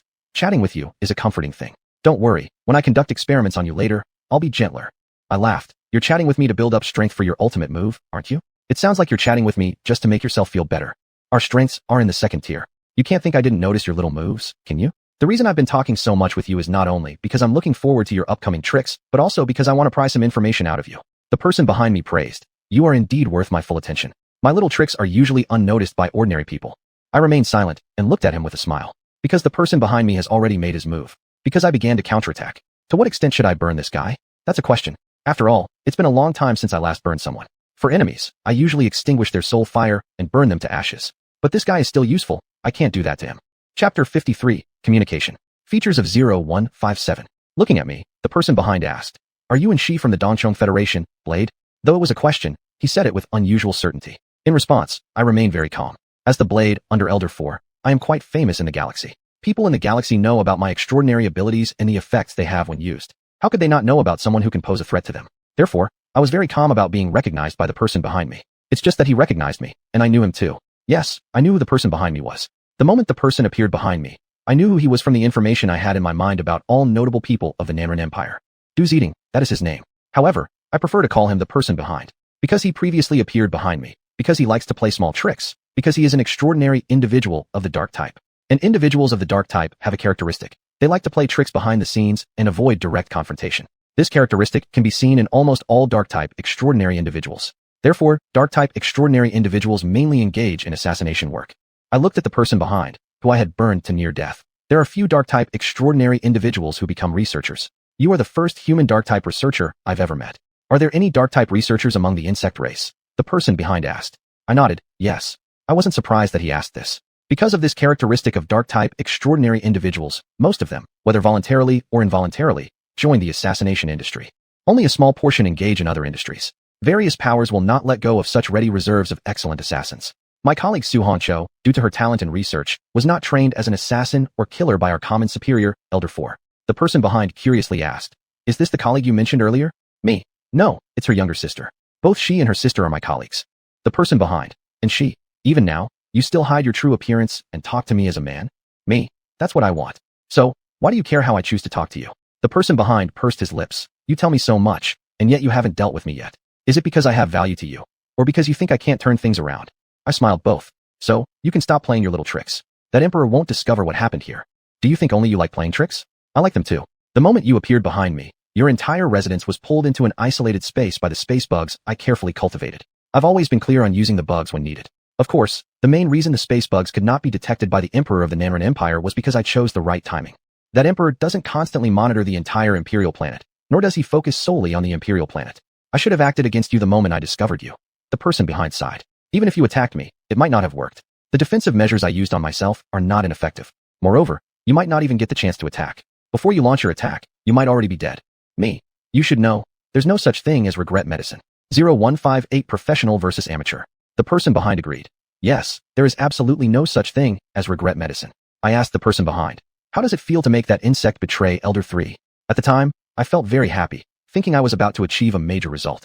Who would have known? It was just a coincidence. The expression of the person behind dimmed. If you really achieved that major result, do you think you'd still be alive now? The insect race wouldn't allow you to live. Even if the human race put forth great efforts to protect you, you'd still die. Me. That's your luck. Otherwise, you'd have died long ago. The person behind. I know. Aren't you here to kill me? If I weren't still useful, you would have killed me by now. You misunderstood. I'm not here to kill you. Of course, once you lose your value, you'll definitely die at my hands. Me. You're correct. If you didn't have any value, you'd already be dead at my hands. Now, it's time for you to realize your worth. Saying that, I used my extraordinary abilities, burning the person behind from near death to close to death, leaving him dangling on the edge of life, and causing him to fall into a coma. Subsequently, I took out something, a brain bug. Searching memories is best left to the professionals. When professionals are present, I, as an amateur, don't need to get my hands dirty. An hour later, I left the residence of the person behind. I've done almost everything I had planned to do tonight. It's time to go back. As Gao Xiao, the attendant of a nobleman, I have to welcome the returning noble. At 1 a.m., under the arrangement of the noble's butler, everyone was at the front of the noble's residence, ready to welcome the return of the noble from a 2-star trip. Lord. As soon as the noble appeared, a thunderous voice rose up. This is a noble who likes to make grand entrances. My commentary. The noble grunted once. Then, he called the butler and asked, has nothing happened at home since I left? The butler bent down. No, everything is as usual. Well, nothing has happened in your home, but something has happened to you. I wonder what you encountered at Zhuang Lang's new house party.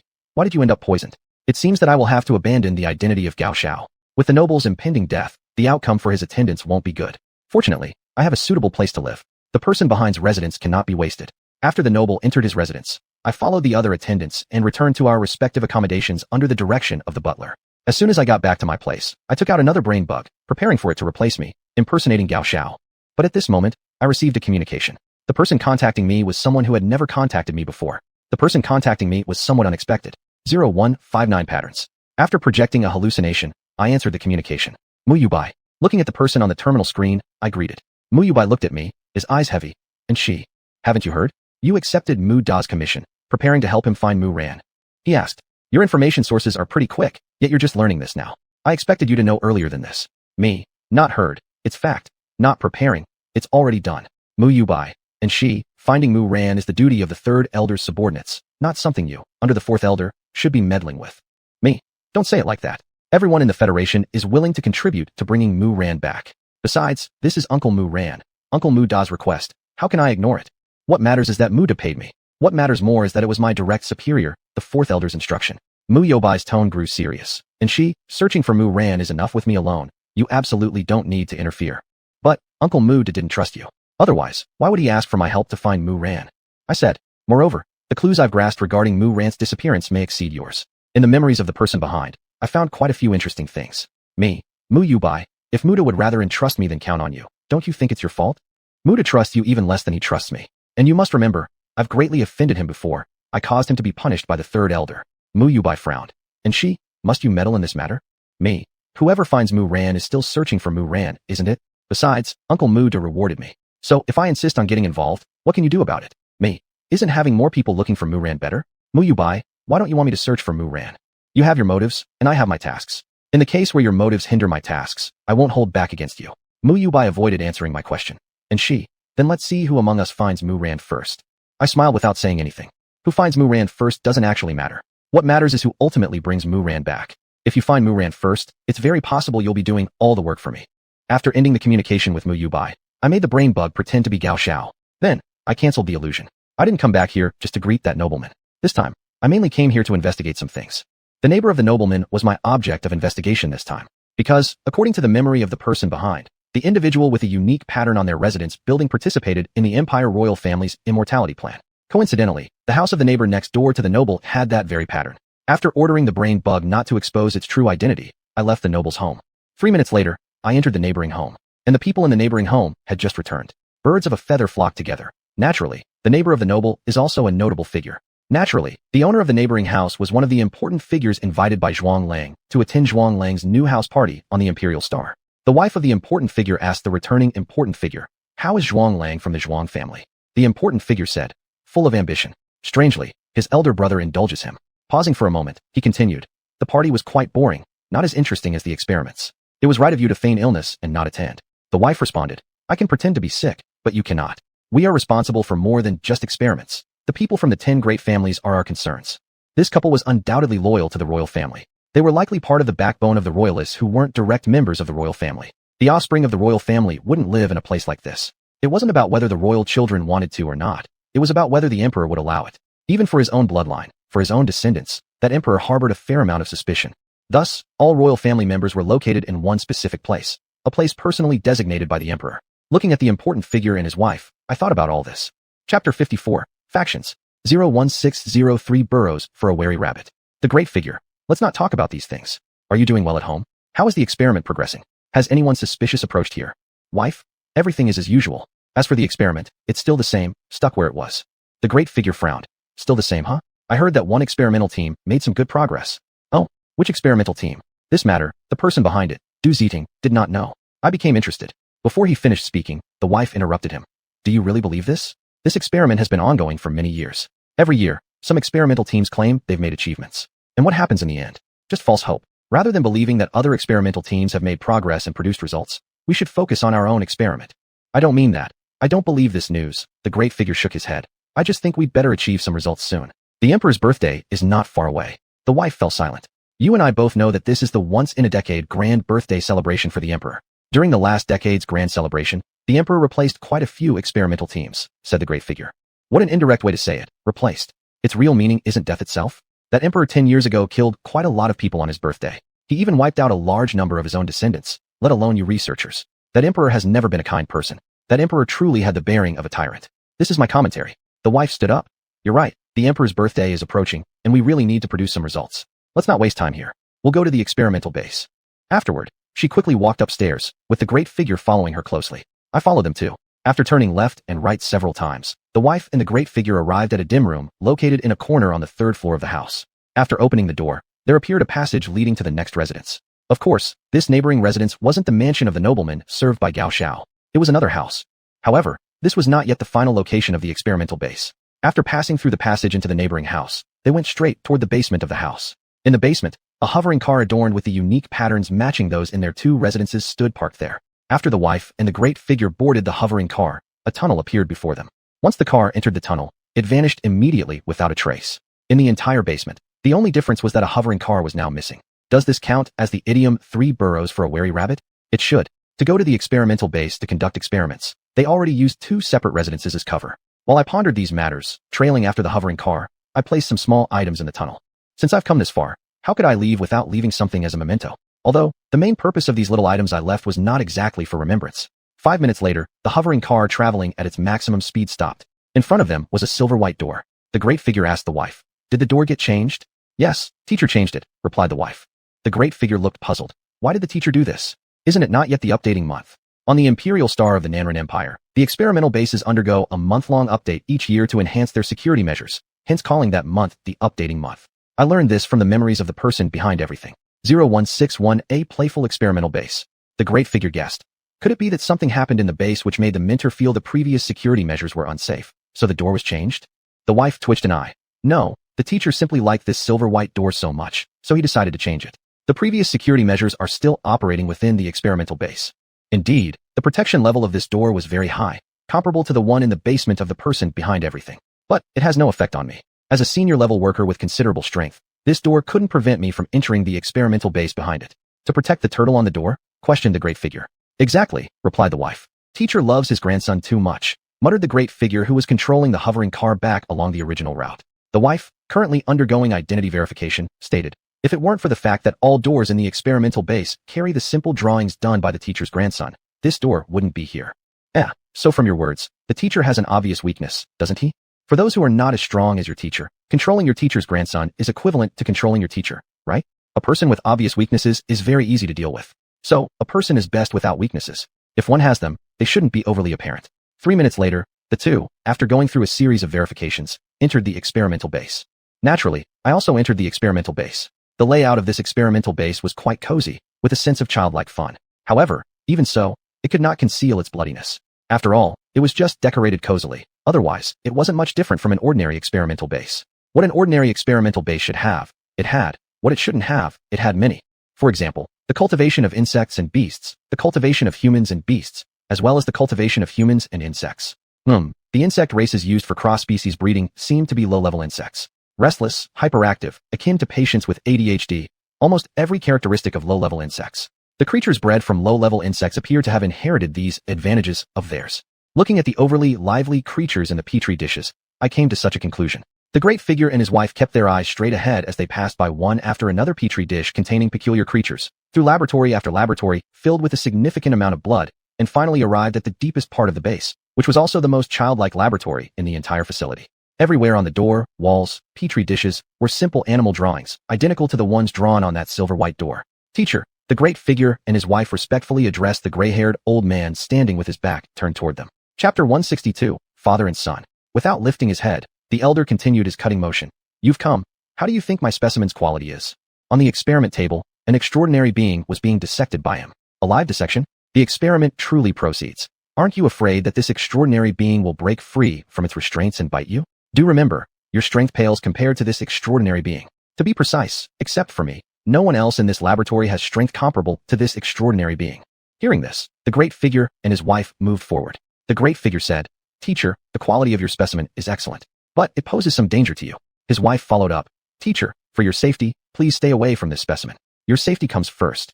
Don't worry, it won't break free from the experiment table's constraints. As he spoke, the elder raised his head and looked at his two students. Both of you are good in every way, but you always worry about unnecessary things. The great figure, Teacher, we're worried about you. You're the treasure of the empire, and we can't afford any mishaps. The wife agreed. Teacher, your safety weighs more than the entire experimental base. It's our duty to be concerned for you. You worry about him perhaps because he is the most capable researcher in this experimental base. Right, long-lost research heavyweight, Boj AC. Yes, this elder is a member of the AC family. Although the AC family is one of the 10 major families of the Nanran Empire, it maintains good relations with the Imperial Royal Family, remaining close to them. This is because the AC family is divided into two factions, one side favoring the Imperial Royal Family, the other opposing it. For years, the AC family has been under the control of the pro-royal faction. Boj AC is a typical representative of the pro-royal faction. Therefore, 20 years ago, he suffered an assassination attempt and became one of the missing individuals. It seems that the assassination attempt 20 years ago ultimately failed. Though, that assassination did have a significant impact on Boj AC. Looking at the elder's blind eye, I squinted slightly. Glancing at the extraordinary being on the experiment table, the wife continued. Teacher, matters like this live dissection really shouldn't be done by you.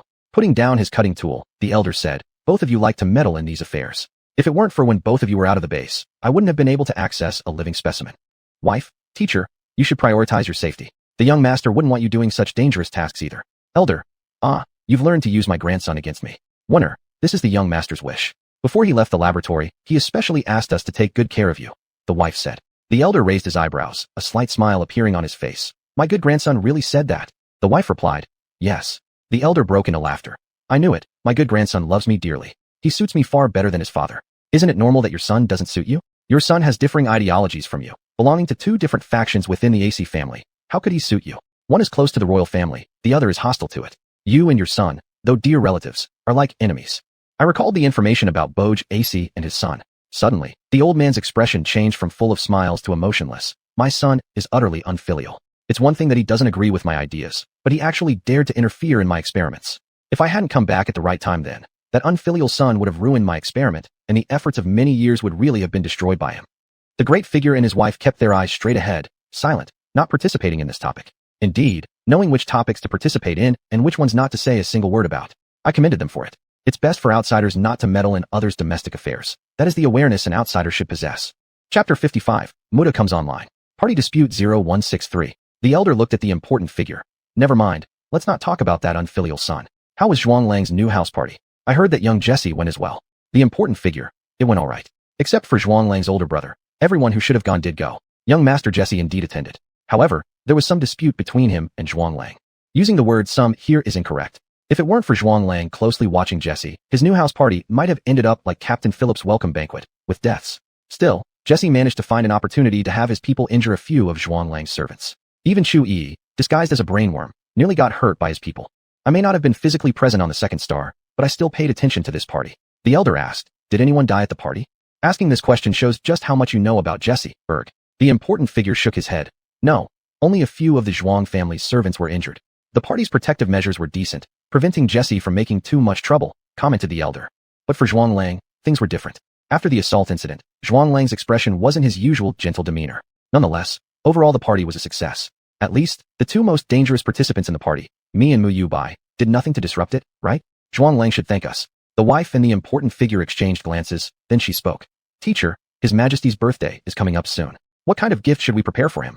Teacher, since it is His Majesty's 10th birthday celebration, we must prepare something appropriate, continued the important figure. The elder paused. If you hadn't mentioned it, I would have completely forgotten. For His Majesty's birthday, our experimental base really needs to prepare a surprise gift for him. Let me think, what should we give him? The elder entered deep thought. Unlike ordinary people, he thought while pacing. You all know what Emperor wants, don't you? Though the longevity program was formally proposed by the imperial royal family, everyone knows who the true advocate is. This emperor truly yearns for immortality. After all, his lifespan is almost over. He wants to live, not die. Specifically, he wishes to keep living forever. I've got it. Why don't we give him this? Said the elder, stopping his steps. The important figure questioned, Teacher, what do you intend to give His Majesty? His wife, looking equally puzzled at the elder. The elder, the essence of life extracted not long ago. This thing does work somewhat for extending life. Extracted? How was it extracted? Extracted from what? Was it plants or animals? Was it from a living body? I squinted my eyes. The important figure. However, teacher, the life-extending effects of the extracted essence are minimal and have significant side effects. The elder looked at the important figure and his wife, narrowing his eyes slightly. Then extract more of it. Wouldn't that strengthen its effect? There's still time before His Majesty's birthday. Don't you have confidence in eliminating the side effects? The important figure lowered his head. Sorry, teacher, I spoke out of turn. The wife glanced at the important figure and said, Teacher, we have confidence in eliminating the side effects before His Majesty's grand birthday. The elder remained silent, his gaze fixed on the important figure. You haven't had your heart fully into the experiments recently, he finally said after a pause. 0165 Bird's warning. The important figure stiffened his body and bowed even lower. Teacher, you're right. Recently, I haven't been focusing on the experiments. Teacher, I'm sorry, I am unworthy of your teaching. The elder showed a cold expression. Conduct research properly if you're doing so within, and work diligently if you're doing so outside. Don't mix them together. You're unsuited for multitasking and lack the capital for it. The important figure. Understood. Teacher, I understand. The elder. Eliminating the side effects of the life essence will be your full responsibility. I won't help you. In my place, no failures are allowed. After pausing briefly, he warned the important figure and his wife. You both know the temperament of His Majesty. And you both know what happened during His Majesty's big birthday 10 years ago. You surely don't need my reminder on what you should do you? Isn't it obvious what they should do? Either put all their efforts into eliminating the side effects of the life essence, making the emperor pleased with this gift, or fail in doing so, leading to the emperor sending them to death. Given these two options, any sane person would know which one to choose. The important figure and his wife. Teacher, we know what we need to do. The elder's tone softened. That's good then. You are, after all, my students, and I can't just leave you hanging. Tell those people to send more woodsheet extraordinary creatures over. Say that it's my order. Woodsheet extraordinary creatures? Was the life essence extracted from them? It made sense. After all, woodsheet extraordinary creatures were the ones with the most robust vitality, aside from the rare life sheet extraordinary creatures. Compared to the few life sheet extraordinary creatures, woodsheet extraordinary creatures were not only abundant, but also common. It was just that there weren't many high-tier second-class woodsheet extraordinary creatures. If I'm not mistaken, Mu Ran, who went missing, was a woodsheet extraordinary individual. Had the third elder lost his mind? How could he let Mu Ran, a woodsheet extraordinary one, carry out a mission in the core area of the Southern People Empire? That was the domain of the emperor. Then, was Mu Ran's disappearance related to this experimental base where Berg resided? The important figure and his wife looked full of gratitude. Thank you, teacher. Both of you should focus on eliminating the side effects of the life essence. That's the best way to thank me. Speaking of which, the elder turned his gaze toward the wife. You should know why I've entrusted you with this task too. Could it be anything else? It's because your student has been emotionally driven rather than scientific. The one by your pillow clearly hasn't had her heart fully into the research either. As her husband's wife, how could she not know that? By making the two of them take joint responsibility for eliminating the side effects, you're both punishing and warning them. In this light, you must value these two students of yours greatly. Am I wrong in thinking that I've found a big fish through following a small lead? I'm not wrong, as I discovered Berg through you two. The wife pursed her lips. I understand. Teacher, I've caused you trouble. The elder waved his hand. Go now. This old man needs to continue his research.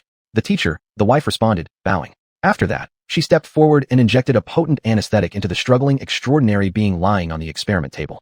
Only after confirming that it had fallen unconscious did she leave with the important figure. During this process, the elder remained quiet, neither speaking nor stopping them. No wonder Berg treats her better than her husband. He must prioritize her safety. If I were Berg, I would treat her better as well. To put it accurately, if it didn't hinder me, I'd be kinder to those beings who are good to me. 0166 Royal Guard. After the couple left, the elder took a bottle of black medicine from his spatial device. After applying the medicine to the cutting tool, he resumed his dissection. At this moment, I conjured an illusion. Having finished thoroughly investigating the entire experimental base, it was time for me to act. Yes, while listening to Berg's conversation with his two students, I had been diffusing my mental power throughout the entire base. When in an unfamiliar place, it's best to investigate everything thoroughly before taking action. Of course, this is an absolute. Adapting to the situation is not limited to plan making alone. Following that, I appeared before the elder in the guise of Muda. Let me explain. I presented myself as Gao Xiao, not Muda, to do eating behind me. Yes, it was Gao Xiao who Mu Bai disguised himself as. Looking at the elder, my eyes turned cold. Berg AIC, where's my sister Mu Ran? Right now, I am not in Shi, but Muda, an irate Muda furious over Mu Ran's disappearance. Upon seeing me appear suddenly, the elder stopped his dissecting actions. Ah, it's adult Muda. Your presence here truly brightens my humble place. With an expressionless face, I sent a wind blade his way. Instantly, a gash appeared on the hand holding the cutting tool. Where is my sister Mu Ran? I asked. Don't be surprised. Even though I'm a Fire Series Extraordinary variant, that doesn't mean I can't use Wind Series abilities. For extraordinary beings of lower strength, using other series extraordinary abilities is difficult. But for someone like me with considerable power, it's not an issue. This means that, besides Wind Series extraordinary abilities, I can also utilize Wood Series, Water Series, Space Series, and other extraordinary powers. However, relative to equal levels of strength, as a Fire Series extraordinary being, using Wind Series abilities is less effective for me than it is for Wind Series beings. The elder set down his tool. Adult Muda, indeed, you have a fiery temper, just as rumored. Since I'm playing Muda right now, how could I not have a fiery temper? Me. If you keep talking nonsense, I won't mind crippling your hands. The elder. For a researcher, hands are very important. I didn't reply but expressed my dissatisfaction with actions instead. Under the attack of the storm sphere, cracks formed on the elder's left hand, bringing it close to being useless. Adult, I'll talk. The elder shouted urgently, having lost his previous calm. Thus, the storm sphere disappeared. Elder, I've heard about adult Mu Ran's disappearance. But as for where adult Mu Ran disappeared and who is related to her disappearance, I do not know. Me. Tell me what you know. Understood. The elder began his story. Over a month ago, something happened on the D-Wave 4 star that caused the local garrison to search the entire star. At that time, there was a rumor. D-Wave 4 star saw the emergence of an extraordinary wood-sheet colossal beast, which caused countless deaths. At this, the elder glanced at me carefully. Subsequently, the Royal Guard moved in, ordered to quell the unrest on D-Wave 4 star. The Royal Guard, the elite force under the Southern People Empire's royal family. The entire inner circle of the core zone had the Royal Guard stationed above it. This was the royal family's importance placed on the inner circle. Me. And then. Chapter 56. The answer. 0167 Forgery. If it was Mu Ran who caused the chaos, with the power of the Royal Guard, they wouldn't be able to defeat her, even if the Royal Guard outnumbered her. Because under a significant disparity in strength, the number of extraordinary individuals won't make much difference. I looked at the old man and waited for his answer. The old man. Then, the Royal Guard stationed on Imperial Defense Star 4, as well as those ordered to go there, were all wiped out. If it was truly Mu Ran causing chaos on Star 4, doing so would be very unwise. Making such a big noise. Was she trying to make sure that Emperor didn't notice her? The core region was that Emperor's domain. The inner circle of the core zone was even regarded by him as his own backyard. With such a huge commotion created by Mu Ran, that Emperor could not possibly overlook it or ignore it. So, for my mission, do I really have to confront that Emperor? Me. What was the royal family's reaction? How did they quell the unrest? Old man. The royal family was furious. Afterward, Imperial Defense Star 4 mysteriously stabilized. Mysteriously stabilized? Was this because the instigator left Star 4, or was it because that Emperor personally intervened? No. Even if it was Mu Ran who caused the disturbance, that Emperor needn't personally intervene. He had people capable enough under his command, no reason for him to act personally. After all, 6/10 of the talents from the Southern People Empire served the royal family, 3/10 pledged allegiance to the 10 great families, and 1/10 were scattered around elsewhere. I recalled the data about the Southern People Empire. After Imperial Defense Star 4 stabilized, there came a rumor. The chaos on Imperial Defense Star 4 was caused by Mu Ran, the subordinate of Elder 3 of the Dongcheng Federation. The chaos was quelled because Mu Ran left Imperial Defense Star 4. Moreover, after leaving, Mu Ran disappeared without a trace, neither alive nor dead. Glancing at me, silently listening, the old man continued. My gaze grew somber. I asked the old man. So, you concluded that Mu Ran disappeared? Mr. Mu Da's words confirmed my conclusion, the old man replied. But, not many people in the Southern People Empire knew about Mu Ran's disappearance. At least, the Zhuang family, Hua family, and ESI family I've encountered don't know. At least, there weren't any rumors regarding Mu Ran's disappearance circulating on Imperial Defense Star 4. On this point, I was quite certain. The intelligence gathering ability of the intelligence officers arranged for me by the 4th Elder, my direct superior, is strong. They can rank among the 2nd-tier excellent intelligence gatherers. Only their 1st-tier counterparts could evade them and prevent them from collecting any information. And the 1st-tier intelligence personnel generally serve those with top-tier strength. So, why do you know these things? Before, when I asked you where Mu Ran was, I merely suspected you a little bit, suspecting that you might have been involved in Mu Ran's disappearance. Now, it's more than just a bit of suspicion. I stared coldly at the old man. Is this all you know? Nothing else. The old man. Mr. Muda, what does an old codger stuck in a research base know? This is everything I know. I spoke gravely. Berg ESI, I gave you a chance. As I said this, there was a thud as 2 arms hit the ground. Since you lied, then your hands are useless, I said. To be precise, it was Muda speaking. Because right now, I am Muda, not Shi. Muda is someone who likes torture. And I, personally, have mixed feelings towards torture. Compared to using punishment, I prefer mind worms. Memories are much harder to forge than words. 0168 Research Maniac. The old man's face darkened. His blind left eye seemed to also glow faintly with anger like his right one. Muda, you should know whose turf we're on here, he said coldly. Threatening me? I can do it too. Me. Berg ESI, you know who's stronger. Plotting in front of someone stronger than you, hiding something from someone stronger than you, is not what a weaker person should do. Survival of the fittest, respect for the strong. Berg, you should be very clear about this. Wasn't it because that emperor was the strongest in the Southern People Empire that you joined the pro-royal faction of the ESI family without hesitation? I admit, that emperor is stronger than me. But whether me or Muda, we are both stronger than you, a 3rd-tier individual. The old man's expression changed several times as he pressed down his anger. Sorry, Mr. Muda, I lost my composure. For researchers, hands are too important. He smiled weakly and said, Me, regenerating an arm is easy for you. Reattaching an arm is also easy for you. But the condition is, the nerves of these 2 arms haven't been completely destroyed. Yes, not only did I use wind blades to sever Berg's arms, but I also completely damaged all the nerves of his severed arms. Muda mentioned earlier that it was about disabling Berg's hands, not cutting them off. The old man chimed in. That's right, Lord Muda is correct. Regenerating an arm is indeed easy. Tell me everything you know, everything you've hidden, I requested. The old man nodded. Yes, Lord Muda. 5 minutes later, the old man stopped recounting. Lord Muda, this is everything I know. He looked at me respectfully and said. I quietly stared at him for a while. Then I began to utilize my extraordinary wind abilities. Subsequently, the old man widened his eyes in disbelief as he stared at me with his dying breath. Why did I kill him? For Du Ziting, the person behind other researchers, I chose not to kill her. Because the person behind the scenes was still useful to me, while Berg had no further use for me. No, to be precise, the present Berg ESI was no longer useful to me, but the Berg ESI hidden in the shadows still had some value. That's right, the Berg in front of me wasn't the real Berg. He was just one of Berg's clones. To conduct experiments on oneself. Apparently, Berg ESI was also a research fanatic. After taking one last look at the deceased elder, I collected his corpse and planted some explosives here. Destroying this place would be more beneficial to my actions than leaving it intact, which also suited Muda's temperament. There's no way around it. Muda just liked to tear things apart. It was like this 4 years ago, and it's like this now, for years later. Come to think of it, he reminded me of an animal from my memory, a husky. At least, in terms of tearing things apart, they were quite similar. 0169 question. What next? After stepping out of the experimental base, I pondered over this. How about finding the real Berg to play around? After making the decision, I disappeared from where I was. Who's there? Sensing something, Berg opened his eyes in the bedroom and sharply turned his gaze toward a certain direction. It's me, Berg. I revealed myself. Prince 4. Upon seeing me, Berg was somewhat surprised. Yes, I disguised myself as Prince 4 this time, and Muda has stepped aside. Let me add, Prince 4 is someone who conceals his spatial extraordinary abilities. However, this concealment isn't very successful. Those who should know already know he has spatial abilities, such as that Emperor, Berg, etc. And those who shouldn't know have partially learned of this ability, such as Prince 2, Princess 7. Berg frowned, showing a bit of dissatisfaction on his face. Prince 4, why are you here? I'm here because I want to ask you, Teacher Berg, a question. I responded. Berg asked, what question? Is it about the birthday gift you're about to give to His Majesty? I already told you, His Majesty will like this gift. You don't need to keep asking me about it, Prince 4. His tone carried a hint of impatience. Impatience with Prince 4, and impatience with Prince 4 constantly asking him about the same thing multiple times. I shook my head. No, Teacher Berg, I'm not here for this matter. Prince 4 might be here for this matter, but I am not. Looking at Berg, I questioned. I'm here because I simply want to ask you. Teacher Berg, is His Majesty nearing the end of his life? Prince 4, His Majesty has always been near the end of his life. Yet he has lived until now from the year when that news spread, Berg said nonchalantly. I stated, I'm not referring to those false messages. Berg narrowed his eyes. Prince 4, though you and I are in cooperation, this doesn't mean you can fool around with me. Are you upset because of my sudden arrival, or because of this comment? Berg, is it because of what I said, or because of your unwavering loyalty to that emperor? Teacher Berg, how dare I fool around with you? Even if I dared to fool around with you, I wouldn't joke about such matters. Berg's expression grew serious.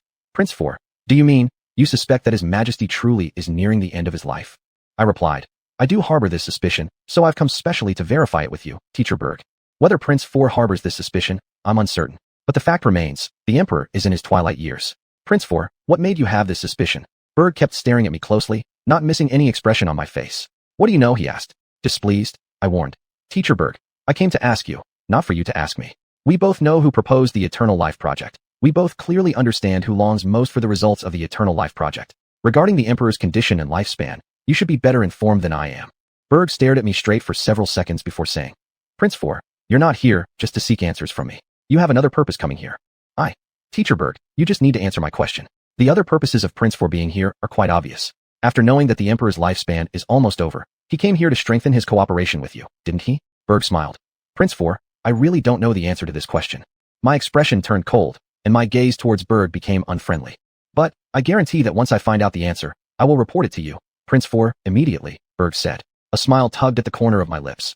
Teacher Berg, I look forward to our further cooperation. The purpose of coming here has been achieved, not only Prince 4's, but also mine. Go ahead and seek the answer to your question, Berg. You'll get the answer you desire. Chapter 57, Intent to Kill. 0170 What to do. If a person goes missing and you know it has something to do with someone, but you don't know where the missing person is, what would you do? I would find someone who understands and is familiar with the mastermind behind this disappearance case and let them lead me to her. And Berg AIC is exactly this person I've found. That emperor definitely does not trust anyone. This reflects his excessive suspicion. That emperor especially does not trust the people of the 10 great families. This is certain because the 10 great families can threaten his rule. But that emperor has no choice but to use other people, no choice but to make others work for him. This is more than certain and confirmed. Because that emperor is not an all-around talent, not one who knows everything. Because that emperor does not have the energy to handle everything personally. Therefore, if Mu Rant's disappearance really has something to do with that emperor and the Eternal Life Plan, then it's sure that he would involve his underling researchers in this matter. And Berg very likely knows about this. Because, as a top researcher, he would pay attention to the transfer of research personnel. Because, among those researchers under that emperor, there are people at the same level as him, but they don't get along at all. The latter is the main reason why he knows about this matter. Often, the ones who understand you the most are your rivals. This saying isn't just for show. So, Berg AIC, get moving. A moving you will bring me surprise. Otherwise, in order to complete the mission, to retrieve Mu Ran, I will have to do some dangerous things. I remained hidden, watching Berg after the self-disguised crown prince left, and he seemed lost in thought, head down, unclear what he was thinking. After a long silence, Berg looked up. Then, he opened his personal terminal and contacted someone. Master. On the terminal screen, appeared a man with no distinct features that could leave an impression. Berg asked, how are the investigations going on the matters I let you look into? Master, as you discovered, there has been a change among the biological research personnel on the Imperial planet. The figures we see on the surface are merely their stand-ins. The subject of your special attention, Dr. Body Gold, is indeed participating in some kind of secret experiment and is not staying in his own research institute, said the man. Of course, Berg pays attention to the changes in research personnel, pays attention to his rival. The intelligence collected by my intelligence personnel is indeed accurate. Aside from being somewhat lacking when collecting information on top-tier individuals, the rest is okay. Berg feigned sadness. It's truly heartbreaking that His Majesty doesn't trust me, even though I also have significant achievements in biological research. In biological research, you certainly have many accomplishments. But you are a member of the 10 great families. Given your identity, even if that emperor lacks capable researchers under him, he wouldn't let you participate in experiments closely related to him. Let alone the fact that he has Body Gold under him, another highly accomplished individual in biological research. I analyzed. Berg said dispiritedly. His Majesty treating me like this truly chills my heart. You know, successfully capturing Mu Ran was partly due to me. Having such a high-quality experimental subject as Mu Ran and not letting me study her shows that His Majesty still considers my identity suspicious. 0171 Special attention. That emperor naturally takes your identity into consideration, you being a member of the 10 great families. However, Mu Ran's capture having anything to do with you surprised me a bit. Your participation in this doesn't surprise me since your clone knows quite a lot. Those things, only parties involved would know. Your clone knows. How could you not know? How could you not be one of the participants? But, I didn't expect that as a party involved, besides participating, you actually contribute to the disappearance of Mu Ran. Looks like I need to give you special attention. Berg reined in his sad emotions, looked at the man on the terminal screen, and issued orders. Continue hiding, continue your work, and don't let anyone suspect your identity. Yes, master. The man lowered his head. After finishing communication with the man, Berg laughed. Your Majesty, you have truly given me a pleasant surprise, he said. After speaking, he took steps toward the door and walked out of the room. Oh, you're preparing to act? This piqued my interest, and I quietly followed behind him. 8 minutes later, Berg came to a room emanating deeply chilling cold air. Seeing Berg walk in, looking at the things placed in the room, I arched an eyebrow. You've prepared a whole room filled with clones, Berg. It seems you're well prepared and indeed a research fanatic. It's fine that you experiment on yourself, but the fact that you've done it multiple times, it shows whether you value your life or not at all. Preparing multiple clones does indeed indicate that you value your life, but experimenting on yourself so many times is not a sign of valuing your life, but rather a dangerous act. After all, your clones aren't just simple replicas of you. Each time you clone yourself, you're involved in the process. Berg slowly approached the first numbered clone with a smile on his face as he looked at the clone. Number 13, I need to use you this time, he said with a smile in his eyes. After speaking, Berg activated his extraordinary ability. Clone 13 then opened its eyes and looked straight at Berg, who was standing before it. This guy Berg feels like he's destined to fall because of his clones. Cloning itself aside, doing it multiple times. Are you trying to avoid having any chance of failing? The cloning experiments are forbidden for good reason. Preparing multiple decoys is better than preparing multiple clones. Moreover, your clones aren't ordinary ones. They're deeply connected to you. Using a clone like clothing, injecting your spiritual energy into it when needed to make it come alive, carries significant risks. I evaluated. 2 minutes later, Berg walked out of the room. What differed from before was that someone followed him. Someone who looked exactly like him and whose presence was completely identical to his own. 0172 obstruction. As I watched Berg and the other head toward the gate of the residence, I quietly followed behind them. Berg's movements are related to my mission. I can't ignore them. His actions directly affect the completion of my task. I cannot neglect them. After stopping at the gate, Berg turned around. He faced Clone 13. Go. Clone 13 nodded, passed by him, and exited the residential gate. Where's it heading? Should I follow the clone or stay here? After pondering for a while, I finally decided to stay here and keep an eye on the real Berg, not the clone. Berg himself is much more interesting than the clone. Besides, I deliberately placed something on the clone, so I'm not worried about losing track of it. Most importantly, unexpected visitors have arrived, and I cannot let these unwelcome guests hinder Berg or interfere with my mission. I still hope that Berg leads me somewhere. There must be no mistakes now. Taking one last look at Berg, I left the place. Outside Berg's residence, in a garden. When the person hiding in the garden noticed my arrival, they leapt out and immediately threw a space blade at me without any courtesy. Without even looking at the space blade, I responded. Restricting this area is understandable due to safety considerations. But attacking me with a space blade, that's your mistake, Mu Yubai. Yes, the uninvited guest I mentioned is none other than Mu Yubai. If I have ways to trace Berg's connection to Mu Ran's disappearance and find the real Berg, Mu Yubai naturally has similar means. Though his personal strength might not surpass mine, he certainly isn't inferior in every aspect. Even the short-tempered Muda has his merits. Otherwise, Elder 3 wouldn't have appointed Muda as his direct subordinate. Muda excels in logistics, even though he doesn't particularly enjoy managing them and prefers going directly to confront the enemy or join the front lines of battle. Mu Yubai remained expressionless. Anshi, why do you obstruct me? I ignited my space blade. This question should be directed at you. Besides, I'm not hindering you. I'm merely preventing you from interfering with me. Did you also find a connection between Berg AIC? Mu Yubai narrowed his eyes and asked. Me, isn't this obvious? If you could discover Berg AIC, why couldn't I? Mu Yubai, you've made the same mistake as Uncle Muda for years ago. You underestimated me. Truly worthy workers under the same boss. For years ago, Muda underestimated me, and now as his colleague, you repeat the same error. Underestimating others is not a good habit, Mu Yubai. Mu Yubai. Indeed, I shouldn't underestimate you, Anshi. But Anshi, you shouldn't get involved in Mu Ran's disappearance case, nor should you stop me. I smiled. Mu Yubai, what I should and shouldn't do doesn't require your approval or consideration. My direct superior, Elder 4's opinions and thoughts are what I should reference and take into account. How can a worker not pay attention to their boss? Even if this worker is a villain, respecting one's boss is essential. After all, bosses are indispensable mentors and supporters. Moreover, Elder 4 isn't just my provider. My creation was orchestrated entirely by him. Mu Yubai's voice turned cold. So, Anshi, you're determined to prevent me from seeing Berg AIC? Me. You can think of it that way. Anyway, I won't let you interfere with me. Complete mission at 100%. That's my goal, and I will not allow anyone to hinder me while I complete it. Mu Yubai, it seems there is nothing more for us to discuss. Me. No, we can talk. But Mu Yubai, do you really want to talk? Your intention to kill me is almost impossible to hide. Why do you want to kill me, Mu Yubai? Is it because I am your competitor in this mission? I looked at Mu Yubai and asked. Is it because I accepted Mu Da's commission that you have the intent to kill me, Mu Yubai? Anshi, I detest all unstable factors. And you are the biggest unstable factor in my mission, Mu Yubai said. I tilted my head. So, you want to kill me? So, you want to kill me disregarding our same alliance? So, you want to kill me disregarding the kinship among our clans and our allegiance to the elder?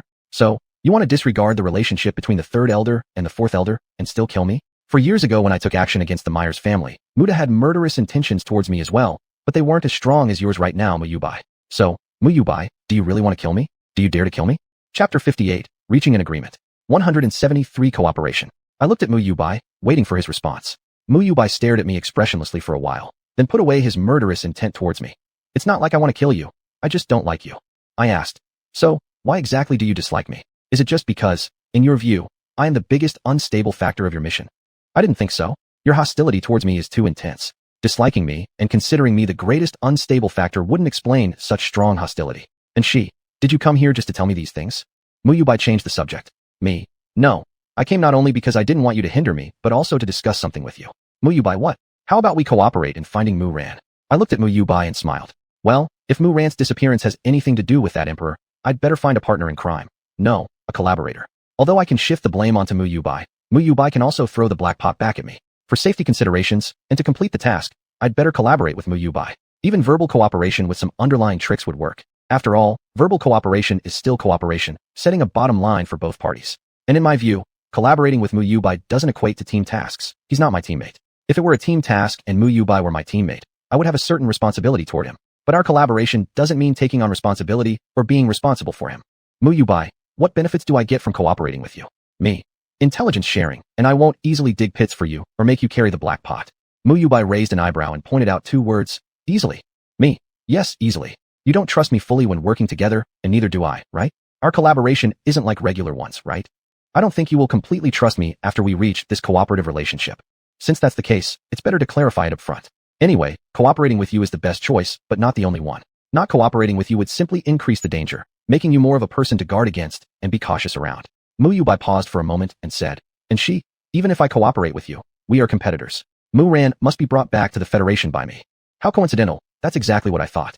Whoever finds Mu Ran first, Mu Ran will end up in my hands and be taken back by me. I smiled, of course. Cooperation and competition do not conflict.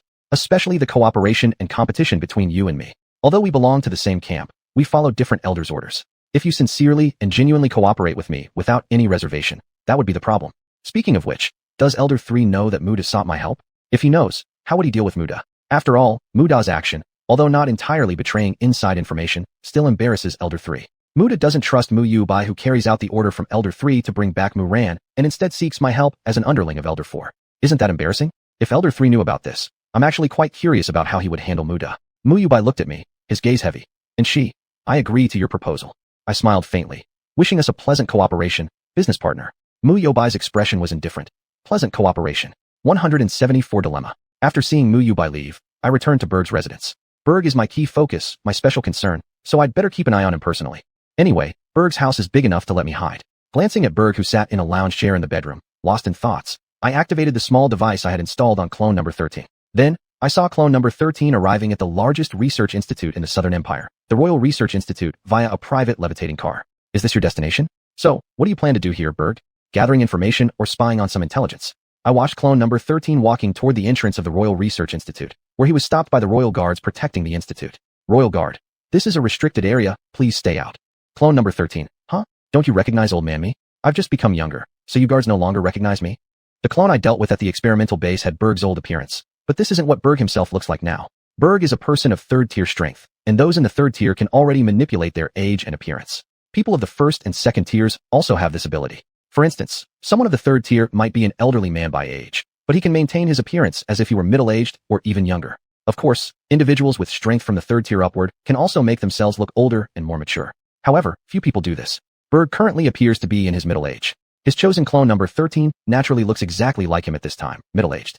Upon hearing clone number 13's words, the Royal Guard changed expression quickly and bowed respectfully, addressing him. Dr. Berg, AIC. Clone number 13 nodded. Good, you still recognize me by voice. The Royal Guard bowed lower. I apologize for not recognizing you. Dr. Berg, please forgive me.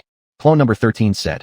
No need to punish you. Just leave me to verify my identity. This old man doesn't enjoy troubling young men. These words weren't entirely truthful. If you didn't want to trouble the royal guards, you should have revealed your identity from the start, right? The royal guard's face showed gratitude. Thank you, Dr. Berg. Please come this way. At that moment, a voice came through. I thought it was some fellow showing off a youthful face, causing trouble for the guards, but it's you, Berg.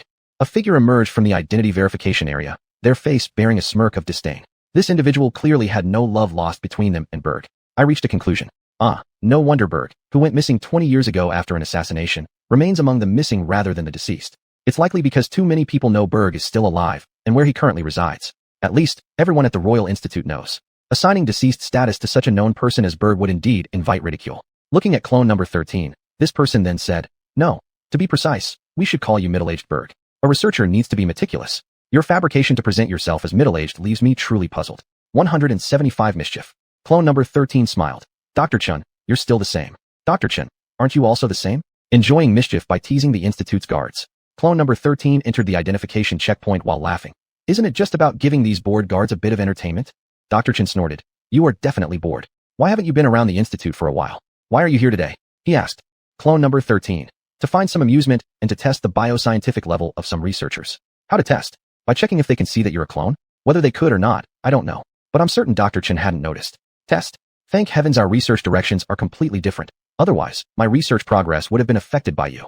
Someone like you, who enjoys teasing others, shouldn't even be in the Institute," Dr. Chin stated, disgust apparent on his face. For Berg, for the clone number 13 before him. Clone number 13 looked at Dr. Chun mischievously.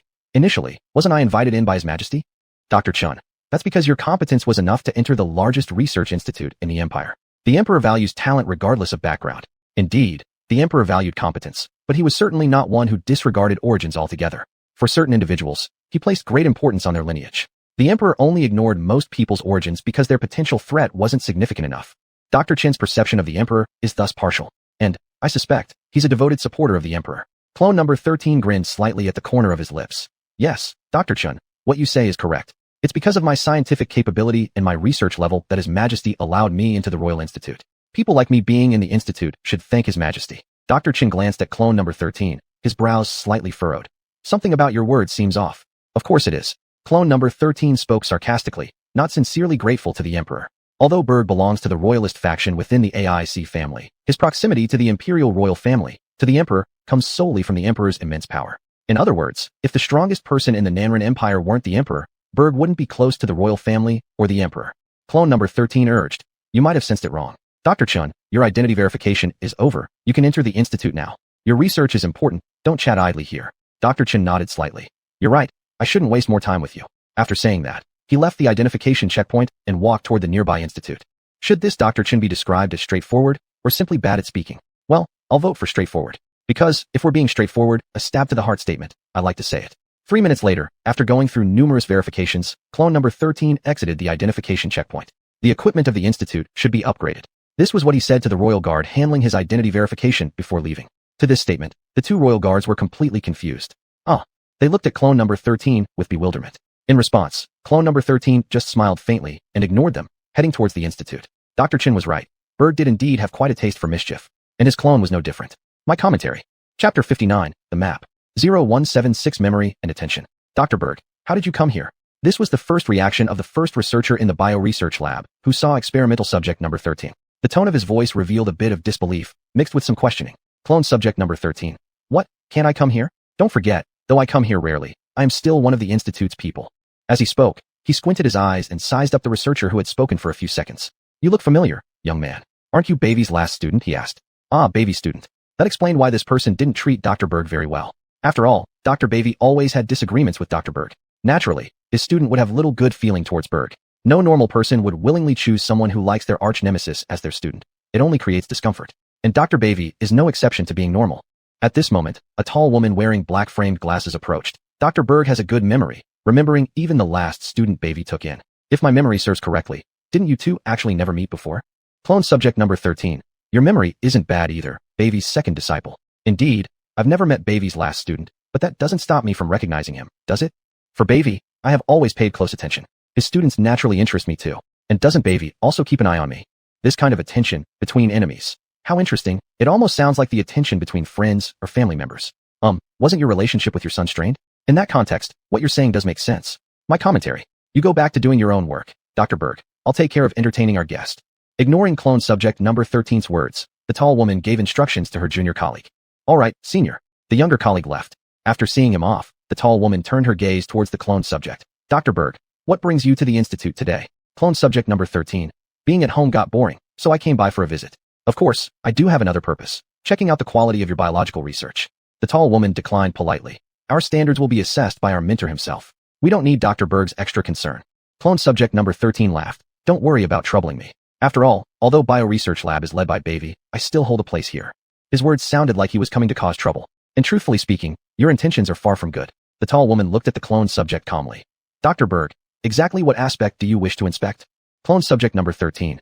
Do you really not know what I'd like to check? I came here empty-handed. Don't tell me you don't already know what needs checking. Did that mean every time before now, when you came here, you carried something physical for the researchers to test, not storing them inside any space devices?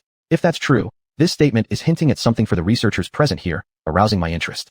I wondered if they could detect that Dr. Berg in front of them was, in fact, a clone. Hearing this, the tall woman began scrutinizing the 13 cloned individual more carefully, not just directly staring into his eyes as she had before.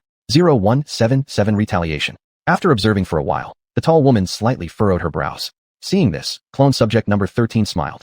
So, you can't figure out what's wrong with me, right? Before coming here, I specially disguised myself. As Baby's second disciple, it's natural for you to miss it. Rest assured, I won't ridicule you because of this. When you said the last sentence, perhaps if you had curved the smile on your face, it might have been more convincing. Moreover, judging from the expression on this second disciple's face, it seemed like she had indeed noticed something. The tall woman remained calm, her composure intact. Dr. Berg, the presence in front of me lacks the vitality of a living human being. Your skin color gives me a cold, unlit impression. Combined with your known fondness for creating clones, I have every reason to suspect. This you in front of me is not the real you, but rather one of your clones. Clone subject number 13 clapped his hands. Clever. When Baby took you in as a student, I should have competed with him for you. For someone like you to fall into Baby's hands, it's truly a waste. He might end up squandering your talent. Are you trying to poach talent, or are you sowing discord? Perhaps it's both. Nevertheless, I can pretty much confirm one of your objectives for coming here. Making Dr. Baby uncomfortable certainly seems to be one of them. Tall woman, my teacher treats me well. Dr. Berg, you are overthinking this. Clone number 13 wore an expression filled with intrigue. Is that so? If he treated you well, wouldn't you be at the Royal Institute instead of Baby's private one? The Royal Institute may be good, but ultimately, Baby's private institute suits you better, doesn't it? After all, Baby and I are both often away from here conducting research elsewhere. I came to the institute tonight intending to meet Baby and let him take a look at this clone of mine. Looks like he's not here. Otherwise, after being here for quite some time, he surely would have come out to see me. Tall woman, Dr. Berg, you're absolutely right. Teacher is not at the institute tonight. However, teacher's arrangements for me and how he treats me are none of your concern. She paused briefly before continuing. Dr. Berg, instead of worrying about my treatment here, why don't you focus on your own son and mend the bond between the two of you? This was retaliation, a counterattack from Baby's second disciple against Dr. Berg. Anyone who has some knowledge of the EIS family and understands Berg EIS well knows that his relationship with his son is strained. While they might not be mortal enemies, mutual hostility exists without a doubt. By bringing up Berg's strained relationship with his son, Baby's second disciple delivered a powerful counterattack. One leveraged the teacher-student relationship as leverage, and the other retaliated with the father-son relationship. Their conflict likely goes beyond their connection to Baby. I suspect there might be personal enmity between them. Of course, it's also possible that Berg's behavior toward her stems purely from displaced anger. Clone number 13 quietly observed the tall woman for a moment before smiling. You're right. I should indeed pay more attention to my son. Although he's ungrateful, we do share blood ties. He shifted the subject immediately afterward. What's your name? It deserves to be remembered by me. I imagine you wouldn't want to live under the label of Baby's second disciple forever, would you? 0178 Daysbalk. The tall woman looked at clone number 13, speaking her name clearly, word by word. Daysbalk. That is my name. A faint smile tugged at the corners of her mouth, and her tone softened. Besides, I don't mind the public labeling me based on teacher Baby's influence. Ever since the day I became Baby's student, I accepted this. Very good. You have a clear understanding of yourself. Being a student of the renowned research expert in Nanran Empire, Dr. Baby Gold, comes with its advantages and disadvantages. Having Baby's reputation overshadow your own abilities, always carrying the tag of Baby's second disciple, leading others to overlook your capabilities, is a disadvantage. Understanding the disadvantages and accepting them while not merely focusing on the benefits of being Baby's student shows great insight. Daysbalk is not only an excellent student, but also a remarkable person. This is my commentary. Clone number 13 nodded at Daysbalk, I've remembered you. After finishing, he turned around, preparing to leave the lab. By the way, remember to tell your teacher, I'll visit his private lab. The exact timing isn't set yet. Just let him know to wait for me, he said with his back turned to Dace. It's confirmed now, one of Berg's purposes here was to gather intelligence. Although it remains unclear what kind of intelligence he's after, his covert observation of the bioresearch lab hasn't gone unnoticed. Dace, understood, Dr. Berg. Not at the Royal Institute, nor at his own private lab. Baby, where would you be? Back in Berg's residence, after clone number 13 left the Royal Institute, Berg began muttering to himself. He activated his terminal, made a few operations, and soon enough, a map of the Imperial Star of the Nanran Empire appeared on his terminal screen. This map must have been privately made. The official map of the Imperial Star certainly does not look like this. The Emperor hides even details of his map carefully, unwilling to let others understand his planet through it. His emphasis on his own safety reaches this level, which, honestly, is somewhat amusing. Only someone with deep knowledge of the Imperial Star could create such a map. And Berg fits this description perfectly. There's a significant possibility that he is the creator of this map. Looking at the map on the terminal screen, I narrowed my eyes slightly. Focusing intently on the map for a while, Berg raised his hand and started making marks. Eventually, 5 locations were circled and marked as key spots.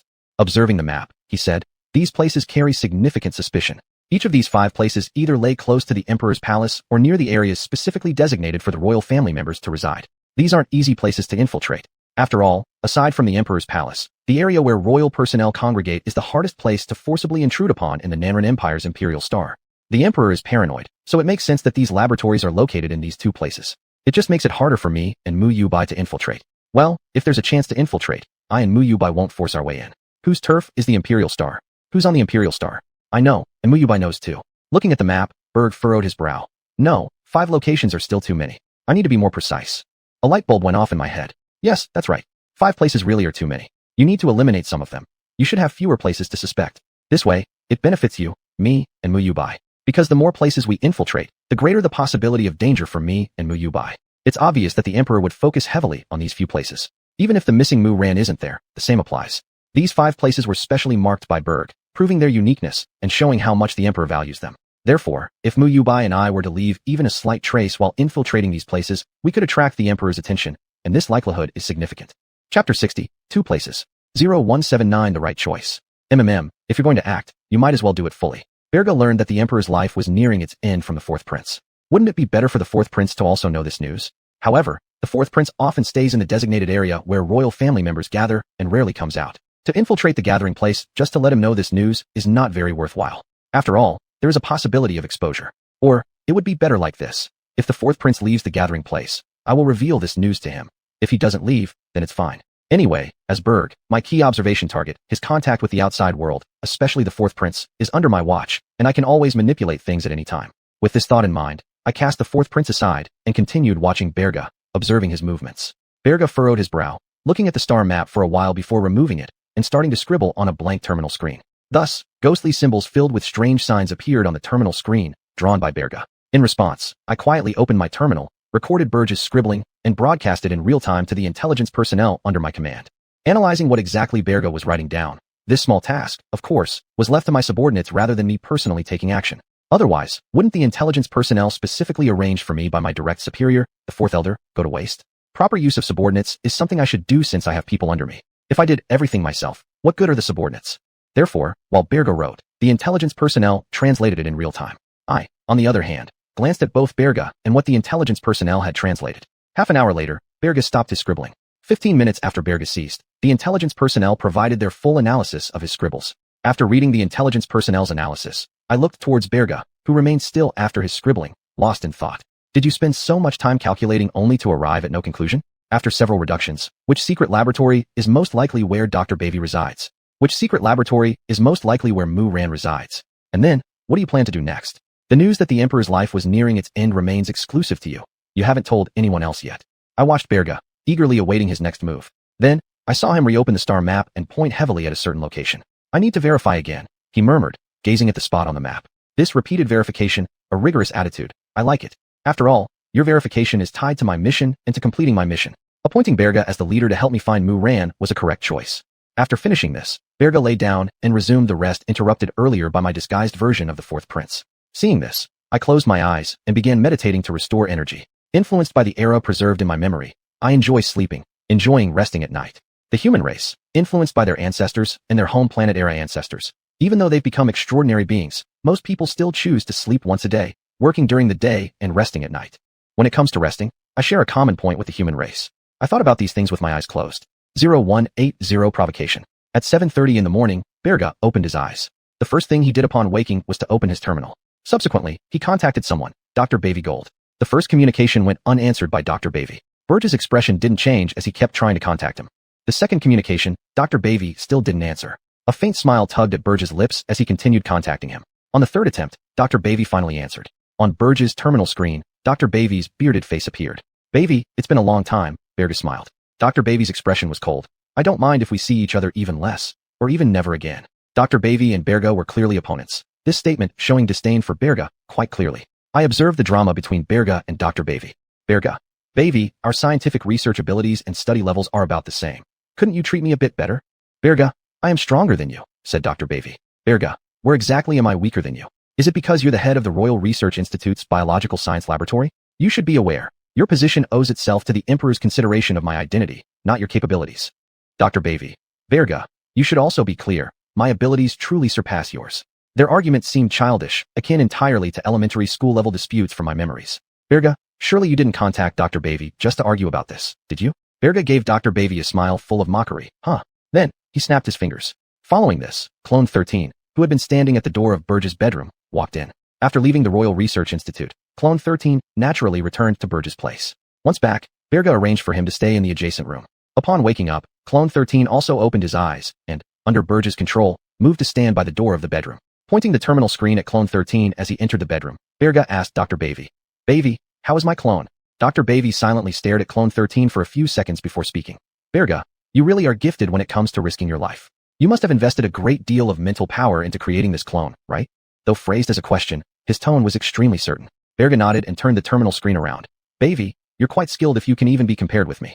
You're correct, I did indeed invest a great amount of mental power. Otherwise, the Royal Research Institute wouldn't fail to verify that he is a clone." Dr. Bavey said, "Your actions have caused the director of the institute to feel dissatisfaction toward you." Burge shrugged indifferently. "He should be glad instead. I've helped him discover a flaw in the institute." "Indeed, you have helped the director of the Royal Research Institute identify the institute's flaws, but that doesn't stop him from being dissatisfied with you, does it? After all, he has never held any good feelings towards you. After all, he's a member of the royal family, while you belong to one of the 10 great families. The disputes between the South People Empire's royal family and the 10 great families are manifested in every possible way. Although they try to hide it, those familiar with both sides know well about their conflicts." I reflected on the relationship between the director of the institute and Burge. Burge asked, "By the way, Bavey, I found a promising person in the Biological Science Research Laboratory. How about I take this person as my student? Could you be talking about Dayspark? She's Dr. Bavey's student now." This was my first reaction upon hearing what Burge said. Dr. Bavey raised an eyebrow. "Oh, who is it?" Burge looked at Dr. Bavey on the terminal screen and smiled. "Your second disciple, Dayspark. I guessed correctly. 0181 Advocacy." Dr. Bavey fell silent. "You do know that Dace is my student, don't you, Burge?" After remaining silent for a moment, he said calmly. However, his gaze toward Burge was icy cold. "Burge, why are you angry? You should be pleased that Dace was recognized by me as having excellent potential. As her teacher, you should be delighted that she would become my student." "Burge, you're truly provoking Dr. Bavey recklessly. Is it like this every time you talk with Dr. Bavey? I am curious." "Dr. Bavey, you're angering me, Burge SC. Burge, not at all. I genuinely want to take Dace as my student. She is wasting her time with you. My biological cloning experiments require people like Dace, who can identify clones. Dr. Bavey, don't drag my students into your self-destruction. Dace will always only be my student and will never be yours." "Really? As a researcher, you shouldn't use the word always so casually, Bavey." Burge narrowed his eyes. "Dr. Bavey, you can give it a try." With that, he ended the communication with Burge, concluding this exchange. Burge shook his head. "Bad temper, Bavey. Do you expect Dr. Bavey not to be angry when you want to take his student as your own? You provoke Dr. Bavey recklessly and then forbid him from getting angry? Your evaluation is completely biased. Dr. Bavey's reaction is perfectly normal." I commented. "Each time you end our communications first. Next time, I'll insist on finishing it first." Burge, while saying this, displayed the map of Emperor Star on his terminal. Then, he heavily marked a location on the map. This location wasn't among the 5 previously circled places. This location received the same treatment as one previously heavily marked. Both these places were marked with red dots. "Bavey, which secret laboratory are you staying in?" "Either lab would be very safe," Burge murmured to himself, looking at the 2 red dots on the map. These 2 labs were indeed quite safe. One was near where royal family members gathered, and the other was actually located within the gathering area. It seems that Mu Yubai and I cannot avoid confronting the powerful individuals in the gathering area. Although Mu Yubai and I infiltrate the lab, infiltration still counts as a confrontation with the powerful ones at the gathering area. Infiltrating the lab examines Mu Yubai and my concealment abilities. Whether we can infiltrate the lab tests the defensive capability of the strong individuals at the gathering place and their vigilance. After firmly memorizing the 2 places represented by the red dots on the map, I left. The current question is, should Mu Yubai and I act together or separately? 20 minutes later, Mu Yubai and I met at Du Zeding's residence, the person behind us. Looking at the two locations displayed on the terminal screen, Mu Yubai asked, "Is this the reason you stopped me from getting close to Bergasi? You used his help to find these two places." I nodded. Of course, use people according to their abilities and things according to their uses. This is something I've always advocated. This is also what my direct superior, the fourth elder, advocates. He likes to make use of waste. As a working stiff under the fourth elder, I naturally need to follow his lead and promote what he promotes. This is my way of being and dealing as a working stiff. Mu Yubai. And she, would you deliberately hide a place for me? Me. You and I are in a partnership. Besides, your strength is not as great as mine. Even if you were the one to first find Mu Ran and bring her back, it will still ultimately be credited to me. I looked at Mu Yubai and asked, do you want to investigate these two places with me or separately? Chapter 61, Infiltration. When was Mu Yubai's choice made? He chose to act separately. He would go to the secret laboratory where the royal personnel gathered, while I would approach the secret lab near that area. In response, I looked at him and asked, are you sure you don't want to reconsider? Mu Yubai's decision to split up with me didn't surprise me, because he didn't trust me, nor was he comfortable with me. Two people who don't trust each other may very easily achieve half the result with twice the effort if acting together. What concerned me was, he had chosen to go into the lab within the gathering area. Without considering the defensive measures arranged by the Emperor in Mu Ran's lab, it would be much harder to infiltrate the lab inside the gathering place than the one nearby. Mu Yubai, do you not trust me? Are you worried I will expose myself? I nodded. Indeed, I do not feel assured. In my view, the abilities of spatial system extraordinary individuals in infiltration are less than their escaping skills. And as a spatial system extraordinary individual, so do you. Mu Yubai. Anshi, I also don't trust you. I kept a calm expression. I know. So, you'd rather infiltrate the gathering place yourself than let me go. Since you already know this, why are you still asking me to reconsider? Mu Yubai raised his eyebrows. Just making sure. After all, we are at least in a cooperative relationship. Mu Yubai chuckled coldly. I hope our cooperative relationship won't break down when we find Mu Ran. I looked at Mu Yubai and smiled. We haven't found Mu Ran yet, but you're already imagining this scenario. It's too early for that. Instead of imagining this, why not think about how to successfully infiltrate? Our cooperative relationship is not so fragile. After finding Mu Ran, we must bring her back to the Donchong Federation. The journey from the Nanren Empire back to the Donchong Federation is long. If you were the one who found Mu Ran, why should I take action immediately instead of on the way? Humph. This was Mu Yubai's response. Evidently, he didn't believe my words. However, I didn't mind because I didn't fully trust them either. I changed the topic. When do you plan to infiltrate the secret lab you're responsible for? Mu Yubai. When something happens on the second star of the Imperial Guard. You plan to cause chaos on the second star? Of course. The Emperor of the Nanren Empire has too much idle time, and I want to give him something to do. As for you, when do you plan to investigate the lab? Mu Yubai asked. After chaos occurs on the second star. This time, I'm going to rely on your move, partner. I have figured out that Mu Ran is most likely in one of two places. You create chaos, distracting the Emperor, which gives us both an opportunity to infiltrate the lab. This makes perfect sense. Mu Yubai glanced at me and said nothing. Then he closed his eyes and remotely manipulated something. I stood still, watching him quietly, so as not to provoke any hostility from Mu Yubai. Mu Yubai, what kind of chaos do you intend to create on the second star? The only person connected to you on the second star seems to be the disguised Gao Xiao. 5 minutes later, Mu Yubai opened his eyes. Now, we just need to wait for the Emperor above us, who is constantly scanning the Imperial planet, to look away and pay less attention to it, he said. Of course, that Emperor wouldn't focus entirely on the Imperial planet. Significant events happened on the second star. The death of Jesse AC from the AC family on the second star and the death of Mr. Zhong, the butler of the Zhuang family. How could the Emperor not be paying attention? Certainly, the death of Jesse is incomparable to the death of the butler. What the Emperor cares more about is the death of Jesse. Poor Mr. Zhong. Not only was your death completely overshadowed by Jesse's death, but it was also committed by your master, Zhuang Lang. Yes, Mr. Zhong was killed by Zhuang Lang, not by Mu Yubai. Mr. Zhong wasn't someone Mu Yubai put much stock in. If Mr. Zhong didn't have the identity of the butler of the Zhuang family, the Emperor probably wouldn't have given him a moment's attention. Hence, Zhuang Lang's decisive move to kill Mr. Zhong after discovering Jesse's death qualifies as clever. I commented. After a while, Mu Yubai told me, Anshi, we can move out now. I nodded with a smile. That Emperor has already focused the majority of his attention on the second star, and now is indeed a good time to infiltrate the lab. So, Mu Yubai disappeared from the spot. Before leaving, he specially mentioned it to me. It seems like you really care about our cooperative relationship. After taking one last look at the position where Mu Yubai originally stood, I left here. You've already used your spatial ability to head towards the lab you're responsible for, so I can't fall behind. 3 minutes later, I arrived at the location of the secret lab I needed to investigate. Teleportation works better when spatial system extraordinary individuals use it discreetly and ingeniously. Compared to Mu Yubai, I, as a fire system extraordinary individual, only grasp the basics of teleportation and do not understand the wonders of spatial extraordinary abilities. I sighed, shaking off all irrelevant thoughts in my mind. I, now invisible, stepped into the building before me, the Royal Museum. This is the public identity of the secret lab I am investigating. Why didn't I use spatial abilities to get inside? It's because, since the discovery of spatial extraordinary abilities, laboratories with the means have been equipped with various instruments for precise detection of spatial fluctuations. Using spatial abilities to sneak into the lab is fine, but only if you can avoid letting the instruments detect your spatial fluctuations. Once detected, you will face the lab's greatest defensive force. So, I did not choose to use this method to infiltrate the secret lab, and neither did Mu Yubai. How do I know this? Because I left something small on Mu Yubai, something I specially made for him. The small thing I left on him cannot broadcast his situation to me at any time, but it does let me know where he is located. Mu Yubai is now in the same position as me, outside the lab, and has not gone in yet.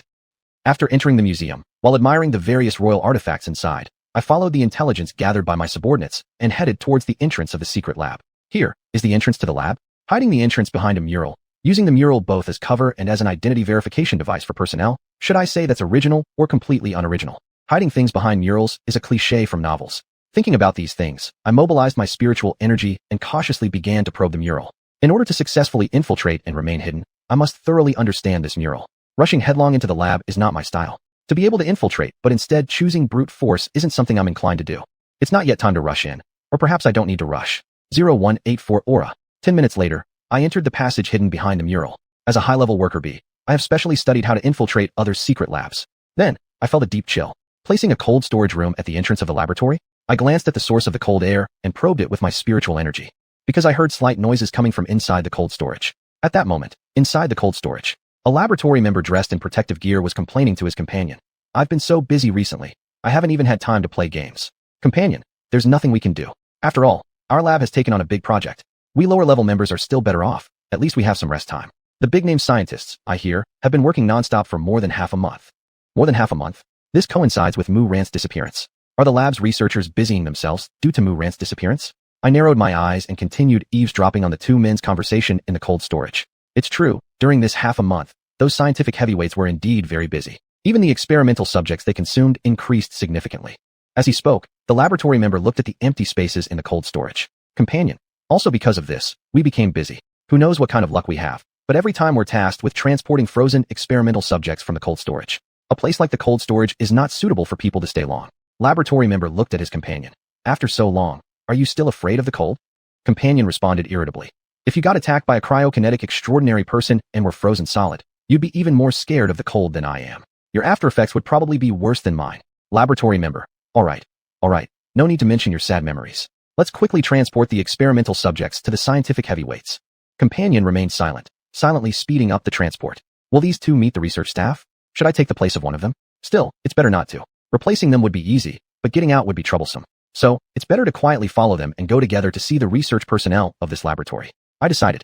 Thus, ahead of me were the two laboratory members escorting the frozen experimental subject toward their destination, while I, invisible, followed closely behind. Soon, the two reached their first destination. The research personnel in this laboratory like to experiment with extraordinary animals. They are likely members of the human body modification faction. I analyzed. Human body modification faction, one of the major factions in the human race's scientific community. People of this faction believe that the human body is too fragile, advocating for enhancing physical strength through external means to increase power. Injecting extraordinary animal genes into the human body or sewing extraordinary animal limbs onto humans is one practice carried out by some members of this faction. Then, the two men transporting the cold storage test subjects arrived at their second and third destinations. I followed in their footsteps, investigating each of these laboratory rooms one by one.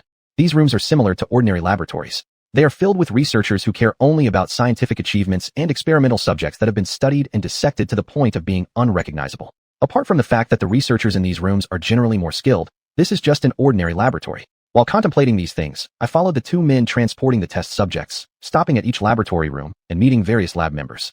Then, at a fork in the road, I halted, letting them proceed to their destination, allowing them to enter a corridor, moving further and further away from me. That place emanates the aura of higher insectoids. Standing at the fork in the road, I carefully identified the faint trace of higher insectoids in the air, then took a step onto a path.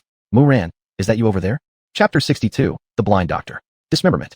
The scent of the higher insect species I detected indeed belonged to Mu Ran. More precisely, it belonged to a part of Mu Ran. Mu Ran, who had been missing for some time. I could not be sure if she was still alive now, but I could affirm she had been dismembered. In her insectized state, she had been dismembered.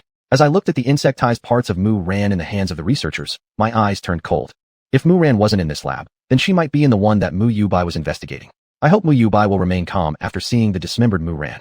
After all, while he may have had ulterior motives towards Mu Ran, he does truly like her. After all, anger doesn't help. Bringing back Muran or what's left of her is more important. Looking at the researchers in the laboratory room, I used my mental power to create an illusion encompassing all of them. Subsequently, I gathered up Muran's insectized part, various elixirs made from her blood and flesh, and anything with her scent, and placed them into a separate space container. Then, as I investigated the remaining rooms in the lab, I continued creating illusions. In this process, I repeated my previous actions, collecting everything related to Muran into the space container. Finally, I arrived at the last room in the lab, which also had the highest level of protection. I smelled the scent of an insect species, and furthermore, the scent of a higher insect species belonging to the Eastern Insect Federation. This was the first thing I heard upon entering the lab room. The higher the defense grade of a laboratory room, the more important its researchers are. The researcher who noticed my arrival certainly deserves the protection given by the lab. Unfortunately, this man is blind. I looked toward the direction the voice came from and smiled. So you're the one who could detect my presence. You're the world-famous blind doctor of the Southern People Empire. My intelligence reports didn't mention that the blind doctor was in the capital of the Southern People Empire. It seems the blind doctor's arrival is likely due to the emperor.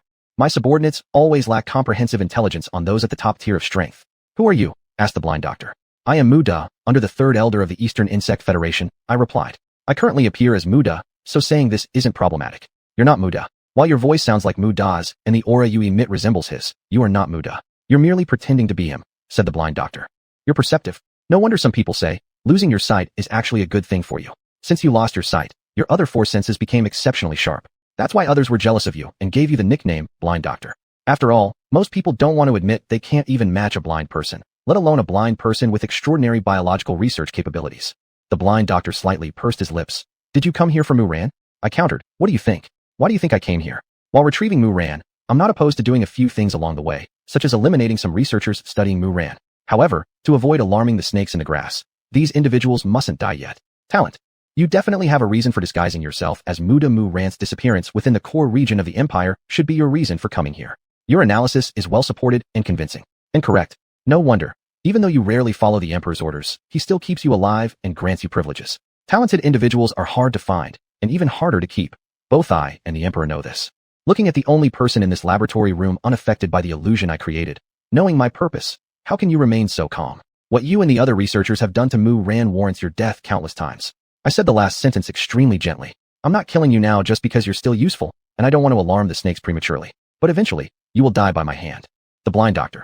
I stay calm because I know other emotions are useless. Since you managed to enter this lab without being detected by the Emperor, it doesn't necessarily mean you're stronger than him, but it certainly shows. Everyone in the lab combined can't resist you. If resistance is futile, then fear and worry are meaningless emotions. Better to rid myself of them. If resistance is futile, I'd rather face you with calm indifference. Me, you are truly a rare talent. Your talents stand out among everyone I've encountered in the Southern People Empire. However, this changes nothing. It doesn't alter your doom, your fate. I don't sympathize with geniuses not of my own kind. Insect species care for insect talents. Human species care for human talents. That's normal, reasonable. As a villain, knowing which side I'm on and who I fight for is essential. The blind doctor nodded at me. Thank you for the compliment. Regarding Muran, how much do you know? I asked. Blind doctor, I don't know much. Muran's insectized body has been here for about a month. I knew, when I gathered her insectized parts, I already knew how long she had been dismembered. So, one should be extremely cautious when stepping into someone else's territory, especially if the territory owner harbors ulterior motives towards you. With a bland expression, I said, tell me something useful. Intelligent as you are, you should know what I want to hear.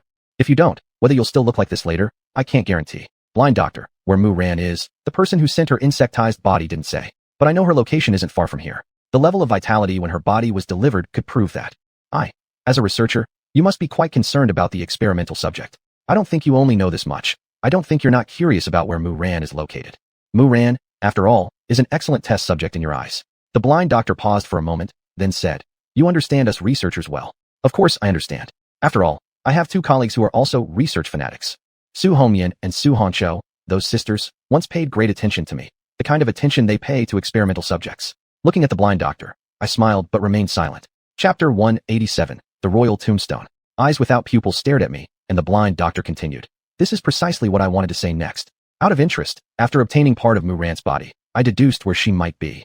After repeated research on that part of her body, after my careful reasoning, I discovered Muran is located in a secret laboratory within the area designated by His Majesty for royal personnel. Pausing for a bit, he continued.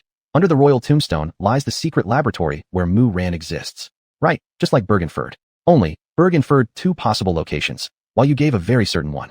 And this place is most likely where the missing Muran is. Looking at the blind doctor, I praised. You're indeed remarkable, a once-in-a-century talent in the Southern People Empire.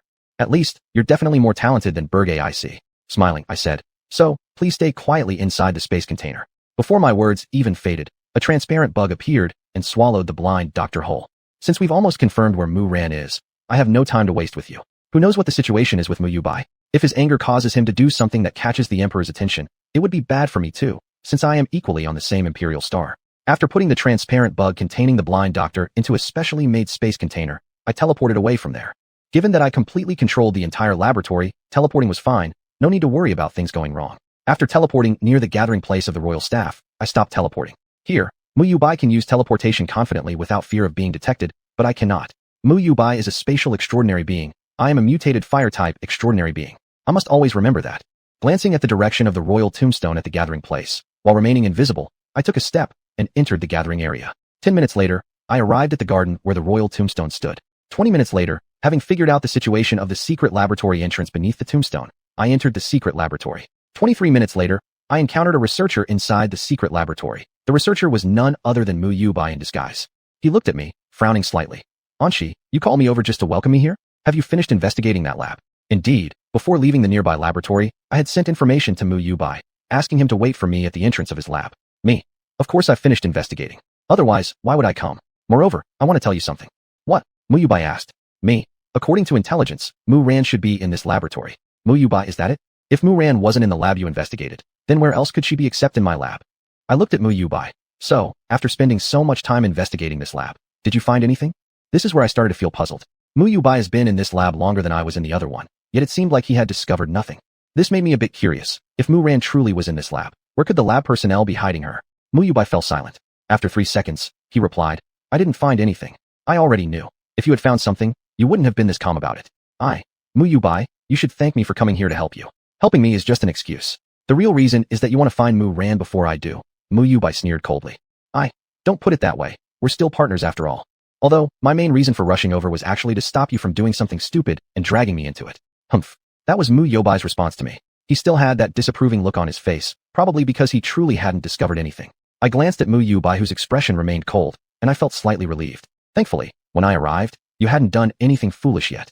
Chapter 63, Restriction. Inner layer and outer layer. Me. How much of this lab have you investigated? Mu Yubai. This lab has inner and outer layers. Before you sent me a message, I just finished investigating the outer layer and was preparing to enter the inner one. In that case, Mu Ran is likely located in the inner layer. Me. Isn't that perfect? We can investigate the inner layer together. Since there's no sign of Mu Ran in the outer layer, she's probably inside the inner one. Anshi, if Mu Ran isn't in either of these labs, what then? That would mean your information is completely useless. Mu Yubai looked at me, a hint of mockery on his face. I looked back at Mu Yubai. What else can we do but keep looking for Mu Ran? Only after finishing our investigation of the inner layer can we determine whether my intelligence is valid or not, right? We still haven't checked the inner layer. Why are you so anxious? Even if my intelligence turns out to be wrong and Mu Ran isn't in these two places, this exploration of ours will still yield something valuable. The items related to Mu Ran stored in my spatial device are the results of this trip. Mu Yubai, let's go to the inner layer. After saying that, he turned around and headed towards the inside of the lab. I followed closely behind. 5 minutes later, Mu Yubai and I arrived at the boundary between the lab's outer and inner layers. I glanced at the guard stationed inside the inner area, raising an eyebrow. The level of protection within this inner layer was far beyond that of the outer layer. In the outer section, only a few scattered guards of the third tier were present, while the inner area had second-tier individuals standing guard. Furthermore, the second-tier person guarding the door to the inner layer was a spatial-based extraordinary individual. No wonder when I messaged Mu Yubai asking him to wait for me at the lab entrance, he didn't hesitate to come. That spatial-type guard must have played a huge role. Looking toward the nearby guards, Mu Yubai, invisible just like me, spoke up. Anshi, you deal with the spatial-based guard. He paused briefly before explaining his reasoning. If I use my spatial abilities, he'll detect it. I asked Mu Yubai, is the guard as skilled in spatial manipulation as you? Mu Yubai, close enough. He's highly sensitive to spatial fluctuations. However, it's artificially induced sensitivity. He carries the aura of a spatial beast. A spatial beast, a non-human spatial creature with exceptional sensitivity to spatial disturbances. Most instruments capable of precisely detecting spatial fluctuations are made using materials from spatial beasts. That guard has been injected with genes from a spatial beast, correct? I questioned.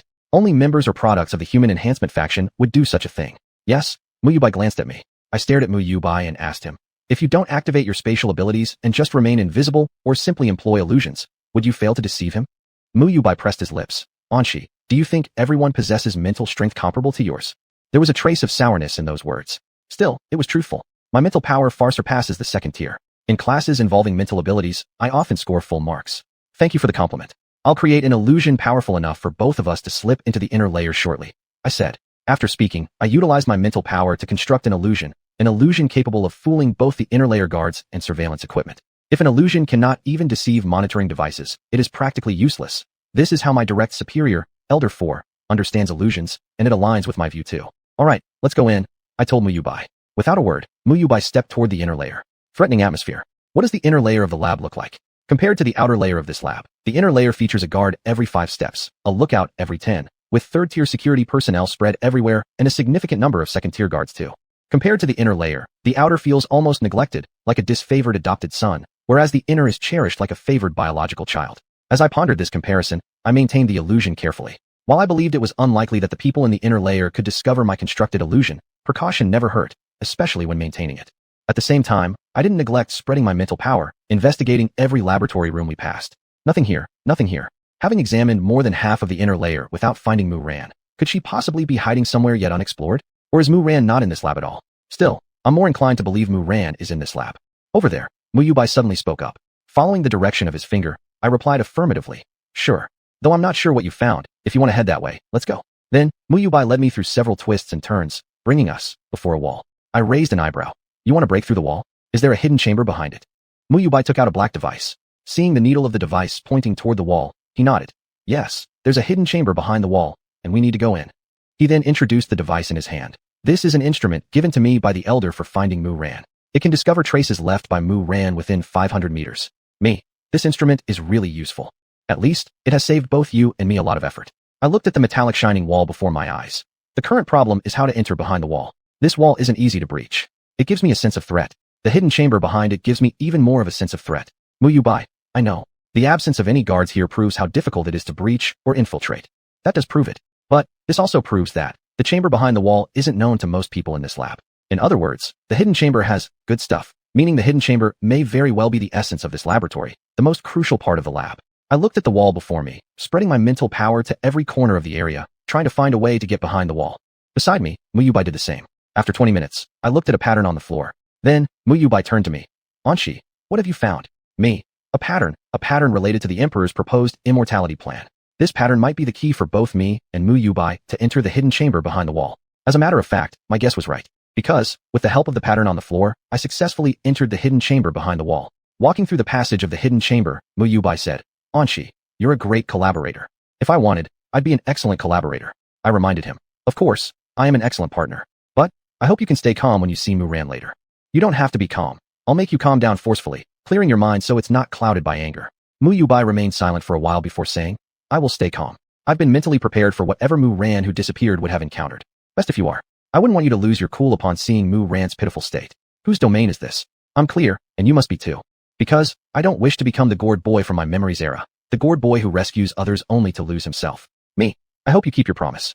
Muyubai didn't speak, keeping silent as golden silence. Is the missing Mu Ran still alive? If the researchers value Mu Ran greatly, Mu Ran won't die, but live in misery instead. If the researchers studying Mu Ran are staunch supporters of live experiments, the possibility of Mu Ran being alive now is very high. So, is Mu Ran dead or alive? Having entered the hidden chamber, I can provide a definitive answer. She hasn't died. Currently, just her skeleton and head remain. Truly tragic, Mu Ran. After lamenting Mu Ran's current tragic state, I looked at Muyubai. Muyubai had a gloomy expression. Rest assured, I'm very calm now. You say that, but your expression doesn't show your calmness. Your killing intent could still be more intense. Me. If you want to be discovered by the Emperor, you can release a little more killing intent. Muyubai closed his eyes briefly and suppressed the killing intent towards the scientists in the hidden chamber. Anshi, I know where we are, our exact location. He said, it's good that you know. If the Emperor discovers us too, we might follow Mu Ran's fate. I asked Muyubai. The tall thin man circling around Mu Ran is trouble. Shall I handle him or you? Muyubai, let me do it. I agree that you should. You're in a bad mood. You need to vent a bit. Otherwise, I'm truly worried that you'll keep suppressing it until you do something foolish. Me. Go deal with him. Leave the others to me. They won't notice the sound of your fight. Among those in the hidden chamber, only that tall thin man poses some threat. However, how to take Mu Ran away from the petri dish is a problem. After all, her position is the most dangerous place in this hidden chamber. This danger applies to people like me and Muyubai who want to save her. The threat I felt earlier should come from the extreme restriction measures on Mu Ran. Such restriction measures, if mishandled, can destroy both the restricted person and anyone attempting to lift the restriction. Muyubai nodded. While he fought with the tall, thin man, I increased my mental power input into the illusion. Only the tall, thin man among those in the hidden chamber posed some threat. Nevertheless, how to remove Mu Ran in her current state, which is under these dangerous restrictions, is indeed problematic. Indeed, this is quite a predicament. If the restriction goes wrong, it could potentially harm both her and whoever tries to undo it. Mu Yubai nodded. All right. If it weren't for the tall, thin man using his ability to tightly connect Mu Ran with himself, any slight change in Mu Ran's condition would be noticed by him. Right now, I just need to use illusions to confuse him and spend time unlocking the restrictions. Instead of having to constantly pay attention to both him and Mu Yubai and control the range of their battle, as is currently the case. After glancing at the tall, thin man and Mu Yubai, I walked to the petri dish and quietly observed Mu Ran inside. Her flesh was gone. Some parts of her skeletal frame were missing too. Mu Ran's current state was truly pitiful. While watching, I looked at Mu Ran's head. Mu Ran is still alive. I can confirm that. But as for her mental state right now, I cannot confirm it. After all, her head has been cut open and drilled into by others. 5 minutes later, Mu Yubai, who had finished the fight, came over to me. Can you break the restrictions? He asked. There are 3 restrictions on Mu Ran, one of which comes from the Emperor, I said. So, this isn't just about whether or not they can be broken, but also about how to do so without alarming the Emperor. No wonder the security forces in this hidden chamber are similar to those in the other inner layers of the laboratory. It's because the Emperor left this sort of precaution. Chapter 64. Successfully rescued. Space Travel 0191. Mu Bai furrowed his brows. Are you sure that the Emperor of the Nanran Empire placed a restriction on Mu Ran? Me, absolutely. This also shows, from one perspective, how much importance the Emperor places on Mu Ran. Though this kind of importance is something Mu Ran doesn't want, and it's also something I don't want for Mu Ran either. Mu Bai frowned deeply. Then, does that mean we'll have to alarm him if we rescue Mu Ran? Me.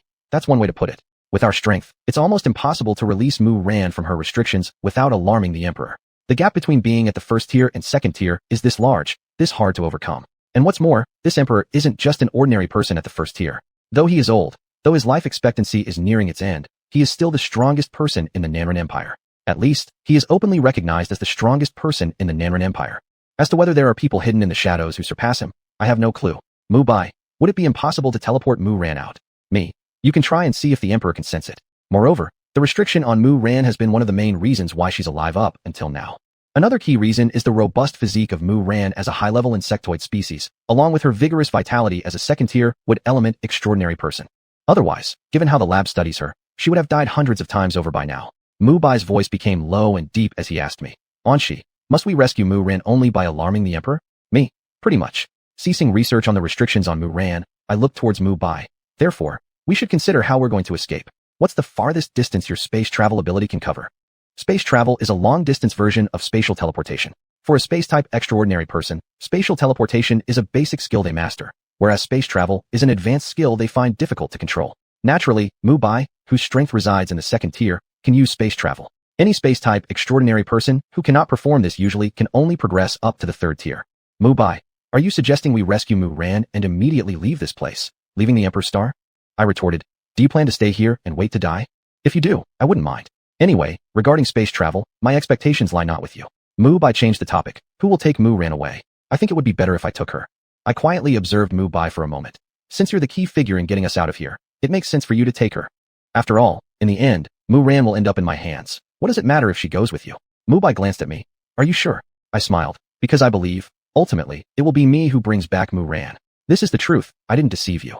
Humph, was Mu Bai's response. I ignored his mockery and turned to Mu Ran. The other 2 restrictions on Mu Ran are not very difficult to solve. It will just require some time. However, they've become part of a chain restriction set by the Emperor. Which means, we must consecutively remove 3 restrictions within a short period of time and leave before the Emperor senses this situation. Therefore, to successfully escape without being caught by the Emperor, you handle the running. I'll take care of removing the restriction. Mu Bai, for the safety of you, me, and Mu Ran, it's best if you fully utilize your spatial abilities. Rest assured, I will, said Mu Bai. After observing Mu Ran's restrictions quietly for a while longer, I mobilized my spiritual power and began to prepare to remove the restriction. I reminded Mu Bai, pay attention. He replied briefly. 20 seconds later, the restriction was lifted. Once Mu Ran was secured in his embrace, using his spatial ability, Mu Bai initiated his space travel. But this time, his space travel only covered himself and Mu Ran. I wasn't surprised by this behavior of his. His malevolence toward me, his intention to kill me, have always been present and never disappeared. So, I had prepared a backup plan long ago. Half a second after Mu Bai and Mu Ran vanished, a fierce wave of spatial fluctuations emerged from me. Subsequently, I left before the Emperor's mental force arrived at the laboratory's hidden room.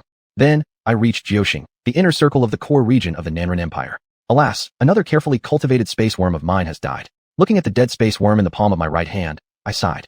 Regarding space travel, such actions impose quite a heavy load on space worms. After all, space worms are a deformed product developed based on space beasts. In terms of utilizing spatial abilities, space worms have always lagged behind space beasts and space series extraordinary people. This space worm was able to use space travel, which was all thanks to the vast amount of resources I poured into it.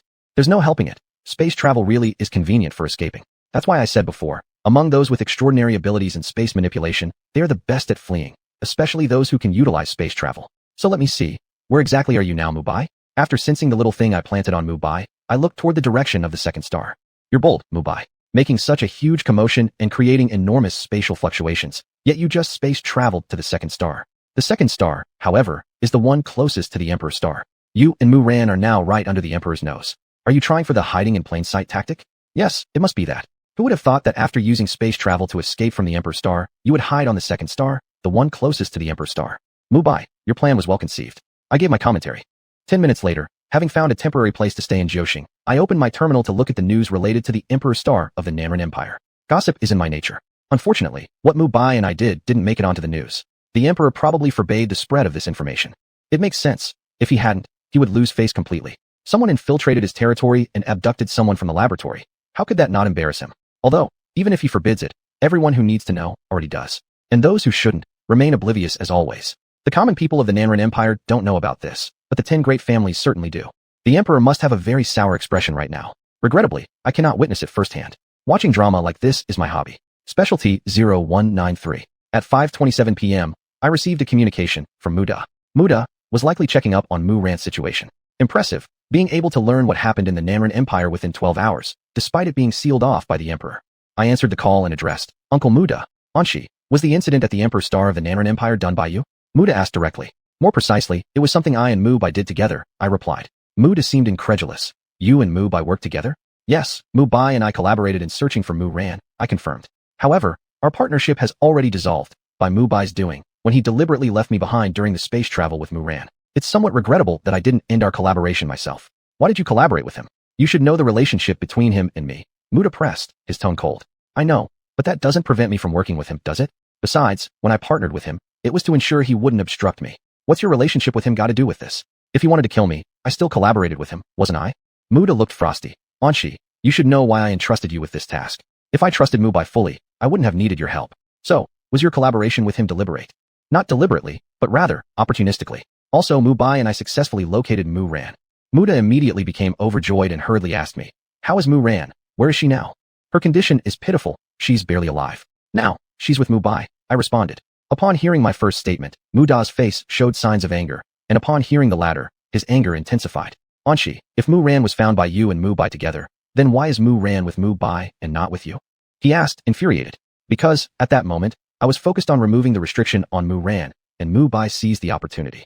That's not the main reason, it's the secondary one. Mubai's location is merely a temporary stop for Mu-Ran, which is why, though I anticipated Mubai's potential actions, I chose not to fight for Mu-Ran.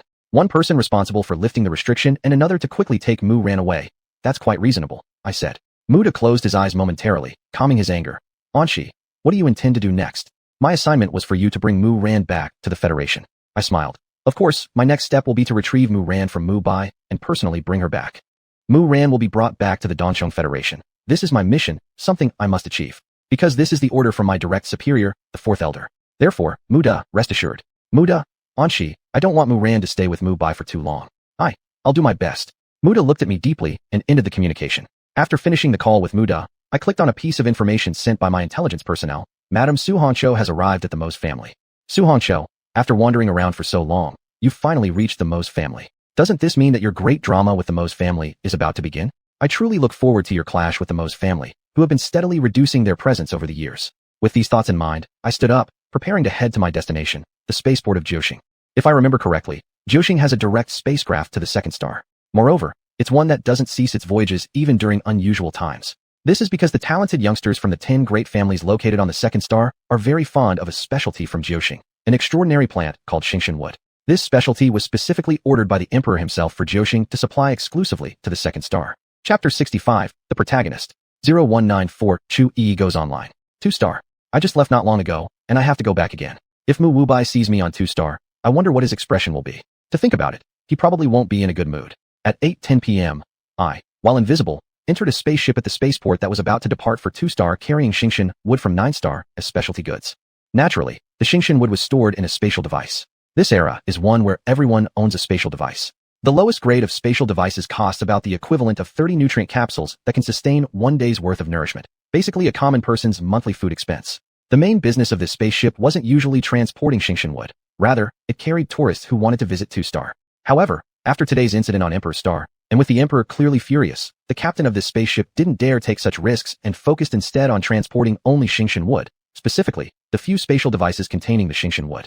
In other words, there were very few people on this spaceship. Including me, there were only 7 individuals. Because of this, the captain of the spaceship was in a bad mood and vented his anger on his crew members. As they say, passing on anger is a virtue few people lack. I retracted my gaze from the captain, opened my terminal, and began reading the news related to Emperor Star and 2-star from the Nanran Empire.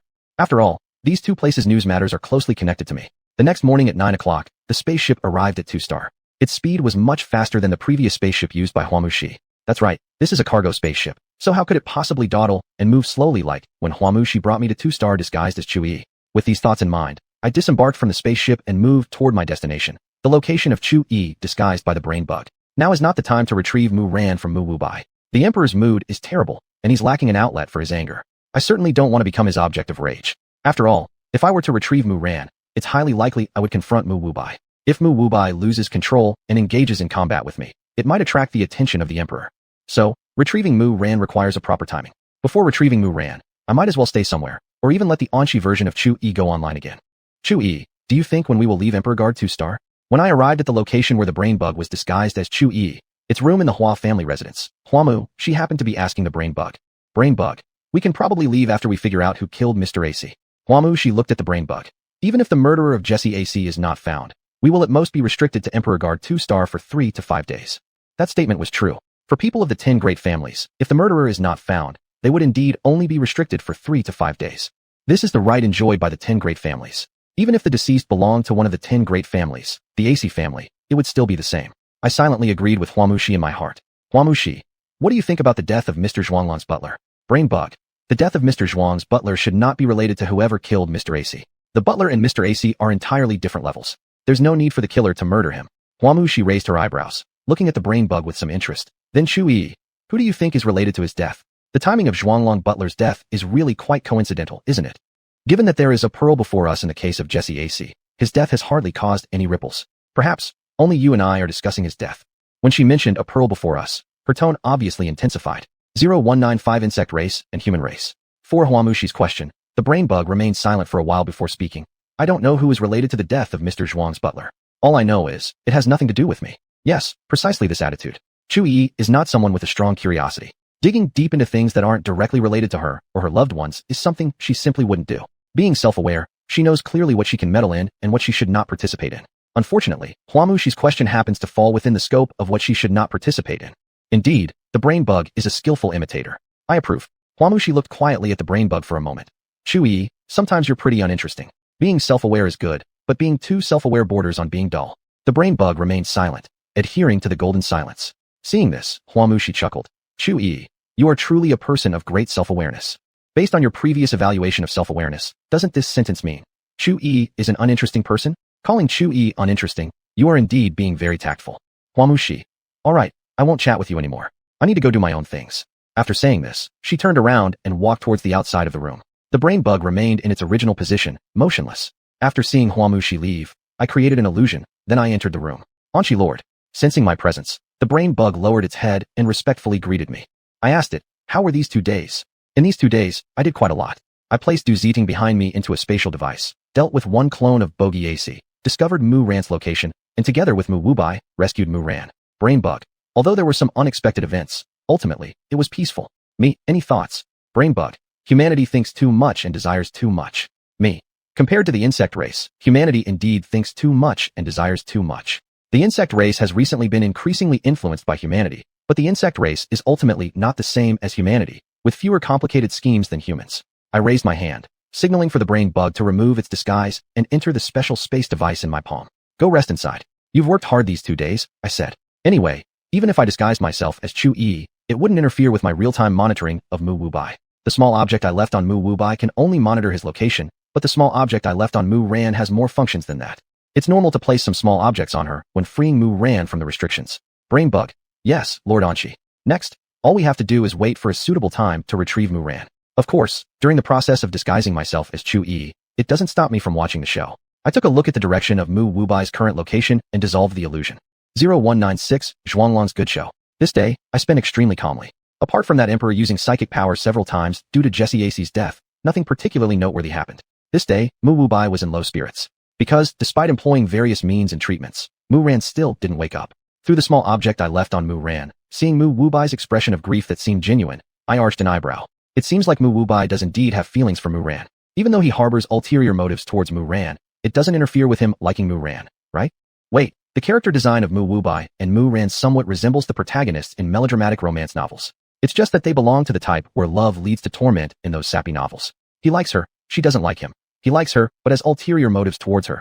She doesn't like him, yet they're colleagues, and he has saved her before. Recalling the entanglements between Mu Wubai and Mu Ran, I found they truly have the potential to become protagonists of a torment novel. Apparently, I should increase my attention towards them. After all, keeping tabs on their affairs not only satisfies my gossip-loving nature, but also indulges my hobby of watching the drama unfold. Oh, there's a good show happening at Zhuanglong's place. His older brother has met up with him. So, I left just a small part of my attention on Mu Ran and Mu Wubai, shifting most of it to watch the great drama between Zhuanglong and his older brother. I heard Zhongbuyu died. This was the first sentence spoken by Zhuanglong's older brother to Zhuanglong. Zhongbuyu, Zhuanglong's steward, and also the steward his elder brother arranged to be by his side. Therefore, Zhuanglong, how will you face your elder brother after killing Zhongbuyu? I looked at Zhuanglong, waiting for his reaction. Zhuanglong lowered his eyelids. That's correct. Regarding the death of Mr. Zhong, I feel surprised and sad. This is a lie, I can definitely confirm it. Zhuanglong's older brother. But, Xiaolang, I don't feel your sorrow. Your emotions have always been stable. Zhuanglong lifted his head, staring directly into his elder brother's eyes. Indeed, I am not saddened by Zhongbuyu's death. Isn't Zhongbuyu merely someone you sent here, ordered to spy on me? Your dog is dead. Why would I be sad? Is this breaking ties then? I looked at Zhuanglong, then at his older brother. Zhuanglong's older brother's expression remained unchanged, still calm, still without any ripples. Xiaolang, pay attention to your attitude. I am your older brother, and you shouldn't speak to me in such a tone. Zhuanglong snorted coldly. An older brother who places monitors near his younger brother? No, Zhongbuyu isn't human. He is clearly a loyal dog of yours, brother. Zhuanglong's older brother. Xiaolang, I know you have grievances against me, but you shouldn't have killed Zhongbuyu. This statement successfully changed Zhuanglong's complexion. I wasn't surprised that Zhuanglong's older brother knew Zhuanglong had killed Manager Zhong. It would be strange if he didn't know. Zhuanglong quickly regained his composure. Brother, I don't know what you're talking about. I have no grudge against Manager Zhong, so how could I kill him? Moreover, even if I wanted to kill him, I wouldn't do it myself. But, you did kill him yourself. Because of your rebellious nature, you killed him. Because of your dissatisfaction with me, you killed him, said Zhuanglong's older brother. Zhuanglong, brother, don't make random accusations without evidence. Zhuanglong's older brother, you're still the same as before, stubborn till the end.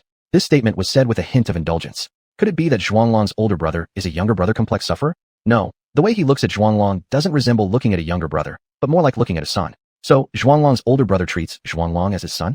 I analyzed. Chapter 66, Value, 0197 Kneeling. Zhuanglang and his elder brother indeed have a significant age difference. It's quite possible that his elder brother raised him as a son. Even so, Zhuanglang definitely wouldn't want to be seen as his elder brother's son.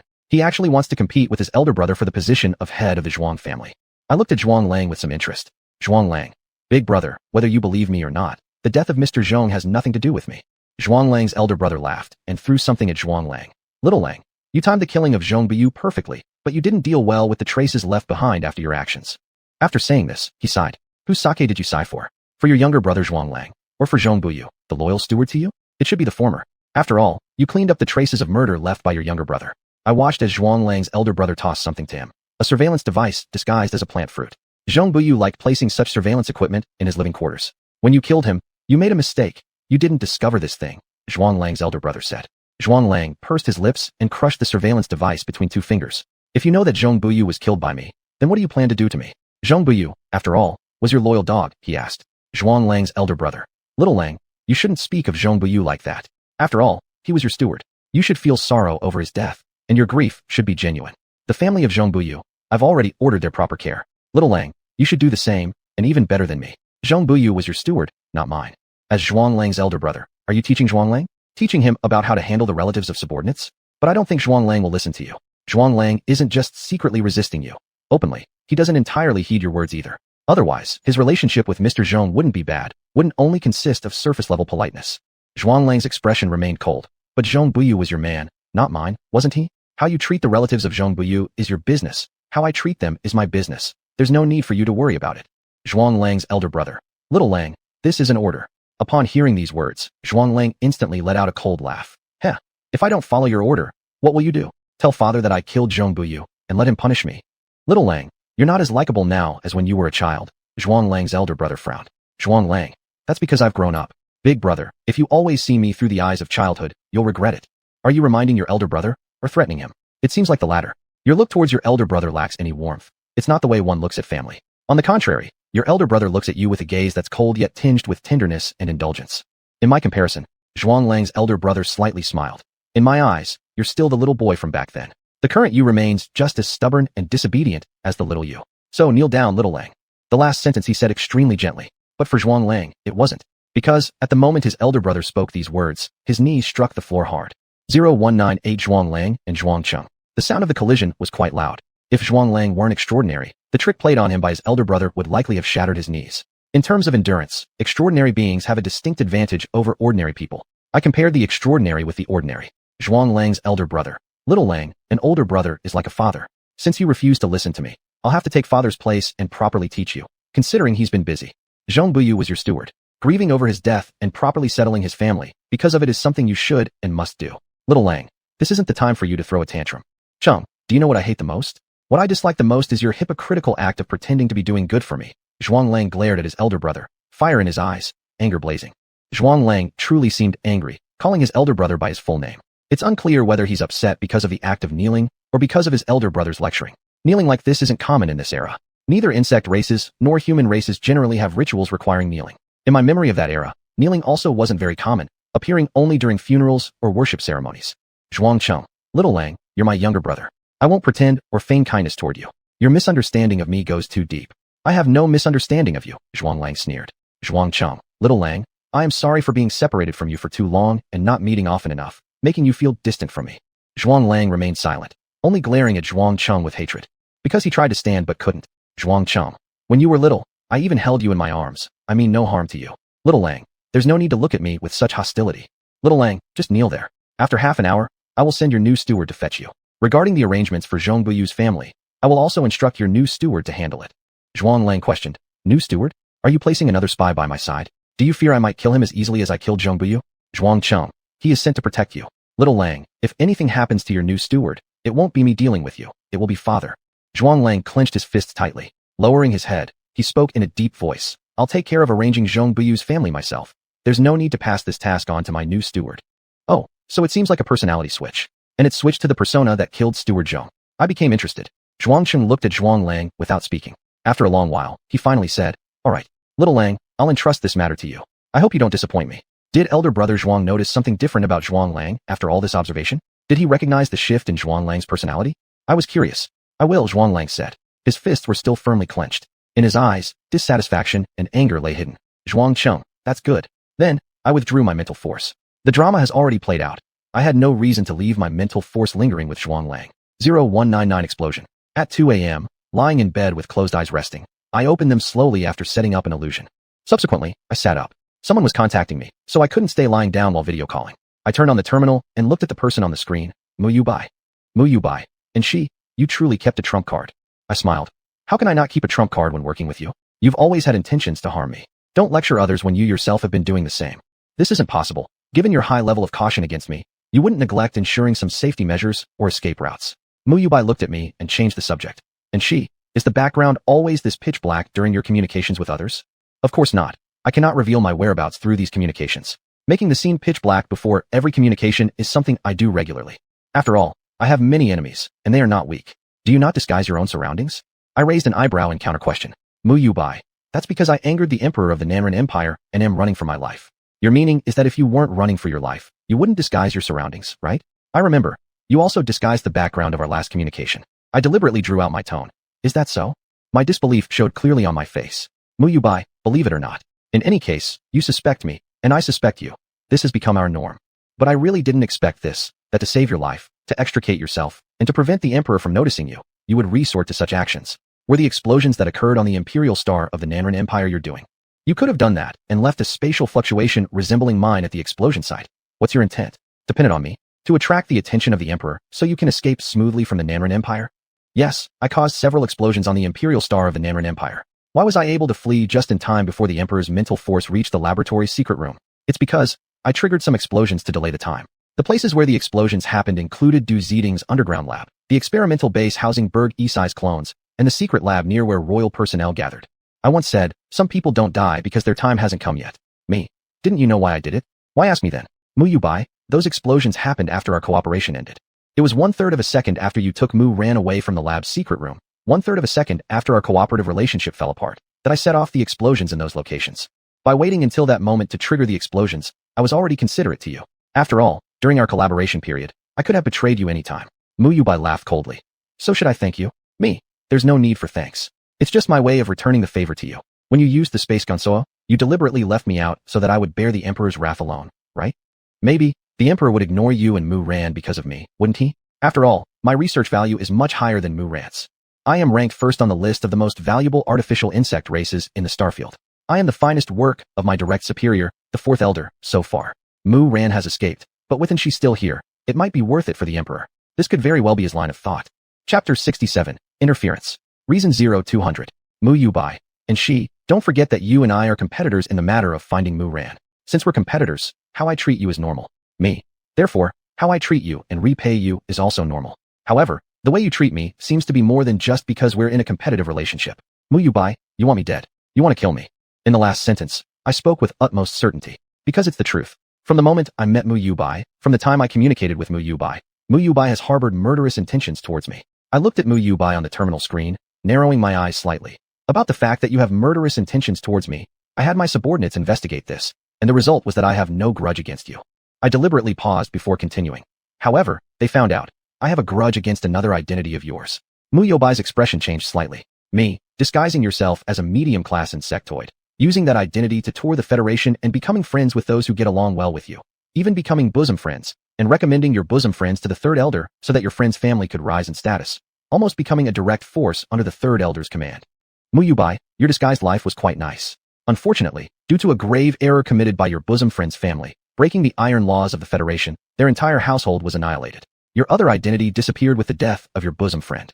Which family was I referring to when I mentioned Mu Bai's bosom friend? It was the Miles family, the one punished for violating the interspecies romance prohibition and thus exterminated by me. Who was Mu Bai's bosom friend? The brother of an insectoid who was involved in a forbidden love affair with a human being. This guy was protective of his younger brother. It was also because of the elder brother's presence that the Miles family, understanding why they caught the Third Elder's eye, dared to ignore the actions of the insectoid clan member and concealed their existence when I arrived at the Miles family stronghold. As a result, the Miles family was eradicated. Although, this was the fate decided for them the moment I reached the Miles family's territory. This was a case of a brat causing an entire race's destruction. This was the evaluation I gave after learning the reason behind Mu Bai's hatred towards me from my intelligence personnel. So, misbehaving children harm others, and negligent parents ruin clans. Mu Bai, and she, your intelligence personnel, are very capable. Of course, they were specifically arranged for me by the Fourth Elder, my direct superior. Me. Capable people naturally require capable subordinates. As a hard-working employee, the people under me cannot be anything but exceptional. In my opinion, the term equal match isn't only applicable to marriage between men and women. I smiled at Mu Bai. Those who can befriend someone violating the Federation's iron rules also deserve the punishment of annihilation of their entire family. Collective punishment? The Fourth Elder supports it, and so do I. So, Mu Bai, be careful when making friends. If the Fourth Elder had determined that the punishment should not only include the confiscation of property and destruction of families, but also involve the extermination of 10 clans, your life wouldn't be safe. Mu Bai, and she, do you want to kill me? Me. No, I'm just reminding you. Whether or not I kill you depends both on what you've done and on the Fourth Elder's orders. You're not currently on my list of must-kill targets. After all, you're a direct subordinate of the Third Elder. Just as you, cautious of the Fourth Elder, hesitate to personally act against me, I too need to take into account the Third Elder standing behind you. Of course, if the Fourth Elder issues an order to kill you, even the Third Elder's personal arrival would not stop me. Killing someone in front of the Third Elder? It's not something I haven't done before. When I exterminated the Miles family, didn't I do it then? Help 0201. Mu Bai showed disbelief. A warning? Just say what you want to say. If I feel hostility towards you, how could you not feel the same way towards me?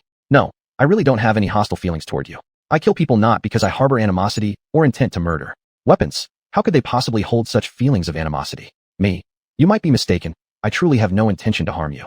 You and I are, At least, from the same faction. Humph. This was Mu Yobai's response to my words. Mu Yobai. And she, you've investigated me, and naturally, I've investigated you as well. The saying goes, an eye for an eye. Doesn't it describe you perfectly? If I want to kill you, how could you not want to kill me? Your animosity towards me is a fact. I am indeed someone who seeks vengeance for every slight. But right now, I truly do not wish to kill you, and there is no animosity. Why does killing need animosity?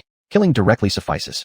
Animosity, apart from serving as a warning and intimidating others, basically serves no purpose. This is my understanding of animosity. Of course, more importantly, weapons don't need the intent to kill me. So, this is the main reason you didn't bring me when you traveled through space, right? Because of your murderous intentions toward me for the sake of your friend who violated the iron rules, and because of your deep bond with him, your friendship truly moves heaven and earth. The 4 words, moves heaven and earth.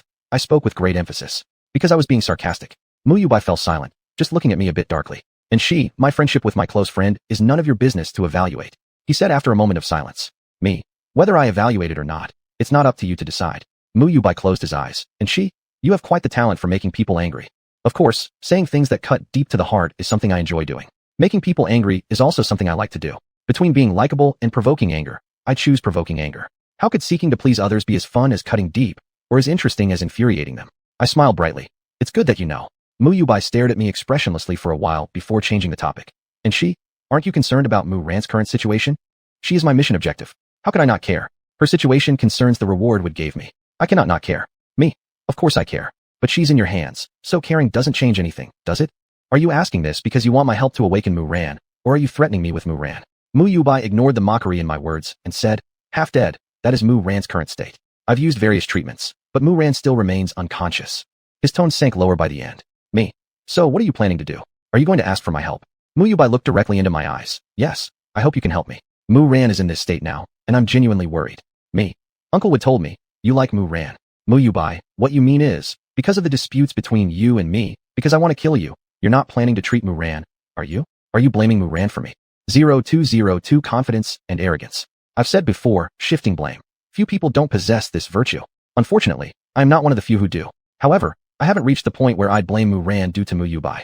Mu Ran won't become the object of my displaced anger, because neither of them has the qualifications. A prerequisite for displaced anger is that Mu Yubai made me angry, and he damaged my interests. But frankly speaking, Mu Yubai hasn't caused any loss to me yet. His little tricks all fell under my watchful eyes. His schemes against me haven't escaped my notice either. So, how could I possibly take out my frustration on Mu Ran? She is, after all, my mission target, the one who earned me a reward from Wood. Me. You're overthinking it. I wouldn't shift my anger onto Mu Ran because of you. I will treat her. What you're saying sounds like there's something special between you and Mu Ran. In reality, isn't your relationship with her just that you like her, and she doesn't like you? Isn't it just a simple colleague relationship? You're nothing more than one of Mu Ran's admirers, an admirer whom Mu Ran's brother Wood doesn't favor. Me. Mu Yubai, you think too highly of yourself. Mu Yubai. And she. It's you who underestimate me. No matter what, Mu Ran is currently with me. It's me who saved her from the laboratory's hidden room, isn't it? But, ultimately, it will be me who brings Mu Ran back to the Federation. My tone was gentle. After all, the real victor is the one who laughs last, isn't it, Mu Yubai? Your place is merely a temporary shelter for Mu Ran. Mu Yubai frowned. And she? Aren't you too confident in yourself? Me. How can I call it confidence when it comes to you? For the predetermined outcome, it's not confidence, is it? If calling it arrogance bothers you, I don't mind either. Mu Yubai, whether you admit it or not, Mu Ran will eventually be brought back to the Federation by me. Mu Yubai. Because Uncle Wood entrusted you. Because Uncle Wood gave you the reward? That's a minor reason. The most important thing is, it's a task given to me by my direct superior, the fourth elder. But that's something you don't need to know. Me. Mu Yubai, I've always been a person of integrity. Since I've taken on Uncle Wood's commission, I will definitely bring his sister Mu Ran back to the Federation. Don't dream during the day. Of course, I'll first hand Mu Ran over to the fourth elder, and once the fourth elder deems Mu Ran useless, then I'll hand her over to Wood. As a working professional, I must clearly recognize which is heavier, my boss or the client. Mu Yubai. And she. No wonder you have enemies everywhere. Me. For this, I am reassured. The more and stronger the enemies, doesn't it represent my excellence even more? The number and quality of enemies can indeed reflect my excellence from the side. Look at Mu Ran's current condition. I've used many treatments, but she won't wake up. Mu Yubai aligned the terminal screen to show Mu Ran who remained unconscious. Are you giving up the argument because you couldn't win, so you changed the subject? Why are you showing me Mu Ran's state now? Is it that you don't trust me? Looking at Mu Ran, whose condition was clearly much better than when she was in the lab's hidden room, I said, you really have put effort into treating Mu Ran, though only physically. Mu Yubai said, from being rescued out of the lab until now, Mu Ran has been in a coma. Her mental strength is like, non-existent. If I hadn't been sure that she was still alive, I would have thought she was dead. Me. A vegetative person is also considered alive. You think Mu Ran is a vegetative person? Mu Yubai became angry. Me. No. Mu Ran isn't a vegetative person, I can guarantee that. Because her coma, I had a hand in it. Chapter 68, Muron in hand. 0203, Creating Opportunity. Why did I help Muron fall into a coma? Because I want to create an opportunity for Mu Bai to act towards Muron, so that I can take her back from him. Now, the opportunity has come. Emerging from behind Mu Bai, I looked at the him who was bound by my power and smiled. I said before, Muron will eventually end up in my hands and be taken back by me. Mu Bai's face was filled with indignation.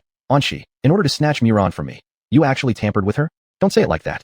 I've left something small on you as well, doing the same sort of tampering. Me. Snatch is not quite the right word. I merely let Muron return to where she belongs. Mu Bai, don't forget, it was me who found Muron together with you. Even if you found her first, how does that matter when I have countless plans for such situations? Muron can only return with me in the end. Mu Bai. Anshi, this time I lost, but I don't think you can leave the Nanren Empire easily. After all the chaos we caused yesterday, your chances of leaving the core region of the Nanren Empire are almost zero. The core area of the Nanren Empire has been sealed off. This was the Emperor's order from yesterday. But am I afraid of this? Such blockades are useless against me. I'm really good at smuggling myself out. Me. You already said almost. How I leave the core area, or even leave the Nanren Empire, is none of your concern. Mu Bai, sleep well. Looking at the unconscious Mu Bai, I placed him into my specially made space storage device. Buy one get one free. No, bring one get one free. My superior, Elder 4, would surely not mind. Turning back to look at Muron lying on the chaise lounge, I approached her and lifted the soul restrictions I had placed on her. As a mutant fire-type extraordinary being whose powers are related to the soul flame, of course I can interfere with others' souls. After all, Muron was in a state of extreme weakness at the time. Her soul flame was also very depressed. A normal soul flame isn't that easy to tamper with. I took one last look at Mu Bai and Muron's current residence, then placed Muron similarly into the special space storage device. I patted the space insect on my shoulder. Take me away from here, I said. Why could I catch Mu Bai off guard? It's because I utilized the space insect. In terms of secretly using space abilities, the space insect on my shoulder is one of the best. Furthermore, the spatial fluctuations it emits when using its abilities are similar to Mu Bai's. In tricking Mu Bai, this space insect ranks at the top. The space insect twisted its body and rubbed the fingers pinching it. Subsequently, I left this place, returning to the Hua family residence. The identity of Chu Yi is about to be retired. More accurately, the Chu Yi I'm impersonating should go offline. The Chu Yi created by the brain bug can still last a little longer. This identity is still useful and cannot be easily discarded. Looking at the illusionary Chu Yi I've created, I planned. 0204 Opinions. Chu Yi, accompany me for breakfast. At 9 in the morning, Hua Mushi knocked on the door of the Chu Yi I was impersonating. I opened the door, glanced at Hua Mushi, and silently followed her as we headed towards the dining room. Having Chu Yi accompany her for breakfast, this has become Hua Mushi's norm. Although this companionship is only superficial, Chu Yi has never eaten breakfast with her. Neither the Chu Yi I'm impersonating nor the one created by the brain bug has. Hua Muyao, the fifth sister, slightly nodded to me and Hua Mushi in the already occupied dining room. I suspect Hua Mushi didn't want to eat breakfast with Hua Muyao, hence dragging along Chu Yi. 3 people are better than 2. This might be what Hua Mushi thinks. Hua Mushi, 11th brother. Me, Mr. Hua. After exchanging greetings, Hua Mushi sat down at a spot, and I sat beside her. Hua Muyao asked, has Miss Chu Yi already eaten breakfast? Of course, Chu Yi doesn't want to share breakfast with any of you. And you probably don't want Chu Yi to share food with you either, do you? I nodded, having no intention of speaking. Silence is generally how Chu Yi deals with Hua Muyao. Hua Muyao turned to Hua Mushi. 5th sister, truly sorry, but you'll have to stay in Imperial Guard Planet 2 for a few more days. The murderer of Jesse Assis has still not been found. Hua Mushi, staying a few more days is nothing. It's better than staying here indefinitely. 5th sister, I am far more comfortable than you, 11th brother. This is sarcasm. This is Hua Mushi mocking Hua Muyao, who must stay on Planet 2 for extended periods. The most outstanding offspring of each generation of the 10 great families must reside in Star 2, and must stay there. This was an order given by that emperor. However, this does not mean that the most outstanding offspring of each generation of the 10 great families must always remain in Star 2 until they die. By the next generation, the current top offspring can leave Star 2 and the next generation's best will move in. As for how many years make up a generation and how generations are divided, almost every family among the 10 great families differs. In the Hua family, one generation is defined by the change of the family head. This means only when one of Hua Mushi's generation takes over as the head of the Hua family can the replacement of the top offspring in Star 2 take place. Hua Muyao, 5th sister, it's not uncomfortable to stay in Star 2 of the Imperial Guard. Doing work for the family should never be uncomfortable. This didn't sound very sincere. My evaluation. Hua Mushi also thought so, which is why she had a sarcastic smile on her face. 11th brother, you're right. The family's descendants should do what is necessary for the family. After all, who made you the most outstanding person of our generation according to the emperor, she said. Yes, that emperor has met all members of the Hua family of Hua Mushi's generation. That suspicious emperor personally interviews all the members of each generation of the 10 great families to confirm who is the most outstanding. After being rewarded and honored by the emperor, that outstanding individual will be packed off by their family to Star 2. During this process, to show respect for the most outstanding children of the 10 great families, the emperor would have his people accompany them continuously until they enter Star 2. This is the emperor's honor bestowed upon the 10 great families, but also a significant measure of the emperor's precaution against them. If the emperor's brain is broken, the Nanren Empire will surely perish sooner or later. This is what many people think of the emperor and the Nanren Empire after knowing about this. Might makes right. Weakness invites abuse. This is my opinion on the matter. 0205 Possibility. Hua Muyao looked at Hua Mushi for a while and said, Fifth sister, I am not worthy of the emperor's appraisal of being the most excellent person of this generation of the Hua family. To me, elder sister far surpasses me. The battleground of conversation expands, bringing Hua Muhong into it. I became interested. Hua Mushi, younger brother 11, you underestimate yourself. Your excellence is clear to all of us, and even more so to the emperor. You are indeed the most outstanding person of this generation of the Hua family. For you to live in the Hua residence in the Star 2 of the Imperial Guard is truly deserving. Truly deserving?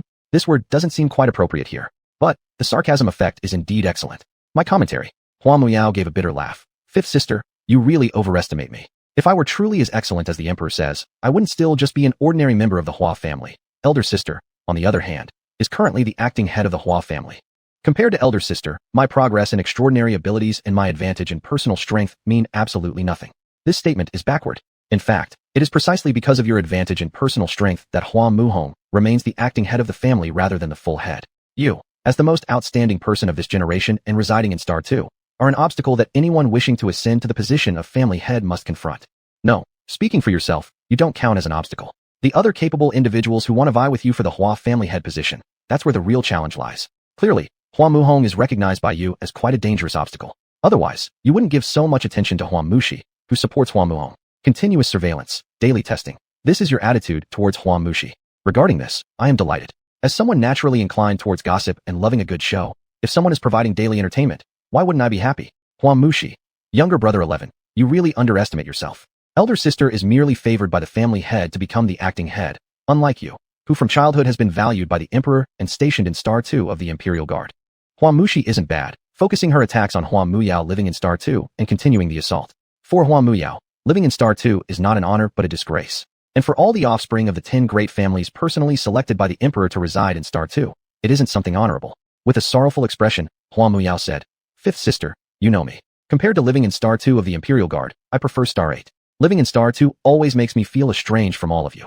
This statement isn't particularly genuine, sounding as though the relationship among those in Star 8 is any better. Rival factions within the family is a common illness in powerful families. Disputes between siblings occur in such large families as well. After all, although there's no throne to inherit in these large families, there's still the role of family head to inherit.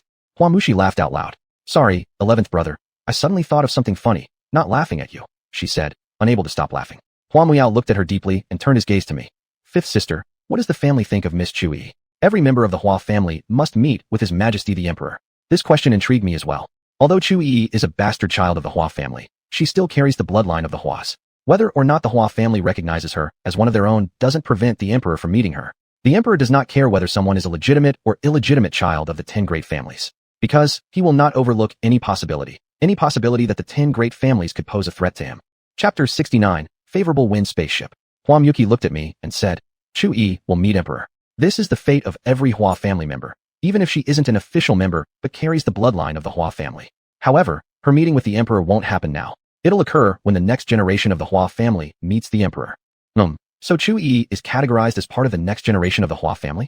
Is this because they don't want Chu-yi to appear before the emperor, or what? Strictly speaking, Chu-yi belongs to this generation of the Hua family, having been born after the current head of the Hua family took office. Still, this arrangement by the Hua family works well for me. Even if I were pretending to be Chu-yi instead of a brain parasite, I wouldn't have the confidence to not reveal my true identity after meeting that emperor. After all, he is a first-tier powerhouse, while I am merely second-tier. Showcasing my disguise in front of him and risking my life based on whether he could see through it. Such foolishness, I would never commit. Hua Muyao asked, So, has our elder sister already made arrangements? Hua Muyuki responded, Why not guess that the patriarch arranged it? Hua Muyao replied, For matters like these, the patriarch wouldn't interfere. Besides, elder sister is in charge of everything regarding Miss Chu-yi. That's the patriarch's order. Elder brother 11, you are truly well informed. Those who don't know might think I, who brought Chu-yi back, was fully responsible for her, Hua Muyuki said. Being fully responsible doesn't sound wrong either. The patriarch entrusted Chu-yi to Hua Murong, who also left her under your charge. In the end, you're the direct person in charge, and Hua Murong the indirect one. You might say you have no subordinates to pass the buck to, so you must take personal responsibility for Chu Yi, the illegitimate daughter of the Hua family. Come to think of it, your situation seems quite pitiful, being directly responsible for Chu Yi, and for the fake Chu Yi that I pretend to be. Hua Muyao smiled. Sister 5, you jest. Paying extra attention to family affairs is what I should do. Hua Yuki raised an eyebrow. It's rare to see you, elder brother 11, care about things related to Imperial Guard Station 8 despite being stationed at Station 2. Hua Muyao's expression remained unchanged, still smiling. Sister 5, it's not just matters concerning Station 8 that I worry about. Other matters of the Hua family also fall within my scope of concern. To alleviate the worries of the patriarch, and to help our acting patriarch Sister Murong, has always been my wish. But whether the patriarch wishes it, is another matter. As acting patriarch, Hua Murong does not wish for your assistance, nor for your concern about the Hua family's affairs, Hua Yuki said lightly. So you've put a lot of thought into this. You are exceptionally thoughtful, she continued. This is what I should do, Hua Muyao replied. Sister 5, why not guess when you and Miss Chu Yi will leave Station 2, he asked. We aren't far from the time we can leave Station 2, there's nothing to guess about. But who knows, when exactly will you leave here, Brother 5? Hua Yuki asked. Brother Muyao will leave Station 2 after the change in the leadership of the Hua family. At that point, either a new leader of the Hua family will send someone to fetch him from Station 2, or he will leave as the new leader himself, welcomed by other members of the Hua family. How Brother Muyao leaves depends on whether he can overcome other contenders and secure the position of family leader. I analyzed. Actually, Brother Muyao has another way to leave Station 2. That is, if this generation of the Hua family produces someone more outstanding than him. Of course, such excellence generally refers to superiority in extraordinary abilities or personal strength. As for qualities like moral conduct or interpersonal skillfulness, they lie outside the emperor's consideration. The foundation upon which the emperor established the Southern Empire was overwhelming power. He knew this, and so do I. Competing among peers equally powerful in first-tier capabilities was his path to becoming the emperor. Thus, individual prowess becomes his measure for evaluating the young talents of the 10 great families. Sometimes, the most talented among them may not surface immediately. If someone more capable appears, how does the emperor respond? His method is straightforward. Replace the person. He moves someone more qualified to Station 2 and dismisses the previous top choice. Unfortunately, no such individual has emerged among this generation of the Hua family. Though Chu Yi is essentially of this generation, she's grouped with the next one. Moreover, Chu Yi's strength is genuinely lacking. Describing her talent for extraordinary abilities as merely ordinary would insult the word ordinary itself. Of course, this refers to the real Chu Yi, the one who has already died at my hands. Hua Muyao looked at Hua Yuki. Sister 5 seems quite concerned about when I will leave Station 2. Hua Yuki, certainly, you are my 11th brother after all. But he is also someone you don't like, right? Compared to him, your attitude toward Chu Yi, as the illegitimate daughter of the Hua family, is much better. Of course, this is most likely because Chu Yi poses no threat to you and does not harm your interests. She can only bring some trouble. However, while Chu Yi won't harm your interests, I might. My arrival, my impersonation of Chu Yi, represents a damage to your interests and those of the Hua family. Hua Muyao, having a sister like Sister 5 who constantly remembers me is my good fortune. Hua Yuki, indeed, it's fortunate. She emphasized the word fortunate. Hua Yuki put down her utensils which she had been using to pick fish bones out of her meal. I finished picking the fish bones, Brother 11, our idle chat can end now. Hua Muyao, alright Sister 5. This made me feel somewhat regretful that the good show was over. 5 minutes later, Hua Yuki finished her breakfast. 10 minutes later, under Hua Yuki's lead, she and I returned to our respective quarters. Stay in the room properly and don't wander around, Hua Yuki said at the doorway. I will, Miss Hua. Chu Yi certainly would, but I'm not so sure. That 9-star spaceship transporting the Xingshun will set sail within these 2 days. After returning to the room, I took a glance at the direction where the spaceport was located. 0208, the upcoming tribulation for Su Honcho. At 8 minutes past 11 in the morning, I created an illusion. Because Su Honcho had communicated with me. Su Honcho, Littlein, can you guess where I am now? Me, the Mo's family's headquarters. Su Honcho asked. Did you guess this, or did your subordinates collect this intelligence? Me, my subordinates informed me. Sister Honcho, I have been paying attention to your whereabouts. Su Honcho, is this because Su Hongyan asked you to look after me? One reason is that, but another is because I want to watch the drama between you and the Mo's family, I honestly replied. There's nothing wrong with saying this. Just as I understand Su Hongyan and Su Honcho, they also understand me. After all, they have always regarded me as an extremely high-quality experimental subject. Su Honcho, Littlein, you're quite honest. In the majority of cases, I don't mind being honest. Honesty or dishonesty generally depends on my mood. Me, it's because I'm facing you, Sister Honcho. You're pretty honest in front of Sister Su Hongyan too, Su Honcho remarked. I smiled without replying. Let's not delve into this topic of comparison between the two sisters. Seeing my reaction, Su Honcho shook her head. Littlein, you're always like this, not very fun. You should still participate a bit in the topic of comparing me and Su Hongyan. Me. For the sake of our relationship, it's better if I don't participate in such topics. Sister Honcho, what do you think of the Mo's family? Su Honcho, a feeling of concealment. They definitely have big secrets. Me. In this world, who doesn't have secrets? It's not strange that the Mo's family has big secrets. The Mo's family, after all, is the largest and strongest family among those dominated by Eastworm Federation family supremacists. It's not surprising that they have big secrets. As for you, if you insist on probing into the Mo's family secrets, that wouldn't be good. Su Hongqiu, it's not strange indeed. Both you and Su Hongyan, and myself, have secrets. But what I'm curious about is, does this secret relate to my research? I asked Su Hongqiu, do you really consider the Mo's family as your research subject? Su Hongqiu counter-questioned, isn't the Mo's family a great research subject? I reminded her, they are, but shouldn't you reconsider? Families with big secrets aren't easy to mess with. Su Hongqiu, families with big secrets also have higher research value. Looks like you're determined to study the Mo's family. Would you like to experience falling again in terms of research subjects? Me. Then be careful. The Mo's family may give you a hard time. Is this the feeling you get from the Mo's family? Su Hongqiu curiously asked. Me. Yes. Sister Hongyan has mentioned that the Mo's family isn't simple. Moreover, she predicted you would suffer losses and hardships with the Mo's family. Sister Su Hongyan's predictions about you are generally accurate. Su Hongqiu, I like doing challenging things. It's clear now, just like you and your sister Su Hongyan, you both like studying tough research subjects. However, Su Hongyan hasn't been obsessed with this in recent years. Instead, she has become obsessed with creatively exhausting experimental subjects. Me. Sister Hongqiu, be careful. If you go too far, you're likely to face some tough consequences. Rest assured, little one, I know what I'm doing. Su Hongqiu had a smile on her face. That look on your face doesn't quite resemble someone who knows their limits. Rather, it resembles someone preparing to do something extraordinary. Me. If you know your limits, that's good.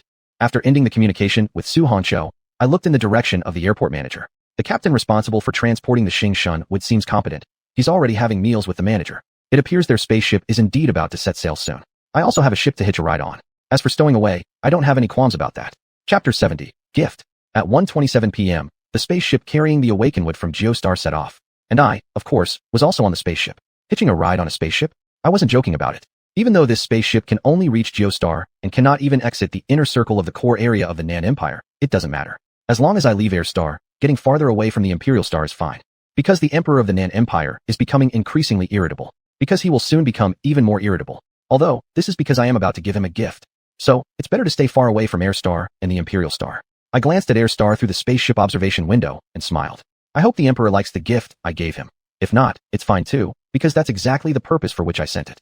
The next morning at 7 o'clock, the spaceship arrived at Geostar. The trip there was quick, fearing we wouldn't arrive in time within the specified period on Air Star, but coming back, it was leisurely. If it weren't for the crew reminding us, the return time to Geostar would be even later. All interstellar workers are probably like this. Once the work is done, they relax and rest. For my relaxation, it's also time for me to complete my task. Even though Muron is now in hand, the task is only half done. The most crucial step is to take her back. Thinking about these things, I stepped off the spaceship. At 10:11 in the morning, while I was admiring the largest Awakenwood forest on Geostar, I found a spot to sit and gaze toward the direction where Air Star is located. With the protagonist present, the play I arranged is about to begin. At this moment, who cares about Awakenwood? Of course, it's all about watching the drama unfold. By accessing something small I left behind on someone in Air Star, I entered the state of watching the drama unfold. Is this where young Jesse died? Looking at the temporary lodging of Jesse AC here before his death, Berg AC asked the butler of Jesse who followed beside him. Jesse has passed away, but his butler is still alive. Even though the AC family blamed a large number of people due to Jesse's death, Jesse's butler is still alive to this day.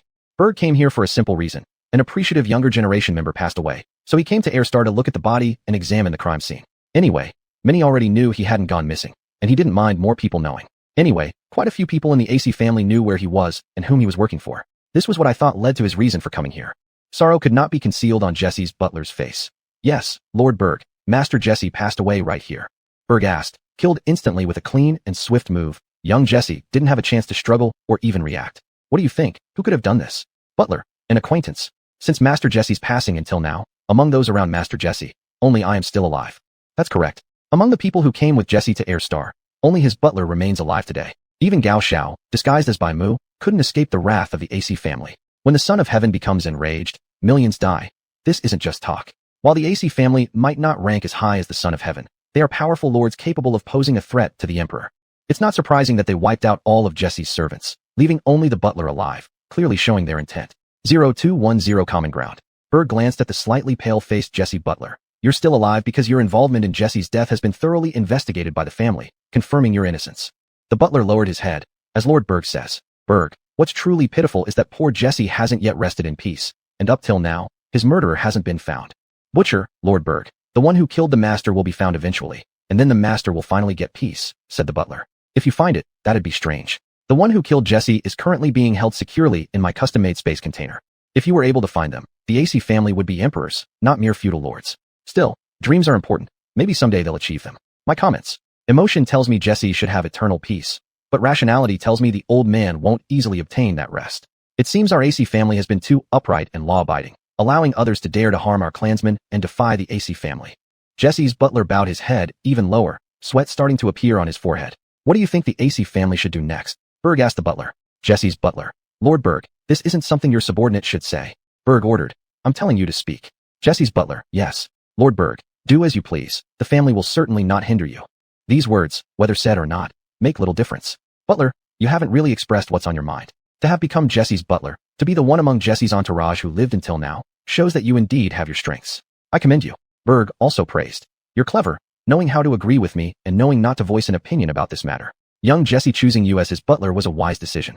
Unfortunately, he is already gone. Jesse's butler's eyes reddened, as if reminiscing about Jesse's kindness towards him. It is my honor to have Master Jesse as my lord. Berg, indeed it was your honor. However, your lord has passed, yet you've been unable to bring him peace, which reflects your failure. The subordinate feels ashamed, unable to repay Master's great kindness, and thus letting him rest uneasily even now. Jesse's butler said in a low voice. His eyes began to moisten. Your acting skill surpasses many in the interstellar entertainment circle. You shouldn't be a butler. You should become an actor. Jesse truly carries deep sins, having let such an emperor of shadows go to waste. Berg changed the subject. How is Zhuang Lang doing? Didn't his butler die? Has he found the murderer? Jesse's butler. Zhuang Lang is currently staying with his elder brother, making intelligence gathering difficult. However, the murderer has been found. It was a jealous servant under Zhuang Lang who did it. Berg. This suspect seems too obvious, likely pushed forward by Zhuang Cheng. That kid torturing his younger brother will result in trouble sooner or later. For one with rebellious tendencies, Zhuang Cheng is overly complacent. As he spoke, his voice grew icy. Young Jesse has died without finding peace, so as an elder, I must provide him some entertainment. The Zhuang family's Zhuang Lang will serve as this entertainment for him. He looked at Jesse's butler. Do I need to tell you what to do next? Jesse's butler. Master Berg, I will next send someone to cause trouble for Zhuang Lang. And that's all you can do to Zhuang Lang. Being a member of the Zhuang family, one of the 10 major families of the Nan Empire, and you, merely a butler for one of the 10 major families, the AIC clan. You can only create trouble for him. Even if the AIC clan supports you, the same limitation remains. Moreover, the task given by Berg is merely to create trouble for Zhuang Lang. Regarding this task, you could refuse, but the consequence would be death. Both insectoid races and human races, their bosses share commonalities. I sighed. 0211 staring. Berg nodded slightly. Good, you understand my intentions. Zhuang Lang won't stay long on Daiwas 2. Remember to cause him trouble before he leaves, giving him something to deal with. Yes, Master Berg. Jesse's butler bowed. Berg looked at the house before him. I won't enter this house. Entering would remind me of young Jesse's tragic death.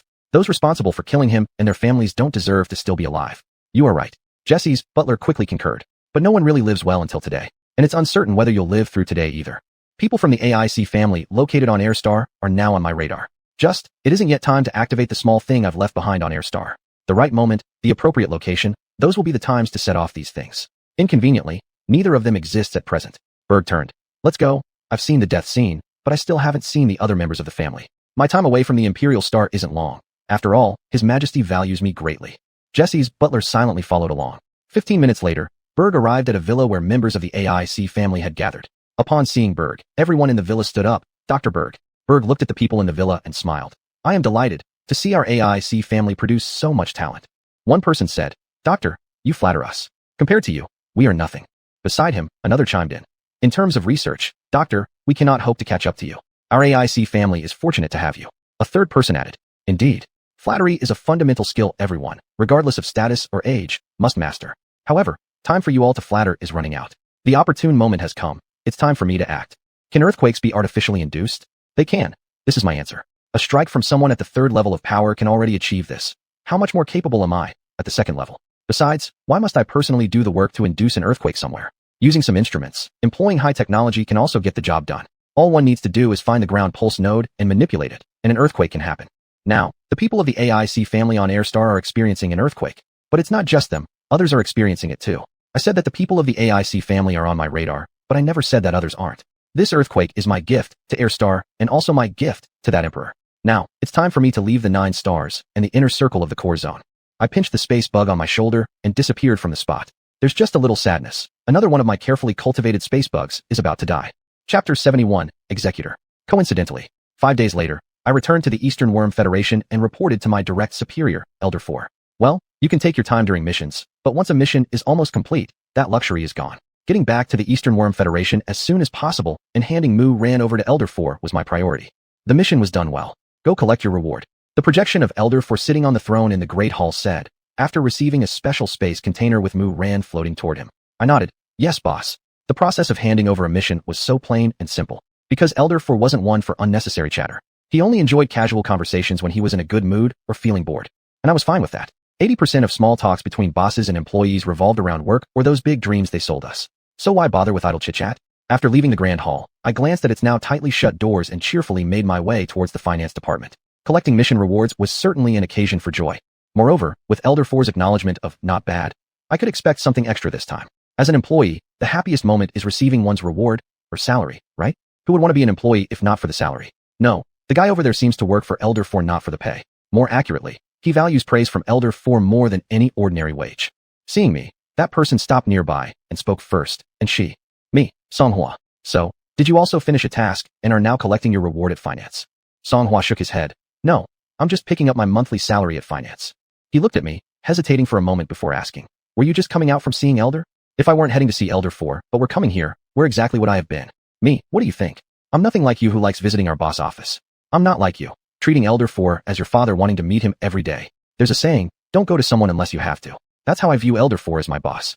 Ignoring the mockery in my words, Songhua pressed his lips together. And she, has Elder assigned you another mission which you finished? Nice observation. You know I always run to finance after completing missions. Me, certainly. As a capable subordinate, it's inevitable that the boss assigns me tasks. Unlike some people, I don't delay assignments until others have to complete them. Songhua. And she, must your speech be so abrupt? It usually isn't, except when the person speaking to me irritates me. Coincidentally, today's you, current you, annoy me slightly. If I'm annoyed, it's only fair that I make you even more upset. It's sharing, it's about expressing emotions. Even as an antagonist, I share. Although, only in negative ways. Me, Songhua, I'm not being abrupt, merely stating facts. A task given by the boss to you was indeed delayed by you, leading to the boss assigning it to me, wasn't it? And coincidentally meeting me, coincidentally bumping into me on my way to finance. Is it truly coincidental?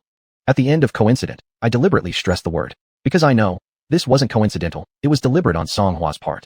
I won't have patience with someone probing my whereabouts. 0213 bounce. Songhua remained silent for a moment, then said, and she, you're right. This encounter isn't coincidental, it's intentional. I stepped closer to Songhua. So, you're here to cause trouble for me?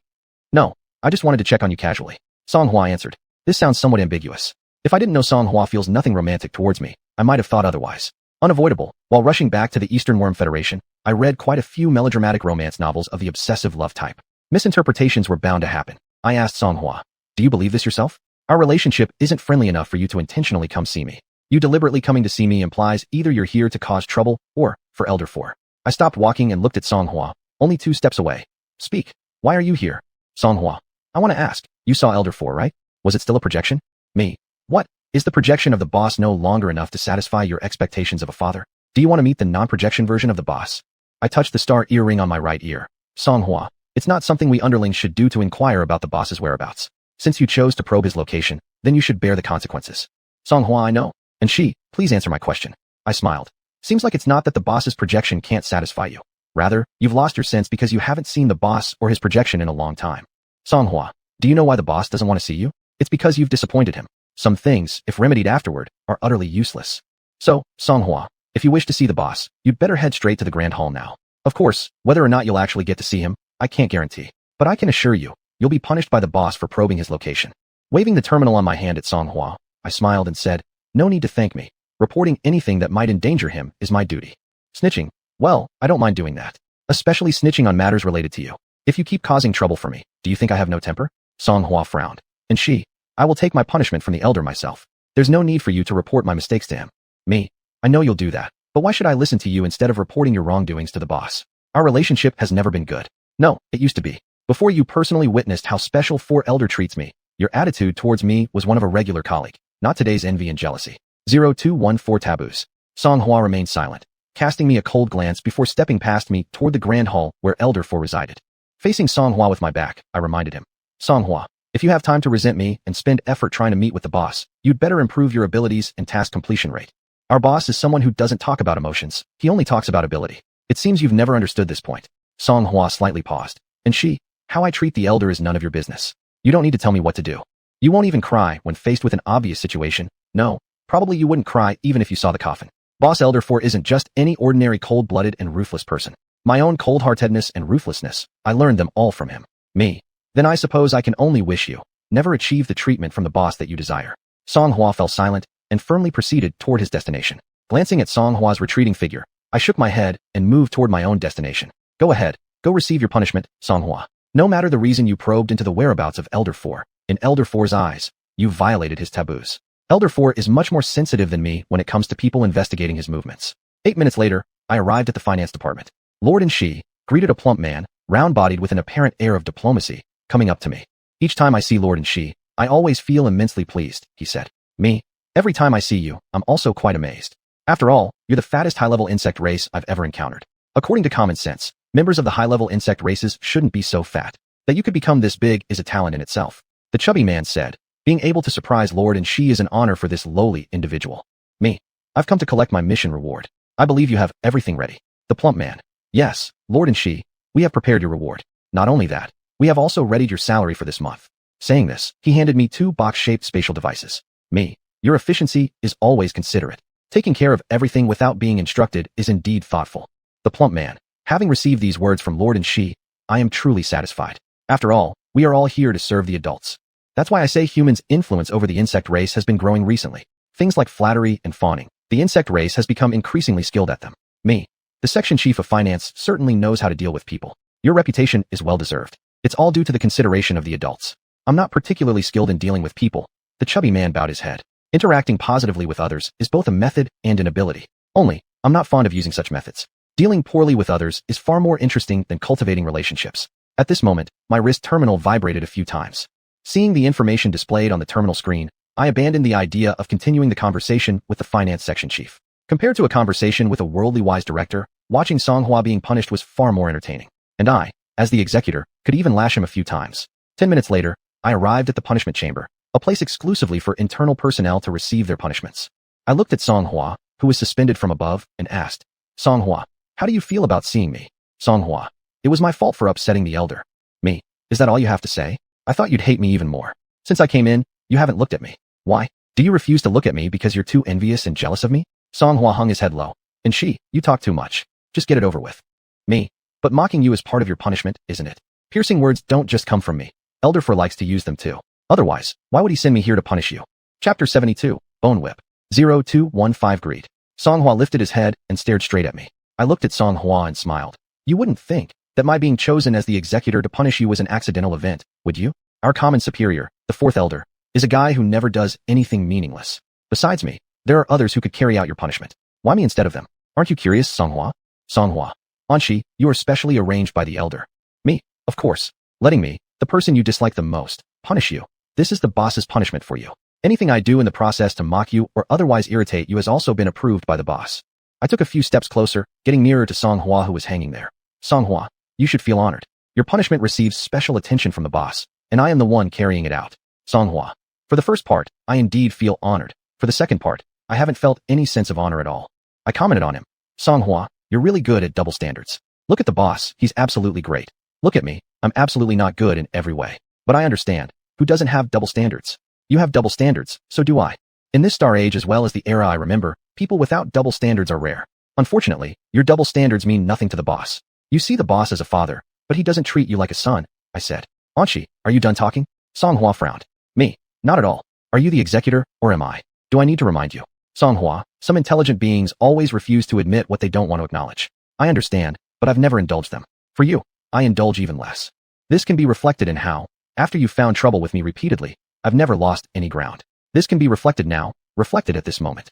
With a smile on my face, I asked, Song Hua, does the boss's attitude toward you, does his view of you need reminding? Song Hua angrily said, Anshi, what you seek is benefit, the benefit brought by the elder. What I seek is emotion, the positive emotion the elder has towards me. On what grounds do you stand high and above and mock me? But in my view, emotions are also a form of interest. Song Hua, what you and I pursue are the same thing. What's there to compare? Is emotion nobler than benefit? Not necessarily. Me. Isn't emotion a form of interest, something you aim to obtain from the boss? Song Hua, emotions themselves are a kind of interest. You complain about me doing things for the boss for benefits, but aren't you also serving the boss for the benefits derived from emotion? There's no difference between you and me. And besides, in the eyes of the boss, emotional interest outweighs ordinary interests. The thing you strive for is of higher value than what I pursue, isn't it? You do less than I do, accomplish fewer tasks well, yet you want more valuable returns from the boss. Songhua, have you no shame? Without waiting for Songhua's response, I began questioning myself. Songhua, you truly lack shame. You are a shameless person. It's because of your shamelessness that the boss treats you differently than you expect. This was a white lie. No matter how good or how excellent Songhua may be, the fourth elder's attitude is likely never going to be what Songhua expects. Because expectations are fundamentally a form of greed, extreme greed. 0216 Clarity. After a long silence, Songhua spoke. Anshi, emotion is a form of interest, just your opinion. I interrupted him. Most creatures don't confuse the two, considering them unrelated. Is that what you wanted to say? Songhua, more or less. Emotion and interest are inherently different. They are two entirely different things. Me. That's just your opinion, just the understanding of most creatures. The important thing regarding the perception of emotion and interest is the perspective of the strong, the understanding of the boss. I looked at Songhua and slowly said, coincidentally, the boss's cognition is precisely my cognition. Creator like creators, this saying is not false. The fourth elder has made remarkable contributions to shaping my character. His views align significantly with mine. So I said, Songhua, that's why you're shameless. You desire too much and give too little. What's more crucial? This type of emotional benefit, the fourth elder begrudges giving it to anyone except himself. A tool should act like a tool, so why must you seek something unattainable? Songhua, you are truly unclear-minded or unwilling to become clear-minded. Anshi, I don't care whether I can get what I want from the elder or not. Being able to work for the elder is my greatest fortune and blessing, Songhua said after smacking his lips. Lies, pure lies. If you didn't want anything from Elder 4, why did you envy me? Your jealousy towards me is only related to Elder 4. I deliberately drew out the tone. Is that so? Subsequently, I pulled out Songhua's spine and used it as a whip, giving him a few lashes. Of course, Songhua's punishment wasn't an ordinary one, and the whip that could harm Songhua naturally wasn't an ordinary whip either. Bone whip, specifically speaking, using the punished person's spine as a whip is a common tool for punishment. Looking at Songhua covered in blood, I, who had just finished 10 lashings, pressed his spine back in place. I asked Songhua, the whipping is over. Songhua, how do you feel about this experience since you haven't felt it for many years? Songhua answered with a few drops of blood on his face. It's my fault. I offended the elder. No misunderstanding, I did not lash his face. The blood on his face came from his spine being pulled out and then pressed back in. Me. Songhua, you are truly the boss's loyal supporter. Unfortunately, the boss doesn't need your support for him. You're nothing but a tool. Elder 4 would never give you a second glance. Songhua, how I see the elder and how I treat the elder is my own business. If you didn't involve me, if you didn't envy me, wouldn't you think I cared about how you see or treat Elder 4? I laughed humorously in agreement with Songhua's words. That's right. You don't care about the boss's attitude towards you. You don't care about the boss's opinion of you. Songhua, I hope you always stay so resolute. Otherwise, wouldn't I lose someone who brings me amusement? Otherwise, wouldn't I lose good shows associated with you? Songhua said firmly. I will forever support the elder. Understood. You view Elder 4 not only as your father, but have a father complex too. Oh, I responded absent-mindedly. 0217 Inspiration. I said to Songhua, the boss's punishment for you still includes 3 days of solitary confinement. Songhua, remember to come out after 3 days. Songhua, I will. Anshi, no need for you to remind me. This wasn't a reminder. It was simply due to the conscientiousness of an executor. Me. If you're happy, you can consider it as my reminder to you. Actually, it was an announcement.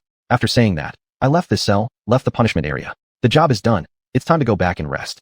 Although punishing Songhua was pleasant, it wasn't resting. Work is work, rest is rest. They cannot be mixed. This is the basic self-awareness of a worker. The following day, I spent extremely comfortably. Air conditioning, internet, watermelon. These were the essentials for leisure life in summer from the era I remembered. Cool air, starnet, nutritional agents were my essentials for leisure today. If Su Homian hadn't emerged from her seclusion, I could have continued living like this for a few more days. As a busy worker, having even a few leisurely days counted as fortunate. There's no way around it, since I'm a worker, not the boss. Looking at Su Homian on the terminal screen, thinking of a possibility, I asked her, Sister Homian, it's not because I brought Mu Ran back that you ended your seclusion, is it? Your current appearance doesn't look like you've made any scientific breakthroughs. Su Homian shook her head. No, Mu Ran isn't worth me coming out. I ended my seclusion this time because I hit a bottleneck. A bottleneck? Could it be that experimental subjects have been used up again or aren't enough? Me. I'd like to hear more about it. Su Homian, I need inspiration, so I have come out. I raised my eyebrows. Studying and dissecting experimental subjects can no longer bring you inspiration? That's right. Consuming experimental subjects is the source of Su Homian's inspiration. Whenever she lacks inspiration, she likes to take action on experimental subjects. It's one reason why her experimental subjects consume heavily. Su Homian, they can't anymore. I feel that my inspiration lies outside, beyond the laboratory. Me. So, Sister Homian, you're going to step out and move around? Actually, I am somewhat curious about Mu Ran. Su Homian smiled. Got it. You're interested in Mu Ran and want to study her. Me. Mu Ran is still in the boss's hands, not with me. Glancing at the message that popped up on the terminal screen, I changed my words. No. Mu Ran is about to come into my hands. She will be sent here. Su Homian, I'll come now. Me. No rush. If you want to study Mu Ran, you'd better consult the boss first. Mu Ran still needs to return to Elder Three's control. Su Hongyan narrowed her eyes, thinking for a while. Did you agree to Uncle Mu Da's commission? I smiled. Uncle Mu Da offered far too much. Why wouldn't I accept his commission and help him retrieve Mu Ran when the reward satisfied me? Su Hongyan smiled. Anshi, it seems that Uncle Mu Da has offered you a substantial reward. You've made quite a fortune. Me, that's for sure.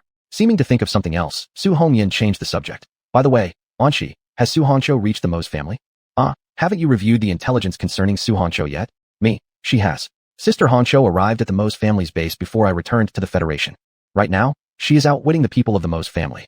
Chapter 73, Contribution 0218, is even more exciting. To be specific, Su Hongqiu, who is dedicated to her research, is currently engaged in a battle of wits with the Mo's family over research issues.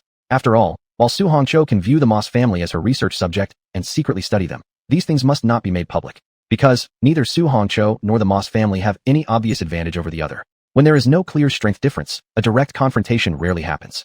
Secret activities are usually carried out covertly. So, using your strengths against someone weaker is better. Evenly matched opponents are undesirable. The former gives you freedom, while the latter places you under numerous restrictions. I summarize. Su Hongyan. She has been staying with the Mo's family for quite some time now. Me, yes. Su Hongyan seeks my opinion. Shaoan, what do you think? Should I go to the Mo's family to seek inspiration? If you were to go, how would the Mo's family feel? I'm unsure, but I could predict Su Hongqiu's reaction. Me. Sister Hongqiu will certainly be astonished if you go. I deliberately emphasize the word astonished. If you went, Su Hongqiu might think that you're trying to snatch her research topic or research subjects from her. As sisters with similar interests and perceptions, conflicts may arise. You and Su Hongqiu are twins after all. Su Hongyan agrees. She will surely feel astonished. Then Sister Hongyan, do you still want to study Mu Ran? I ask. Su Hongyan seems regretful. No, Elder rejected my proposal to study Mu Ran. Elder 4 values Elder 3's stance more, so he didn't agree with Su Hongyan's suggestion. Otherwise, once Su Hongyan's research fervor kicks off, Mu Ran's fate wouldn't be pleasant at all. Me. Are you determined to head to the Mo's family, Sister Hongyan? Su Hongyan nods. I'm decided. I've been in the lab too long. It's about time I went out for a stroll. Inspiration can't be confined to just being obtained through experimental subjects. The experimental subjects you consume might cry if they heard this sentence. These experimental subjects have contributed greatly to the emergence of your inspiration and your research results. Shaoan, will you join me in visiting the Mo's family? I have a feeling the Mo's family is going to be more interesting than I anticipated, asks Su Hongyan. I politely decline. I have something else to do. There's a commission waiting at Uncle Mu Da's place. Besides, I still have Mu Bai in my possession. How I should handle him, how I should return him to Elder 3, remains an issue. Su Hongyan, almost forgot about that. You need to give Mu Ran back to Mu Da Shaoan. Remember to pass on a message for me. If he can cooperate, we could reach an agreement on the supply of experimental subjects. The quality of his last batch was actually pretty good. I nod slightly. All right. For his experimental subjects to receive such approval from Su Hongyan, Mu Da should be glad. Su Hongyan, Shaoan, I don't have time to chat anymore. I need to prepare for my trip to the Mo's family. Smooth journey, Sister Hongyan. I smile. And let's hope the Mo's family gets lucky in their predicament. Few individuals or forces enjoy the attention from both Su Hongyan and Su Hongqiu. Looks like things are getting more interesting for the Mo's family. 0219, delivering the goods. After ending communication with Su Hongyan, I leave the living room and walk toward the door. Mu Ran has arrived, and I can't keep her waiting outside any longer. She is, after all, a direct subordinate of Elder 3, and she deserves some respect. Now, I need to consider where exactly I should meet Mu Da to hand over the goods. I pocket the special space device containing Mu Ran. A day later, on an isolated and barren abandoned planet. And she, seeing me get off the spaceship, Mu Da, who had arrived earlier, calls out. Me? Uncle Mu Da? Ignoring the mockery implied in my address, Mu Da cuts straight to the chase. Where is Mu Ran? I show him the ring-shaped special space device in my palm. She's inside. Mu Da's gaze locks onto the space device without wavering, staring intently at the device in my hand. The remuneration has already been given to you during my journey here. Now, it's your turn to hand over Mu Ran to me, he says.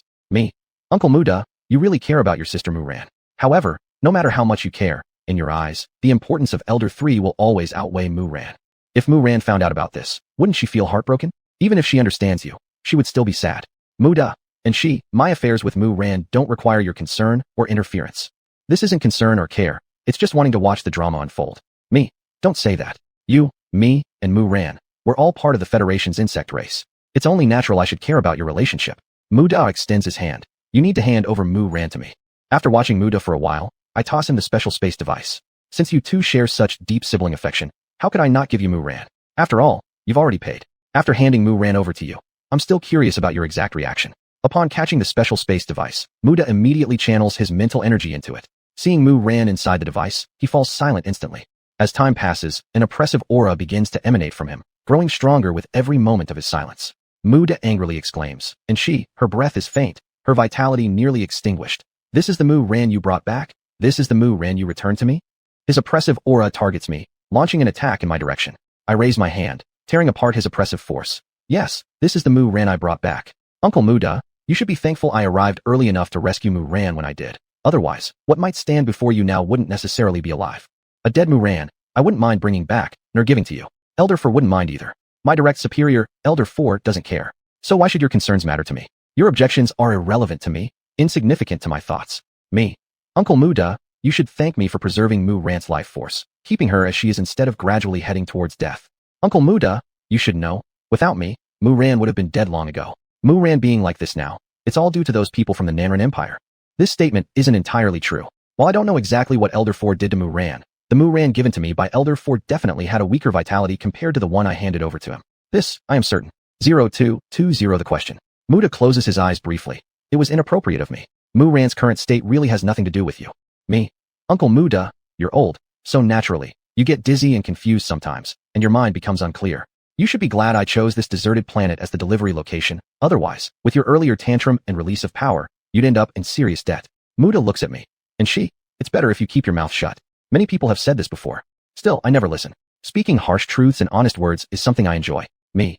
In your dreams, maybe I should have kept my mouth shut. How I speak, how I act, it's none of your business to dictate. Opinions from others aren't necessary to take seriously, especially since this other person is weaker than me. The strong can force others to remain silent. The weak cannot. Muda lowers his head and looks at the special space device in his hand. And Mu Ran became this way because of the Emperor of the Nanran Empire, right? Are you asking because you plan revenge? That Emperor is far stronger than you. If you can't even defeat me, how could you possibly match an Emperor whose strength ranks at the top level? Me. Although the Emperor didn't act directly, he is indeed the root cause. If he hadn't coveted Mu Ran's abundant vitality, she wouldn't be like this. Extraordinary wood-based individuals, aside from life-based extraordinary ones, possess the most tenacious and robust vitality. For Mu Ran to reach this state, the researchers under the Emperor must have exerted great effort, making their own contributions. Muda's voice deepens. Every single person in the Nanran Empire deserves to die. But you can't annihilate the entire Nanran Empire, can you? Me. Uncle Muda, how do you plan to avenge Mu Ran and vent your anger? Although some people from the Nanran Empire have died, most are still alive. Most who perished in those explosions were low-level underlings and junior researchers. The more capable researchers had better protective measures, making it hard for explosions to kill them outright. Of course, this is mainly because my task was to retrieve Mu Ran, not to kill people. Killing them was merely something I did along the way.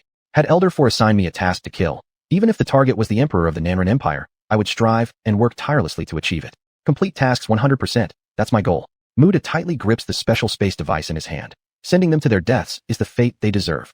I ask him, so how do you plan on doing that? Just talking won't cut it. Muda, I'd love to see your showdown with the Nanran Empire characters. Muda looks at me. And you care a lot about my vengeance, don't you? Me, of course. You and I are both from the Federation camp. Muda puts away the special space device containing Mu Ran. Regardless, and thank you for bringing Mu Ran back. Me, if you really want to thank me, you might as well tell me. Did Elder 3 know about your task for me to retrieve Mu Ran? I wouldn't mind if you also told me. Elder 3's reaction to this matter. Muda, the Elder knows. I never intended to hide this from the Elder. This is something the Elder should be aware of.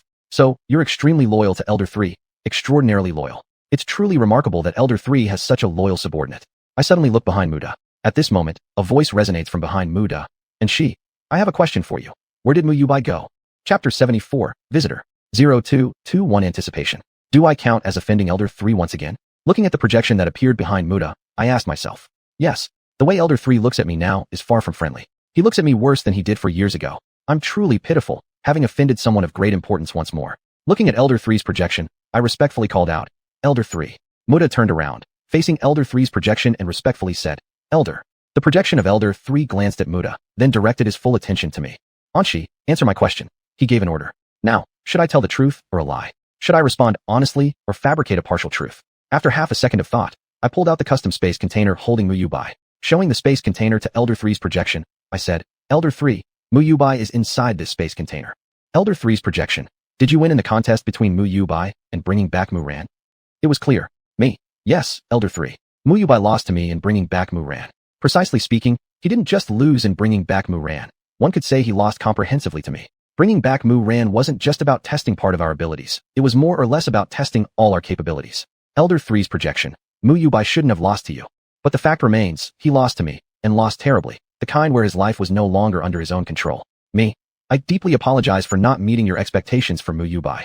Anyway, since I've already offended Elder 3, it doesn't matter much if I offend him further.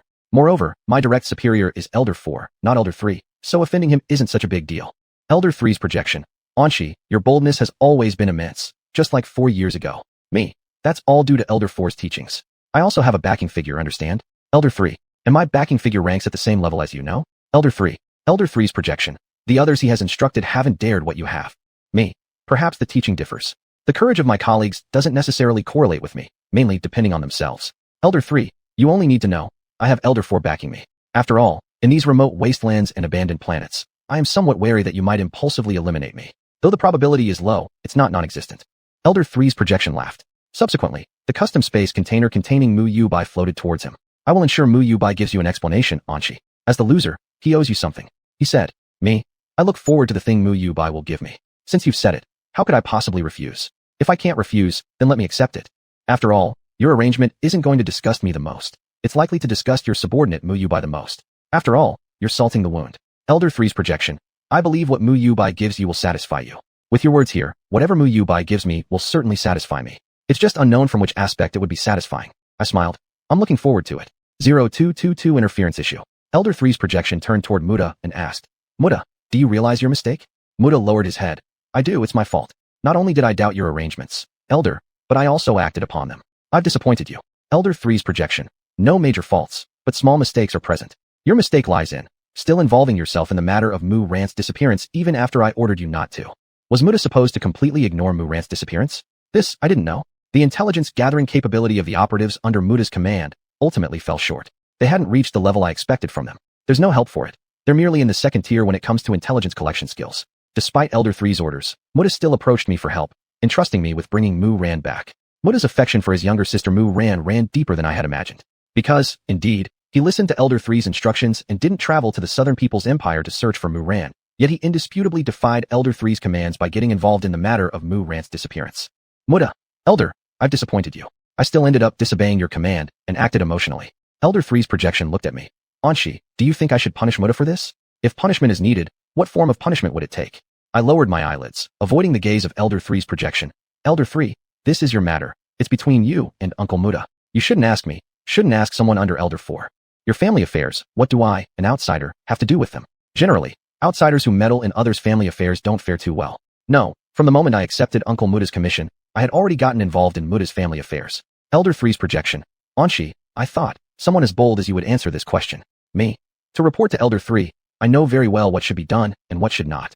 For example, regarding Uncle Muda's family matters, I can meddle, but for yours, it's best that I not touch them at all. Because, you're stronger than me, and by a large margin. Elder 3's projection. Anshi, you know your place. Me. This is all due to the excellent teachings of Elder 4. Working under Elder 4, knowing one's limits is crucial. Even Songhua, a staunch supporter of Elder 4, usually knows her limits. Elder 3's projection. In terms of having a sense of boundaries, you are indeed similar to the others he has taught. I remained silent, understanding that silence is golden. Openly or subtly mocking my audacity. Elder 3, that's going too far. Muda, if you made a mistake, you deserve to be punished. Do you know what to do after returning? Asked Elder 3's projection to Muda. Muda, this subordinate knows. After returning, this subordinate will willingly accept the punishment. Hand over Mu Ran to me. Elder 3's projection ordered. Muda handed over the special space container holding Mu Ran. Yes. Muda did not hesitate even a bit. That's right, Elder 3 wouldn't hurt Mu Ran. It was wise of him to hand over Mu Ran to Elder 3. Elder 3 is far more capable than Muda, whether in healing abilities or other aspects.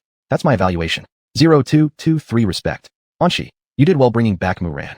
After putting away the 2 specially made space containers, Elder 3's projection remarked. Me. Elder 3, you flatter me. This is merely my duty. Prioritize the mission, right? Bringing back Mu Ran wasn't just Muda's request, but also a task given to me by Elder 4. The tone of Elder 3's projection was indifferent. You've at least done better than Mu Yubai. With that comment, I understood. Mu Yubai might not have an easy time ahead. Me. In the matter of bringing back Mu Ran, he still made quite significant contributions. Above all, he took responsibility for some of my mistakes, which deserves recognition.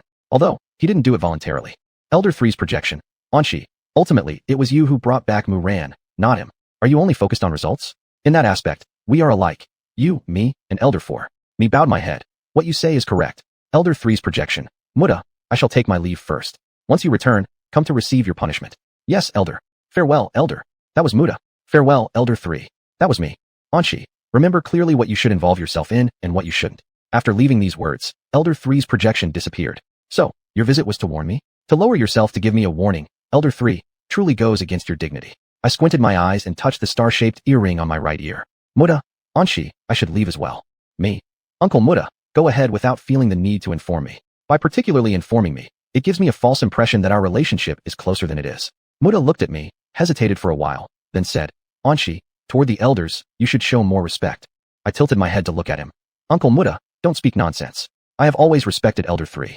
For those stronger than me, I do harbor respect. Respecting the strong is the awareness that a weak person must have. It's the best quality a weaker person can possess. Muda turned his back to me. Anshi, you don't respect the elders enough. It's because I don't respect Elder 4 much, my immediate superior. The same holds true for Elder 3. Still, I can assure you that my respect for Elder 3 exceeds that for Elder 4. Because Elder 3 values being respected, whereas Elder 4 doesn't care about it at all. Me? Maybe you're wrong, Uncle Muda. Muda didn't respond, boarded the spaceship directly, and left this place. Watching Muda leave, I touched the star earring and asked, Boss, isn't my respect for Elder 3 obvious?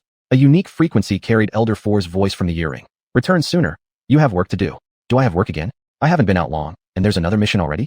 As a worker, I'm truly pitiful, and even more so as Elder 4's capable subordinate. Me. Yes, I'll return immediately. I took one last look at the spot where Muda had stood before boarding the spaceship and left the place. 3 hours later, I arrived at the hall where Elder 4's projection was located.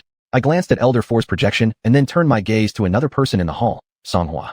Well, looks like you're out early from punishment. Considering the usual conditions and the duration of your penalty, it wasn't over yet. I smiled at Songhua. Songhua simply glanced at me with a blank expression and showed no more interest. After I arrived, Elder 4's projection meditated for a little while longer with eyes closed before speaking.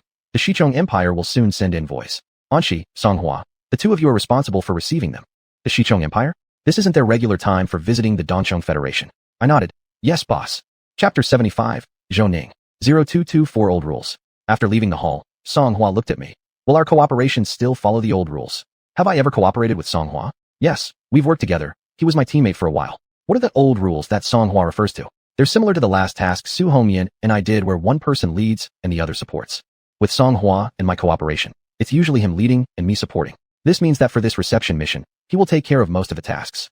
I nodded slightly. All right, let's go by the old rules. Naturally, I readily accepted Songhua's proposal. Songhua isn't a terrible teammate. If he wants to do more work, why wouldn't I agree? Having someone help with tasks and willingly increasing their workload, how could I refuse? Songhua, I'll make the arrangements right away. The detailed process for this reception, I'll send to you later. Me? Sure, thank you for your effort. Songhua glanced at me and then looked into the distance. Anshi, I don't like your attitude toward this task. Because I'm not taking this task seriously and instead letting you handle it? Me? Songhua, it's you who volunteered to take charge of the majority of this task. Songhua, even so, Anshi, for tasks assigned by the elder, you shouldn't appear so indifferent. Are you teaching me a lesson? Are you instructing me on how to act? Starting an argument right after being punished, picking a fight as soon as I'm out of confinement. Songhua, you're clearly against me. Me? Songhua, I'm not you. For tasks given by the boss, I've always acted this way. You are you. I am me. We cannot be lumped together. A 100% task completion rate is my goal. But this doesn't mean I have to treat every assignment from Elder 4 with reverence. I don't even respect Elder 4 or take him seriously. So why should I take his tasks any differently? Songhua tightened his lips. Anshi, people like you really shouldn't be serving the elder like I do. I smiled. That's not up to you to decide. Songhua, my existence and becoming part of the workforce under the boss were due to the incompetence of workers like you before. Songhua's expression turned cold, his gaze frosty. Anshi, if you keep going like this, there will eventually be someone under the elder who can replace you. Do I even care about this? I'm not you, I don't care. Me. Thanks for the reminder, but I think the boss is satisfied with me. At least, more satisfied with me than with you. When the boss arranged this reception task between us, didn't he call my name first, then yours? And anyway, if the boss becomes unsatisfied with me, creating a synthetic insect species capable of replacing me would actually make me happy. Songhua, you're too narrow-minded. Songhua, Anshi, I hope you truly feel that way. I look forward to the day you get replaced. Me. And I look forward to the day you break down, Songhua. The next generation of workers affects me, but even more so the workers ahead of me. You need to figure that out, Songhua. Songhua said nothing and turned away. 0225 Ministry of Foreign Affairs. A gentle male voice spoke. Shaoan, you and Songhua are still the same, still at odds. I turned in the direction of the voice. There's no helping it. He has always been envious of me. There's no reasoning with someone in a jealous state. Oh, and it's been a long time, Zhou Go. It's been a long time, Shaoan, responded Zhou Ning, another colleague of mine directly under Elder 4, and also from the Ministry of Foreign Affairs. I asked, Zhou Go, are you back because of those people from the Western Insect Empire? Zhou Ning, you caught on quickly, I'm back exactly because of them. This delegation sent by the Western Insect Empire has never come before. So, is this delegation from the Western Insect Empire here to cause trouble for the Eastern Insect Federation? No, it seems they've only come to visit Elder 4. So, are they here to bother Elder 4? Me? No wonder you're back. As a core member of the Ministry of Foreign Affairs for the Eastern Insect Federation, you shouldn't leave casually. Zhou Ning. Since this matter concerns the Elder, I couldn't not return. Shaoan, I must enter the Great Hall to pay respects to the Elder. We'll chat later. Okay. I took a few steps forward and stopped standing near the entrance to the Great Hall. He gave me a smile before heading straight into the Great Hall. After watching him go inside, I stared distantly at the direction of the spaceport. Since Zhou Ning is here now, it won't be long before that delegation arrives. Now that Zhou Ning has returned, it appears that the delegation is likely coming with ill intent. But this isn't something I need to worry about. Because this is Elder 4's territory, because this isn't a safe place, it's inherently dangerous ground. At the very least, for those not under Elder 4, this is a perilous place, inherently dangerous ground. 3 minutes later, Zhou Ning came out of the Great Hall. Shaoan, let's change the place to chat. This isn't a suitable spot for conversation, he said as he looked at me. Me? Where does Zhou Ge want to chat? Zhou Ning, let's go to Mu Yuan. It's been a long time since I've visited the animals I've raised there. Are you kidding? Those are extraordinary animals with capabilities far beyond ordinary ones. Do you really worry they'll suffer in Mu Yuan? I nodded. All right, then let's chat in Mu Yuan. Thus, Zhou Ning and I went to Mu Yuan. After whistling a few times to summon the animals he had raised to his side, Zhou Ning fed them while saying to me, Shaoan, the delegation from the Western Insect Empire might likely be targeting you. Targeting me? What did I do that would make their delegation specifically target me? I was lost in thought recalling past missions related to the Western Insect Empire. Zhou Ning, looking at me gently, continued, Shaoan, it's rumored that this delegation is here concerning some people of the Western Insect Empire currently held by the Federation. I arched an eyebrow. They wish to retrieve those people? And what kind of exchange conditions have they prepared? Nice words indeed, but the individuals the Western Insect Empire wants are merely those troublemakers who violated laws in the Eastern Insect Federation. Aren't they the fugitives who fled from the Western Insect Empire to the Eastern Insect Federation? Oh, it seems I've encountered someone like this. Heron Smith, a high-class insect race from the Western Insect Empire who fled to the Eastern Insect Federation. Looking at Zhou Ning, I slowly voiced a name. Heron Smith. Zhou Ning smiled and nodded. Yes. According to reliable intelligence, Heron Smith is the main objective of this delegation. Me. Song Hua should thank me. This time, one could say I'm taking the fall for him. Bringing Heron back was originally Song Hua's task. Hadn't it been for his procrastination, hadn't it been for his dragging feet, it wouldn't have fallen on me to complete the task of bringing Heron back. Zhou Ning couldn't help but laugh. Shaoan, you're right. Song Hua should indeed thank you. 0226 Craving. However, in reality, if Song Hua learns about the purpose of the delegation's visit, he won't thank me. Instead, he will harbor even more hatred toward me, because he has brought shame all the way to the Western Insect Empire. Do you think the delegation can't trace the original person who was assigned Heron Smith's case? I don't believe so. Me. It appears my relationship with Song Hua will worsen after this delegation's visit. Zhou Ning. Maybe. Shaoan, Song Hua actually possesses a strong sense of the bigger picture. His sense of the big picture always applies to others, but never to situations concerning me. When it comes to me, his sense of the bigger picture vanishes entirely. Me. Not maybe, definitely. Song Hua has never seen eye to eye with me. He won't mind disliking me even more. But I don't care. People who aren't envied are mediocre talents.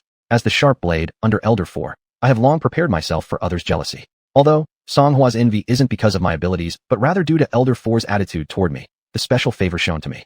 Zhou Ning smiled without replying. Subsequently, he shifted topics. Shaoan, this time you and Song Hua are responsible for hosting the delegation. Take extra care.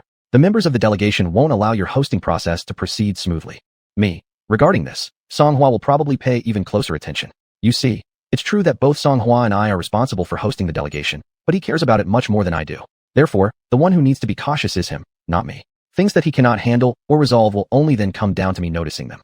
Song Hua is actually quite capable as a collaborator. For every mission assigned by the Elder, he shows initiative and diligence, Zhou Ning said. Me. In this aspect, he's indeed pretty good. That's practically his sole virtue.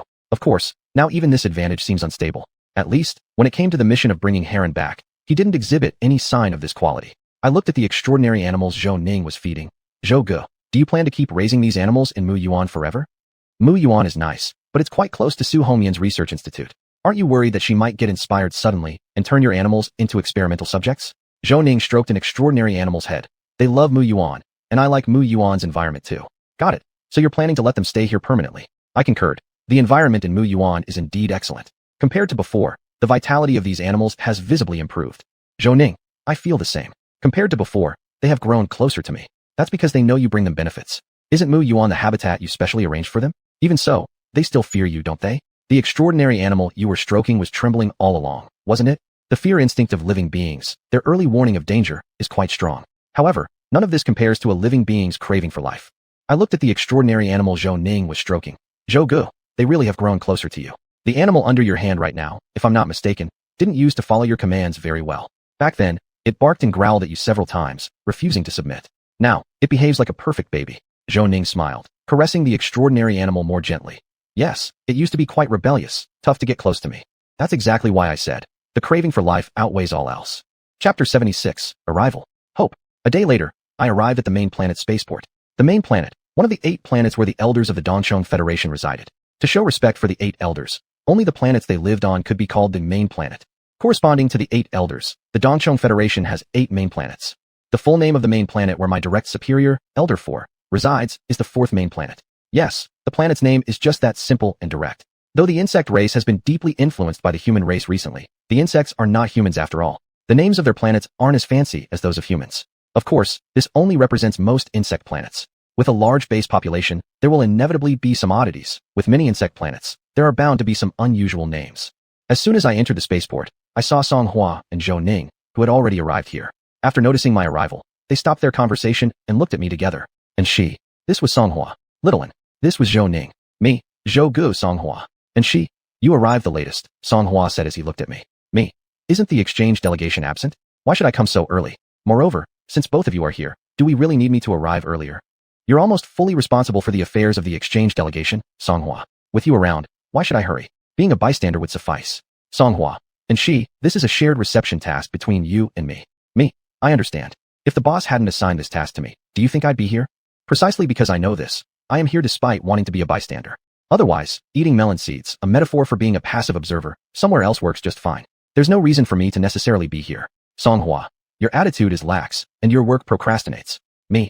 I admit my attitude needs improvement, but claiming I procrastinate in work cannot be directed at me. Who among us is truly sluggish and lets another person complete their tasks during missions? Song Hua. You know the answer clearly. I've always remembered that incident with Halen Smiths. Especially after Zhou Ning spoke to me yesterday. I remember it even more firmly. After all, from a certain perspective, one might say you've let me down. Song Hua remained silent, his face slightly gloomy. Zhou Ning looked at me, then at Song Hua, suggesting, Little one, Song Hua, let's discuss matters concerning the exchange delegation. Song Hua. Anyone with a sense of responsibility knows who will come with the exchange delegation and which individuals deserve attention. That was rejecting Zhou Ning's suggestion. Me. With you here, Song Hua, all I need to do for the members of the Western Insect Empire exchange delegation is ensure their safety. Song Hua looked at Zhou Ning. Brother Zhou, what she said is correct. With me here, there's absolutely no need to worry about the members of the upcoming exchange delegation causing trouble. I've made thorough preparations for the incoming exchange delegation. Since I am the leader and she is the deputy, this was agreed upon long ago by both of us, and approved by the Elder. Approved by Elder 4? If you wish to believe that, then so be it. Anyway, since Elder 4 hasn't spoken up, you can assume he agrees by default. After glancing at Song Hua, I opened my mouth. Brother Zhou, rest assured about the reception arrangements. Even if Song Hua falters, there's still me to ensure everything runs smoothly. With me serving as the safeguard, you can set your mind at ease. Although I'm the deputy, it doesn't mean I take no responsibility at all. It's not a matter of whether I want to or not. Elder 4 has given me the command to be accountable for this mission. Song Hua, I don't think you'll be needed as a safeguard. Me, I hope that's the case too. All of you coming soon, please be reasonable and don't stir up trouble requiring my intervention. Understand your roles as guests and hosts clearly. If you don't understand, that's all right. It merely means it's time for me to step in. Insurance. Zhou Ning squinted, raising his head to look at the sky of the 4th main planet. They've arrived, he said. Song Hua, get ready and she. I glanced at the spaceship appearing in the sky and responded with a single word. All right. The guests have arrived. Now it's our turn to welcome them. 7 minutes later, all members of the exchange delegation disembarked from the spaceship. Looking at us, the head of the exchange delegation spoke first. Mr. Zhou Ning, Mr. Song Hua, and Miss and she. When he mentioned me, his gaze lingered on me for quite some time. So, you've arrived, acquaintance of Halen. Song Hua really should thank me for drawing most of the exchange delegation's attention towards myself. After all, this isn't the kind of attention anyone wants. Zhou Ning, Mr. Zhao Tianya, greetings. Song Hua followed. The welcoming banquet has been prepared. Members of the exchange delegation can enjoy the feast. We shall gladly accept the invitation, Zhao Tianya smiled. It's good that you're aware. You have no right to refuse. For the insect race of the Dongchong Federation, the concept of host follows guest is generally impossible. Guest follows host is the norm. I am satisfied with this. I like to do things where the guest overshadows the host, but I don't like it when others do so. Yes, I am exactly this hypocritical. Without hypocrisy, there wouldn't be an antagonist. Without hypocrisy, fairness and justice in treating everyone and everything is what the righteous would pursue. Of course, it's only the pursuit of a select few among the righteous. Therefore, this welcoming banquet is one the exchange delegation from the Western Insect Empire must attend even if they don't want to. That's it. Follow me then. Song Hua stepped forward and walked towards the exit of the spaceport. After seeing off all the members of the exchange delegation as they left the spaceport, Zhou Ning came up beside me and asked, "Little one, will you go to the welcoming banquet?" Me. As an insurance measure, I have to go. Even though I think it's unlikely that those people from the delegation will cause trouble on the first day, still, attending the banquet just in case is better. Zhou Ning said gently. Little one, do you think they will stir up trouble? Me. Brother Zhou, I'm going precisely to prevent them from stirring up trouble. The reputation I have among the general public is a powerful deterrent against their mischief. My reputation for being bloodthirsty and killing without reason does have this benefit of warning others to stay in line.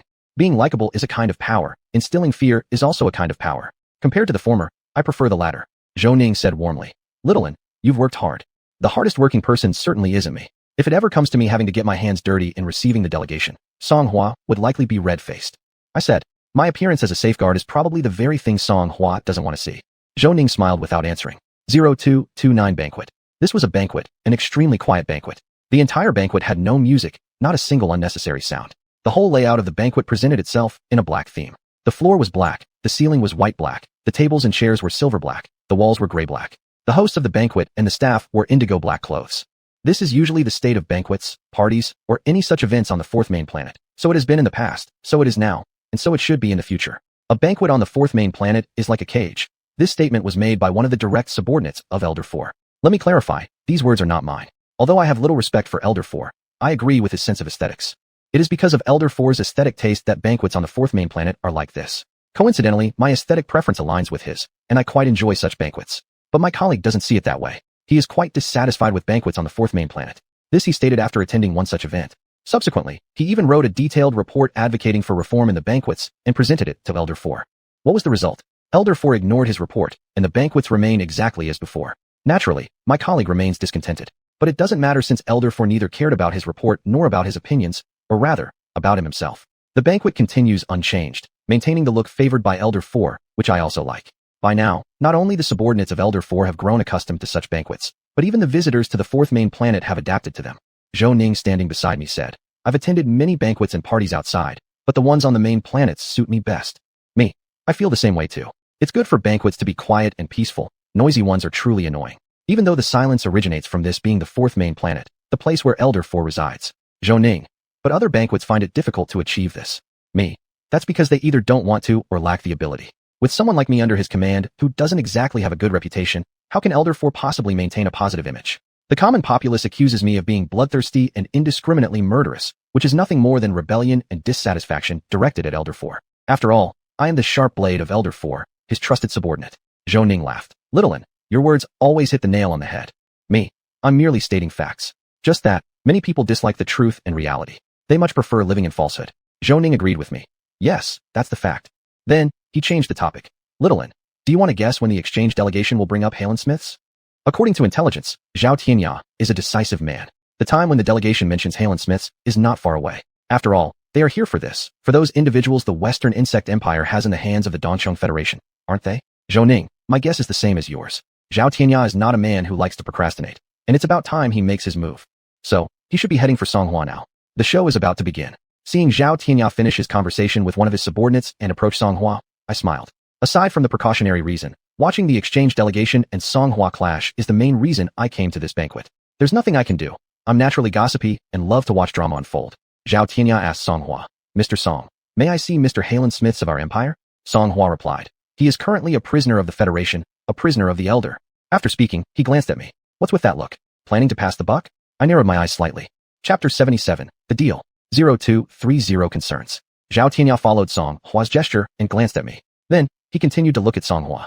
He asked, Mr. Song, can't there be some compromise? You are responsible for our reception, so you should know why we're here. And you absolutely know their ostensible purpose for being here, alright. As for their covert intentions, that depends on the competence of your intelligence officers. I looked at Song Hua, then at Zhao Tianya. Song Hua said, Mr. Zhao, knowing your intention doesn't mean we must satisfy your demands, or the Federation must satisfy them. Whether you get to meet Harlan Smith hinges not only on the Federation's rules, but also on your sincerity. Regrettably, up until now, your sincerity hasn't been enough to satisfy either the Federation or the Elder. Well spoken, pointing directly at the issue of sincerity, no beating around the bush with these guys from the delegation. These guys in the delegation may have other shortcomings, but they're sure-tongued debaters. If you really get into an argument with them, it will drag on forever. For this, I had some dissatisfaction. While I enjoyed watching the spectacle, I wasn't a fan of meaningless talk. Zhao Tianya said, Mr. Song is straightforward and gets right to the point. Whether or not we can see Mr. Harlan does indeed depend on our sincerity and on the sincerity of the Empire.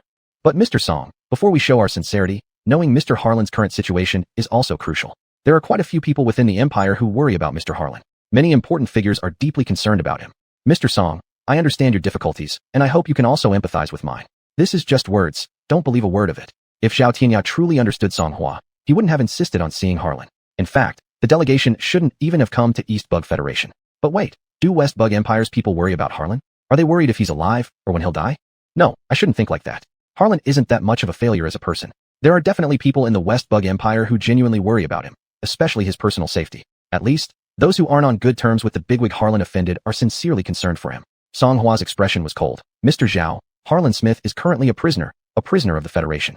It's you wanting to see him, not us begging you to see him. We welcome all visitors and delegations to the Federation, but we don't welcome anyone trying to undermine the laws of the Federation. Mr. Zhao, I hope you can understand this. This is a threat, one that belongs uniquely to Song Hua. Compared to Zhao Tianya's subtle earlier warning, Song Hua's was significantly more direct. One uses the heavyweights of the West Bug Empire to threaten, while the other uses the laws and regulations of the East Bug Federation. Any sensible person knows which side has greater influence, which threat carries more weight. So, although Song Hua frequently finds himself at a disadvantage in verbal sparring with me, he does bring some excitement when facing others. Looking at Song Hua, Zhao Tianya smiled. Mr. Song, our delegation certainly understands this point. Our delegation has always been rule-abiding. Song Hua's expression remained cold. I hope so. I wonder, Mr. Song, what kind of sincerity would we need to present in order to meet Mr. Harlan? Zhao Tianya asked. 0231 Black History. This question isn't easy to answer. When the seller completely dominates the market, buyers like you are practically left at the mercy of the seller. You could easily meet Harlan if your sincerity moved the fourth elder. However, my boss above is notoriously hard to impress. High standards and strict requirements are what he expects from me, others, and situations alike. Song Hua said. That depends on what kind of sincerity you can offer. Meeting Harlan Smith is one form of sincerity, achieving your goal another. Zhao Tianya said, Mr. Song, we understand. Our sincerity will satisfy both you and the East Bug Federation. After saying this, he looked at me. I imagine Mizan fully comprehends just how sincere our empire is. I looked at Zhao Tianya and slightly nodded. Indeed. Why would I understand? Because I've dealt with people from the West Bug Empire, engaged in transactions with them. Of course, these deals were conducted under the tacit approval of the Fourth Elder. What kind of transaction did I conduct with the West Bug Empire? A deal involving letting someone go, as the sharp blade under the Fourth Elder. Though most of the time I'm either killing or on my way to kill, I've also taken on a few escort missions that didn't require too much violence. With me as the escort, and with my reputation for enjoying slaughter, such escort missions rarely required actual combat. You see, in this world, there are fewer people who stubbornly insist compared to those who know when to yield. It's clear that certain actions amount to inviting one's own demise, and few would recklessly go ahead with such things. My exchange involving the release of a person with the West Bug Empire took place during an escort mission. In such escort missions, I generally reveal my identity. By doing so, while it deters some reasonable individuals, it also attracts those unaware of their insignificance. The party involved in that release transaction with me from the West Bug Empire was precisely one of those people unaware of their limitations, thinking everyone was beneath him. Thus, his fate turned out quite good. If I hadn't recognized him then as the offspring of an important figure in the West Bug Empire, and if his covert protector hadn't promptly proposed a deal with me to spare his life, his soul fire would have truly been extinguished by me at that time. Even so, after returning to the West Bug Empire, the individual lay bedridden for over a year. There was no way around it. The injuries were too severe, and only time could heal them gradually. Even so, upon the individual's return to the West Bug Empire, his parents still followed through on our transaction and sent me their sincerity, what amounted to even more layers of thickened sincerity. Without mentioning other aspects, I was quite satisfied with their sincerity. In my view, wealth and power can fully describe the people of the West Bug Empire who transacted with me back then. Song Hua looked at me. And she, has the sincerity presented by the West Bug Empire satisfied you? Me. To be specific, satisfaction is pretty high. This is the truth, without a single false component. Zhao Tianya. For Mizan to be pleased is our honor. If you take pride in this honor, I'm not opposed. But as for that individual involved, he likely wouldn't approve of your sense of honor. His foolish actions, why would he hope they're revealed? Black history should never come to light. I smiled. I hope you can experience this honor this time too. 0232 Image. Zhao Tianya. We will. Our sincerity this time will satisfy the East Bug Federation, will satisfy the Honorable Fourth Elder. Me. Then I'll look forward to it. Zhao Tianya. I believe we won't disappoint Ms. N's expectations. How confident? I hope your confidence isn't blind arrogance, turning into overconfidence. But to me, there's really no difference. As a bystander, I just need to watch the drama unfold well, don't I? Song Hua. Mr. Zhao, you're certainly confident. Zhao Tianya turned to Song Hua. Given the substantial sincerity we're about to offer, being confident is justified. Then I'll wait along with she. Song Hua said, your words may say so, but your tone is filled with disbelief. Indeed, participants and spectators are different. I glanced at Songhua. Songhua, the welcome banquet is about to end. Mr. Zhao, is there anywhere specific you'd like to go? This sentence seems to suggest these exchange group members can go wherever they want, but in reality, that's not the case. They can only choose among several options we've given them. Guests follow the host. This isn't empty talk. Their choices are limited to a few options. Going around aimlessly? That's something they shouldn't even think about. Zhao Tianyao passed the ball back, following Mr. Song's arrangements. Songhua immediately picked up the ball. All right, then your exchange group can follow my arrangements to tour some places. Regarding this, Zhou Ning looked at me and whispered quietly, Little one, don't you think Songhua right now resembles you somewhat? I observed Songhua for a while. Yes, somewhat. At this moment, Songhua was very much like me speaking blunt truths. He had a better attitude earlier, but Zhao Tianyao's request just now upset him. I analyzed. If not for this, it wouldn't be straight-talking Songhua now, but rather aloof, expressionless Songhua. Zhou Ning, when it comes to matters concerning the elders, Songhua is generally like this. Me? He lacks paternal love, we must understand. Understanding is one thing, but it doesn't stop me from mocking or retaliating against him. This is my attitude toward Songhua. Facing abuse without fighting back, that's not my style. Repaying manifold is what I enjoy. Because I always repay every slight. Because I'm an antagonist, a grudge-bearing antagonist. Zhou Ning looked at me gently, a bit curious. Little one, your impressions of others are generally accurate, corresponding with reality. I'm a little curious, my image in your eyes. I looked at him. Brother Zhou, do you want to know? Are you sure you want to know? Zhou Ning nodded with a smile. If you want to know, I have no qualm sharing. Of course, what I say is somewhat grounded in reality. Me. Brother Zhou, you are someone who likes raising animals, but it's not out of love for them. At least, not because of your affection for the animals. You raise animals just for fun. To you, raising animals is a form of entertainment, something that spices up your life. Zhou Ning, I think I treat the animals I raise pretty well. Me. From their perspective, they wouldn't see it that way. Even though I'm the antagonist and can still consider things from others' perspectives, this doesn't mean I truly think about them or care for those on whose behalf I think. Not caring about others, only valuing myself. This is something I learned from my direct superior, the fourth elder. After a brief pause, I continued. The ones who would think so are the animals you've tamed, the ones that will eventually be abandoned by you. Chapter 78, Awakening. 0233 Acuteness. Zhou Ning stared at me for a while before saying, Shaoan, I have so much love for the animals I raise. More accurately, you only love wild animals that you've raised but not tamed. And your love for them is like they're just toys to you. Me. There is indeed love, but your love for them isn't the same as a normal pet owner's love. Zhou Ning smiled slightly. Shaoan, you are always so acute. That's because I'm naturally gossipy and enjoy watching drama unfold. As a conscientious and mature spectator of gossip, one must have an eye for spotting good shows. Aren't you and the animals you raise the main characters of a good show? Me. It's natural to be acute. As a worker, being sharp has its advantages. Sometimes, acuteness represents understanding the times. In this world, it's usually the ones who understand the situation who survive longer. Zhou Ning nodded in agreement. I also believe that. You do think so, don't you? But you don't like others being too perceptive towards you, right? When I mentioned how I see you earlier, there was malice in your eyes. Well, being accurate about others' views can easily provoke resentment. Me. Brother Zhou, I'm quite satisfied that we share the same opinion on acuteness. Zhou Ning smiled, then changed the topic. Songhua and the delegation are about to leave the banquet. Shaoan, will you follow them? He asked. I silently looked at their retreating backs for a few seconds. I asked Zhou Ning, Brother Zhou, do you think Songhua would hope for me to follow? Your presence might be a form of reassurance, Zhou Ning answered. But to Songhua, it also reflects a lack of trust on his abilities. He was being subtle. In Songhua's view, I might very well be the most irritating existence. For this reception task, having him alone would suffice, completely unnecessary for me to join. This has been his perspective ever since he took over the task from the fourth elder. Me. Brother Zhou, you could be more direct. Zhou Ning. As a diplomat, words shouldn't be too straightforward. Shaoan, will you follow them? Me. Songhua wouldn't want me to go along. I know this, but why should I satisfy his wishes? This reception task was arranged by the fourth elder for both Songhua and me. Even if the possibility of incidents occurring on the first day the delegation arrives on the fourth main star is almost negligible, and even though I've already accompanied them for some time as reassurance, I'd better not abandon halfway to focus on my own business. This is a mission assigned by the fourth elder. I must be clear about it and remember it firmly. The task given by the fourth elder, the instruction from the fourth elder comes first. My personal wishes are secondary, which I must keep in mind. Looking at Zhou Ning, I said, Brother Zhou, this mission was arranged by the boss. Zhou Ning. Shaoan, you have always been clear-minded. Me. Those who stay confused throughout their life are few and rare, aren't they? Following one's interests and avoiding harm is a natural instinct. Creatures that can restrain such instincts are rare. If an instinct is restrained, how can we say that this creature is confused, not clear-minded? Zhou Ning. Then, Shaoan, the two of us may have to part ways. You'll follow the delegation, and I'll go deal with my own matters. Me. Go ahead, Brother Zhou.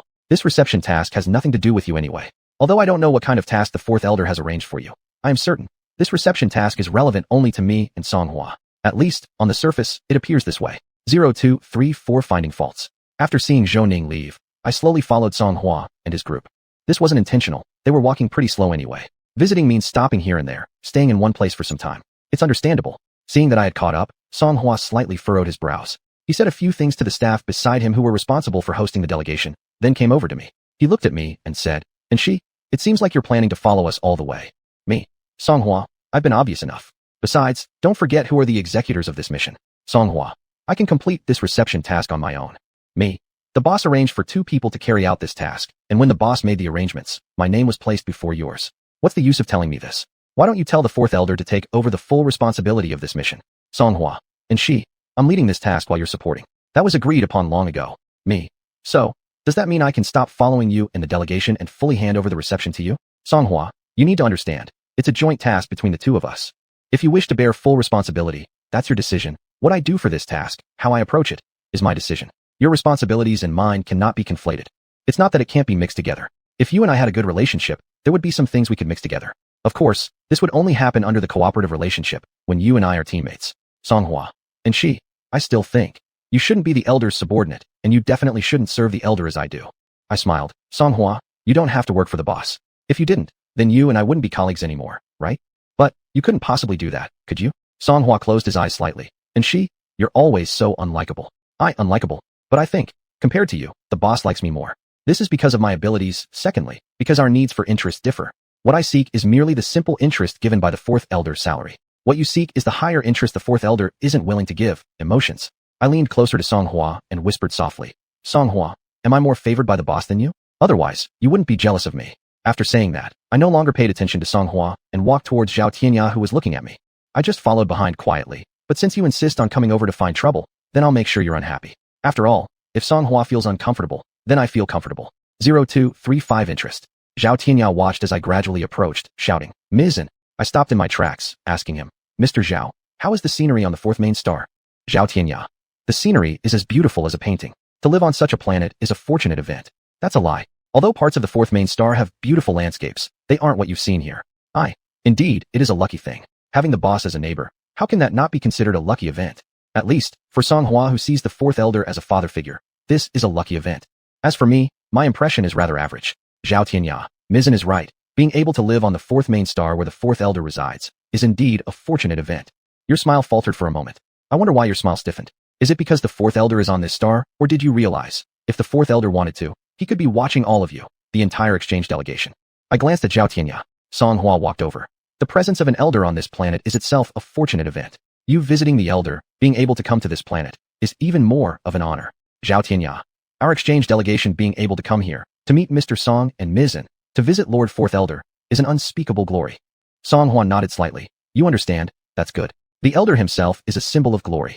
Upon hearing this, Zhao Tianya paused for a moment, then repeatedly agreed. And I faced Song Hua's words with composure. Fanatic supporter, another name for staunch supporter. Song Hua asked Zhao Tianya, how is your sightseeing going? Do you need to go to the next site?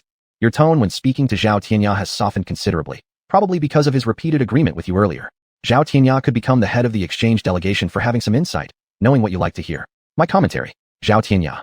Thank you for your kind offer. Mr. Song, we don't need to go yet. The scenery here is very beautiful. Let us bask in it a little longer. Saying that, he began a full-fledged praise of the local scenery. In Zhao Tianya's incessant praises, Song Hua's expression became increasingly gentle. I stood still, quietly observing this drama between Zhao Tianya and Song Hua. At 8 p.m., I returned to my residence. Today was a somewhat boring day. I sat on the chair, labeling the first day of the exchange delegation's arrival on the 4th main star. Then, my personal terminal vibrated. Opening the terminal, looking at the person on the terminal screen, I shouted, Sister Honcho. Little N, I heard that an exchange delegation from the Westworm Empire came to the main star. Su Honcho looked thrilled. I nodded. Yeah, they arrived today. Su Honcho sounded a bit regretful. It's really a pity. I'm not on the main star now.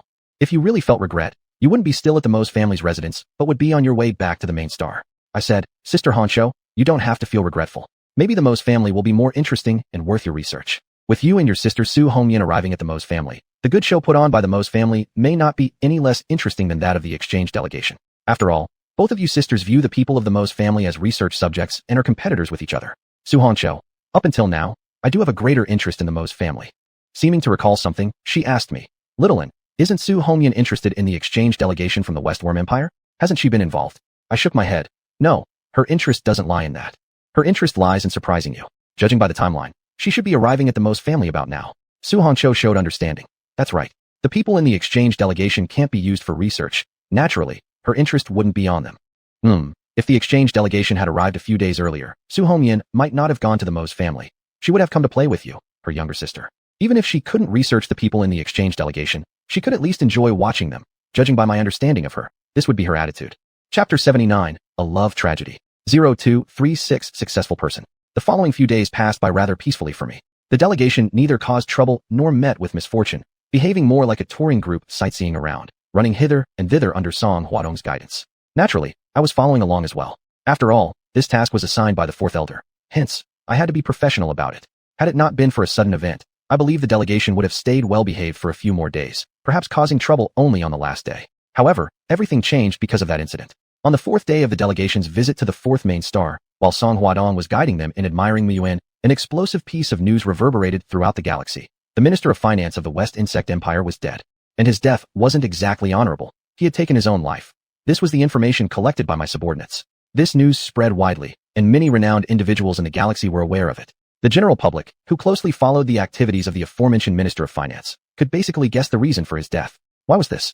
Before answering this question, let me first discuss two organizations within the galaxy that held extreme views on love. Yes, the minister was a member of one of these organizations. These two organizations have affectionate nicknames given to them by the galactic populace. One is the Die Group, and the other is the Double Suicide Group. Die Group is officially known as the Lovers Must Die organization. Double Suicide Group is officially known as the Lovers Must Die on the Same Day organization.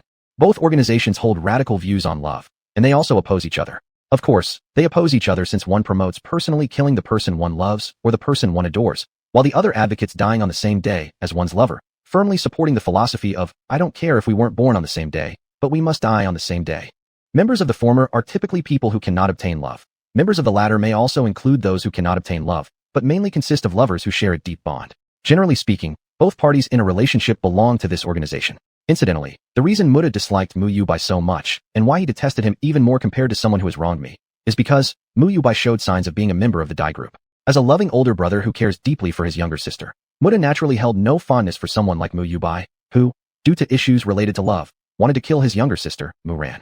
Had it not been that Mu Yubai merely exhibited signs of being a member of the Die Group and couldn't be confirmed as such, Mu Yubai wouldn't have been allowed to leave the East Insect Federation and go to the South People's Empire to bring back Muran. As for the finance minister of the West Insect Empire, he was a member of the Double Suicide Group. Moreover, he belonged to the category of members who loved but failed to win reciprocation. Specifically speaking, he was a rare type among the Double Suicide Group's members, someone who achieved forceful possession despite not receiving reciprocal love. You got her body, but not her heart. This completely describes the relationship between that minister and his lover. Therefore, any member of the public who closely followed the activities of that minister would know his lover died on the same day he did and thereby understand the true cause of the minister's death. Furthermore, from his death outcome, it could be inferred, if he was dead, his lover must have also died. This was because, during the grand wedding ceremony of him and his lover, he had expressed this sentiment: my lover and I will die on the same day. I don't seek to be born on the same year, month, and day as her, but I desire to die on the same year, month, and day as her. These words of his became a hot search item on the galactic network at the time, surpassing the trending status of the grand wedding he orchestrated just to marry his lover. Such statements, brimming with the style of the Double Suicide Group, naturally piqued the curiosity of the masses regarding the love story and romance history of the minister and his lover. Ultimately, thanks to the efforts of busybodies, the public learned that the minister was a successful individual who forcibly obtained what he desired despite lacking mutual affection. 0237 Final outcome. Whether the minister succeeded or failed in matters of love depends on one's perspective. In my opinion, if he only pursued obtaining the person, then yes, he was successful, and this success stemmed from his forceful taking. If he not only sought the person but also their heart, then he succeeded halfway or failed entirely. Of course, whether he is a success in matters of love doesn't truly concern me much. Because of my naturally gossipy nature, I'm more interested in how their love unfolded. Also, due to my gossipy nature, I'm curious about their ultimate fate. From the current situation, based on intelligence gathered by my subordinates, their ultimate fate appears tragic. Because not only did he commit suicide, but his lover also took her own life. Or rather, precisely because his lover committed suicide, he too decided to take his own life. The minister's lover, after continuously plotting to kill the minister but failing every time, eventually found an opportunity to successfully commit suicide in despair. The minister, being a man of his word, followed her in death after she passed. From this perspective, the purpose of the minister's lover could be considered achieved. Just that the method of achievement was tragic, and the initiative for it wasn't fully in her hands. In summary, this is a love tragedy. Precisely speaking, this is a tragedy of unrequited love throughout their lives. To elaborate, this is a tragedy caused by unreciprocated love due to a debt of gratitude for saving one's life. Yes, a debt of gratitude. The minister and his lover became acquainted through something as cliched as a life-saving act, but unlike those melodramatic romance novels, their story did not culminate in happiness and joy for both protagonists living together happily ever after. Instead, they lived a life of bitterness, where the woman resented the man, enduring a situation where the man forcefully took her without winning her heart. This kind of life ended only when both parties committed suicide, leading to their deaths. For this, I felt no surprise whatsoever, because their final outcome was already indicated from various angles long ago. The minister frequently came to work with injuries. The minister's lover had not appeared in public since that wedding, and the multiple warnings issued by the Western insect empire against the minister, all these hinted at the reality. Now comes the question. As a major instability factor, why did the position of the minister remain so high despite repeated warnings from the Western insect empire? This is because the minister's competence in fiscal matters was too strong. No one in the entire Western insect empire could rival him. Therefore, if you are competent enough to be irreplaceable, then indeed you can act freely. At least, for the finance minister, it was so. Because of this, even though he often arrived late or left early due to his lover and his extreme views on love were unpopular among the masses, his position as finance minister remained secure. 0238 Reminder and Admonition. It seems like I have digressed a bit. Let's return to discussing the delegation's reaction towards this matter. After all, once this happened, the people in the delegation certainly couldn't continue sightseeing leisurely on the fourth main star, taking their sweet time to achieve their goal. Zhao Tianxiao looked at Song Huadong and said, Mr. Song, given the current situation, we know we need to conclude our visit sooner. Could we possibly seek an audience with Elder No? For right now, before Song Huadong could speak, today's companion, Zhou Ning, who just so happened to be following the delegation alongside me, interjected. Mr. Zhao, you know very well the protocol involved in seeking an audience with the elders, he said. Song Huadong affirmed. Zhou Ning is correct. I glanced at Zhao Tianxiao before chiming in. I agree. Zhao Tianxiao turned to Zhou Ning, furrowing his brows slightly. Mr. Zhou, can you make an exception? Zhou Ning smiled gently, replying. Mr. Zhao, this is not something I can bend the rules for nor decide upon myself. The process is the process, and I cannot help but adhere strictly to it. Even if there were ways to bypass the procedures, why should we make exceptions for you? Since your intentions aren't entirely pure, and what does the death of the Western Insect Empire's finance minister have to do with us from the Eastern Insect Empire? Do we really need to break the protocols for others seeking an audience with the fourth elder for your sake? I silently approved of Zhou Ning's answer. A brief silence followed before Zhao Tianxiao finally spoke. Apologies, it was impolite and unreasonable of me. I will now follow the proper procedures to pay a visit to the fourth elder. Zhou Ning nodded with a smile. The gaze that Song Huadong cast at Zhao Tianxiao was not as cold as it was earlier. As I've said before, concerning matters involving the fourth elder, Song Huadong was always meticulous. Not to mention, Zhao Tianxiao's request nearly crossed into territory that might offend the fourth elder. Facing Song Huadong, Zhao Tianxiao apologized. Mr. Song, I apologize, but it appears we cannot enjoy the scenic beauty of the fourth main star with you. Let today's excursion end here. Song Huadong nodded. That's understandable. With that, Zhao Tianxiao gave slight nods toward me, Zhou Ning, and Song Huadong, and then departed, leading the delegation away. Xiaoan, do you think when they will leave the main star? After watching the delegation leave, Zhou Ning asked me. That depends on when the boss will see them, I replied. Of course, it's also possible that they might leave out of impatience without visiting the boss. Song Huadong interrupted. If they don't even understand basic courtesy, then there's no need for them to go back. Perishing in the Star Sea is all they deserve. You're planning to sentence the delegation to death if they don't visit the fourth elder, Song Huadong? This is certainly something you would do. They don't necessarily split up, some stay while others go back, I said to Song Huadong. Although the likelihood of them doing so is minimal, it's not non-existent. Song Hua remained adamant about his stance. Those who come to the main star and don't pay their respects to the elders do not deserve to live. Song Hua, quite a penchant for killing you have. For all these years, it must have been hard for you to refrain from making your move against me. If one day I lose the favor of the fourth elder, given my blatant disrespect for him, you'd probably disregard our long-standing professional relationship and try to kill me outright. Me, Song Hua, when dealing with those unworthy of living, remember that different people call for different approaches. When the fourth elder absolutely does not wish to meet someone, you'd better be more cautious with your moves. These types of individuals usually serve some other purpose for the fourth elder. Song Hua shot me a glance. And I don't need your reminder. My response was a smile. This isn't a reminder, it's an admonition. A reminder is for those with whom you share a good relationship, while a warning is for those with whom you don't. Get it?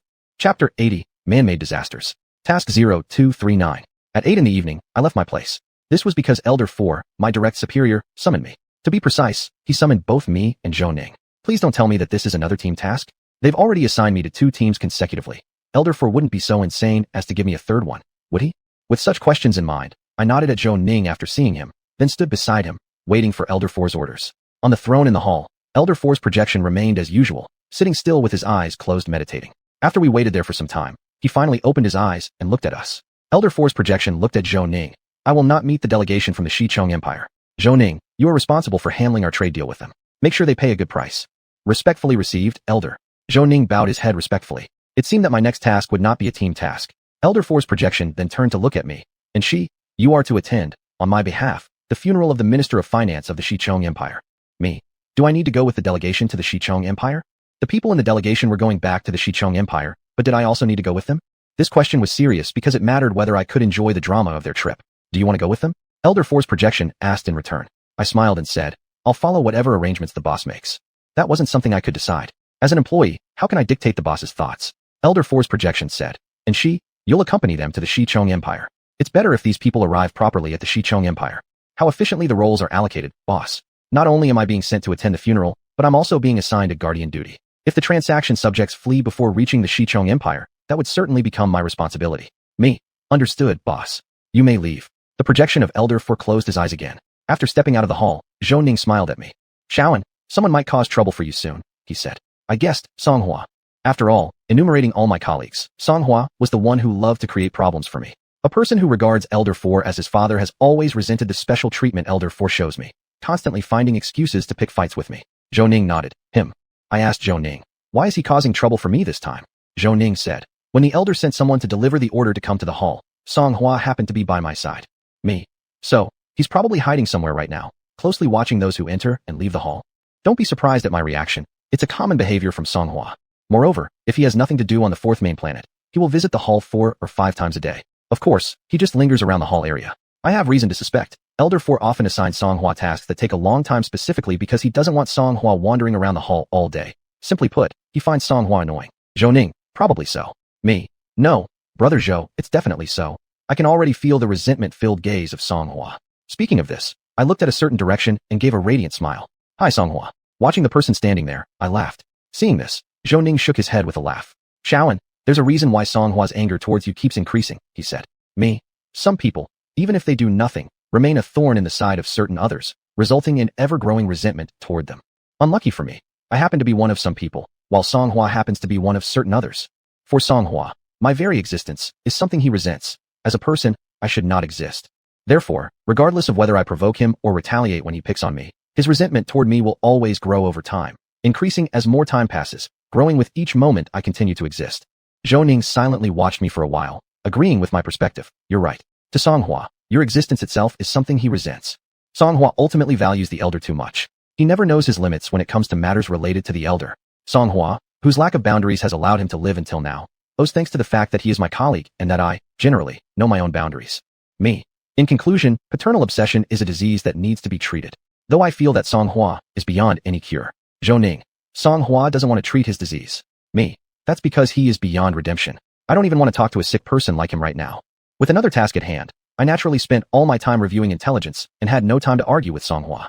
I looked at Zhou Ning and said, Brother Zhou, I'll leave Songhua's pacification up to you. Before my words had fully left my lips, I instantly teleported away from there. Besides being exceptionally useful for escaping, space-type extraordinary abilities also excel in speed.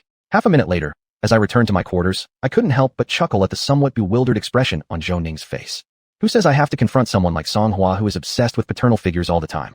When I have leisure, I play with Songhua, but when I'm busy with important matters, I certainly won't waste my time on someone so seriously ill. With these thoughts, I opened the intelligence library on my terminal, searching for information related to the Xichong Empire. The next afternoon at 5 o'clock, I received a communication from Zhou Ning. Zhou Ning. Shaoan, get ready to set off. The trade has been completed. The exchange delegation is about to head for the Xichong Empire. I raised an eyebrow. So fast? Looks like they've paid quite a hefty price. Zhou Ning. At least more than they expected. Elder Four should be satisfied with this price. Elder Four just wanted to get a satisfying price. That's why he assigned you to handle this trade, right? As a core member of the foreign ministry, aren't you best suited for this? Me. Boss will definitely be satisfied with the price you've negotiated, Brother Zhou. Zhou Ning gave a warm smile before changing the subject. Your actions yesterday really got me into trouble with Songhua. I apologized with some regret. I was under orders, so didn't have time to deal with Songhua. Therefore, I'm sorry, Brother Zhou. Still, the regret was rather insincere. Over the days, you've watched countless plays between me and Songhua, so letting you and Songhua stage one play isn't such a bad thing, is it? 0241 blessings and curses. Zhou Ning. This apology doesn't sound very sincere. Me. Brother Zhou, you have keen eyesight indeed. Truly worthy of the foreign ministry. One can't join the foreign ministry of the Dongcheng Federation based simply on brute force factors alone. It differs from the military department. While valuing strength, it also emphasizes wisdom. Wisdom and strength are equally valued. This perfectly describes people from the foreign ministry. Moreover, Zhou Ning is a core member of the foreign ministry. Identifying whether someone's speech is sincere or not is his basic skill. And honestly, I made no effort to hide how insincere my apology was. Zhou Ning. At least this compliment is genuinely heartfelt. Me. I am always sincere in giving compliments. Sincerely complimenting others while genuinely using praise as a guise to subtly mock them. Zhou Ning. After the exchange team learned that you would go with them to the Xichong Empire, they became extremely agitated. Was it good agitation or bad agitation? I asked. There must be both. Me going with them to the Xichong Empire is both assurance and a threat. The relationship between the Xichong Empire and the Dongchong Federation has never been friendly. The four interstellar powers have always mutually despised each other. The peace over recent years has merely been a buffer following prolonged wars between the four major powers. But even so, border conflicts have never ceased. General peace, local war. This interstellar situation is merely temporary. Zhou Ning. There is both. Zhao Tianya believes that this is an honor for their exchange team. Me. He finds plenty of things honorable. Ever since coming to the fourth main planet, Zhao Tianya practically talks about honor every day. Recalling something, I asked Zhou Ning. Brother Zhou, after completing this trade with the exchange team, shouldn't you return to the foreign ministry of the Federation? People from the foreign ministry generally stay within the ministry, whether it's at branch offices or the headquarters. If my memory serves me correctly, this trip back seemed exceptional for you. Zhou Ning. I'll be returning tomorrow. Since the Minister of Finance of the Xichong Empire has passed away, the foreign ministry certainly won't be idle. At the very least, informing the Xichong Empire that you're representing the elder to attend the funeral falls under the responsibility of the foreign ministry. The foreign ministry truly won't be idle anytime soon. The Dongchong Federation has 8 elders, and notifications of this kind will need to be sent out 8 times. Me. Brother Zhou, you're working hard. Every time something big happens among the 4 major powers, the foreign ministry gets busy. Zhou Ning. It's our duty, no hardship involved. However, there have been many significant events recently. Not long after an incident occurred in the core region of the Nanren Empire, the Minister of Finance of the Xichong Empire has died. While the death of the Xichong Empire's Minister of Finance has nothing to do with me, the troubles in the core area of the Nanren Empire are largely due to me. Accurately speaking, it's my doing. Just that I've managed to throw the blame onto Mu Yubai. Of course, some clever individuals cannot be deceived by my tactics. Unfortunately, Zhou Ning is one of those clever individuals. Me. Brother Zhou, as the saying goes, blessings never come in pairs, but misfortunes always come in flocks. Zhou Ning, with a gentle expression, Shaoan, all these are caused by man-made disasters. Of course, I knew they were caused by man-made disasters. One of them was even triggered by me personally. But that doesn't stop me from passing the buck to misfortunes. No, man-made disasters are inherently part of misfortunes. Me. Brother Zhou, man-made disasters are still disasters. How many major events in this era have nothing to do with man-made calamities? The higher the martial prowess of beings becomes, the more natural disasters can be human-caused. Zhou Ning smiled and agreed with me. You're right, Shaoan. The occurrence of major events always involves elements of man-made disasters. Chapter 81, Request. At 10:07 in the morning, at the spaceport of the fourth main star, I glanced at Halen Smith, who had been staring at me all along. All the other people as trading goods have been completely restrained. However, Halen was only restrained in his hands and feet. Aren't you afraid he will cause trouble on the spaceship? I asked Zhao Tianya. Zhao Tianya. Mizzen, Mr. Halen is a smart man. He won't do such a thing. Me. Is it true that the people behind you and Halen made a deal? Zhao Tianya looked at me with feigned surprise. Mizzen, why do you think this way? Mr. Halen is a rare talent. His treatment should naturally differ from ordinary people. Rare talent? Do you consider Halen rare because of his talents, or because of the enemies he offended? The latter probably weighs more heavily in your minds. Me. A person with great ability indeed can get preferential treatment. After all, the survival of the fittest and respect for the strong is what we admire. Zhao Tianya. Mizzen is right. Only the strong can gain preferential treatment. I looked at Zhao Tianya, shifting the subject. Mr. Zhao, Halen has been looking at me. Is he dissatisfied with me? I still have to interact with your delegation for some time. His gaze towards me makes me uncomfortable. The color of Zhao Tianya's face slightly changed. Why are you changing your expression? I'm not threatening you, just stating a fact. Would I really kill Halen or any of you because I feel uncomfortable? Zhao Tianya. Mizzen, perhaps Halen admires you. Me. Mr. Zhao, you know it was me who caught Halen. Are you sure he admires me rather than harbors resentment against me? In this world, there are masochists, but unfortunately, Halen isn't one of them. Halen being caught by Mizzen was due to his inferior skills. He shouldn't and can't blame Mizzen, Zhao Tianya said. Then, he apologized. Sorry, Mizzen, Halen bothered you. Our leniency toward Halen should have obtained your permission. Such a low attitude. Is it because you were wrong? Me. Mr. Zhao, you don't need to apologize to me. You should properly manage Halen. I'm traveling with your delegation to the Western Insect Empire to watch the show between you and the trading goods, not to be part of the show. Therefore, Halen, who might drag me into the show, had better be warned. Zhao Tianya nodded. We will, Mizzen. Then, he moved closer to Halen. After conversing with Halen for a few moments, Halen stopped looking at me and started looking at the floor of the spaceport, seemingly lost in thought about something. That's right. If you stared at me, those who don't know would think I did something to you. Remember, the relationship between us is just an arrestor and the arrested. At this moment, Song Hua came over. Your delegation's spaceship will soon be released, he said to Zhao Tianya. Navigational tools not under the control of Elder Number 4, once reaching the spaceport, will be closely guarded. Only upon receiving permission will these tools be released. This rule applies whether it's from other forces within the Eastern Insect Federation coming to the fourth main star, or forces from the Western Insect Empire. Good. Thank you, Mr. Song, Zhao Tianya said with a smile. Songhua nodded at Zhao Tianya before walking towards me. And she, don't disgrace our elder, he said upon reaching my side. Me? Of course, I won't disgrace my boss. As an employee, how could I disgrace my boss? Songhua took a deep look at me. It had better be this way. Me? If you don't trust me, then you should trust your boss's judgment. Songhua. And she, I've always trusted the elder, but I don't trust you. Watching the slowly appearing spaceship of the delegation, I lost interest in continuing my conversation with Songhua. But compared to you, obviously the boss trusts me more, isn't that right? I delivered the final and lethal blow to him. After saying that, regardless of Songhua's reaction, I strode toward the nearby spaceship. And she, a voice filled with resentment sounded behind me, which I ignored. 0243 atmosphere. This is a spaceship whose interior is extremely luxurious, so extravagant that using gilded brilliance to describe it would be a kind of insult to the spaceship. Has the West Insect Empire's fondness for extravagance spread even to the exchange delegation? Upon entering the interior of the spaceship, I narrowed my eyes slightly. Mizzen, how do you like our spaceship? Zhao Tianya asked me. Me? It's very much in line with the style of your Western Insect Empire. In my memory of that era, if a certain power or country possessed such extravagant tendencies, they would be heading for their downfall. Zhao Tianya. When traveling far from home, homesickness is inevitable. Decorating the spaceship this way helps ease our yearning for home. Me, Mr. Zhao is a homesick person. Zhao Tianya. Who doesn't miss their home? Home is the best place. Me. But being the best doesn't mean you have to stay there forever, Mr. Zhao, am I right? No matter how much you miss your home and value it, you still came out here, and your job will keep you away from your hometown for a long time. Zhao Tianya. Wise beings inevitably must make sacrifices. For the sake of the empire, I had to leave my hometown. Upon hearing this, Halen, who was standing behind us, interjected. To be precise, it's not for the empire, but for certain people within it. It's because of their orders that you left your hometown and came to the Eastern Insect Federation to pick me up. Oh, Halen, don't say such truths so bluntly. Your words caused Zhao Tianya's expression, who had gone through so much trouble to come to the Eastern Insect Federation to fetch you, to change. I turned slightly, looking at Zhao Tianya and then at Halen. Zhao Tianya frowned. Mr. Halen, your words are impolite. Halen, impolite? Not at all. I'm just speaking the truth. Afterward, he glanced at the interior decorations of the spaceship, somewhat indignant. The extravagant style of the Empire has deteriorated to this extent. It certainly wasn't like this when I left the Empire. You're upset about this? No wonder you've been quiet until now, but started talking and provoking people from the exchange delegation. Zhao Tianya. Mr. Halen, I understand your dislike of the current trend of our Empire. I hope you can also understand my yearning for my hometown. Huh. This was Halen's response to that. Stepping further away from Zhao Tianya and Halen, I found a better position to watch their little drama unfold. That was my reaction. Zhao Tianya. Mr. Halen, respect is mutual. Your behavior makes it difficult for me to show you any respect. Halen, what kind of respect does a prisoner need? Zhao Tianya, haven't you forgotten my current status? It seems you are fully aware of your situation. The wanted list of the Western Insect Empire still bears the name Halen Smith. That's my commentary. 024 for the choice. Zhao Tianya. Mr. Halen, you've misunderstood the purpose of bringing you back to the Empire.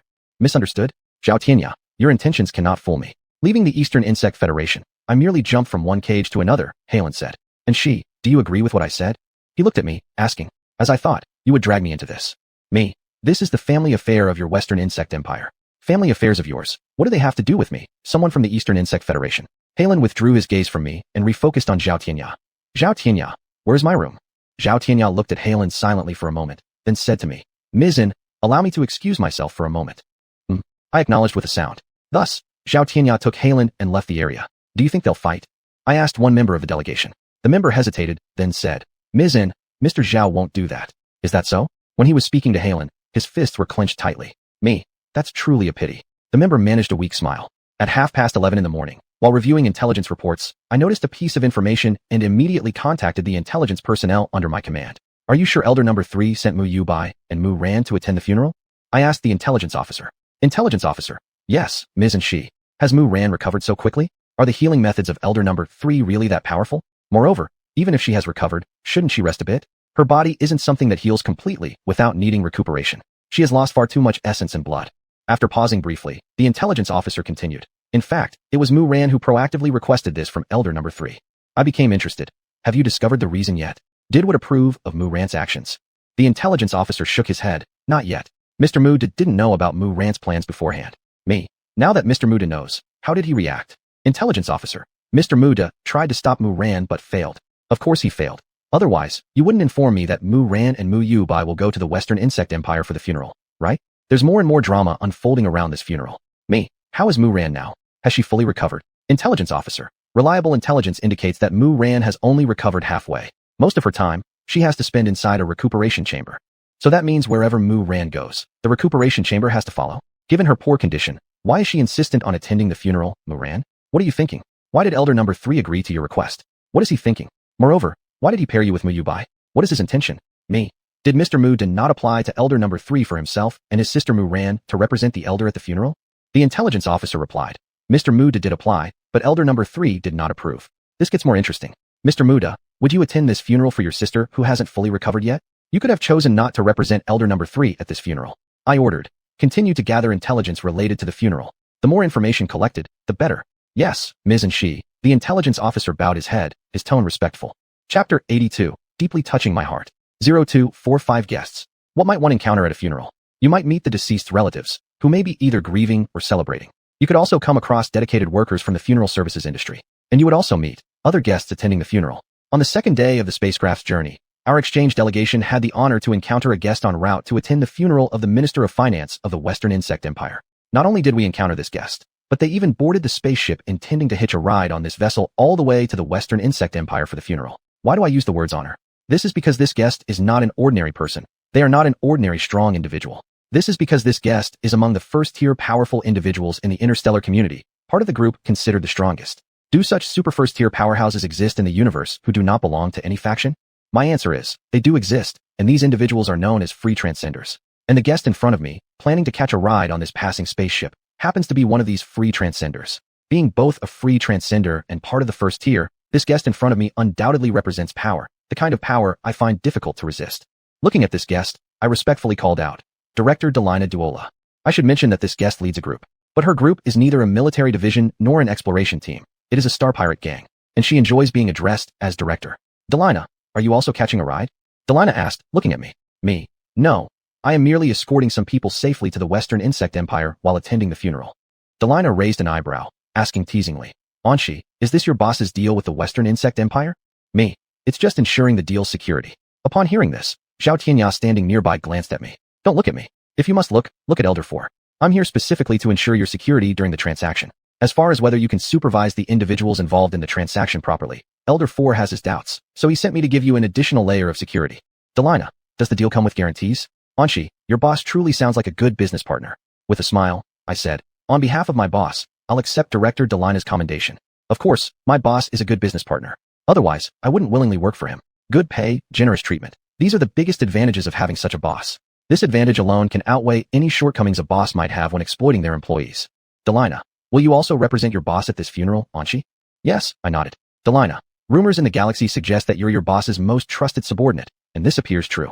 It makes sense though. If I had a subordinate like you, I'd value you highly as well. Me. Director Delina, you overestimate me. I don't deserve such praise. Elder 4 values me because I am his blade, his weapon. But why would you value me? Delina, why shouldn't you be valued? In my view, among the direct subordinates of the 8 elders of the Eastern Insect Federation, you, Anshi, are the most outstanding. I smiled silently, neither confirming nor denying, refusing to engage further in Delina's topic. This isn't something I should respond to, nor can I. Delina narrowed her eyes slightly and changed the subject. Anshi, why don't we go to this funeral together? I gave a slight nod to indicate my agreement. A request from the strong should not be refused by the weak. Delina is stronger than me, a fact I must always be clear about. Delina, the family of the Minister of Finance will surely be delighted to see me. Delighted? The families aligned with the Minister of Finance certainly wouldn't be happy seeing you. They believe the minister's death is somehow related to you. I agreed. They'll indeed be delighted. At least, the families who didn't get along with the Minister of Finance will be happy because they think the same, that the minister's death has something to do with you. 0246 founder. Why is that? Because Delina Duola is the founder of the Love Sacrifice organization. Her famous motto, though we need not be born on the same day, let us die on the same day, was advocated and popularized by her throughout the galaxy. When her idea was first introduced, due to admiration for her strength and the intimidation brought by her personal power, it immediately garnered a large number of followers. Following her introduction of this philosophy, the number of those choosing love sacrifice skyrocketed across the Starscape. Yes, before this idea was promoted, there were already cases of love sacrifices, but they were exceedingly rare. Pausing for a moment, I continued. Director Delina's attendance at the funeral is an honor to the family of the Minister of Finance. Anyway, the person you will offend at the funeral won't be me. I strongly support your presence there. Besides, since I'm unfortunately attending the funeral with you, I don't mind making some others even more unfortunate. If someone ends up more unfortunate than me, such as members of the minister's family, I will certainly feel pleased. Building one's joy on the suffering of others is, after all, the hallmark of a villain. After saying this, I looked at Zhao Tianya who stood nearby. I believe Mr. Zhao agrees with my point, I said. Dragging people into trouble isn't just something Haroon does. I can do it too. Zhao Tianya replied. Miss N's perspective is correct. It's indeed an honor for Director Qian's family that Director Delina attends the funeral. Yes, the deceased Minister of Finance has the surname Qian. Qian, it's a name that exudes wealth and nobility. I added my commentary. Delina then turned to Zhao Tianya and asked, isn't the room next to Little Anshi unoccupied? No one lives there. Director Delina, are you thinking of staying there? Zhao Tianya responded. Delina gave me a smile. Certainly. Little Anshi suits me so well. Naturally, I want to stay next to her. The indoor decoration and configuration of the room next to mine aren't the best on this spaceship. Would you like to switch rooms? Your phrase, deeply suited to me, really doesn't apply to me. So, would you consider moving to another room? Little Anshi, am I making you happy by staying next door? Delina asked. I'm happy, I replied. There was no doubt this statement was false. Delina, then that's settled. Little Anshi, lead me to my room. Do I have the right to say no? As the weaker party, I do not possess that right, and I provided my answer. I nodded and responded affirmatively. All right. 0247 preference. I hear Little Anshi wiped out a family not long ago. On the way to our destination, Delina said. That's true. The family violated the federal iron law, and I annihilated them. I replied. Delina asked. Did they break the rule prohibiting love between humans and insectoids? Did both human and insectoid lovers die? The insectoid violating the iron rule must face the punishment of having their family exterminated. Similarly, the human in love with such an insectoid inevitably escapes not death, I stated. Be it the Chu-Yi from earlier in the Eastern Insect Federation or the fake Chu-Yi in the core region of Southern Human Empire, now, they're all dead. Therefore, I say, Little Anshi, you deeply resonate with me. Whether active or passive sacrifice for love may seem different to some, but I find little difference.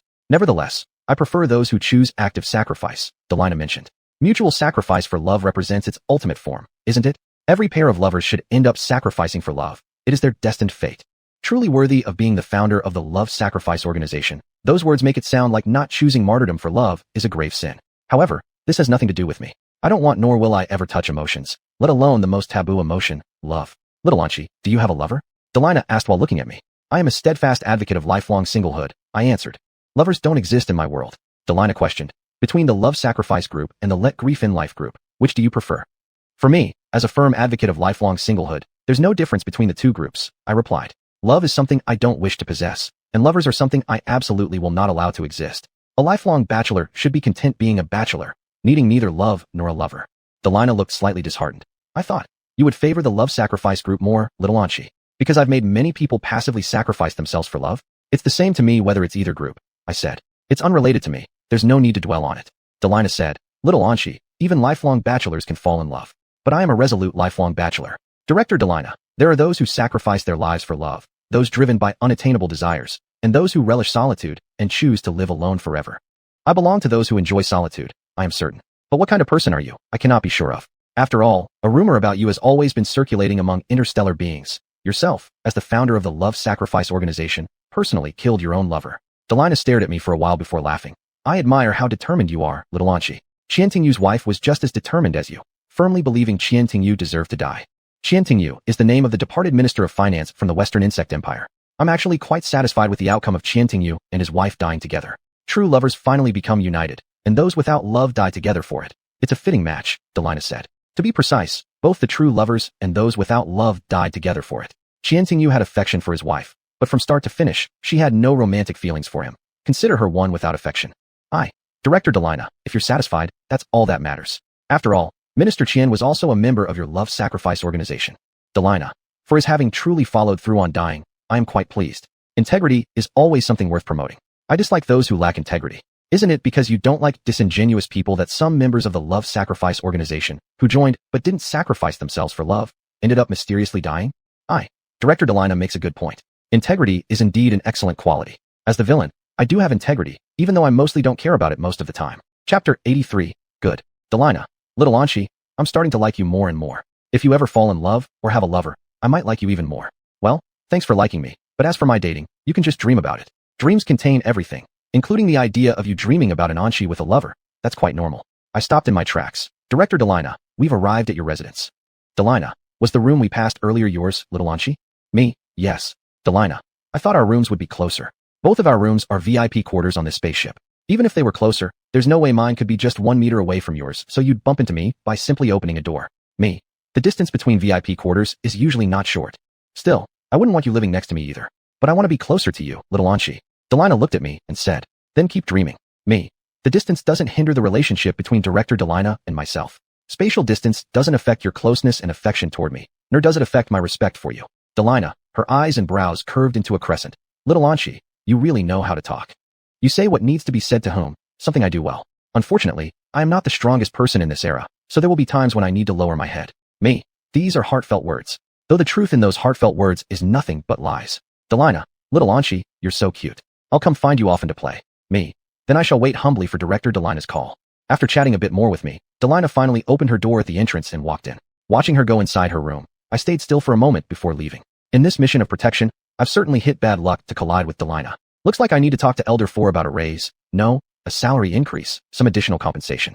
Back in my room, I sent a series of messages to Elder 4. Soon after, I received a short reply. Okay, that's right. That's fair for someone as unlucky as me. But I wonder, is Delina here for me, or for someone else on the spaceship? Or was it merely a stop on her journey? She's just hitching a ride? Putting down the terminal, I glanced at the direction of Delina's room and narrowed my eyes. 2 days later, near the Eastern Bug Federation border zone. Looking out the observation window, Delina smiled. Little Anshi, the Eastern Bug Federation's border area is still bustling with activity, isn't it? Me. Border zones among the 4 major forces have always been like this. Lively every day. Border zones see battles almost daily. How could they not be lively? Delina. I remember. The military commander of this area is an underling of your boss, right? Not only do you remember, but you probably have good knowledge of the various corps in this region. Me. Yes, the military managing this region is supported by one of the second-tier powers under my boss. Delina asked, speaking of troops, little Anshi, which army impresses you the most? As for me, the most memorable one comes from your boss's powerful legion. That legion, all I've seen are their war records, but they left an indelible mark on me. Are you referring to the Simo Legion? Me. Which army has made such a deep impression on you, Director Delina? Delina. Naturally, the most famous army under your boss. In interstellar terms, no other legion except theirs lives up to the term strict discipline and compliance. You're absolutely right. Apart from the Simo Legion, no other legion can claim to live up to the phrase strict discipline and compliance. After all, the extraordinary ability of the leader of the Simo Legion is strict discipline and compliance. Under the influence of his ability, soldiers under him would find it hard not to follow orders strictly. Strict discipline and compliance, soldiers acting as one. These words are used precisely to describe the commanding capabilities of that colonel, who happens to be a colleague of mine. Chapter 249, Nature. Delina. Little Anshi, aside from you, the colonel leading the Simo Legion is the one I value most under the Elder's command. Me. That colonel deserves both your esteem and even more appreciation. Delina. Little Anshi, don't underestimate yourself. In my heart, your position cannot be replaced by anyone. I don't mind being replaced in your heart. Do you want to replace me with someone else to admire or value? Thank you, Director Delina, for your regard. I said. Delina chuckled and then asked me, Little Anshi, between war and peace, which one do you prefer? Why do you ask this question? What are you planning to do? The one who can decide between war and peace isn't someone of the second tier like me, but people like you at the first tier. Me. War and peace make no difference to me. I don't prefer either. Delina. Given the nature of the insectoids, you should lean more towards liking war. Slaughter and destruction are the nature of the insectoids, as well as their pursuits, but the reverence for the powerful and survival of the fittest are also intrinsic characteristics of the insectoids. Before the strong insectoids give orders or speak up, weaker insectoids dare not move recklessly. Even if they relish killing and warfare, they cannot ignore the will of the stronger ones to act recklessly. Me. I believe, the nature of insectoids revering the powerful surpasses that of slaughter and destruction. Delina looked at me. Little Anshi, I just like your kind. Insectoids with high obedience and clarity. Nowadays, insectoids with high obedience are abundant, yet clear-headed insectoids are rare. Clarity is an essential quality for any antagonist.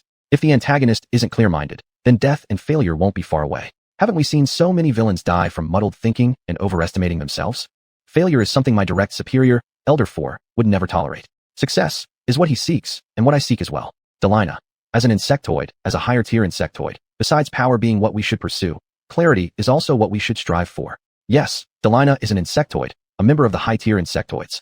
If she weren't an insectoid, our previous encounters wouldn't have been peaceful. Instead, there might have been fierce battles. Moreover, even though Delina is a free-range transcendentalist without a specific faction affiliation, it doesn't mean she isn't part of the insectoids. Her strength won't allow her allegiance to tilt towards humanity. Should she dare do so, death would await her soon enough. Someone like Elder 4, a racial supremacist, would absolutely not permit any insectoids fully aligned with humanity to exist. To be precise, such insectoids aren't allowed to remain alive and annoy them. Incidentally, although Delina is a free-range transcendentalist, this doesn't mean she has no connections to the Eastern Insect Federation or Western Insect Empire. All insectoids originate from either the Eastern Insect Federation or Western Insect Empire. These words aren't just spoken in jest. And Delina Dora, it's rumored, was born in the Western Insect Empire. Chapter 250, Pursuing Clarity. I agreed, you're right. At least, you are very clear-headed. You haven't done anything you shouldn't, nor have you crossed any lines you shouldn't. Delina, little Anshi, talking to you always pleases me. That's because I haven't verbally confronted you. I smiled without responding. Delina switched topics. Little Anshi, do you think the next finance minister will still come from the Qian family? Me. That depends on the capabilities of the Qian family members. Although the Western Insect Empire has become corrupt lately, regarding the selection of personnel for the position of finance minister, there isn't much space left for dark dealings in the Western Insect Empire. What can be handled in secrecy and what cannot, those guys in the Western Insect Empire still know in their hearts. Nevertheless, the Western Insect Empire probably won't let the Passionate Love Group hold high office again unless they want to lose face once more. The death of the finance minister drew significant ridicule and derision from those in the know about the Western Insect Empire, mocking their judgment in selecting personnel. After all, passionate love is largely regarded by most as indicative of weakness. But it's not set in stone. If a senior candidate's administrative abilities are stronger than the deceased finance minister's, they might look the other way and reluctantly let this person ascend to a high position. Delina, you're right. Indeed, it does depend on the capabilities of the Qian family members. However, I believe the possibility of the Qian family resecuring the position of finance minister is extremely low. The deputy finance minister has been overshadowed by Qian Tingyu for too long. He won't miss this opportunity. The abilities of other Qian family members simply can't compare. So, am I about to see a good play titled Revenge of the Perpetual Runner-Up? It's pretty exciting. Me. Being outmatched is inevitable. Moreover, not only are the Qian family outmatched, Qian Tingyu's actions have already angered many upper echelons of the Western Insect Empire. Under the watchful eyes of the perennial runner-up and discontent among the high-ranking officials, if the Qian family can still secure the position of finance minister once more, then I'll have even better entertainment to look forward to. At this time, Zhao Tianyao walked over. Ms. Delina, Ms. In, breakfast is ready, he said. Little Anshi, would you join me for breakfast? Delina asked me with a smile. I shook my head. Delina, oh, another rejection? Little Anshi, your behavior makes me quite sad. Me, I've already eaten. Delina, who makes me like you, little Anshi? I forgive you. She looked at Zhao Tianyao. Tianyao, let's go. Zhao Tianyao respectfully replied. Yes, Lady Delina. After watching Delina and Zhao Tianyao leave, I turned my gaze back to the planet in conflict outside the viewing window. It's confirmed. Delina came for me. The reason she came to this spaceship was because of me. Whether or not I traveled with the delegation, Delina would have found me. After all, it's not difficult for someone at the first tier to find out the whereabouts of someone at the second tier. But I wonder, what exactly is her purpose in coming for me? As the footsteps drew nearer, I kept my eyes on the viewing window without turning around. Do you need something from me? Upon hearing this, the footsteps stopped, and the person spoke. Anshi, shall we talk? I knew it. Those people who are being traded will not stay quiet. See, the troublemaker has come. Me, alright. Chapter 84, Relief. 0251 morning. What is a funeral like? In my memory, the funerals of that era were where the deceased's relatives wore white clothes and hats, kneeling in front of the arriving guests. In my memory, the funerals of that era were filled with smoke indoors, paper money scattered everywhere, white candles shedding tears, and the guests either deeply saddened or talking animatedly or remaining silent. In my memory, the funerals of that era had upright portraits, coffins placed centrally, mourners grieving, and funeral industry workers chanting prayers for the deceased. So, what are the funerals like in this era? The space-age funeral differs greatly from the ones I remember, except for a coffin and portrait inside the room. There is basically no resemblance. The relatives of the deceased wearing white clothes and hats, there is no mandatory requirement. The relatives kneeling to the arriving guests, that is simply non-existent. Guests showing mourning? That depends on the mood of the guests and their relationship with the deceased. Anyway, those who wish to mourn will do so upon arrival at the location of the funeral. Those who don't, will not, even if reminded or forced repeatedly. As for me, naturally, I did not mourn. I represent my immediate superior, Elder 4. How could I mourn the Minister of Finance of the West Insect Empire? Not considering the issue of allegiance or the intimacy of our relationship, from a status standpoint alone, it is impossible for me to mourn his death. If I only represented myself, then perhaps I would mourn Minister Qian Tingyu, whose status is equal to mine. That's right, equal status. The 8 great elders of the East Insect Federation are equivalent to 8 emperors within the East Insect Federation. As someone directly under Elder 4, one of these emperors, I am naturally equivalent in status to the Minister of Finance of the West Insect Empire. But since I represent Elder 4, that possibility is absolutely non-existent. It's impossible for Elder 4 to show mourning. A top-tier powerhouse from the East Insect Federation showing mourning for the Minister of Finance of the West Insect Empire. It just won't happen. So, naturally, I did not mourn. However, my lack of mourning doesn't mean others didn't. Elder 4 didn't mourn, but that doesn't mean other first-tier people didn't. Delina Dora, the first-tier free extraordinary being, expressed her condolences over the death of the Minister of Finance, and her action caused great unease among the Qian family.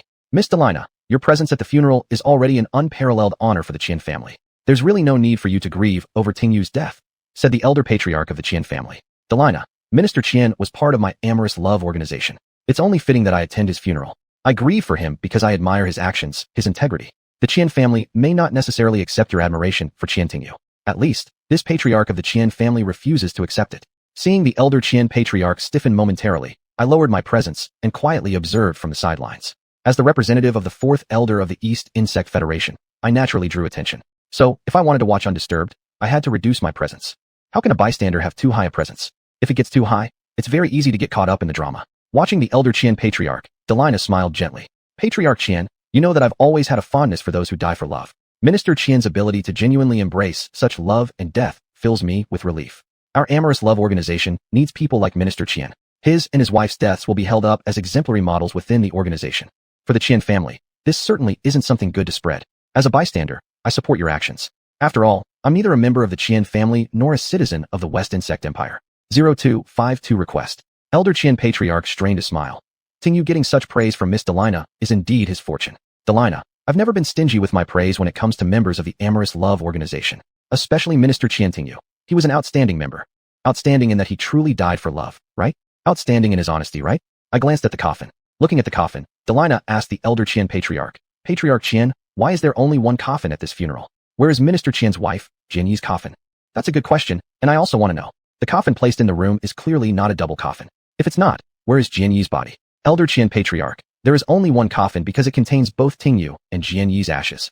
Seeming to find it difficult to say, he paused briefly before continuing. After Jinyi's death, Tingyu perished by self-immolation while holding her corpse. Self-immolation? This method of death must be very painful. Did Qian Tingyu choose this way of dying to punish himself for his wife, Jinyi's death? My intelligence operatives failed to find out the exact method of Minister Qian Tingyu's death. It seems someone has deliberately concealed this matter. Death by self-immolation is, after all, not an ordinary way to die. I understand why the West Insect Empire would suppress this news, but that won't stop me from mocking them over it. As an outstanding villain, knowing how to rub salt into others' wounds is a given skill. Delina. So, inside the coffin are the ashes of both individuals? That's correct. Elder Qian confirmed with a nod. Delina presented her request. Then, Mr. Qian, would you mind giving me the ashes of Minister Qian and Jinyi? Their ashes have great value for collection. With their ashes, I believe the members of our organization will better understand the preciousness of love leading to sacrifice. Better understand the preciousness of love leading to sacrifice? Are you sure that bringing back the ashes of Qian Tingyu and Jian Yi will lead your members to conclude that? Your actions wouldn't serve as a deterrent already if they were to do anything good. After all, within the Amorous Love Organization, not everyone has firm resolve or plans on dying for love. If your action doesn't discourage these people, that would indeed be strange. Reducing the number of members in the organization, leaving only those who are determined to follow through on love-driven sacrifices. Could this really be your goal? Of course, it's also possible that you want their ashes to threaten other members, forcing them to commit fully to dying for love, to be born as people of the Amorous Love Organization and die as its loyal dead. I speculated on Delina's true purpose. Elder Qian Patriarch, Lady Delina, I'm sorry, but I can't agree to your request. Tingyu was a member of your organization, but he was also my grandson and the Minister of Finance of the Empire. I cannot agree to hand over his ashes. As for Jian Yi, while I didn't favor her much, she was Tingyu's wife, the one Tingyu loved deeply. Her ashes, too, I cannot give you. I wasn't at all surprised by Elder Qian's refusal. For any reason, had he actually handed over Qian Tingyu and Jian Yi's ashes to Delina, the Qian family couldn't possibly remain within the West Insect Empire anymore. Because the West Insect Empire simply couldn't endure such a humiliation. It doesn't need a family willing to sell its own descendants' ashes for personal gain. 0253 Awkwardness. Delina sighed with regret. Is that so? That's truly unfortunate. The deaths of Minister Qian and his wife hold great educational value for the Amorous Love Organization, and I had hoped to enhance that meaning through their ashes. Elder Qian Patriarch, causing disappointment for Lady Delina is my fault, the fault of the Qian family. But truly, the ashes of Tingyu and Jian Yi cannot be given to you. Delina. Mr. Qian, there's no need to feel apologetic or hastily repent for refusing my request. Being refused is a normal part of making a request. But you aren't an ordinary person, an ordinary strong individual. For the Qian family, whose highest level member is only at the second tier, rejecting a first-tier individual like you is a big deal. Something that requires sincere apologies and immediate repentance. Yes, Lady Delina, it's me being overly fixated on this refusal and ignoring your graciousness, said Elder Qian, bowing his head as he spoke. After glancing at the bowed-down Elder Qian, Delina turned her gaze toward me. I'm about to get dragged into this. That was my first thought. Little Anchi, talking to you is much more comfortable. Everyone else is just too constrained. Delina looked at me as she made this remark. Me. That's because they don't understand Director Delina. They don't know how amiable and approachable you are. That was a lie. The truth is, they know you're not someone to trifle with. Not since you founded the Amorous Love Organization. Delina. Little Anchi, you truly understand me, and you genuinely appeal to me. Thank you, but I hope you could like someone else instead. Your liking feels a bit overwhelming for me. What I want to be is a spectator, not an actor in the play. Me. Thank you for your appreciation, Director Delina. As someone at your level, I've always kept myself informed. How could I not research those stronger than me? Should I focus all my attention on those weaker than me? It's important to know who I can offend and who I shouldn't. Delina turned her gaze toward Elder Qian, who had lifted his head. Mr. Qian, you don't need to be overly restrained in front of me. I'm here to attend the funeral. I'm merely a guest. Is this a reminder or a warning? Are you expressing your dissatisfaction or stating your demands? I think it's probably both. After all, the person you admire is Qian Tingyu, not the Qian family. You admire Qian Tingyu for his death in the name of love, not the Qian family of the West Insect Empire. Elder Qian Patriarch. Director Delina, I understand. Delina smiled. Mr. Qian, it's good that you understand. After saying that, she walked toward me. As she moved closer, the concealment of my presence became nearly non-existent. Delina, standing beside me, said, Little Anshi, I still prefer conversing with you. Among all the people I've met these past days, only you call me director, a title I truly cherish. That's because I command a group of excellent intelligence operatives. Me, as someone who is deeply favored by Director Delina, it's what I ought to do.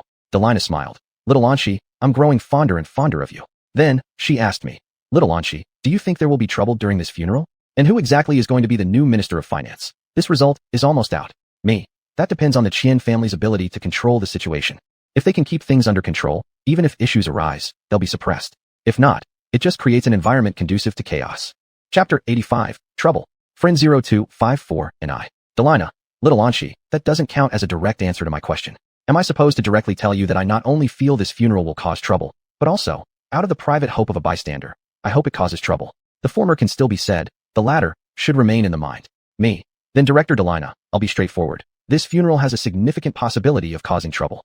Because if we want Qian family to lose face, there's no better time than at this funeral. Although doing so may displease some big figures in the Western Worm Empire, it truly makes the Qian family lose face and dignity. Delina nodded. I think so too. The calm before the storm can describe the current situation of the Qian family and this funeral. It seems like you're also looking forward to it. Could it be that you're one of the onlookers like me? I glanced at Delina. Then, Delina and I quietly watched the funeral, silently watching the coffin and evaluating the guests coming and going. 7 minutes later, Delina looked at me with a smile. Little Anshi, the Eastern Worm Federation has sent more people. I know, and they are even the direct subordinates of Elder 3. I watched Mu Yubai and Mu Ran walking into the morning hall, narrowing my eyes slightly. Delina, Little Anshi, those who came seem to be your acquaintances. The direct subordinates of the 8 elders. You should all be familiar with them, right? That's not true. I'm familiar with just the direct subordinates of Elder 4, my immediate superior, and some who have interacted with me from other elders. However, Mu Yubai and Mu Ran happen to be among the elders' subordinates I am familiar with. Me. Not all are familiar. But these 2 representatives of Elder 3 who came to attend the funeral happen to have a connection with me. Not a good connection. Even if Mu Ran's perception of me isn't entirely negative, it probably isn't positive. As for Mu Yubai, his relationship with me is likely worse. Delina asked me, Little Anshi, should you go greet them? Me. No need. I don't want to become an actor in the play. I'm here to watch it. Delina expressed regret. Not going? I'm quite interested in one of them. Who are you interested in? Mu Yubai? Me. If Director Delina wants to talk with them, just go ahead. Talking with you is their honor and good fortune. May friend die, but not me. Go talk with whoever interests you. Little Anshi, you have such a sweet mouth, Delina said. If you go now, my words could get even sweeter. Me. For Director Delina, my words are always sweet. I am always practical with those stronger than me. Just like I have no respect for Elder 4, I still diligently complete the tasks he gives me. Delina, then I'll call Mu Yubai and Mu Ran over. Since they're familiar with Little Anshi, how can they ignore your existence? Me. As long as you're happy. Actually, I wouldn't mind them ignoring me. Precisely speaking, I'd rather they ignore me. Thus, Delina's spiritual force spread momentarily. Subsequently, Mu Yubai and Mu Ran walked towards Delina and me. Mu Yubai, Lady Delina, Anshi. Director Delina, Anshi. Mu Ran nodded first to Delina, then to me. Mu Yubai, I heard you wanted to join our Love-Death organization. Delina asked Mu Yubai. Is your first sentence so explosive? Mu Yubai, how will you answer this question? I looked at Delina, then at Mu Yubai. Mu Ran also turned to look at Mu Yubai beside him, due to Delina's words. Chapter 0255 Harmony and Tendency. Mu Yubai, Lady Delina, you jest. This news is false. I've never intended to join the Love-Death organization. But you do show signs of being a member of the Death organization. This is intelligence collected by my subordinates. Delina looked at Mu Yubai for a moment and smiled. Really? I thought our organization could gain another great warrior. Minister Qian Tingyu committed love-suicide. I must find someone to replace his position. Because Mu Yubai and Qian Tingyu both possess second-tier strength and show signs of being part of the Death organization. That's why you targeted him? I guessed. Mu Yubai, Lady Delina, you overestimate me. There's no way I can replace Minister Qian. Delina, you, like Minister Qian, couldn't obtain the love you desire. Why can't you replace him then? Mu Yubai, never belittle yourself. Because of unrequited love, you targeted Mu Yubai? I thought it was something else. Nevertheless, Mu Yubai indeed loves without reciprocation. At least, I haven't seen any indication that he achieved reciprocal love. This can be seen from Mu Ran's expression. Mu Ran's expression hasn't changed since Mu Yubai and Delina began their conversation. Mu Yubai. There are many people in the world who love without reciprocation, not just me. Moreover, not everyone who loves without reciprocation needs to join the Love-Death organization. Delina, your meaning is, you want to join the Death organization? I can only say, Mu Yubai indeed shows signs of being a member of the Death organization. He indeed has connections with members of the Death organization. As for whether he wants to join the Death organization, I cannot be certain. To you, is the Death organization better than the Love-Death organization? Delina looked at Mu Yubai and asked. I awaited Mu Yubai's response. Mu Ran, presumably, also awaited Mu Yubai's response. Even though her expression didn't change, she remained calm. Mu Yubai frowned slightly. Miss Delina, you misunderstood my meaning. I think the Love-Death organization and the Death organization each have their merits. There is no question of which is better or worse. This answer is a classic example of dodging the issue. What I wanted to hear wasn't this kind of response, but one that would lead to disputes. Delina looked at me. Little Anshi, do you believe his words? Of course not. Mu Yubai's proximity to the Death organization members signifies his preference for it over the other. Me. Whether I believe him or not doesn't matter. What matters is if the person he likes believes him. What's the fun of dragging me into this? It would be much more interesting to drag Mu Ran into it. Delina nodded. Little Anshi, what you said is right. Whether the person Mu Yubai likes believes his answer or not is the most important. She turned to Mu Ran. Mu Ran, do you know who your companion Mu Yubai likes? Mu Yubai's expression changed, anger on his face. Miss Delina, who I like is my business, not gossip material for others. Delina, but, I am curious. Mu Yubai, compared to you, I value myself more, I value my curiosity more. Well said, as a self-centered person, you should be like this. As an antagonist, you should be self-centered. My comment. However, now isn't the time to watch the drama between Delina and Mu Yubai. The real drama of the Qian family is about to start. I looked at the coffin located in the center of the morning hall. Just then, a bang, and the coffin lid flew up, scattering the ashes inside. Chapter 0256 Provocation. Who's causing trouble in my Qian family? Grand Elder Qian was furious. In his fury, he activated his extraordinary abilities, trying to gather the scattered ashes. Why must two people who weren't even in love be united? A figure cloaked head to toe, exposing no skin, walked into the hall. To be precise, Qian Tingyu deeply loved his wife Jinny, but Jinny deeply hated Qian Tingyu for forcefully taking her away. If you put it like that, your interference here wouldn't mean you're coming to reclaim justice for Jinny, would it? To reclaim justice for Jinny because of Qian Tingyu's forceful actions? You didn't seek justice for her while she was alive, but you show up now that she's dead. You truly are something. I looked at the cloaked figure. Delina and the three others also stared at him. Grand Elder Qian, Jinny is dead. My grandson Tingyu followed her. How couldn't they die together? Why shouldn't their ashes remain together? On the contrary, you, unable to distinguish right from wrong, dare to come and disrupt things at the Qian residence. Dare to disrupt the funeral. How exactly do you plan to die? Grand Elder Qian's voice was really loud, reminiscent of lion roar kung fu from an era I remember. If he had used this voice when talking with Delina earlier, the drama between them would have been even more interesting. Cloaked figure, I don't want to die. If Master Qian insists that I choose a way to die, I'd pick dying of old age. This is a provocation, an outrageous challenge to the Qian family. Delina asked me, Little Anshi, what do you think of this person? Me. Strength gives him the capital to be arrogant. Gives him the capital to provoke the Qian family and disrupt the funeral.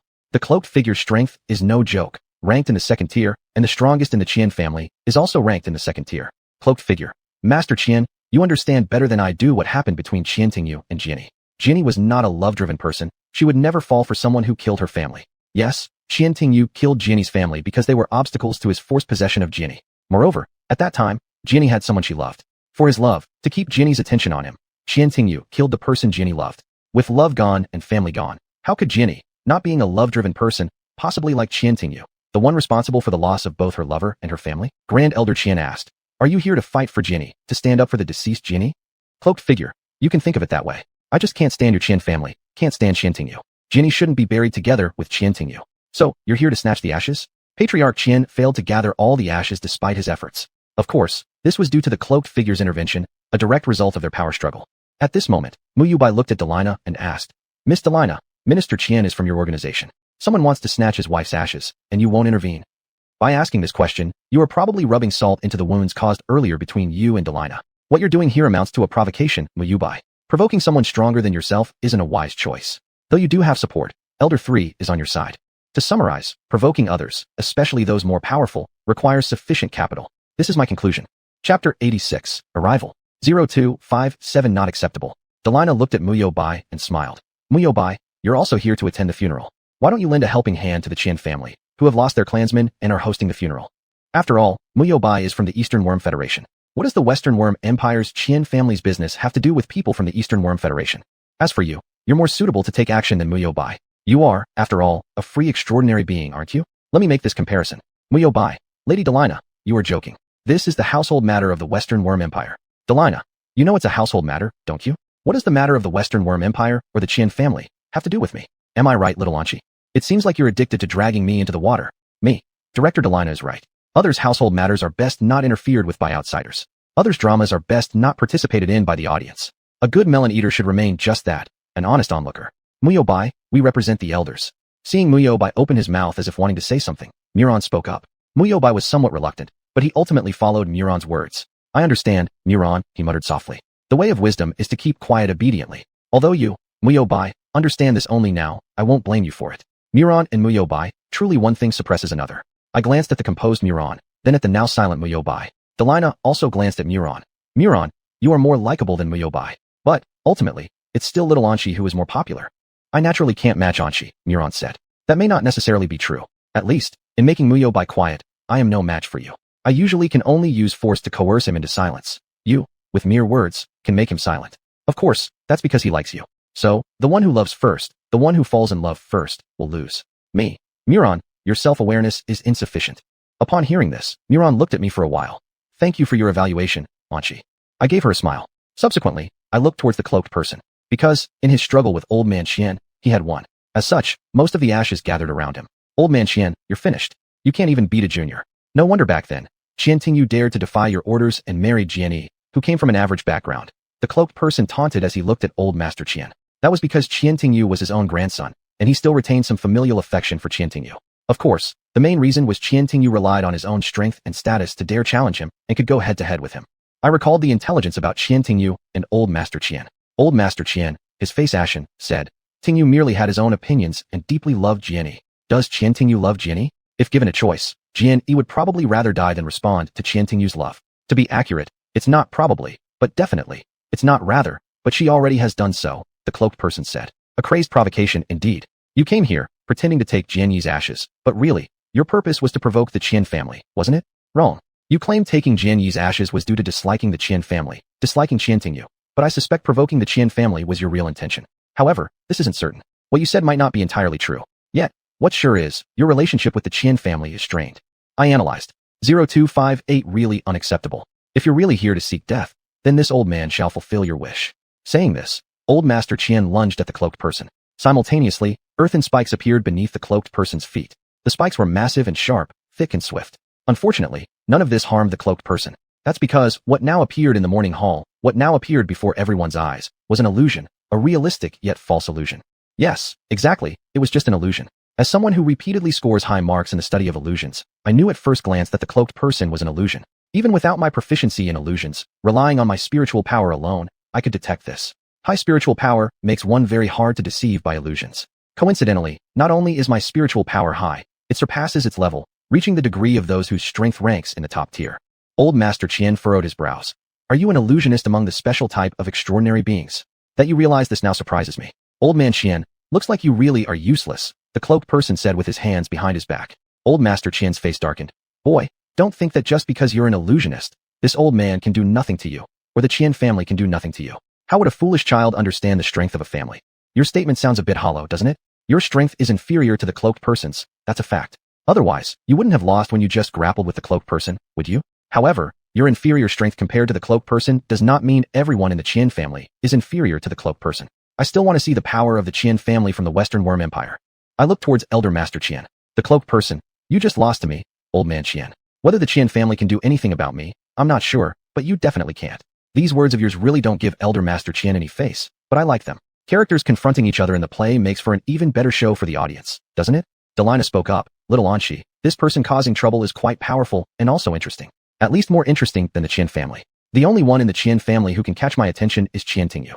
The cloaked person is indeed interesting. But do you think the only reason Qian Tingyu can catch your eye is because he's a member of the Passionate Love Organization? Me. To get Director Delina's interesting evaluation, this person is indeed no ordinary individual. Delina asked me, Little Anchi, in your opinion, what about this guy? Me. His illusion skills are extraordinary. He's excellent at illusions. He also has quite sharp verbal skills. Delina, Little Anchi, your response was very official. Me. After all, we're guests attending a funeral. We're on the territory of the Western Worm Empire right now. It's best to be cautious. Delina, Little Anchi, you're really interesting, always remembering this. I smiled without answering. The Western Worm Empire isn't without top-tier individuals. I'd better stay cautious. Muyo Bai turned his head and glanced at me, his eyes carrying some mockery, some disdain. You dare mock me after being defeated? I started talking to Muron. Muron, how's your body? You haven't fully recovered yet. How could Uncle Muda bear to let you leave the Federation? Since that's the case, I don't mind irritating you. Muron replied gently. Anshi, thank you for your concern. I'm fine. Naturally, brother did not want me to leave the Federation, but he couldn't stand against my will. Anshi, thank you. Thank you for completing brother's commission and fulfilling his wish. She looked at me, her brows gentle. Then, I sensed Muyuta's gaze as deadly as a killer. 0259 surprising. Oh, so you're already upset? Muyobai, how bad must Muron normally treat you that her calm tone with me and her kindness to me irritates you so much? Me. Uncle Muda gave me satisfactory rewards, so naturally, I must complete his commission. Most importantly, his task back then didn't conflict with the mission assigned by my direct superior, the fourth elder. His commission received the fourth elder's approval. Muron, Anshi, regardless, I must thank you. I smiled. Then I'll have to accept your thanks. After all, I'm nothing like a certain someone who made Uncle Muda worried. That's right, I'm subtly mocking Muyobai. Muron, brother indeed trusts you more, Anshi. Muyobai, how do you feel? To be seen as less capable by someone you like, how do you feel? Sensing Muyobai's even more murderous glare directed at me, I grinned broadly. Uncle Muda is a good older brother. To make me accept the commission, he not only offered generous rewards, but also disregarded the conflicts between us. Brother has always been kind. Muron echoed. Double strike achieved, time to retreat. Me? Yes. Uncle Muda has always valued family and loved ones. There's still a good show going on between the cloaked person and the Qian family. I can't focus solely on irritating Muyobai. As long as Muron is around, there'll be plenty of chances to annoy Muyobai, whereas shows like the one between the cloaked person and the Qian family aren't common. Elder Master Qian. In the galaxy, there are only so many named illusionists. Which one of them are you? Cloaked person. Since you know this, why don't you guess who I am? Old man Qian, could it be you're afraid of guessing wrong? Elder Master Qian's expression turned cold. I shouldn't be wasting my breath saying these things. Who you are doesn't matter. What matters is what you've done and your tragic end in the future. You're threatening me? I'm so scared. The cloaked person said with a smile. Elder Master Qian's entire face darkened. His gaze toward the cloaked person became Isa, you. He hadn't finished speaking when he was interrupted by someone entering the hall. There's quite a lively scene here, isn't there? The person who entered, the Deputy Minister of Finance of the Western Worm Empire, said thusly. You showing up at this time certainly isn't a coincidence, is it? I looked at this Deputy Minister. Harsk, sir. Upon seeing the Deputy Minister, Elder Master Qian paused for a moment before calling out. The Deputy Minister slightly nodded, Director Qian. Then, he surveyed the entire morning hall. As he surveyed the room, he said, I was wondering why I heard the sound of an argument when I entered. Turns out someone is causing trouble at Tingyu's funeral. Although I didn't work with Brother Tingyu for a long time, in my heart, he was like a real brother to me. Who dares to create disturbances and show disrespect at his funeral? Your expression is so exaggerated, your tone so gentle, that's fine, but saying you regard Qian Tingyu as your real brother, don't your cheeks flush red? You're older than him by several rounds. Are all people dealing with finances this thick-skinned? Looking at this deputy minister made me think of the financial director on the fourth main planet, that chubby director. That director also had a thick skin. Old Master Qian, his face stiff, said, Lord Harsk, this is our family matter. The deputy minister looked sincere. Master Qian, Brother Tingyu is my blood brother. His family is my family. You can consider me as part of the Qian family. Old Master Qian will never consider you as part of the Qian family. He'd be crazy to do that. Unfortunately, from what I've observed, he shows no signs of insanity whatsoever. After speaking, the deputy minister followed the direction of the urn and looked at the cloaked person. How is it you? His face showed great surprise. Oh, you two know each other? My eyes lit up. Chapter 87, Confrontation. 0260 playing by the book. Why are you here? And why disrupt Qian Tingyu's funeral? The deputy minister faced the cloaked figure, full of confusion. The cloaked figure retorted. Can I come here? Isn't this funeral open to anyone qualified to be here? With my abilities, don't I qualify? With your skills, you certainly do. But if the Qian family had known your purpose in attending the funeral from the start, you probably wouldn't have even gotten through the door of the morning hall. And you'd better watch out for the other members of the Qian family. The Qian family isn't just made up of Elder Qian. Not only is he one of the few at the second tier level, but he's not even the strongest in the Qian family. Elder Qian wasn't chatting with you for nothing earlier. I observed the positions of most of the Qian family. The deputy minister said, You can indeed come, but why disrupt the funeral of Brother Tingyu? Although his understanding of emotions was a bit unconventional, he served the empire faithfully for many years. This was mockery, obvious mockery. Qian Tingyu's achievements as finance minister weren't simply summed up by faithful service. If it weren't for his capability, based on the scandalous plundering incidents back then, he would have been removed from his position as finance minister long ago. This was also the main reason why Elder Qian disliked Jianyi. After all, Qian Tingyu was his relative and one of the brightest talents in the Qian family. Holding Jianyi responsible instead of Qian Tingyu would make him feel less conflicted. Elder Qian being so upset about the cloaked figure wanting to take Jianyi's ashes had little to do with Jianyi. It was entirely due to maintaining the face of the Qian family and preserving some lingering familial ties toward Qian Tingyu. Although those ties had dwindled further after Qian Tingyu's self-immolation, almost vanishing completely. I looked at Elder Qian's face, awaiting his response to what the deputy minister had said. Instead, Delina reacted first. Little Anshi, how disrespectful this man is. No matter what, Qian Tingyu was part of our martyrdom organization, Delina said, her voice filled with evident dissatisfaction. And now you remember that Qian Tingyu belonged to the martyrdom organization. Just moments ago, you were enjoying watching the chaos unfold at Qian Tingyu's funeral as avidly as me, a mere bystander. And when you speak, must you drag me into it? Can't you rope someone else in? You have 3 people around you. Don't just fixate on me. I said. What the deputy minister said was indeed biased and lacking in judgment. He thought Qian Tingyu's years of service to the Western Bug Empire equaled what he truly contributed to the Western Bug Empire. Likely, even serving would be too much credit. It's like someone who likes borrowing things without returning them criticizing someone who doesn't lend them anything as stingy and miserly. But really, who is the petty and stingy one? It's the person borrowing things. Delina looked at me and smiled. Little Anshi, your commentary is quite sharp. Thank you for the compliment. I could be even sharper, but I won't be towards you. Facing a strong opponent, one should maintain a certain degree of respect. Or one doesn't have to, as long as they're willing to bear the consequences of disrespect. With Delina, I need to show respect because I know she still values it. When facing my direct superior, Elder 4, I judge by circumstances and don't necessarily show him respect. Because he only cares whether I successfully complete the tasks he assigns me, not whether I respect him or not. I smiled without answering. 0261 Low profile versus high profile. Delina. I enjoy conversing with sharp-tongued people. No wonder I like you so much. That's mainly because I haven't directed any sharp words at you, but at others. There's no way around it. I'm the antagonist, but that doesn't stop me from knowing my limits, recognizing what I can and cannot do. Besides, judging people and acting accordingly, that's a skill every qualified antagonist needs to master. I seem to be somewhat unashamed and even proud of it. It doesn't matter, I don't care about that. I replied, as long as you like it. Even if you didn't, I wouldn't change, at most just avoid using sharp language in front of you. Delina asked, Little Anshi, will Elder Qian speak up to counter Hask? I said, he might, or he might not. But even if he doesn't respond directly, he will definitely hold it against the deputy minister. The way he looks at the deputy minister now is similar to how he views the cloaked figure, eyes full of icicles. Delina added, if Elder Qian does speak up, I'll look up to him more. He should know, the Qian family can't rely solely on Qian Tingyu. Qian Tingyu had brought far too much glory to the Qian family. Even if Qian's elder patriarch knew this, it would be difficult for him not to be influenced by that glory. Compared to knowing this, he might as well clearly recognize, Qian Tingyu, the most outstanding member of the Qian family, is gone. They could only rely on themselves now. Otherwise, if the Qian family couldn't retain its past glory, that would be one thing. But there was even a possibility of a drastic fall in their status. The complete annihilation of the Qian clan was also possible. The people Qian Tingyu had offended would gladly see the decline, or even destruction of the Qian family. After all, it wasn't something they couldn't achieve. Among those Qian Tingyu had offended were top-tier powerhouses. The Minister of Finance didn't just control an ordinary money bag, it controlled the purses of many. I recalled the data related to Qian Tingyu. Now, a question arises. Could the elder patriarch of the Qian family gain Delina's high regard? The answer is yes, because he had spoken up to counter and even mock the deputy minister. Elder Qian, Lord Hask, you cannot evaluate Tingyu like this. As the Minister of Finance, Tingyu was not only competent but also highly praised by more than one higher-up. He is the most outstanding Minister of Finance in the history of the Empire, which everyone acknowledges. Lord Hask, you cannot evaluate Tingyu like this just because you are the Deputy Minister of Finance.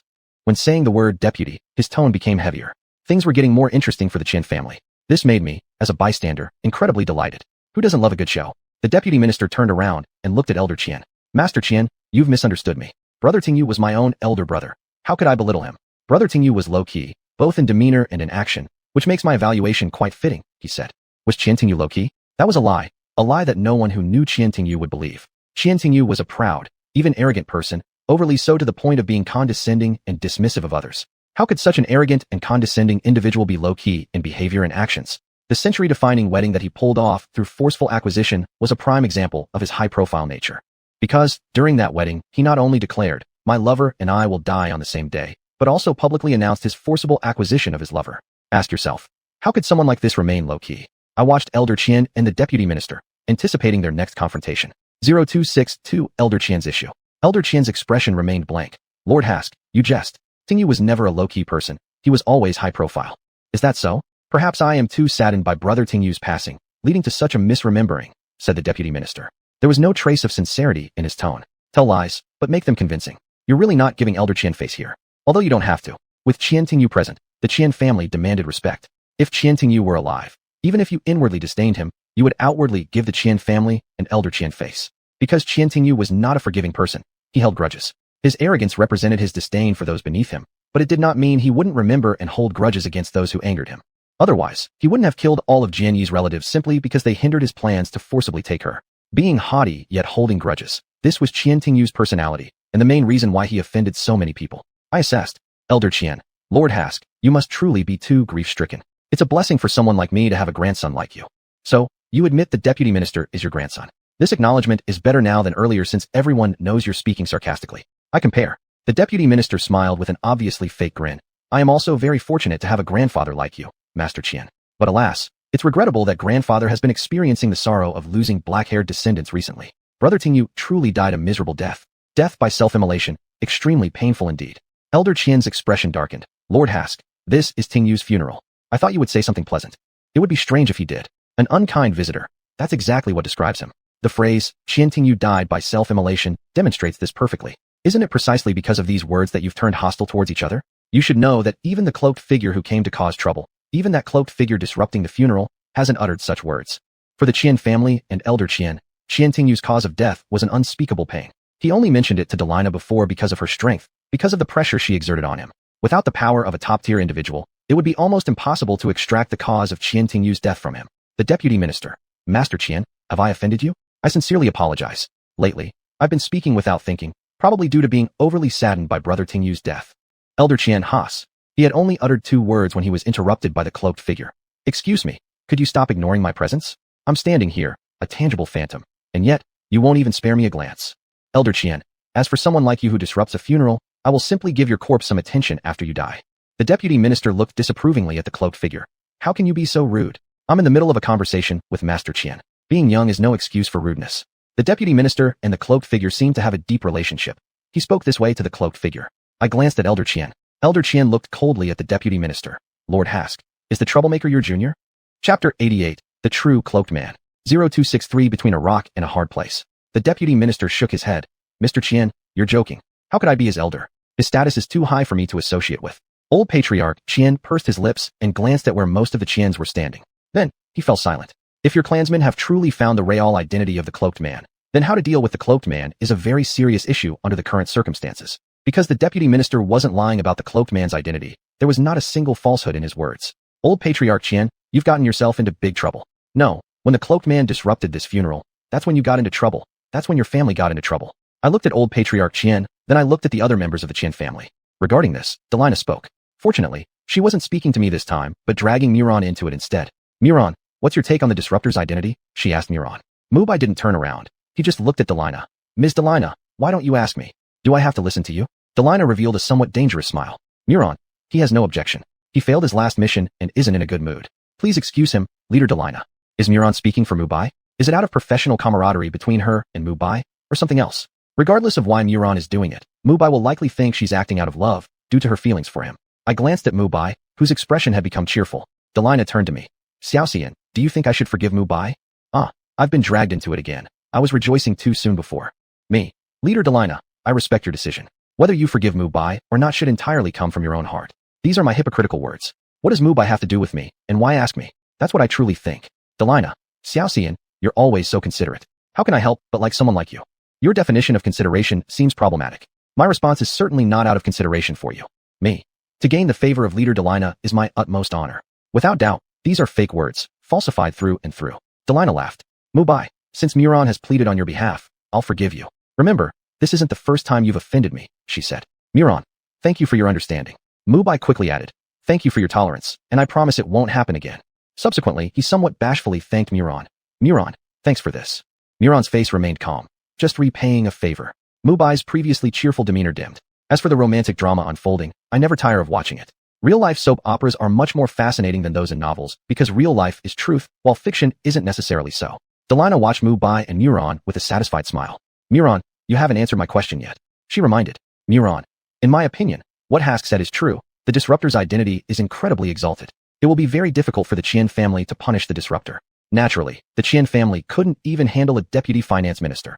How could they handle the cloaked man, whose position and influence surpass even that of the deputy minister? But if the Qian family doesn't punish the cloaked man, after today, the Qian family will lose all dignity. Caught between a rock and a hard place. This phrase perfectly describes the predicament of the Qian family right now. This is my evaluation. 0264 Return. After the silence, old patriarch Qian said, Mr. Hask, wouldn't you introduce the identity of this disruptor to this old man?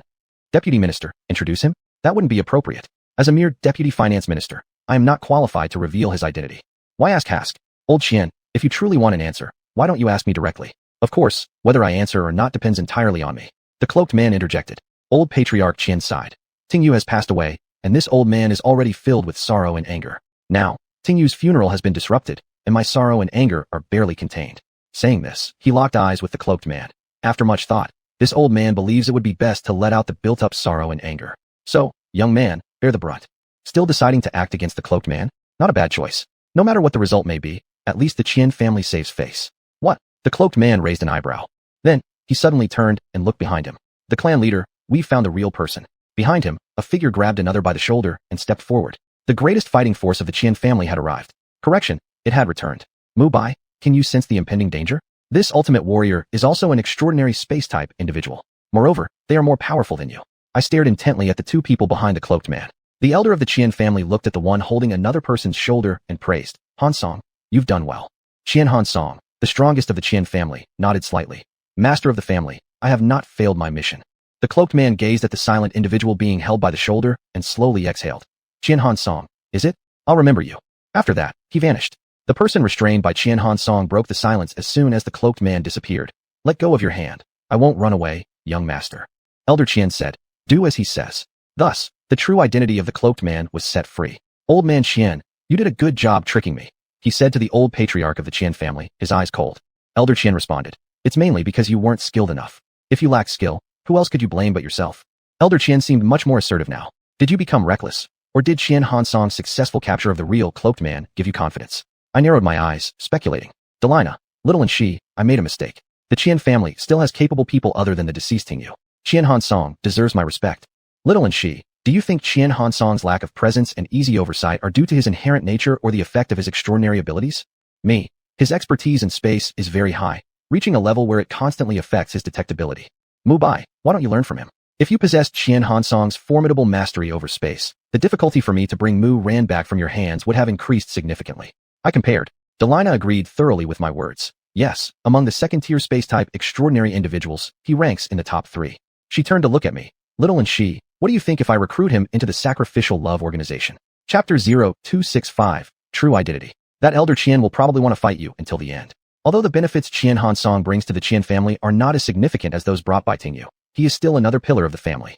If this pillar were lured by you to join the Sacrificial Love Organization, would you believe that Elder Qian would spare no expense to eliminate you? Me, whatever you decide is fine. If you really intend to do this, then give it a try. Delina thought about it for a while and eventually gave up on the idea. Still, let's leave it. Those joining the Sacrificial Love Organization should do so voluntarily. I can't force him. It's a bit disappointing, missing out on a great show. A showdown between the Qian family of the Xichong Empire and the independent extraordinary individual Delina would be a spectacular performance indeed. I regret it a little. Old man Qian, you're becoming more resolute lately. You didn't talk like that before. The real cloaked man expressed dissatisfaction. Elder Qian said, to a defeated rival, asserting oneself is quite natural. You're no match for Han Song, which is undeniable. The deputy minister smiled and spoke. Brother Tingyu told me that Han Song was extremely powerful. Today, it turns out that he lives up to his reputation. He looked at the real cloaked man and said, you've always been arrogant, unaware of the existence of others beyond your circle, but don't you understand now? In response to the deputy minister's words, the real cloaked man dismissed them with contempt. Given my identity, do you think I need to know this? This time, I was caught merely due to bad luck. Elder Qian, only those unaware of their limitations feel that identity means everything and blame failure on poor luck. It's simply incompetence when faced with better skills.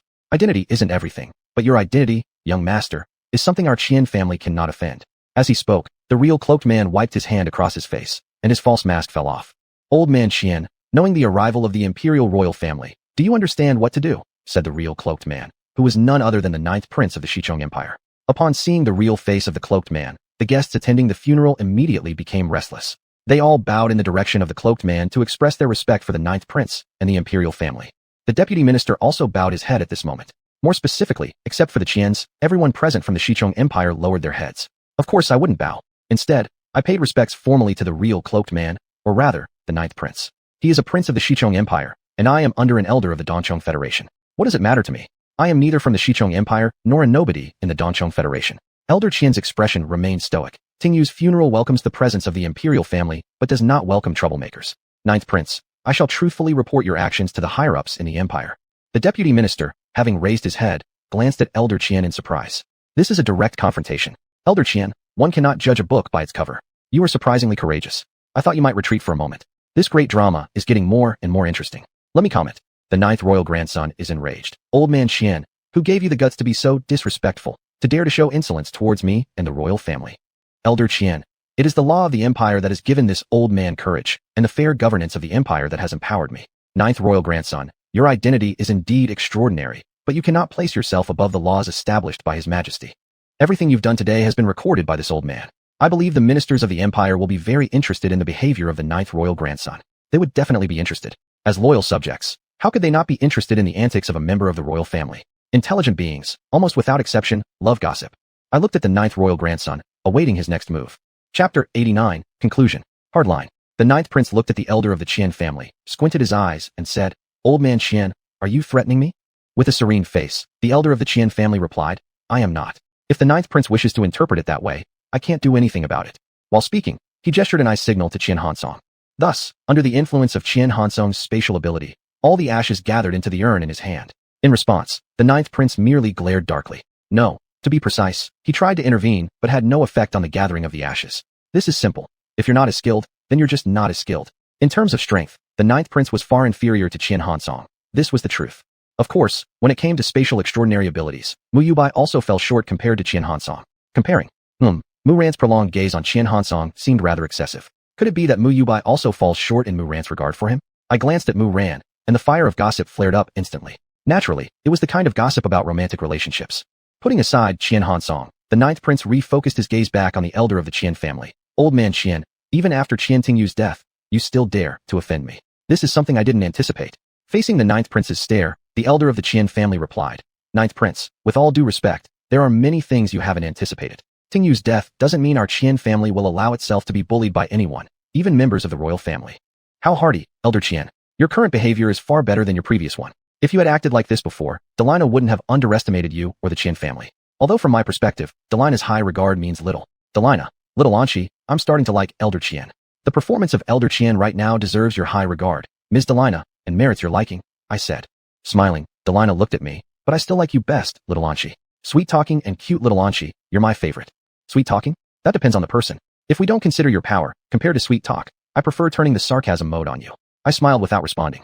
Delina glanced at me and changed the topic to Mu Yubai. Mu Yubai, it seems your power isn't as strong as Qian Hansong's. His mastery over space surpasses yours. Without seems, Qian Hansong's mastery over space is stronger than Mu Yubai's.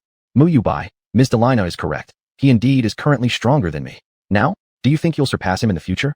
Delina arched her eyebrows. Continuous improvement is my pursuit. I believe I will eventually become stronger than Qian Hansong. Mu Yubai spoke these words while looking at Mu Ran. As a result, Mu Ran stopped staring at Qian Hansong. Work hard, she said with a calm tone. Delina chuckled. That's not certain. I agree with that. Because Qian Hansong's strength is already just a notch below mine, just a level lower than someone at the peak of the second tier. And he gives me the feeling that he's about to reach my level, becoming a top-tier second-class powerhouse. Mu Yubai, with your current strength, it's very difficult for you to catch up with him, let alone surpass him. Confidence is a good thing, but I feel this isn't confidence, but arrogance. Mu Yubai, Ms. Delina, it's not certain, it's definitely. Delina's tone became perfunctory. All right, it's definitely. Chapter 267, Seeking Justice. Ninth Prince, bullying? Old man Qian, you're mistaken. How could I possibly be bullying anyone? Clearly, I'm seeking justice for Jian Yi. Jian Yi was forced to death by Qian Tingyu. Can I not seek justice for her? Jian Yi would rather die than yield to Qian Tingyu's coercion.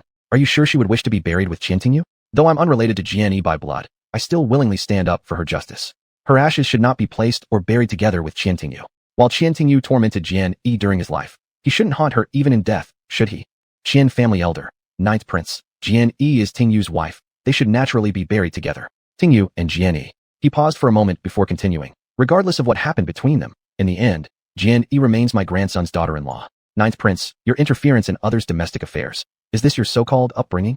I will surely inform all ministers about this matter, allowing them to see your breeding, ninth prince. The ninth prince glared coldly. Old man Qian, my manners aren't something you can judge. Concerning your family's matters, I'm resolved to interfere. I want to see what else your family can do besides showing the recording to the ministers to counteract against me. Pointing at Qian Hansong standing behind the elder of the Qian family, he said, it's understandable that you didn't know my identity and attacked me just now. That would be excused as your ignorance. But now, Elder Qian, would you dare to attack me knowing who I am? I am a member of the royal family. I am the ninth royal prince. The punishment for attacking a member of the royal family must not be something you're unaware of. Counting it as insubordination, which is a form of great disrespect. I answered this punishment question in my heart. Deputy Minister, ninth royal prince, why are you clashing with Master Qian? His disrespect is entirely due to his love for Tingyu. Show your greatness and let the Qian family and its patriarch off this time. The ninth royal prince. What a coincidence. My attitude towards the Qian family stems from my dissatisfaction with Tingyu and old Qian. Haskell, why don't you persuade the old man not to be so stubborn and apologize to me? The deputy minister looked at the elder of the Qian family helplessly and said, Master Qian, I've done all I can. Elder of the Qian family. The good intentions of Lord Haskell right now. Our family remembers well. What you've done for Tingyu's funeral, we will remember in our hearts. Remember what? The good aspects or the bad aspects? The words you say don't sound like kind words. However, the deputy minister originally wasn't here out of mourning, so what you say makes sense. My evaluation. Master Qian, you should know what effort I've put into Tingyu's funeral. After looking at the elder of the Qian family for a while, the deputy minister smiled and said. The elder of the Qian family did not respond, but instead asked the ninth royal prince. Ninth royal prince, do you insist on disrupting Tingyu's funeral? The ninth royal prince, whatever I do always sees things through. Since I've already started causing trouble, naturally, I will continue to cause more trouble.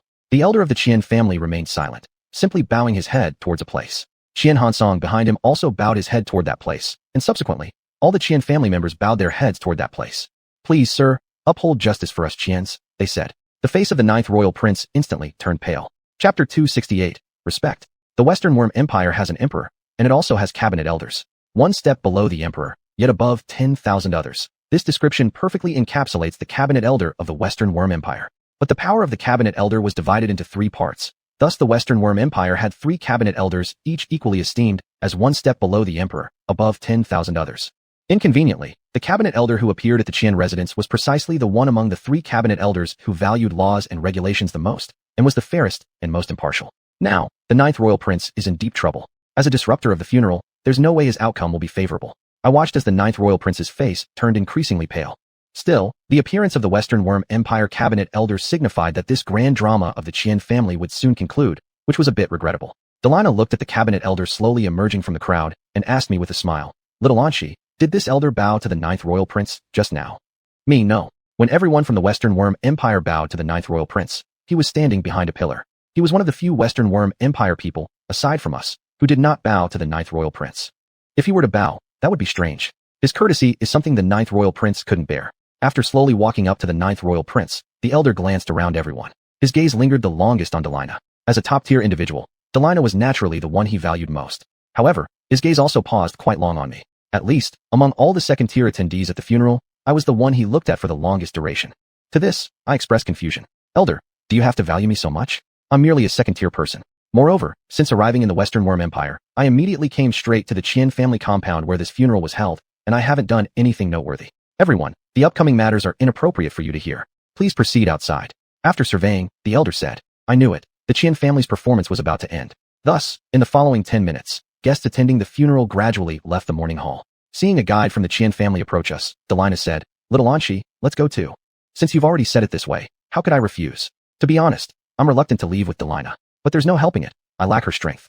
All right, I responded. After leaving the mourning hall, Delina asked me, Little Anshi, do you want to know what the elder will say to the ninth royal prince? I want to, but I wouldn't risk my life for this want. Delina team leader, the cabinet elder of the Western Worm Empire previously issued a warning. I said. He letting us leave was itself a warning, so it's best not to provoke him. Delina. I know, but do I and you necessarily have to follow his warning? Isn't that right? If you take out, and you, I actually want to follow that elder's warning. After all, I don't possess your level of strength. Director Delina, this is the Western Worm Empire. I tactfully advised Delina. If you want to die, go ahead by yourself, don't drag me into it. That was my blunt advice. That elder won't be here alone. I continued to caution her. But since you are who you are, just forget about your reckless heart. Of course, if you don't involve me, I wouldn't care whether you've abandoned such a reckless idea or not. I always respect those who court disaster from afar and avoid them up close. Delina, Little Anshi, you really dampen my enthusiasm. Me. Because I am clear-headed. Delina smiled. That's exactly what I like about Little Anshi. Thank you, I like it too. Chapter 90, The Villain's Pursuit. 0269 Freedom and Lack of Freedom. After the funeral, what do you plan to do, Xiaoxi? Delina looked at me and changed the subject. Anyway, I'm not going to stick around with you. Me. Go back to the Federation. After achieving my purpose in the Xichong Empire, I naturally returned to the Dongchong Federation. So, doesn't that mean Xiaoxi and I will be separated? Delina said. I am very glad to be separated from you. Me. Yes, Commander Delina. Delina. Xiaoxi, are you sure you don't want to stay in the Xichong Empire a little longer? It's too soon to part ways with you. I feel quite reluctant. But I don't feel even an ounce of reluctance. Me. Commander Delina. I am from the Dongchong Federation. This is the Xichong Empire. Continuing to stay here would make you worry more about the Xichong Empire noticing me, right? Since I entered the star domain of the Xichong Empire, There have always been people from the Shichong Empire lurking in the shadows and watching me. What am I supposed to do after the funeral? Stay here and let others keep spying on me. Delina sighed. Having an allegiance to a force is troublesome. Being a free, extraordinary person like me would be much freer. Even if you were free, it's still relative freedom. You're free within the bottom line of the Chong race. Me. Commander Delina, freedom has its advantages, as does lack of freedom. Being born as a weapon, I only have the path of unfreedom. Thankfully, my direct superior, Elder 4, is not someone who mistreats subordinates. He is always generous with salaries for his underlings. Delina raised an eyebrow. So, Xiaoxi, you choose to be unfree? Me. To be precise, it's unfreedom that chose me, and it's me who chose unfreedom. Delina. Xiaoxi, your boss must be quite at ease having you as a subordinate. I smiled. I think so too. Elder 4 gives me a raise, and I'll be even more at ease. As a villain, I always bend for money. Those who don't usually belong to the righteous side. Delina. Xiaoxi, I truly envy how your boss has you as a subordinate. Saying this, aren't you planning to poach me from Elder 4? Me. Having a boss like Elder 4 is both my honor and my good fortune. At this moment, the Qian family member who had been guiding us stopped. He turned around and respectfully addressed Delina and me. Miss Delina, Lord Anshi, we have arrived. In front of us was a villa, a stylish villa that perfectly fit the aesthetic of the Shichong Empire. Step down, Delina said to the Qian family member. Yes, Miss Delina. The Qian family member respectfully withdrew. Delina asked me, Xiaoxi, how long do you think we'll stay here? Me. We can leave after the punishment for the 9th royal grandson by that elder is over. If I weren't obligated to see the funeral through to the end, I would have left by now. Delina, then Xiaoxi, how much time do you think that elder will spend punishing the 9th royal grandson? His punishments usually take quite some time. Me. It should not exceed half an hour, as the one being punished is a member of the royal family. The members of the Shichong Empire's royal family represent the face of the Shichong Empire. Even though that elder will punish the 9th royal grandson, he won't spend too much time doing so, as determined by the identity and status of the 9th royal grandson. However, this does not prevent the 9th royal grandson from meeting a miserable end. Short punishment times do not necessarily mean lenient or light punishments. That elder never likes arrogant and unruly individuals. 0270 Countermeasures. Delina, a well-organized funeral has turned into this mess. The Qian family really has bad luck. It's not bad luck, but inevitability. How could the Qian family lose such a pillar as Qian Tingyu without consequences? Even if the 9th royal grandson didn't stir up trouble, the deputy minister of finance wouldn't pass up such a great opportunity to humiliate the Qian family. The disputes and grudges between him and Qian Tingyu ensured he wouldn't miss out on such a chance. Besides, the Qian family isn't without countermeasures.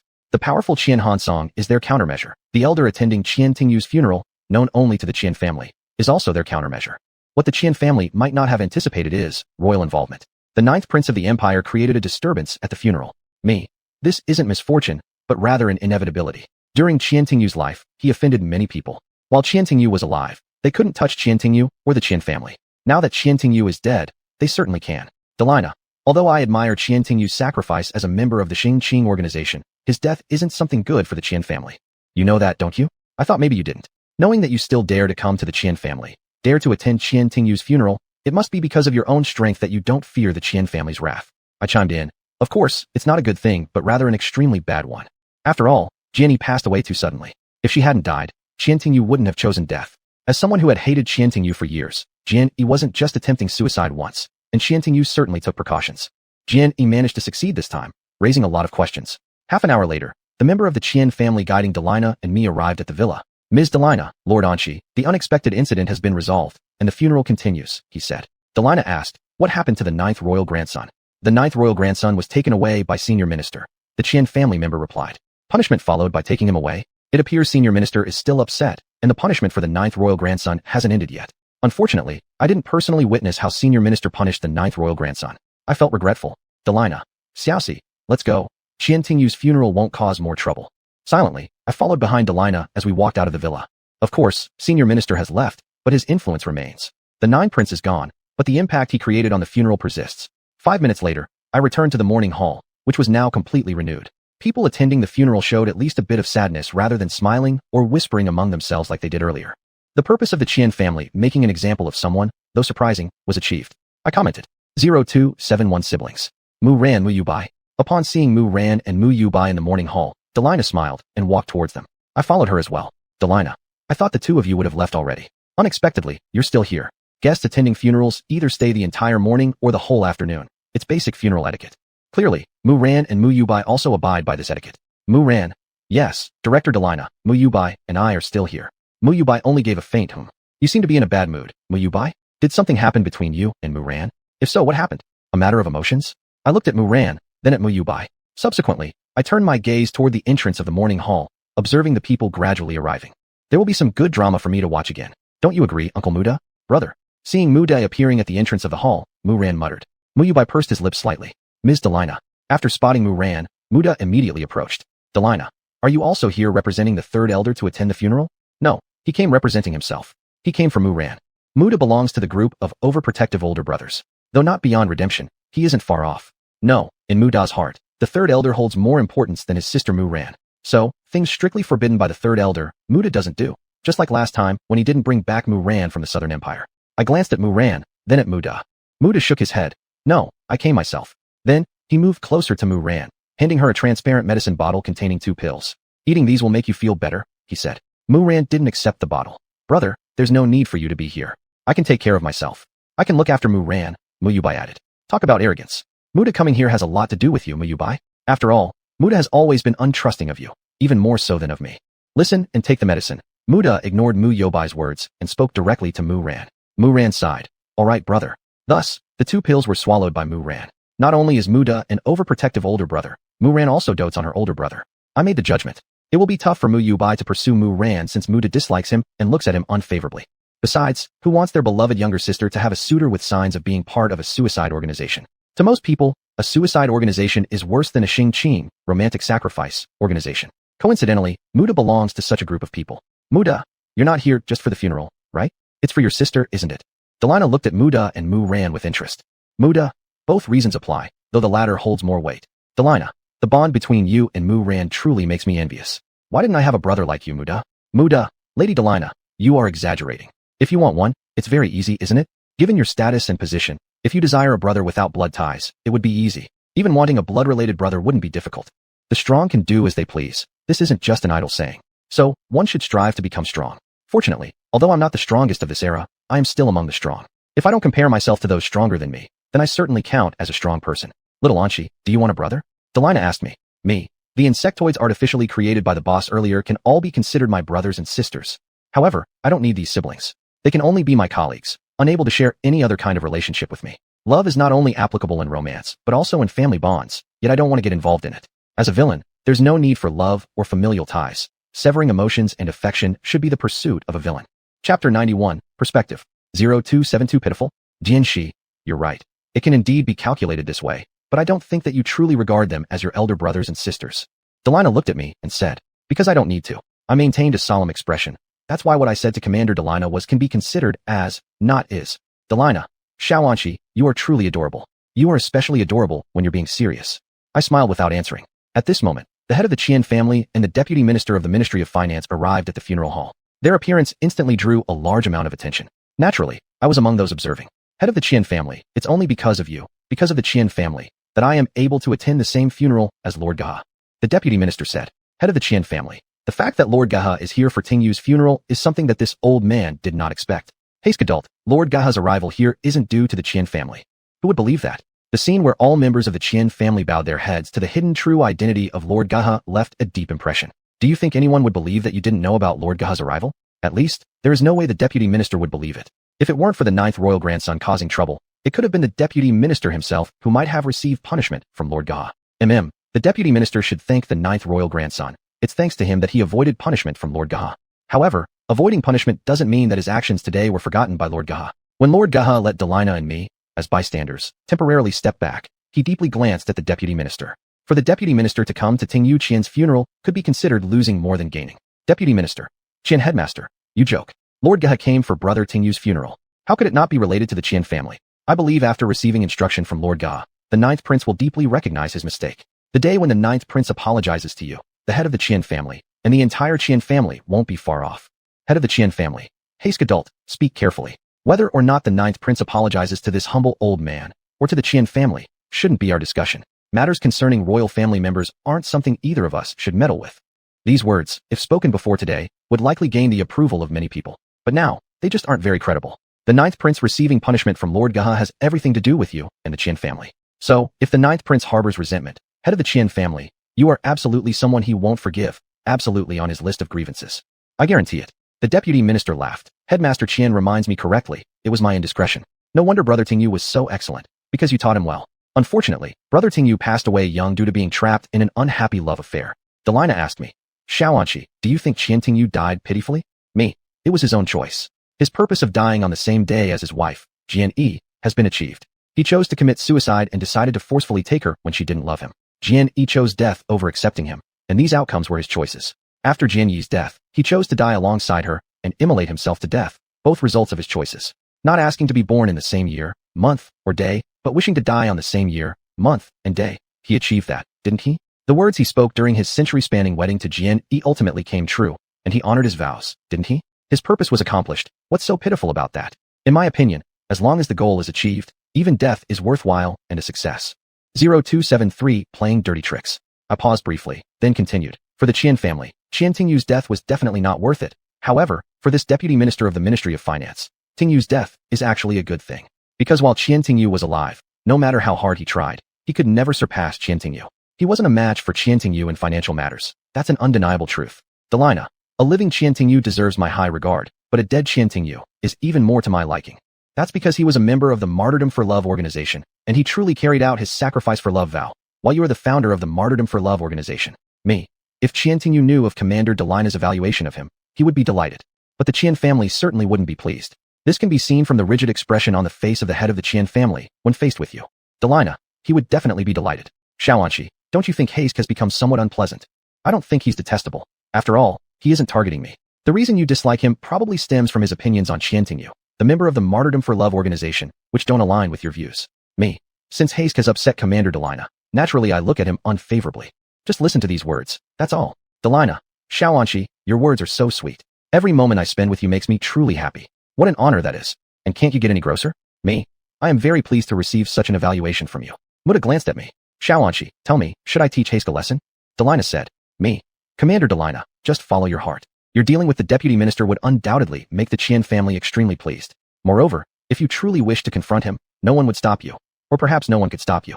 There isn't anyone among the guests here who has the strength to stand by the deputy minister and ranks at the top level. Delina, my heart tells me that I cannot let him go. Qian Tingyu is at least a member of my Martyrdom for Love organization. How could I allow others to disrespect him? I stared intently at the deputy minister, wanting to see how Delina would deal with him. Thus, 2 minutes later, after I sensed Delina using her extraordinary ability, I saw the deputy minister's body suddenly tilt. At this, the head of the Qian family reached out to steady him.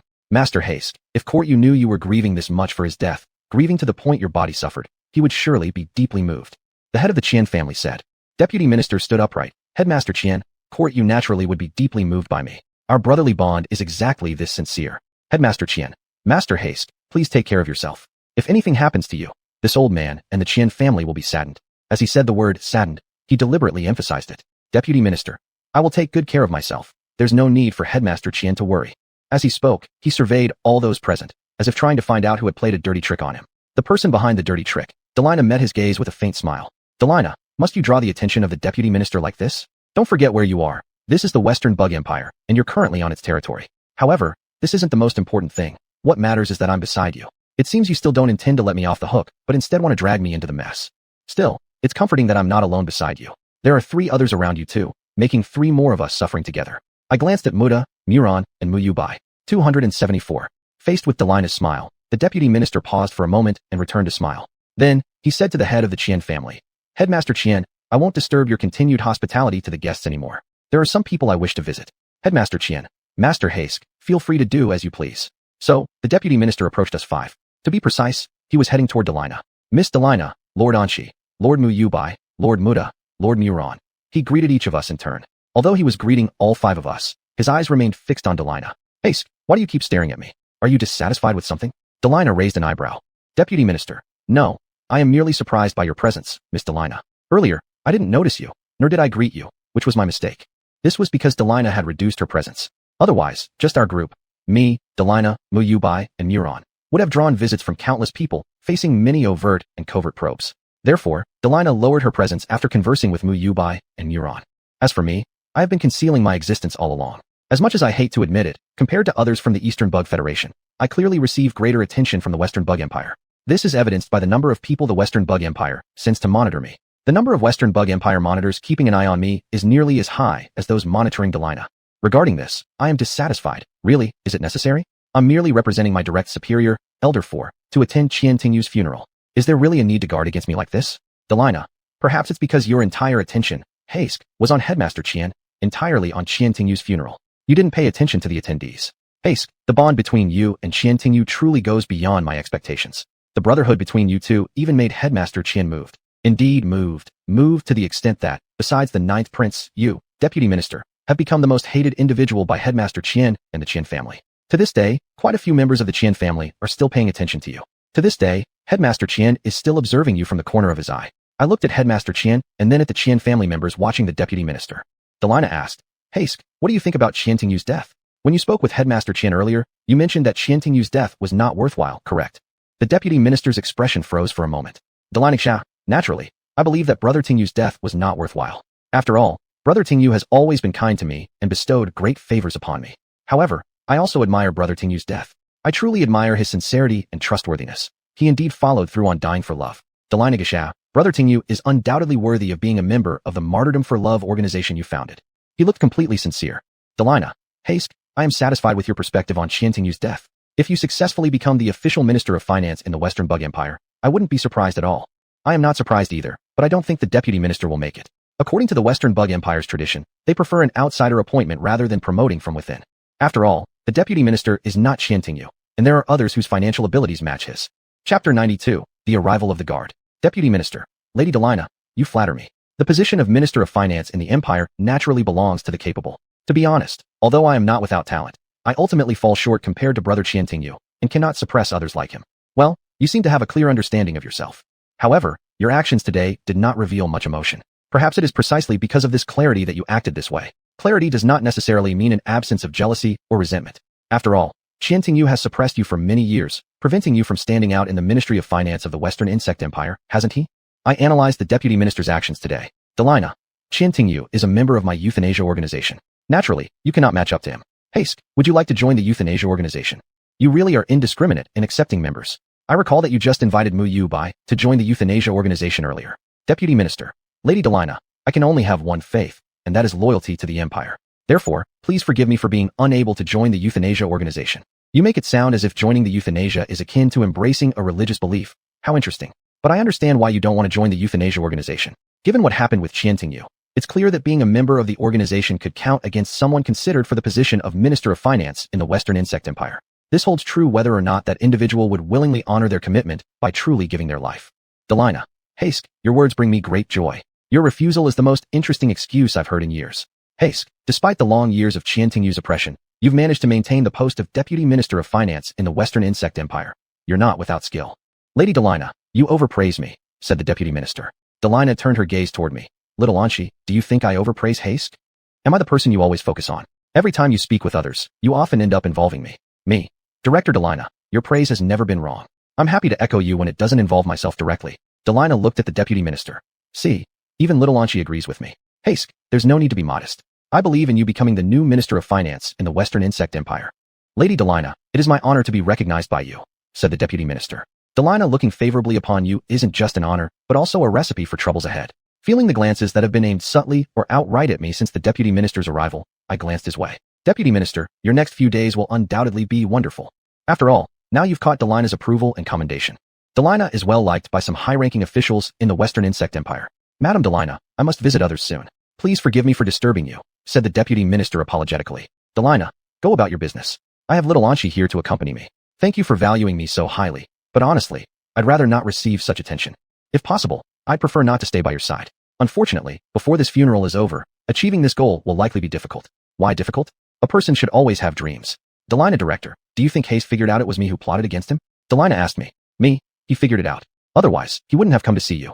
Delina, that's exactly what I thought. From his response, he knows that I'm warning him. Of course he does. You spoke to him with the tone of someone picking a quarrel. Me. Haste is an intelligent man. Delina, in terms of flattering me and rejecting me, he truly is clever. His answer satisfies me. I smiled faintly. Director Delina, as long as you're satisfied, that's fine.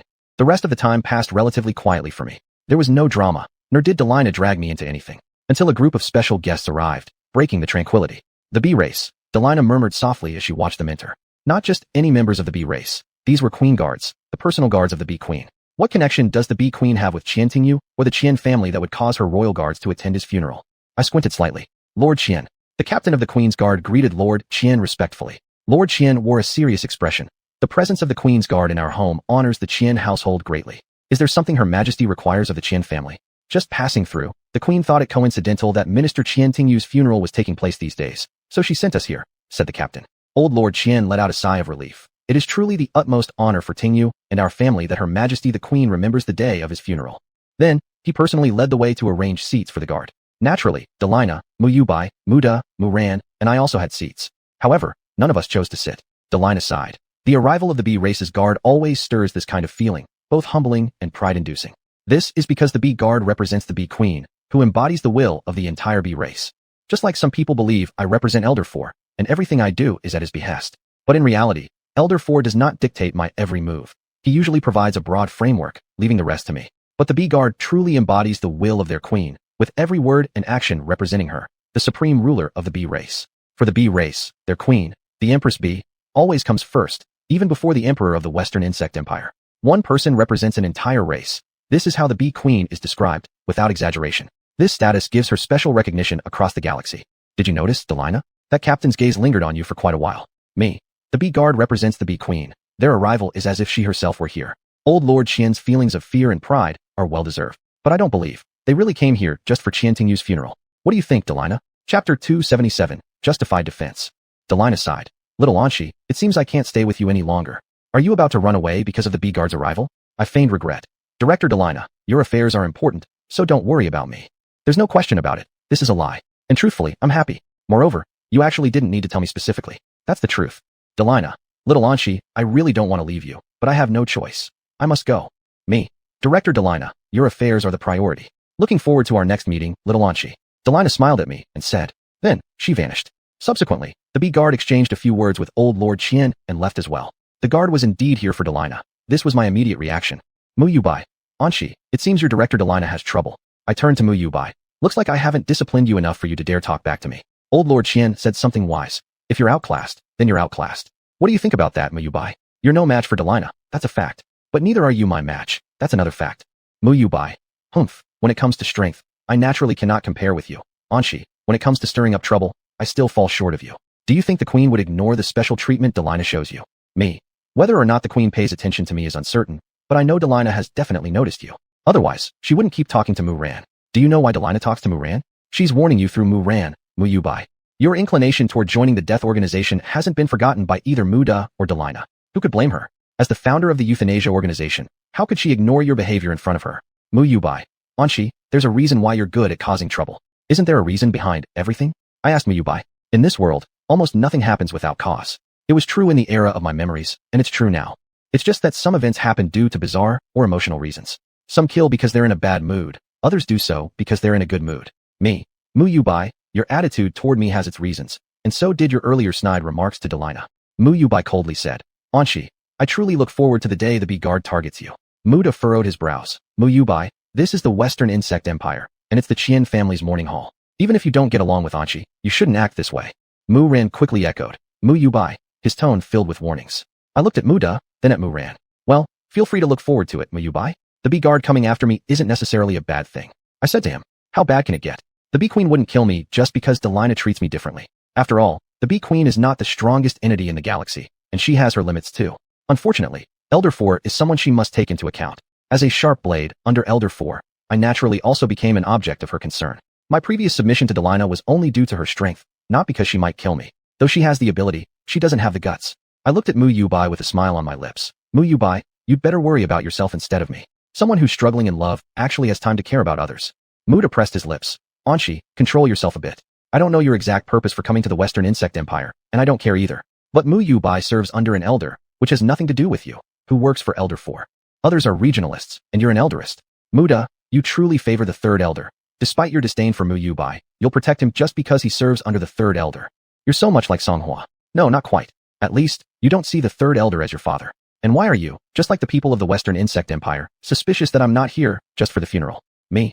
Uncle Muda, it's clear that Mu Yubai started it first, and I was merely defending myself. He has the right to provoke, and I have the right to defend myself properly. Chapter 93, Surface Respect. 0278 Engagement. Delina's departure was related to the arrival of the Beehive Royal Guard. This was certain. Delina had a secret entanglement with the Beehive Queen, which I learned from intelligence gathered by my subordinates. But I never expected, at this very moment, Delina would be engaging with the Beehive Royal Guard. One wanted to leave, while the other didn't want her to go. So they engaged? I looked into the distance at a specific location. That place emitted significant energy fluctuations belonging to superhumans, precisely where Delina and the Beehive Royal Guard were exchanging blows. Activate the highest level of protection. After giving Qian Hansong a subtle glance, the Qian family patriarch held a sphere and issued a voice command. Following a gentle vibration, the planet where the Qian family resided elevated its defense level to the highest setting, enclosing the entire planet in a sudden golden protective dome. The Qian family's protective dome wasn't something just anyone could afford. It lived up to their reputation for wealth and power. Keep in mind, such a protective dome could even withstand an all-out assault from a top-tier powerhouse, though it could only endure 2 or 3 attacks at most, depending on the strength of the attacker. For that reason, these domes weren't cheap, and the energy consumption far exceeded what the average person could provide. I looked at the golden protective dome and narrowed my eyes. This funeral hosted by the Qian family truly took many twists and turns. First, there was interference from the 9th Prince of the Western Insect Empire. Then there was the engagement between the Beehive Royal Guard and the free superhuman Delina Dora nearby. If Qian Tingyu's funeral couldn't make it to the interstellar trending list, it would be impossible. Anshi, your leader Delina has caused quite a bit of trouble, Mu Yubai said, gloating as he looked at me. Mu Yubai, you should understand, right now, who among us here isn't embroiled in trouble? Do you know everything clearly about what consequences will arise from Delina's and the Beehive Queen's confrontation this time? At this point, you and I can be considered observers or spectators of sorts, but I don't think we'll always remain spectators rather than participants. Or, since the will of the Beehive Queen was manifested when the Beehive Royal Guard arrived at the morning hall, we've already ceased to be mere observers. After all, Delina has been staying with us for the whole time. Mu Yubai, even if we have our own troubles, it doesn't compare to Anshi's. Delina has been with Anshi these past few days and is also treating you specially. What you're saying is true, and there's nothing I can refute. Mu Yubai, I hope you remember clearly. This is the Western Insect Empire, and both you and I hail from the Eastern Insect Federation. No matter how big the trouble may be, it doesn't compare to being Eastern Insect Federation people located in an adversarial force like the Western Insect Empire. You need to understand that clearly. Though the Western Insect Empire's chances of attacking us are extremely low, it's not impossible, and you need to be even more clear about that. War is inevitable. Have you forgotten? The overall peace with local conflicts won't last long. Have you forgotten? Do you want your death to become the trigger for a full-scale war? Mu Ran exhaled slowly. Mu Yubai, Anshi is right. We must remember, this is the Western Insect Empire, and we are currently in the star domain of the Western Insect Empire. Mu Yubai glanced at Mu Ran, softening his tone. I will, Mu Ran. In Mu Yubai's view, Mu Ran might be speaking out of love. But for Mu Ran, she might be saying this out of camaraderie as colleagues and comrades in arms. I watched Mu Yubai, who seemed pleased, and Mu Ran, who still maintained a calm expression. Brother, should we continue participating in this funeral? Mu Ran asked Muda. 0279 trouble finds its way up. We represent the elder. We represent the elder's face. Muda replied gravely. Therefore, you all must continue to stay and see through this morning, right? Delina's engagement with the Beehive Royal Guard is hardly worth making the 3rd elder of the Eastern Insect Federation change his itinerary. My immediate superior, the 4th elder, feels the same way. Still, it's not set in stone. If the patriarch of the Qian family ends this funeral prematurely, we could leave here earlier and depart from this troublesome place. But judging by how the Qian patriarch appears, he wouldn't do that. The complications surrounding this funeral have been enough already, and he wouldn't let the funeral end prematurely. This decision is not only because of some lingering kinship toward Qian Tingyu, but also due to maintaining the face of the Qian family. The latter plays the decisive factor, while the former being considered at even 1% is already proof that Qian patriarch highly values Qian Tingyu. A living Qian Tingyu holds great value. A dead Qian Tingyu is worthless. This isn't just an outsider's opinion. At this moment, the deputy minister approached. To be specific, walking directly towards me. Trouble has come knocking. Deputy Minister, Lord Anshi, someone wishes to see you. That guy Mu Yubai, this time, might not be wrong in his prediction after all. Me who? Her Highness the Queen.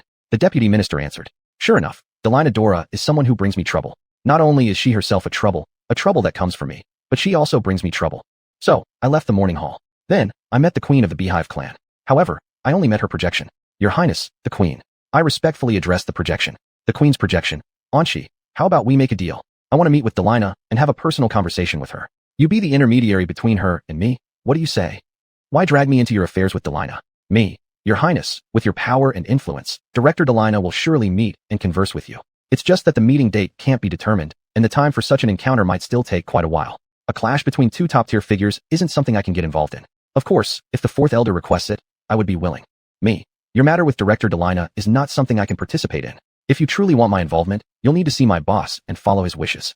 Anshi, must everything you do depend on the 4th elder's approval? The Queen's projection arched a brow. Of course not. The 4th elder does not exert that much control over me. Me, your matters with Director Delina are no simple ones. They surpass my capabilities. I must consult my boss. This decision must be his alone. However, most importantly, I don't want to get dragged into this. The entanglements between you and Delina, the events between you two. Out of curiosity, I wish to know. But I don't want to meddle. I don't wish to become an actor in the play. Being a mere spectator, being an audience member, that's more in line with my nature as a gossip-loving and entertainment-seeking individual. The Queen's projection showed a cold expression. Anshi, do you realize who you're refusing? Yes, I am refusing the one person in the galaxy who can be called the ultimate Mary Sue female version of perfection. Yes, I'm refusing the queen of a species, the supreme ruler of the bees. But so what? As long as the fourth elder gives an order, I'd even dare to kill the emperor of the Southern Empire. 0280 beyond. I smiled. Of course, I know exactly who I'm refusing, Your Highness. The Queen's projection remained expressionless. Anshi, I probably understand why Delina treats you specially now. It's because of your boldness. For you, when it comes to stronger people, all you show is surface respect, merely keeping up appearances. You were like that years ago, and you're still like that now. I don't even hold a single bit of respect or courtesy for my creator, the fourth elder, so how could I show it to others? Maintaining surface respect and courtesy, isn't that already enough to demonstrate my respect for those who are stronger than me? My adherence to the societal iron rule of respecting power? Me. Your Highness, my audacity isn't as great as you say it is. For the strong, for those stronger than me, I've always had genuine respect deep down. The Queen's projection, Ed. Anshi, your ability to tell blatant lies has remained unchanged from before. That's why, back then, I didn't like you, and now I like you even less. Who asked for your affection anyway? I'm not some obsessed follower of yours from the beehive race. Moreover, I've said it before, compared to trying to please others, I prefer causing trouble and making them dislike me. I enjoy seeing their frustration when they cannot handle me, relish in their expressions of submission when they must obey me. Me, Your Highness, it's my fault for not earning your favor. But I won't change. You know you're wrong, but have no intention to correct it, right? The Queen's projection scoffed coldly. You know me far too well. Our connection was just a brief encounter several years ago, wasn't it? Me. If you want me to change, I will definitely change. At least, I will change sincerely enough so you wouldn't see it as mere surface respect, but as sincere respect. The Queen's projection. Let's get back to the point. Anshi, you're sure you won't act as the intermediary between me and Delina? It depends on what my boss decides, I said. Unluckily, he doesn't seem to intend that. After saying this, I looked toward a specific place. Delina's engagement with the Beehive Royal Guard had ended. Delina successfully departed, while the Beehive Royal Guard returned in failure. This outcome, I would say, it's within expectation, makes sense. If Delina were really that easy to capture, she wouldn't be one of the most famous free superhumans in the galaxy. Free superhumans, though unshackled by their factions, enjoying relative freedom, come at a price. They are perfect targets for boosting reputation. This is the perception of the galactic populace toward free superhumans, and it's indeed the truth. For this result, the Beehive Queen is evidently dissatisfied. Thus, her projection lowered her tone slightly. Anshi, do you know the cost of refusing me? Now, it's time to compare backgrounds. Me, Your Majesty, I am from the Dongchong Federation, not the Shichong Empire. If you want to punish me, you'll need my boss's consent. The advantage of having the fourth elder as my boss is not only that he is generous and pays us well, but also that he's a great figure to rely on. Anshi, are you threatening me? The Queen's projection had a cold expression and an icy tone. Me. No, I'm just letting you know something. Moreover, even if I were to act as the intermediary between you and Director Delina, she may not necessarily agree to meet with you. Where does your confidence come from? With me involved, Delina would surely see you. If Delina did this for me, it wouldn't be because she's crazy, it'd be because her plan requires her to do so. Compared to the latter, I prefer the former. I suddenly turned around. Because someone was coming. I can give a definite answer. If little Anshi requests it, I am willing to meet Your Majesty. The person smiled. Thank you for caring about me, Delina. Director Delina. I called out. Delina, long time no see. The Queen's projection looked at Delina with a deep voice. She remarked, you still have a thing for bold people. Delina approached me, smiling brightly at me. It's more than that. I like little Anshi not only because she's bold. Chapter 94, Delina and the Bee Queen. 0281 Principle in Nature. Should I feel honored for this? Or never mind, there's nothing to be honored about.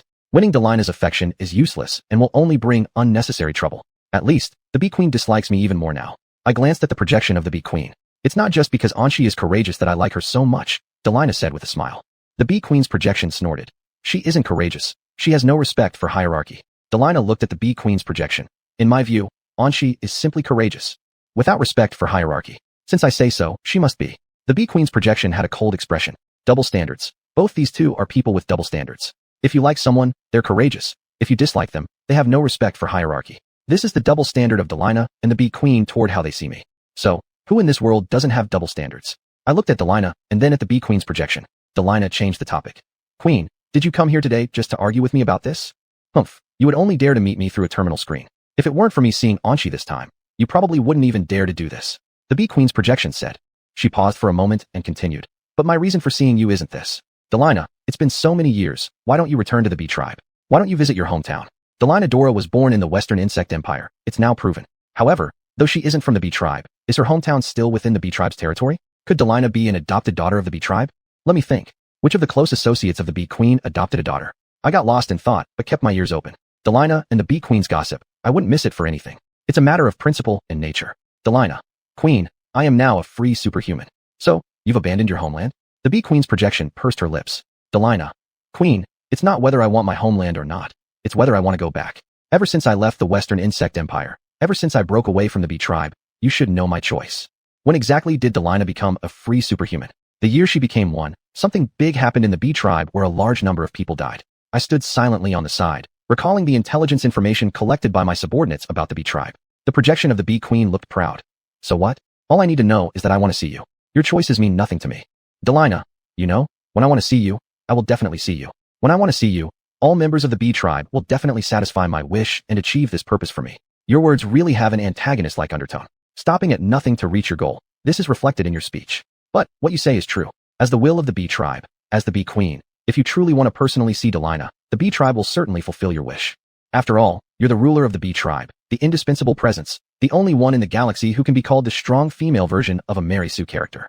That superior insect species from the Northern Federal League who possesses the lineage of the bee queen or the queen bee, although having a significant chance of becoming a Mary Sue herself, is not the strong version of Mary Sue.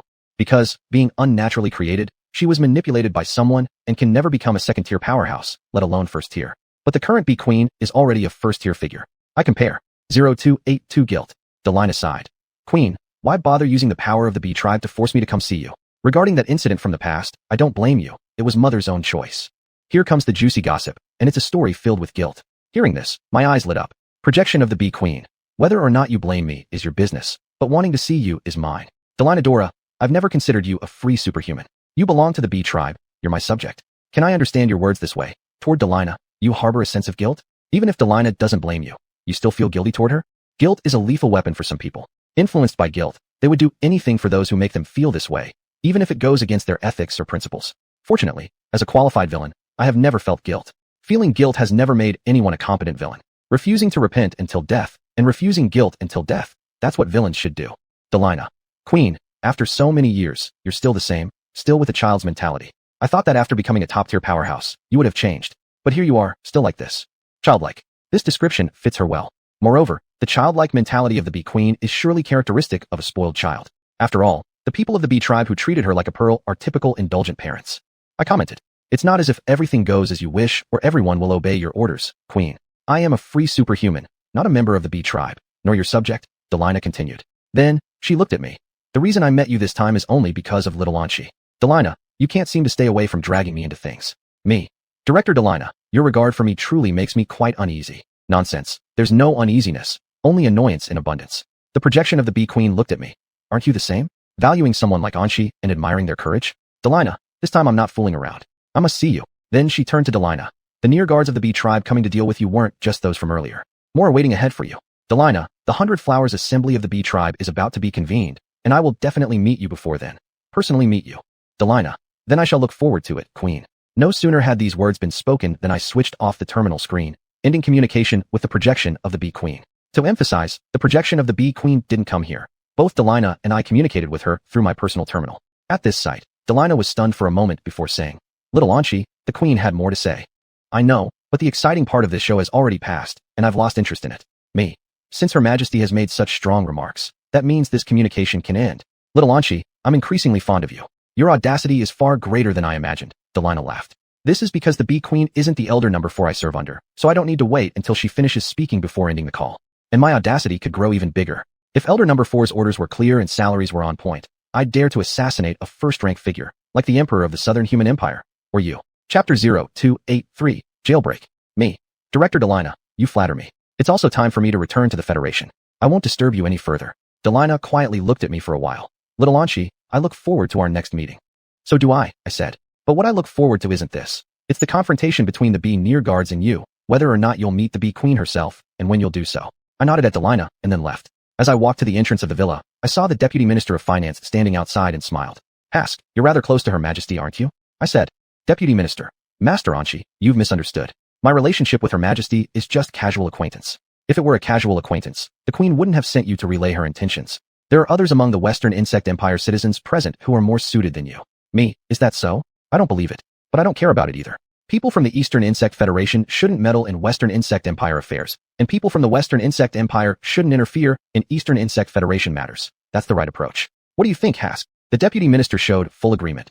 Master Anshi speaks correctly. Minister, I hope you rise even higher in rank. Leaving the deputy minister this statement, I walked past him and left straight away. Staying longer might entangle me in the upcoming clash between Delina and the Bee-Near Guards. Another group of Bee-Near Guards had arrived and had already joined the previous group outside the golden protective shield set up by the Qian family. Yes, I'm still on the planet where the Qian family resides. My conversation with the projection of the Bee Queen took place inside a villa owned by the Qian family. While the Bee Queen spent so much time talking with Delina, it wasn't impossible she intended to delay things and let the two groups of guards arrive. Ending communication earlier was partly related to that. Of course, most importantly, I don't fear the Bee Queen. I have no respect or deference for her, similar to how I feel toward the Fourth Elder. No, I do feel something for her, though it's false respect and phony politeness. 2 minutes later, the golden shield covering the entire planet disappeared. 3 minutes later, as the Bee-Near Guard stepped into the villa I had just been in, I entered a spaceship I carry with me. It's a pity. If I didn't know that this encounter between the Bee-Near Guards and Delina would almost certainly involve me, I wouldn't have left now. The drama involving the Qian family and Delina's antics hasn't yet reached its conclusion. I gave a regretful glance at the planet where the Qian family resides, then I activated my terminal. Has Heron Smith successfully broken out of prison? I asked the intelligence officer on the terminal screen. I had only given him a little help, and yet he succeeded so quickly.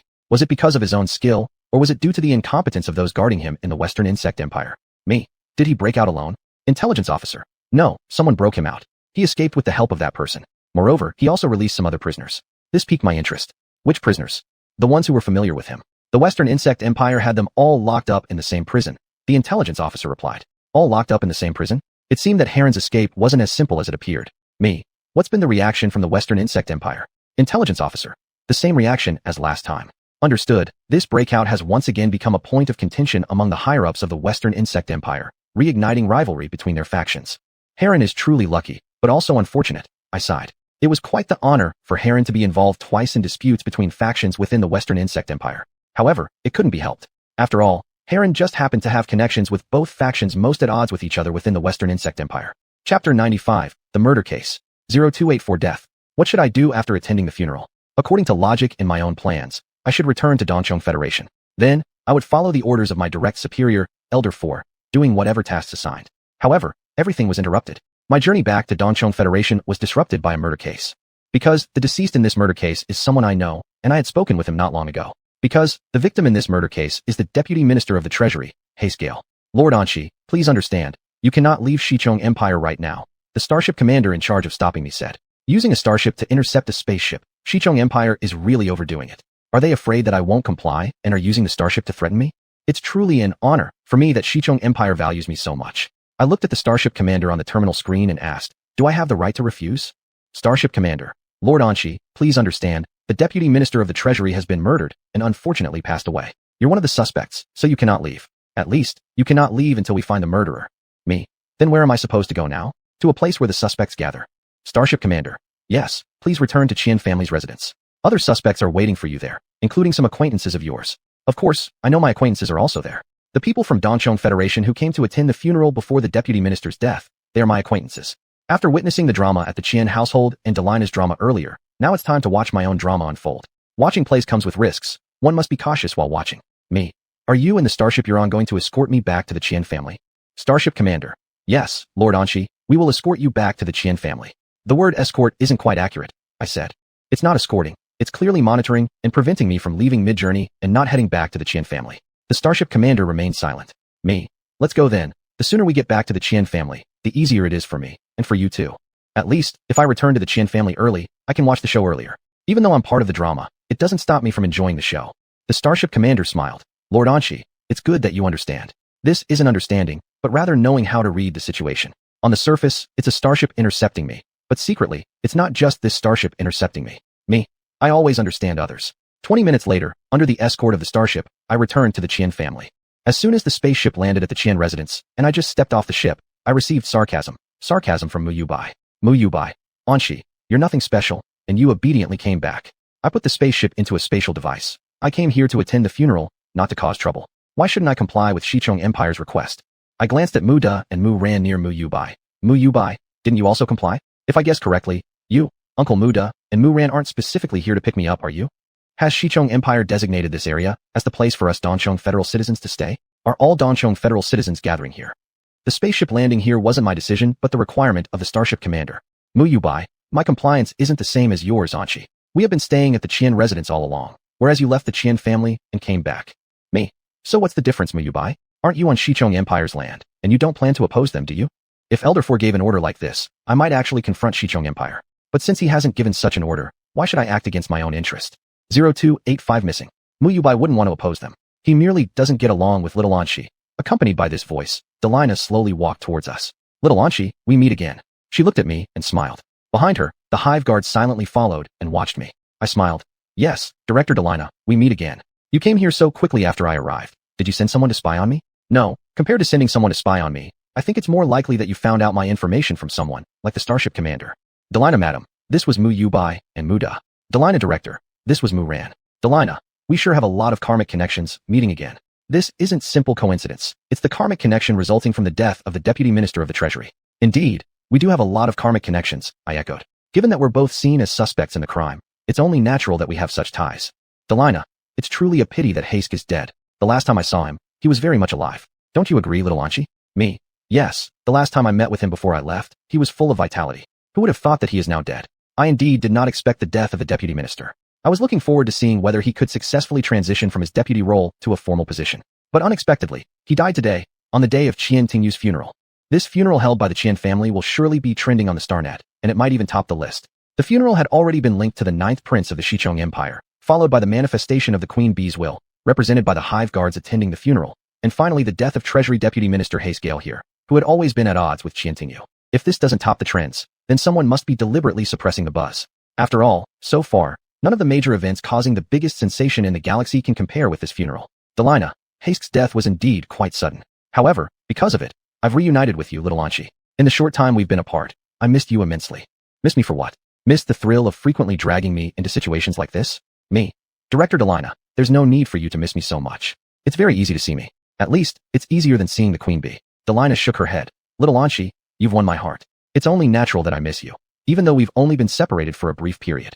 Well, thank you for missing me. Your thoughts of me have made me an object of suspicion and hostility to the hive guards. I glanced at the hive guards standing nearby. Just then, a group of people approached.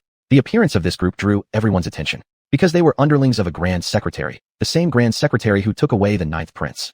Since the underlings of the Grand Secretary are here, it's highly likely that the Grand Secretary himself is here as well. So where is the 9th prince? Where is the 9th prince who caused trouble during Qian Tingyu's funeral? Is he still with the Grand Secretary, or has something else happened? I began speculating about the whereabouts of the 9th prince. 0286 Fury. Everyone, the Grand Secretary invites you, said the captain of the Grand Secretary's underlings as they looked at us. The Grand Secretary has invited us. How can we refuse? Little Anchi, let's go, Delina said to me. I nodded, all right. Thus, Delina and I, led by the Grand Secretary's underlings, headed toward our destination. Mu Yubai, Mu Da, Mu Ran, and the hive guards followed behind us, all heading towards the destination together. Then, the morning hall of the Qian residence once again became crowded. However, this morning hall didn't have any coffins, neither the coffins of Qian Tingyu and his wife Jianyi. What it did have was the body of the Deputy Minister of the Treasury, killed with one blow. The murderer either had strength superior to the Deputy Minister's, or was someone familiar to the Deputy Minister. I stared at the corpse of the Deputy Minister, analyzing the characteristics of the person who killed him. Then, I looked at the senior official of the Western Insect Empire located here, the same senior official who attended the funeral earlier. Because beside him stood the 9th prince, the 9th prince who bore an expression of discontent.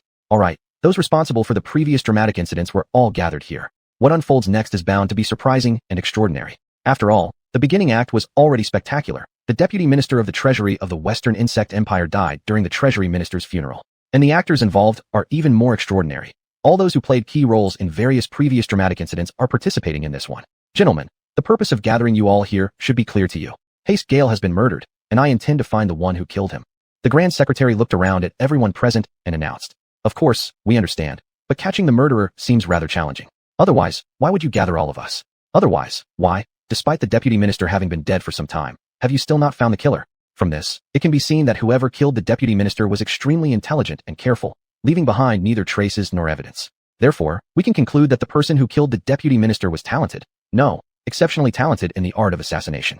Whoever the killer is, and whatever their capabilities, the fact that the Deputy Minister fell victim to an assassination is certain. I observed the wound on the Deputy Minister's body and analyzed accordingly. Grand Secretary. Therefore, I hope everyone here can cooperate with me. Help me uncover the murderer and help me capture them. You want us to help you catch the murderer? Grand Secretary, aren't you using people too efficiently? Helping you identify the killer is acceptable since each of us present may have been somewhat suspicious of murdering the deputy minister, but capturing the murderer is beyond our responsibilities. At least, it's beyond the responsibility range of us Eastern Insect Federation members. As opposing forces, avoiding interference with your affairs is enough. We certainly cannot assist in capturing the killer. It's not a certainty. If the murderer has wronged me or wronged us as representatives of the Eastern Insect Federation, I will still take action. Director Go, isn't catching the murderer none of our business? We aren't your subordinates, Director Go, Delina said. Director Go. Director Delina, what I said was hope.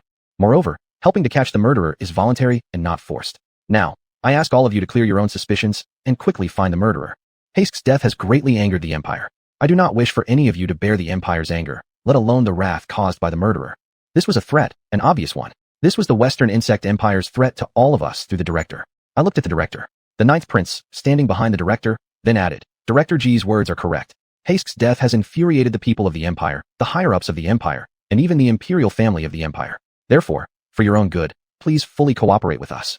Would we be burned to ashes by the Empire's anger if we don't cooperate? No wonder the Ninth Prince is here too. This director is using the power of the imperial family through the Ninth Prince. Here stands the director representing the upper levels, and here stands the Ninth Prince representing the royal family. The Western Insect Empire's seriousness about this murder case is clearly demonstrated. With the deputy minister's death causing such a drama, I'll have plenty to observe. Chapter 96. Concerns. 0287 Being overly cautious. Delina, since Lord of the Pavilion and the Ninth Royal Prince have both spoken, we must cooperate. Don't you agree, little Anchi? Being dragged into things by Delina is something I've grown accustomed to. Me? Yes, Leader Delina. I looked at the Lord of the Pavilion and the Ninth Royal Prince and continued. Regarding the death of the Deputy Minister of Finance, I deeply mourn his passing. I hope that Lord of the Pavilion and the Ninth Royal Prince can quickly find the murderer. This great show had an exciting start, with thrilling performers, but the most exhilarating part will be the moment when the murderer is found. I look forward to that moment and wish for its swift arrival. Lord of the Pavilion, Anchi of the Dongchong Federation, we will do so. I didn't really believe it. If you could have found the murderer sooner, why wouldn't you have done it already? Me. I believe in Lord of the Pavilion and the Ninth Royal Prince. The Lord glanced at me and said, Everyone, let's begin. You must prove your innocence. You need to clear your suspicions. Thus, one by one, subordinates of the Lord approached those currently in the morning hall, inviting them into separate rooms to demonstrate their innocence individually. Delina said to me, Little Anchi, this method of Lord's is a bit slow, isn't it? It's not just a bit slow, it's quite slow. Me. Because the murderer is not ordinary, there are quite a few people under suspicion. But this method is kind of foolish, Delina commented. It was indeed foolish and inefficient. However, individually screening the suspects was not a bad method. Me. Anyone who could attend Qian Tingyu's funeral are not common folk. How Lord acts like this? Could it be due to the identity and status of the attendees? Anyone can make threats, but whether they can actually follow through depends on the person. The Lord truly has the ability to follow through, but while doing so, he still needs to be mindful of the identities of the people in the hall. Because among those present were not only citizens of the Xichong Empire, but also representatives of the Dongchong Federation, not only commoners, but high-class hive race individuals, the Queen's Guards, not only second-tier members, but even first-tier powerhouses. For the former, he could easily deal with them. For the latter, though, it would be more challenging. Even combining the royal strength represented by the Ninth Royal Prince, it would be difficult, because the latter group was large in number, because the deceased was merely the Deputy Minister of Finance. Had the Deputy Minister not been murdered by another, his death might not have garnered the same level of attention from the Xichong Empire as the death of the Minister of Finance, Qian Tingyu. The Xichong Empire's anger over the death of the Deputy Minister wasn't because they valued him greatly, but rather because they were furious. One of their top officials had been assassinated by someone else, and their reputation had been tarnished. They did not place much importance on the Deputy Minister. Qian Tingyu, though criticized for his private life and unlikable love perspective, possessed truly commendable financial skills. Being overly cautious while working is a common ailment among people with affiliations. Delina said, this isn't just a flaw among those with affiliations, but a general shortcoming of almost everyone. Regardless of why, not because of money or emotions. As long as someone has concerns, they certainly won't dare to push forward relentlessly, from start to finish, bravely throughout. A being who has never been overly cautious essentially doesn't exist. This truth remains true in my memory of the past era, as well as in the present. Me. It's unavoidable that the Lord has concerns, and these concerns are numerous. However, I appreciate his prudence. If he didn't have such concerns, then the people he cares about would suffer misfortune. 0288 together. Little Anchi, have you ever been overly cautious? Delina asked me. Me. Of course, I've been as cautious as this Lord plenty of times. For my direct superior, Elder 4, although I harbor no respect or reverence for him, I am still wary and fearful of him. Delina stared at me for a few seconds. Little Anchi, you're surprisingly honest. In the majority of cases, I don't mind being honest, but I also don't mind lying. Me. I've always been honest. There's no question, this statement is partially false, and quite a large portion of it. Delina laughed. Little Anshi, I enjoy your honesty. I smiled faintly. If Leader Delina enjoys it, that's all that matters. Anyway, if you don't like it, I won't change for you. Delina, no matter how you behave, Little Anshi, I'm likely to continue liking you. After all, you deeply resonate with me. Regardless of what I say or where exactly your affection for me stems from, my position as a thorn in the side of the Hive Race's Queen Guard seems irreversible. I cast a glance toward the Hive Race Queen Guard who kept looking at Delina and hence me because Delina was conversing with me. To gain such affection from Leader Delina truly counts as a stroke of good fortune for me, although it might bring misfortune in other aspects. At this moment, the Lord's subordinate came up to Delina and me. Miss Delina, please follow us, said the subordinate of Lord. Delina asked, can I stay with Little Anshi? The subordinate of Lord hesitated for a moment. Miss Delina, I'm afraid that's not possible. But I want to be with Little Anshi, Delina said. Let them two go together. The Lord looked at me and Delina, instructing the subordinate standing before us. Yes, Lord, the subordinate respectfully replied. So, Little Anshi, shall we go together? Delina looked at me. Could I refuse? Did you give me a chance to refuse? Me. Sure, Leader Delina. Thus, Delina and I followed the subordinate of Lord and entered an empty room. Ask away. As soon as we entered, Delina found a spot to sit down. While I stood behind her, I'm fine standing, I replied when Delina turned around and asked if I wanted to sit. I didn't want to sit next to her. The Hive Race guards are still watching me. From the hall to this room, they have been relentless. Yes, the Hive Race guards had been following Delina all along. Now, they were located by the door of the room.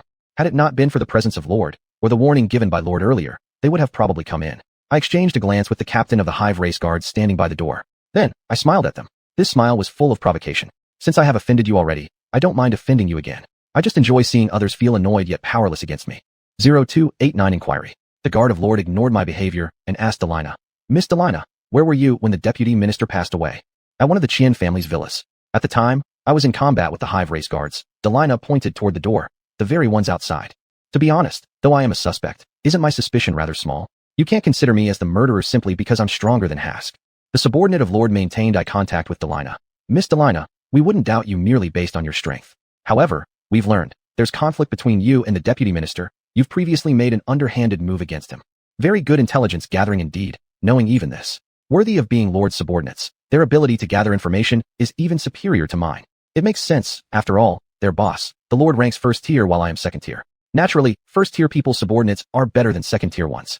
At least, Lord's subordinates specializing in intelligence are stronger than mine. Dare I ask, why shouldn't there be conflict between Hask and me? He conflicted with Qian Tingyu from my suicide lovers group. Am I forbidden from having conflict with him? Delina questioned. He opposed our groups, no need for the same birth year. Only desire for the same death year. Principle. Shouldn't I make my move against him? Moreover, what I did was just an underhanded move. How come you sound so proud of making your underhanded moves? But yes, compared to your other tricks, your move against the deputy minister was relatively mild. Not to mention, your underhanded move only caused him dizziness and made his body unstable. Regarding Delina's words, I agree. Subordinate of Lord. Miss Delina, of course, you're entitled to conflicts with the deputy minister. We're asking this just to confirm. As he spoke, his expression became serious. Miss Delina, are you sure you've only made one underhanded move against the deputy minister and haven't attacked him afterward? Delina, certainly, I wouldn't keep attacking him. A lesson needs to be given once, that's enough. After the move, you know what happened? Hask came over to talk to me. How did your conversation with the deputy minister go? The subordinate of Lord asked. Delina, Hask is a reasonable person. Our chat went well. Of course, not as well as chats with Little Anshi. You really don't miss any chance to drag me into it, thinking about me all the time. Me. Leader Delina's conversation with the deputy minister went pretty well, satisfying the leader. The subordinate nodded. All right, we've understood. Then, he asked Delina. Miss Delina, next we plan to ask some questions to Miss Anshi. Do you intend to stay here or leave? Of course I'll stay. Little Anshi just accompanied me. Now it's my turn to accompany Little Anshi, Delina said cheerfully. I didn't accompany you willingly, but reluctantly. Moreover, I don't mind at all if you leave now. Delina, Little Anshi, are you moved? Me. With Leader Delina treating me this way, naturally, I am deeply moved. That's absurd. I don't have any feelings of being moved. For anyone who has an ulterior motive toward me, I will never feel moved. Most importantly, a villain shouldn't experience such emotion of being moved. Being cold-blooded and merciless is what a qualified villain should pursue. And conveniently, I am exactly that qualified villain. The subordinate of Lord looked at me. Then, Miss Anshi, we will begin questioning you. Me, begin. Subordinate of Lord. Where were you when the deputy minister passed away? Me. I should be on the spaceship. After all, when I last saw the deputy minister at the entrance of the villa, he was still alive and well. After saying this, I turned my head to look at the Hive Race guards standing by the door. If the deputy minister was still around before the Hive Race guards entered Miss Delina's villa, they should have bumped into him. Subordinate of Lord. We will verify with the Hive Race guards. You definitely will. Every single individual gathered in the morning hall by the Lord, you will question them, or perhaps interrogate them. Isn't that so? With a smile on my face, I said, I believe you. Subordinate of Lord. Miss Anshi, the meeting at the villa's entrance, was it truly your last encounter with the deputy minister? Chapter 97, Level of Cooperation. 0290 Increased Suspicions. Me. The last time I saw the deputy minister alive was indeed in front of the villa. The dead I just saw moments ago. Aide to Elder Gu. After separating from the deputy minister, did you immediately board the spaceship, Master Anshi? Me. No. I waited until Elder Qian removed the highest level protective shield he had set before boarding the spaceship. Aide to Elder Gu. That means, Master Anshi, you were somewhere on this planet before Elder Qian took down the shield? I was in a jungle, I said. Aide to Elder Gu. While you were in the jungle, did anyone see you? Is this question purely for inquiry, or because you suspect me? I came here only to represent Elder 4 at Qian Tingyu's funeral, without any other mission. Me. No one. Aide to Elder Gu. That is, no one can prove your whereabouts during that time, right? Correct. In your eyes, my suspicion has grown, hasn't it? The suspicion that I am the murderer of the deputy minister has increased, right? I asked the aide to Elder Gu with a smile. Aide to Elder Gu. No. We will have to wait for the results of our inquiries into others to determine if Master Anshi's suspicion has increased. Lies, your eyes are much more vigilant now than before. Your aide next to you who is focused on recording even looked up at me once and considered me as a key point of attention. At this moment, Delina spoke. I believe Master Anshi is not the murderer, just as Master Anshi believes I would not be the murderer. Right, Master Anshi, she said. I looked at Delina. Yes, Commander Delina. You wouldn't have killed the deputy minister due to conflicts with Qian Tingyu. You've already taught the deputy minister a lesson. Moreover, there are no significant disputes between you and the deputy minister. No, the deputy minister has an unusual relationship with the queen of the Bee clan. The deputy minister could likely be someone close to the queen of the Bee clan. Would you kill the deputy minister because of this? I fell deep in thought. Probably not. Your relationship with the queen of the Bee clan is merely one party wanting to meet while the other doesn't want to meet. You wouldn't kill the deputy minister, who has considerable ties with the queen of the Bee clan, because of this. Delina Elder, before the results come out, you'd better not jump to conclusions, the aide to Elder Gu reminded. Delina, this advice also goes to you. Before the results come out, you are watching Master Anshi so vigilantly. What are you trying to do? Master Anshi is only suspected, isn't he?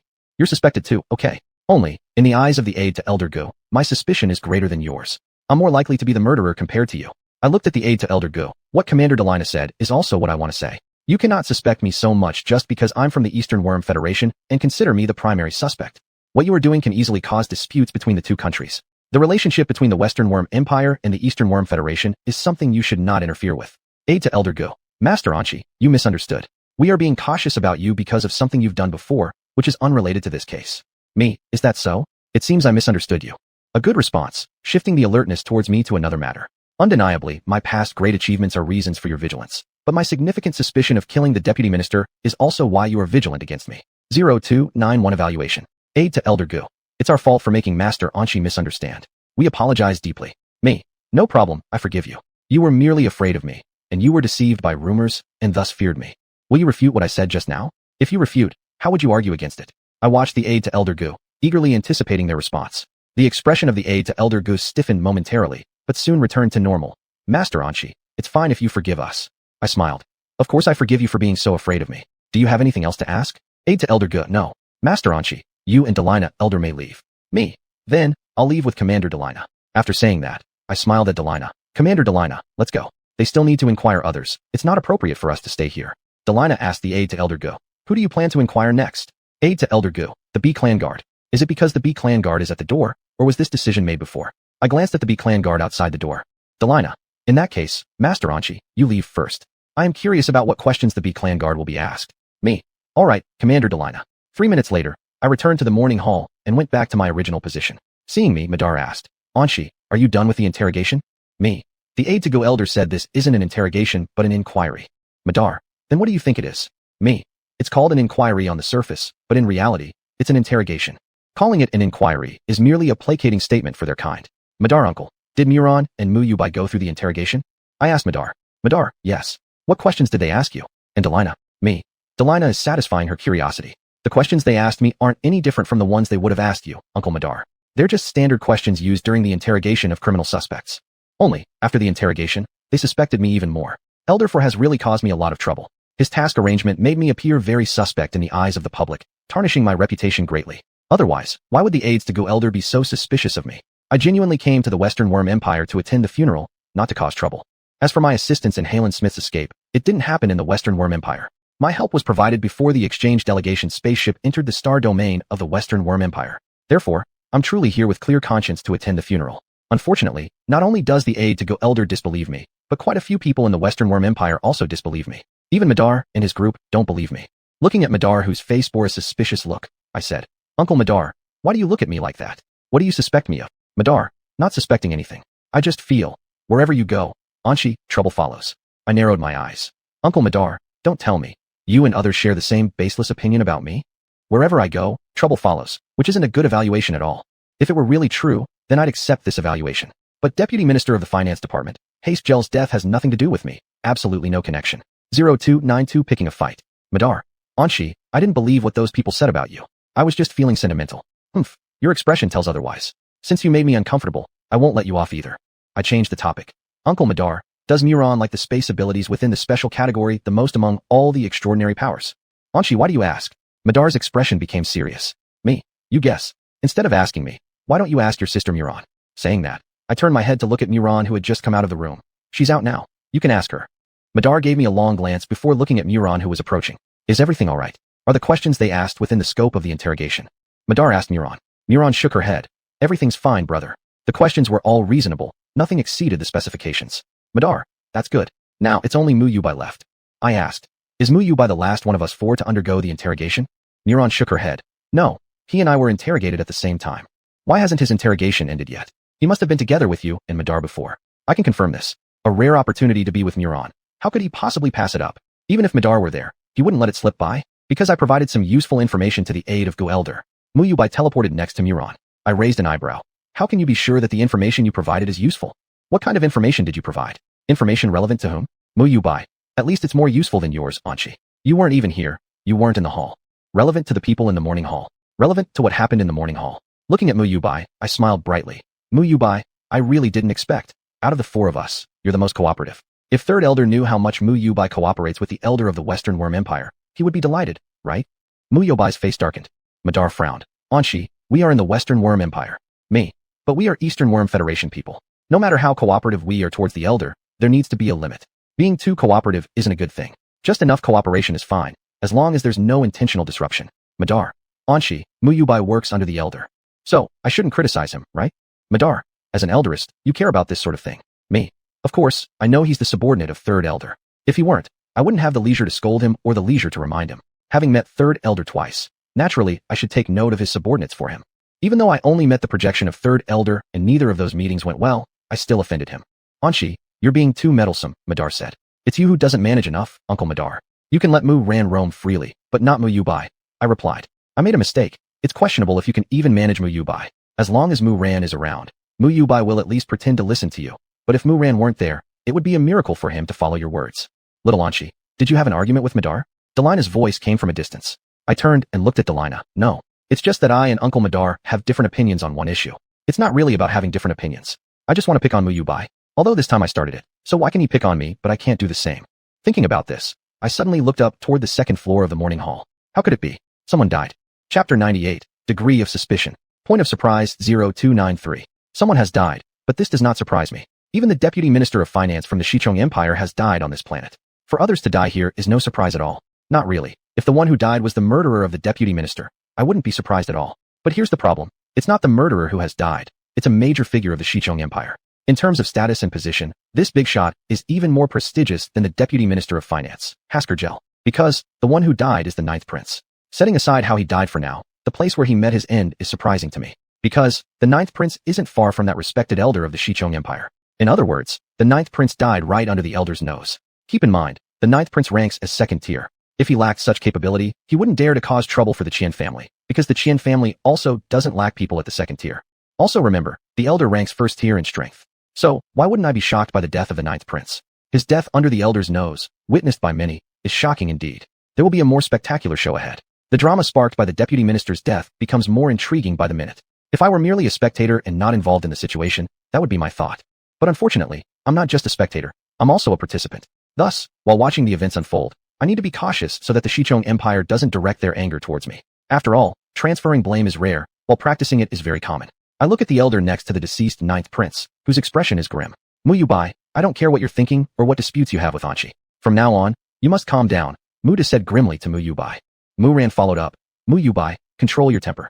Mu Yubai glanced at Mu Ran and murmured, I will, Mu Ran. What a difference in treatment.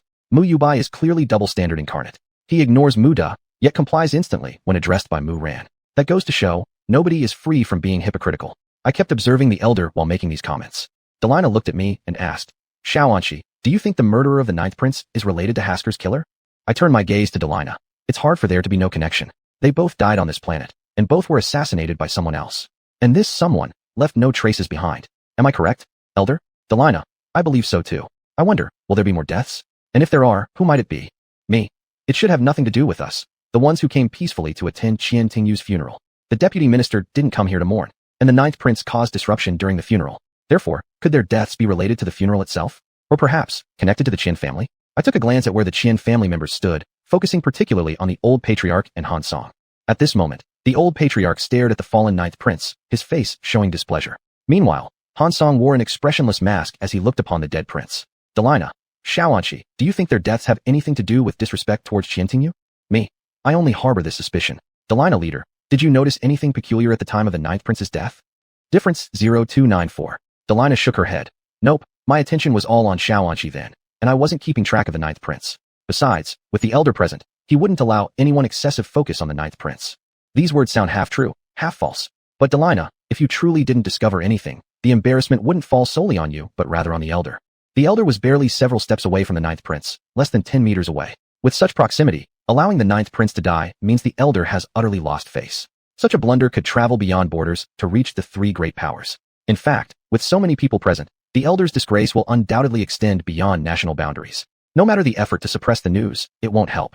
Because the death of the deputy minister alone was explosive enough, let alone the death of the ninth prince. Because those from non-Xichong Empire forces within the vicinity would not miss this golden opportunity to make the elder famous, and by extension, bring fame to the Xichong Empire, for all the wrong reasons. For instance, I sent out this news the moment it happened.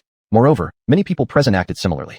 Such individuals either love to stir up trouble, hold grudges against the Xichong Empire, or are responsible for relaying intelligence. Coincidentally, I embody all three. The death of the ninth prince came so suddenly, and it was rather tragic, Delina lamented. I echoed, indeed. Who would have thought?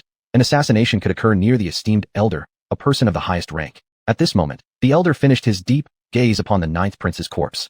Ladies and gentlemen, you may need to stay a little longer, he said after scanning everyone. Then, he ordered his subordinates, seal off the entire planet. Without my order, no one is allowed to come in or go out. Dispatch nearby legions here to conduct a thorough search of the entire planet. Yes, elder. The subordinates close to him bowed respectfully. The elder looked back at the people on the first floor of the funeral hall. In the coming time, I hope all of you will cooperate with me and the Empire well. Of course we'll cooperate. Who would want to taste the consequences of not cooperating? Everyone here, whether smart or not, knows the situation clearly. And I'll be a wise person who knows the situation well. Delina, it seems that we have no choice but to cooperate. What do you think, Xiaoanqi? Me. Leader Delina, cooperation is the best choice. Besides, didn't we already cooperate with Elder and with the Xichong Empire before? However, for people like you and me who aren't from the Xichong Empire, the degree of cooperation must be carefully judged. At least, I cannot forget my identity and my affiliated forces. Delina, but Xiaoanqi, this time is different from last time. This cooperation differs from the previous one. Me. Leader Delina, this time our suspicion has been somewhat cleared, and that's the biggest difference. With this difference, what's there to be afraid of? Moreover, with my identity and status, I have nothing to fear as long as the upper echelons of the Xichong Empire don't use this opportunity to start a war that would sweep through all powers. Now is certainly not a good time to start a war. 0295 The disadvantages of bad reputation. Delina smiled. Xiaoanqi, you're right. Our suspicion has been somewhat cleared, and that's the biggest difference. Don't rejoice too soon. I haven't finished speaking yet. The death of the ninth prince may not necessarily reduce the suspicion of those present. It could even increase it. Whether our suspicion decreases or increases depends on how the elder thinks. The main performer in this drama next is the elder. Let me see. What will you do, elder? I looked at the elder with some anticipation. 3 minutes later, the bodies of the ninth prince and the deputy minister were taken away by the elder's subordinates for autopsy by professionals. 5 minutes later, the interrogation sped up under the elder's command. People who hadn't been interrogated yet went in and out of the interrogation rooms.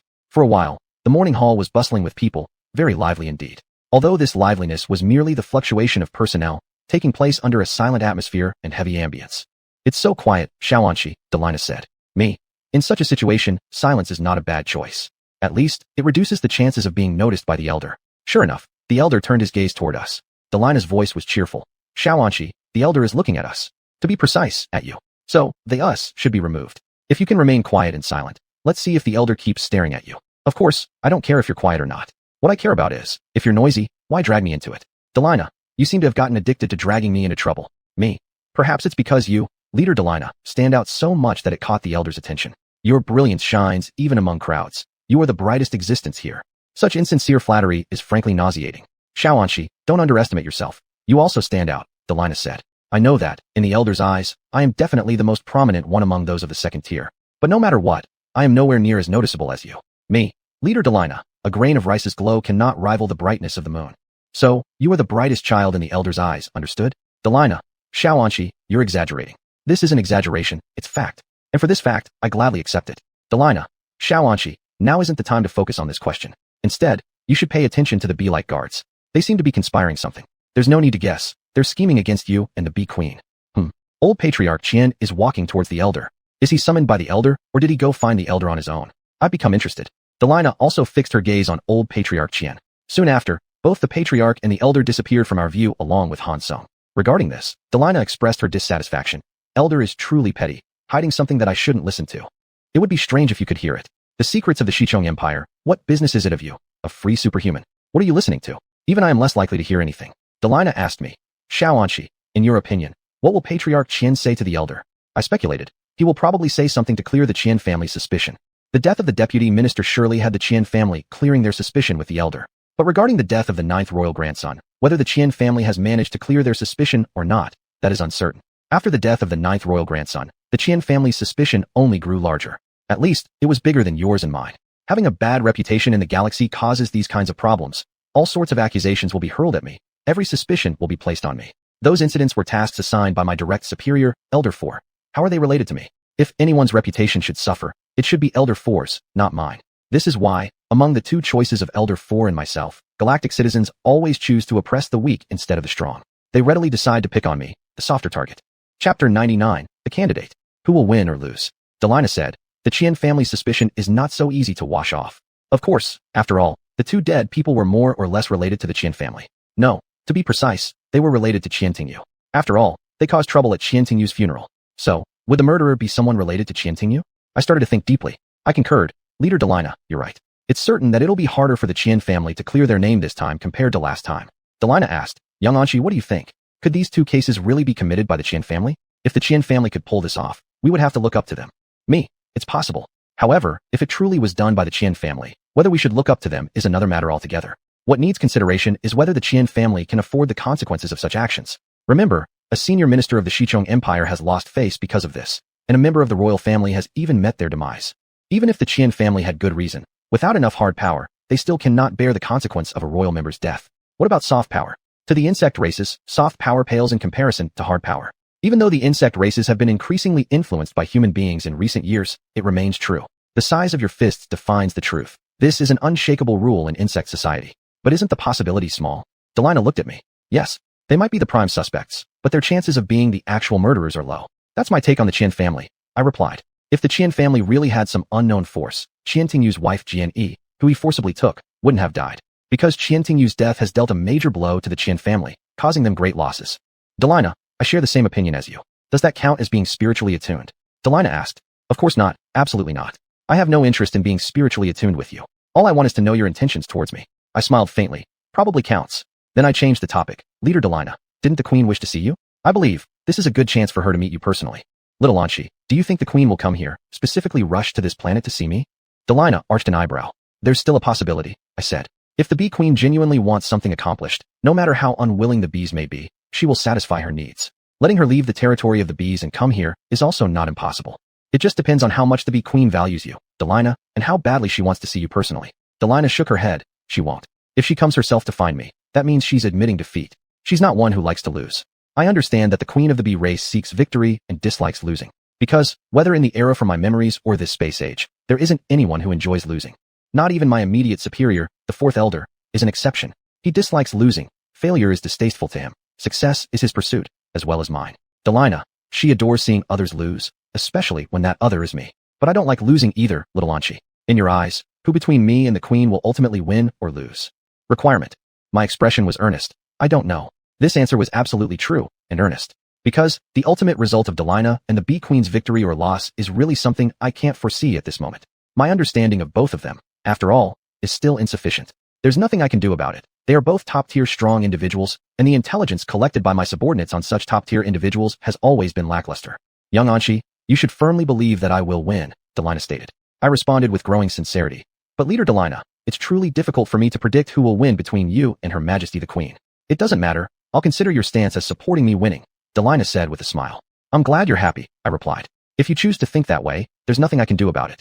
No one can wake a person pretending to sleep except the person themselves, right? Oh, the nearby regiments have arrived here. I looked toward the direction of the airport. In less than half an hour, the nearby regiments had already arrived. Should I say they were following orders, or was it due to that senior minister's authority? Both are factors. After all, the person issuing the orders was none other than one of the 3 grand ministers of the Western Bug Empire, a person of immense status, second only to the emperor himself. Delina also gazed toward the airport. The regiments came so quickly, it seems they already knew what happened here. It's not necessarily so. If the regiments had been rushing to follow the command of that senior minister, they might not have even had the time to log onto the Star Network, let alone take the time to understand the situation. Moreover, the local Star Network is different from the main Star Network. For the Western Bug Empire's local Star Network, what happened here is not something easy to spread about. In other words, even if the people of the regiment took the time to log into the Star Network, if it was the Western Bug Empire's local Star Network, they would likely be quite confused about what happened on this planet. Delina looked at me. Young Anshi, if the murderer is still on this planet, things will get difficult for them next. Me. Yes, now that the regiments are here, it will be hard for the murderer to have an easy time. At least, if the murderer wanted to leave the planet now, there would be one more regiment standing in their way as an opponent. At this moment, one of the senior minister's subordinates walked over. He looked at Delina and said, Mistress Delina, the senior minister requests a meeting with you. Has he finished talking to the head of the Qian family? Delina asked. The senior minister's subordinate ignored Delina's question. Mistress Delina, the senior minister wishes to speak with you. Delina stared straight at the senior minister's subordinate for a while before smiling. I can go speak with the senior minister, but I want young Anshi to come with me. Why must you drag me into this? Quickly, please reject this unreasonable request from Delina. I looked at the senior minister's subordinate with anticipation. Alas, I was disappointed. After a short silence, the senior minister's subordinate agreed to Delina's demand. Mistress Delina, the senior minister has agreed to your request. Delina, then lead the way. After speaking, she looked at me. Young Anshi, I'm taking you to meet the senior minister up close. I believe you are curious about him. No, I'm not curious at all. As someone caught in this drama, I'm not curious at all. My mouth spoke without my consent. Thank you, Commander Delina. Delina, you're welcome, young Anshi. You're very much to my liking. So naturally, I need to satisfy your curiosity. I truly thank you for your favor. Chapter 298, A Deal. 3 minutes later, under the guidance of the senior minister's subordinate, Delina and I met the senior minister who had disappeared for a while. Miss Delina, Anshi. Seeing us, he greeted us. Senior minister. That was me. Senior minister, what do you wish to discuss with me? That was Delina. The senior minister. I'd like to make a deal with you, Miss Delina. Having said that, he glanced at me. This deal also includes Anshi. No, I don't agree, senior minister. Please don't involve me just because I'm here. Treat me like a bystander. Treat me like I don't exist. Truly, I don't mind you ignoring or overlooking me. Delina, senior minister, explain your deal. If I'm not interested, then this deal won't happen. The senior minister. I'd like to ask you, Miss Delina, and the Empire's regiments to jointly investigate the entire planet. Investigate this planet? Senior minister, are you feeling alright? Even though Delina was born in the Western Bug Empire, she is now a free, extraordinary being. And you, how dare you suggest that I also investigate this planet? Why? I'm not a citizen of the Western Bug Empire. Delina squinted her eyes. The senior minister remained calm. I know that. I simply wish to ask you, Miss Delina, to act as a supervisor only. If Anshi agrees, she can also serve as a secondary supervisor, supporting you, Miss Delina. Compared to investigation, supervision is much better. At least, for the Western Bug Empire, it is. Besides, I'm just incidental here. But I definitely won't become a supervisor. Rushing to one's doom. While I enjoy watching others do it, I wouldn't dream of doing it myself. Delina, what's the reason for choosing me as the supervisor? The senior minister. You are strong enough, and you don't have many ties to the Empire. That reasoning makes sense. The murderer of the deputy minister is most likely someone from the Western Bug Empire. The murderer of the 9th royal grandson is also highly likely to be a member of the Western Bug Empire. Selecting someone who has little connection with the Western Bug Empire to assist in uncovering the murderer can be considered a wise choice. Among all the people present, indeed, no one is more suitable than Delina. However, why must you involve me as well? Is this a test or something? Senior minister, isn't it unsuitable for young Anshi to be involved? Delina looked at the senior minister and said. The senior minister remained calm. That depends on Anshi's own intentions. I'm merely giving her an option. The choice I've presented to you, Mistress Delina, is another matter entirely. He looked at Delina and then at me. Whether this deal will happen is in your hands, Mistress Delina. Whether to participate or not is in your hands, Anshi. Delina asked me, young Anshi, what is your choice? Me. Commander Delina, I am from the Eastern Bug Federation. I came here merely to attend the funeral on behalf of my boss. Therefore, if you and Senior Minister touching a deal, I'm afraid I cannot be your deputy. Why should I, a person from the Eastern Bug Federation, meddle in your affairs of the Western Bug Empire? If Elder 4 gave an order, I might interfere, but since Elder 4 hasn't given any orders, isn't it better for me just to watch from the sidelines? I am the antagonist, and indeed, I revel in chaos. But this does not mean I am eager to die or looking for death. Others' family matters are best left untouched. This saying applies very well to the current moment. I looked at the senior minister. Senior minister, I admire your boldness in choosing people, but I cannot be the one to fill the role. Please understand. Even if you don't understand, it doesn't matter, because I won't get involved anyway, unless my direct superior, Elder 4, gives an order. Chapter 100, Outstanding Contribution. Find Fun, Entry 299. The venerable elder looked at me, still maintaining his usual calm demeanor. I respect Anshi's choice. Lady Delina, what is your decision? He said. Delina glanced at me. Little Anshi, are you sure you don't want to join? It'll be much more interesting if you do. Besides, you'd only be backing me up. You'd just act as my deputy. It might indeed be interesting, but getting involved would be signing my own death warrant. I enjoy watching others get themselves into trouble, but I don't fancy doing it myself. I said, Director Delina, I'm certain. You're a free, extraordinary being, but I am a citizen of the Donchong Federation. Delina, you have your freedom, but I have my constraints, the constraints imposed by the power that governs me. Understand? Having little Anshi not participate takes away much of the thrill of having someone solidly anchoring us, Delina said.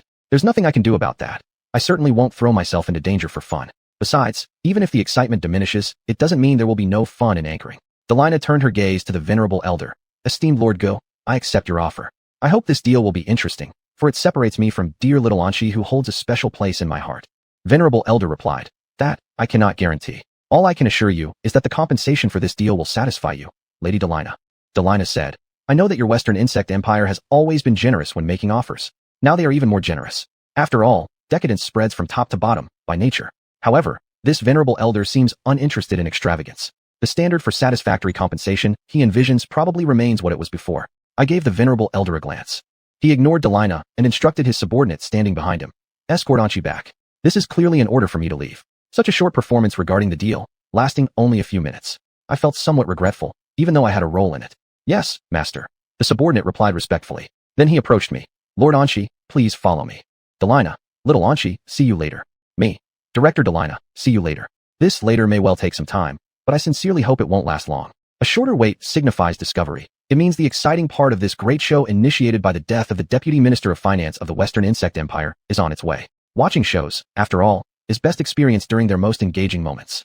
Under the guidance of the venerable elder's subordinate, I left the place, returning to the first floor of the funeral hall. Seeing me return alone, Muda was surprised. Anshi, did you come back alone? Me. Uncle Muda, you could guess why the venerable elder summoned Delina and why she didn't return with me. Muda, I don't need to guess. Me. But wouldn't satisfying your curiosity be worth a try? I can tell you. The venerable elder is quite daring. Muda stopped looking at me. Anshi, excessive curiosity is not a good trait. Not necessarily. That depends on the situation, Uncle Muda. Don't judge everyone based on one criterion. I responded. You didn't ask, and now I feel a bit disappointed. You didn't inquire. So how am I supposed to entertain myself at your expense? Muyubai shot me a look, a hint of mockery curling the corner of his mouth. Me? Uncle Muda, Muyubai seems dissatisfied with you. Whether or not Muyubai mocks me, or anyone else, in my words, his dissatisfaction targets Uncle Muda. Uncle Muda, Anshi, we're in the Western Insect Empire. Me. But Muyubai harbors dissatisfaction toward you. I understand, but that doesn't prevent me from seeking amusement. After all, I just declined an intriguing deal full of potential fun. Uncle Muda fell silent, practicing his golden silence. Well then, my plan to find amusement through Uncle Muda collapses. From here on out, regardless of what happens, Uncle Muda probably won't speak to me. Can I entertain myself with Muyubai? Not with Muran present.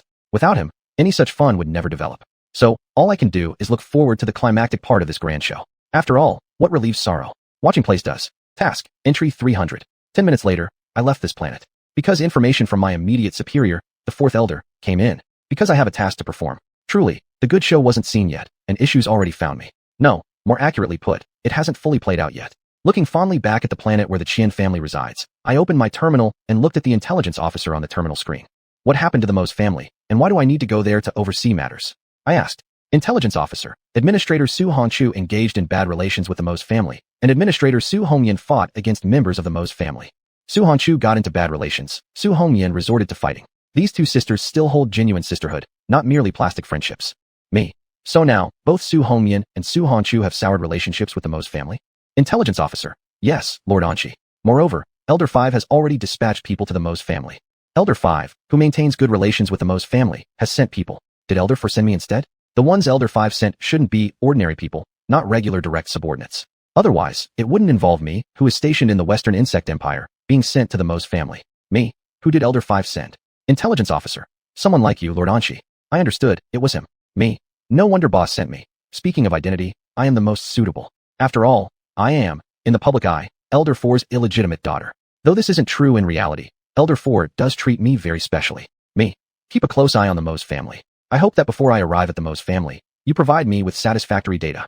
The intelligence officer bowed his head. Yes, Lord Anshi. Then, I ended my communication with the intelligence officer and contacted Su Hongyan. If I want to know what happened, I should ask the parties involved. Intelligence officers won't know more than those actually involved, though this is generally true. Littlin, do you know about our situation with the Mose family? Su Hongyan asked when she saw me on the terminal screen. Of course. If I didn't, I wouldn't be contacting you now. Me. Yes, Sister Hongyan. Moreover, I will be heading to the Mose family. Su Hongyan. Because of Elder 5. I nodded. After all, the Mose family has good relations with Elder 5. And the trouble you and Su Hongchu caused in the Mose family must have been significant. Causing trouble on someone else's territory, you really performed admirably. If it weren't for Elder 4's order, I'd absolutely remain low-key while in someone else's territory. Finding some entertainment, or leaving behind something small on others' territory, in my opinion, falls within the scope of being low-key. Hongyan sister, are your current conditions okay? I asked. Su Hongyan, it's fine, but we've just drawn even more attention from the Mose family. It's only that someone first tier from the Mose family constantly monitors us. Me. Sister Hongyan, could you tell me, what exactly did you and Sister Hongchu do at the Mose family? Since they've attracted surveillance by a top-tier strong person, what big deal did you two pull off? Entry 301, Gossip. Su Hongyan laughed. Littlin, you're curious, aren't you? Me. There is indeed an element of curiosity, but I also need to know because of my mission. Su Hongyan, I'll tell you when you come. Are you keeping me in suspense regarding what you and Su Hongchu did? After all, I'm the one responsible for resolving the issues you've caused. Me. Okay. Su Hongyan changed the topic. Littlin, how was attending Kyan Tinjiu's funeral? Quite a lot of interesting things happened at this funeral. The Deputy Minister of Finance of the Western Insect Empire died, as did Prince Nine, yet the murderer hasn't been found yet. How intriguing is that? Me. Indeed, it's quite interesting, and I've discovered quite a few gossips along the way. Su Hongyan became interested, such as, your reaction fits perfectly with the nature of intelligent beings, gossiping. Me. Delina Dora was born in the Western Insect Empire and has a close relationship with the Queen of the Bee Clan. Muran shows interest in someone in the Western Insect Empire. Su Hongyan, Muran? That subordinate of Elder 3, the one you brought back from the Southern People's Empire previously? That's right, I nodded. Su Hongyan. She shows interest in someone from the Western Insect Empire? Is she planning an international, cross-faction romance? Me. I'm not sure if she has such intentions, but this romance seems impossible, regardless. Even if both she and Qian Hansong show mutual affection, it would still be impossible. How did I discover this? As a naturally gossipy person who loves watching drama, I've always had a keen eye for discovering beauty. Mu Ran was overly attentive towards Qian Hansong, and Qian Hansong also showed noticeable attention towards Mu Ran. Su Hongyan, did you report this matter to the elder? Me. I informed the intelligence personnel under boss. Regarding love affairs, probably because Elder 4 holds affection for someone he's unable to be with, he is always opposed. Thus, his direct subordinates rarely fall in love. In terms of the birth of bachelors among his subordinates, Elder 4 has made outstanding contributions. I support this standpoint. As an antagonist who might have teammates, I certainly don't want my teammates or colleagues to become foolish due to matters of love. Pig teammates, pig colleagues, these things are best non-existent from the start. If they exist, then let them not last too long. Su Hongyan, if Mu Ran falls in love with a human, Littlin, you would likely directly report to the elder. Then, I would kill Mu Ran and Mu Da. The iron rules set by Elder 4 are sacred and inviolable. No matter who violates Elder 4's rules, they will inevitably pay a price for it. Me. There's nothing to be done. The boss has always detested the idea of humans and insects falling in love. When an incident like this arises, it is obligatory to report it to him immediately. Otherwise, misfortune won't just fall on those who dare to engage in such relationships. Su Hongyan expressed regret. It's a pity I didn't attend that funeral. Littlin, you must have enjoyed quite a show.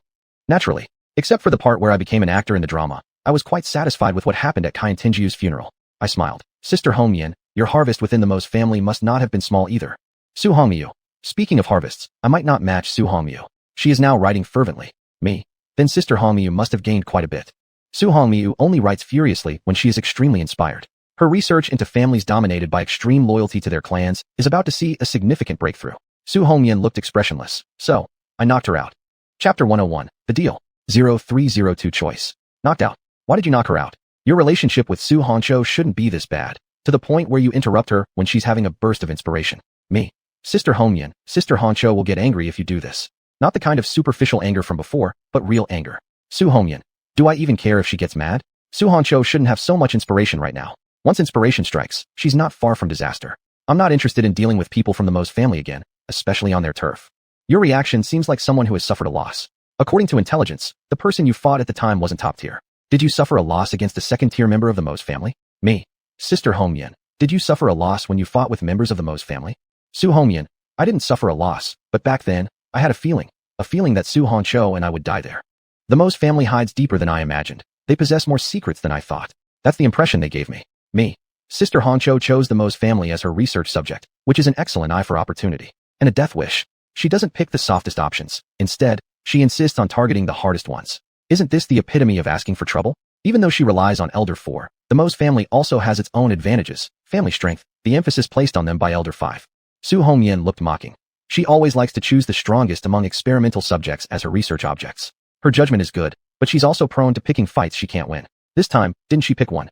Su Hongyan, don't you criticize others when you've made the same mistake yourself this time, right? This trip to the Mo's family wasn't entirely about watching your sister Su Hongcho's fun, was it? You also have intentions towards the Mo's family people, using them as test subjects, don't you? The title research enthusiasts isn't given lightly. It reflects the number of experimental bodies that have died at your hands. Having a good eye naturally leads to corresponding results. Or perhaps costs. If Su Honcho were to pick ordinary test subjects, she probably wouldn't get any inspiration. After all, excellent test subjects are your source of inspiration. Su Hongyan, the term result is too light. It should be cost. I smiled and changed the topic. What do you and Sister Honcho plan to do next?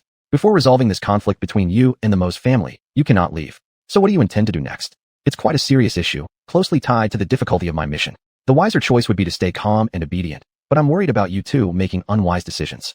Wise beings aren't always rational, and fools sometimes flash brilliance. Su Hongyan, Su Honcho and I will remain calm. I understand. You've chosen to stay disciplined. I'll come to the Mo's family as soon as possible, Sister Hongyan, I said. 0303 troubles find me. After finishing my communication with Su Hongyan, I glanced at the date displayed on the terminal screen and laughed.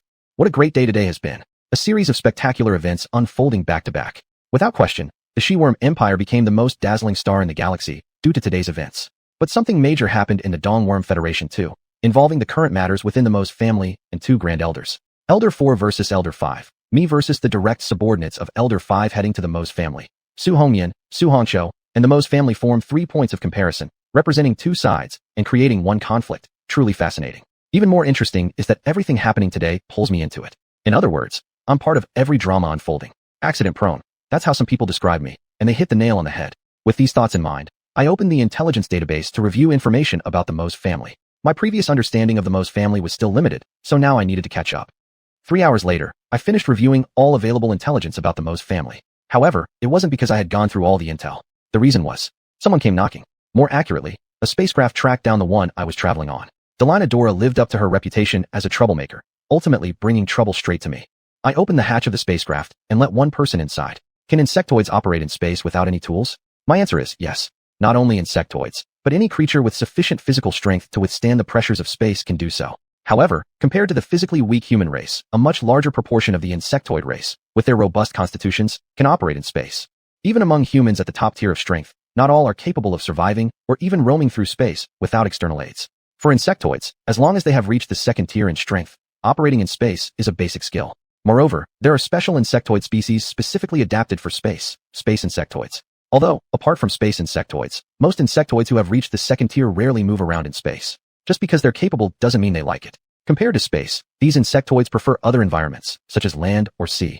And She-Lord, the person who entered, smiled upon seeing me. I looked at the visitor and said, the personal third supervisor under the Queen coming straight to me was unexpected. Yes, the one who came was under the command of the Queen of the Bee race, the third supervisor of the Queen. Though this third supervisor's power might not match the first two supervisors, being merely a second-tier individual, this does not mean I should underestimate him. As a qualified antagonist, never underestimate others. Otherwise, you could very well end up shipwrecked in the shallows. There is no absolute distinction between great men and small men, only relative ones. Or perhaps, those small men who cause great men to be shipwrecked in the shallows are no longer small men, but another form of greatness. The third supervisor. A person sent to see Lord, and she naturally cannot be an inconspicuous lackey. I consider myself quite renowned. Me. You underestimate yourself, third supervisor. Your illustrious name has already reached my ears in the East Insect Federation. You're not much different from the other two supervisors, just not as powerful as them, right? And precisely because those two supervisors are first-tier strongmen, they aren't so freely mobile. Hence, as second-tier, you became the Queen's representative on the outside, correct? The adult Lord, and she overstates it. I'm merely relatively famous. The third supervisor laughed and said, 0304 intent. Third supervisor, why did you come to find me? After exchanging a few more words with the third supervisor, I cut to the chase. Third supervisor, I am here regarding Miss Delina. Has Her Majesty not given up on the idea of making me a mediator? I asked. I thought you were here to create trouble, since I forcefully ended communication with the Queen when she still had things she wanted to say. Third Supervisor. That's not why I'm here.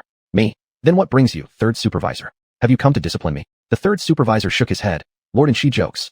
You are an excellent subordinate to one of the 4 elders of the Eastern Insect Federation. How could I possibly punish you? By rank and status. I surpass you by 1 or 2 levels, and you technically could discipline me. However, in terms of power, you're no match for me. Me. Speak your purpose, Third Supervisor. If you keep holding back, I will kick you out of the spaceship. Third Supervisor. This is how it is, Lord and she. Her Highness wants to make a deal with you. We hope Lord and she will inform us about the information related to Miss Delina. Your intelligence personnel couldn't obtain the news of Leader Delina? I arched a brow. The intelligence personnel of the B race shouldn't be so weak considering the B race has multiple first-tier powerhouses. Third Supervisor. Miss Delina knows our B race very well, so the intelligence officers find it hard to gather her information. Knows well? Just how well does she know? I'm quite intrigued by this question. Me. So, you've turned to me then. The one Delina seems particularly fond of? Third Supervisor. Yes, Miss Delina values Lord and she highly, so surely the frequency of her contacting you wouldn't be low. I looked at the Third Supervisor and asked, is Delina still on that planet belonging to the Qian family? Third Supervisor. She is. Me. Can't your people infiltrate? Or don't you have enough confidence to capture her? Third Supervisor. We both can't infiltrate and lack confidence. Her Highness has wanted to meet Miss Delina for a long time, but hasn't been able to yet. Because Queen of the Bees just wants to meet Delina. You don't want the Queen meeting her, and the Queen hasn't issued a mandatory order, right? Wrong. The Queen of Bees has already issued a mandatory order. It was the last warning given to Delina during her last conversation with Delina. Me. I don't believe you lack the confidence. The strength of the bee race far exceeds Delina. Third Supervisor. Lord and she, this deal we propose with you is merely a guarantee. Her Highness wishes to meet Lady Delina before the 100 Flowers meeting, and we will definitely ensure her satisfaction.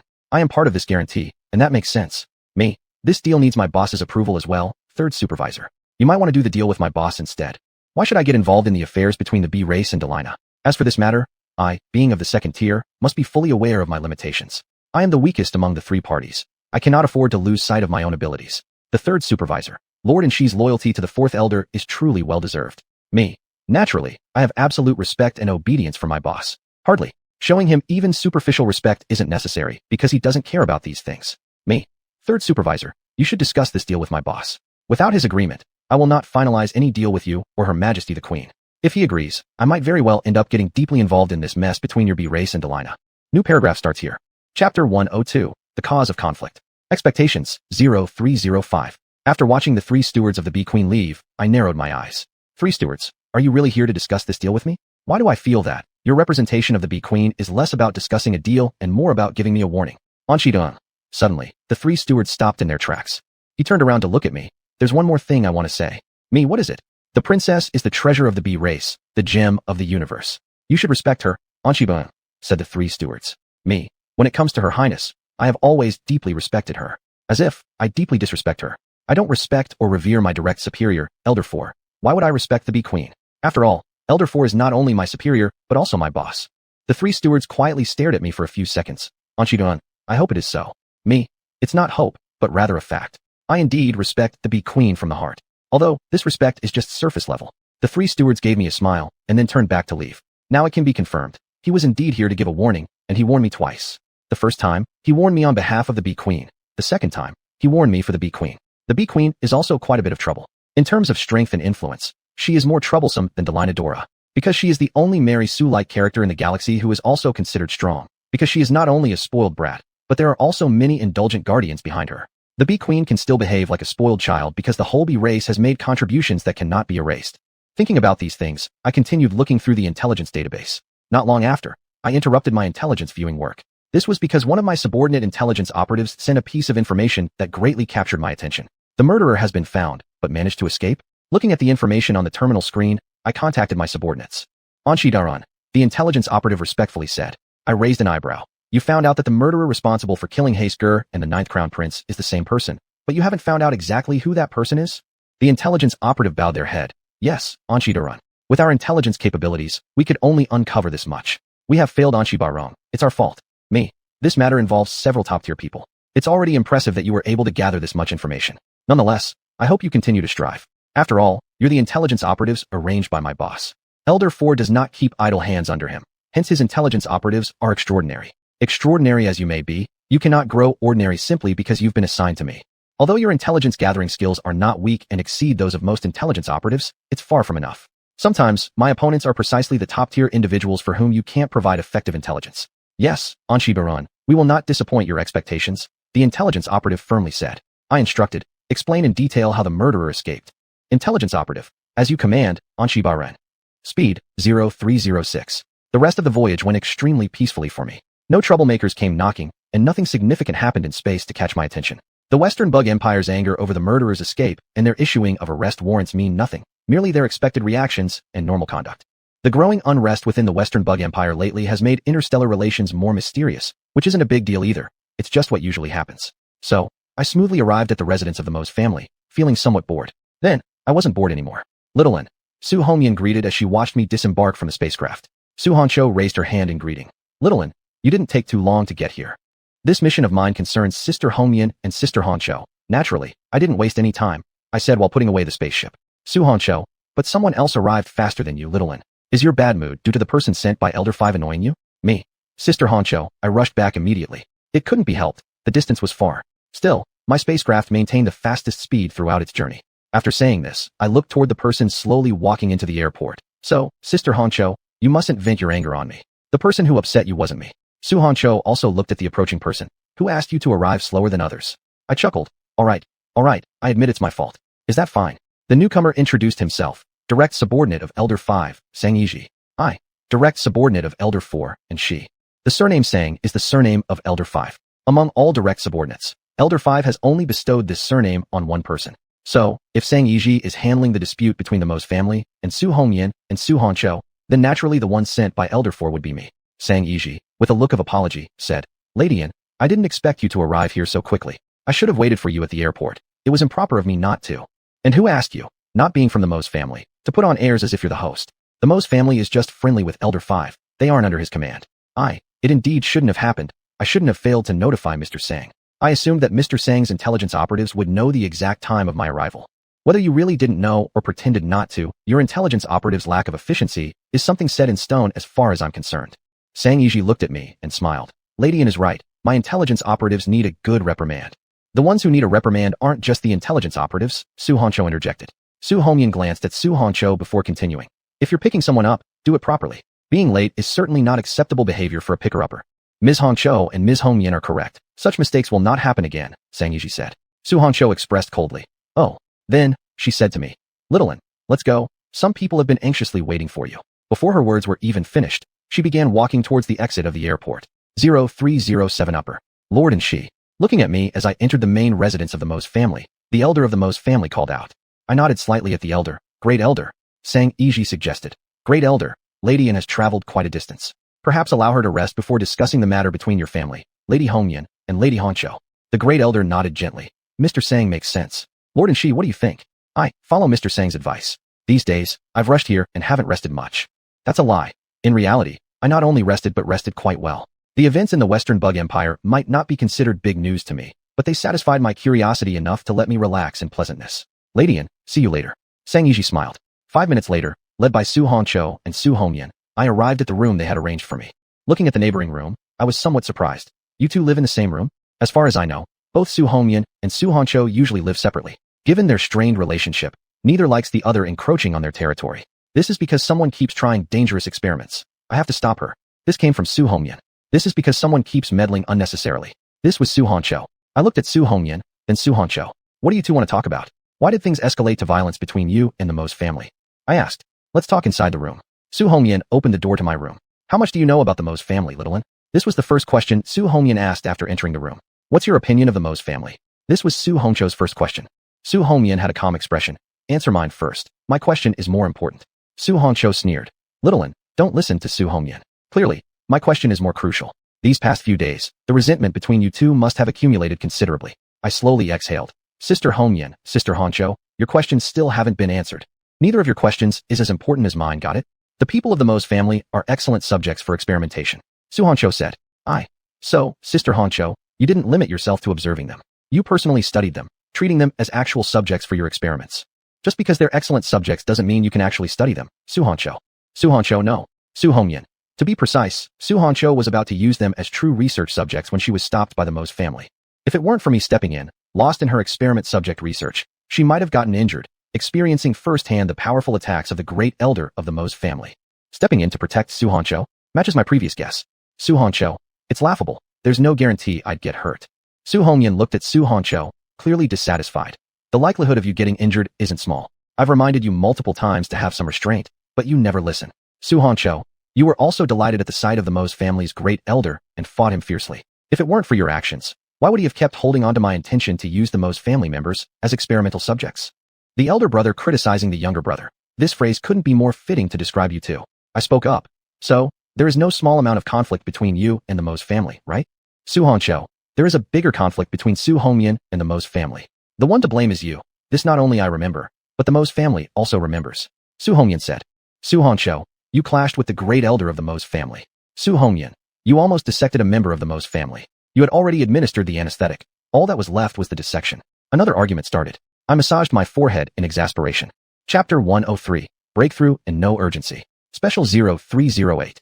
I closed my eyes for a moment. Sister Hongyan, Sister Honcho, have you and the Mose family come to a conclusion about who made the first move? Su Honcho countered. Little one, do you think a conclusion has been reached? I felt there definitely wasn't one. In your eyes, it must be the grand elder of the Mose family who made the first move. From the Mose family's perspective, it was definitely you who struck first. I looked at Su Honcho. Since no conclusion has been reached on who made the first move, that means there's still room for debate. Sister Honcho, could you tell me in detail why you decided to make a move against the Mose family? When you were traveling with one of the Mose family members before, you didn't make a move then, but now you did. Was this intentional, planning to wait until reaching the Mose family's territory to act? Or was it because the allure of the Mose family member surpassed that of an ordinary excellent test subject, prompting you to act right within their territory? The former would be considered long-planned, while the latter could be regarded as a spur-of-the-moment decision. Su Hongyan also looked at Su Honcho. I'd like to know too. You refused to say before, but now it's time you explain the reason for such a foolish action, isn't it? Su Honcho, wouldn't you consider going head-to-head with the Mose family's grand elder a foolish act, a stupid deed? I interjected. Sisters Hongyan and Honcho, now is the time to discuss serious matters. Su Hongyan, Su Honcho, answer little and's question. Su Honcho tugged at the corner of her mouth. I know, no need to tell me. Then, she looked at me. I admit, I had some designs on the Mose family and came here because of those plans. However, I truly hadn't intended to make a move against them or take any actions. Su Hongyan scoffed. My gaze toward Su Honcho was filled with disbelief as well. Whether or not you planned to take action, I couldn't be certain, but one thing I was sure of, your intention to harm them. You had already thought about this when preparing the gift you were planning to give to Su Hongyan. Otherwise, you wouldn't have come to the Mose family. Su Honcho, all right, I did have this idea, but I didn't intend to act against the Mose family here. That made sense. After all, doing so usually wasn't a wise move. Making a move on someone else's turf generally happens only under the orders of my direct superior, the fourth elder. Me. Sister Honcho, how did you end up taking action later? You stayed in the Mose family for quite a while before, but why did you decide to act just a few days after Sister Hongyan arrived? Su Honcho, the person I targeted gave me a strange feeling. Compared to other members of the Mose family and other exceptional test subjects of the Mose family, he stood out remarkably, someone I found hard to resist. I raised an eyebrow. So you acted? So, you attacked the eldest son of the Mose family on their own turf. Indeed, the person Su Honcho attacked was the eldest son of the Mose family. Not only did he have an elder as a senior figure, but he was also the student of the Grand Elder. Therefore, the Grand Elder showed up to stop Su Honcho when she made her move against him. The individual had protective measures set by the Grand Elder. This was the data Su Hongyan had just sent me, shared with me during her confrontation with Su Honcho. Su Honcho emphasized, Little one, that guy was really special. Of course, he was special. Most eldest sons of the Mose family usually have only one elder as their backing, whereas he had two. Naturally, he was special. You even went as far as making a move on the Mose family's ground. Me. Sister Honcho, just how special is he? 0309 difficulty. Su Honcho, I can't pinpoint exactly what makes him special, but he gives me a unique sensation, a feeling that makes him very worthy of study. Your words don't explain much. I looked at Su Hongyan. Sister Hongyan, you've met him too. Did he give you a unique feeling? Su Hongyan, even if he were as special as you claim, his allure wouldn't be enough to make me lose control and attack him regardless of the setting. There you go, criticizing your younger sister Su Honcho again. Me. So, he also gave you a unique feeling? Su Hongyan, kind of, but unlike someone else, I'm not so stupid that my self-control would falter. Su Honcho, heh, the one with supposedly great self-control fought tooth and nail with the Mose family's grand elder. What would you call that, hypocrisy? Ignoring the clash between Su Hongyan and Su Honcho once more. It seems I should meet this person you both talk about. Su Hongyan, if you want to meet him, it might be a bit difficult. After the incident, the Mose family's grand elder protected him. Even Sang Iji's personal visit couldn't secure him an audience with the elder. Curious, I asked, how did Sang Iji react to this? After all, Sang Iji came specifically to handle this situation. If the Mose family people didn't let him see the key individual involved, didn't he get angry? Su Honcho, he didn't react much, always maintaining a fake smile. And even if he did react, so what? The Mo's family is not under the command of the fifth elder or his subordinate. Su Hancho, you really hold quite a grudge against Sang Yiji. Me. Did he make any request to see Sang Yiji after the incident? No, he didn't even inquire about the individual's condition, Su Hongyan said. Me. Seems like I must meet that person. How could I personally experience his uniqueness without meeting him? Su Hancho, count me in too. I want to know how he thought of me afterward. This was no simple task. It was already difficult for me to see him, let alone adding you who almost dissected him. There might be some possibility of the Grand Elder of the Mo's family agreeing to let me see him, but as for you seeing him, it's nearly impossible. Su Hongyan, I also want to meet him. What are you getting involved for?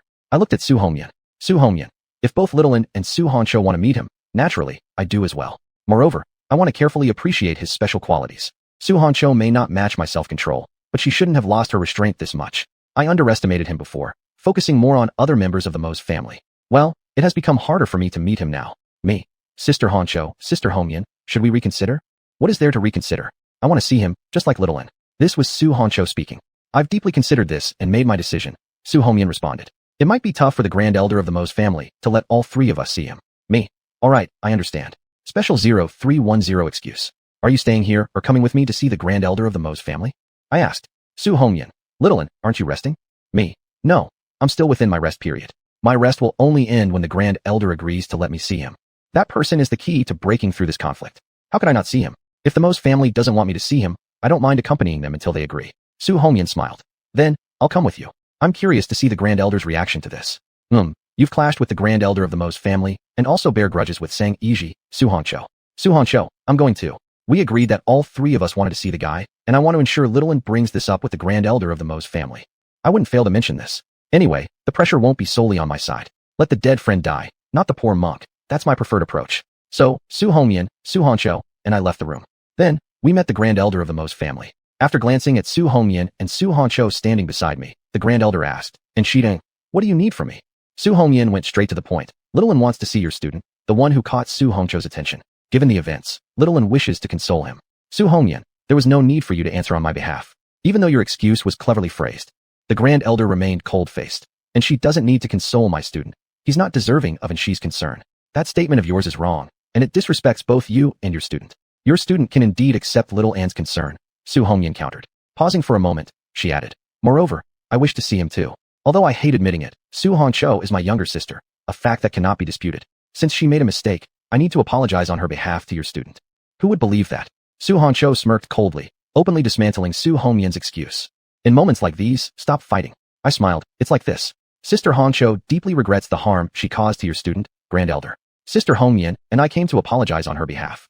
So, all three of us wish to see your student, personally express our condolences, and personally convey our apologies. I emphasize the word personally twice. Grand Elder, don't overlook this part. Grand Elder, and your apologies, together with those of Red Cotton and Red Silk, have been received. But there is no need for you all to personally meet my student. Why? What's your excuse? Surely not because he is undeserving of your apology, right? I looked at the Grand Elder. Grand Elder, without embarrassing the adults present, my student, since the incident, has refused to meet anyone outside the clan. Thus, I regretfully cannot let the adults see him. Rest assured, I'll relay your sincere apologies. This excuse is pretty good, matching mine. Me. Grand Elder, I can hardly get enough rest without seeing your student. My heart is full of guilt towards your student, and under the influence of this guilt, I fear it will be hard for me to rest properly. Besides, only a cure can treat a heart ailment. Perhaps if your student sees Sister Red Cotton, his fear of strangers might improve. Whether he's truly sick or faking it doesn't matter. What matters is, I want to see him. If you don't let me see him, then I'll just have to pass all the pressure back to you. After all, my task right now is only one, resolving the disputes between the Mo's family and Su Hongyan and Su Hancho. If you don't allow me to see him, then I'll delay the time needed to resolve these disputes.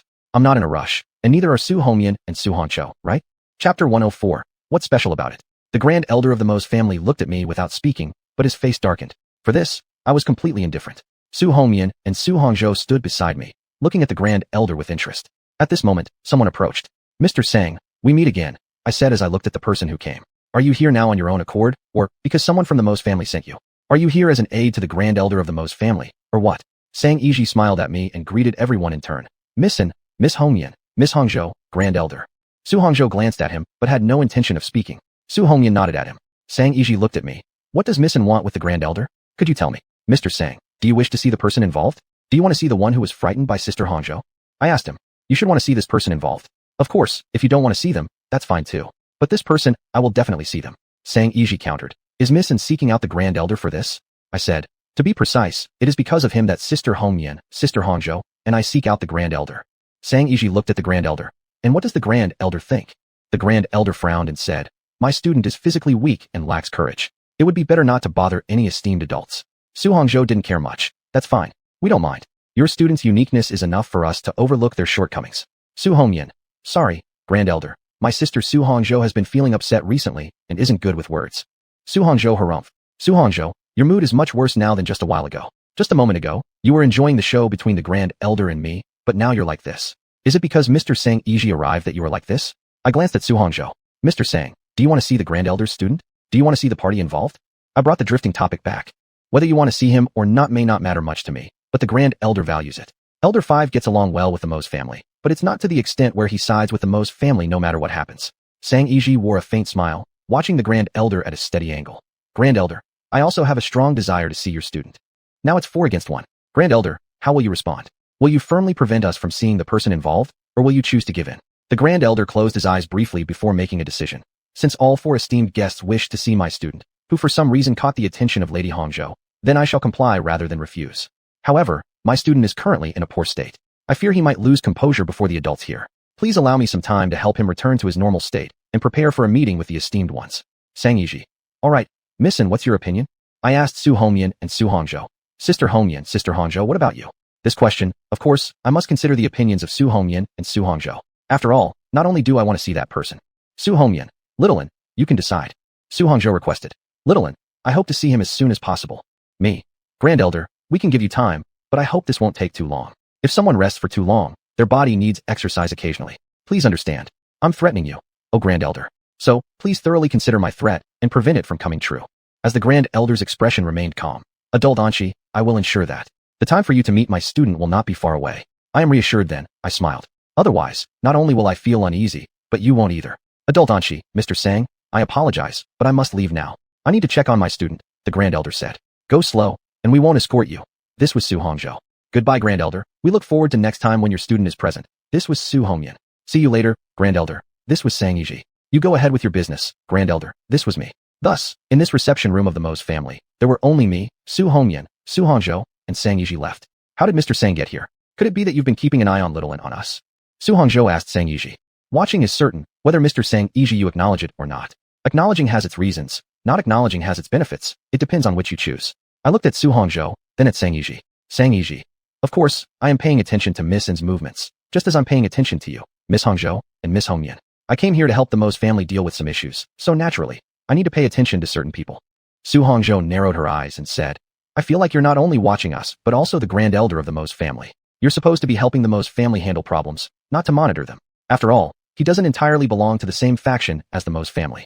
He is under Elder 5 of the Donchong Federation, whereas the Mo's family is merely one of the forces in the Donchong Federation and doesn't fall under Elder 5's influence.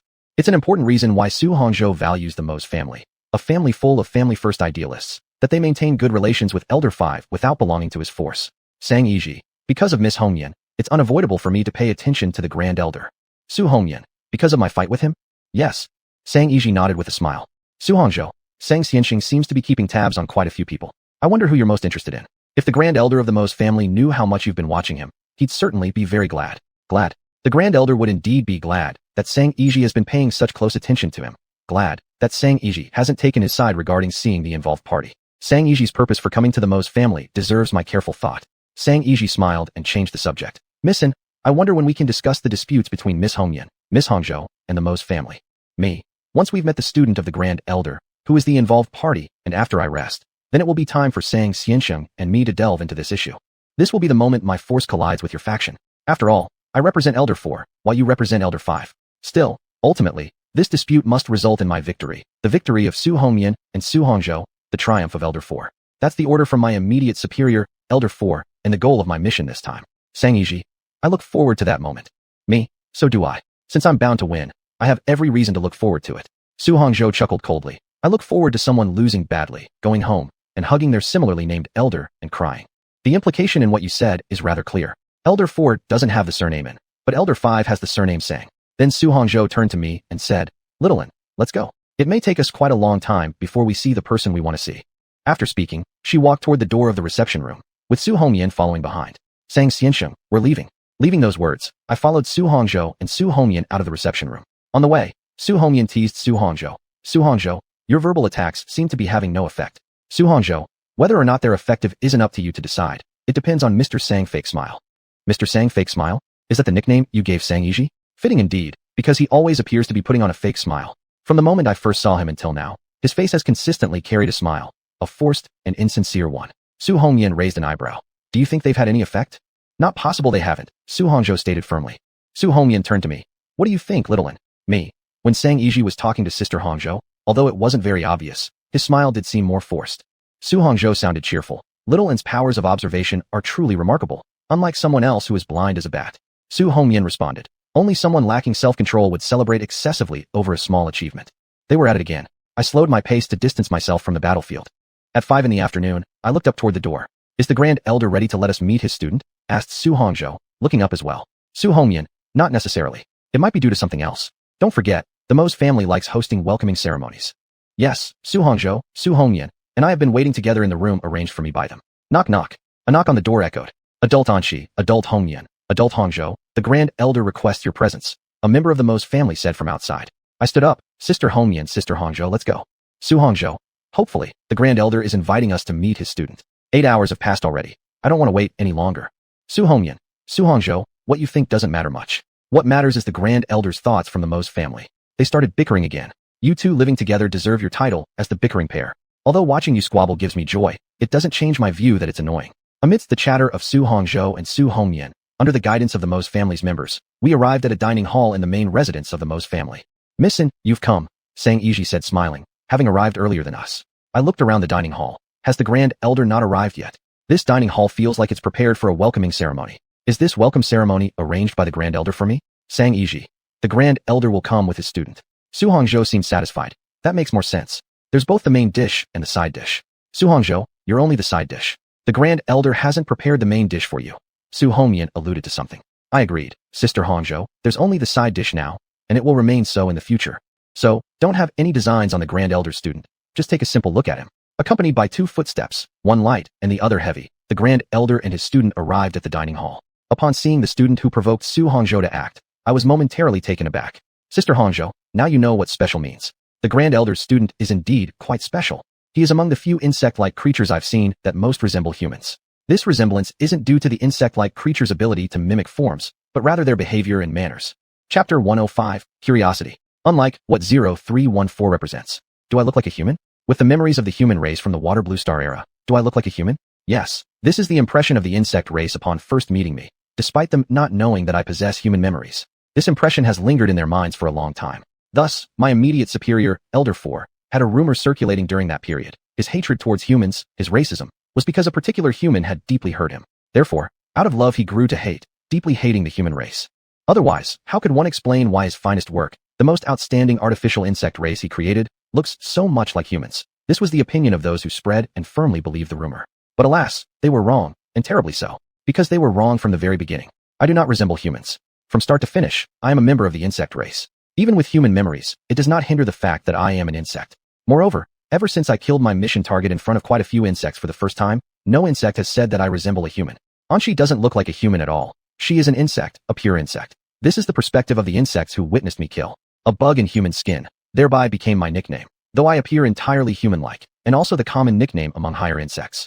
But this insect before me now, this student of the great elder of the Mo's family, truly resembles a human to a great extent. Watching the higher insect following behind the great elder, I smiled.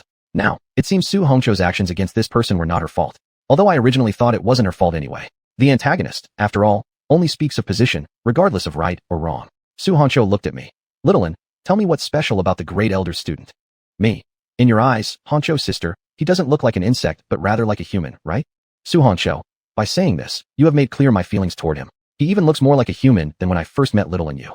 Therefore, the question arises, why does he resemble a human more than I do, who possesses human memories? This question, I seem to have an answer, but it still requires verification. Su Hongyan quietly observed the student behind the great elder for a while, then agreed. Indeed, he looks very similar. More so than Little and you. It's just not clear what he's like when killing. Is he like Little and you, or otherwise? I, on the other hand, believe he won't be like me. The insect feeling he gives me pales in comparison to the human feel he provides.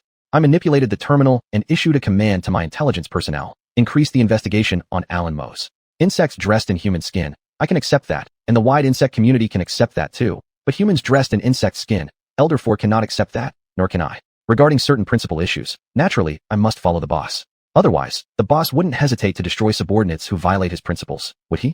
Su-Han Cho. If he differs from Little Un, I have ample reason to act against him. A human soul in an insect body, enough for me to act against him 10,000 times. Truly worthy of being a research fanatic, still mulling over researching this excellent subject. I sighed. Su Hongyan glanced at Su-Han Cho. It's not your turn to act. Chapter 0315. The Size of Contradictions. Ladies and gentlemen, this is my student, Alan Moes. The great elder of the Moes family stopped and introduced. Alan respectfully said, Adult Anshi, Adult Hongyan, Adult Honcho, Mr. Sang. Sang Yiji looked at Alan, praising. He's truly a young prodigy, possessing third-tier strength at such a young age.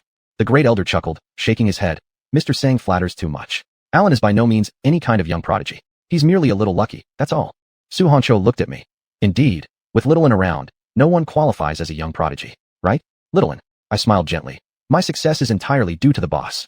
My becoming the youngest second-tier power in history is, naturally, the credit of Elder 4. Without him, there would be no me. Su-Han Cho looked somewhat mockingly at the great elder.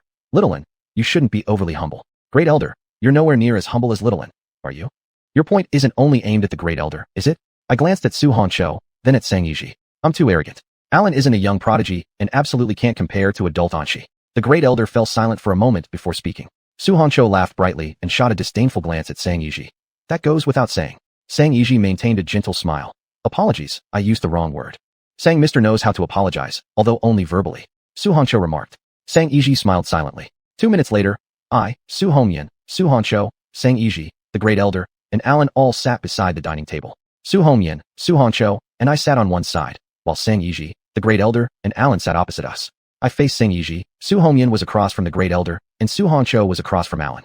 Naturally, to maintain harmony between sisters, I chose to sit in the middle. Great elder, Adult Anshi, even though you came here for Adult Hongyan and Adult Honcho, we have still prepared a welcoming ceremony for you. Though simple, we hope you will enjoy it. Me. It doesn't matter. I do not care about how simple the ceremony is. Yumo's family can only express your dissatisfaction with me through this simple ceremony. I understand. Great elder. If Adult Anshi can accept, that's good. Understanding does not mean acceptance. I am not here to empathize with your Mo's family. In fact, I am entirely siding with Su Hongyan and Su-Han Cho. Me. Great elder, my rest ended once I saw your student. So, now let's talk about the little conflict between your Mo's family and Sister Hongyan and Sister Honcho, shall we? Sang Yiji. Mizin, this isn't a small conflict. Lady Honcho attacked a member of the Mo's family, and Lady Hongyan even fought with the great elder of the Mo's family. Mizin, when it escalates to physical fighting, it's no longer a small matter or a minor conflict. Sang Mister, that is a minor conflict. As long as there are no deaths involved, all issues are minor conflicts, I replied. Even if someone dies, unless that person has an extraordinary identity, status, or power, then for the insect race, nothing short of losing a group of people counts as a major issue. What I said completely aligns with the insect race's style. Sang Yiji. Mizin, those who started the fight were Ladies Honcho and Hongyan, and the Mo's family elder retaliated under duress. This constitutes a serious issue, I countered. The elder wasn't under duress. He acted against Sister Honcho first. It was out of protective love that Sister Hongyan retaliated against him. Chapter 316, Neglect and Importance. Su-Han Cho suddenly burst into laughter. Noticing my glance, she explained. Sorry, I just remembered something amusing related to my sister who cares deeply for her younger sister. Her tone became notably heavier when she said cares deeply for her younger sister. Your excuse could have been worse. You didn't forget to mock your sister Su Hongyan while making up excuses. Truly, your plastic sisterly affection leaves me moved. What funny thing did you think of, younger sister? Why don't you share it? Su Hongyan asked Su-Han Cho with a smile. Su-Han Cho, that's unnecessary. I would prefer to keep some face for my sister. Me, Mr. Sang, look how wonderful their sisterly bond is. Sang Yiji still smiled gently. It indeed is very good. He paused briefly before continuing. But I must stress again, this is not a trivial matter, and the conflict between Ladies Honcho and Hongyan and the Mo's family is certainly not trivial either. If actions taken by subordinates directly under the fourth elder towards the Mo's family are considered minor issues, then there probably aren't any major matters left in the galaxy. Me. There originally aren't many major issues in the galaxy. People like us can't possibly accomplish great things. Only actions by top-tier powers like our boss count as big events, don't they? Sang Yiji retorted. Mizin, what you say is correct, but since you represent the fourth elder, and Ladies Honcho and Hongyan also represent the fourth elder, the Mo's family stands behind the fifth elder, don't they? Me. This is just representation, and the Mo's family cannot fully stand for the fifth elder. Mr. Sang, you should be clear about this point. Sang Yiji seemed somewhat regretful. Mizin, it seems we cannot reach a consensus on the size of this conflict. With regards to who initiated the action first, I fear we won't come to any agreement either. I laughed. The great elder furrowed his brows. Adult Anshi, without adult Honcho attacking Alan, there wouldn't be any such conflict. Me. Great elder, you're mistaken. If it weren't for Alan Mo's lacking skill, Sister Honcho wouldn't have taken action against him, and there wouldn't be any conflict between your Mo's family and Sisters Honcho and Homyen. Adult Anshi, are you pinning all the blame on Alan? You're blaming a young high-level insect. The great elder's expression darkened. Su Honcho, great elder, Little An is actually the youngest among us here. She is merely 22 years old this year. Your student, however, is well over 50. Su Homyen added. In terms of youth, who here can be younger than Little An? Great elder, you seem overly focused on your student. Furthermore, being young isn't a justification for committing errors. The great elder lowered his voice. Then, Adult Anshi, tell me, what wrongs has Alan committed? He doesn't resemble an insect. I uttered 5 words. Great elder, Adult Anshi must be joking. I can assure you, Alan possesses the bloodline of the Mo's family and is a high-level insect of the Mo's family. The reason he doesn't resemble an insect might be due to his strong mimetic abilities and deep understanding of humans. I glanced at Sang Yiji. Is that so? Mr. Sang, in your opinion, does Alan Mo's look more like an insect or more like a human? Sang Yiji looked at Alan for a moment. Mizzen, he is an insect. I replied. I know, he's not only an insect, but also a high-level one with extraordinary mimicry skills. However, he looks more like a human, and this is a fact. Ordinary insects would overlook his differences when they see him, ignoring his peculiarities, but Sister Homyen has sharp observational skills and always values individual uniqueness. So, Alan Mo's uniqueness didn't escape her, and she acted accordingly. This isn't Alan Mo's fault. Whose fault is it then? Looking at the great elder, whose expression had turned sour, I continued. Moreover, I'm curious about why he resembles a human. Great elder, you should know, just having outstanding mimicry abilities and a deep understanding of humans wouldn't be enough to achieve that. Chapter 106, Proof. Wrong answer. Grand elder of the Mo's family, if you don't give me a reasonable explanation, your Mo's family will have a hard time moving forward. Of course, whether it is reasonable or not is judged by me, not by you. The grand elder's expression was serious. Adult Anshi, I apologize for being disrespectful. May I ask what exactly you are suspecting? My student Alan is an insectoid. That's an indisputable fact. At most, he just looks a little like a human. Adult Anshi, our Mo's family has always had a clear stance. We've never privately fraternized with humans in any inappropriate way. What are you suspecting? I looked at the grand elder and smiled. Grand elder, you're too sensitive. I merely want to know why Alan Mo's resembles a human. Why would I doubt the position of your Mo's family? Even if I did suspect, what could you do? You should know that just because your people, especially your student Alan, resemble humans, this is enough for your Mo's family to be at a disadvantage. I said. So, grand elder, instead of making excuses, you'd better prove to me. Alan Mo's just resembles a human, but he's purely an insectoid. Grand elder, you know this. If it weren't for him looking like a human, Sister Honcho wouldn't have taken action against him, and I wouldn't be here. Neither would you suspect that I'm questioning your Mo's family. Grand elder, you need to understand. Your student Alan Mo's is a big issue, a potential troublemaker who might bring trouble to your Mo's family. Therefore, proving that he's a pure insectoid and showing his lack of relation to humans is crucial. Su Homyen looked at the grand elder and continued my line of thought.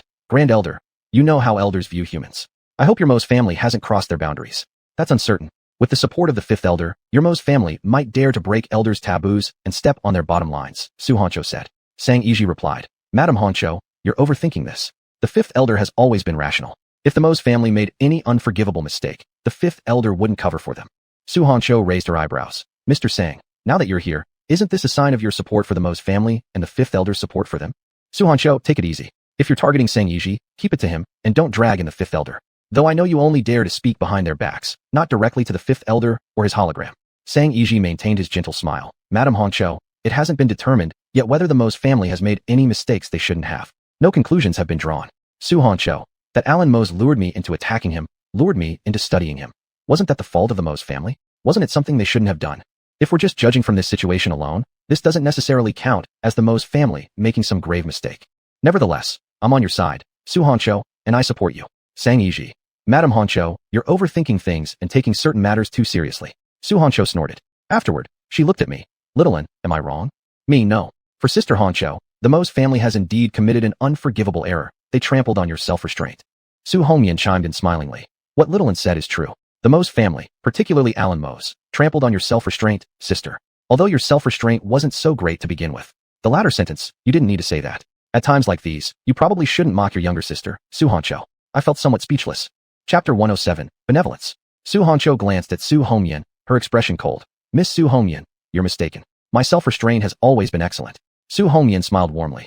Yes, I remember incorrectly. If there were even a trace of apology in your smile, others might truly believe your lie. Su Homyen and Su Honcho sisters should avoid being together. They truly act in ways others predicted accurately. But, I still enjoy being around them. After all, Though they argue, the dramas they create, I still find amusing. I looked at the Grand Elder, bringing the conversation back on track. Grand Elder, what do you intend to do? Are you planning to prove that Alan Mose is purely an insectoid? How do you plan to do it? The Grand Elder replied. Adult Anshi, I plan to prove it. Every member of the Mose family is a pure insectoid. Is that so? Then I'll wait and see. I smiled. Please show me, please demonstrate it to everyone present. If you fail to prove it, both you and the Mose family behind you will be in trouble. Su Honcho, Grand Elder, I'm eagerly waiting to see your proof. Su Hongyan, I'm also very much looking forward to it. Sang Yiji, Grand Elder, I will attentively watch your demonstration.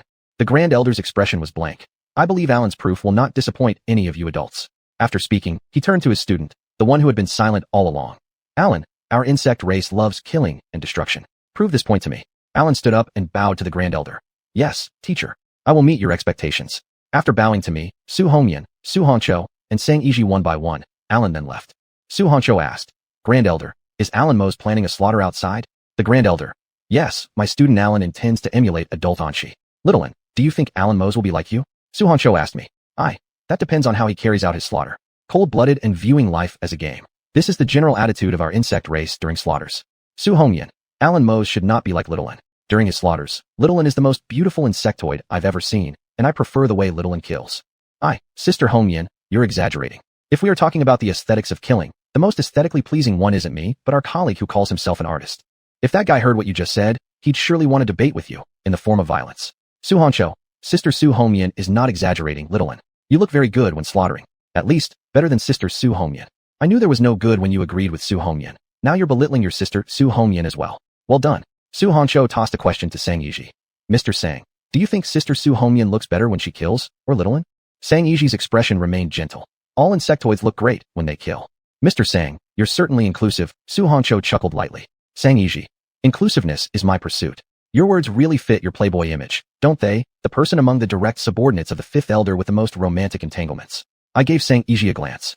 0319 various evaluations. 15 minutes later, the Grand Elder spoke up.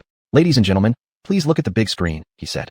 At the same time, a large screen in the dining hall lit up, displaying Alan and his opponent. Su Honcho expressed dissatisfaction.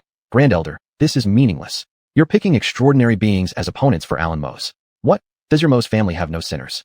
Madam Honcho, the sinners of our Mose family serve other purposes, the Grand Elder explained. Su Honcho, isn't proving that Alan Mose is a pure insect enough for your Mose family to sacrifice a few sinners? Or, are you placing too much value on your sinners, or treating this slaughter and us too lightly? Sang Yiji, Madam Honcho, the Mose family has always valued their clan members, including the relatives of their sinners. Mr. Sang, are you suggesting I should understand them? Su Honcho's expression turned cold. Sang Yiji, no, I am only defending the Grand Elder slightly. Su Hongyan, if things were done properly, why would anyone need to defend them? Sang Yiji, Miss Hongyan, you should trust the vision of the fifth elder. Su Hongyan, I trust more in the judgment of my sisters Su Honcho and Littlein. Whether Alan Mose is a pure insectoid will be decided by this slaughter. Perhaps, we shouldn't only rely on this slaughter. I agreed. Killing extraordinary beings feels like a game compared to my first act of extermination, a total annihilation of a household. Looking at the big screen, I reminded everyone, Alan Mose's slaughter has started. And so, I witnessed a slaughter. It was a completely ordinary slaughter. Truly, it lacked any highlights whatsoever. I made my evaluation. When the slaughter ended, the Grand Elder asked, ladies and gentlemen, how did Alan perform? Su Honcho, he can't even compare to Littlein. This was the worst slaughter I've ever seen. I don't believe your assessment isn't tainted by personal bias. Su Hongyan, his performance barely meets expectations. How could he dare emulate Littlein? Sang Yiji, Grand Elder, your student's performance is normal. Sang Yiji, your evaluation is as biased as those of Su Honcho and Su Hongyan. Alan's performance was below the average level for insectoids of the third tier in strength. I rated him ordinary because of his young age achieving the third tier strength. Su Honcho, you're lying through your teeth. Su Hongyan continued, don't say that. Mr. Sang is merely considering the face of the Grand Elder and the Mose family. After all, the Mose family enjoys good relations with the fifth elder.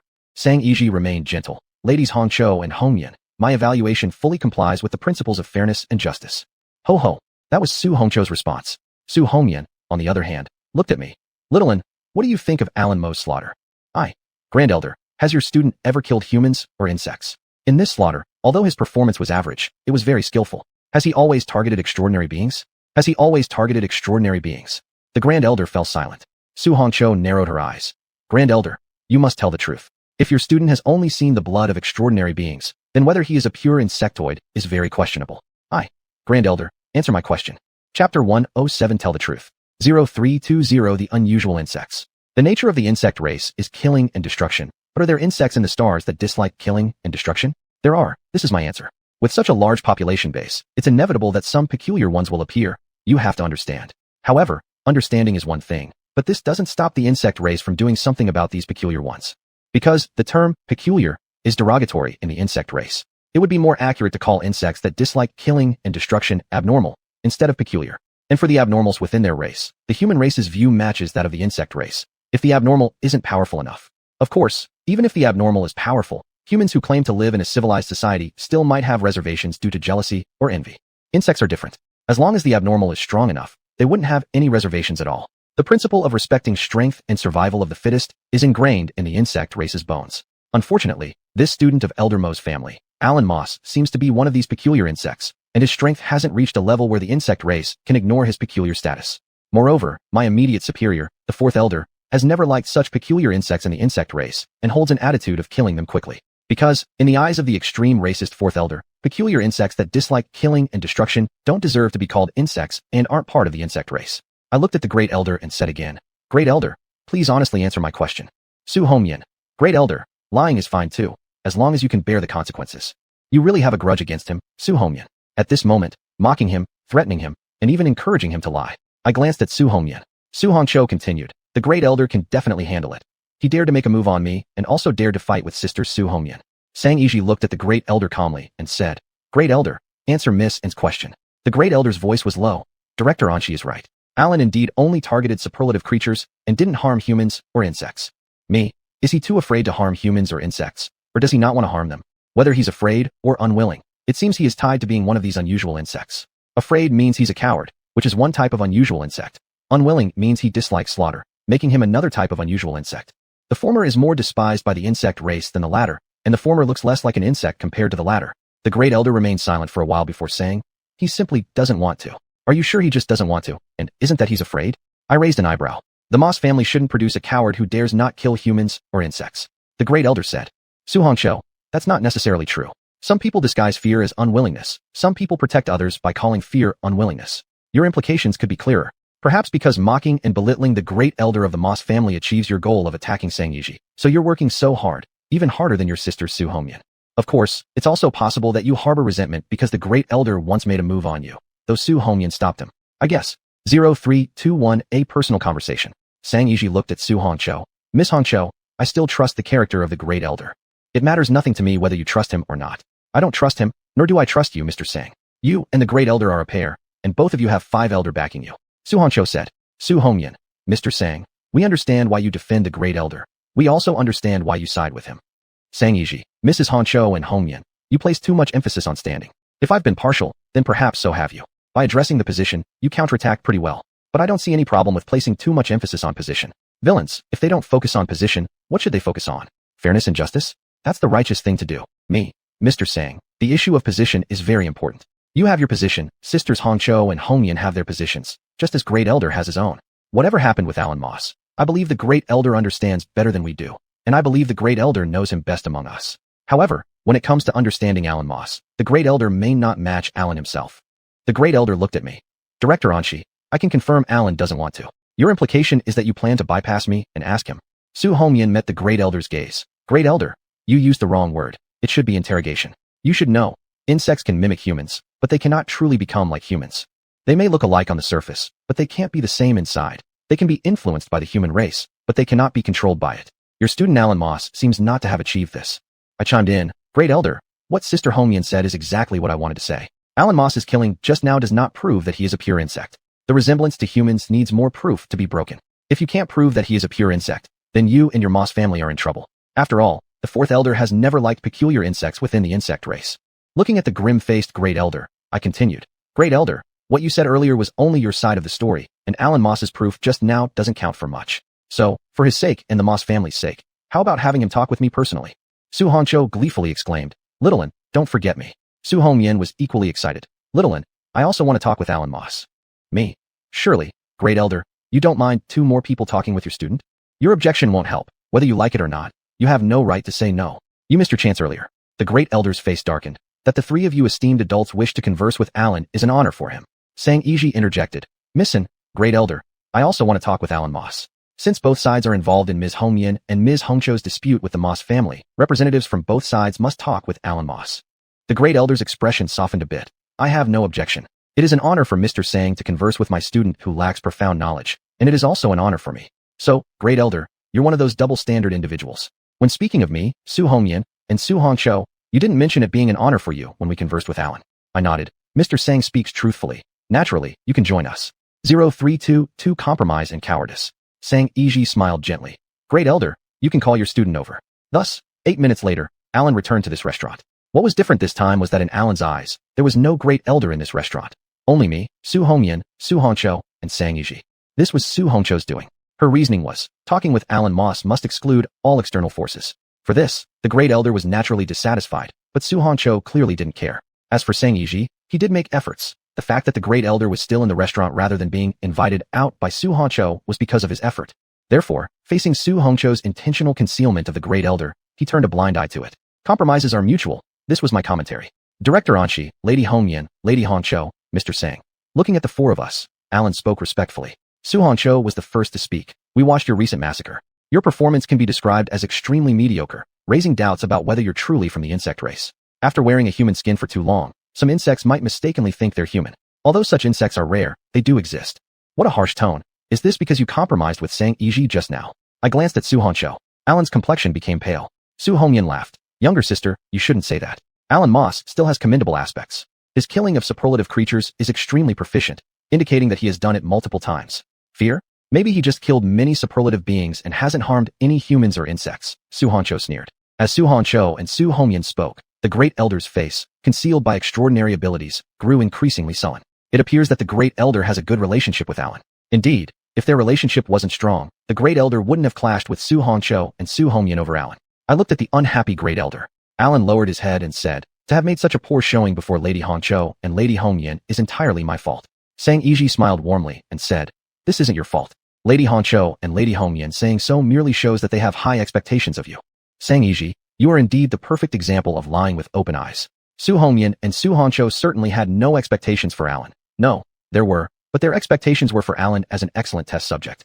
They held these expectations for every excellent test subject. Me, Mr. Sang, let's skip the pleasantries and get straight to the point. Yes, I'm quite biased. To me, Su Hongcho and Su Hongyan's criticism of Alan is normal talk, while Sang Yiji's comforting words are idle chatter. As a qualified villain, I've never been ashamed of my bias. Of course, only concerning my own. As for others' bias, I naturally will mock them fiercely. Sang Yiji smiled gently. Since Mizan has said so, we can only get to the point then. Mizan, please proceed. Sang Yiji and I exchanged a glance. Then, I looked at Alan. The Great Elder told me that you've never killed a human or an insect. Could you tell me, why is that? Alan pressed his lips together. Director Anshi, must I answer this question? What do you think? I countered. Could it be that you still harbor Zhaoxing hopes of not answering? Since your teacher isn't here, you should know what you must do. Alan. Director Anshi, the reason I haven't killed any humans or insects is because I believe I'm still too weak. If my strength isn't strong enough, killing them might pose considerable danger to me. Using cowardice as an excuse? That's a pretty good choice. To frame your cowardice in such a refined way, you've done well. However, I don't think you're a coward. I smiled. Alan Moss, tell the truth. Chapter 108 Model 0323 Great Aspirations. Ellen puckered her lips and said quietly, Mr. Anshi, this is the truth. I haven't deceived you, and I wouldn't dare to deceive you. I really don't want to kill human or insect races because of power issues. My current strength is too weak. Killing humans or insects isn't a good choice for me right now. Is that so? I don't think so. When do you think you'll have the strength to kill them? I asked Ellen. Ellen was somewhat uncertain. My power should at least be in the first tier. I praised her. Good aspiration, wanting to become one of the top-tier strong individuals. The Grand Elder will surely be gratified to know his student has such aspirations. In fact, your teacher, the Grand Elder of the Mose family, is indeed very gratified. I glanced at the Grand Elder who looked pleased at Ellen. But Ellen Mose, you need to understand. If you don't take action against the human race or insect races right now, people might categorize you as peculiar. My boss's opinion towards oddities is something you should already be aware of. Being cowardly is something the insect race doesn't like either. Even for the human race, they look down on cowards. I looked at Ellen. So what's your choice? Persist until you're in the top tier before killing humans or insects, or start taking action on them now. Ellen Mose, if you choose to act now, Sister Su Hongyan will be more than happy to provide targets for your actions. There are many humans and insects inside her spatial device. Su Hongcho smiled cheerfully. To be precise, they are excellent experimental subjects. As a research fanatic, it's quite normal to carry experimental subjects around at all times. At least, it's normal for Su Hongyan and Su Hongcho. Su Hongcho, you and your sister Su Hongyan are truly exemplars of plastic sisters. Both of you have your eyes on the experimental subjects in her spatial device. I glanced at Su Hongqiu and then Su Hongyan. Su Hongqiu, actually, the targets for your actions shouldn't have been provided by Sister Su Hongyan. But your teacher, the Grand Elder, is simply too stingy, not even willing to provide criminals from within the clan. Hence, we've had to let outsiders come forward. Su Hongqiu, there's one thing you must make clear. Su Hongyan hasn't agreed to offer her excellent experimental subjects from her spatial device to be used by Ellen for practice yet. After all, concerning excellent experimental subjects, she sometimes values them greatly and sometimes not so much. When she values them, not a single one can be missing. When she doesn't value them, she allows the experimental subjects to die in large numbers. Moreover, you also carry experimental subjects around with you. I looked at Su Hongyan, anticipating her response. Su Hongyan, it's time for you to demonstrate the bond between you and Su Hongqiu, whether false or genuine. Su Hongyan looked at Su Hongqiu. Sister, Alan Mose hasn't even made his choice yet. Why are you rushing? Furthermore, you can also provide targets for him. The ones I could provide would not be as high quality as those of Sister Su Hongyan, Su Hongqiu replied. Su Hongyan turned her gaze toward Alan, who remained silent. It doesn't matter. I'm sure he wouldn't mind. Am I right? Alan Mose. Alan continued to remain silent. Is this defiance? Your silent defiance? Alan Mose, tell me, what's your choice? Sang Yiji. Mizzen, give him a bit more time. Does the insect race, which loves killing and destruction, still hesitate before committing murder? Su Hongqiu. Of course Alan Mose needs to hesitate. After all, he isn't a pure insect race member. Mr. Sang's demand is quite reasonable. Sang Yiji spoke softly. Miss Hongqiu, you've misunderstood. Whether Alan Mose is a pure insect still requires verification, and you shouldn't jump to conclusions about him now. Su Hongqiu's lips curled into a mocking smile. So, are you obstructing Little N, interfering with her process of verification? 032 for determination. Miss Hongqiu, you have a deep misunderstanding of me, Sang Yiji sighed. Su Hongqiu, Mr. Sang, your actions make it difficult for others to trust you. Look, you're dragging out the process right now, aren't you? Your relationship with the Mose family, no, specifically your relationship with Alan Mose, is pretty close, isn't it? Sang, mister, your behavior does indeed make us suspect you. Your delaying tactics further make us doubt your intentions, Su Hongyan echoed.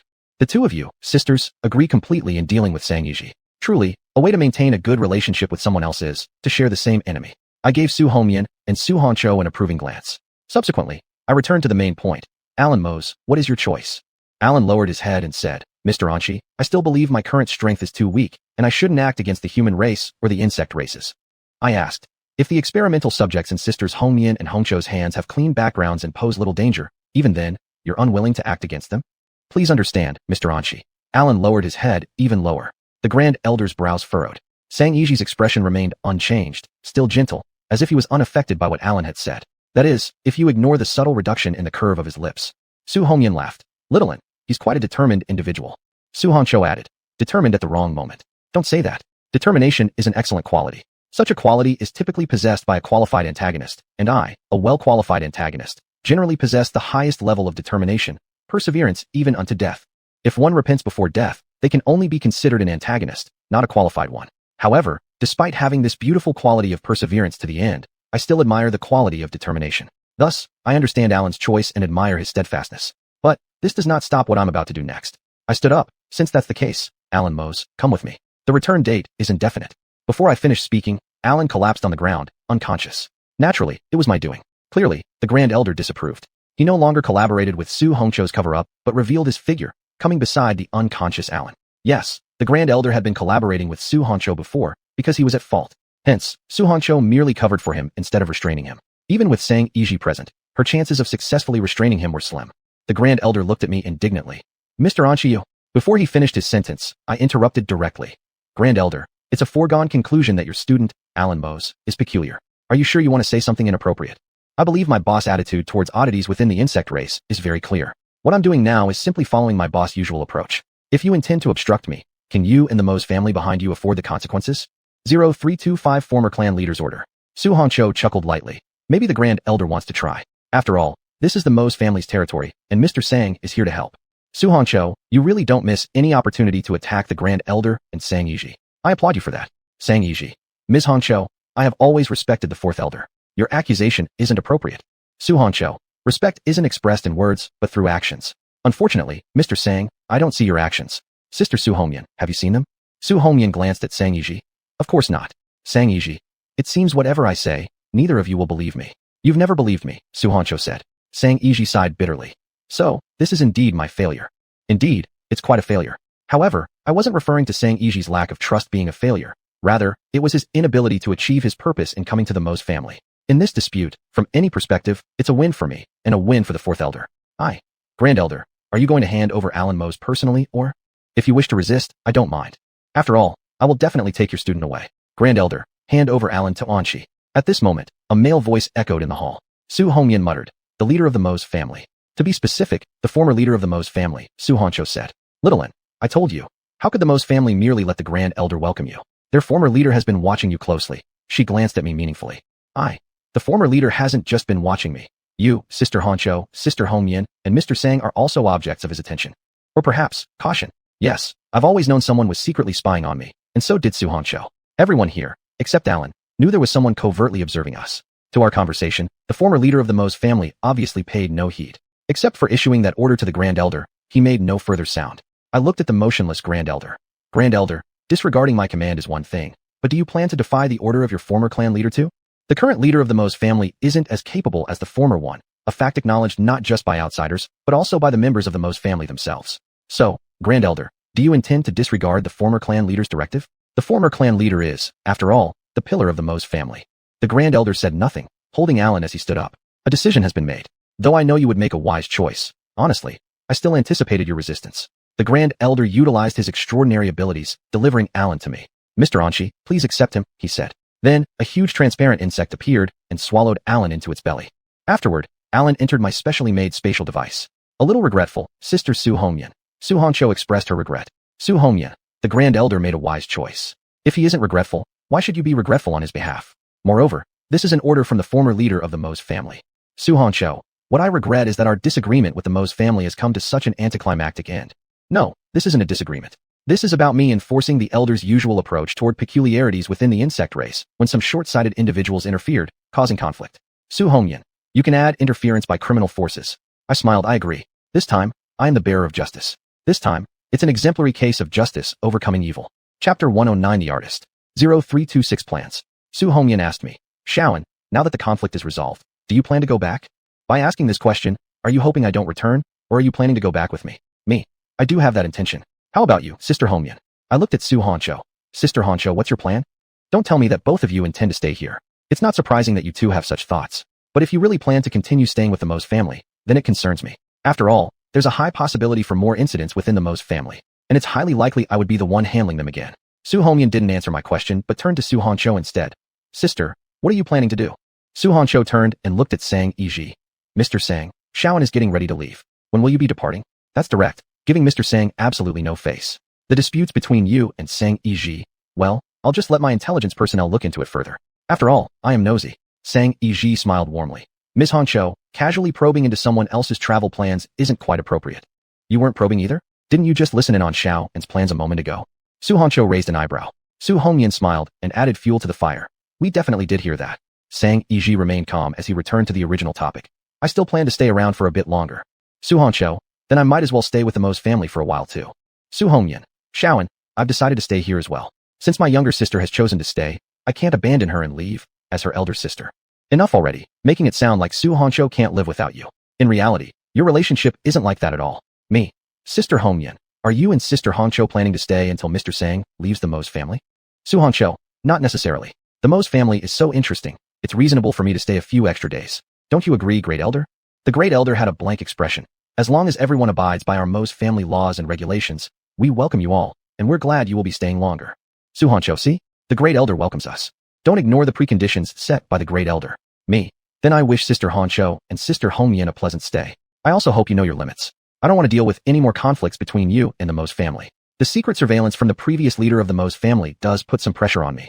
A top-tier powerhouse devoting his precious time to spy on a second-tier individual shows just how much he values me. So, Shaoan, do you plan to leave right now? Su Hongyan asked me. If I leave, some people won't feel at ease. Frankly, I'm less comfortable than they are staying here. Su Hongyan, true. In that case, may I wish Shaoan safe travels. Farewell, Sister Hongyan, Sister Honcho, Mr. Sang, Great Elder, and the former clan leader who's still paying attention to me. While saying this, I glanced towards an empty corner, where I sensed the presence of the previous leader of the Mose family. After finishing my words, I walked towards the exit of the dining hall. Su Hongyan stood up. Shaoan, I'll see you off. 0327 Return Trip. On our way to the airport, Su Hongyan asked me, Shaoan, don't you want to ask me anything? For example, why I chose to stay behind?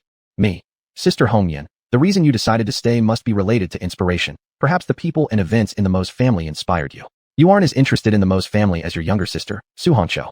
With less interest and already having excellent experimental subjects, the only reason you stayed must be because of inspiration. Su Hongyan. Shaoan, you really understand me well. Me. Sister Hongyan, you understand me as well. Though your understanding of me is based on seeing me as an excellent experimental subject. Su Hongyan. Shaoan, apart from inspiration, there are other reasons for me staying here. Why don't you take a guess? Me. Sang Yiji, Sister Honcho. Smart. I'm curious about what exactly Sang Yiji came here to do. As for Su Honcho, I naturally need to keep an eye on her since she's gotten overconfident lately. Su Hongyan said. She certainly has become overly confident. Otherwise, she wouldn't have dared to act against members of the Mo's family on their own territory. Su Hongyan focused ahead and continued. She needs to endure a little hardship, but how hard, how severe it gets cannot be controlled by others. Can I interpret your words this way? You, Su Hongyan, believe that your younger sister Su Honcho is only allowed to be bullied by you? I agreed. What Sister Hongyan says is correct. Su Hongyan looked at me. Shaoan, I like this quality of yours. Knowing how to speak well, knowing how to say things that please others. I speak this way because currently, our relationship is harmonious, with no conflicting interests. Moreover, compared to pleasing others, I actually prefer being disliked. What does a villain need to do to make people like him or her? A qualified villain should manage to make others fear his or her very existence. At present, though I've made some people fear me, I'm still far from reaching my goal. Me. Sister Hongyan, as long as you like it. Once we have conflicts of interest, you won't like me anymore, nor will you like what I say. 7 minutes later, Sister Hongyan and I arrived at the aviation port. We certainly didn't walk here. We were in a hovercar. If it weren't for Sister Hongyan wanting to talk with me on the way, we might have instantly teleported to the aviation port. Shaoan, perhaps we'll see each other again soon, Sister Hongyan said with a smile. Sister Hongyan, are you referring to meeting again on the 4th main star, or here? I asked. Sister Hongyan, what do you think? Me. I hope it's on the 4th main star. In a short time, I don't want to be stared at by the former head of the Mo's family again. It's not a pleasant feeling. Sister Hongyan smiled, but said nothing, just waving goodbye to me. She practically pushed me out. Use and discard. This must be something our shared boss, Elder 4, taught you. Me. Then until next time. With that, I took out my spaceship from the space device and got inside. Afterwards, my return journey began, a genuine one without any mission. However, even though I had no mission, I did bring someone along, Ellen Mo's 0328, an enemy colleague. 2 days later, I returned to the 4th main star.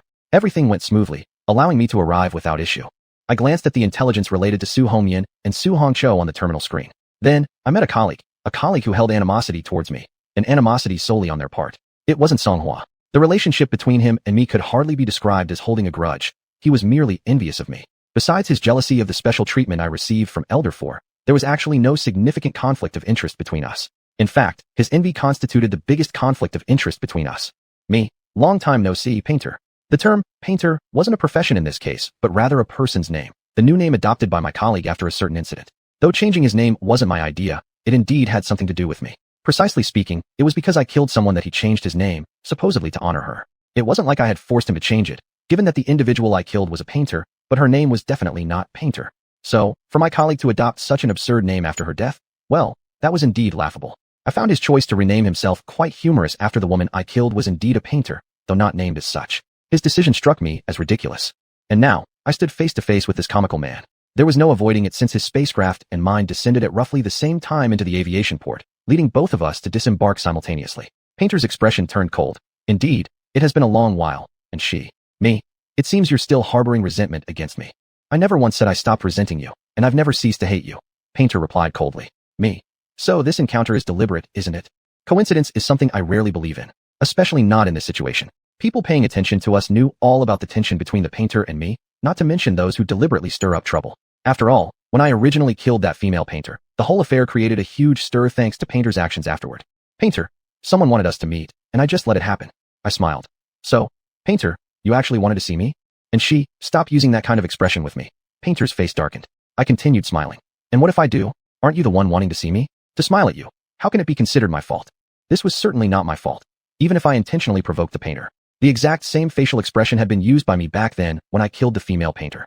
As a villain, laughing while killing, it's perfectly normal. At this moment, since Painter willingly instigated a confrontation with me, why wouldn't I enjoy irritating him further? Painter frowned in disgust. And she, after all this time, you're still so detestable. Me. And after all this time, you're still unable to do anything to me. You should be grateful we worked together under the same elder. Otherwise, back then, it wouldn't have been only that female painter who died. Had you not been my colleague, she might not have ended up dead at all. Painter. And she, I'm not incapable of dealing with you. I deliberately twisted his words. I understand. You're just timid, weak-willed. Painter's voice turned icy. If we didn't both serve the Elder, do you really believe you'd still be alive right now? If you don't believe me, you weren't my match back then, and now, you're even less of a match for me. I kept smiling. Big talk anyone can do, but few actually achieve it. If it weren't for the consideration of Elder 4, and that we are on the same side, do you think I would let you act arrogantly in front of me? I am the villain after all, one with a bad temper at that. I looked at Painter, speaking lightly. Just like you. Back then you wanted to kill me. These years there haven't been any small moves against me either, and yet, here I still stand, alive and well. I was merely following our boss's order when I killed that female painter, but you only hold a grudge against me, completely ignoring the boss who gave the order. Isn't that because you're weak? Had it not been for Elder 4's command, would you think I would go out of my way to kill that female painter? Watching your drama with her was amusing enough, right? Chapter 110. Close attention. 0329. A sharp female painter. What kind of person was that female painter? She was an exceptionally talented painter and also a highly perceptive one. Her perceptiveness made her excellent, and it also allowed her to uncover things that others could not, ultimately leading to her death. Her keen insight made her a renowned painter, one of the most famous painters in the Stellar Age. It also drew the attention of my colleague, an esteemed artistic youth from the Dongcheng Federation, and eventually cost her life because of her sharpness. One could say her entire life revolved around this sharpness. She succeeded because of it, failed because of painting, and died because of her sharpness. Here, the painter refers to my colleague, not her profession. Had my colleague not forcibly taken her from the Baron Federation to the Dongcheng Federation, and to the fourth main star, no matter how perceptive or artistically gifted she was, she wouldn't have uncovered anything without exposure to certain things. Yes, the female painter was human, not insectoid. In terms of art, the insectoids, who favor killing and destruction, naturally cannot compare with humans. Firstly, art has never been something the insectoids care about. Even as they increasingly come under human influence, art remains unappreciated by the insectoids. The artist obsessed with art is a rarity among the insectoids, a peculiar kind of insectoid. However, this peculiarity exists within the tolerance of Elder 4. If not for this, he wouldn't still be a direct subordinate of Elder 4. Rather, he would have turned to dust long ago. Secondly, the insectoid's understanding of art differs from that of humans, but the standards of art are measured by humans. Humans, inferior to the insectoids in physical strength, can only show their superiority in art which the insectoids disregard. If the insectoids truly wish to claim dominance in art according to their own aesthetic standards, humans would naturally fall short compared to the insectoids. My colleague, the painter, appreciates art that lies between insectoid and human art. Coincidentally, the female painter specialized in such art. So, even artists aren't safe these days. Of course, the root cause is the vast disparity in power between her and the painter. Whether in personal compatibility, identity, status, or reputation, she was no match for the painter. The weak cannot resist the strong. This truth was vividly demonstrated by the female painter and the painter, and precisely because of this, the tragedy of the female painter unfolded. I looked at the painter and spoke gently. Painter, fundamentally, the reason that female painter died was because of you. If you hadn't abducted her from the Baron Federation, why would the boss have paid attention to her? Do you think Elder 4 has nothing else to do but notice every human? Compared to me, Elder 4 is incredibly busy. Just from what I know of his tasks, he's much busier than me, let alone all the things I don't know about. Anshi, she was killed by you. The painter's voice was icy. I, of course, know she was killed by me. I never denied it, did I? But her death can essentially be attributed to you. Even if the female painter wasn't so perceptive and hadn't uncovered those hidden things, her fate wouldn't have been any better. Because she was on insectoid territory, and because Elder 4's tolerance for the painter has its limits. The boss's attitude toward humans, you know. You brought her here, fine. You liked her paintings, not her as a person, but flaunting her existence like that was your fault. The painter certainly didn't like the female painter. Otherwise, years ago, due to violating the absolute rule forbidding romances between humans and insectoids, I would have extinguished his soul fire and burned him to ashes without any trace left. Most importantly, if he had truly cared for the female painter, he wouldn't have even remembered her name, just remembered her as a painter. That's why after the female painter's death, he changed his name to Painter. Looking at it this way, his renaming wasn't a problem. Although, it doesn't stop me from finding it amusing, thinking he's laughable. For the painter, he merely liked her paintings, merely liked what her works revealed. 0330 Incompetence. Painter. Even so, the female painter didn't need to die. Me? That's in your view. To the boss, she deserved to die, she was destined to face death. Painter, you're not the boss, nor will you ever become the boss. Painter. Anshi, it's truly a miracle that you've survived until now. Isn't my very existence a miracle? I smiled. The fact that I'm alive today is largely due to the incompetence of those wanting me dead. Another important factor is my considerable strength, not the strongest, but second best. Also, you're part of the incompetent ones too, Painter. Painter. Anshi, I look forward to the moment of your death. The picture of your death will surely be the most beautiful one I have ever seen. Of course, I am confident about this. However, you probably won't get to see it. Compared to before, you seem less favored by Elder 4 now. No, it's not about favor, but that you're testing the limits of Elder 4's tolerance toward you. Me. Painter, you may not see that scene. On the contrary, I think I have a very good chance of witnessing your death. And I imagine, that will also be quite a sight. Even if it's not spectacular, it doesn't matter. I don't really expect much from seeing it anyway. In response to what I said, The painter showed disdain and walked away with disdain. Regarding this, my opinion is, painter remains the same, running away when he can't argue with me. Of course, he wouldn't see it that way. After watching the painter leave the airport, I finally started moving toward my destination, the hall where Elder 4 or his projection resides. Alan Moss isn't an ordinary high-class insectoid. His affairs are not ordinary matters either. Rather, they are something that my immediate superior, Elder 4, needs to inquire into. Actually, even if Alan could prove at the time that he was a pure insectoid, he would still have been taken by me and brought here, to the fourth main star. Because he isn't a simple peculiar insectoid like Alan. He's not the same kind of oddity as the painter. Earlier, the Elder had stopped me from seeing him, and Su Hongcho's meeting with him happened only because she used her tricks. There were reasons for this. The higher-ups of the Mo's family know how special he is, and also that some insectoids do not tolerate his existence. Unluckily, Elder 4 and all his subordinates belong to the group of such insectoids. They are entities they need to guard against. Chapter 0331 Grievance and Blame. In the hall, Elder 4's projection was still seated on the throne. Boss. After greeting the projection of Elder 4, I summoned the transparent bug and let it spit out Alan, the unconscious Alan. Elder 4's projection quietly observed Alan for a while. Anshi, you don't need me to tell you where to put him, right? He said. Me? Of course not. Elder 4's projection. Pay close attention to the Mo's family. Have Su Hongyan and Su Hongcho over there, be cautious with them. I bowed my head. Yes, boss. They will watch the Mo's family, especially Su Hongcho, who has immense interest in them. Elder 4's projection asked me. Anshi, what do you think about the painter? A guy increasingly losing his sense of humility. Me. He is less clear-headed than before, boss. Do you want me to prepare earlier? Haven't you been preparing all along? Elder 4's projection said. Me. I'm just taking precautions. It's simply that I always remember he harbors murderous intent towards me, so I've always been on guard against him. Elder 4's projection issued an order. Keep an eye on him. Understood. It means if the painter crosses any line, no courtesy should be extended toward him. I smiled. As ordered, boss. Rest assured, if he truly loses his mind, I absolutely will not hesitate. I swear. Subsequently, under the indication of Elder 4's projection, I left the hall. Half an hour later, I opened the terminal. I knew my rest would be interrupted this time. At the moment the terminal screen appeared, I stopped closing my eyes to rest and opened them. Littlein, I heard you met with the painter, Su Hongyan said with a smile. Me? Yeah, I met him, pushed by some people and moved by himself. Su Hongyan, unfortunately, I wasn't there. You probably regret not fanning the flames more. You've always held that attitude towards the conflicts between me and the painter. Me?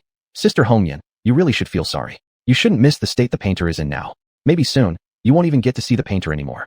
Oh, what's he like now? Su Hongyan clearly became interested. He looks like someone blaming heaven and earth, like a bitter husband. I replied. Su Hongyan, bitter husband? I think I can imagine what he looks like. Completely impossible to imagine, alright? Why don't you video chat with him directly and find out what he's like at this moment? I suggested. Sister Hongyan, you can chat with him. Su Hongyan, he blocked me. My eyes lit up. Why? What a great piece of gossip. Su Hongyan. Probably because I chatted with him about the female painter's artwork. As you know, after that female painter came to the fourth main star, she gave me a few paintings. I know that. I also know, this female painter was misled by you, thinking you were captured by the painter, just like her. And the reason you did that was because you regarded the female painter as an excellent test subject, an outstanding experiment to study the relationship between humans and insectoids. Me? The painter shouldn't have blocked you, Sister Hongyan. Su Hongyan nodded. I thought the same, so I contacted him through Su Hongcho's terminal specifically to talk about this matter. Did Sister Hongcho end up getting blocked too? I asked. Su Hongyan sighed. Yes, the painter truly has a bad temper.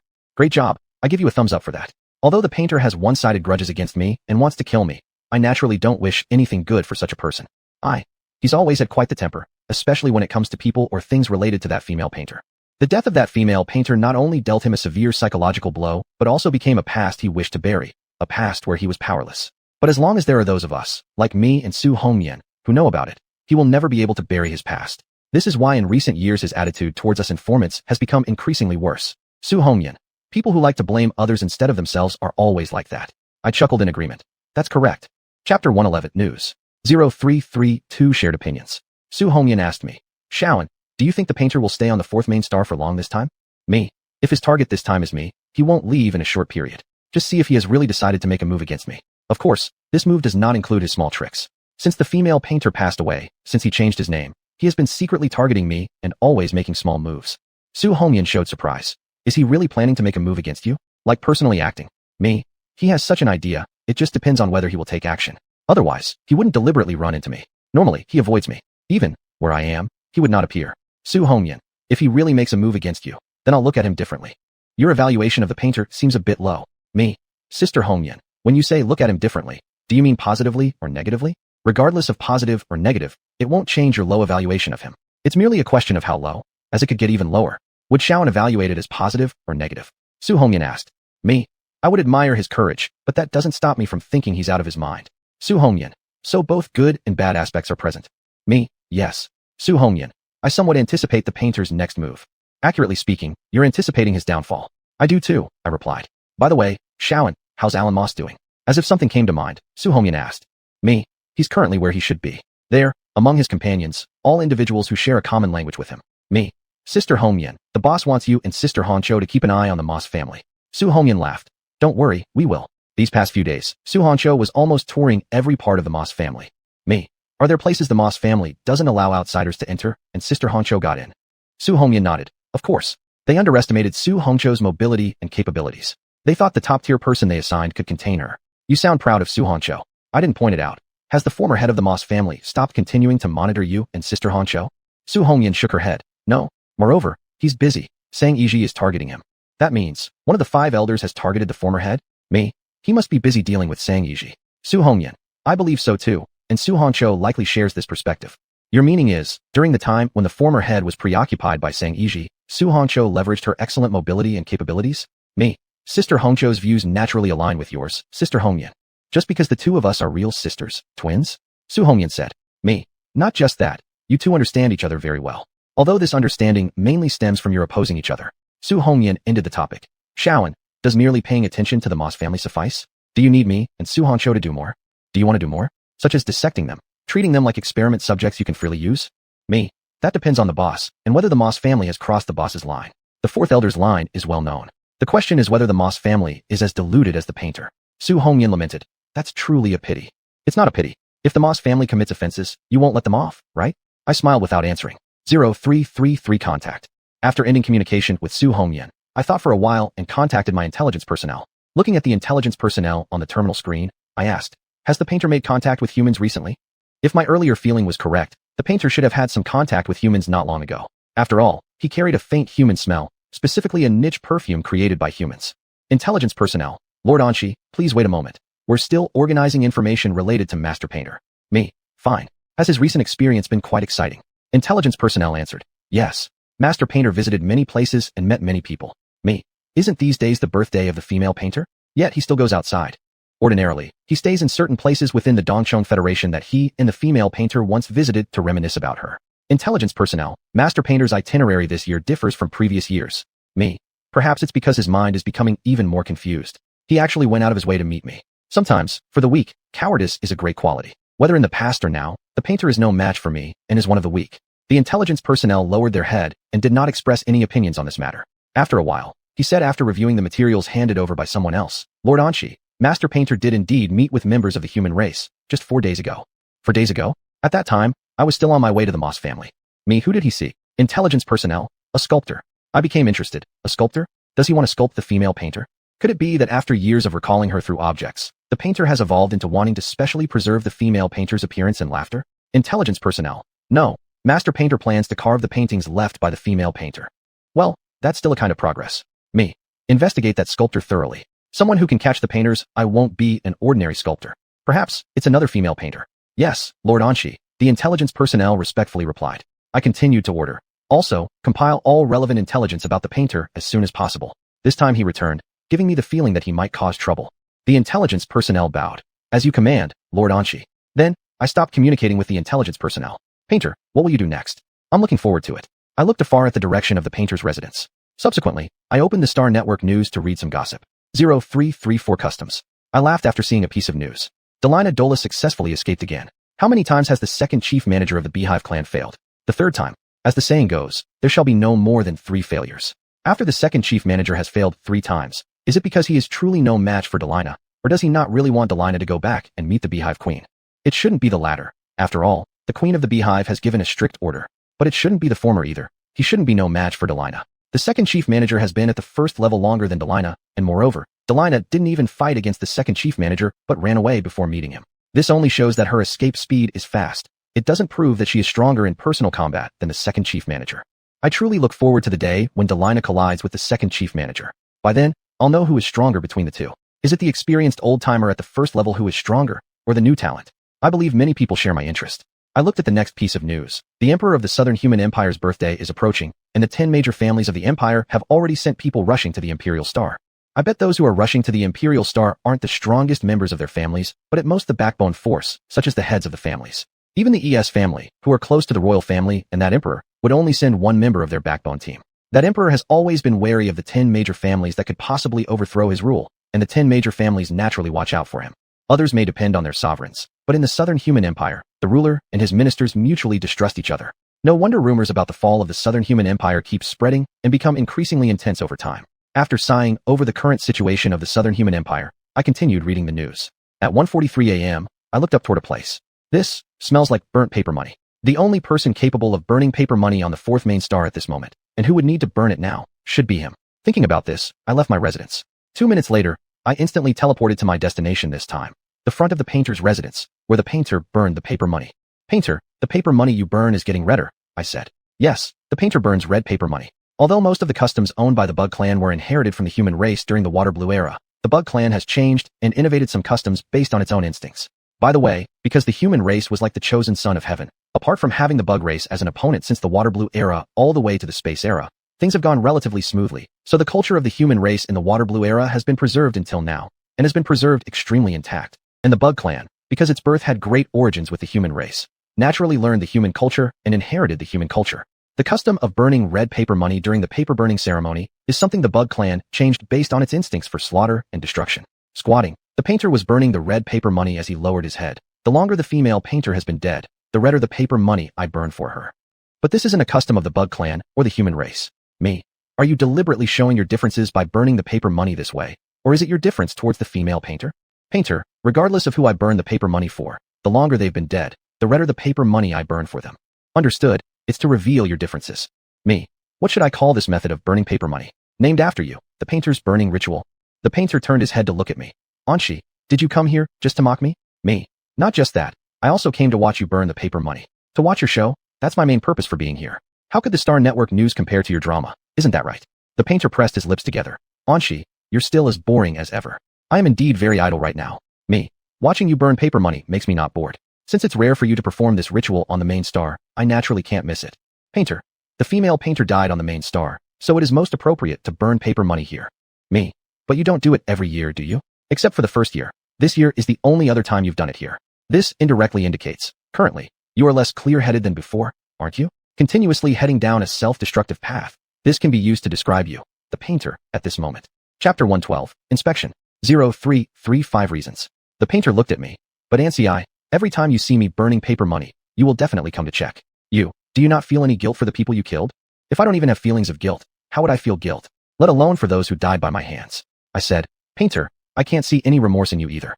The death of that female painter was clearly caused by you. The painter sneered. If the person who killed her has no remorse, why would I have any? No, it's not because you don't feel guilt. It's because you don't think it's your fault, and you never thought you were wrong. Your answer doesn't surprise me at all, I said. The painter said. That you would come here to watch me burn paper money is not surprising to me either. After all, that's how you always act. There was obvious disdain for me in your tone.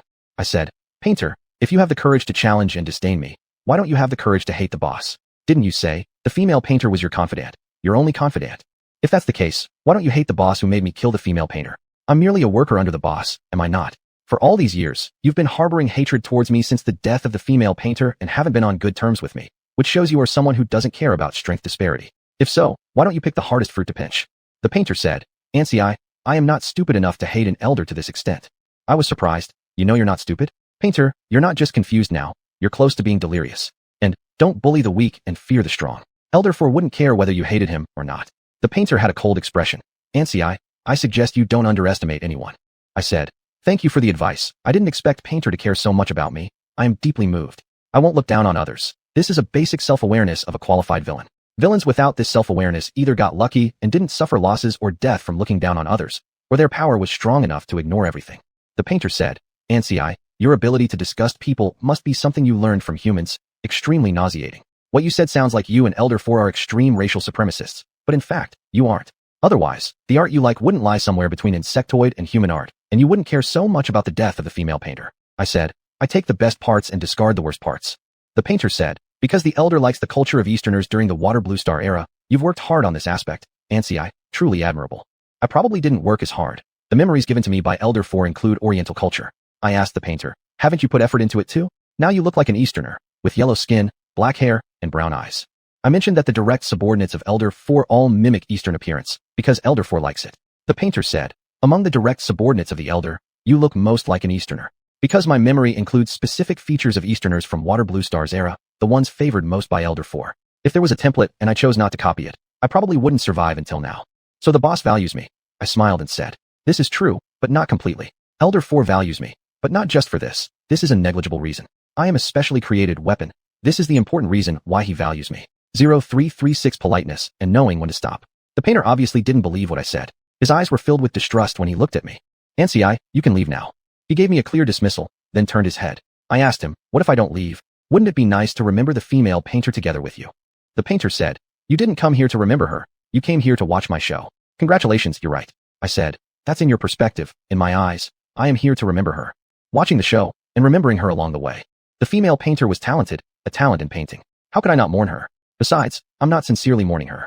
Even when the Minister of Finance, Deputy Minister of the West Insect Empire's Finance Department, and the 9th Imperial grandson died, I only superficially paid respect. Now I superficially mourn the female painter. She would probably be very happy. Though I don't believe in souls after death or reincarnation, this doesn't prevent me from thinking so. After all, I am a loyal supporter of not what you think, but what I think. I looked at the painter and continued. Even though she was human, her talent in painting was quite remarkable. I mourn her. She deserves it. Moreover, since you, who are primarily responsible for her death, are mourning her, why can't I? The painter's hand paused, and the fire in the basin nearly reached his hand due to his hesitation. The painter stood up and faced me. Ansi, don't you understand polite language? Me? Were you polite earlier? If you had been more courteous before dismissing me, there's a chance I might have actually left. Although that likelihood would have been small. The painter remained silent, his expression darkening as a faint yet powerful energy ripple began emanating from him. I looked at the painter and smiled. Are you thinking of making a move against me? Let me remind you, you're no match for me. Not back then, and certainly not now. Engaging with the painter wouldn't bother me. After all, this would be a one-sided fight, which is exactly what I prefer. Compared to drawn-out battles where victory only comes after endless struggle, or sometimes never, I much rather enjoy overwhelming my opponent from the get-go. The painter closed his eyes momentarily, and his extraordinary energy slowly dissipated. Ansi, please leave, he said. Me? That's more like it, painter. Since you're being polite now, I can't not give you face. I'll leave. You can stay here and burn your paper money peacefully. With that, I gave the painter one last glance before leaving. It's always wise to quit while you're ahead, even if my ahead means causing the painter discomfort. 0337 Secret Places. What do my daily activities look like on the 4th main planet? I stick to the rule of not leaving my residence unless necessary and adhere strictly to the stay-at-home principle. Of course, enjoying other people's drama is essential too because I'm naturally gossipy and love spectacles. So what about my immediate superior's daily life on the 4th main planet? If it's just his projection present here, then he'd mostly remain in the main hall of the 4th main planet. In other words, his projection would serve as the overseer of this planet. A main star within the Eastern Insect Federation must exude sophistication, part of which comes from having top-tier power station there. This is because when assessing the strength of a faction or place, the number of formidable individuals it possesses matters most, especially the count of its top-tier powerhouses. Anything below the first rank is considered insignificant.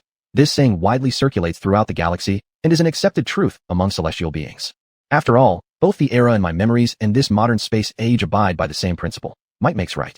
Let me return to the topic at hand. If Elder 4 himself were on the 4th main planet, he usually wouldn't reside in the main hall, but rather in some lesser-known locations, the secret places of the 4th main planet. When it comes to understanding the 4th main planet, Elder 4 far surpasses our comprehension.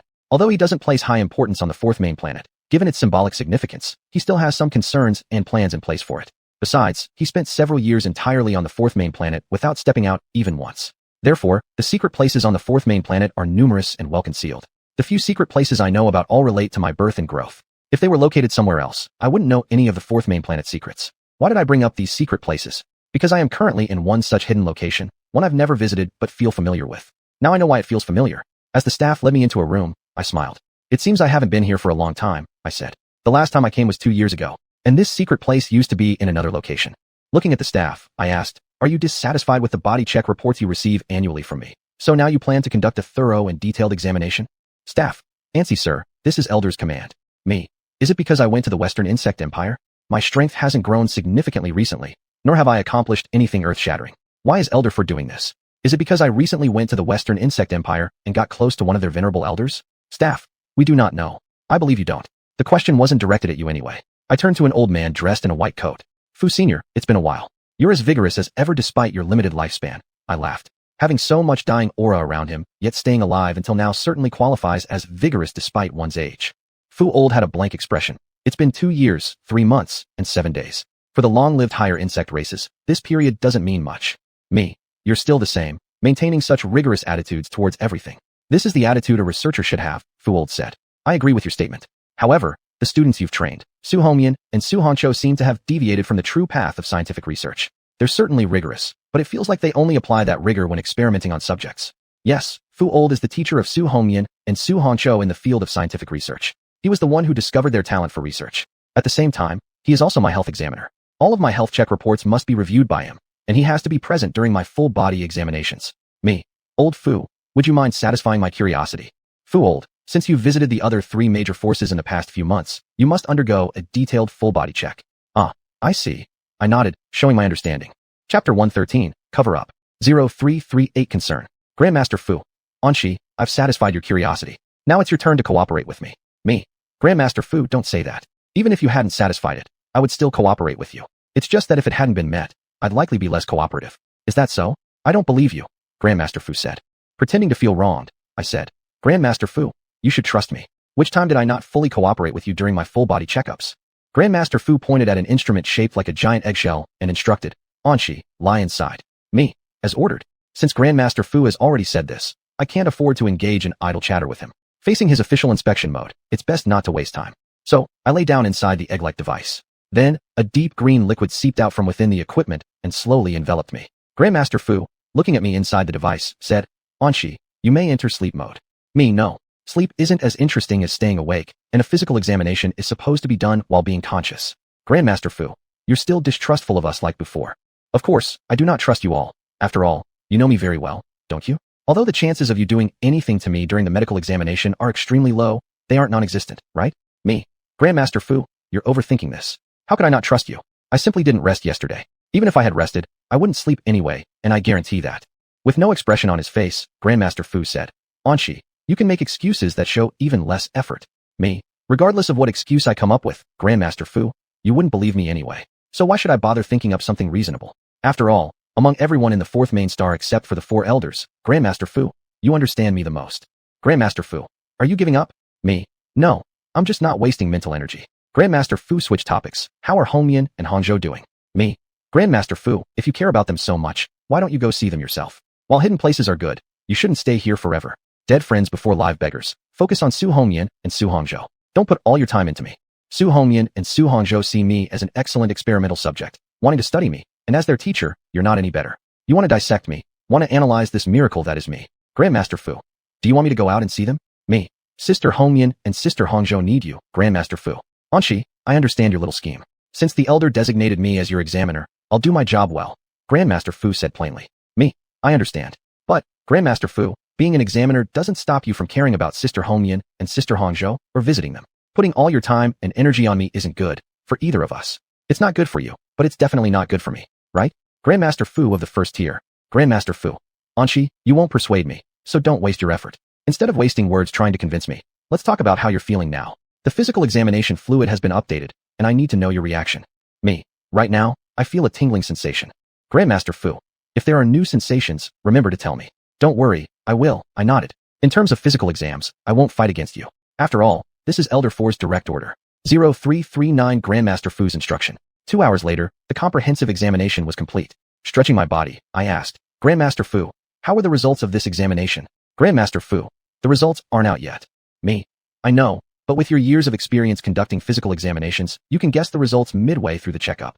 Grandmaster Fu, there's an 83% chance the result is good. Very precise, Grandmaster Fu. You are truly meticulous, I laughed. Grandmaster Fu. As a researcher, one must rigorously approach everything. Me. For Grandmaster Fu's rigor, I have always admired it.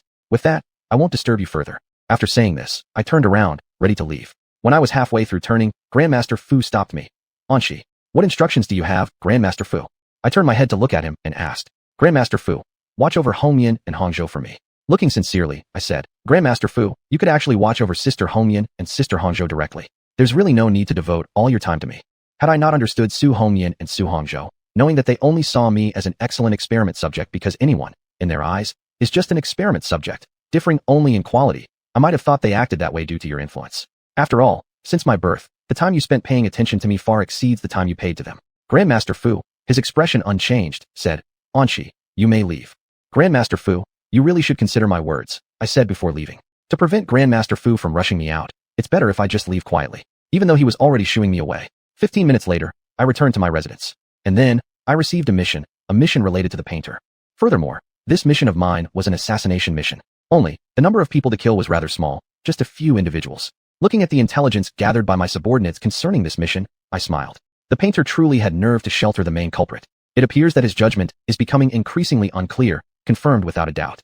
With this in mind, not long after returning to my residence, I stepped out of my door and headed towards the location of my mission. What wrong did the mission target commit, causing me to have to kill him and those covering up his crime? His mistake was simple. He caused Elder Four's interests to suffer losses, even though it was unintentional and the losses were minimal. But I've said it before, Elder Four is a result-oriented person. For any existence that harms his interests, regardless of whether it was intentional or unintentional, regardless of the size of the lost interest, he will make them pay the price. And that price is generally their death. Thus, he, as well as those who covered for him, must die. The painter, who shelters them, will also have to pay the price. As for what price the painter has to pay, I still don't know, because Elder Four has intervened in this matter. The punishment the painter will receive is still under consideration by Elder Four. But I know, the painter will undoubtedly have to pay a heavy price. It all depends on whether Elder Four wants to warn him or take his life. Glancing at the direction of the painter's residence, I made my way towards the aerospace port. 0340 Doxing Xinli, Jiaoxing Psychology. Pupils suddenly constricted, the face full of shock. This was the first reaction of the head of the family to which the offender belonged upon seeing me. Seeing me surprises you? I asked the clan leader. The clan leader lowered his head and said, "This subordinate is only surprised by your presence, Lord Anchi. Your coming to our family is an unparalleled honor for us." Is it just honor? It seems like your surprise is mixed with fear, clan leader Jiang. What causes such terror in you at my arrival? Is it because you know someone from the Jiang family has committed an offense, and you know why I am here, correct? Clan leader Jiang bowed even lower. Forgive me, Lord Anchi. Upon seeing you, memories of the things you've done keep replaying in my mind. Things I've done. Don't I just kill a lot? Exterminate many people? As an insect race member, as a high-level insect race member, you should be accustomed to killing. Your excuse doesn't hold water. Clan leader Jiang, I am a very gentle person. I'm only unkind to those who break the law and commit crimes. You shouldn't fear me. Even if you're hiding something, you need to disguise it well. If your disguise isn't good enough, wouldn't I lose much of my entertainment? Yes, I am here to kill, but that doesn't stop me from having some fun. The Jiang family where the mission target is located is precisely the object of my entertainment. Clan leader Jiang nodded repeatedly. Lord Anchi speaks the truth. Feeling fear is entirely wrong on my part. I commented. To acknowledge one's mistake and rectify it is commendable. Next, I asked clan leader Jiang. Do you know why I've come this time? The subordinate does not know. Could it be that Lord Painter sent you, Lord Anchi? Clan leader Jiang said. Specifically mentioning the painter, are you trying to use him to suppress me? As the current clan leader of the Jiang family under the painter's command, aren't you too confident in the painter? You should clearly understand. Painter has never been my match, nor can he suppress me. I smiled. Clan leader Jiang, congratulations to you. You guessed wrong. Why I came, you, clan leader Jiang, should be clear about. Clan leader Jiang pressed his lips. Forgive me, Lord Anchi, for disappointing you. This subordinate truly does not know the purpose of your visit to our Jiang family. Clan leader Jiang, you do know. Who in the Jiang family has erred? Whose error brought me here? You know this well. Clan leader Jiang's face instantly turned pale, yet he still harbored Jiaoxing thoughts. Lord Anchi, this subordinate doesn't know what you're talking about. The Jiaoxing mindset is something wise beings would best avoid. Unfortunately, clan leader Jiang, it seems you don't understand this principle. I looked at clan leader Jiang. Are you trying to protect your clansmen, clan leader Jiang? Even though I've come here, you still choose to protect your clansmen? Pausing briefly, I asked, who gave you the audacity to make such a choice? Who emboldened you to protect your clansmen? Was it the painter? Clan leader Jiang, with a pale face, stubbornly replied, Lord Anchi, this subordinate really doesn't know what you're referring to. I also dare not act presumptuously relying on painter lord's backing. Clan leader Jiang, you truly have the temperament of one who won't repent until they see the coffin. Clan leader Jiang, is your decision to protect this clansman based on your deep relationship with him, or are you protecting him because painter is shielding him? Lord Anchi, this subordinate has not shielded anyone, nor has Lord Painter shielded anyone, clan leader Jiang said clearly. I remained silent and simply raised my hand. At that moment, someone was thrown in front of me and clan leader Jiang. Upon seeing this person, clan leader Jiang's expression changed from pale to a stern look. Because this person was none other than the clansman of the Jiang family who had erred, the one both clan leader Jiang and the painter had been shielding. Clan leader Jiang, even now, do you still intend to protect him? I pointed at the person and looked at clan leader Jiang with interest. Chapter 114, Conveying Regards. 0341 Innocence or not. If you choose to cover for your clansmen, I don't mind adding your name, Leader Jiang, to the hit list. Anyway, you're not my subordinate but the subordinate of the artist, right? Leader Jiang closed his eyes briefly before saying, Master and Shi, it's my fault for not disciplining my subordinates strictly enough, leading them to commit grave mistakes. Please punish me. Finally admitted it? Leader Jiang, though your admission is a bit late, it's still the right choice, I commented. I looked at the mission target lying motionless on the floor and asked, Leader Jiang, what do you plan to do with this clansman of yours? After all, he's someone your boss, the artist, chose to protect. Master and she. Leader Jiang's voice rose slightly. He looked at me and continued, you've misunderstood. The artist has not chosen to protect him. The artist doesn't even know about him or what he's done. I said, the intelligence personnel under me are provided by my boss. Are you questioning them, thus questioning my boss? Elder 4? I know. As someone under the artist, you might dare to question me. But do you dare to question or refute Elder 4? Leader Jiang lowered his head, avoiding my gaze. Master and she, there must be some misunderstanding. How could I dare to question your intelligence personnel or Elder 4? I smiled and said, it seems you're quite daring. Though you may not dare to question your boss, you dare to argue with me and question me. Leader Jiang, Master and she, you overestimate me. It's not that I overestimate you. I'm just stating the truth. Leader Jiang, if you say there's been a misunderstanding, tell me specifically. I want to see how convincing your excuses are this time, and what lies you can spin. Leader Jiang, yes, Master and she. After pondering for a moment, he continued. Master and she, as you know, the artist always values our achievements in art. I nodded and said, yes, the artist is a rare artistic soul among the insect race. It's understandable that he sometimes neglects other things. In the Eastern Insect Federation, there's only one direct subordinate of an elder who values the artistic talent of his subordinates. The artist can be considered a rare species. If I were part of a rare animal protection association, I'd cherish him. Unfortunately, I am not. Ignoring my words, Leader Jiang said, so, given that the artist only values the artistic talents of his subordinates and ignores other aspects, we can easily deceive or even mislead him. Are you trying to take full responsibility for the cover-up yourself and place all the blame on the Jiang family? Leader Jiang, let me remind you. By saying this, while it is true that your Jiang family has made significant mistakes, the artist isn't without fault either. At least, his poor judgment in people is undeniable. However, this is better than covering up, though the artist's liability for covering up cannot be erased simply by your words. The artist is too innocent and is inevitably deceived by some people, Leader Jiang said. I countered, innocence is no excuse for his errors, and he's not that innocent anyway. This thing called human relations, the artist does understand. He just chooses not to care. His strength gives him leverage, allowing him not to worry about human relations.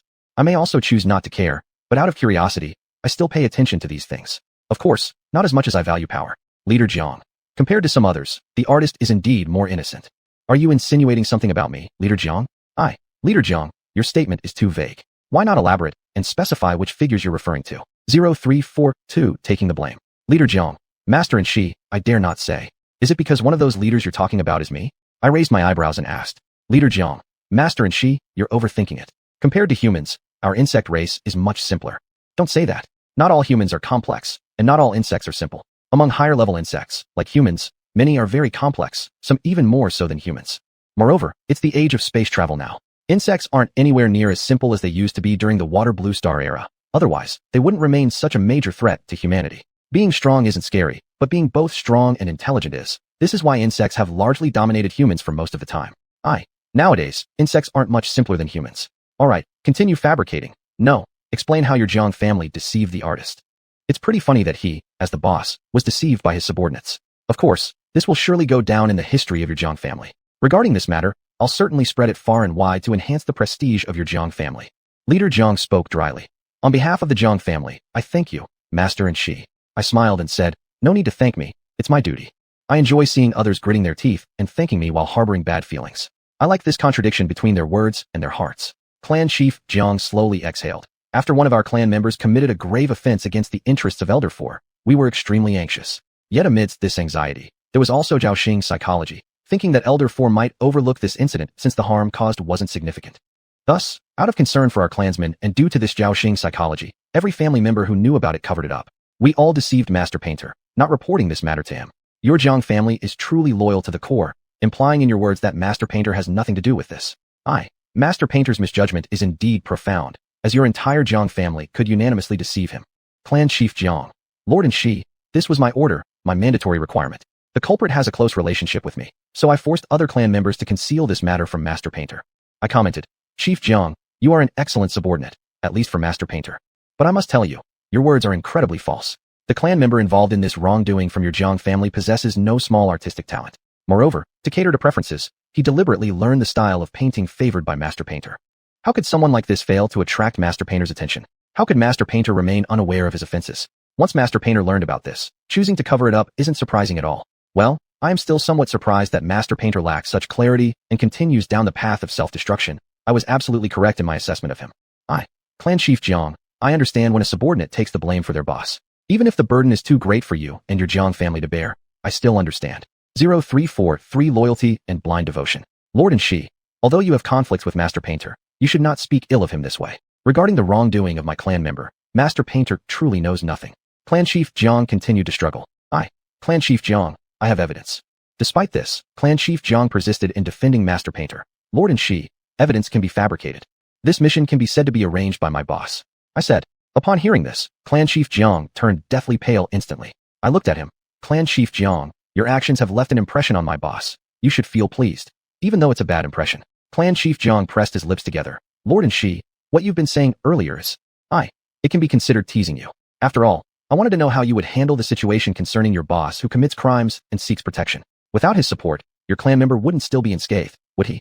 Clan Chief Jiang immediately appeared deflated, looking incredibly aged. Lord and Shi, how do you plan to deal with us, with the Jiang family?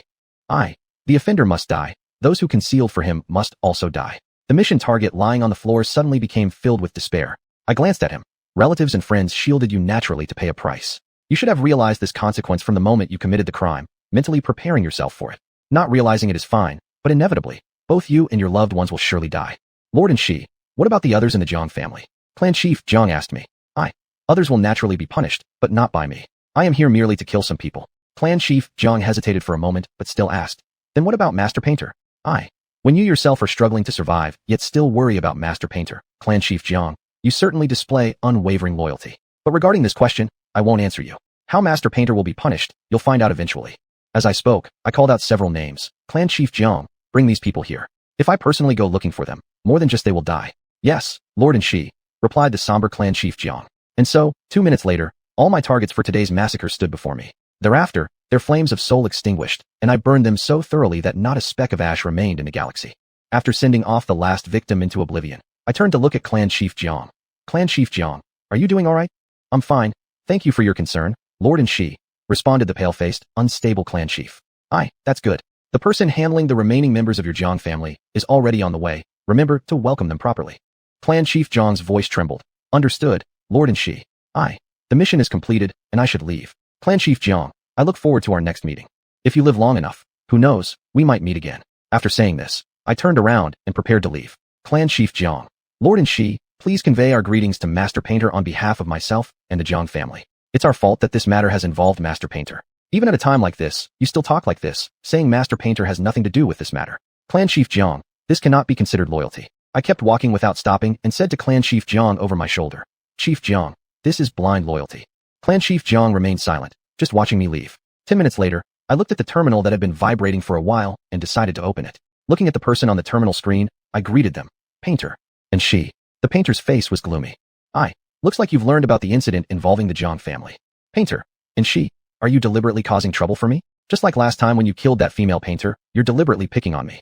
Chapter 115, Stability. 0344 Strength and Weakness. Trouble you? Painter, you must think too highly of yourself. I smiled.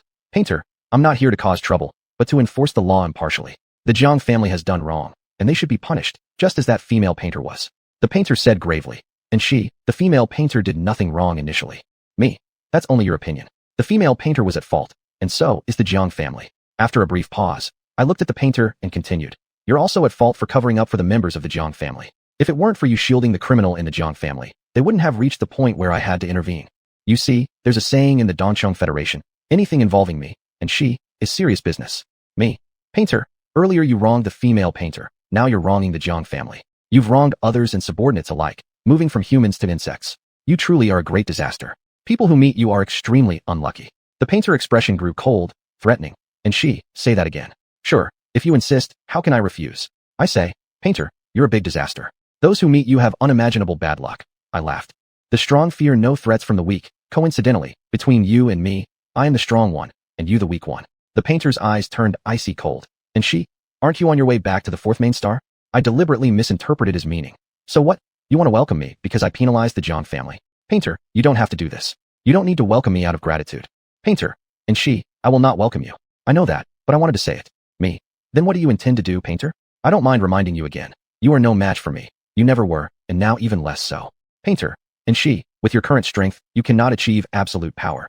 Strength and weakness aren't absolute, except in rare cases, except for a few individuals. This I agree with. But this does not prevent me from overwhelming you. Painter. Me. Yet, I am stronger than you, that's a fact. With your capabilities, I don't need to be absolutely powerful. Being merely stronger than you suffices. Painter, it's not that I look down on you. It's simply that our gap in strength has always been significant. And with the passage of time, the disparity in strength between us is only growing wider. After all, I was born as a weapon. I am currently the most excellent artificial insect created by the four elders. I am a miracle itself. I beat you, and it's still a crushing victory. I crush you thoroughly. Do you believe? I said, looking at the painter slowly. The painter replied coldly. And she, you're still as confident as ever. Confidence that reaches a level of disgust. Me. No help for it. My abilities give me this confidence. Painter, if those with great strength lack confidence, it would be absurd. We of this generation of warriors, we of this generation of insects, should be powerful and self-assured, being confident due to our strength, and becoming stronger through confidence. As for arrogance, I wouldn't recommend that to anyone strong, unless they are the strongest in the world, invincible. Strong ones act freely, and the strongest especially so. Therefore, arrogance poses no problem for the strongest. But as a qualified villain, it's best not to possess arrogance. Confidence is enough. After all, villains usually fail due to arrogance. 0-3-4-5 win. Me. Painter, aren't you very confident too? If you weren't so confident, why would you cover for criminals within the Zhang family? Isn't every bit of your identity, status, and strength giving you confidence and making you more assured? Brother 1 shouldn't talk about brother 2. I'm confident, aren't you? Me. Actually, describing you as confident is being too lenient. Arrogance fits you better than confidence. And she, do you think I'm arrogant? Asked the painter. Thinking you're arrogant doesn't matter much. Anyway, you'll suffer because of it. What matters is, I think you're unclear-headed, which could make you my target. Being a worker, if the workload increases without a raise in pay, who would be willing? Fortunately, the fourth elder has always been generous, rewarding subordinates handsomely. For wages, for rewards, I'm willing to deal with your affairs. Me. Aren't you arrogant? If it wasn't for your incorrect self-perception, you wouldn't have committed an offense by shielding others. To me, shielding others is among the stupidest offenses. Painter. And she, you've determined that I'm guilty? Me. Painter, your guilt isn't determined by me. The painter was silent for a while before saying, I will confess to the elders. Good choice, but isn't it a little late? Confessing late also damages the interests of the fourth elder. Me. So, you haven't confessed to the boss yet? Painter, you've got some guts.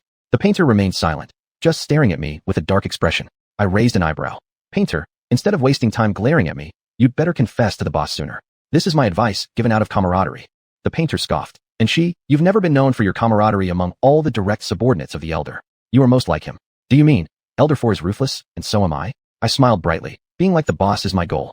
From every perspective, Elder 4 is my role model. No, his having favorites isn't something I look up to or want to emulate. Romance, something I won't touch. Love even less. Falling in love makes people stupid. I have concrete proof. Over these years, I've seen many tragedies caused by love. The most typical one would be the interspecies romance between humans and insects. In the Donchong Federation, almost all insect species that fall in love with humans have been slain by me. Because of this, there are rumors circulating online about me being heartbroken, severely heartbroken. But in reality, I was just following the orders of Elder 4. The painter sneered coldly. Of course it's your goal. You are the illegitimate daughter of the elder. Me? Don't tell me you're jealous like Song Hua of the special treatment the boss gives me. The painter. I'm not Song Hua, a fool who dares to covet what the elder will not give. As for the special treatment from the elder to you, and she, you know the reasons better than I do. I am Elder 4's weapon, the sharp blade, under his command. This is the main reason he values me. Me? Of course, painter, you don't understand why I exist. Those before me were inadequate, failing to meet the boss's expectations, which is why I came into being, and why the boss favors me. And, you're right about one thing. Song Hua really is an idiot on par with you. The painter ended this communication. Once again, I've won, prevailing once more in words. Looking at the terminal screen, I laughed. 0346 methods. For hours later, I returned to the fourth main star.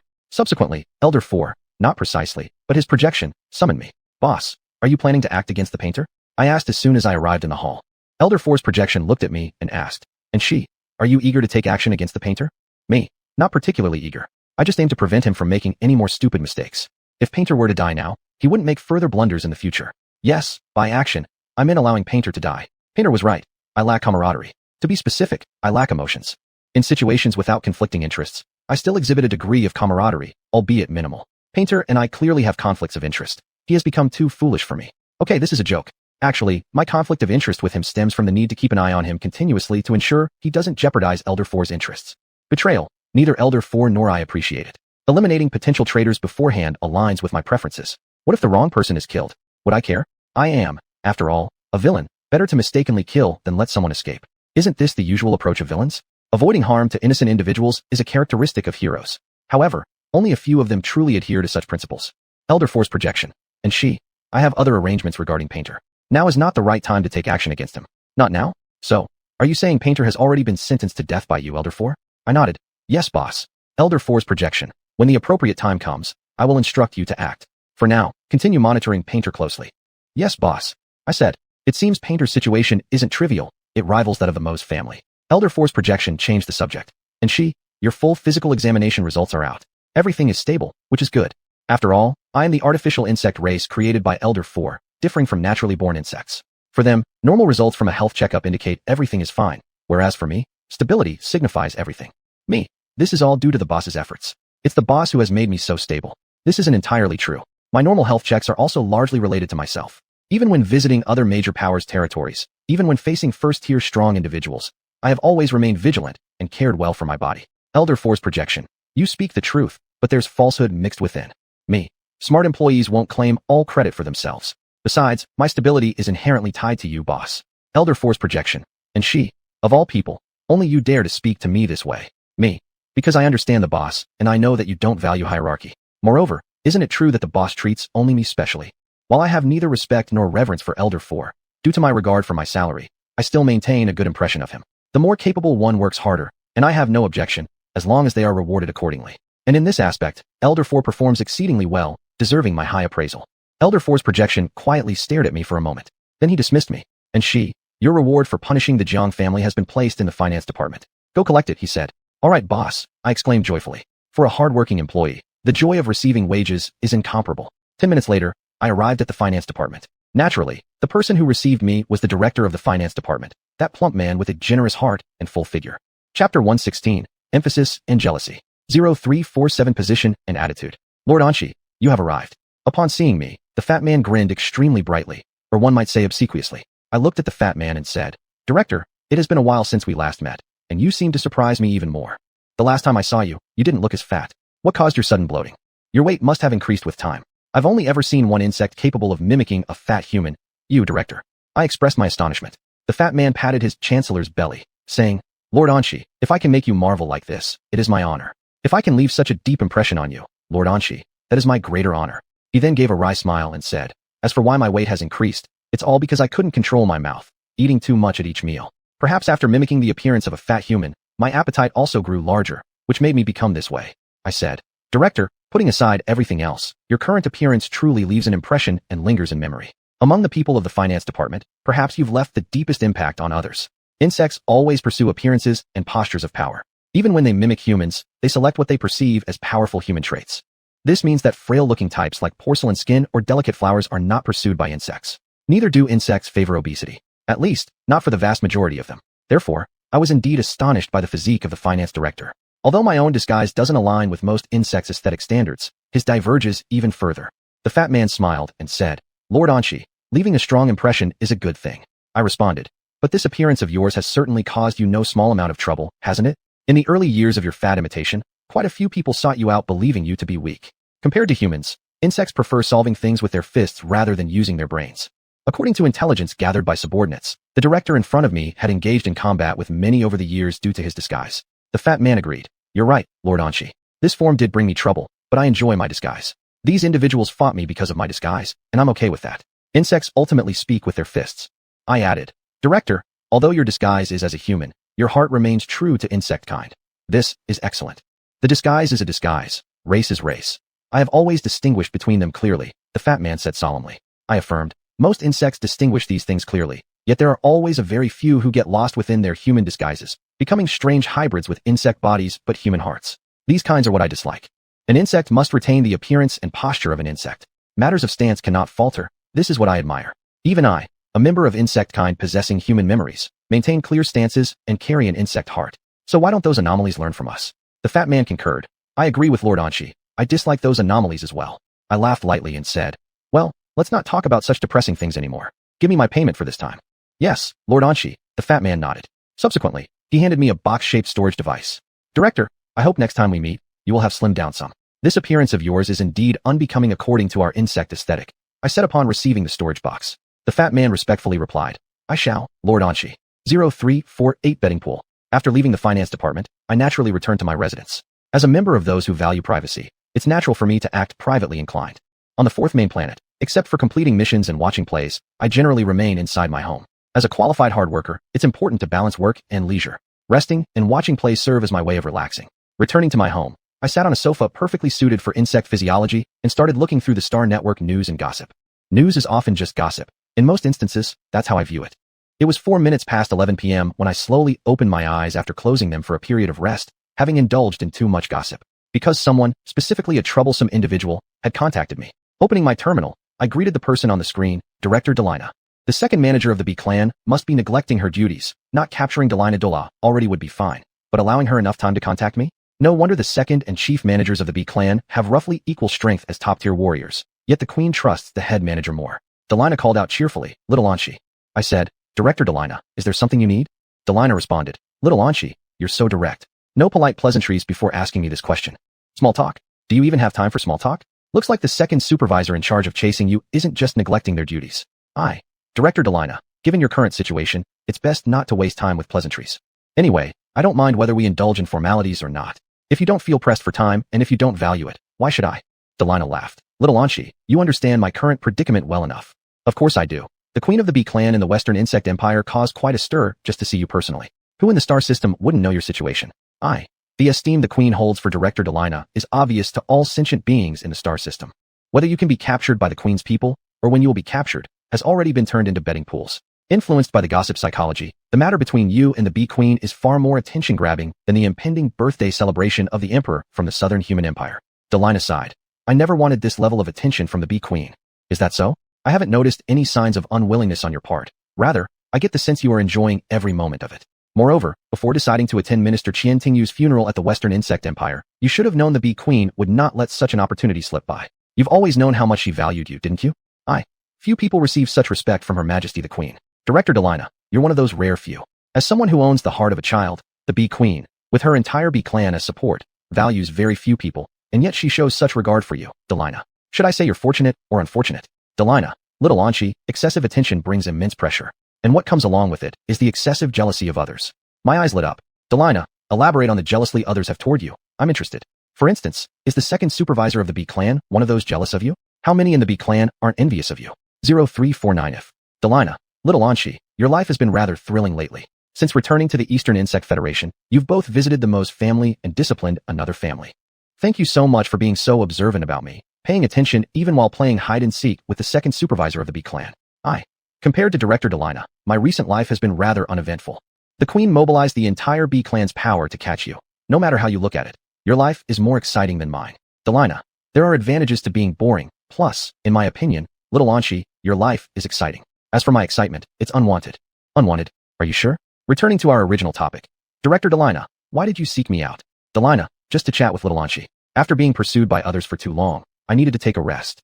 So, your way of resting is chatting with me? To spare some time to chat during the pursuit by the bee clan, amidst a hectic schedule, that's really impressive of you. Thinking of something, Delina asked me. By the way, Little Anshi, I heard the third supervisor of the bee clan came to visit you? Yes. He did come and warn me not to meddle in the affairs between Director Delina and Her Majesty the Queen. The behavior of the third supervisor was completely unnecessary. If my superior, Elder 4, doesn't order me to interfere, I naturally won't participate in this matter. If the order does come down, his warning means absolutely nothing. Delina slightly nodded. That's the kind of thing he would do. Before handling business, he likes to issue warnings first. You seem to know the third supervisor quite well. Is he one of those who envy you? I'm curious about this. Delina continued. This childish behavior suits only minors, and among the 3 major supervisors of the bee clan, only he uses such methods. Verbal warnings can't match action-based warnings. Your tone carries an overwhelming sense of disdain. Honestly speaking, I also find the actions of the third supervisor of the bee clan highly contemptible. This approach might cause trouble with a person of bad temper, who might act against his advice just because he was told not to. Fortunately, I happen to be someone with a good temper. A person whose mood sometimes fluctuates unpredictably. That's the standard pursuit of a qualified antagonist. Apparently, I am a very qualified antagonist. Delina looked at me. Little Anshi, he didn't scare you back then, did he? Of course not. I merely found it troublesome. Because of you, I've now run into these troubles. Director Delina, my courage has never been small. I know you, Little Anshi, are very courageous, but I still care about you, Delina said. Your last sentence sounded a bit nauseating. I smiled faintly. Thank you for your concern, Director Delina. Delina asked me, Little Anshi, do you think I will be caught by the bee clan? The possibility of you not being caught is quite small. The bee clan's power far exceeds yours, and their strength is undeniable. Director Delina, Her Majesty the Queen has issued an absolute order. For the sake of the Queen of the Bee clan, they are willing to sacrifice everything. Therefore, it's extremely difficult for you not to be captured by the B clan. Delina. So, little Anshi, your opinion is, I will inevitably be caught. I truthfully said, more or less. If you aren't caught, it would make the Galactic Net headlines. At that point, no one could overshadow your brilliance, even if that day is the birthday celebration of the Emperor from the Southern Human Empire. If you aren't captured, 2 betting pools concerning you might collapse completely, and a large group of gamblers will likely lose everything and return to the Star Sea. Chapter 117, Surprise. 0350 Thinking about it. Delina. Little Anshi, do you really have no confidence in me? This isn't an issue of confidence in you or not. It's about the power and strength between you and the Queen of the B clan. Me. Director Delina. I actually have quite a bit of confidence in Her Majesty the Queen. Delina. Little Anshi, you're indeed honest. Me. When it comes to Director Delina, I am naturally honest. In fact, I am mostly honest. I only lie when I need to. Although, that's not always the case. Speaking with little Anshi is truly a delightful experience, Delina said with a smile. But speaking with you isn't something that brings me joy. Getting involved with someone is troublesome, as you just causes problems for me. The Bee Queen contacting me, and the 3 stewards of the Bee clan showing up, all these troubles were brought by you, Delina Dola. Me. As long as Director Delina is happy. Though I hope you're not. Delina. I've heard that interstellar beings have placed 2 bets on the situation between me and the Bee Queen. Me. That's true. Did little Anshi participate in either of those bets? Delina asked. I shook my head. No. Delina raised an eyebrow. None at all. Me. None at all. I don't like gambling. In gambling, the ones who win are never the gamblers, but the house. Since this is the case, why should I participate in gambling? Delina. So, little Anshi, you're not planning to participate in either of these betting pools moving forward, right? I nodded, yes. Delina expressed some regret. That's too bad. I had intended for little Anshi to make some money. Without the bees capturing me, I would personally offer myself up, going to see the Bee Queen voluntarily. There can't be many people betting on that choice. Not many, but extremely few. After all, in the perception of most interstellar beings, there's absolutely no way you'd go and see the Bee Queen voluntarily. Looking at Delina, I apologized. Director Delina, I feel quite guilty that you're thinking so much of me. Delina looked amused. Little Anshi, even though you feel guilty, it won't change your decision. You still won't gamble, will you? Of course, let's not even mention that gambling isn't something I like anyway. What if you lied to trick me? Therefore, I won't participate in either of these bets concerning you. I wouldn't have done it before, and certainly won't now. Me. Yes, Director Delina. Delina. Little Anshi, I like your firmness. I also like it, and my firmness isn't ordinary. It's the highest level of steadfastness, die-hard commitment. I smiled and changed the subject. Director Delina, do you really intend to meet the Bee Queen voluntarily? If you do that, many gamblers will hate you. Although most gamblers pose no threat to you, a few might. In the interstellar space, there are plenty of people looking to turn over their luck through gambling, and there are also a good number of strong interstellar beings who enjoy small gambles for fun. Delina, I do have such an intention, but whether or not I can achieve it is uncertain. The second steward of the Bee clan is far more difficult to deal with than the third one. The past days that he has been chasing after me weren't wasted. His understanding of me has deepened with time. The Bee Queen sent him here to capture me for a reason. Not necessarily did she tell you to place bets. She cares a lot for you, Delina. Me. Then I wish Director Delina success in your plan. If your plan succeeds, surely gamblers will come after you, won't they? 0351 Wonderful wishes. Delina. Little Anshi, are these wonderful wishes? I smiled. Naturally. Whether they're wonderful for you or not, that's uncertain. But for me, they definitely are. Could this be considered confidence in me? Delina asked me. Me. It could count, and it could not. Little Anshi, it was indeed correct for me to come and chat with you, Delina laughed. Me. Director Delina, taking the time to chat with me amidst your busy schedule deserves respect from me. It doesn't matter if I'm unworthy, since I don't care anyway. Delina. Little Anshi, I'm already looking forward to our next chat. I'm starting to look forward to seeing you again. Me too. Don't think too hard about it. It's a lie. Well, I shouldn't chat with you anymore. During the time we've talked, Steward 2 must have discovered my whereabouts. To ensure my plan succeeds, we'll end our chat here. Delina said. Me. All right, Director Delina. With those words, Delina's face disappeared from the terminal screen, and our communication ended. I can't help but feel that Delina enjoys making fun of me. No, it's not just a feeling, it's definitely the truth. Thinking about it, it truly irritates me. After pondering for a while, I contacted the intelligence personnel under my command. Increase the investigation efforts on matters related to Delina Dola, I instructed. The intelligence personnel bowed their head and said, yes, Master Anshi. I added. Also, take note of who is participating in the 2 betting pools concerning Delina Dola. They might bring me some good entertainment. A good show involving Delina. A good show that would bring trouble to Delina. Delina always causes trouble for others, which is unacceptable. She should also experience the troubles brought by others. Understood, Master Anshi. The intelligence personnel respectfully replied. After finishing communication with the intelligence personnel, I looked at the information on the Bee clan stored in the intelligence archive. I am still curious about the low-tier version of Mary Sue within the Northern Federation. Her appearance cannot possibly have no relation to the Bee clan. To make things worse, not all members of the Bee clan revere the Bee Queen or are willing to sacrifice everything for her. There are peculiar ones among the Bee clan who do not prioritize the Bee Queen. And these peculiar individuals are very likely to be related to the birth of the low-tier Mary Sue. I scrutinized the B clan's intelligence, paying special attention to the sections regarding these peculiar members. 0352 The show begins. The following 2 days were rather tranquil for me. My direct superior, the fourth elder, did not assign any tasks. The painter was being punished, Delina was playing hide-and-seek with the second steward of the B clan, and my life could be considered stable. Although this stable life was somewhat dull, I willingly accepted its tranquility. Even the insect race, which loves killing and destruction, does not engage in such activities all the time. Then, my peaceful life was interrupted. To be precise, it wasn't an interruption. Rather, I began watching a drama. Watching the drama involving Su Hongyan, Su Honcho, and the Mose family. Looking at Su Honcho on the terminal screen, I said, "So, Sister Honcho, you're contacting me mainly to say, since Sang Iji has left, you can no longer behave recklessly in the Mose family?" "Shaoan, I am not being reckless," Su Honcho emphasized. "No, from your actions, everything you've done in the Mose family these past few days falls under reckless behavior. That the Mose family tolerates you so much truly sparks my curiosity as to why. Could it be they planned something big, sweeping you and Su Hongyan out?" I said, "It's their luck indeed, but now that Sang Iji has gone, there will be no one distracting the former clan leader of the Mose family, and he will likely focus on you and Sister Hongyan." Su Honcho replied, "This is what I find bothersome. Shaoan, why didn't Sang Iji stay a few more days? Even if he had stayed a few more days, after his departure, you would probably still find it troublesome and wish for him to stay longer." I remarked, "Sang Iji may not have left voluntarily. Your meaning is, the former clan leader forced him to leave?" Su Honcho narrowed her eyes slightly. "There's a possibility, isn't there?" I continued, "With you and Su Hongyan creating chaos within the family, the former clan leader forcing Sang Iji to leave for the benefit of the family is entirely plausible." Su Honcho complained, "Tisk, really necessary? To drive away Sang Iji just because of me and Su Hongyan? This could be because neither you nor Su Hongyan can be restrained by other members of the Mose family, leaving only the former clan leader to personally handle it." I explained, "He was, after all, the former clan leader of the Mose family filled with family-first supremacists. Everything centers around the family. The family surpasses all else. This is the mindset he holds." Su Honcho asked me, "Shaoan, do you think I should lay low from now on? You'd better keep a low profile. After all, you're no match for the former clan leader, and even when combined with Su Hongyan, you're still not enough. Do you not want to remain discreet, Sister Honcho?" I questioned.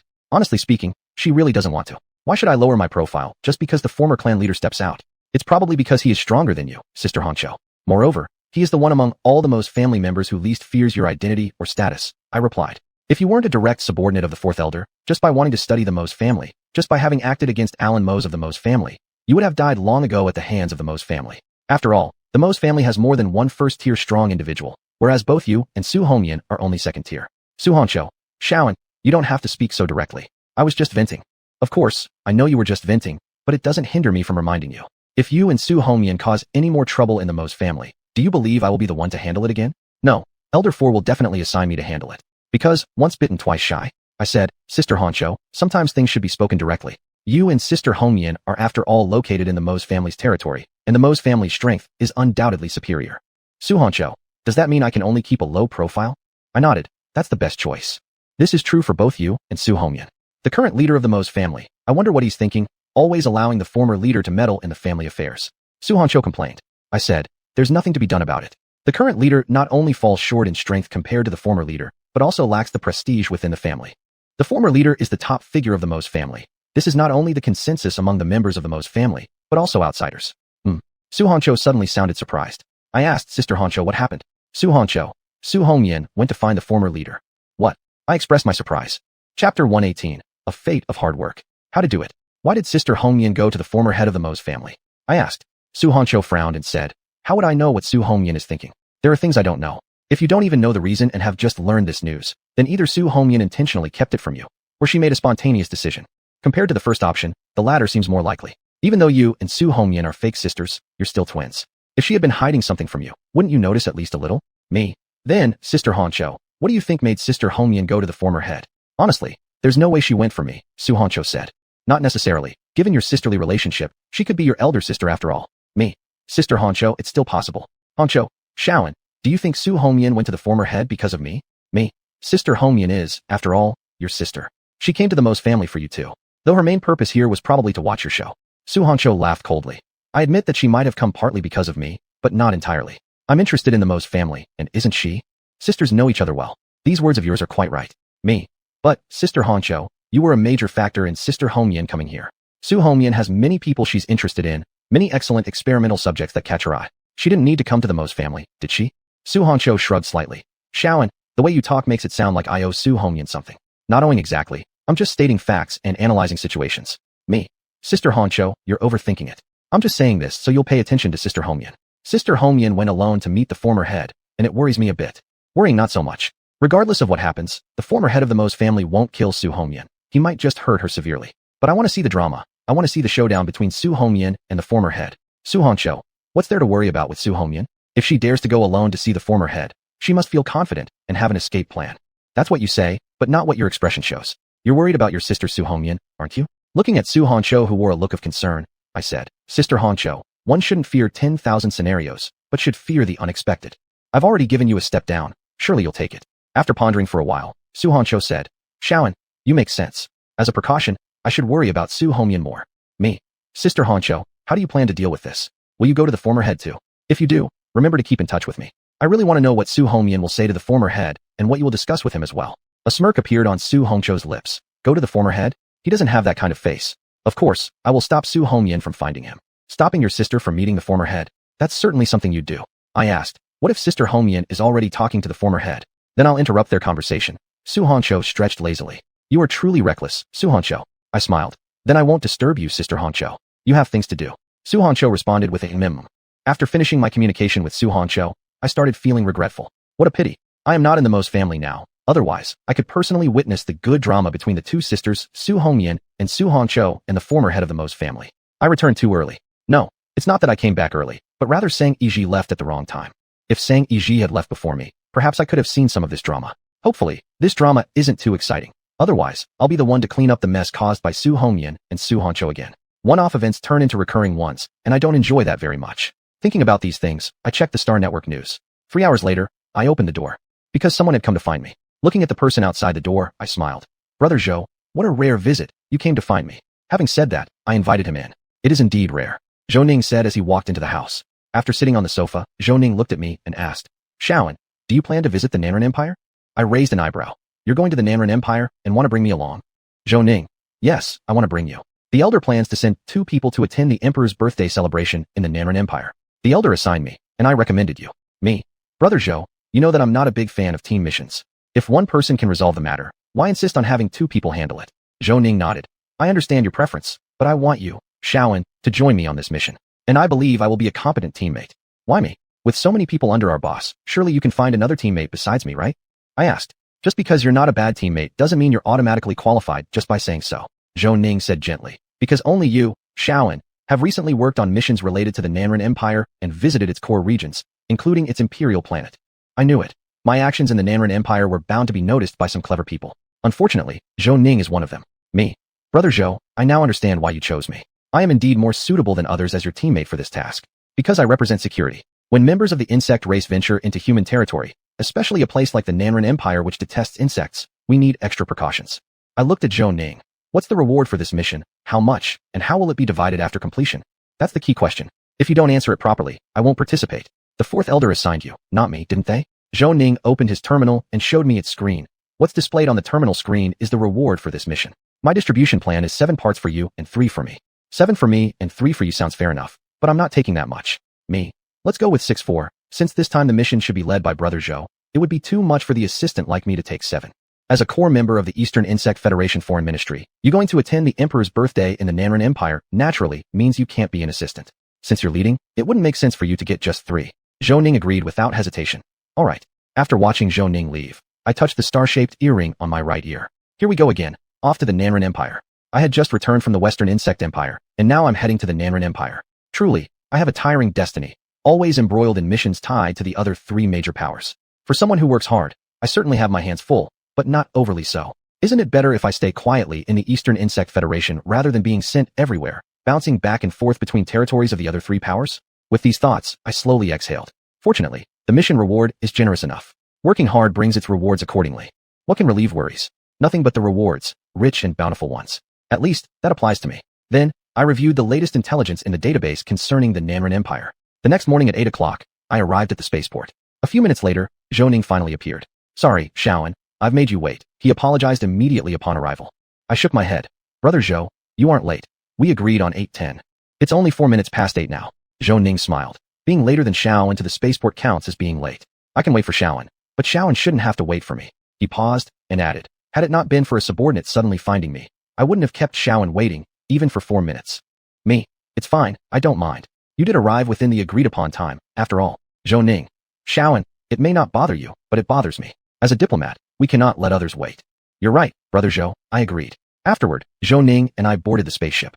Zhou Ning asked me, Shaoan, are you aware that Delina Dora evaded capture by her own kind and chose to meet with their queen? Of course I was aware. This incident had just topped the StarNet trending list, far surpassing the second trending topic. Before long, it would likely make the headlines on the StarNet. In the space age, trending topics and headlines are entirely different things, and they shouldn't be confused. Moreover, before this became a trending topic on the StarNet, Delina herself had informed me of her plans. Me. Brother Zhou, there must be very few people who don't know about this by now. Zhou Ning frowned slightly. One of my subordinates came to see me precisely about this. He got involved in 2 betting circles connected to Delina Dora. Given your expression, this subordinate of yours probably wasn't seeking sympathy, was he? Me. So then, did he lose badly? Zhou Ning. After those 2 betting circles, half of his fortune is gone. Losing that much money is terrible. Half of his wealth is gone. Me. So, Brother Zhou, is this subordinate of yours still working for you? To my knowledge, you don't like subordinates who gamble, even casually. Zhou Ning's expression was calm. He is no longer my subordinate. I don't need a gambler as my assistant. He came to me hoping I would give him another chance, but I won't.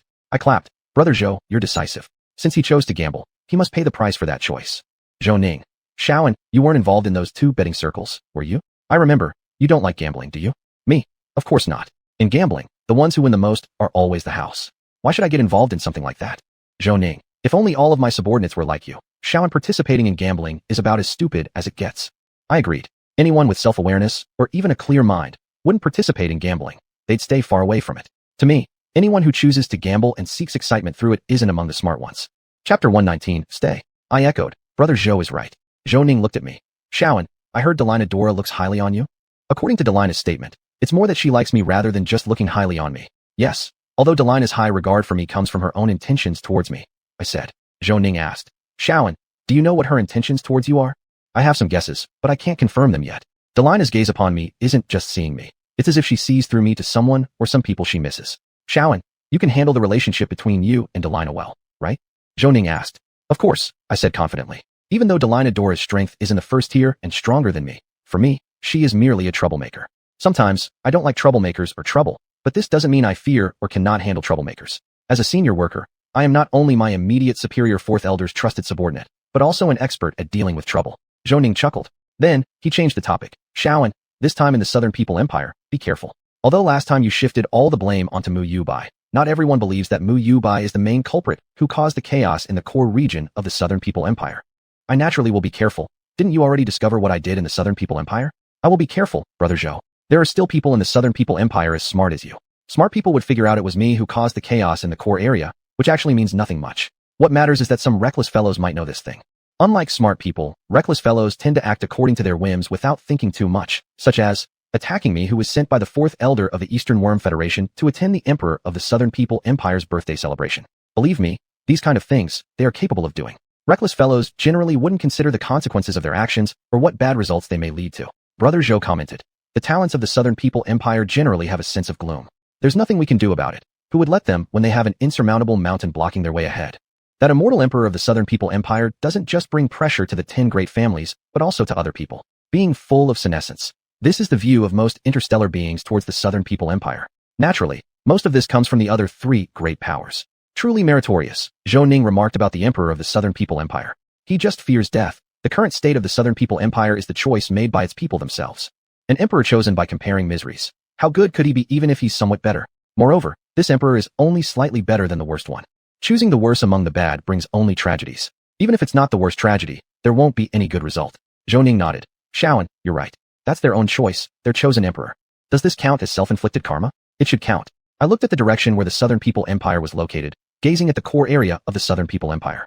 My journey to the core area of the Southern People Empire went extremely smoothly this time. No hitches occurred. For example, no trouble came from a member of the 10 great families, nor did any top-tier powerful individual specifically target me. The spaceship that Shaoan and Zhou Ning boarded arrived smoothly in the star domain where the Southern People Empire was located, and also smoothly passed through several star systems of the Southern People Empire until reaching the core area of the Southern People Empire.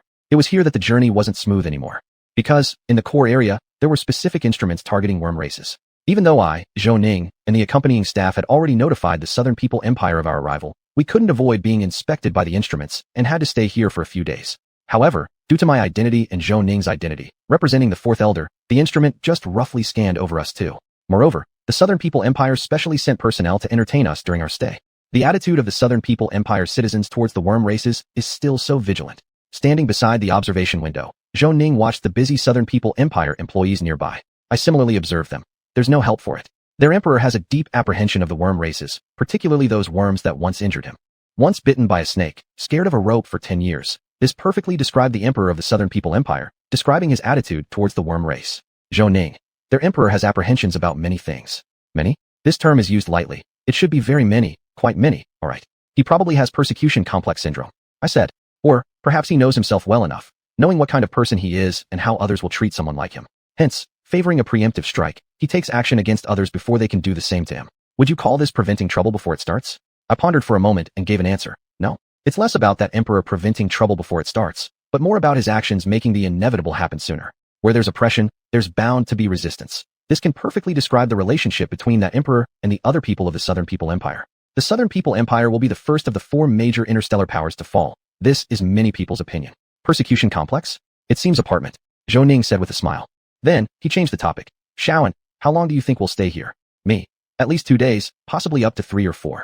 Anyway, staying here for just 1 day is absolutely impossible. The emperor won't feel at ease. To set his mind at rest and make sure he doesn't cause trouble later, the staff here will surely keep us, you, and the ship's accompanying personnel here for a full day. Zhou Ning. It probably won't exceed 3 days, but definitely will be more than 1. That's my view. Me. Brother Zhou, our views are pretty much the same. Zhou Ning. Yes. Brother Zhou, do you intend to keep watching the workers work? I asked. Zhou Ning. Watching them work is quite interesting. Me. I've nothing to do now, so I'll accompany Brother Zhou. This was a lie. I hadn't seen the workers last time I was here, and this time I wanted to observe them carefully. This was why I stayed here to watch them. Zhou Ning looked at me and replied, alright. 0358 resolution. 2 hours later, Zhou Ning and I simultaneously looked in one direction, because someone familiar to both of us was coming from that direction.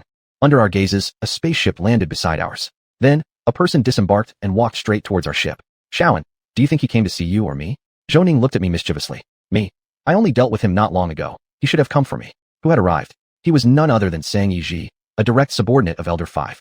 Sang Yiji who met me not long ago in the Mo's family. We didn't depart at the same time, and our ships followed different routes to the Southern People Empire, yet we happened to meet here. Such a coincidence. No way. I didn't believe this was a coincidence. Rather than saying it was a coincidence, I believed it was the deliberate act of someone. Or perhaps, this coincidence contained deliberate intent. Zhou Ning's lips curved upwards. Not necessarily. Xiao and Sang Yiji might have come to see me. Brother Zhou, do you hope he came to see you? I asked. Zhou Ning. I respect his choice. Me. I also respect his choice. Flattery. Who wouldn't know how to say these words? Alas, Sang Yiji indeed came to see me. Mr. Zhou, Missin, Sang Yiji greeted. Zhou Ning nodded at Sang Yiji. Mr. Sang. My tone remained calm. Mr. Sang. Sang Yiji smiled at Zhou Ning, then turned to look at me. Missin, would you mind having a chat with me? Me. Only the two of us. Sang Yiji glanced at Zhou Ning. If Mr. Zhou wants to listen in, he may as well. Zhou Ning looked at me, then at Sang Yiji, tactfully saying, Shaoan, Mr. Sang, I have things to attend to, so I won't disturb your conversation. With that, he turned and left the viewing area. Zhou Ning, you're truly considerate, deliberately giving me and Sang Yiji space to talk. I watched Zhou Ning's back. Sang Yiji gazed at me and said, Missin, let's talk about the Mo's family. How does that sound? Me. If Mr. Sang wants to discuss, how could I refuse? What exactly does Mr. Sang want to talk about? Sang Yiji. Shall we talk about Alan Mo's? When you mention Alan, what aspect of Alan are you interested in? I looked at Sang Yiji. Mr. Sang, there's not much to talk about regarding a bug race masquerading as a human. Such rare anomalies among the bug races shouldn't even exist. Sang Yiji. Missin's view is quite similar to the Fourth Elder's. Me. After all, I'm the direct subordinate of the Fourth Elder, his trusted hand. Whose perspective would align with mine if not his? Should it align with the Mo's families? You're right. So, how about we talk about the previous patriarch of the Mo's family? Sang Yiji asked me, do you really want to discuss the former patriarch with me? Me. What exactly does Mr. Sang want to talk about? I fear I understand far less about the former patriarch than Mr. Sang. Elder 5 has good relations with the Mo's family. If your understanding of the former patriarch of the Mo's family were less than mine, it would be laughable. Sang Yiji smiled warmly. Missin, I also know little about the former patriarch. Is that so? I don't quite believe it. Pausing for a moment, Sang Yiji continued. As for the reason why the former patriarch stepped down as the head of the Mo's family, Missin must be just as curious as the general public. Me. Yes, does Mr. Sang plan to clear my doubts? The current patriarch is not as competent as the former one. This is acknowledged by everyone. If that's the case, why did the former patriarch abdicate at the time? Wouldn't it have been better if he had continued to lead the Mo's family forward? This is the question on everyone's mind. and it's also what puzzles me. Sang Yi. I do have such an intention. The former patriarch's stepping down was related to the elders. Did Elder 5 actually play a part in this? What role did he play? This immediately piqued my curiosity. Sang Yi didn't keep me in suspense. The Mo's family has already hindered the former patriarch's progress and strength. This was the advice given by the elder, and also the main reason why the former patriarch stepped down. This is quite interesting. A family supremacist who gave up leadership because his family was holding him back. Me. What was the secondary reason? Chapter 120, Valuation. 0359 Perspective. Sang Yi looked at me and said, the secondary reason is, the former leader's tenure hindered the Mo's family's development. His term in office did indeed obstruct the Mo's family's progress. With him sitting in the position of clan leader, members of the Mo's family would rely on him instead of themselves. However, Sang Yi, are you sure you haven't mixed up the primary reason with the secondary one? The former leader of the Mo's family was a family above all else type. I looked at Sang Yi and asked, Mr. Sang, are you sure this is the secondary reason? Sang Yi shook his head. I'm not certain. It was the second reason given by the elder to console the former leader. To me, this is the secondary reason, but the former leader might not see it that way. Me. In his view, this might be the main reason for stepping down from the leader position. But that's not necessarily true. It's what outsiders think of him. What he himself thinks, only he knows. I asked Sang Yi. Mr. Sang, thank you for clearing my doubts. What about the former leader do you want to discuss? I won't forget. You didn't come just to resolve my confusion, and you couldn't have done so anyway. Sang Yi smiled. Mizin, it's like this. I am somewhat interested in your view on the relationship between the former leader and Alan Mose. After all these turns, the topic is back to Alan Mose, isn't it? Me. By coincidence, I am also interested in Mr. Sang's view on their relationship. Why don't you tell me yours first? If you don't say it, I certainly won't satisfy your curiosity. This point, I can make clear to you. Will you definitely talk if I do, Mizin? Sang Yi asked. Me, of course. What I will say depends on what you say. Sang Yi. I think the former leader's attitude toward Alan Mose is somewhat strange. The former leader has always valued his clansmen, but for Alan Mose, I feel he lies somewhere between valuing and ignoring him. He sometimes gives me the feeling that he values Alan Mose greatly, and other times, the feeling that he doesn't care about Alan Mose at all. In your eyes, does the former leader view Alan Mose like this? Your perspective seems contradictory. Mizin, how do you perceive their relationship? After finishing, Sang Yi paused for a moment and asked, Me. The former leader does value Alan Mose, but not as much as the grand elder of the Mose family does. If he didn't value Alan Mose, when Su Hongqiu and Su Hongmian were in the Mose family, Alan Mose wouldn't have deliberately avoided them. The grand elder alone couldn't achieve this or ensure that Alan Mose often evades those two. Pausing for a moment, I continued. Alan Mose resembles a human, and the former leader can't possibly fail to notice it. He noticed it, but helped keep it secret. What intentions lie behind that? It's out of love for his clansmen and protecting Alan Mose. Sang Yi nodded. What Mizin said makes sense. Of course what I said is reasonable, but I'll stop here. Me. Mr. Sang, what else would you like to discuss with me? If you don't, you can leave. Our little show will then come to an end. Do you, Mizin, not wonder what I discussed with the former leader? Sang Yi asked me. How could I not be curious? Me. I'm curious. Would Mr. Sang tell me? Sang Yi. If I had merely represented myself in conversations with the former leader, I might tell Mizin.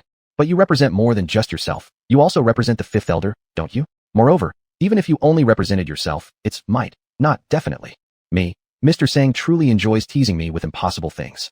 It's not always necessary for our conversations to be so serious, Sang Yi laughed. Then stick to being serious. Me. Mr. Sang is quite a witty person. Unfortunately, we became familiar too late. We should have known each other earlier. No doubt, this is a lie. Sang Yi. I also regret not having interacted with Mizin earlier.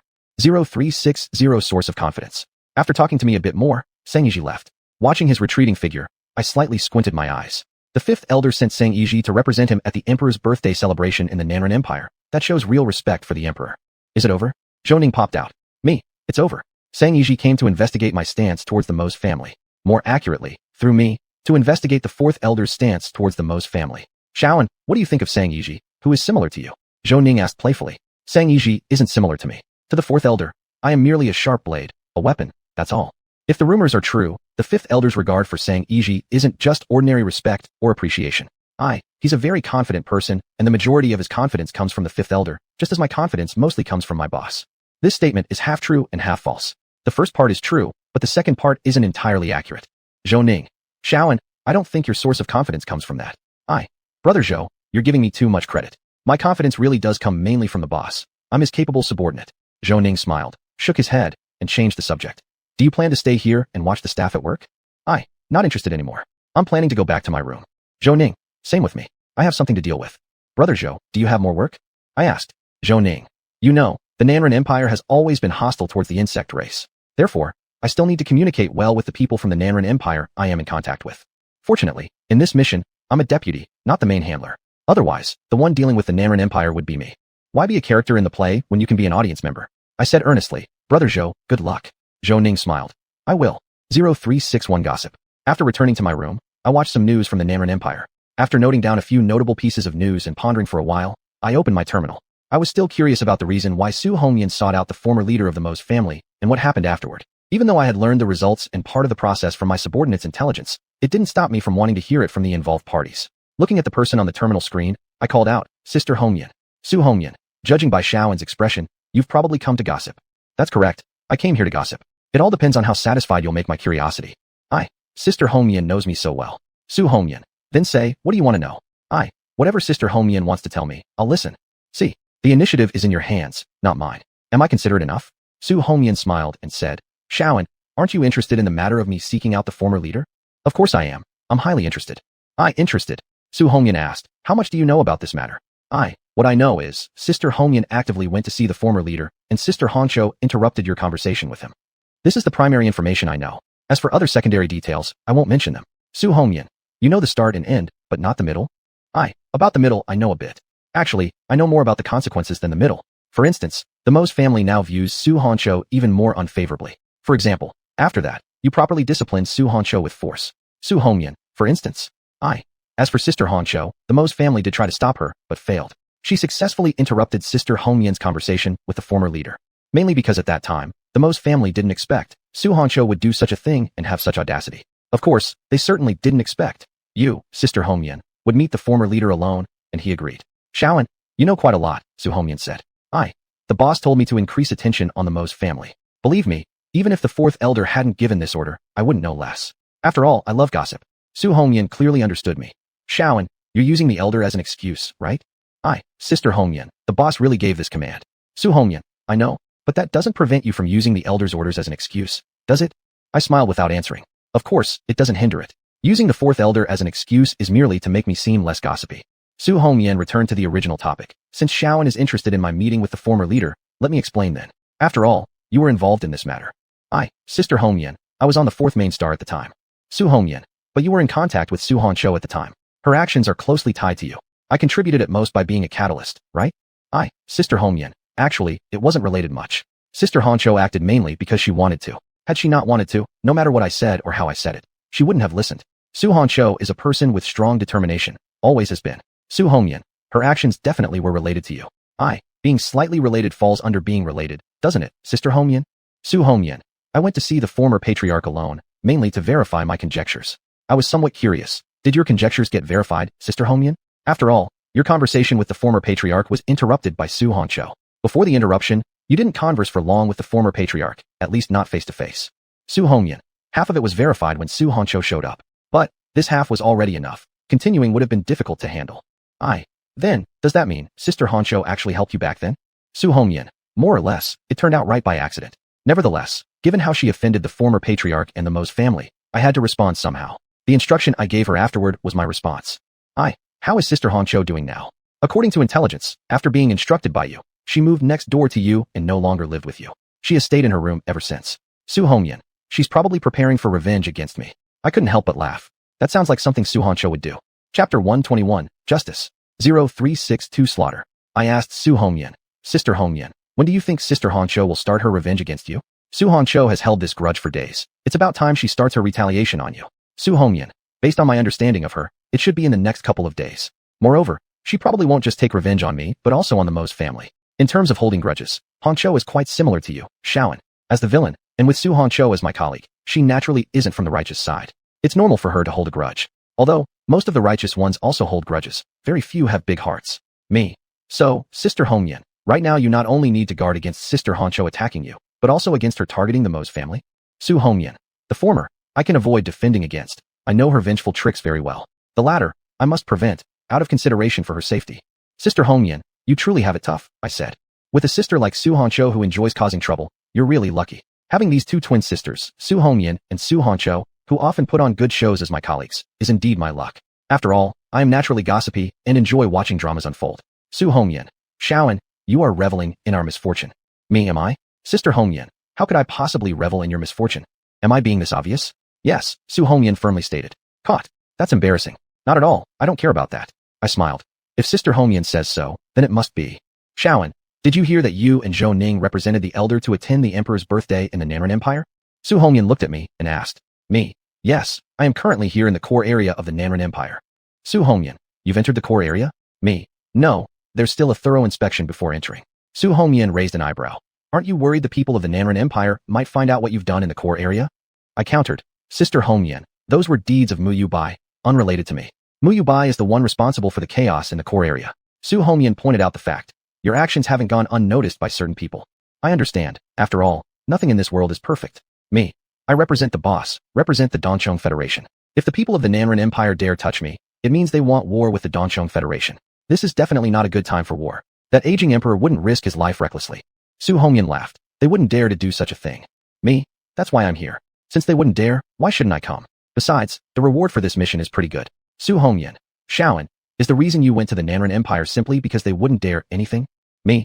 What do you think, Sister Hongyan? Su Hongyan, it's not just for that reason. Of course not.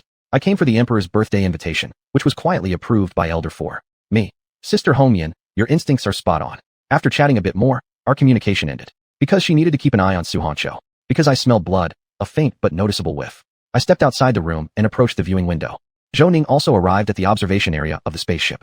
He looked at me. Shaoan, you smelled it too? I did. The current atmosphere in the core area is particularly lively, a kind of excitement we insectoids enjoy, I said. What do insectoids enjoy? Slaughter and destruction. What is happening in the core area of the Nanren Empire at this moment? A massacre, a slaughter with a significant death toll. 0363 The winner defines justice. Looking at the Star Network news on my terminal screen, I said, that emperor is warming up for his birthday celebration. Every year for his grand birthday celebrations, he warms up by having his subordinates ruthlessly slaughter prisoners in the core area's star prisons. It's unprecedented. In my memory from another era, the emperor's birthday meant amnesty across the land. In today's times, however, that emperor chooses to severely punish or even massively kill instead. Truly fascinating. Zhou Ning. If that emperor wasn't so hostile toward us insectoids, he would gain much favor among our kind. Me. Our insectoid species threaten him, and they've actually harmed him in real ways, so he'll never change his antagonistic stance towards us. He is antagonistic toward any living being capable of threatening him, but he only wears a mask when dealing with the people and forces within the Nanren Empire who pose a threat. Zhou Ning. Therefore, I am amazed that the emperor has survived until now. Given humanity's rebellious nature, he shouldn't still be alive. Me. Because his power is strong enough, because he wins consistently, and because he embodies justice. The clashes between that emperor and the 10 great families of the Nanren Empire haven't always been victorious for him. However, he wins more than he loses, hence he represents justice. Because, in my view, the victor defines justice. Zhou Ning. Justice? The victor defines justice, huh? Shaoan, you still hold this opinion. Me. I will not change this perspective. I've always held it in the past, present, and future. Are we insectoids the victors, right? Zhou Ning asked. Me. To be precise, the Donchong Federation's insectoids are the victors, led by the boss. We are the victors. Even if I'm an antagonist, I'll be a victorious one. Striving for victory is what a qualified antagonist should pursue. And I have always been a qualified antagonist. Moreover, who says that the antagonist cannot represent justice? A qualified antagonist is invariably just, albeit the justice defined from their point of view. Zhou Ning. That's right, under the leadership of the Elder, we are the victors, invincible victors. We are on the side of justice. I echoed, yes. After observing the scenery outside the viewing window for a while, Zhou Ning asked, Shaoan, did you come into close contact with that emperor before? Me. If I had, I wouldn't be standing here now. Instead, I would be confined to a certain secret lab in the Nanren Empire, like Mu Ran once was, subjected to research and dismemberment. Zhou Ning. Do you think, this time we can come into close contact with him? Me. It's highly unlikely. He has never personally met us representatives from various powers during his usual birthday celebrations. Instead, he sent his projection to meet us. Zhou Ning. Over-precaution is nothing but fear. Me. Precaution itself is a branch of fear, isn't it? The strongest among first-class warriors, that emperor must be the most cautious one. Zhou Ning said. Me. He has paranoia of being harmed. To understand that emperor's caution, had he not been so cautious, he wouldn't be alive until today, and would have died long ago when the insectoid severely injured him. But understanding doesn't stop me from mocking him. Understanding and mockery go well together, don't they? 0364 Warning. 2 days later, the spaceship that Zhou Ning and I were on entered the core area. Naturally, Sang Yiji also entered the core area. However, his navigation route differed from ours. Therefore, he separated from us as soon as he entered the core area. I was quite surprised when the 5th Elder dispatched Sang Yiji to attend that emperor's birthday celebration, Zhou Ning said, looking at the departing spaceship that carried Sang Yiji from the viewing window. Me. Isn't it surprising that I also came to attend that emperor's birthday celebration? Didn't you say that I'm about the same as Sang Yiji? Zhou Ning. Shaoan, you and Sang Yiji are different. You didn't come here just because I invited you. I returned to the original topic. Sang Yiji definitely came here due to the 5th Elder's order. Everything he does is related to the fifth elder. That's what we know. Zhou Ning. Precisely because we know that, I am surprised. Previously, the fifth elder hasn't shown much importance to that emperor. Me. This year happens to be that emperor's grand birthday, so the fifth elder giving some attention is understandable. Shaoan, do you actually believe these words you're saying? Zhou Ning asked. To be honest, no, I completely don't believe them. Me. They're excuses I found for saying Yi. There's no need to believe them. Zhou Ning. Aren't you curious about the real reason why Sang Yi came here? Of course, I'm curious, but I cannot focus solely on this curiosity. Me. Brother Zhou, we have a mission, and we shouldn't indulge our curiosity too much. Zhou Ning smiled. Shaoan, it's good that you're still clear-headed. I thought, once your gossiping nature arose, you'd forget the main tasks. I earnestly replied. Brother Zhou, you should believe in the professional ethics of a worker like me under the boss's employment. What's most important for a worker? Following the boss's orders is most important. Completing the task given by the boss is the most important thing. Zhou Ning. Shaoan, I trust your professional ethics, just as I trust your tendency to gossip. But compared to becoming part of the drama, you prefer being a spectator. Me. The task comes first. For the sake of the task, I don't mind becoming a part of the play. 100% completion of the task. That's my goal. Got it. Zhou Ning. I trust your seriousness about the task. If you trust, why warn me specifically? Me. I am very happy about Brother Zhou's trust. No need to guess. This statement is false, utterly fake. One day later, Zhou Ning and I arrived at the Imperial planet. Faced with our arrival, the Nanren Empire naturally welcomed us wholeheartedly. Just those second-tier people alone, the Nanren Empire sent for to welcome us. Not satisfied with a one-on-one match, they wanted 2 against 1. I glanced at the 4 second-tier people who had come to welcome Zhou Ning and me. Me. Ladies and gentlemen, aren't you overdoing the welcome? One of the second-tier individuals said, when it comes to Master and Shi and Master Zhou Ning, we can never welcome you enough. Another of the second-tier individuals added, for the esteemed guests from the Dongchong Federation who have traveled far, we naturally must express our respect. If only the smiles on your faces weren't so forced, your words wouldn't sound so insincere. Zhou Ning. Everyone, my companion Shaoan, and I deeply revere His Majesty the Emperor. Therefore, may I ask all of you, can the 2 of us meet His Majesty? That was a good question, hitting right at the heart of the matter. I looked at the one among the 4 who was clearly the leader, awaiting his response.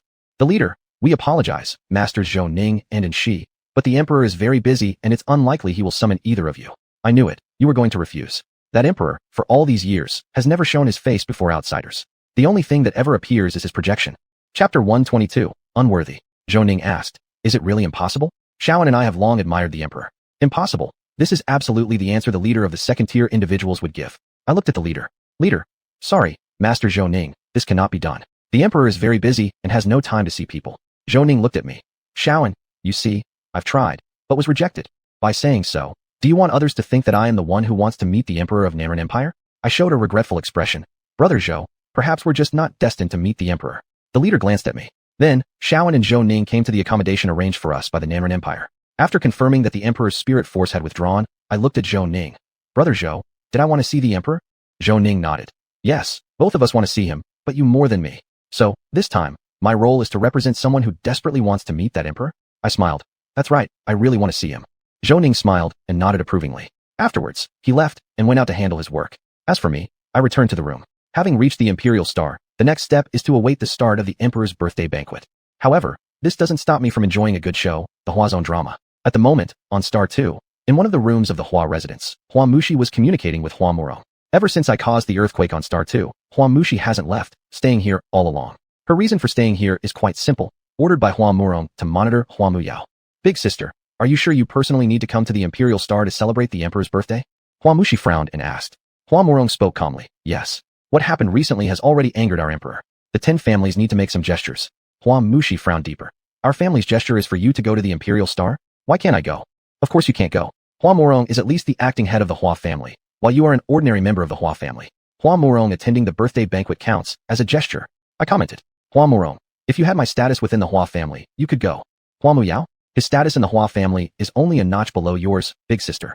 In some sense, his status is even higher than yours. Can't he go? Said Hua Mushi. Of course not. Fish on the cutting board lack class compared to those in their own pond. The core area of the Nanren Empire is the Emperor's backyard, but Star 2 is his dining table. Thus, under any circumstances, Hua Muyao does not qualify. I gave the answer. Hua Murong looked at Hua Mushi indifferently. You've lost your bearings due to concern. Hua Mushi bit her lips. Since Hua Muyao is vying with you, big sister, for the position of family head, why can't he represent the Hua family at the Emperor's birthday banquet? Hua Murong. Because in the eyes of our Emperor, he is unworthy. None of the descendants of the 10 great families residing on Star 2 of the Imperial Guard are worthy. Only when they leave Star 2 will our Emperor consider them worthy. She paused and continued. Fear yet disdain. This is how our emperor views the most outstanding disciples of the 10 great families residing on the Imperial Guard's second star. This precisely aligns with his arrogant, yet insecure personality. Arrogant yet insecure?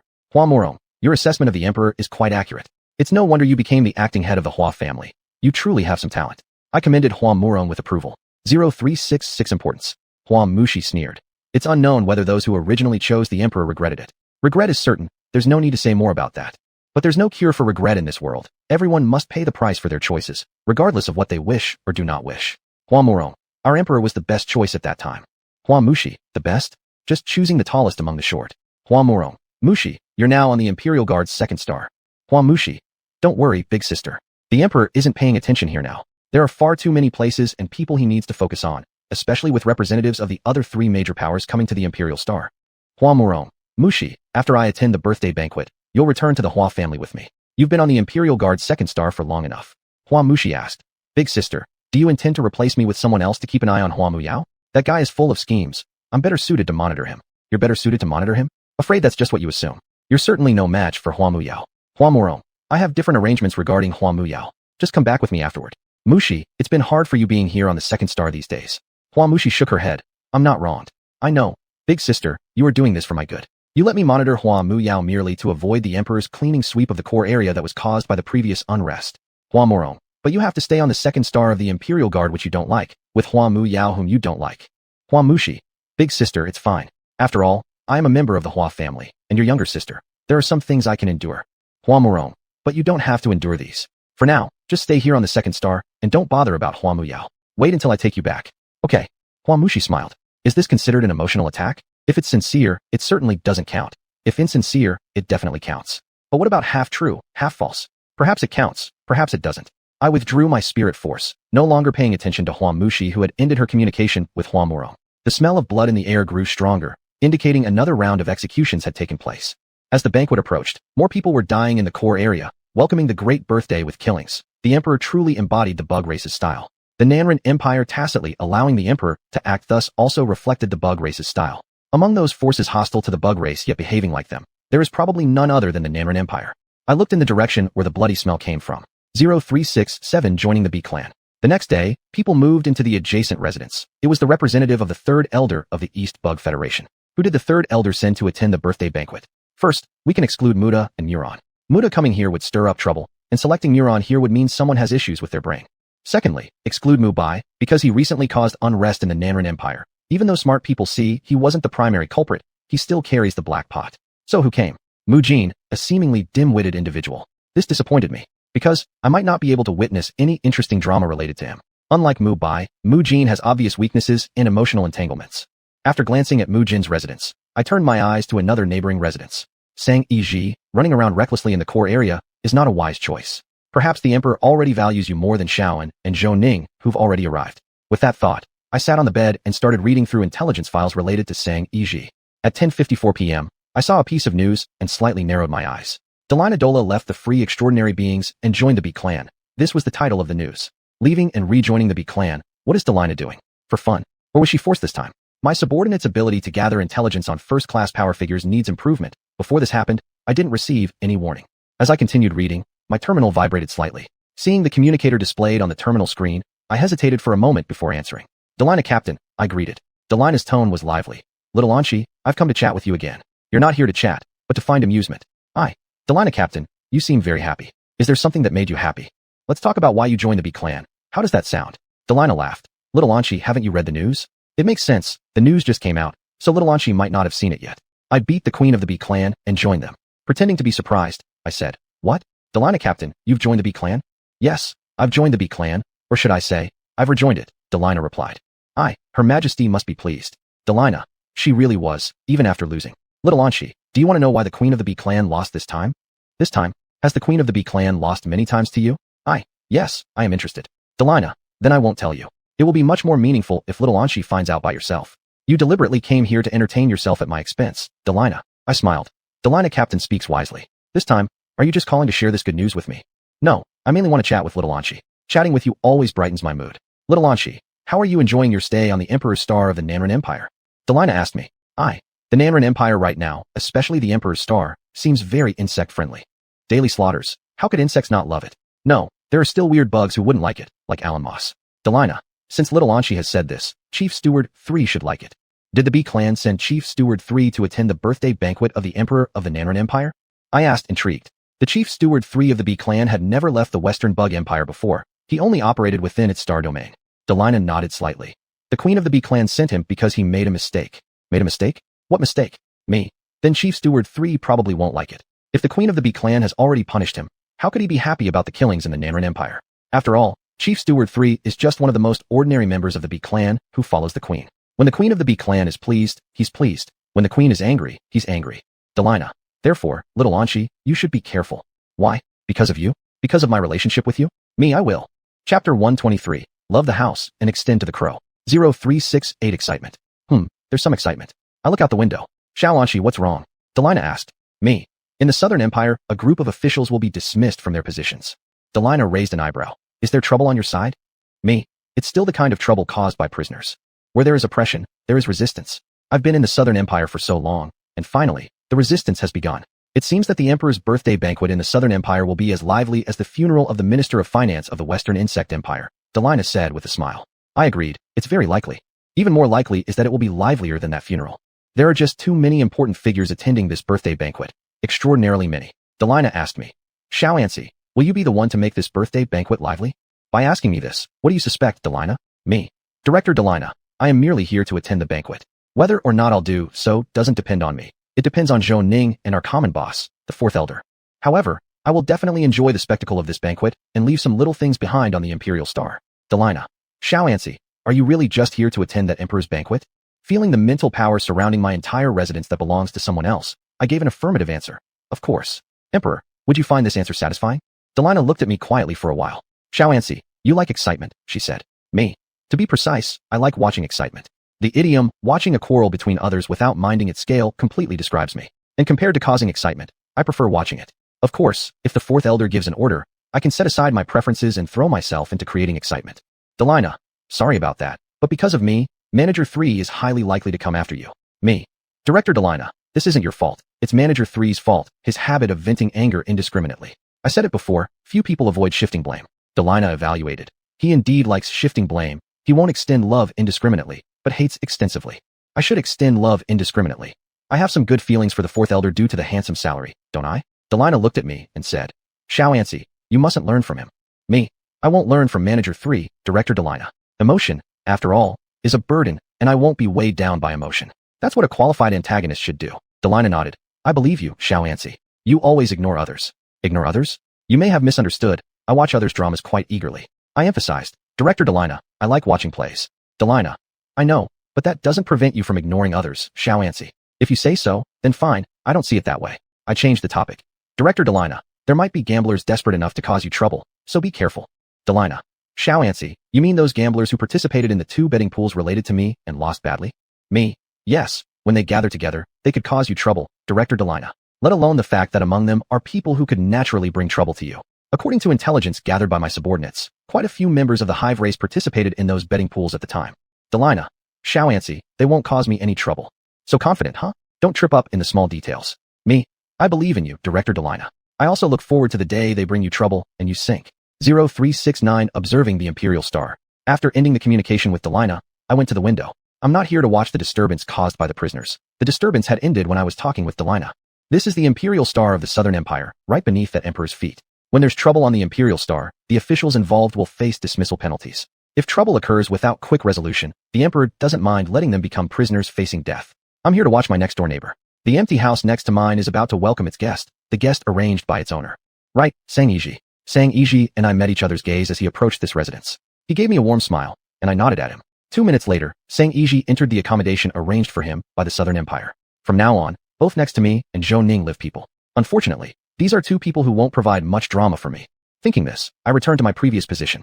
Subsequently, I closed my eyes and began to relax. 7 minutes past 8 in the morning, I went to the hall of the residence. There, someone was already waiting for me. Brother Zhou, I called out.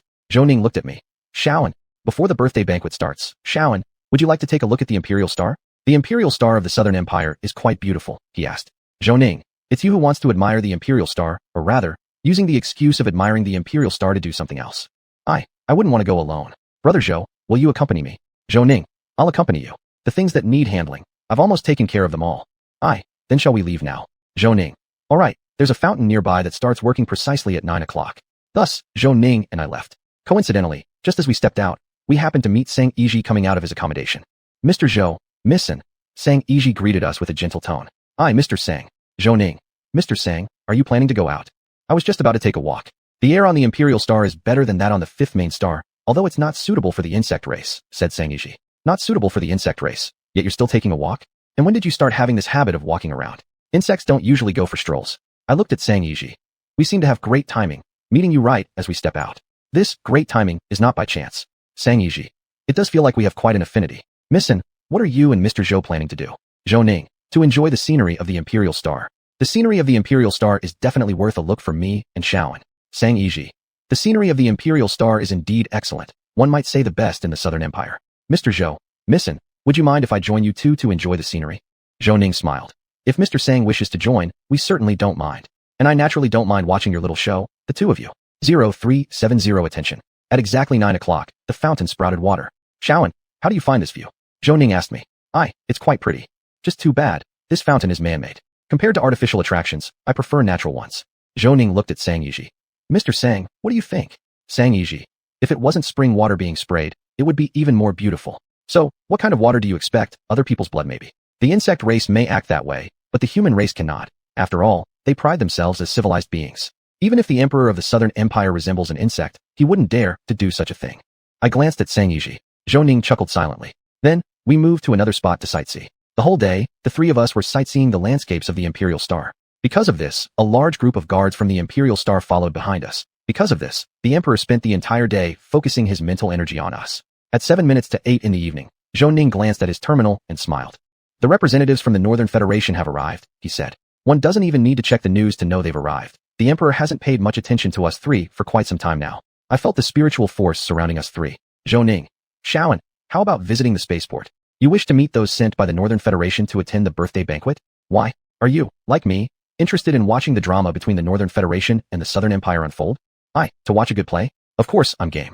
Sang Yiji smiled warmly. Then let's head to the spaceport. I knew you'd say that. At 8:03, Zhou Ning, Sang Yiji, and I reached the spaceport. This is mainly because we took the fastest hovercar from the Southern Empire, and secondly, our previous location wasn't far from the spaceport. From this, it can be inferred, Zhou Ning and Sang Yiji deliberately came to the spaceport. As for me, I simply tagged along. But I don't mind tagging along. For this mission, Zhou Ning leads, and I assist. I've always kept this clear in mind. More importantly, the spaceport will offer a fine performance. Why should I mind anything? In my anticipation, someone descended from the spaceship of the Northern Federation. Leading them was none other than a member of the Parliament of the Northern Federation. The fourth speaker, specifically responsible for foreign affairs in the Northern Federation, also the head of the Foreign Ministry of the Northern Federation. That is to say, the representative this time from the Northern Federation has an extremely high status. Up until now, among the representatives of all the powers, none match up to this fourth speaker in terms of identity and status. Greetings, Your Excellency the fourth speaker. The leader responsible for welcoming the Northern Federation's representative from the Southern Empire immediately approached. This leader's identity isn't simple either. She belongs to the imperial family, the eldest daughter of the emperor, which makes her the eldest princess of the Southern Empire. Usually, she's the one in charge of receiving important guests. By the way, she is not the emperor's first child. She is merely the emperor's first daughter. In the Southern Empire, princes and princesses are ranked separately, not together. The fourth speaker slightly nodded. Eldest princess. The eldest princess spoke gently. After Emperor learned that it was you, speaker, attending his birthday banquet, he specially arranged for a federal-style residence to be built on the Imperial Star. We hope you like it. The fourth speaker. I believe I will. It is, after all, the emperor's goodwill. It certainly is the emperor's goodwill, as the residence you will be staying in is quite close to him. Among all representatives attending the banquet, you are perhaps the one the emperor values most. I recalled the intelligence gathered by my subordinates. Sang Yiji looked at the fourth speaker and remarked, the Northern Federation truly places great importance on this birthday banquet. Isn't that true? Me. The Southern Empire also highly values the representative from the Northern Federation. After exchanging pleasantries with the eldest princess, the fourth speaker turned his gaze towards where I, Zhou Ning, and Sang Yiji were standing. Are those three the representatives of the Eastern Insect Federation? Chapter 124, The Post. 0371 Departure and Arrival. Eldest princess, yes. Did you arrange for them to come? Asked the fourth chairman. Of course not. The Southern Human Empire wouldn't make such arrangements, nor does it have the ability to do so. The overall strength of the insect race is stronger than the human race. The Eastern Insect Federation and Western Insect Empire are stronger than the Southern Human Empire and Northern Human Federation. This is a fact, an ironclad fact. The current division among the four powers exists because each side mutually opposes another, and no single faction has the power to dominate the other three, nor is any willing to cooperate with the others. However, this does not mean the situation can last forever. Peaceful days will soon depart, and the clouds of war have already arrived. I recalled the intelligence gathered by my operatives. Eldest Princess, esteemed fourth chairman, this is the desire of 3 dignitaries from the Eastern Insect Federation. What a tactful way of speaking, Eldest Princess. I glanced at the Eldest Princess. Brother Zhou, should we go over and greet them? I asked Zhou Ning. Zhou Ning, Xiaoan, what do you think? From the perspective of might makes right and survival of the fittest, as the weaker ones, we should probably extend our greetings to the fourth chairman. Considering the relationship between humans and insects, as well as between the Eastern Insect Federation and Northern Human Federation, there's absolutely no need to do so. I'm here to watch the show. Since we've come, we must do something. I agree with that, but agreement doesn't necessarily mean I'll follow through. Unless necessary, I'll just be a spectator. Zhou Ning smiled. Since we're only here to watch the show, we don't need to go over there. Mr. Sang, what do you think?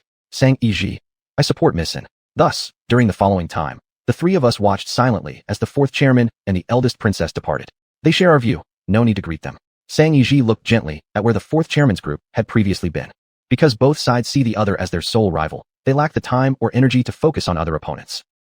This is rare coordination, ignoring all third parties completely while only seeing the opponent. If that isn't synergy, then what is? Zhou Ning.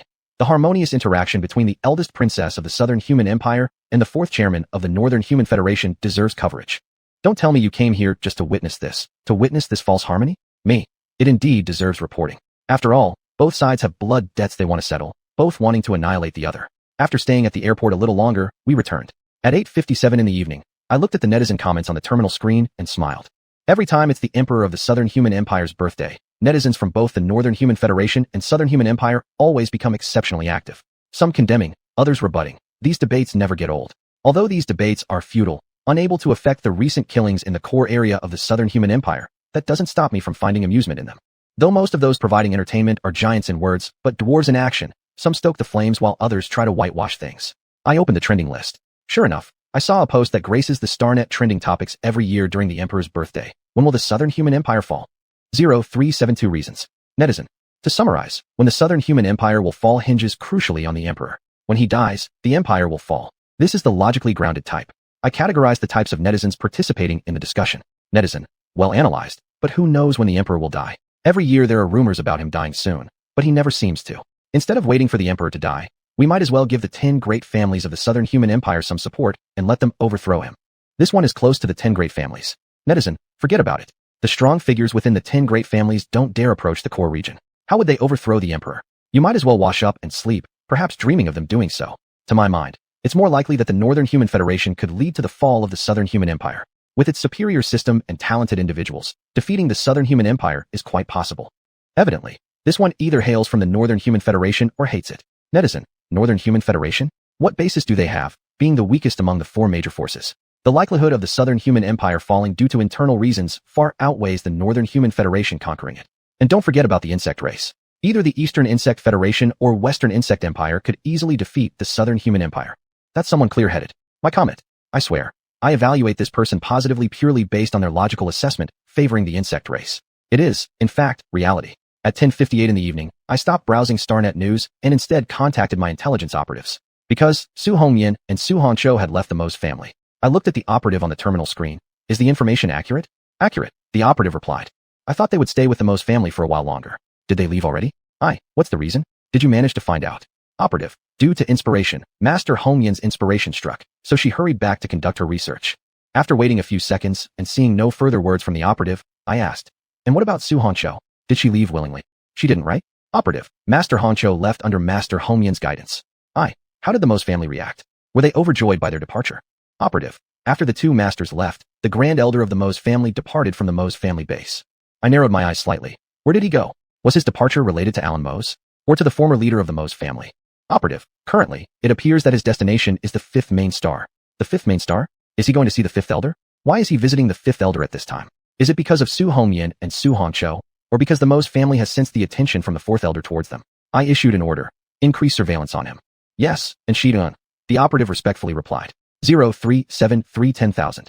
Delina Dola returned to the embrace of the B race. The Grand Elder of the Mo's family headed toward the 5th main star, and the banquet for the Emperor of the Southern Human Empire was approaching. All these events clearly indicate there's been quite some action recently. Moreover, I have a feeling there will be even more action in the future. In other words, as a salaried worker, I'm about to get busier. It seems I should treasure my leisure time all the more, though I've always treasured it. However, before enjoying my leisure time tonight, I need to do something first. I touched the star-shaped earring on my right ear. Does the Emperor of the Southern Human Empire enjoy killing? He doesn't. He merely likes to achieve certain goals through killing. He resembles the insect race, but he isn't actually part of the insect race. This needs to be clear. Then why does he slaughter numerous criminals just before his birthday banquet every year? Some say, this serves as a warning to lawbreakers within the Southern Human Empire, warning them to abide by laws. Others claim, this is his move to strengthen his rule. Still others say, it's purely because he enjoys doing so. I can provide an answer, because of interest, though this interest doesn't include emotional factors. In my view, emotions are a form of interest. But in the majority opinion, emotions do not belong to interests, and the Emperor is one of those people. In other words, the Emperor absolutely didn't slaughter on such a scale simply because he enjoyed it. There's also no need for him to warn lawbreakers this way. Warnings can be issued any day. There's no need to warn just before the banquet starts. With 360 days in the space era, aren't there enough auspicious days to warn lawbreakers? This also isn't his measure to consolidate power, because he's not a tyrant, nor does he rule the Southern Human Empire solely through fear. Yes, his mass executions don't meet the criteria of being a tyrant. He orders the execution of criminals, not ordinary civilians, so it certainly doesn't qualify. He rules the Southern Human Empire based on strength, not on anything else. Strength is the foundation of his rule over the Southern Human Empire and also his support against the 10 great families. Fear is only one aspect of strength, not the entirety. At least, this is true for the Emperor. On the contrary, doing this actually undermines his rule. The emperors of old pardoned the masses during their birthdays, which many still remember. Mass executions do not align with the behavior expected of a civilized society. And insects, those covered in blood, taking joy in killing and destruction. This view is agreed upon by many, including many within the Southern Human Empire. So, why exactly does the Emperor do this? According to intelligence, this is due to his extraordinary ability, because of the second extraordinary ability he hides, the one whose specific ability not many people know. That's correct. The Emperor is a rare dual-system superhuman. Moreover, his second ability is special class. And I suspect, his second ability is related to blood. Smelling the increasingly intense scent of blood in the air, I made this guess. Tap tap, a knock on the door sounded. I turned around and no longer looked outside the window. Come in, Brother Zhou. Zhou Ning entered the room. Shaoan, let's go. The banquet is about to start, he said. I responded with a sound. On the way, Zhou Ning smiled and asked me, Shaoan, do you know how many people were executed on the Imperial Star today? 8,781, 3,243 more than yesterday. Of course, that was just a while ago. Now it's 8,784. Zhou Ning, I heard the Imperial Star is going to execute 10,000 people today. I sensed for a moment and said, it's almost over. The executioner has quickened their pace. The execution will end at 11, right? Correct, Zhou Ning nodded. Then there might be more deaths. Some prisoners are resisting. Some prisoners resisted today, which is also the Emperor's birthday. Chapter 125, the issue. 0374 not off the mark. Me. To be precise, there were prisoners who rebelled with the support of certain individuals.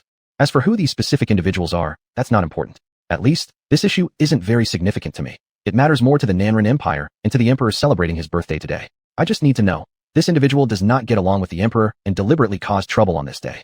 Zhou Ning chimed in. It seems that more than 10,000 people indeed died today.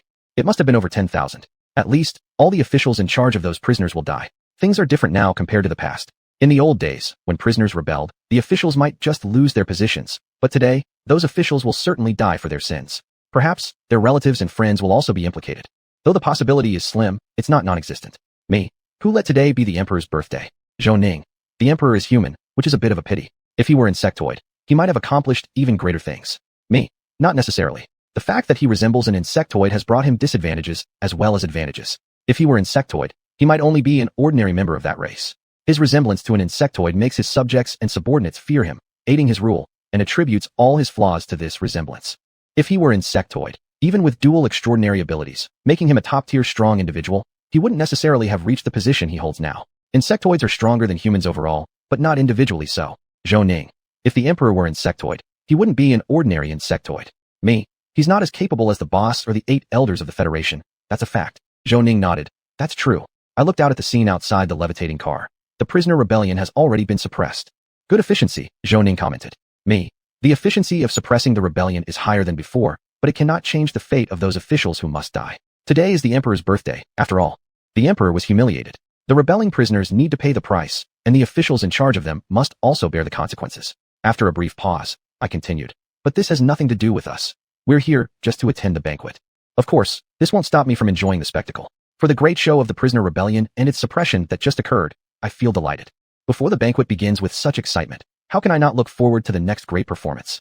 Zhou Ning laughed. That's right. I and Xiaoan are merely here to attend the banquet. 10 minutes later, the levitating car stopped. As soon as Zhou Ning and I got off the car, we saw an acquaintance, Mu Jin. Zhou Ning and she. Mu Jin noticed us and inclined his head slightly. Zhou Ning and I acknowledged him back. Mu Jin. Interesting, Mu Jin left earlier than the two of us, yet arrived here at the same time. With interest, I observed Mu Jin. I thought Mu Jin would arrive earlier than Zhou Gu and I. Mu Jin. The view along the way was incredibly beautiful, so I spent some time appreciating it. Me. Only extraordinarily stunning scenery could make you do that. It's really a shame I didn't see such a landscape. It's unclear if this scenery included people, or if it involved cultural landscapes. Mu Jin.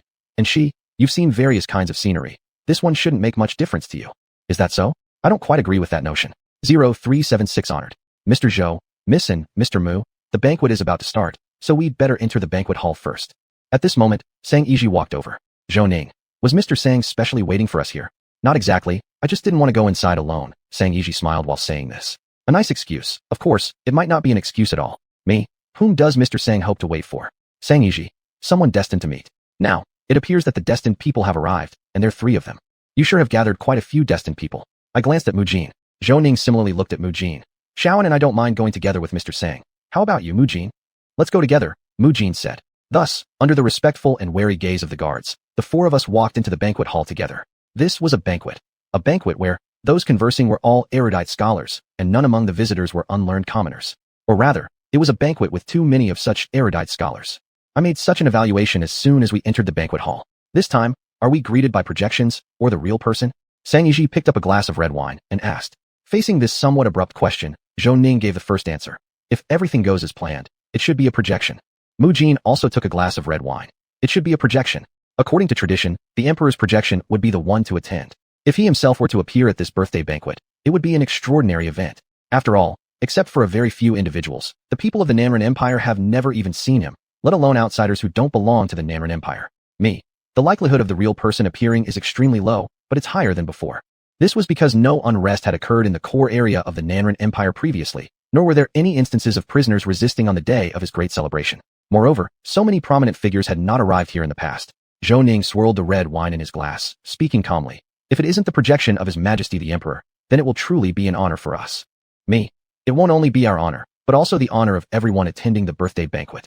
No matter how unsatisfactory or ill-reputed the Emperor might be, he still remained the supreme ruler of the Nanren Empire, on par with the Prime Minister of the Northern People's Federation, the Emperor of the Western Insectoid Empire, and the 8 Elders of the Eastern Insectoid Federation in terms of status and identity. Speaking of identity and position, everyone present at the banquet fell short compared to him. From a strength perspective, nobody present could match up against him. Those stronger than him wouldn't bother attending his birthday feast. They'd simply send representatives. Moreover, in terms of interstellar political situations, top-tier powers of the 4 major forces wouldn't visit other factions' territories easily. Otherwise, they could easily be ambushed, which might trigger an interstellar war. Now, we just need to see if we are worthy enough. Zhou Ning glanced at a place where the Emperor would surely stand if he appeared. 0376 gap. I looked toward the entrance of the birthday banquet hall, because the Crown Princess and the 4th chairman had arrived. More precisely, under the guidance of the Crown Princess, the 4th chairman had come. This is what we call a gap. When Zhou Ning and I arrived, only 4 people of the 2nd tier greeted us, who in terms of identity and status were both lower than the Crown Princess, and their strength was also slightly weaker than hers. In contrast, the Crown Princess, the imperial family member most favored by the Emperor, was the one to welcome the 4th chairman. What's more, the Crown Princess personally led him into the banquet hall. His Majesty clearly values the 4th chairman. Sang Yiji looked at the door and sighed. He couldn't help but value him. After all, the 4th chairman was a top-tier powerhouse and one of the 10 chairmen of the Northern People's Federation. Do not misunderstand. Not all 10 chairmen of the Northern People's Federation are first-tier powerhouses. Rather, the 4th chairman achieved his current status within the Federation due primarily to his strength. His strength was a key factor in becoming the youngest chairman in the history of the Northern People's Federation. After all, the Northern People's Federation valued seniority above everything else. Me. The 4th chairman, regardless of his identity, commands enough respect from the Emperor based on his strength alone. Furthermore, his identity and status are anything but ordinary. Sang Yiji looked at me. Speaking of strength, Missin, you and the 4th chairman must have a lot in common. He is the youngest first-tier powerhouse in the Northern People's Federation, and you are the youngest second-tier powerhouse in the galaxy. To put it accurately, it wasn't that we shared a common language and strength, it was more about age. I looked at Sang Yiji. Mr. Sang, the gap between first-tier individuals and second-tier individuals is huge, and usually, there isn't much common ground. Even if the 4th chairman and I did share something in common, I wouldn't want to have such things in common. Why should someone from the Eastern Insectoid Federation have anything in common with someone from the Northern People's Federation? The relationship between humans and insectoids has always been adversarial. More importantly, my direct superior, the fourth elder, is an extreme racial supremacist.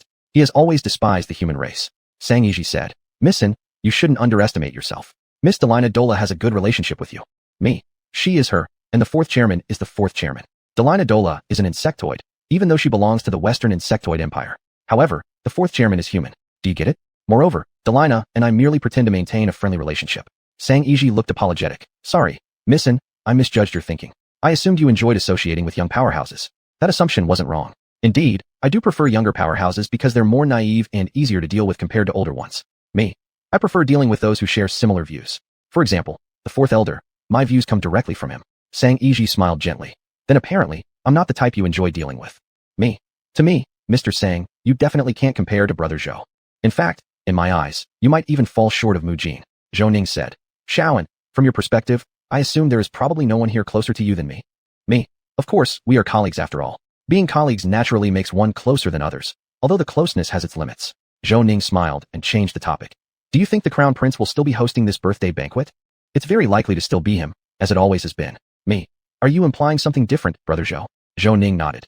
Yesterday, His Majesty the Emperor summoned the second prince. So, you suspect that the second prince might host the birthday banquet? That's quite possible. The second prince's strength and status are almost on par with the crown prince. Moreover, both of them were born to the empress, making them direct descendants of the emperor. I recalled the information related to the second prince of the Nanren Empire. Sang Yiji. If the second prince hosts, this banquet would be quite interesting. Of course, it would be interesting. The struggle for succession is always fascinating, especially before the crown prince of the Nanren Empire has been officially designated. Suddenly, I looked at the fourth chairman because he asked a question, one I was very interested in. Princess Crown, will His Majesty the Emperor make an appearance this time, in person? He asked the crown princess. Chapter 126, Death Loop. 0377 is very important. Crown princess, what is your answer? I looked at the crown princess, anticipating her response. Besides me, Zhou Ning, Sang Yiji, Mu Jin, and many others did the same. The crown princess scanned everyone and said gently, Minister of the Fourth Council, I cannot know where my father, the Emperor, is. Whether he will appear in person here or not is something I also cannot predict. It's understandable that you don't know. That Emperor doesn't trust anyone, including his own offspring. However, I'm still disappointed by your reply. This answer was both expected and mediocre, with no highlights. Minister of the Fourth Council, for so many years, the Emperor has always appeared before the public in a projection form, which inevitably raises concerns among the people. For the sake of the Nanren Empire, the Emperor should show himself. Well said. Using the excuse of the citizens of the Nanren Empire to force the Emperor's appearance. Of course, the citizens mentioned by the fourth minister can only be from the Nanren Empire. Other factions won't worry about their leader. In my heart, I cheered for the fourth minister. The crown princess remained expressionless but continued to speak kindly. The citizens of the Nanren Empire have full confidence in my father and won't be worried about his safety because of this. My father has his reasons for not showing his true face. There's no need for you, Minister of the Fourth Council, to concern yourself with it. The subtext being, Fourth Minister, you're overstepping. I interpreted the crown princess's words. The emperor rarely appears in person, which is detrimental to his rule and raises suspicions, whether or not the emperor has suffered some misfortune. Crown princess, this is something you should consider. The fourth minister said. Your statement, fourth minister, sounds heavily preachy. Even without saying anything else, just by that tone, it would easily irritate the crown princess. Of course, if you intentionally want to anger the crown princess, your tone and words are perfectly paired for that purpose. I remarked. The crown princess's expression turned serious. Minister of the Fourth Council, I appreciate your concern, but there is really no need for you to worry about impossible events. My father's situation is not something we should discuss, nor something suitable for us to talk about. Moreover, today is the day of my father's grand birthday. Isn't it taboo, Minister of the Fourth Council, for you to bring up these topics? The fourth minister silently stared at the crown princess for a few seconds, then apologized on his face. Sorry, I've said too much. I hope the crown princess can forgive me. Then he changed the topic abruptly. Nevertheless, I hope that you, crown princess, seriously consider my previous words. After all, the safety of the emperor concerns not only him personally, but also the citizens of the Nanren Empire. Less said, less important. But the emperor's security indeed concerns the interstellar situation more deeply. Peace as a whole, war in parts. This overall interstellar situation will eventually break down. When it does, who and what will trigger the war is crucial. At least, for history, this is crucial. At least, for future generations, this is crucial. At least, for those who wish to seize the initiative, this is crucial. So, fourth minister, are you one of those trying to seize the initiative? Is the North People's Federation you represent trying to get an advantage early? I looked at the fourth minister, analyzing his intentions behind asking this question and making such remarks. The crown princess met the fourth minister's gaze directly. Minister of the Fourth Council, I understand your thoughtfulness for paying such attention to my father's condition and showing concern for the citizens of the Nanren Empire. Fourth minister, all spacefaring humans are one family. This is what I should do. Spacefaring humans as one family. Divided into two major powers, two camps as one family? How laughable. It's not surprising that the fourth minister could say such words. He truly deserves to be called a politician, an outstanding one. The fourth minister is undoubtedly an outstanding politician. If not, he wouldn't be the head of the Foreign Ministry of the Northern People's Federation. Right? Foreign Affairs Minister, Minister of the Fourth Council. Crown Princess, how will you respond to the fourth minister's shamelessly characteristic words? Whatever your response, it seems like you'll be at a disadvantage. I glanced at the fourth minister and then at the Crown Princess. The Crown Princess gazed at the fourth minister and spoke slowly. Minister of the Fourth Council, you're right. All spacefaring humans are one family. It makes complete sense that you care about my father and care about the citizens of the Nanran Empire. But reasonable or not, it doesn't mean your actions are flawless. After all, humans are divided into two countries, and you don't belong to the Nanran Empire. To make things better for the Nanran Empire, I wouldn't mind if you considered yourself part of the Nanran Empire at this moment. The fourth minister responded calmly. An absolute game winner, there it is. Fourth minister, living up to your reputation as the Minister of the Foreign Affairs Department of the Northern People's Federation, speaking so eloquently. Zhou Ning, a core member of the Dongcheng Federation's foreign ministry, still has a long way to go before reaching this level. I gave Zhou Ning a glance. 0378 absolute killer. One big spacefaring human family, divided into two big forces, two camps, one family. Truly laughable. The fourth minister is capable of saying such words, worthy indeed of being a statesman, an exceptional one. He, the fourth minister, is undoubtedly an excellent statesman. If he weren't, he wouldn't be the head of the Foreign Ministry of the Northern People's Federation. Isn't that correct, Minister of Foreign Affairs, fourth minister? Crown Princess, how will you react to the shameless remarks made by the fourth minister? Feels like no matter how you respond, you're at a disadvantage. I glanced at the fourth minister and then back at the Crown Princess. The Crown Princess, looking directly at the fourth minister, replied slowly. Minister of the Fourth Council, you are correct. All spacefaring humans are one family, and it's completely understandable that you are concerned about my father and the citizens of the Nanran Empire. But understanding doesn't equate correctness since humanity is divided into two nations, and you do not belong to the Nanran Empire. Xiaoan, what's wrong? Zhou Ning asked me. Me. Nothing, I was just thinking about you, Zhou Ge. After all, you and the fourth chairman are both from the foreign ministry. Just that there's quite a gap between you two. Zhou Ning looked at me with a smirk, but said nothing. Seems like you caught my innuendo. That's good. Subtext is meant to be understood, though usually by smart people. It's over, Sang Yiji said at this point. Pausing a moment, he continued. The exchange between the fourth chairman and the Crown Princess has concluded. I looked towards the fourth chairman and the Crown Princess. Crown Princess, I will inform my father of your kind intentions, fourth chairman. Now, please excuse me for a moment. The fourth chairman nodded slightly. Please do, Crown Princess. And so, the Crown Princess parted ways with the fourth chairman. As I watched the Crown Princess leave the birthday banquet hall, my eyes still lingered on the entrance of the banquet hall. Because the three supervisors of the Beehive clan had arrived. More specifically, the three supervisors of the Beehive clan who were likely to cause trouble for me had arrived. Would the three supervisors of the Beehive clan who have come seek to cause me trouble? The answer is yes. After entering and glancing around, he walked straight towards me. Delina Dorigwa is truly a troublemaker who brings trouble my way. I sighed. 0379 trouble brought by importance. Master and she, may I have a word in private? The three supervisors of the Beehive clan approached me and said, You've said it. Can I possibly refuse? To prevent you causing me trouble secretly after failing this time, I'll agree. I nodded, all right. Thus, the three supervisors of the Beehive clan and I came to a small corner of the banquet hall. Beehive clan supervisor. It seems Master and she isn't surprised by my arrival at all. Not seems, but definitely. Me. Not at all surprised. Beehive clan supervisor. Did someone tell you I would come? Me. Not only that, I also guessed you might come. After Delina returned to the embrace of the Beehive clan, and knowing you were here representing the Beehive clan, I had this guess, and Delina did too. The Beehive clan supervisor obviously focused on my not only. Did Lady Delina tell you? Me. Supervisor, you have a considerable understanding of Delina team leader. Or, because of jealousy, you know her well. The power of jealousy is so strong, it makes a jealous person spend time and energy learning about someone they envy. You're like this. Songhua who envies me is also like this. The more you understand, the more jealous you become. The more jealous you are, the better you understand the person you envy. This is truly a vicious cycle, one that you who envy cannot escape. Beehive clan supervisor. Lady Delina is favored by His Highness. Naturally, I need to understand her. I agreed. The Queen does indeed value Delina team leader highly. Her rejoining the Beehive clan is the best proof. Also the reason why you hate Delina even more. The Queen really values Lady Delina. It makes me glad that the Queen has someone she values so much, said the Beehive clan supervisor with a low tone. If there was any trace of joy on your face while saying this, it would seem more credible rather than being seen through immediately as insincere. Me. Supervisor, you truly prioritize the Queen, sharing her joys and sorrows. This was sarcasm. I was mocking the Beehive clan supervisor. Since the Beehive clan supervisor deliberately sought to trouble me, I had to respond accordingly, didn't I? An eye for an eye. For villains, this is actually a term of praise. As a qualified villain, having a strong and heavy sense of revenge is appropriate. Heroes pursue broad-mindedness and repay grievances with virtue. Beehive clan supervisor. Her Majesty is the treasure of the Beehive clan, the gem of the universe. I naturally place everything else below her. Prioritizing her doesn't stop you from envying the one she values, does it? Or rather, it's because you value her that you envy those she values. Me. Supervisor, you're a typical member of the Beehive clan. Unrepresentative members of the Beehive clan shouldn't exist. Peculiarities within the Beehive clan shouldn't live, said the Beehive clan supervisor. Your view on peculiarities in the Beehive clan is similar to Elder 4's view on peculiarities in the Insect clan. Me. Supervisor, you're right. The Beehive clan supervisor looked at me, changing the topic. Master and she, what's your opinion on Lady Delina joining the Beehive clan? Me. It's a good thing that strengthens the Beehive clan. A thing you wouldn't like to see, something the queen of the Beehive clan hopes for. Beehive clan supervisor. Indeed, it is a good thing. However, Lady Delina has been away from the Beehive clan for many years.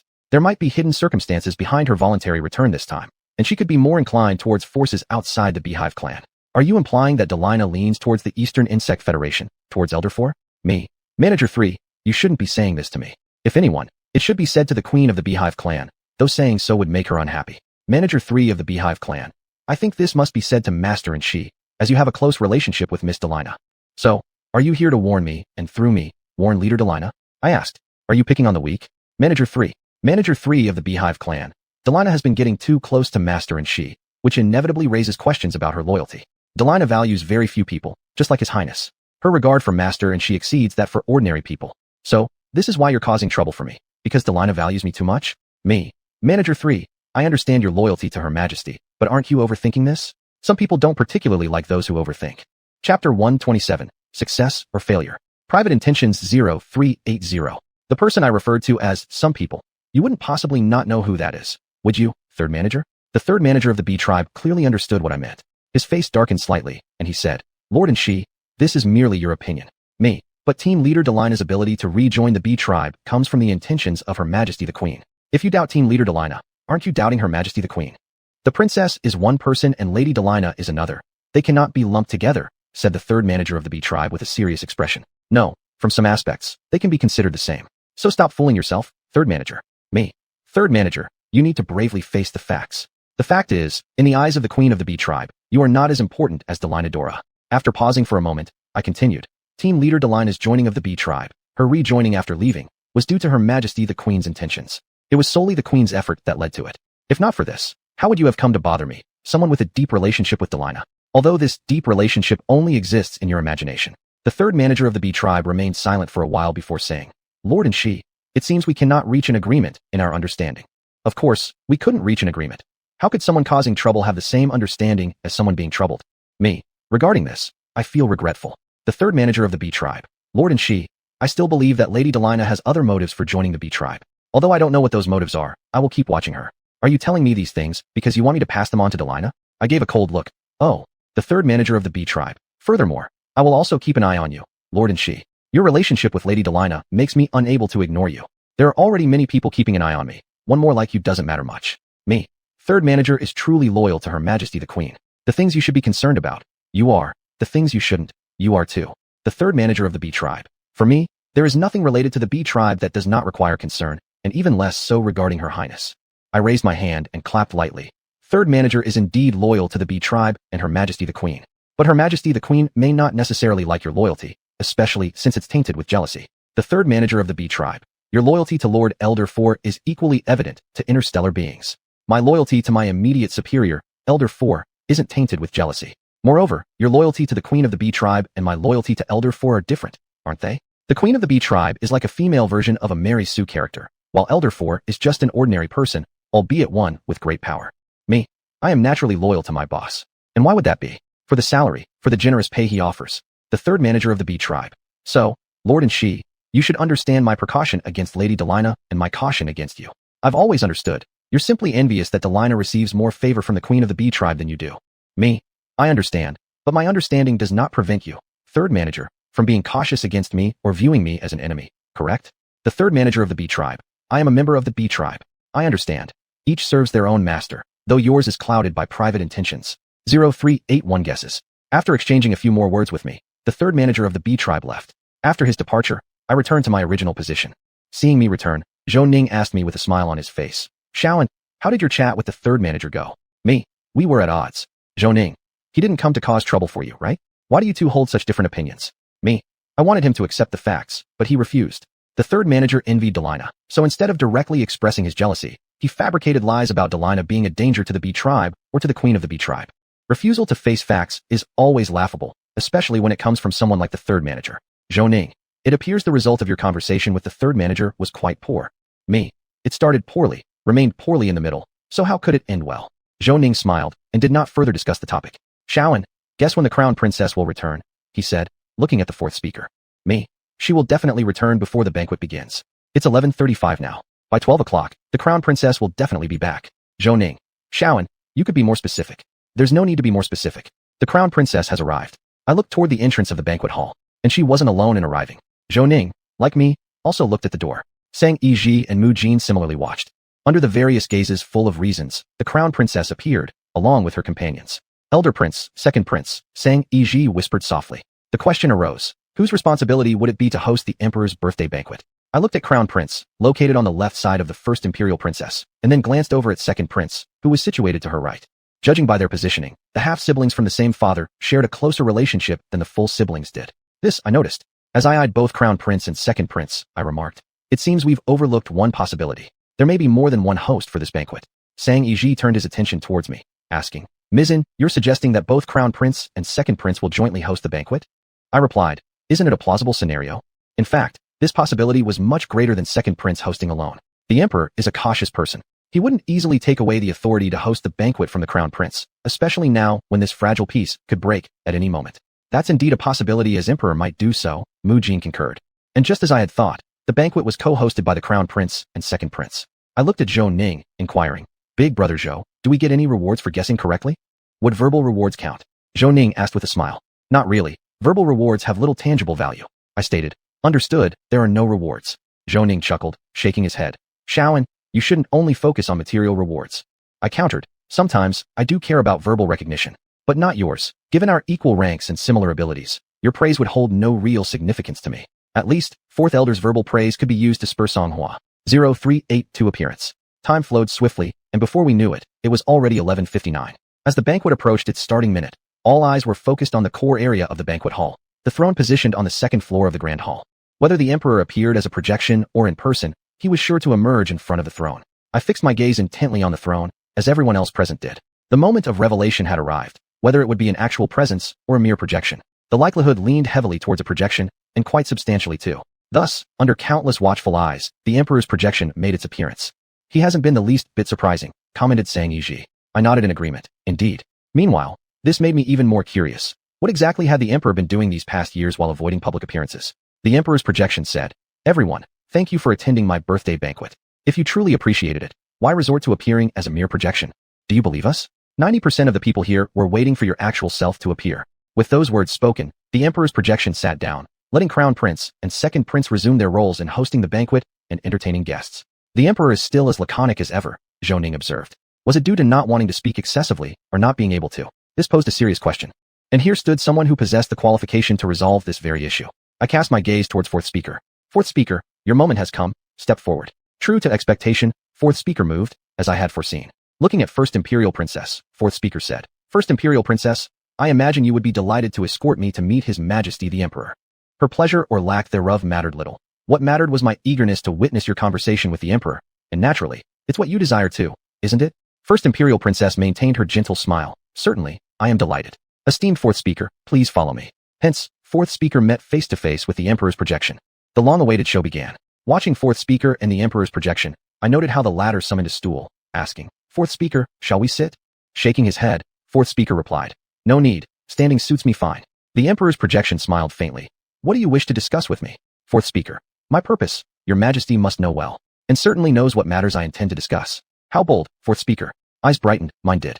Fourth speaker, why concern yourself with whether I appear in person or via projection? The difference between the two is minimal, said the Emperor's projection. Fourth speaker, no, the distinction is significant. The safety of your majesty concerns not only the hearts of citizens within the Southern People's Empire, but also mine and the majority of the interstellar beings. Indeed, I'm curious, rather, concerned about the well-being of your majesty. Fourth speaker, your majesty's long absence from public view inevitably raises concerns and emboldens lawless individuals. Emperor's projection. Fourth speaker, your remarks are exaggerated. When the appropriate time comes, I shall undoubtedly reveal myself in person rather than through projections to the public. It's really a versatile answer to say the right time. Why don't you specify exactly when that appropriate moment will be? Fourth speaker, don't back down. Keep pushing. I continued watching the spectacle of fourth speaker and the emperor's interaction. Fourth speaker, if His Majesty cannot meet the public in person, would it be possible to meet me in person? I have long admired your majesty. The emperor's projection looked at fourth speaker with a neutral expression for a while before replying. Fourth speaker, do you wish to see me? Fourth speaker, I desire to very much. My primary purpose for attending this birthday banquet is to meet you, emperor. This statement could be interpreted as, fourth speaker came here mainly to gather intelligence on the emperor. Sang Yi. Mizzen, do you think fourth speaker will succeed? Not likely. If just a few words could secure a meeting with the emperor, then obtaining information about him wouldn't be so difficult. The chances of success are slim. Under everyone's watchful eyes, the emperor's projection finally spoke. Chapter 128, Disappointment. 0383 Regret. The emperor's projection. Fourth chairman, I do not wish to see you. You have the right to see me, and I have the right not to see you. Logical and convincing. Not really, I don't buy it. As a spectator, I'm not satisfied with the emperor's response. Fourth chairman, Your Majesty, if you don't want to see me, I understand. But there will come a day when you must see me. I believe that day is not far off. That sounds a bit threatening. Fourth chairman, when will you meet the real emperor instead of his projection? Probably during the war. Once the war begins, it will be impossible for the emperor to continue meeting people in projection form, won't it? I looked at the fourth chairman and then at the emperor's projection. The emperor's projection. Fourth chairman, when the time is right, we shall surely meet. Fourth chairman, I look forward to that day. Notice, he said he looks forward to that day, not the right time. This shows that the fourth chairman wants to take the initiative, taking control of the timing of the meeting with the real emperor. Of course, it can't be ruled out that he's just intentionally trying to irritate the emperor. I analyzed it. After finishing speaking, the fourth chairman nodded at the emperor's projection and turned to leave. The development of this little drama, aside from some small surprises, was entirely predictable. Fourth chairman, although you're strong, you could be stronger. I expect you to be even more resolute instead of giving up talking to the emperor now. I feel regretful. Zhou looked at me and asked, Shaoan, how was the banquet this time? Me? A bit ordinary, with some small surprises, but not enough. If the banquet continues to develop this way, I'll get bored. Attending the banquet is a task given to me by my immediate superior, the fourth elder, but watching the show is my pursuit. Zhou, wasn't the recent development pretty good? Me raising an eyebrow. All within expectations, what's so great about it? So far, this banquet does not match up to the funeral of Minister Qian Tingyu from the Xichong Empire's Ministry of Finance. At least, something unexpected happened at that funeral. For example, the Vice Minister of the Xichong Empire's Ministry of Finance died at that funeral, and the 9th Grand Prince of the Xichong Empire also died. Sang Yi. Mizzen, your standards are high. Of course they are high. The shows I watch aren't just regular ones. They're always excellent. I looked at Sang Yi. Mr. Sang, are you satisfied with the recent developments? If you're satisfied, then you're admitting that your standards are low. Sang Yi. I am still satisfied with what just happened. After all, you can't ask for too much. This is still the Southern People's Empire. I looked at Mu Jin. Mu Jin, what do you think? Mu Jin. I think both you, and she, and Sang Yi have valid points. Your answer truly avoids taking sides. How am I supposed to enjoy your show? Alas, why isn't it someone like Mu Yubai, Mu Da, or Mu Ran representing the third elder to attend the banquet? I express my regret. Hey, I seem to have found something interesting. That banquet servant seems a little off. 0384 Envy. Long live the emperor. Suddenly, the servant shouted loudly. Then, he self-detonated. Whether your emperor lives long or not, I cannot confirm now, but I am sure that he is angry now. Am I right, Emperor of the Southern People's Empire? I looked at the emperor's projection. At the same time, many people had the same reaction as me. The crown prince's expression darkened. Clear the scene. Please remain where you are. Before he finished speaking, another person self-detonated. Coincidentally, it was another servant who detonated. Sang Yi asked, is it due to their own issues, or is it caused by someone else's manipulation? Before anyone could respond, he answered himself. It is caused by someone else's manipulation. This banquet involves the emperor, so neither the crown prince nor the second prince dared not to take it seriously. Moreover, those controlling the servants are top-tier individuals from the first tier. Interstellar top-tier warriors won't come to attend the banquet of the Southern People's Empire's emperor, but that doesn't stop them from disrupting it. Boom. Another servant exploded. Both the crown prince and the second prince's faces turned black, and the expression of the crown princess also looked displeased. I focused on the crown prince, the second prince, and the crown princess. The emperor's projection stood up. Dear guests, please bear with us for a moment. Subsequently, all the servants disappeared. To be precise, they disappeared due to the emperor's extraordinary abilities. Disappearance doesn't mean death. The emperor merely sent them somewhere to detain them. In an instant, making all the servants disappear. That's the power of a first-tier warrior. Looking at the emperor's projection, I felt a little envious. Of course, I am only envious of his strength. I admire the strength of any top-tier powerhouse. After all, I am just a second-tier individual. Zhou Ning sighed. The emperor has been on the throne for so many years. There's a reason for that. Strength is the reason why he has sat in this position for so long. The key reason. To overthrow his rule, you must be stronger than him. Am I right? Huamu Rong. I glanced at Huamu Rong, whose expression was as emotionless as ever. Me.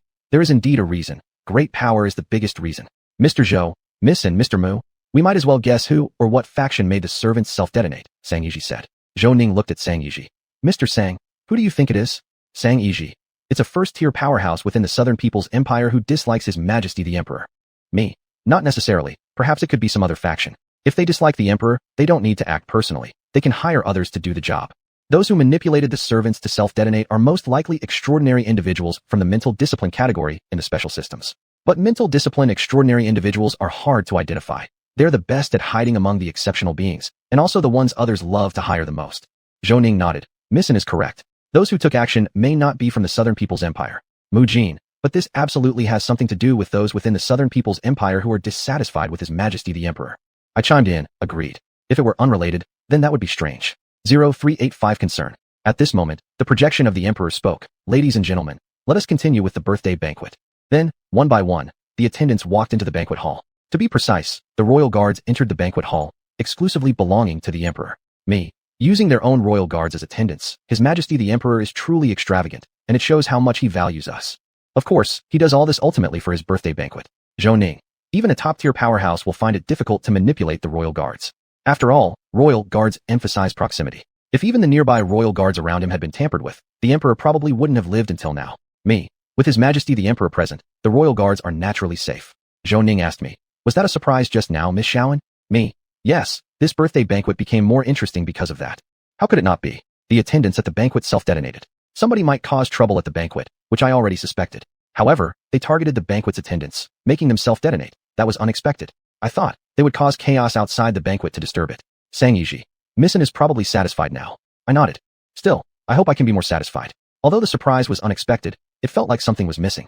Being amused by watching the spectacle doesn't make one dislike troubles. This describes me perfectly. Unfortunately, the subsequent development disappointed me. After the incident where the attendants self-detonated, the banquet ended quietly in dullness. I took one last look at the banquet hall and climbed aboard the hovercar. Zhou Ning glanced at me. What? A little disappointed. Me. Indeed, a little disappointed. This birthday banquet wasn't as interesting as I imagined. Zhou Ning. Miss Shaoan, here is the Imperial Star of the Southern People's Empire, and today is His Majesty's birthday. There won't be anything as interesting as you imagine. His Majesty won't allow a major disruption today, damaging his authority. Me. I know, but that doesn't stop me from being disappointed. Brother Zhou, you know, I came to attend the birthday banquet and also to watch the drama. If the drama isn't as fascinating or captivating as imagined, am I not allowed to complain? Zhou Ning shook his head. Little one, being too fond of drama isn't a good thing. Me. Brother Zhou, compared to being involved, I prefer being a bystander. This is called being clear-headed, get it? Zhou Ning changed the topic. Get ready, unless something unexpected happens. Tomorrow is the day we leave the Imperial Star of the Southern People's Empire. Me. What if something unexpected happens? After all, I haven't given up on the good drama of the Southern People's Empire. Zhou Ning. Then we'll see how serious the unexpected event is. So, did the unexpected event come? No. Before my companion Zhou Ning and I boarded the spaceship, nothing unexpected happened on the Imperial Star. This birthday banquet was neither particularly entertaining nor dull, but somewhere in between. I reviewed this banquet. Next, I opened my terminal and connected Su Hongqiu's video call. I called out, Big Sister Hongqiu. Shaoan, judging by your expression, you don't seem very happy, Su Hongqiu said. Me. Because I didn't see a good play. Su Hongqiu, isn't there an interesting thing that happened at His Majesty's birthday banquet? The banquet attendants self-detonated. Me. My expectations were too high. After attending the funeral of the Minister of Finance of the Xichong Empire, it's natural that I have higher expectations for good drama. I shifted the topic. Sister Hongqiu, I heard you left the Mo's family. Su Hongqiu complained. Yes, Su Hongyan forced me to. If she wanted to leave, fine, but she didn't have to take me along. I said, Sister Hongyan did it for your own good, Sister Hongqiu. The Mo's family's tolerance for you has decreased. Su Hongqiu retorted. Do I care about that? You may not care, but Su Hongyan certainly does. Moreover, in terms of personal strength, you are no match for her. That's why you left. I stated, Sister Hongyan obviously cares. If your strength isn't enough, this is what happens. Others can easily force you into things. Chapter 129, Quantity. 0386 Not up to the level. Su Hongqiu, Su Hongyan doesn't respect me at all. Because you are weaker than her. If you were stronger than her, even if you were her younger sister, she would still respect you. Me. Sister Hongqiu, Sister Hongyan does care about you. Su Hongqiu rolled her eyes. Caring without respecting, right? Yes. I smiled without speaking. By the way, little one, when did you come back? Su Hongqiu asked me. Me. If nothing unexpected happens, I will be back soon. What's up, Sister Hongqiu? Do you need me for something? After all, I've already boarded the spaceship now. Su Hongqiu's tone was joyful. I heard that the painter is being punished. Your tone is like the usual one when you talk about test subjects. Me. Do you want to study him? Sister Hongqiu, he's just being punished. Su Hongqiu. I know. I just want to do a simple research on him. However, I need you, little one, to provoke him. Me. Hope so. Su Hongqiu. Little one, you should have faith in me. No, I don't have faith in you. I have faith in myself. With me watching you, you can't do much with the painter. Me? I naturally have faith in you, Sister Honcho. Needless to say, this is a lie. Su Honcho, Littlein, I feel that your words sound very insincere. Me? Sister Honcho, I am sincere, trust me. Su Honcho didn't continue this topic. Regarding this birthday banquet, are you dissatisfied, Littlein? Me? It can't be said as dissatisfaction, but indeed disappointment. The expectation differs from reality, which makes me disappointed inevitably. But it's good, at least I can leave the Emperor Star and the core area earlier. The existence of that Emperor is a great threat to me, and also to Zhou Ning. Second-tier people staying on the territory of first-tier powerful beings. How could they feel comfortable? Moreover, this first-tier powerful being has strong vigilance and serious paranoid delusions. Su Honcho, Littlein, hearing you say that, I no longer feel regretful. Originally, I was interested in this birthday banquet. But the interested you ultimately chose the most family, isn't it? Me? Sister Honcho, if you had come, you might have been satisfied. Su Honcho, but I didn't come, it's all Su Honmian's fault. Indeed, all are Su Honmian's faults. You truly relate everything to Su Honmian. Me? Did Sister Honmian enter the lab after returning to the main planet? Su Honcho, of course, she had an inspiration. Me? I wonder if Sister Honmian will produce any research results this time. She did mention before that half of her research results were out. Su Honcho, there is quite a possibility for the research results to appear. I looked at Su Honcho and joked. Rare to see Sister Honcho say good things about Sister Honmian. Su Honcho, this is not a compliment, but the truth. If Su Honmian has been researching for so long and still cannot produce any results, then she will be nailed to the pillar of shame. Me? Sister Honcho, not to that extent. Even if Sister Honmian doesn't produce any results, it doesn't matter. Su Honcho, in your view, perhaps not. But in my view, it's her failure as a student of a teacher. It seems not only Fu Laoshi values you and Su Honmian, but you value Fu Laoshi too. Me? Fu Laoshi must be satisfied with both you, Sister Honcho, and Sister Honmian. He is satisfied to have two such excellent students. Su Honcho seriously said, as his students, both me and Su Honmian cannot disappoint him. I nodded affirmatively. Both you, Sister Honcho, and Sister Honmian will not disappoint Fu Laoshi. Even if we did disappoint him, he wouldn't do anything to you guys. 0387 late, but present. After finishing the communication with Su Honcho, I turned to look at Zhou Ning standing by quietly listening in. Me? Big brother Zhou, don't you know when to step aside? Zhou Ning. If it was me video chatting with someone else, Littlein, would you step aside? Of course not. Me? Big brother Zhou, if you don't step aside, neither will I. Zhou Ning laughed. Littlein, if I stepped aside, would you do the same? With utmost sincerity, I said, of course I would. How could I step aside? Unless you ask me to. After all, I'm naturally nosy and enjoy watching drama. Zhou Ning, do you think I believe that? Clearly, you don't. Your actions, expressions clearly show your disbelief. Would I care? I stated firmly. You do. Zhou Ning. Will you really go provoke the painter when you return to the main star? Me? Sure. Having me keeping an eye on Sister Honcho is better than her studying the painter alone. Su Honcho has always been interested in us colleagues, and willing to research them. Once her interest is piqued, I can't be sure what she might do. Zhou Ning nodded. Indeed, it's better that you joined. After all, the painter is our colleague, not someone else. To be precise, the painter is still our colleague now. Me? Big brother Zhou truly cares for his colleagues. It's natural to care when we're both working under the elder, Zhou Ning said. I showed my understanding. The boss comes first, right? For the subordinates of the fourth elder, he naturally has to come first. Those who don't do this aren't qualified subordinates. Clearly, both me and Zhou Ning are qualified subordinates. At this moment, my terminal vibrated, as did Zhou Ning's. After exchanging glances with Zhou Ning, I opened my own terminal. An unexpected event has come. I said after reading the information on my terminal screen. Though this unexpected event came a bit late, it didn't hinder our leaving schedule. Because this unexpected event happened in the South People Empire, but neither on Emperor Star nor in the core area. Instead, it occurred on a planet outside the core area. On a planet outside the core area of the South People Empire, a rebellion broke out. In the eyes of the imperial royal family, this was called treason, and the rebels were named traitors. I sighed. What a great drama. Though it came late, it finally arrived. I had thought that there would be a spectacular performance at the birthday banquet, but unexpectedly, the real drama started now. Zhou Ning rubbed his forehead. Littlein, you're too happy. Looking at Zhou Ning, I asked, Big brother Zhou, don't you feel happy about this? A smile curled on Zhou Ning's lips. We should be shocked at the outbreak of rebellion in the South People Empire and offer condolences to the South People Empire. Your expression doesn't match your words. Me? Big brother Zhou, you can start offering condolences to people from the South People Empire now. Shaking his head, Zhou Ning said, no rush. We need to give them time to handle their emotions. Moreover, offering condolences needs further consideration. Me? Then what will you do now? With a serious look, Zhou Ning said, investigate information regarding this rebellion. We people from the Foreign Ministry must investigate clearly. Me? As a member of Donchong Federation, I naturally can't miss any intelligence related to this matter. Though, mostly because of gossip. Zhou Ning gave me a glance. Thus, both me and Zhou Ning used our resources to investigate information about the rebellion. 1 hour later, Zhou Ning asked me, how many? If no more come up, there are 5. So far, there have been rebellions on 5 planets outside the core area. They're probably in contact with each other, given they rebelled on the same day, Zhou Ning commented. I stared at the message on the terminal screen. There is such a possibility. But also possible is that the first to act emboldened others. The South People Empire is about to get into big trouble, Zhou Ning said. I shook my head. Brother Zhou, you're wrong. It's not about to, it already has. Moreover, I have a feeling this trouble won't be easy to resolve. This uprising spectacle will continue for a long time. It's even possible that the South People Empire could fall due to the rebellion. Although the probability isn't high, it's not impossible. Difficult to resolve? Is that how you see this rebellion, little one? Zhou Ning raised his eyebrows. Yes. The rebellious hearts of the citizens in the South People Empire have never died since the establishment of the South People Empire. If the uprising accumulated for so long was easy to resolve, then it would have been wasted accumulating for so long, I replied. Someone daring to cause trouble on the Emperor's birthday means some people in the South People Empire can't bear it anymore. However, their uprising the day after the birthday was something I didn't expect. This speed exceeds normal human rapidity. Zhou Ning, that makes sense. In fact, I'm optimistic about this rebellion too because there are numerous responders. Another planet has rebelled. Sixth one. How many planets do you think will rebel by today? Zhou Ning asked. 8 or 10. Why? Zhou Ning looked at me. Saying 8 is because our Dongchong Federation has 8 elders. 8 is an auspicious number. Saying 10 is because Baron Federation has 10 presidents. And this rebellion of the South People Empire might very well be related to Baron Federation, possibly with their people involved. For humans to rebel while involving insectoid species is unlikely. I looked at Zhou Ning. Big brother Zhou, what about you? Zhou Ning, double digits. There should be double-digit rebellious planets by today. If double digits, the Emperor of South People Empire probably won't be able to sleep tonight, I added. If he sleeps at all. Not only him, many people in South People Empire won't be able to sleep, Zhou Ning said.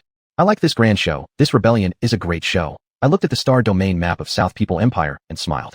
Zhou Ning laughed too. That day, South People Empire monopolized the top headlines of the Interstellar Network. That day, the top 10 trending searches on the Interstellar Network were all related to South People Empire, specifically regarding the rebellion. This day, countless pairs of eyes focused on the South People Empire. This day, countless citizens of the South People Empire paid attention to the uprising, an uprising closely related to them. By the end of this day, there were uprisings on a total of 11 planets. To be precise, there were people who rose up on 11 planets and swiftly took control of the planetary governments. The word took should be in quotation marks, because in some cases, it wasn't really taking. Just past midnight at 12:01 a.m., Zhou Ning looked at me and smiled. Little one, I was right. The number of rebellious planets has hit double digits. I clapped. Brother Zhou is impressive, you guessed correctly. Zhou Ning, was that a verbal reward? Me. Not only that, I also clapped. Clapping isn't part of the verbal reward, got it? After a pause, I continued. Brother Zhou, you said it yourself. One shouldn't only care about physical rewards. Chapter 130, Tool Person. 0389 not necessary. Zhou Ning looked at me and smiled. Shaoan, using my words to contradict me means you hold grudges well. Me. Brother Zhou, I'm not holding a grudge. I'm simply repeating your words. As an antagonist, holding grudges is quite normal, isn't it? Being meticulous about every little detail and repaying even the slightest offense is a commendation for me being a qualified villain. Zhou Ning smiled again and changed the topic. Shaoan, in your view, will there be more planetary uprisings in the Nan Empire? Me. That depends on the outcome of the uprising planets. The rebellion in the Nan Empire is not a fleeting matter. They won't rush things. We need to see the official stance of the Nan Empire towards the uprising planets and how the royal family deals with them. If the authorities respond decisively, the rebels will lie low and wait for the next opportunity to rebel. After all, there are countless rebels in the Nan Empire. Zhou Ning. Shaoan, do you support this uprising? I raised an eyebrow. Do you support it, Brother Zhou? Our opinions don't matter much in terms of this uprising. You know that. If the uprising planet doesn't have the support of first-class powerhouses from its native land, then it will depend on external forces, said Zhou Ning. Me. This uprising can't be without external assistance. It's just a matter of how much support is involved. Within a day, 11 planets in the Nan Empire had people rebelling, and they quickly seized control of the planetary governments. This wouldn't be possible without external help. You should know that the counter-rebellion measures of the Nan Empire are many. In such circumstances, 3 or 4 planetary uprisings in a short time would be understandable, but double-digit rebellions are simply exaggerated. Otherwise, why would the headline on the Star Network still be about the uprising in the Nan Empire today? In the space age, it's hard for headlines on the Star Network to last long, rarely more than a day. I watched the Star Network news on the terminal screen. Zhou Ning. And this external force most likely comes from the Northern Federation, which is as powerful among human forces as the Nan Empire. For this uprising, our views are not important, but those of the Northern Federation are. Me. The boss opinion is also crucial. At least, for me and you, Brother Zhou, it is. If our direct superior, Elder Number 4, decides to interfere in this uprising, you and I will only have the option to follow orders. Zhou Ning nodded. Shaoan, you're right. He paused and continued. Only the top-tier strongmen and leaders of major powers in the Nan Empire can involve themselves in this uprising. Only their opinions truly matter. Me? Who could disagree? But it doesn't prevent me from watching the drama. That emperor's birthday banquet wasn't thrilling, but what followed afterward was somewhat interesting. Shaoan, You really love watching the show. Zhou Ning shook his head.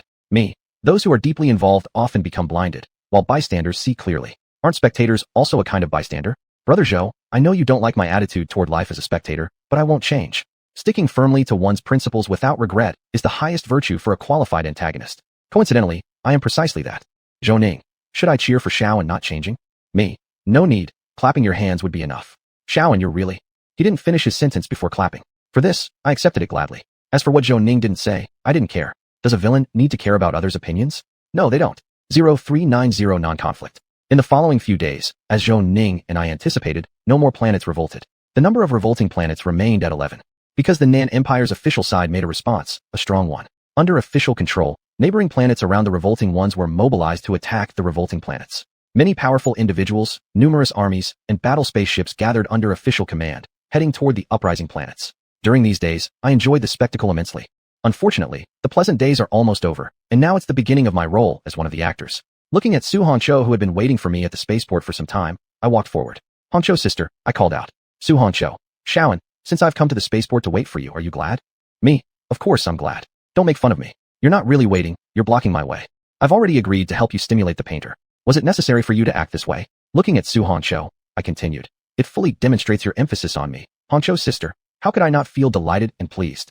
To be exact, it fully shows your research enthusiasm, your enthusiasm for researching the painter. Su Honcho, I knew Shaoan would be glad. Then, she complained. If it weren't for Song Hua, who's watching over the painter, forbidding me from seeing the painter alone and insisting that you, Shaoan, must go with me, I wouldn't have come to look for you right after you returned to the main planet. Shaoan, just returned from the Nan Empire. How could I bear to come and find you without letting you rest? It's all Song Hua's fault. He is the one who doesn't allow me to see the painter. You're really good at passing on responsibility. Compared to your enthusiasm for studying the painter, I am nothing to you, right? I agreed. Yes, it's all Song Hua's fault. Still, this does not stop me from being on the same side as you. It's not because you and I are so close. It's because the relationship between Song Hua and me is terrible. He envies me. Should I have a good attitude toward him? As a villain, I dislike the concept of repaying kindness for grievances. Even for heroes, there aren't many who like doing this. Heroes are heroes, but they aren't saints. Sometimes we can equate the two, other times, we cannot. Su Honcho. Therefore, Shaoan, let's research the painter. No, let's ridicule Song Hua instead. Isn't what you mentioned earlier what you truly want to do? I nodded, all right. But don't worry, researching the painter and ridiculing Song Hua are not conflicting. At least, not for me. 0391 effort. What constitutes an antagonistic attitude? Song Hua's attitude towards me is an antagonistic one. This can be demonstrated by the way he glared at me when Su Honcho and I stood in front of him. Of course, his gaze wasn't kind. Keep in mind, Su Honcho has had quite a few conflicts with Song Hua recently while studying the painter. Still, I seem to draw the most resentment from him. Song Hua looked at me and murmured, and she. I smiled back at him. Song Hua, never thought you'd end up guarding the door. Song Hua. The tasks assigned by the elders are equal. Me. Indeed, but outsiders may not view tasks as equal. For instance, the boss sees you and me differently. And compared to Song Hua, the elder values Shaoan more. Shaoan was sent by the elder to attend the funeral of the Minister of Finance from the Shichong Empire, and Shaoan attended the Emperor's birthday banquet in the Nanren Empire. Each event demonstrates this point, Su Honcho added. Look, this shows the conflict between Su Honcho and Song Hua. If there were no conflict, Su Honcho would not waste time ridiculing Song Hua. She would have entered the punishment room where the painter resides long ago. I glanced at Su Honcho, then at Song Hua. Song Hua's eyes grew colder. And she, Su Honcho, are you both here just to say these things to me? Song Hua, don't flatter yourself. Ridiculing you doesn't require us specifically coming here, Su Honcho said. Not at all. Honcho's sister and I are here for business. That's my reply. Given the growing tension between Su Honcho and Song Hua, her words today seem unusually sharp. I glanced at Su Honcho. Song Hua, are you both here to dissect the painter? Dissection might be too extreme since the painter is still a direct subordinate of Elder Number 4 and a colleague of Su Honcho and me. We'll visit the painter and conduct some research. Su Honcho, Shaoan and I will check on the painter on behalf of the Elder, along with conducting our research work. Do you need to drag Elder Number 4 into this? That's far from wise. My commentary. Song Hua turned to Su Honcho. Su Honcho, you and she don't qualify to represent the Elder to visit the painter, and I haven't received any orders. Before he finished, I interrupted. But Honcho's sister and I entering the punishment room to check on the painter and carry out some research has been tacitly approved by the boss.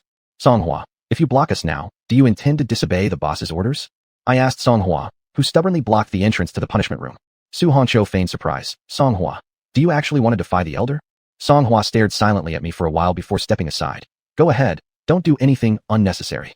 Su Honcho, relax, with Shaoan here, I won't do anything extra. I smiled at Song Hua. Song Hua, you know, I always know my limits, better than you in fact. Song Hua didn't speak, only stared deeply at Su Honcho and me. 2 minutes later, I met the painter, bloody, and wounded. Seeing this, Su Honcho lamented, "What a waste. The blood of someone at the second level should not be wasted like this." As she spoke, she quickly approached the painter and used a bottle to collect his blood. The painter ignored Su Honcho and instead raised his head to look at me. And she, me. If that female painter were to see the state you're in now, she might paint a stunning masterpiece. Unfortunately, she cannot see this, the pitiful state of the painter now, or the sight of the person who made her leave her homeland in such misery. Painter, and she, if it weren't for you, she wouldn't have died, and I wouldn't have become like this. What a heavy accusation. How is my punishment related to me? How is your current bloodied and wounded state connected to me? Me. Painter, you're still the same, blaming everything on me. It's all in she's fault. The painter became emotionally agitated, and more blood flowed from his wounds. Su Honcho looked at me with shining eyes. Shaoan, intensify the stimulation of the painter. In your view, Su Honcho, I'm just a tool to provoke the painter, right? Me. I'll try my best. Then, I looked at the painter again. Painter, do you know how the Jiang clan leader is doing now? Do you want to know the current situation of the Jiang family?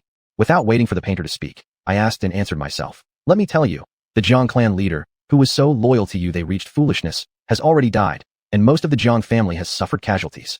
Chapter 131, Referee and Insurance. 0392 Emotional. I looked at the painter and asked with a smile. Painter, are you satisfied with this outcome? The downfall of the Jiang family was all because of your actions. The painter's gaze towards me grew colder. And she, did you interfere in the Jiang family's affairs? He asked with a stern face. Me. Painter, you're overthinking it. All I did was execute the person from the Jiang family who harmed the boss's interests, along with their relatives and friends. I didn't meddle in anything else. The Jiang family ended up like this because they deserved it. It's because they are your subordinates. Because of you, their whole clan chose to cover up for their law-breaking kin, wasn't it?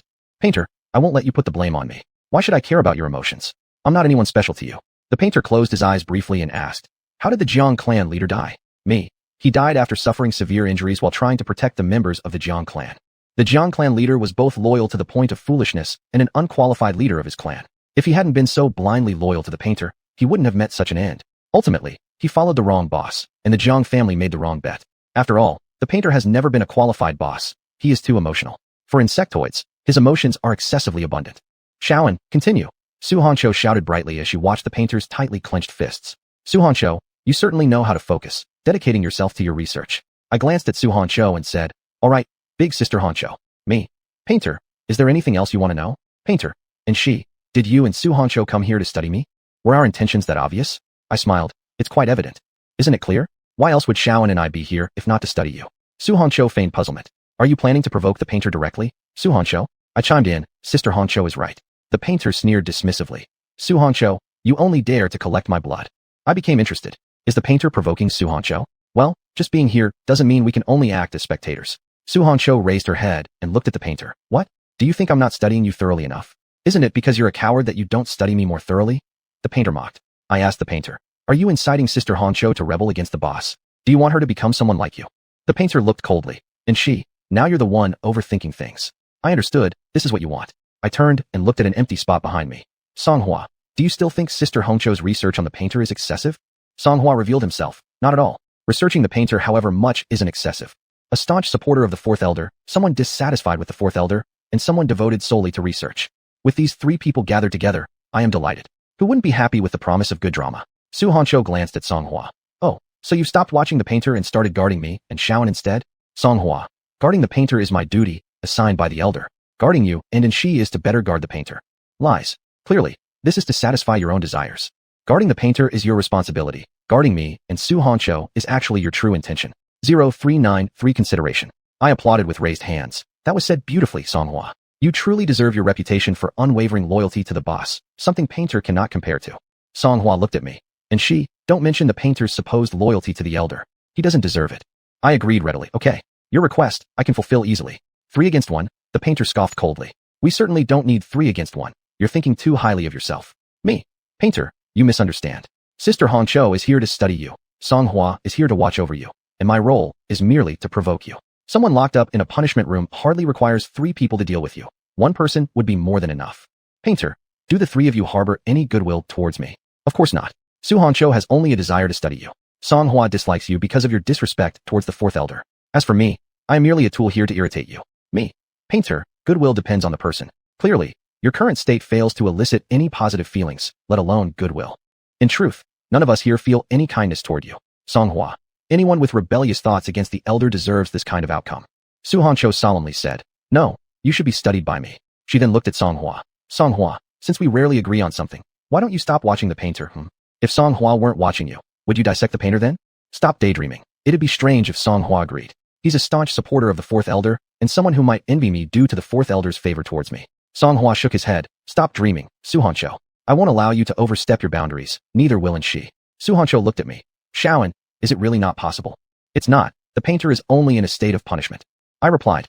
So, stop thinking about it, and stick to what you can do. Suhancho sighed. What a pity. Then, the painter bled even more as Suhancho activated her extraordinary abilities. For this, Songhua and I turned a blind eye. Because this is what Suhancho is allowed to do. Bleeding doesn't count for much. The painter sneered, one-on-one, with two referees, and these referees are clearly biased towards another person. That statement was closer to accuracy than before, but a more precise description would be, Songhua and I are your insurance, the precaution taken by the fourth elder to prevent Suhancho from going too far. Of course, that doesn't stop me from enjoying the spectacle. Songhua remarked, you don't know your own worth. I followed up. It's not that we're biased towards Suhancho, it's that we're biased towards you, painter.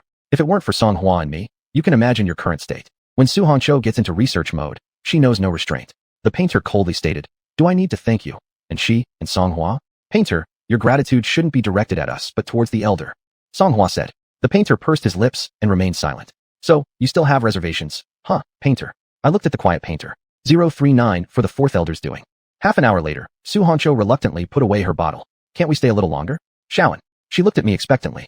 Of course not. The painter has already lost half his life due to punishment. Letting you take more blood from him means he might not hold on to the other half. Bleeding isn't significant in itself, but too much bleeding becomes a grave matter.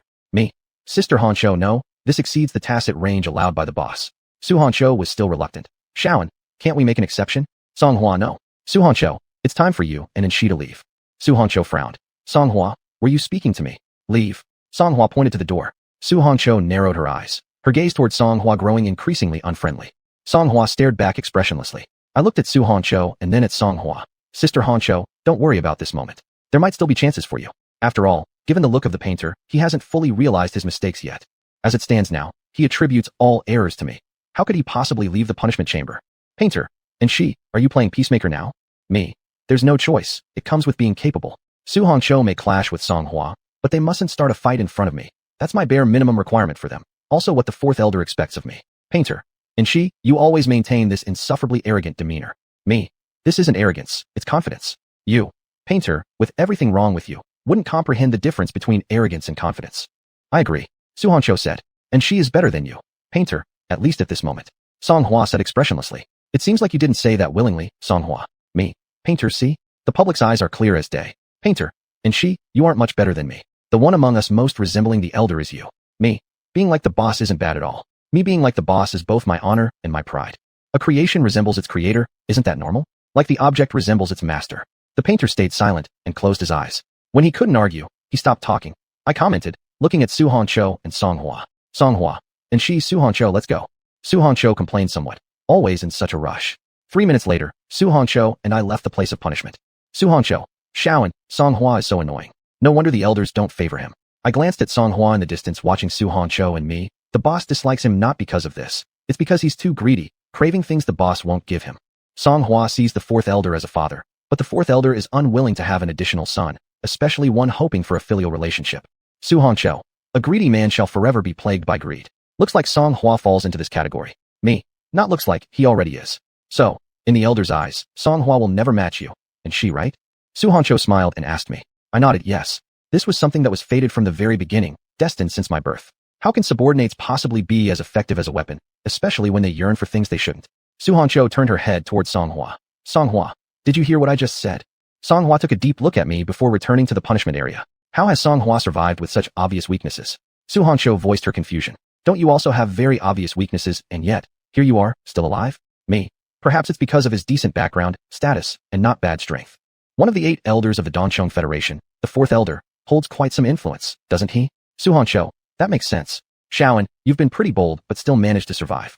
The reason I'm still alive, the reason I've made it this far, is mainly due to my own abilities. As the fourth elder's most outstanding work so far, I possess great research value. Me, it's all thanks to the boss. My current strength, as well as my high research value, is all thanks to the fourth elder's efforts. Chapter 132, Rebuke. 0395 Rare. Suhancho looked at me for a moment. Shaoan, your sudden flattery of the elder makes me feel a little uncomfortable. Is my usual lack of respect for our common superior Elder 4, that obvious? Me. Because it's the truth, Sister Honcho. My current strength, my ability to be alive today, mainly owes to the boss. Su Honcho nodded. That's true, but hearing these words from you feels somewhat off. In your impression, do I talk ill of Elder 4 all the time? Is my disrespect toward him that exaggerated? Me. Sister Honcho, maybe you're mistaken. Su Honcho. Well, let's not talk about this anymore. Shaoan, I'm going to conduct research. I just collected some fresh blood from the painter and can't afford to waste it. Then she sighed a bit. Unfortunately, the elder rejected my proposal to use the punishment chamber where the painter is held as a lab. It would be wonderful to experiment with such fresh blood nearby. What's wrong with that? Her tone carried a hint of resentment, directed at Elder 4. Elder 4 wouldn't agree. It would be strange if he did. If you were to use the punishment room as a laboratory, whether the painter could survive under your hands would remain uncertain. Me. The painter is one of the boss's direct subordinates after all. More precisely, the painter still has his use for Elder 4, so Elder 4 won't hand him over to you for research. Su Honcho. If the painter didn't have this kind of identity, my interest in researching him wouldn't be this high. But don't worry, Shaoan. In my eyes, you are undoubtedly one of the experimental subjects with the highest research value. Thanks a lot, Su Honcho. Me. Sister Honcho, who else do you think can be mentioned alongside me when it comes to experimental subjects? Your sister Su Homian or Elder 4? Su Honcho, why don't you guess? Me. I guess they're people Sister Honcho isn't allowed to study yet. Su Honcho. They're temporarily out of reach, but I believe that one day, I'll be able to study them. What ambition? I praised. But this ambition will not be realized, unless Elder 4 gives the order. Su Honcho. Of course, Su Homian also harbors this ambition, so it's a race between her and me. Shaoan, who do you bet on winning? This question must not receive a specific answer. Me. I'm rooting for both of your futures. If you two don't die prematurely due to your attitude of turning everyone into experimental subjects, you might indeed achieve your ambitions, though the possibility is slim. Su Honcho. Avoiding disputes between myself and Su Homian is exactly why Shaoan gets along well with both of us. Me. What Sister Honcho said is true. However, our relationship hasn't reached the point of being friendly allies. You both take the initiative to approach me, taking care to maintain this relationship with someone of extremely high research value, right? Su Honcho. Alright, I really need to go conduct research now. Shaoan, see you later. Looking forward to seeing you again, Sister Honcho. I said smilingly. After watching Su Honcho leave, I took steps toward my residence. If it weren't for Su Honcho, I would have been back home by now. The painter sure has a big appeal to Su Honcho, enough to have her block my path, even directly at the airport. Indeed, the painter is Su Honcho's first colleague as an experimental subject. If Su Homian hadn't already entered the lab, Su Honcho's research would likely have been interrupted by the painter. Excellent experimental subjects aren't rare, but excellent ones among colleagues certainly are. 0396 Eventful Autumn. An hour later, I arrived at the hall where Elder 4 or his projection resided. Of course, it was because he summoned me. Boss. I called out to the projection of Elder 4 sitting on his throne. Projection of Elder 4. Anshi, tell me what you think about the painter. Me. The painter doesn't fully realize his mistakes. His rebellious heart remains. Anshi, is it because of your personal issues with him? The projection of Elder 4 looked at me. Me. Boss, I wouldn't stoop to that. Elder 4, you know me, and I know you too. Even if I had disputes with someone, you wouldn't concern yourself with trivial matters like disputes, would you? Why would I bother? Projection of Elder 4. The painter has just apologized to me. Me. The painter made a choice, which may be wise, or it may not. The wise part lies in his apology. The less wise part might be that this apology is insincere. Projection of Elder 4. Not bad assessment. I plan to release the painter shortly. Anshi, do you know what needs to be done? Me. Yes, monitor every aspect of him. The projection of Elder 4 nodded slightly in approval. Then, he changed the subject. The great elder of the Mo's family went to see Elder 5. Be careful. I raised an eyebrow. Boss, do you think the great elder of the Mo's family went to Elder 5 because of me? In terms of hatred, I should not be the first one in the great elder's heart. It should be Su Honcho or Su Homian. The projection of Elder 4. It was you who brought Alan Mose back. Me. Alan Mose isn't that important. The official reason is this. The projection of Elder 4 said. That is to say, Alan Mose is just a public excuse. I lowered my head. I will pay attention, boss. After a pause, I asked, is this related to the former leader of the Mose family, or Sang Yiji? The projection of Elder 4. You can check. By saying that, it seems Elder 5 really noticed me, and not in a good way. Me. Understood, boss. Go down, Anshi. The projection of Elder 4 closed his eyes. Yes. I respectfully withdrew. After leaving the hall, I looked at the direction of the punishment chamber. What an eventful autumn it is. Recently, not only have my missions been busy, but I've also been targeted by many people. 0397 Heartbreak. People who excel are often envied, and the one lurking in the shadows is a perfect example. I looked at an empty place. Songhua, stop hiding. I found you. Every time you return to the fourth main star, you secretly lurk outside the hall, just to keep an eye on Elder 4 and those who come and go from the hall. You're really troubled. Songhua revealed himself. Anshi, I wasn't hiding. Me. Sure, you weren't hiding. The whole main star knows you like doing this. How does that count as hiding? Being weird to the extent that the entire fourth main star knows is also a kind of skill, right? Songhua. Songhua frowned. Anshi, if you don't know how to talk, you can shut up. Me. I believe I'm very eloquent. Sneaking around the hall during the period when you should be guarding the painter, Songhua, is this being two-faced towards the boss? Songhua's expression turned grim. Anshi, I am not like you. I wouldn't act hypocritically towards elders. Is that so? I don't see where your loyalty lies, Songhua. Even if the painter is about to leave the punishment chamber, you shouldn't neglect your guard duty like this. I said, if Su Hongqiu finds out about this, she might feel regretful. No, she will definitely feel regretful. After all, if the painter stays in the punishment chamber, maybe she still has the chance to research him. Anshi, why would you know this? Songhua frowned and asked. Me, what do you think? It was the elder who told you. Songhua's voice grew low. Me. Congratulations, you guessed right. Don't you feel heartbroken, Songhua? Don't worry, this won't be your most heartbreaking moment. As the saying goes, there's no limit to heartbreak, only more heartbreak. If you continue to value Elder 4 so much, there will be plenty more days ahead when you'll feel sad because of the special treatment he gives me. I approached Songhua.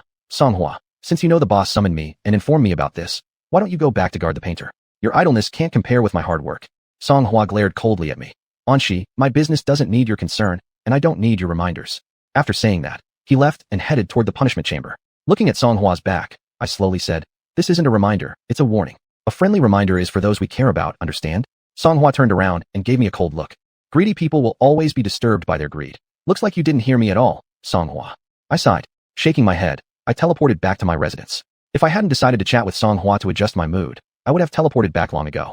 Back at my place, I first checked the latest intelligence related to the great elder of the Mo's family, then contacted my subordinates responsible for intelligence gathering. Looking at the intelligence personnel on my terminal screen, I asked, how long has the great elder of the Mo's family stayed on the 5th main star? The intelligence personnel respectfully answered, report to Anshiban, it's been 2 days. Me. Does he plan to stay on the 5th main star forever? He's been away from the Mo's family for too long without returning. Before becoming the great elder of the Mo's family only operated within the Mo's family's territory. Intelligence personnel. According to intelligence, he may stay another day or two before leaving. Me. What's the probability? 60%, the intelligence personnel replied. Me. This probability is low. Your intelligence collection abilities need improvement. The strength of the great elder of the Mo's family, even while on the 5th main star, is only second class. The current intelligence collection capabilities of the intelligence personnel can no longer keep up with the strength of those who are hostile towards me. We apologize, Anshi Darren. We have disappointed you. The intelligence personnel hurriedly bowed their head. Me. Inaccurate and untimely intelligence will not just disappoint me. It's possible that I could get injured or even die because of it. The intelligence personnel lowered their head even further. Anshi Darren, please punish us. Me. Whether or not to punish you depends on whether you can manage to gather timely and accurate intelligence this time. As for the great elder of the Mo's family, I hope you don't let me down again. The opportunity is already given to you. It's up to you to seize it or not. If you can't seize the opportunity, I don't mind replacing a batch of intelligence personnel. Just right. My task completion in recent days is more than enough for me to discuss the replacement issue with Elder 4. Intelligence personnel, we will not fail the opportunity you've given, Anshi Darren. Me, let's hope so. After ending the communication with the intelligence personnel, I thought for a moment and sent a message to the intelligence personnel who are monitoring the painter. The great elder of the Mo's family is troublesome, and the painter here is also troublesome. I can't favor one over the other. Chapter 133, Blessing. 0398 Invitation. I looked at a message on the terminal screen. Master Anshi, the painter has left the 4th main star. The day after leaving the punishment place, he left the 4th main star. Should I say the painter was in a hurry to leave? Or was he clever? Or perhaps foolish? In the painter's view, his action should be considered clever. Continue monitoring the painter. I sent this message to the intelligence officer who informed me. Subsequently, I connected the communication with Sang Yiji. Sang sir, I apologize for not answering your communication immediately. I was busy with something. I said apologetically. Sang Yiji. It's fine, Mistressin, you should focus on your own affairs. Of course, my own affairs are more important. Me. Why did Sang sir think of contacting me? Our relationship isn't good enough for private contact, and you haven't done so before. Sang Yiji. This is because I want to invite Mistress and to visit the 5th main star. Visit the 5th main star? What do you plan to do? Or what does Elder 5 behind you plan to do? Me. How did Sang sir come up with this idea? The relationship between me and you isn't close enough to invite someone to your own territory. Sisterin, the 5th main star belongs to Elder 5. Sang Yiji said. Me. But Sang sir, your last name is Sang. Elder 5 also has the surname Sang, right? You are the only direct subordinate of Elder 5 who has been bestowed the surname Sang by him. Sang Yiji. It's still different. Me. In most cases, we can overlook this difference. Sang sir, please answer my previous question. Sang Yiji. Because I feel a deep connection with Sisterin, so I made this invitation. The more I interact with Sisterin, the more I feel. I met you too late. Are you trying to make me nauseous? I am feeling somewhat sickened. Me. Sang sir, saying that is an exaggeration. I'm just an ordinary subordinate under my boss. Sang Yiji shook his head. Sisterin, you're too modest. Who in the galaxy doesn't know that you are the most capable subordinate of Elder 4? There are people who indeed don't know, or rather, refuse to believe. Right? Songhua. Me. Can I ask a question? Does your invitation have anything to do with the great elder of the Mose family? You know, there are some conflicts between him and me. Without the Mose family, I wouldn't have met Sister In and interacted with you. Sangiji said. Understood, it's related. It seems that the great elder of the Mose family won't leave the fifth main star in the next few days. Me. If I go to the fifth main star, will I meet the great elder of the Mose family? Sangiji. Will Sister In not come to the fifth main star because the great elder of the Mose family is there? To be honest, no. Because my immediate superior, Elder 4, wouldn't allow it. Me, what do you think? Sangiji. Sister In won't. The great elder of the Mose family doesn't have that much influence. Saying that, the great elder of the Mose family would not be pleased. I smiled and nodded. That's correct, I wouldn't. Then I'll look forward to Sister An's arrival in the fifth main star. Sangiji said warmly. Me. Your looking forward is noted. Sangiji. Looking forward is appropriate. After finishing the communication with Sangiji, I touched the star-shaped earring on my right ear. As expected, whenever Elder 4 reminds me, it never ends well. Look, the people of Elder 5 have already come to find me. Well, to be precise, they've come to invite me. The fifth main star is not a place suitable for adventures, especially for me who has been targeted by Elder 5. Though I am invited to go. 0399 Pleasantness. At 3 in the afternoon, I received a communication from Su Honcho. However, she didn't initiate contact with me because of this. Su Honcho asked me, Little In, has the painter been released from the punishment place? Me. He was released yesterday afternoon. Su Honcho expressed regret and dissatisfaction. If I had known, I would have collected more blood. He was drawn blood in the morning and released in the afternoon. It happened so fast. He could be released so quickly thanks largely to your research. At least, it was after that he developed a strong desire to be released from the punishment place. Me. Perhaps he realized his mistake. Little In, do you really believe that? Su Honcho looked at me. Me. At least, that's how he acted. Su Honcho. Would the elder release him just because he doesn't want me to continue researching the painter? Elder 4 would not let the painter out simply because of this. There's only one reason the painter could be out. Elder 4 thinks it's time. Specifically speaking, it is. The painter being out of the punishment place aligns more with Elder 4's interests. Me. There's a possibility. Su Honcho looked at me for a while. Little In, are you just comforting me? Me. Aren't I trying to make Sister Honcho happy? Su Honcho. You'd make me even happier if you let me research. You're certainly daring to think. Me. Sister Honcho, do you think this is possible? You and Su Homian aren't qualified enough to research me. Only your teacher Mr. Fu is qualified. Otherwise, it wouldn't be him acting as my physical examiner. You won't agree, Su Honcho shrugged. Your teacher wouldn't agree either. Me.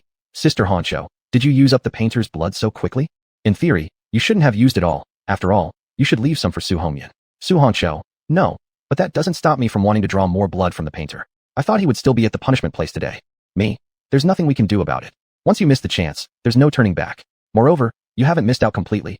You just want more. After a pause, I continued. Anyway, the painter has already left the fourth main star. Su Honcho raised an eyebrow. Did he leave voluntarily? I nodded. Su Honcho, why run off so fast? Afraid someone might take action against him? Isn't that someone you? For the sake of research, your boldness knows no bounds. Me. Maybe he has something urgent to deal with. Su Honcho, what a pity. If only I hadn't listened to you and Song Hua yesterday. Unfortunately, there's no such thing as if only. Besides, even if there were, neither I nor Song Hua would have let you continue. Elder 4's order is paramount. That's my opinion and Song Hua's too. Su Honcho, Shaoan, do you think I should use the painter's blood that I specially kept for Su Homian? If you want to use it, go ahead. Just don't mind if Su Homian finds out what you've done. Me. Sister Honcho, Sister Homian must know that you have the painter's blood. Su Honcho, so what? It was her loss for missing the chance due to her own research. Me. Sister Honcho, do what you feel right. I won't get involved in this. It's your family matter, and I'm an outsider. Why should I interfere? 0400 leap forward. Su Honcho, Shaoan, sometimes I really hate your sense of propriety. Do you? I rather like it. Me. Sister Honcho, having propriety is a good thing. As a qualified antagonist, it's essential to have a sense of propriety. Without it, one may easily end up dead prematurely. Su Honcho, I'm going into seclusion to conduct research. What about you, Shaoan?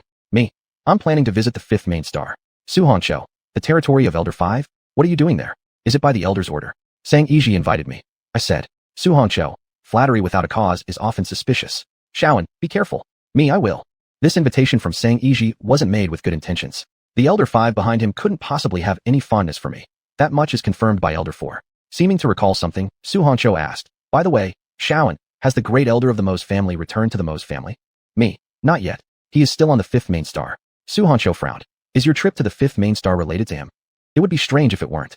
Not necessarily. Perhaps it's not related to the great elder of the Mose family, but to the former leader of the Mose family. Me.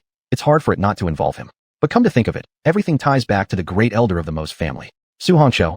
No wonder he stayed quiet when Hongmei and I left the Mose family. It seems he was waiting for you, Shaoan. He wasn't staying quiet. He was pleased. To prevent you and Su Homian from being affected by their views on your departure, they stayed quiet. After all, if you decide to stay in the Mose family for longer because of this, it wouldn't bode well for them. Quite contrary indeed. Su Hongqiu smiled with a trace of schadenfreude. Shaoan, looks like you attract more enmity. Me? Yes. That's a fact, nothing to refute. However, I think it's because I pose a greater threat to the Mo's family than you or Su Hongyan. Su Hongqiu laughed, asking, shall I wish you smooth sailing and enjoy yourself? Me? Thank you for your blessings, Sister Hongqiu. Who wouldn't appreciate more blessings? Of course, unless the one blessing is a jinx. Su Hongqiu smiled. Then enjoy yourself, Shaoan. Me, I will. I've never been to the 5th main star before. Naturally, I need to enjoy myself. After turning off the terminal screen, I stood up. It's time to head to the spaceport. Thus, I left my residence and moved toward my destination. Now, I can confirm that Su Hongqiu isn't a jinx. At least, half of her blessings came true. This journey was indeed peaceful. No oddities emerged. I glanced at the scenery outside the observation window and prepared to disembark. Mizzen. Seeing me, Sang Yiji smiled warmly. Me? Mr. Sang coming to greet me personally, that's a real welcome. Sang Yiji. If I say I've been looking forward to your arrival, then I must show it properly. I glanced at Sang Yiji once and then looked at the person beside him. Great Elder of the Mo's family. Did you come to greet me too? Of course I have to make some gestures when Director N arrives, the Great Elder of the Mo's family said. Me. The reason the Great Elder of the Mo's family hasn't returned to the Mo's family is because the people and scenery on the 5th main star are truly captivating. The Great Elder of the Mo's family. The 5th main star is a sacred place in the Federation. One should linger here longer to show respect for it. Me. Among the Federal Holy Lands, does the Great Elder of the Mo's family like the 5th main star the best? The Federal Holy Lands refer to the places where the 8 elders of the Dongchong Federation reside, namely the 8 main stars. This was when Sang Yiji interjected. The former head of the Mo's family got along well with the elders, so naturally the Great Elder of the Mo's family might find the 5th main star a bit special. Me. That's right, just like I especially enjoy the 4th main star more. Your relationship with the Great Elder of the Mo's family has progressed rapidly, Sang Yiji. Chapter 134, Interested. 0401 with intent. I looked at Sang Yiji. Among all the federal holy sites, I imagine Mr. Sang also likes the 5th main star as much as Elder Master Mo's, right? Even if the 5th main star isn't your favorite, would you dare admit it, Sang Yiji? Sang Yiji nodded. That goes without saying. The 5th main star is my homeland. Homeland? What a great reason. Mr. Sang invited me this time for a tour. Should I visit the 5 elders then? Whether the 5 elders are present in person or just projections, I am indeed curious. Sang Yiji. Mizzen, do you wish to meet the elder? As if I could possibly not want to. The 5 elders, like my direct superior, the 4th elder, are among the 8 elders of the Dongchong Federation. Of course I wish to. If possible, I would very much like to meet the 5 elders. Whether real or projection, they both represent an existence far beyond my reach, so there's no difference either way. Sang Yiji. I will inform the elder about Ms. An's request, but whether you can meet with the elder or not, I can't be sure about that. Thank you, Mr. Sang, I said. At this moment, the Grand Elder of the Mo's family spoke. This time compared to the last time, Director Anshi has changed greatly. Of course there is a big difference. When I went to the Mo's family to resolve their dispute with Su Hongyan and Su Hongzhou, I was exerting effort for them, so naturally my attitude was more arrogant, brimming with arrogance despite my wariness. But this time, I am on the 5th main star, within the territory of the 5 elders. Naturally, considering my status and lack of power compared to him, I show greater respect, being wary but still respectful. Grand Elder Mo's observes things very closely. It is necessary to observe Director Anshi carefully. The Grand Elder of the Mo's family looked at me and said. I asked him, what about Sister Hongyan and Sister Hongzhou? Is your observation of them the same as mine? If it's the same, then I wouldn't need to particularly watch out for you and the Mo's family behind you. Mo's family Grand Elder. It's the same. Not favoring one over another? That's good, but I feel like you're not telling the truth. Sister Hongyan and Sister Hongzhou must seem quite special to Grand Elder Mo's. After all, we 3 have already become adversaries with you. Mo's family Grand Elder. To the 3 of you, our Mo's family has made a deep impression. Deep impression? Probably refers to negative aspects. Sister Hongyan and Sister Hongzhou remember the Mo's family. Though they remember the outstanding experimental subjects they didn't obtain. Mo's family Grand Elder. It is our Mo's family's honor. I couldn't see any sign of that honor on your face. Sang Yiji. Mizzen, would you like to rest a bit first at your accommodation or something else? I'll rest first. Rest well to have sufficient energy for sightseeing. I said. Sang Yiji. We specifically prepared a place for you. A residence similar in architectural style to that of the 4th main star. Mr. Sang is indeed thoughtful. Just like the Emperor of the Nanren Empire who is equally considerate. Only, he prepared North People Federal-style architecture for the 4th Speaker of the Northern People Federation, whereas you've arranged for a 4th main star-style building. Sang Yiji. As for Ms. An's accommodation, we should naturally take extra care. 0402 Tour Guide. 15 minutes later, led by Sang Yiji, I arrived in front of my accommodation on the 5th main star. I looked at the accommodation before me. Mr. Sang, it seems that you not only referenced the architectural style of the 4th main star. You arranged accommodations for me, which are quite similar to those I had on the 4th main star. Sang Yiji, does Mizzen like it? I smiled and said, how could I not like it? You, Mr. Sang, have thought so much for me, paid such attention to me. How could I not like it? Sang Yiji. If Mizzen likes it, that's wonderful. We invited Mizan to travel around the fifth main star, naturally intending to give her the best experience. To offer me the best experience, you shouldn't have arranged this kind of accommodation for me. Although accommodation styled after the fourth main star does make me feel comfortable, I'm here for tourism. Sightseeing means experiencing local-style accommodation too, right? Although you and I both know that I'm only pretending to come for tourism, appearances must matter sometimes. I smiled gently. I believe, Mr. Sang, you'll provide me with the best experience since you've invited me here, even though it's highly possible you were instructed by someone else. Sang Yiji. I will certainly not let Mizan down. After saying this, he looked toward the building ahead. Mizan, shall we go in now? I nodded. By the way, I'd like to invite Mr. Sang to come inside for a little while. Would Mr. Sang decline? How could I refuse when invited by Mizan? Sang Yiji's smile was gentle. Thus, Sang Yiji and I entered the accommodation together. I looked around the accommodation and asked, Mr. Sang, did you also reference the interior design of the fourth main star? Sang Yiji replied, yes, I thought Mizan would like such arrangements. Whether I like it or not is another matter, but you seem to know me well. But I wonder, since when have you known me so deeply? I said, Mr. Sang truly understands me. I really like such arrangements. The word really should be in quotes, as like, here isn't quite accurate. My impression of this kind of arrangement is just average. The psychology of conformity, something I haven't entirely escaped from. I am sometimes part of that crowd. Sang Yiji said, if Mizan likes it, then I'm satisfied. Your words are far more nauseating than if you like it. I asked Sang Yiji, is Grand Elder Moses' residence far from here? He and I might as well be considered acquaintances, so I inevitably want to chat with him face to face. Sang Yiji replied, there is a considerable distance. Here, this was specially prepared for Mizan's stay, and there aren't many people living nearby. I said, Mr. Sang has taken great care arranging my accommodation. An area where only one person resides while others are guards of the fifth main star. You've indeed worked hard on this arrangement. Sang Yiji said gently. It's not much trouble, it's just giving Mizan the best experience for your stay. I said, then Mr. Sang, your residence must also be far from mine. Is it as far as Grand Elder Moses? Sang Yiji said, Mizan, are you planning to come talk to me? I smiled. You're my tour guide. Naturally, I would inquire about the situation on the fifth main star from you. If Grand Elder Mose can't make it, I wouldn't mind changing someone. I assume you don't mind either. 0403, an acquaintance. Sang Yiji nodded slightly. That's correct, Mizan. I am your tour guide, and I take responsibility for you. Just chatting. Was it necessary to elevate it to taking responsibility? But what you say does reveal some information. Whoever may be secretly watching me on the fifth main star, they're under your leadership. I said, then let us enjoy a pleasant time together, tour guide Sang. Sang Yiji said, we will enjoy a pleasant time. Will we? I don't think so. Ever since you invited me, there's been no chance for our relationship to become pleasant. In fact, it has never been pleasant. Since our first meeting, ever since we met at the Mose family, we have always been in a state of hostility, haven't we? After exchanging a few more sentences, Sang Yiji left. And after watching him leave, I finally sat down. The fifth main star, which I had only seen in videos or pictures before, now that I was personally here on the fifth main star, it should bring me a unique sensation different from that of lifeless images. Thinking about this, I closed my eyes to rest my spirit. I mentioned resting earlier, so I must actually look like I'm resting. At 8 p.m., I went to the door, because Sang Yiji had knocked. Mizan, would you like to admire the night scenery of the fifth main star? He asked upon seeing me open the door. I said, I'd be delighted to admire it. After all, you came personally to tell me about this. Pausing for a moment, I asked, are only we two appreciating it? Is Grand Elder Mose not coming? Sang Yiji said, Grand Elder Mose has already enjoyed it. I said, I thought he would be delighted by my arrival. He is pleased, but I am your tour guide, Sang Yiji said gently. I know, but wasn't I here because of him? I said, a guide is necessary, but companions are important too, Mr. Sang. Sang Yiji said, if Mizan wants a companion, why didn't she invite her colleagues earlier? They must surely be willing to visit the fifth main star. If I had really invited my colleagues, you wouldn't be happy. I said, because Mr. Sang only invited me alone. Sang Yiji said, if Mizan wishes, I could invite a few more people. I said, Mr. Sang, you don't need to go that far for my sake. My colleagues have their own work to do, and isn't Grand Elder Mose from the Mose family already present on the fifth main star? What more colleagues do I need? Doesn't Mizan worry that by the time you arrive at the fifth main star, Grand Elder Mose from the Mose family might have left? Sang Yiji narrowed his eyes. I said, that depends on the connection between me and Grand Elder Mose. Evidently, we are fated. This fate was contrived. My being here is related to the Grand Elder of the Mose family. Is not leaving the fifth main star until now is related to me. Sang Yiji agreed. That is indeed quite a destiny. Then, he stopped. Mizan, we've arrived at the first viewing location. I looked at the building in front of me. An observatory? Sang Yiji. That's right, an observatory.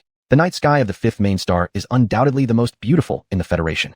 I said, I heard that this beautiful night sky was specially created by Elder Wu for an old friend. According to rumor, the so-called old friend is actually a lover, someone dear to Elder Wu. As for these rumors, I believe them. Gossip about romantic relationships between men and women is always more interesting than regular gossip and draws more attention. Sang Yiji said, yes, that old friend liked the night sky, a beautiful night sky. If the old friend were insectoid, they might be a peculiar member of the insect race. Of course, it's also possible that the old friend was human, but that's less likely. Elder C wouldn't allow it. If Elder Wu had gone out of his way to create a night sky on the fifth main star for humans, his position would not be secure. Elder C wouldn't let it remain stable. Elder C isn't called an extreme racist for nothing. It's not just for show. Mr. Sang, have you ever met Elder Wu's old friend? I asked curiously.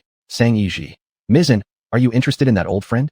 My interest was already quite obvious, Mr. Sang Yiji. I said. Anyone who comes to the observatory would likely be interested in that old friend.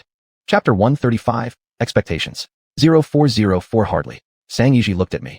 But Mizan should be clear, some people and some matters are not to be interested in. Of course I was clear. Don't ask what you shouldn't. Don't know what's better left unknown, right? I returned Sang Yiji's gaze. Did Mr. Sang deliberately bring me here with the intention of fulfilling my curiosity by making my first viewing spot the planetarium? Whether or not you did, I think you did.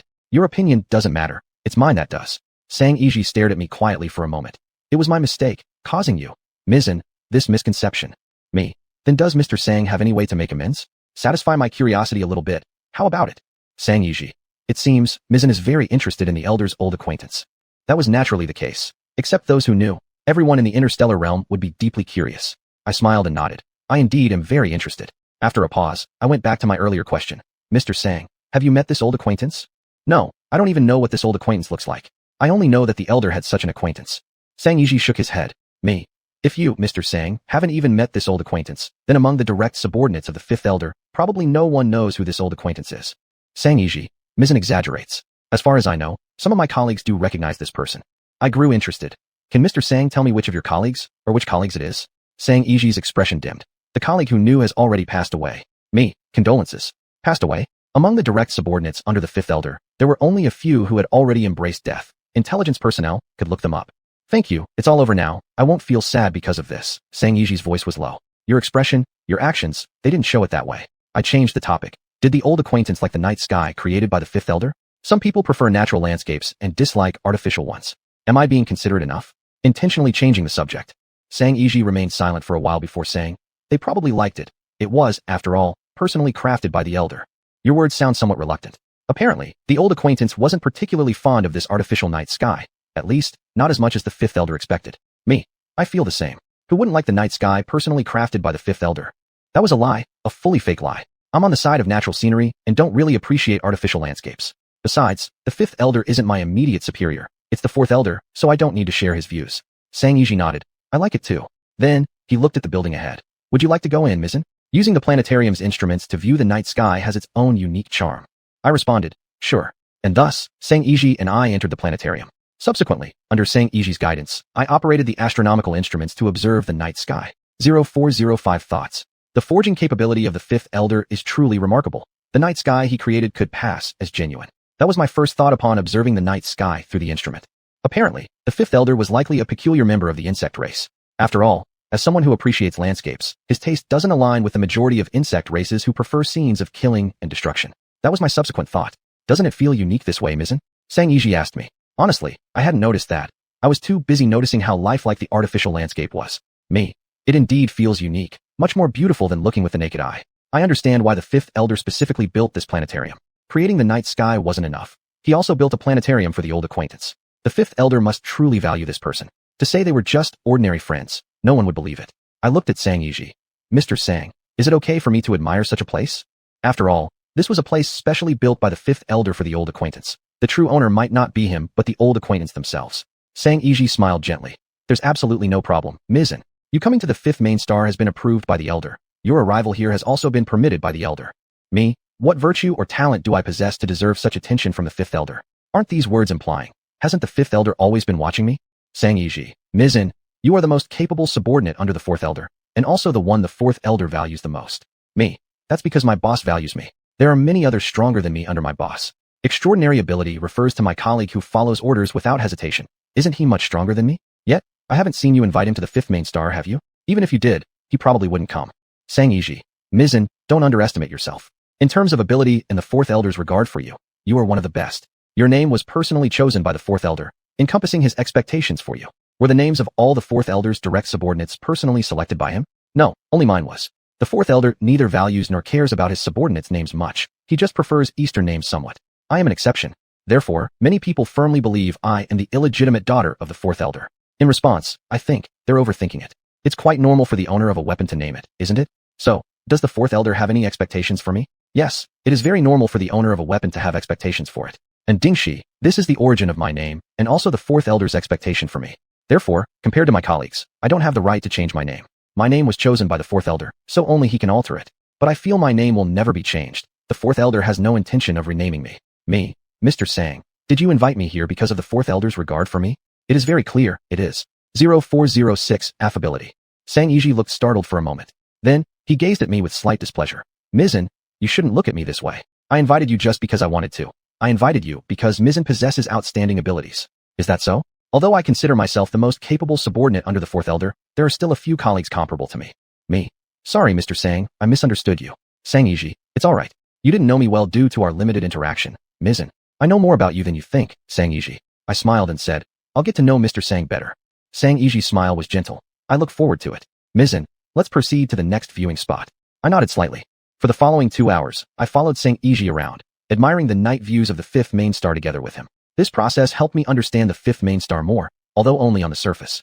At 10:46 p.m., Sang Yiji escorted me to the front of my residence. Mizzen, please rest well. Tomorrow's tour will be even more enjoyable, he said. Me, I will. Mr. Sang, you've been taking me all over. Remember to rest as well. It doesn't matter whether you rest or not. What matters is not putting all your attention on me. Staring at me all the time. Aren't you tired? Sang Yiji smiled gently. I will take care to rest, Mizzen. I won't bother you further. After saying that, he smiled at me and left. I stood in place watching him leave until his figure disappeared from sight, then entered my residence. 2 minutes later, I sat on the sofa in the living room. This time, I was invited to the fifth main star solely due to the fourth elder's emphasis. Of course, it couldn't be separated from the involvement of the great elder of the Mose family. It is well known that I am valued by the fourth elder, and some people have shown interest in me for a long time. Sang Yiji inviting me now, after the great elder of the Mose family visited the fifth main star, though due to the fourth elder's emphasis, undoubtedly owes something to the efforts of the Mose family great elder. No, it's not necessarily his effort. Maybe it was the former patriarch of his clan. Without the permission of the former patriarch, he could not leave the Mose family. Without the former patriarch bridging connections, he would have no contact with the fifth elder. Why do the Mose focus on me? Why not Su Hongyan or Su Hongju? From appearances, I don't seem to draw hatred from the Mose family as much as they do. Behind the scenes, they may not draw as much hatred as I do. After all, I am in charge of monitoring the Mose family. Thinking about this, I opened my terminal and began reviewing the intelligence archives. Time passed quickly. Soon it was 7 a.m. At 7:31 a.m., while I was feeling bored looking at the intelligence reports, I suddenly became alert. Because Sang Yiji sent me a message. And because the fifth elder wants to see me. The fifth elder, one of the 8 elders alongside the fourth elder, wants to meet me. How could I not perk up at that? I glanced at the message from Sang Yiji for a few seconds, thought for a moment, and then contacted him. Mizzen. He addressed me upon seeing me on the terminal screen. Excitedly, I said, Mr. Sang, is the message you sent me real? Does the fifth elder really want to see me? Though excited, it's feigned excitement. Sang Yiji. Yes, the elder wishes to see you, Mizzen. I asked, will I be summoned alone? Sang Yiji. No, I will accompany you to see the elder. I looked disappointed. Is that so? Is there anything I should be mindful of? Like any taboos of the fifth elder or something? Sang Yiji spoke gently. The elder is a very affable person. Mizzen, you shouldn't worry about offending him. Affable. Are you sure you're not wearing rose-tinted glasses when you describe the fifth elder this way? The fifth elder might be affable, but the term a tiger with a smiling face fits him much better. I chimed in. Indeed, everyone knows how good-tempered the fifth elder is, and also well known for his knives hidden behind smiles. The elder has always had a great temper, said Sang Yiji. Mr. Sang, when will we go see the fifth elder? I need to prepare. No preparations are necessary anyway. I'm not only familiar with my direct superior, the fourth elder, among the 8 elders of the Donchong Federation. Sang Yiji. 8:30 a.m. I opened my mouth, intending to say something, but soon closed it and looked toward a place. Is this the Silent Realm? Chapter 136, short-lived, 0407 incident. In my memory of that era, some people, for the sake of tranquility, would switch their phones to silent mode. Whether they were contacted or not was purely a matter of fate, depending on whether they happened to be looking at their phone at the time. Now, in this starry age where technological and extraordinary powers coexist, what do those who seek quietness do? There's not much to say about others who pursue peace. But what I'm going to talk about now is an extremely powerful figure, a person who always activates their field in pursuit of stillness. By the way, possessing a field is the hallmark of someone in the first tier. Without a field, a person's strength can only reach up to the second tier at best. Even if a person has abilities that reach the standard of the first tier in a particular area, without having a field, they remain a second-tier individual rather than a first-tier powerhouse. A complete field. This is what differentiates individuals in the second tier from those in the first tier. Among those in the second tier, some may possess fields, but they are incomplete ones. Only those who are strong in the first tier have complete fields. And the silent field that I am feeling right now is precisely a complete field, one that belongs to a master among first-tier powerhouses. The seventh elder of Donchong Federation, who loves solitude and reveres a peaceful life. Her field is the silent field. Within it, all is tranquil. There's nothing left but silence. I looked at the silent field and paid respect as if visiting an elder. Sang Yi did the same. Then, looking at Sang Yi, whose face could barely hide his surprise, I said silently, "Mr. Sang, our visit to the fifth elder seems to have hit a snag. Since I knew the seventh elder had arrived on the fifth main planet, naturally, I had to express something. Maintaining silence. This was my way of showing respect to her. To be precise, this wasn't just a matter of respect or disrespect. It was a matter of survival. Anyone who didn't respect her, anyone who dared disturb her, has already turned into a heap of yellow earth. That is, assuming they even left a corpse behind after death." Sang Yi returned to his previous self upon looking at me. "Mizan, please excuse me. I need to deal with some things," he said gently and soundlessly. I nodded slightly at him. Thus, our communication came to an end. Now, the question arises, why did the seventh elder come to the fifth main planet? And why look for the fifth elder? No matter whether it's the fifth elder or his projection located on the fifth main planet, it's an undeniable fact that the seventh elder has come here for him. The silent field wraps around only where the fifth elder or his projection might be, the fifth grand hall. Another issue. How do you communicate within the silent field? You would communicate in a way the seventh elder likes and can endure. Seeking quietness, extreme quietness, does not mean that the seventh elder doesn't communicate at all. She simply dislikes noise and favors quietness. The seventh elder coming to see the fifth elder will surely become the most attention-grabbing event in the recent history of the Donchong Federation, the most discussed piece of news. Right, boss? Right, fourth elder? I touched the star earring on my right ear. 0408H. Does the ranking of the 8 elders in the Donchong Federation represent their strength? It doesn't. This ranking merely represents the age of the elders. Regardless of the age when each elder became a first-tier powerhouse, during the establishment of the Donchong Federation, when the rankings of the 8 elders, all being first-tier powerhouses, were set, their age served as the basis for their rank. This is because the public-facing strength of the 8 elders is identical. As for who's stronger or weaker behind closed doors, that's subject to interpretation. That is to say, the 5th elder and the 7th elder are ostensibly equal in strength, except that the 5th elder is older than the 7th elder. This time, the 7th elder coming to see the 5th elder could be considered like Sister 7 seeking out Brother 5. While looking at the tutorial on my terminal screen regarding how to communicate with the 7th elder, these thoughts crossed my mind. Since I've encountered the 7th elder on the 5th main planet, there's a possibility we might meet. If we do meet, it's highly unlikely that no communication will occur. I'm preparing in advance to avoid any mishaps. However, this isn't about cramming at the last minute. It's about revisiting old knowledge to gain new insights. As for how to communicate with the 7th elder, my immediate superior, the 4th elder, once arranged a course for me specifically for this purpose. The courses arranged by the 4th elder are not all about personal combat prowess. There are other miscellaneous courses too, and not only are they present, but there are quite a number of them. 20 minutes later, I raised my head toward the outside of my dwelling after revisiting old knowledge. Someone has come to find me. More precisely, it's Sang Yi who's come to find me. I glanced at the message that Sang Yi had just sent me. Of course, my terminal is currently on silent mode rather than the usual vibration mode. Afterward, I stood up. The outcome brought about by this incident means I'll head to the 5th Grand Hall earlier than expected. Let's go, Mr. Sang. I said silently as I opened the door to see Sang Yi standing outside. Sang Yi smiled and nodded. Thus, Sang Yi and I embarked on the journey toward the 5th Grand Hall. To elaborate, the 7th elder has yet to leave the 5th Grand Hall. In other words, this time around, I won't just see the 5th elder or his projection. I will also encounter the 7th elder herself, the real 7th elder. The one who activates the silent field is usually the 7th elder and not her projection. Silence like the wind, always accompanying me. It's a perfect portrayal of the 7th elder herself. After entering the hall, I respectfully paid homage to both the 5th elder's projection and the 7th elder. Sang Yi did the same. And she, despite your renowned reputation across the starry seas, this is the first time I've met you. The 5th elder's projection looked at me and smiled. To my ears, the 5th elder's voice was audible, though I wonder how it might sound to the 7th elder. I glanced at the 7th elder seated nearby. Elder 5, you flatter me. The renown I've gained doesn't amount to much. Most of my fame stems from the 4th elder and comes from completing the tasks he entrusted me with. This isn't something worth boasting about. Moreover, my reputation in the starry seas is less than stellar, though that too is due to the 4th elder. For you to know of me, and for me to meet you, is an honor beyond measure. This statement can be heard, but should never be taken as true. The status of the 8 elders of the Donchong Federation in my heart is nothing extraordinary. In fact, the combined statuses of the other 7 elders don't even compare to the 4th elder alone. An elder is an elder, a boss is a boss, and this must be clear. The 4th elder wouldn't allow any confusion on my part. 0409 price. The 5th elder's projection smiled and shifted the topic. And she, I hear you've had a conflict with the Moss family? Summoning me for the Moss family's sake. Is this your official purpose? Elder 5. While there was indeed conflict with the Moss family before, it has since been resolved.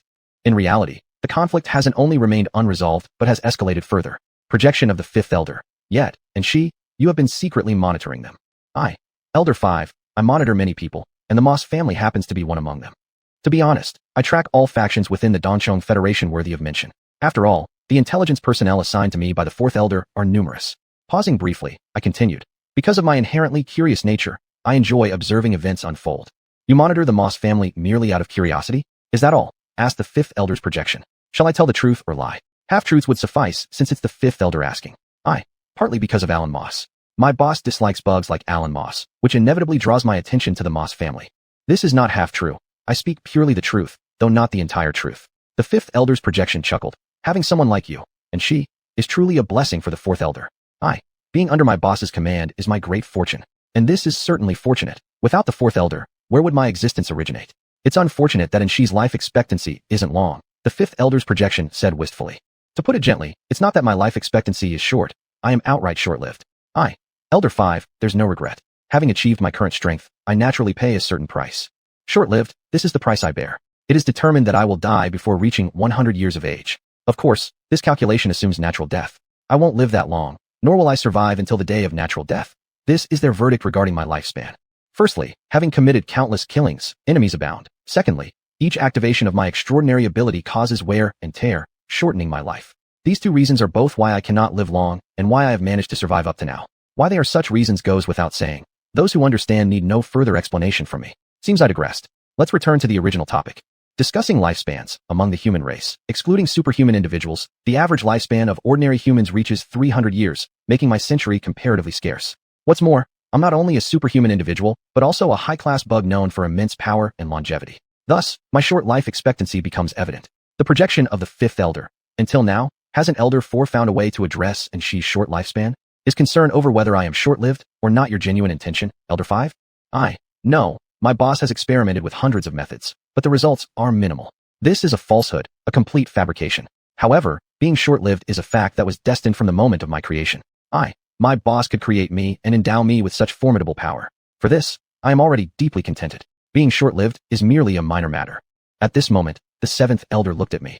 And your strength isn't entirely given by the Fourth Elder. For you to have this kind of strength, it's because of your own great efforts. So you notice too, Elder 7. Worthy of being an elder indeed, noticing such details.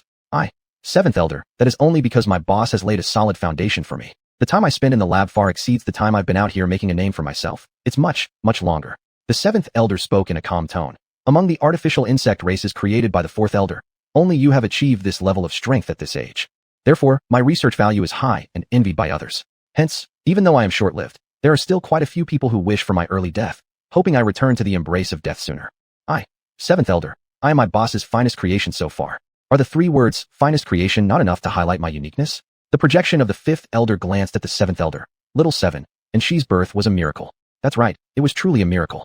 Then, Seventh Elder, must you still dwell on the source of my abilities? I looked at the Seventh Elder. Chapter 137, Understanding. 0410 Mistake. Elder 7's gaze met the projection of Elder 5. Compared to her birth, and She's current strength is more of a miracle. She's not far from reaching the first tier. As he spoke, Elder 7 looked at me. And she has already developed the true form of a domain.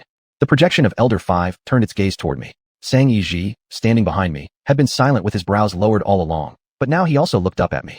Elder 7, your keen eyesight is admirable indeed, but I don't like people with such sharp eyes, especially when they focus their sharp eyes on me.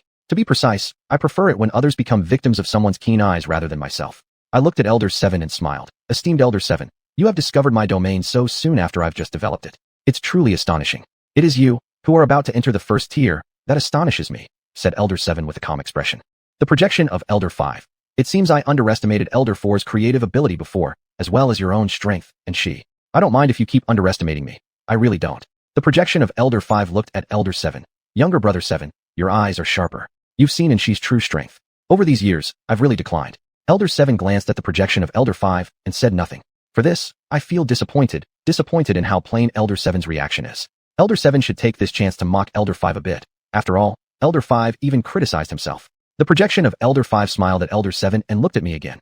And your ability to touch the edge of the first tier at your age is impressive. My incompetent subordinate certainly doesn't match up to you.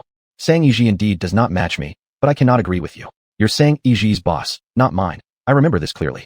Me. Esteemed Elder 5, you exaggerate. Mr. Sang is an exceptionally outstanding individual. It is I who am unworthy of comparison to him. Undoubtedly, this is polite conversation.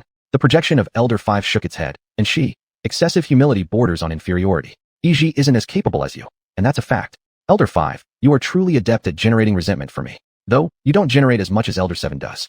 I can feel Sang EG's unfriendly gaze on me. Me, Mr. Sang is an able subordinate of esteemed Elder 5. He wouldn't possibly be worse than me. I am the competent subordinate of Elder 4. If you acknowledge that Sang EG is not as good as me, it would mean you admit that you are not as good as Elder 4. Therefore, let us put this topic aside. After all, we're on the 5th principal star, where Elder 5 and his direct subordinates reside. For safety reasons, I'd better not antagonize Sang EG too much here. If I must provoke enmity, it shouldn't happen on the 5th principal star. After all, home court advantage sometimes isn't something to be trifled with. The projection of Elder 5 spoke gently. And there's no need for you to say that. Would you stop bringing up this topic? Do you think I want to say those things? I pursed my lips and pretended to look aggrieved. But this is the truth. There's only one drawback to speaking with people stronger than me. I tend to say nauseating things. The projection of Elder 5 looked at me with warmth on his face. At this moment, Elder 7 stood up. Elder 5, I'm leaving. The projection of Elder 5 responded. You are quite remarkable. This was the last thing Elder 7 said to me before leaving. For this, the projection of Elder 5 looked profound, while Sang EG's gaze became heavy. I, on the other hand, simply smiled. I shouldn't have come to the 5th principal star this time, because Elder 7 came. 0411 reciprocity. And it seems younger brother 7 holds high hopes for you. The projection of Elder 5 said smilingly. I smiled. To gain the attention of esteemed Elder 7 is both an honor and a glory for me. An honor and glory I did not desire. The projection of Elder 5, what you have achieved through your abilities is more than just honor and glory. Of course, it is more than just honor and glory. Elder 7's treatment of me causes more harm than good, and far more harm at that. Once the news that she values me becomes public, some people may want me dead even more, while others may want to study me even more. There's nothing I can do. My research value is too high, and my power grows too quickly. I laughed without responding. The projection of Elder 5 chatted with me for a few more moments before dismissing me. And you may leave, he said. I bowed my head. Yes, esteemed Elder 5. 26 minutes later, I returned leisurely to my residence. This summoning by Elder 5 served two purposes, to warn me regarding the Mose family, and to probe my worth. The latter being the main reason while the former was secondary. From this, it's clear that I've drawn too much attention in an unpleasant way. I must heighten the security around my life once more. Thinking about all this, I touched the star-shaped earring on my right ear. Elder 4, just take a look at this. It's the downside of having a high research value. At 8 minutes past 3 in the afternoon, Sang EG contacted me. He looked at me on the terminal screen and asked, Missin, do you intend to tour the main star now? Me. Mr. Sang, are you done with your business? Sang EG. It's crucial to act as your guide. Missin, other matters aren't important. Oh, so even amidst your busy schedule, you found time to entertain me. Me. Since Mr. Sang has extended such an invitation, how could I possibly refuse to join you for a tour? Now that I'm here, I can't just stay cooped up in my quarters, especially since this is your initiative. Most importantly, my interest in the 5th principal star remains strong. Sang EG, expression softening. Missin, you could always decline. But I don't want to. I'd like to see where you will take me and what places I can visit on the 5th principal star. Me, shall I come find you, Mr. Sang, or would you prefer coming to pick me up? I will wait for you outside your residence, Missin. Sang EG replied. So, you've chosen the latter. Me. Then I look forward to your arrival. Being on someone else's turf means being limited everywhere, constantly monitored. It's no wonder people follow me around wherever I go. Why am I so harmless? Yet Sang EG can't seem to relax around me. It's decided. I'll have my intelligence operatives keep closer tabs on Sang EG. Reciprocity is key. 0412 conclusion. For the next 2 days, I spent my time touring under Sang EG's companionship, admiring the scenery of the 5th principal star. It's worth noting that during these 2 days, I didn't encounter the great elder of the Mose family. He hasn't left the 5th principal star. He's still here. Mr. Sang, does Mo's great elder not wish to see me? I asked him while he was escorting me back to my residence. Since we last met at the spaceport, I haven't seen Mo's great elder. Is he avoiding me? I continued, looking at Sang EG. Sang EG. Missin, are you quite concerned about Mo's great elder? Me. On the 5th principal star, apart from getting along a little better with you, Mr. Sang, the only person familiar to me is him. If a familiar acquaintance refuses to meet me, how could I not care? I care not about Mo's great elder himself, but rather about the great drama involving him. Do you understand?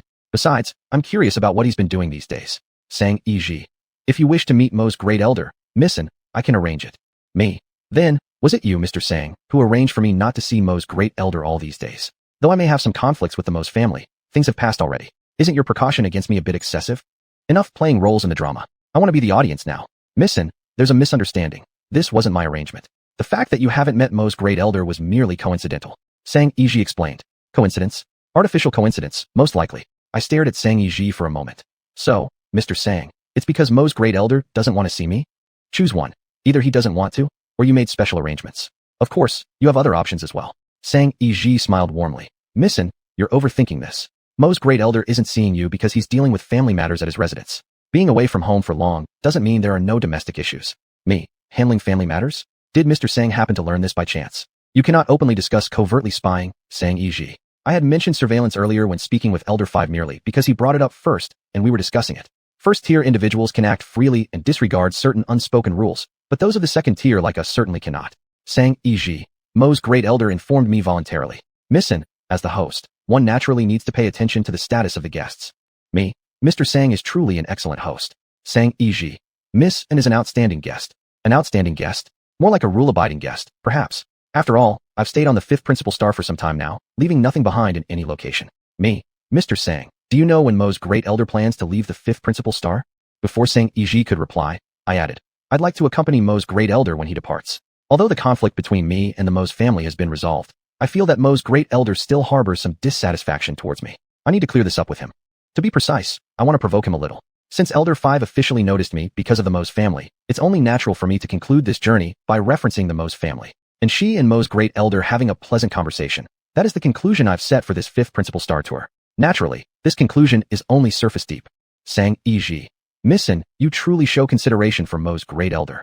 Me, I also empathize with you, Mr. Sang. By inviting me here, didn't you mean to ease the tension between me and the Mo's family? Easing it is impossible. Since the Mo's family has crossed the Dishan of my immediate superior, Elder 4, they naturally have to pay a price. Me, I believe, with your help, Mr. Sang, the Mo's family will understand your good intentions and empathize with me. Never. If the Mo's family truly empathized with me, the great elder of the Mo's family wouldn't have come to the 5th principal star. He should have come to the 4th principal star to apologize to Elder 4. This is what he ought to have done. What ought to be done isn't done, but what shouldn't be done gets done instead. What's that? That's courting disaster. Since the Mo's family has chosen this path of disaster, then they'd better bear the consequences. If they don't want to take responsibility, it's no big deal. I've always enjoyed imposing on others. Chapter 138, Replenishment. 0413 Toxic Milk. A day later, at the airport, I looked at the grand elder of the Mo's family who had arrived earlier than me and smiled. No matter how you avoid me in your daily life, you still have to leave the 5th main star with me. Looking at Sang e.g. beside me, I said, Mr. Sang, it seems like you've persuaded the grand elder of the Mo's family. Sang e.g. replied, the grand elder of the Mo's family understands righteousness. Understand righteousness? That word is exaggerated, isn't it? Does that mean he empathizes with me? I asked. Sang e.g. glanced at me. Yes, Mizin, he empathizes with you. It's really a pleasant thing. Of course, when others have no choice but to bow down to me, it's indeed a pleasant thing. This shows that my forceful demands have been successful, isn't it? Sang e.g. Does Mizin plan to take the same spaceship as the grand elder of the Mo's family? I do not plan to. I just intend to irritate him a little, without intending to irritate him to death. No such intention. Since the destinations are different, why force it? Paying attention to the matters of the Mo's family can be left to my intelligence personnel. There's no need for me to compete with them. After all, they're professionals. Sang e.g. looked at the grand elder of the Mo's family, and then at me. Wish both of you a safe journey. I don't mind your blessing, but if you're a toxic presence, I'll object. Naturally, we will have a smooth journey, Mr. Sang. The grand elder of the Mo's family nodded at Sang e.g. Thank you for the blessing. Then, he and I respectively boarded spaceships to leave the 5th main star. Please convey my greetings to Director of the 4th Hall on behalf of me and the Mo's family. These were the last words from the grand elder of the Mo's family to me before boarding the spaceship. To this, I sneered disdainfully. My direct superior, the 4th elder, is not someone you don't see, so why don't you greet him personally? You have time to visit the 5th elder, but no time to visit the 4th elder? Of course, my anger doesn't stem from my special relationship with the 4th elder, but because I'm dissatisfied with the increased workload. After all, the affairs of the Mo's family are currently under my responsibility, and whatever trouble they cause falls to me to handle. Just like this time, if it weren't for the grand elder of the Mo's family going to the 5th main star, I wouldn't have come here. Workers naturally feel dissatisfaction towards anyone increasing their workload, unless the compensation is sufficient. But this time, the remuneration given by the 4th elder was not generous enough, certainly not worth the risks I took. Not only did I meet the 5th elder this time, but I also exchanged ideas with the 7th elder. So, the pay needs to increase. After returning, I must definitely convey this thought to the 4th elder.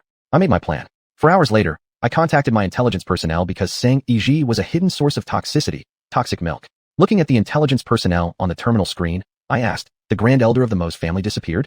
Both he and the spaceship together disappeared, the kind where neither alive nor dead bodies are seen. Intelligence personnel? Yes, Chief Anchi. Are the intelligence personnel keeping an eye on him fine? I asked. The intelligence personnel shook his head. Thanks for your concern, Chief Anchi. They are fine. They just deeply blame themselves for allowing the target person to disappear right under their noses. I consoled. Too great a disparity in strength, it's not their fault. Only a top-tier strong person could make the grand elder of the Mo's family disappear quietly. The highest capability among my intelligence personnel is merely second tier. Making second-tier personnel face off against a first-tier powerful person is unduly demanding. As for my subordinates, I care about them and would never push them beyond their limits. 0414 Breakthrough. I instructed, increase the focus on the Mose family. I don't want to miss their reactions. With their elder missing, they should naturally react somehow, maybe revealing a bit of their hidden strengths. Yes, Chief Anchi, the intelligence personnel nodded. He hesitated for a moment, then asked, Chief Anchi, should we look for clues to the Grand Elder of the Mose family? You don't need to waste time and energy on this, I responded. His disappearance does not urgently concern us. What's urgent is for the Mose family, and the side that supports the 5th Elder in alliance with the Mose family. As a subordinate of the 4th Elder, I don't need to overly concern myself with his disappearance, even though I'm responsible for monitoring the Mose family. The intelligence personnel lowered his head. Understood, Chief Anchi. After ending communication with the intelligence personnel, I glanced at the unread messages on my terminal. After confirming there were none from the 4th Elder or the mission department, I turned off the terminal screen. Not all my missions are arranged by the 4th Elder. Sometimes he passes them through the mission department. Currently, there are no new missions related to the Grand Elder of the Mose family, so there probably won't be any upcoming ones. Even if there are, they should likely have nothing to do with me. In fact, I guessed right. I returned to the 4th main star without any issues and had a friendly chat with the holographic projection of the 4th Elder in the Grand Hall. Next, I thought I should be able to rest for a while. That was my idea when I walked out of the hall. Then, this thought was shattered. I got back to my place. No, accurately speaking, it was when I was just about to enter my quarters that this thought was broken. I turned around and looked at Su Hongyan, who had teleported in. Hongyan sister, have you just come out from the lab? I asked as I saw the bloodstains on her hands. Ah, very fresh. They must be freshly smeared off a live subject. Su Hongyan nodded. We are about to get research results, so I'm stepping out for some leisure. Me. Sister Hongyan, you usually only stay within the experimental base. So why have you come here? Why have you come to my place? Su Hongyan, I wanted to chat with Shaoan. I've heard that Su Honcho has researched the painter. You've come for the painter's blood, haven't you? Me. Sister Hongyan, you shouldn't come to me. You should go to Sister Honcho. Anyway, you've never cared whether your arrival would interrupt Su Honcho's research, and she has never cared whether she would interrupt you. Last time when researching the painter, Su Honcho didn't tell Su Hongyan not because of a sudden change of heart, wanting Su Hongyan to close down properly for research, but because she wanted to monopolize the benefits, monopolizing the excellent subject of the painter. Su Hongyan, fine Su Honcho. I currently don't intend to talk to someone who will irritate me. The painter's blood, she probably used up what she kept for you. I also think so. Given Su Honcho's nature, in these days you were immersed in research, she might have already touched the painter's blood you specifically left for her. After all, in her opinion, what you specially left for her is a backup, a possible backup that she could use.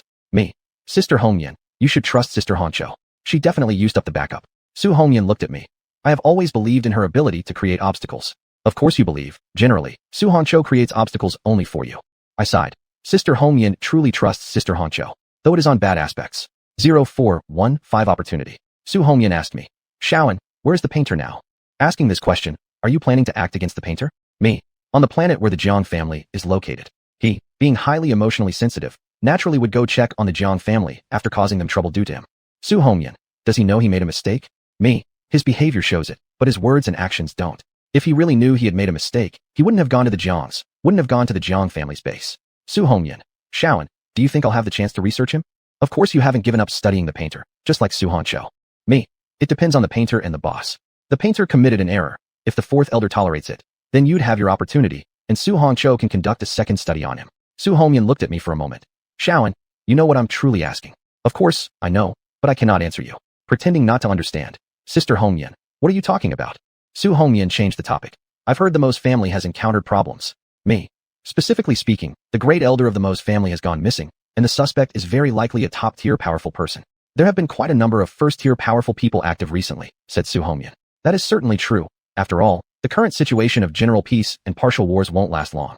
Queen of the Bees previously wanted to personally meet Delina Duology not without this consideration. Delina afterward rejoining the Bee race not without this reason. Me. With the changing interstellar situation, their actions will follow suit. This applies to the 3rd Elder, 5th Elder, 7th Elder alike. Su Honcho asked. Did the Elder arrange people to search for the great Elder of the Mose family? I raised an eyebrow. No. Sister Hongyan, are you planning to look for him? Su Hongyan, I have the thought, but it's not strong. After all, the great elder of the Mose family is an excellent experimental body. More importantly, he is an excellent experimental body that you haven't used, right? Me. Sister Hongyan, he has gone missing. There are other excellent experimental bodies waiting for you. You don't need to look for him. If you find him, you'll have to face a first-tier powerful person. Su Hongyan stared directly at me. Therefore, this thought isn't strong. Shaoan, I want several second-tier power-level experimental bodies. I am your most desired second-tier power-level experimental body, right? Your greedy heart towards me hasn't faded. Su Hongyan. Me. The finance department should have them. Sister Hongyan, you can go talk to the head of the finance department. As long as the price is high enough, The finance department will provide as many experimental bodies as you want. The head of the finance department is good friends with the head of the mission department. They have been friends for years. Su Hongyan, the ones from the finance department aren't wild enough. Then Sister Hongyan, do you plan to post a task at the mission department? I asked. Su Hongyan, I plan to personally procure more subjects after getting some research results. Shaoan, would you like to come with me? You came here just to say this, didn't you? Me. How could I refuse Sister Hongyan's invitation? I'd be delighted to work with you. At least, you won't be a deadweight. Though you covet me, you are still rational. Su Hongyan smiled. With Shaoan as my helper, the goods I get will surely satisfy me greatly. You will never be unsatisfied. After all, the goods in the procurement area, which is near the border war zones, are already extraordinary. And now you have me as your accomplice. I echoed her, of course. Chapter 139, Points of Criticism. 0416 No. Su Hongyan. Then, Xian, that's what we'll do. I responded. Then Su Hongyan left. Su Hongyan hadn't stocked up supplies for quite some time now. This trip to restock probably had ulterior motives.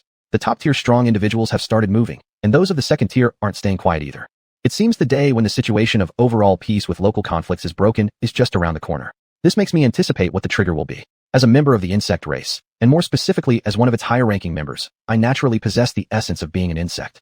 I can't lack the innate instincts of killing and destruction, and my direct superior, Elder 4, wouldn't allow me to lack them either. Mimicry is mimicry, memory is memory, but one's position mustn't waver, and one's camp needs to be clear. These are my requirements for myself, the basic conditions for my survival. Glancing at the 4th Grand Hall, I entered my residence. Next, it was time to rest. Only resting in the residence on the 4th main planet truly counts as rest. Animals enjoy comparing, and they also like making decisions based on their comparison results. The weak bodies don't gain the same importance as the stronger ones. The disabled ones are not regarded as highly as the healthy. This is comparing. When faced with crises, those less valued are easily abandoned, easily becoming decoys. This is selection.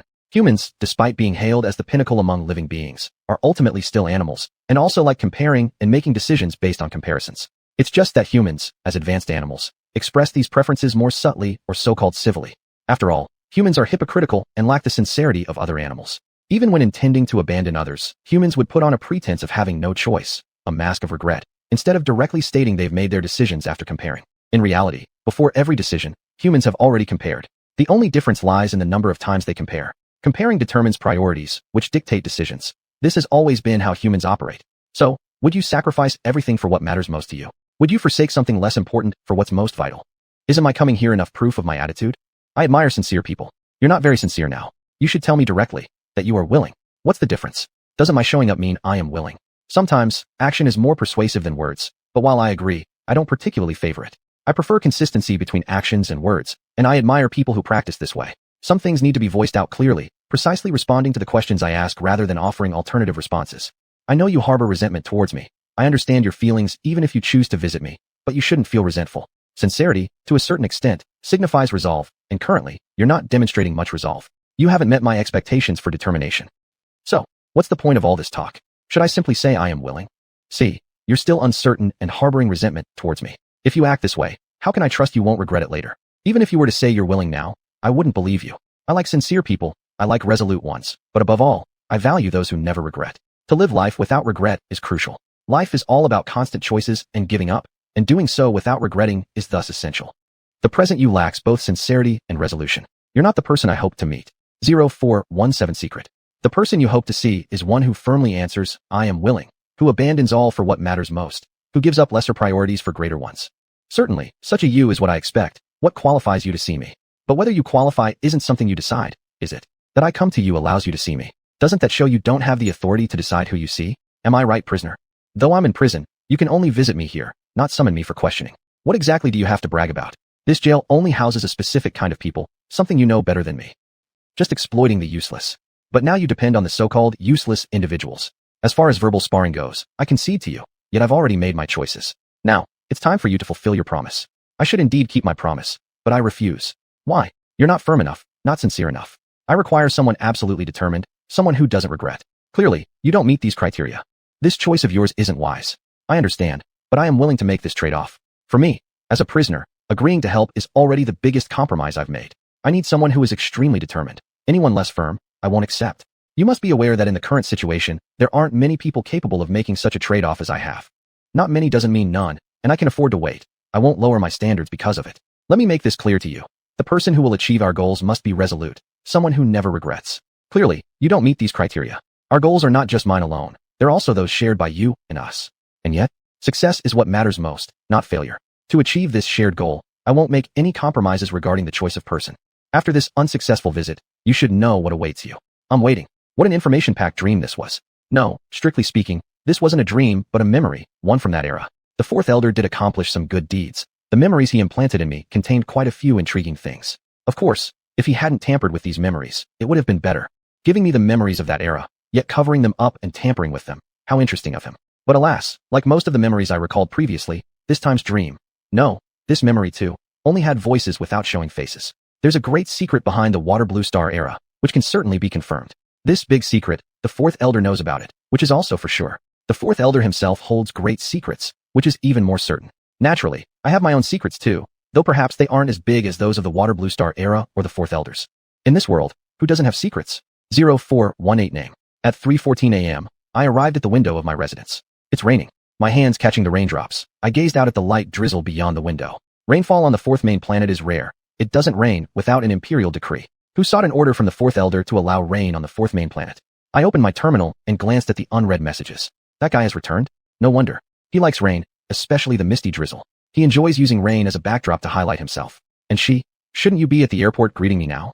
This was the first thing said to me by the person after we connected the communication line. Looking at the figure on my terminal screen, I said, even if I went to the airport, it wouldn't be to greet you, but to pick you up. The individual frowned and remarked, given my identity and status, can't you greet me? Me. You're wrong. With our identical statuses, why should I greet you? Contacting person, I am your ancestor, alright. Me, you're not. Let me say it beforehand, my boss and colleagues are all crazy people. The fourth elder, my boss, is an extreme racial supremacist, as I mentioned before. Su Hongyan, my colleague, is obsessed purely with red control, much like her sister Su Hongjua, both being research maniacs who view everyone as experimental subjects. I've said that too. But now, let me introduce my current contact in detail. This colleague of mine is fond of style, or rather, what people commonly call acting high and mighty.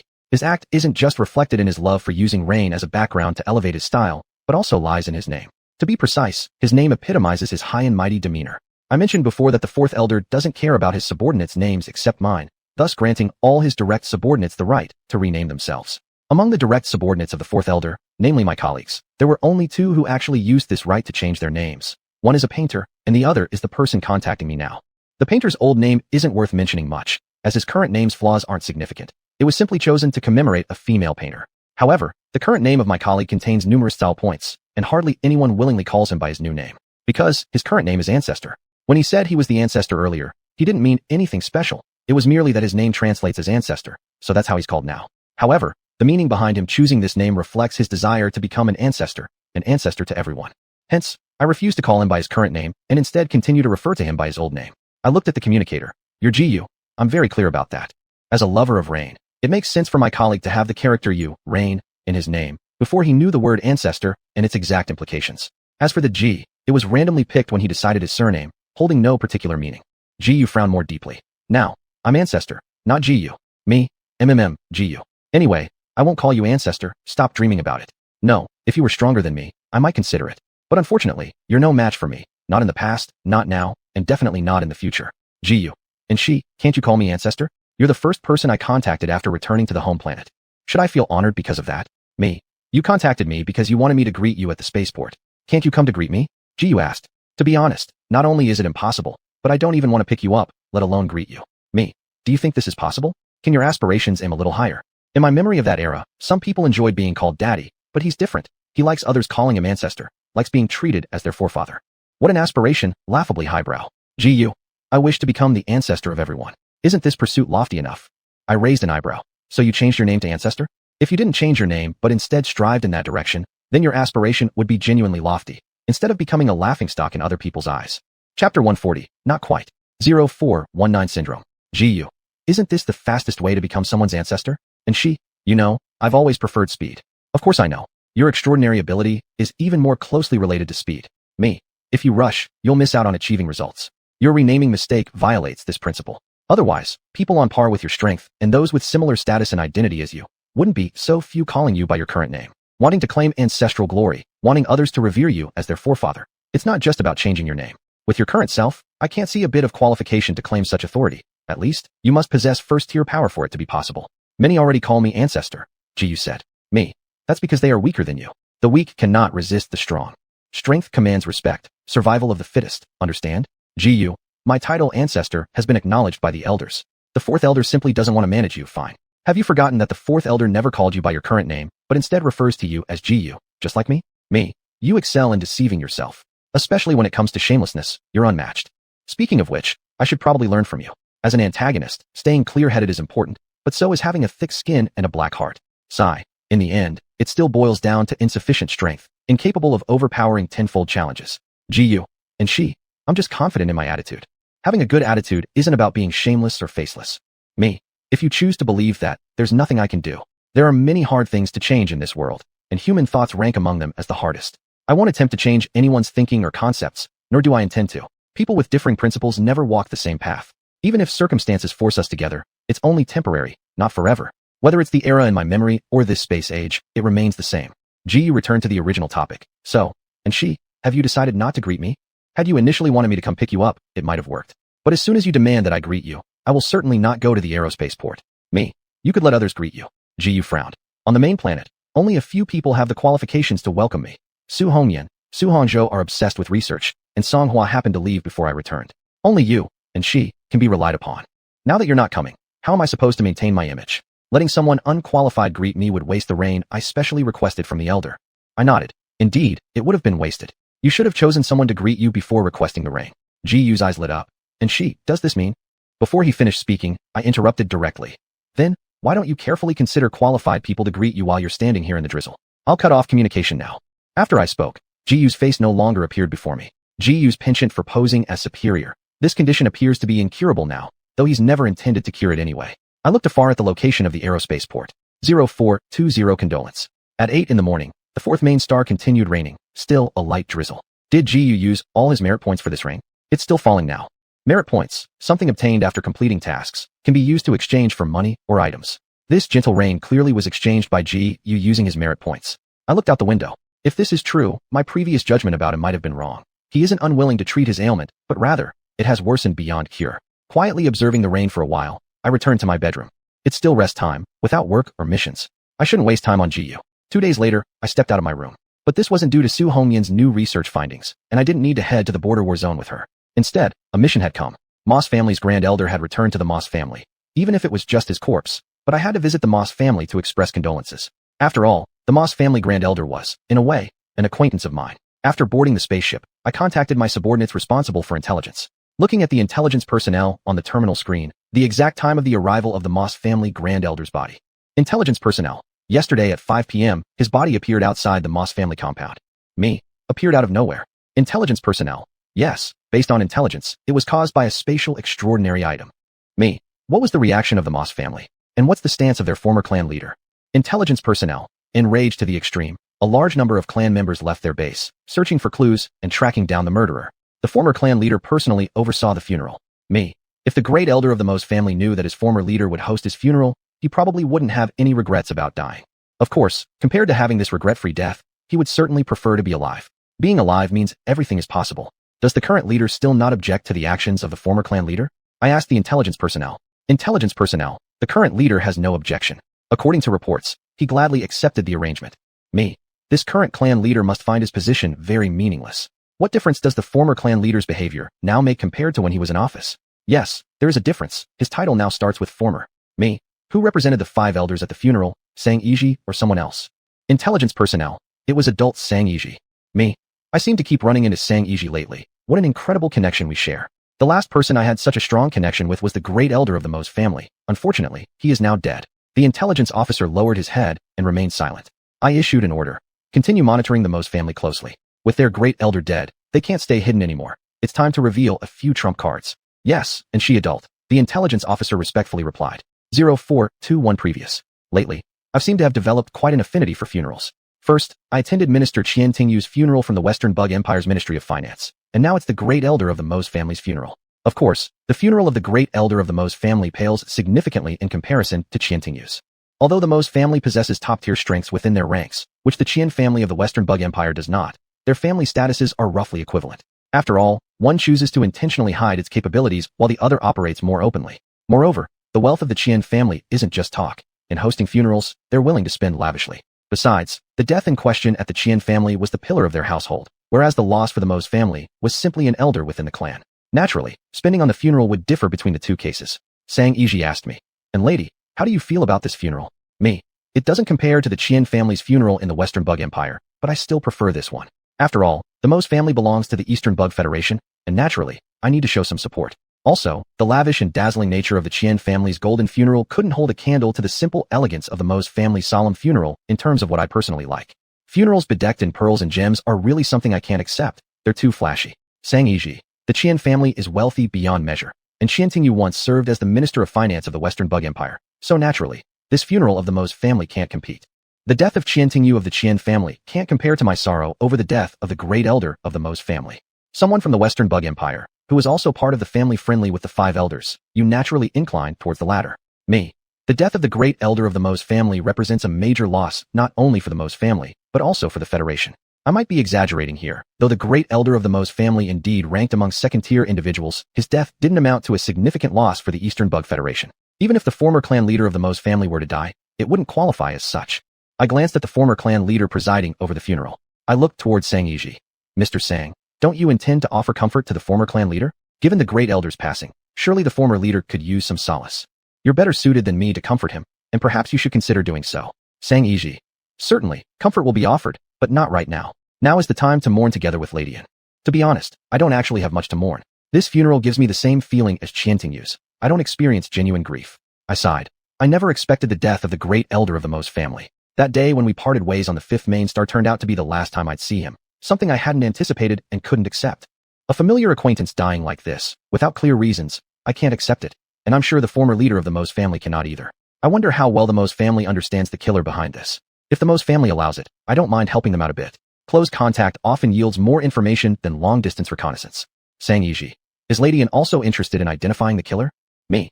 Mr. Sang, aren't you interested? If the killer isn't from the Federation, then the death of the great elder of the Mose family amounts to their provocation of the Federation. As a member of the Eastern Bug Federation, if external forces provoke the Federation, naturally, I should respond appropriately. However, the degree of this response depends on the attitude of the fourth elder. Sang Yiji looked at me. Do you think the killer could be anyone specific? Me. Top-tier strong individuals who have a grudge against the Mose family. Abducting the great elder of the Mose family and making him go missing doesn't count as proof that the killer must bear animosity towards the Mose family. But killing him and sending his body back, this proves the point. Murdering someone and then taunting the family. What else could this be but enmity? Is it some kind of joke?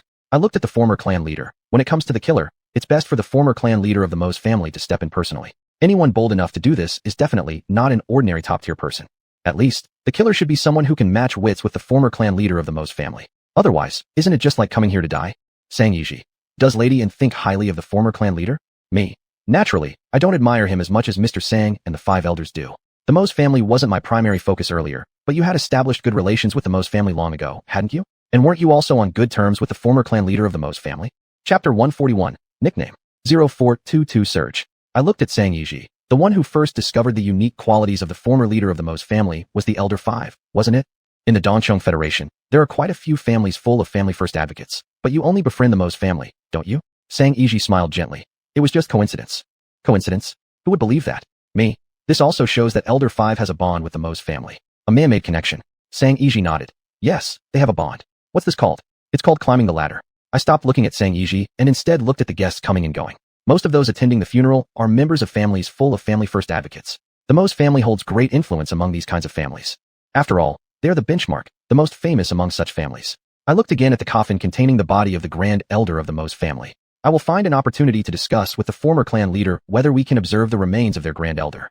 Our intelligence on this body is still insufficient. Unclear death time. Unclear cause of death. No, I don't need to consult with the former clan leader.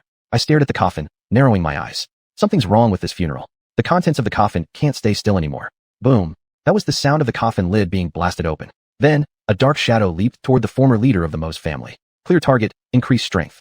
It seems that considerable effort has been made to manipulate this corpse. But, it's no match for the former clan leader. A second-tier corpse controlled by a top-tier power doesn't necessarily mean it can defeat another top-tier individual, let alone the fact that the former clan leader is not an ordinary top-tier strong person and has some precautions. Although his precaution wasn't specifically aimed at this corpse, or at the current situation of a fake zombie rising. Sang, mister, won't you help? I looked at Sang Yiji beside me, whose face was as calm as mine. Sang Yiji. Do you think the former clan leader needs help, missin? He doesn't need help, but I want you to step forward and help. Compared to watching the former clan leader's show, I'd rather watch both you and him in action. Me. Naturally, he doesn't need it. The former clan leader alone can suppress this chaos. But this is, after all, the body of Grand Elder Mose. I'm worried he may not bring himself to take action. The former clan leader seems somewhat hesitant now. What does this mean? It means, when facing corpses, cremation is the best solution. Of course, the optimal way is what I would do. Burn the corpse until there isn't even ash left. Sang Yiji. The former clan leader will handle it properly. Me. It's just taking too long. A battle that could end in seconds now lasts a whole minute. Hence, cremation really is the best way to deal with a corpse. 10 seconds later, Sang Yiji said calmly, "It's over." Yes, it's over. Living beings defeated the dead ones, and living beings defeated the living ones behind the dead. After this event, the Mose family should reconsider how they deal with corpses, shouldn't they? I watched as the Grand Elder's corpse of the Mose family exploded, scattering its remains all over the place. The Emperor's birthday banquet in the Southern Empire was a live explosion. This funeral was a corpse explosion. It looks like the interstellar self-destruction trend is emerging. I glanced at the flesh scattered on the ground. No, it should be called decayed flesh. 0423 position. Half an hour later, there were very few people left in the funeral hall, including me, Sang Yiji, and the former clan leader. Sang Yiji glanced at me and approached the former clan leader. "Former clan leader, please accept our condolences," he said. The former clan leader looked at Sang Yiji. "Yiji, I apologize for letting you witness such a scene within the Mose family." He then turned to look at me. "And you too. You don't need to feel sorry.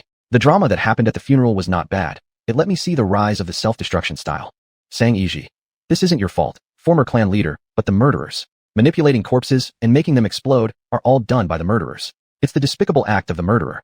"Well said. Your words fully reflect your relationship and position with the former clan leader." "Me.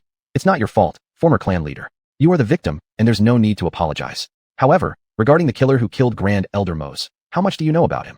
After a brief pause, I continued, "On the matter of dealing with the murderer, does the former clan leader need my help?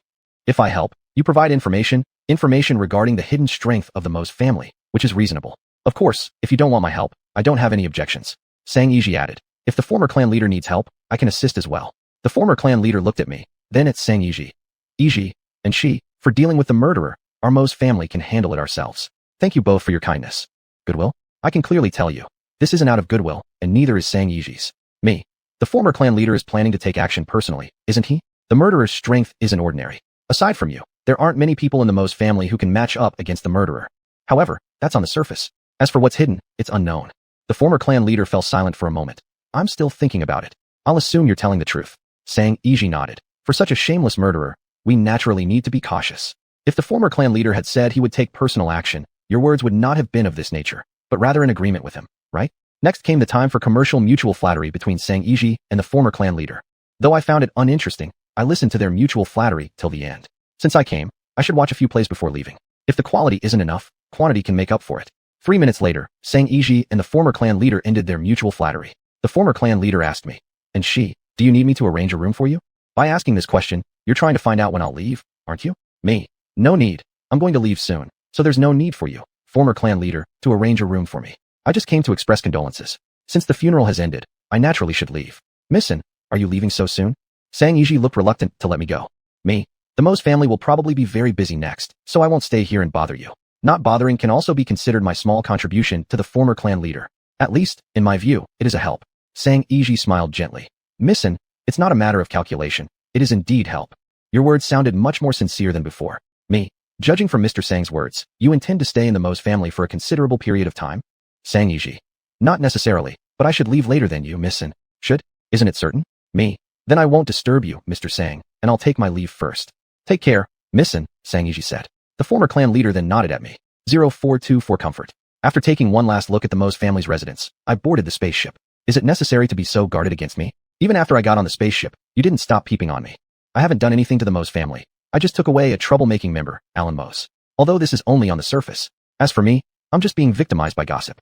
Otherwise, why would the Mose family guard against me so much? This time, with the event of the Mose family Grand Elder's body exploding, my reputation will likely become even worse.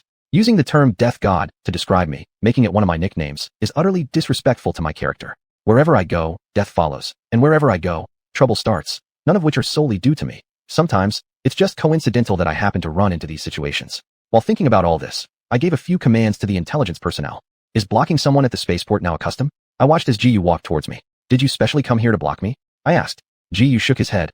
"I'm here to pick you up," and I raised an eyebrow. "Are you high?" Jiyu. "Why do you think that?" and "I'm really here to pick you up. You've never picked anyone up before, especially those with equal strength and status as you." Jiyu likes to act superior, but isn't stupid. For people stronger than him, he generally refrains from acting superior. Me? Speak up. What do you want from me? Is it because you want to act superior that you're looking for me, or something else? Ji, you know me too well, and you see right through me immediately. Understood. The reason you're seeking me out this time is probably because you want to act superior. Me? If you don't say what you need, I'll go back and rest. Ji, and do you mind being my hired muscle? As a person of standing, I need a hired muscle with standing. I looked at him. Do you think I would agree to be your hired muscle, Ji? Since I didn't even greet you earlier, how did you get this wrong idea? Ji, so I'm asking for your opinion, and and by the way, call me Zuxiong, not Ji. I replied casually. All right, Ji. And can't you call me Zuxiong once? Ji frowned. Me? Everything's possible in dreams. You can start dreaming now. It's broad daylight. Daydreaming suits you better than nighttime dreams. Ji stared at me silently for a while. And you're not going to be my hired muscle this time, are you? Me? Is the boss making me work with you? With you leading and me following? No. Ji shook his head. Me? If not, why would I become your hired muscle? Pausing for a moment, I asked, is our relationship good? Ji, average, but your relationship with everyone is average. At this moment, a female voice spoke. Ji, you're wrong. Little Lin and I have a good relationship, Su Hongyan said as she teleported over. Hongyan sister. I greeted her. Ji's eyes lit up. Su Hongyan, would you mind being my hired muscle? You're of the status to be a hired muscle. Oh, and I'm the patriarch. Su Hongyan looked at Ji. Sometimes I really think it's a miracle that Ji has managed to live this long. What a coincidence. Sometimes I feel the same way. But I think he's alive today because Elder 4 has put in a lot of effort. After all, background is pretty important. This applies to me, and also to Ji. Su Hongyan, though I don't measure up to Inshi's miracles, I consider myself a minor miracle. When it comes to being a miracle, you actually know your place for once. I find this comforting. Chapter 142, Sorrow. Reason for 0425. Ji looked at Su Hongyan and said, so, you're wrong. It's not about what you feel, it's the fact. Just like Inshi, I am a miracle incarnate. Su Hongyan reacted indifferently. Oh. Then she turned to me. When did Ji come back? I replied, he's been back for several days. Not that little and has had good luck, always not staying on the main star, but instead accompanying Ji. Su Hongyan remarked. It was clear from your attitude how much you disliked Ji, Su Hongyan. I smiled and nodded. Yes. Ji calmly looked at both me and Su Hongyan. I know, you two are just envious of me. Envious that I am the ancestor. Changing envy to disdain would be better. I ignored Ji's existence. Sister Hongyan, have you come to invite me for restocking? Su Hongyan similarly ignored Ji. That's right. Little Lin, do you need to prepare anything else? Not really, I'm always ready. It's my habit to carry everything with me and leave almost nothing in my living space. I shook my head. Su Hongyan said, then we can set off now. Are you two planning to go to the border war zone? Ji asked. Su Hongyan glanced at Ji. Impressive. You actually guessed where Little Lin and I were headed. Because he was only acting immature, not stupid, and he still had some understanding of each colleague. The boundaries of colleagues, he never crossed. Right? Ji. I looked at Ji. Su Hongyan, do you know who you're belittling? Ji frowned. I'm flattering you. What? You don't like it? Su Hongyan responded. I don't care for flattery brought about by disdain. Ji retorted. Su Hongyan showed a cold face. Oh. Ji's gaze darkened as anger began to rise on his face. Seeing this, I changed the subject. Ji, why do you want a hitman? I couldn't let these two keep quarreling. If they continued like this, they would start fighting soon. With new grudges piling up over old ones, a fight would definitely ensue, and since then, I'd surely get involved. For me, watching from the sidelines is enough. I cannot become part of the drama. After all, it's not necessary at the moment. In non-essential situations, I prefer watching the show rather than being a character in it. Ji turned to look at me. And are you agreeing to be my hitman? No, I'm just satisfying my curiosity, I replied. Ji sighed. A prestigious hitman is hard to find. There's no help for it. Why do you insist on pretending? Unless, well, Ji, since you've sincerely asked the question, I'll satisfy your curiosity. Su Hongyan snorted. Little Lin wasn't sincerely asking. Ji acted as if he didn't hear her, and went on. I'm going to the territory of the Third Elder to complete a mission. To prevent their people from playing tricks, I need a prestigious, high-status, and powerful hitman. If I became your hitman, small tricks would undoubtedly be there. I've made quite a few enemies among their people. Of course, it could also mean that you're doing this so that I end up making enemies, thereby facilitating your mission. Echoes for 0426. However, Ji, why do you fear others playing tricks? I asked Ji. Have you offended someone under the Third Elder? Ji answered. And why are you asking this? I am the ancestor. How could I offend others? Your name already causes offense. If you were one of the humans, that name would offend even more people. After all, humans value their ancestors more than insects do. I rephrased. Then let me put it another way. Do you have conflicts with people under the Third Elder? Ji replied. And why assume the conflict originates from me and not from them towards me? What difference does it make? Who initiated it is the only thing. I said, does that matter? Whether or not you have any conflict with them matters. It matters. I have never been someone who seeks trouble, Ji claimed. I retorted, then you really lack self-awareness. Just based on your name, you have already stirred enough trouble, not to mention your behavior. Su Hongyan agreed. Among all direct subordinates of the Elder, Ji, you have the least self-awareness. Jealousy talking, Ji Yu muttered. Su Hongyan sarcastically replied. Yes, Sister Hongyan and I are jealous of you. Not sincere, perfunctory, Ji Yu said. Su Hongyan ignored Ji Yu's comment and looked at me. Little Un, let's go. Your curiosity has been satisfied. It's time to depart. All right, Sister Hongyan, I nodded. Thus, Sister Hongyan and I boarded the spaceship heading toward our destination, the border war zone. Inside the spacecraft, Su Hongyan watched the fourth main star receding and asked me, Little Un, will Ji Yu continue searching for a hitman? I answered, yes, there isn't anyone suitable on the main star, but there might be elsewhere. Just like that time when no colleagues went to welcome him, yet he still gathered a large number of his subordinates to the spaceport to greet his arrival. When quality is insufficient, quantity makes up for it. This isn't solely my approach. Even if there really isn't anyone suitable, Ji Yu will still find himself a henchman. It's just not the kind of henchman he originally envisioned. The second-tier people are not just us. They aren't only under the fourth elder either. Su Hongyan, Ji Yu always loves to daydream. Because his wild imaginations can sometimes come true, or rather, he hasn't gone too far in his dreams. Still, his imagination has its limits. Su Hongyan, I hope he loses some sense of limits. Do you want to take advantage of your colleagues as research subjects again? It's probably hard. Su Hongyan, one must have something to look forward to. Wasn't the painter studied by both Sister Hongyan and me? Sister Hongcho still remembers Sister Hongyan. She reserved blood samples for Sister Hongyan. Su Hongyan, what I obtained wasn't what she had set aside, but what she hid away for later experiments. You two are indeed sisters at heart, now fighting over research materials.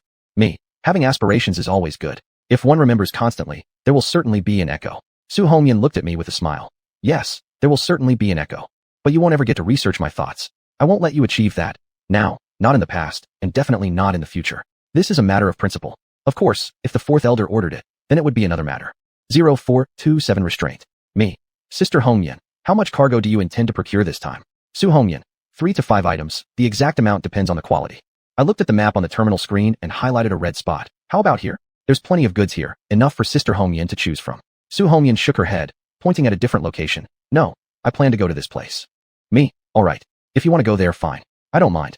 This time the procurement is completely led by you, right? A day later, we arrived at our destination. Little Un, I like this place, Su Hongyan said smiling as she looked at the battlefield. I understood. Because there was enough blood spilled here, more than enough. Sister Hongyan, did you inform the division commander here of your arrival? Without prior notification, things could get complicated. Su Hongyan, don't worry, the division commander here knows about the arrival of Sister Hongyan and Little Un. Then Sister Hongyan can pick the goods freely. Su Hongyan laughed. That's exactly the case. 2 days later, Su Hongyan returned loaded with treasures. A win-win situation, that was. Sister Hongyan secured excellent specimens for her research and was pleased. The region's division commander saw fewer enemies and was equally pleased. Not quite a win-win. More accurately, this should be called a three-way gain. The sole loser was the adversary, but Dongchong Federation welcomes such an outcome. Looking at Sister Hongyan's beaming face, these were the thoughts running through my mind. Su Hongyan glanced at me, grinning. Shopping with Little Un is always efficient. It's all thanks to Sister Hongyan choosing the right place and the cooperation of the division commander of the war zone. Su Hongyan, no. The primary credit goes to Little Un. Little Un's capabilities have always been the strongest among the 3 parties, enabling swift acquisition. 3 parties, me, you, and the division commander? It seems like there's meaning behind your words, Su Hongyan. It's the result of all 3 parties working well together. Su Hongyan shook her head. No, it's because Little Un cooperates so well with us. With Little Un's strength and cooperation, you are the main contributor. Sister Hongyan, I don't agree with your statement.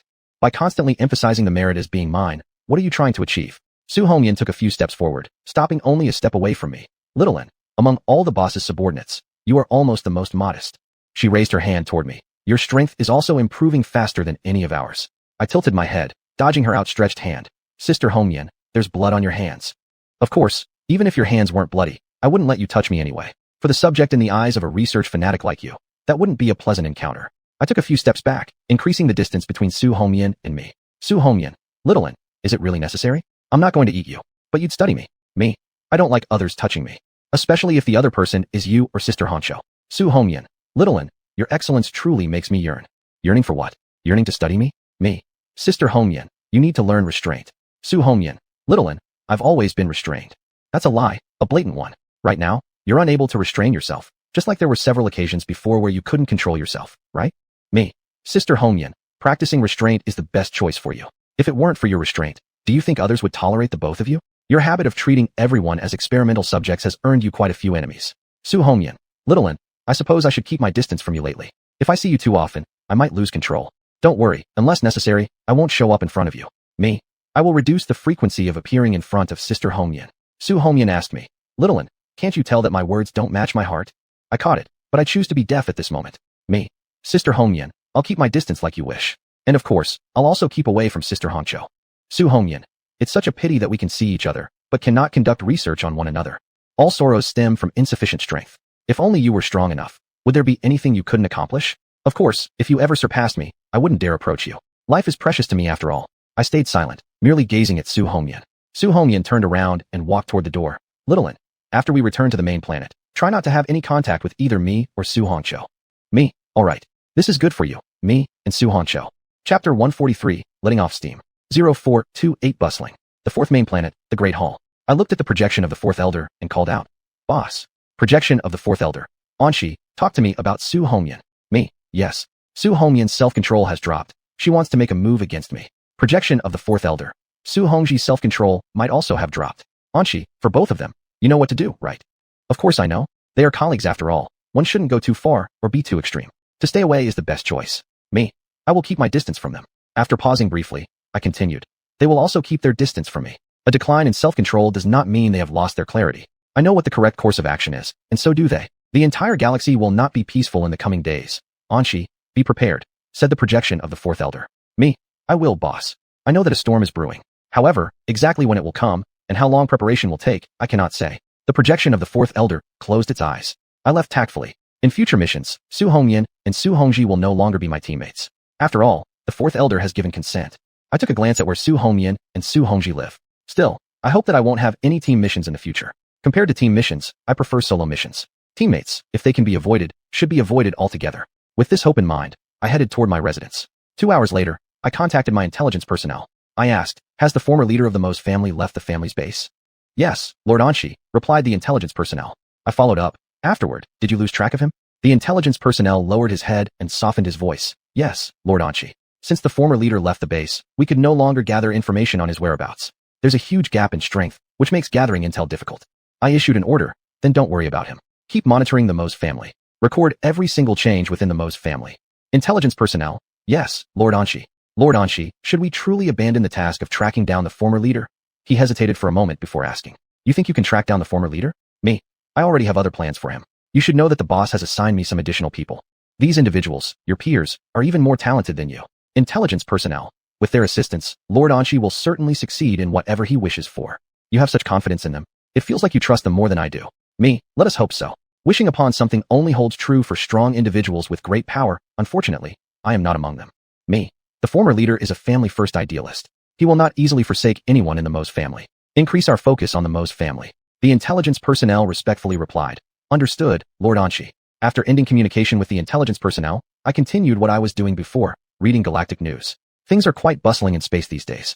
The uprising in the Nanran Empire rages on fiercely. The speakers of the Northern People's Federation are accusing each other. There's quite a bit of movement from the hive species of the Western Bug Empire, and powerful figures from the Eastern Bug Federation have become active. What else exciting lies ahead? I truly anticipate it. 0429 Implications. 10 days later, as I returned from completing a mission, I encountered Song Hua on my inevitable route back to my place. Here to start a quarrel? I looked at Song Hua. Big shot Song. Why are you here instead of lurking around near the Great Hall? So, aren't you supposed to be hovering around the fourth Great Hall rather than wasting time looking for me? Song Hua looked at me. Anshi, you're aware that high-ranking members of the Western Bug Empire are planning to visit the Federation, right?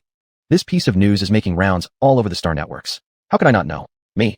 If you know, how can I not know? Song Hua, expressionless, said, this visit from the Western Bug Empire will affect you.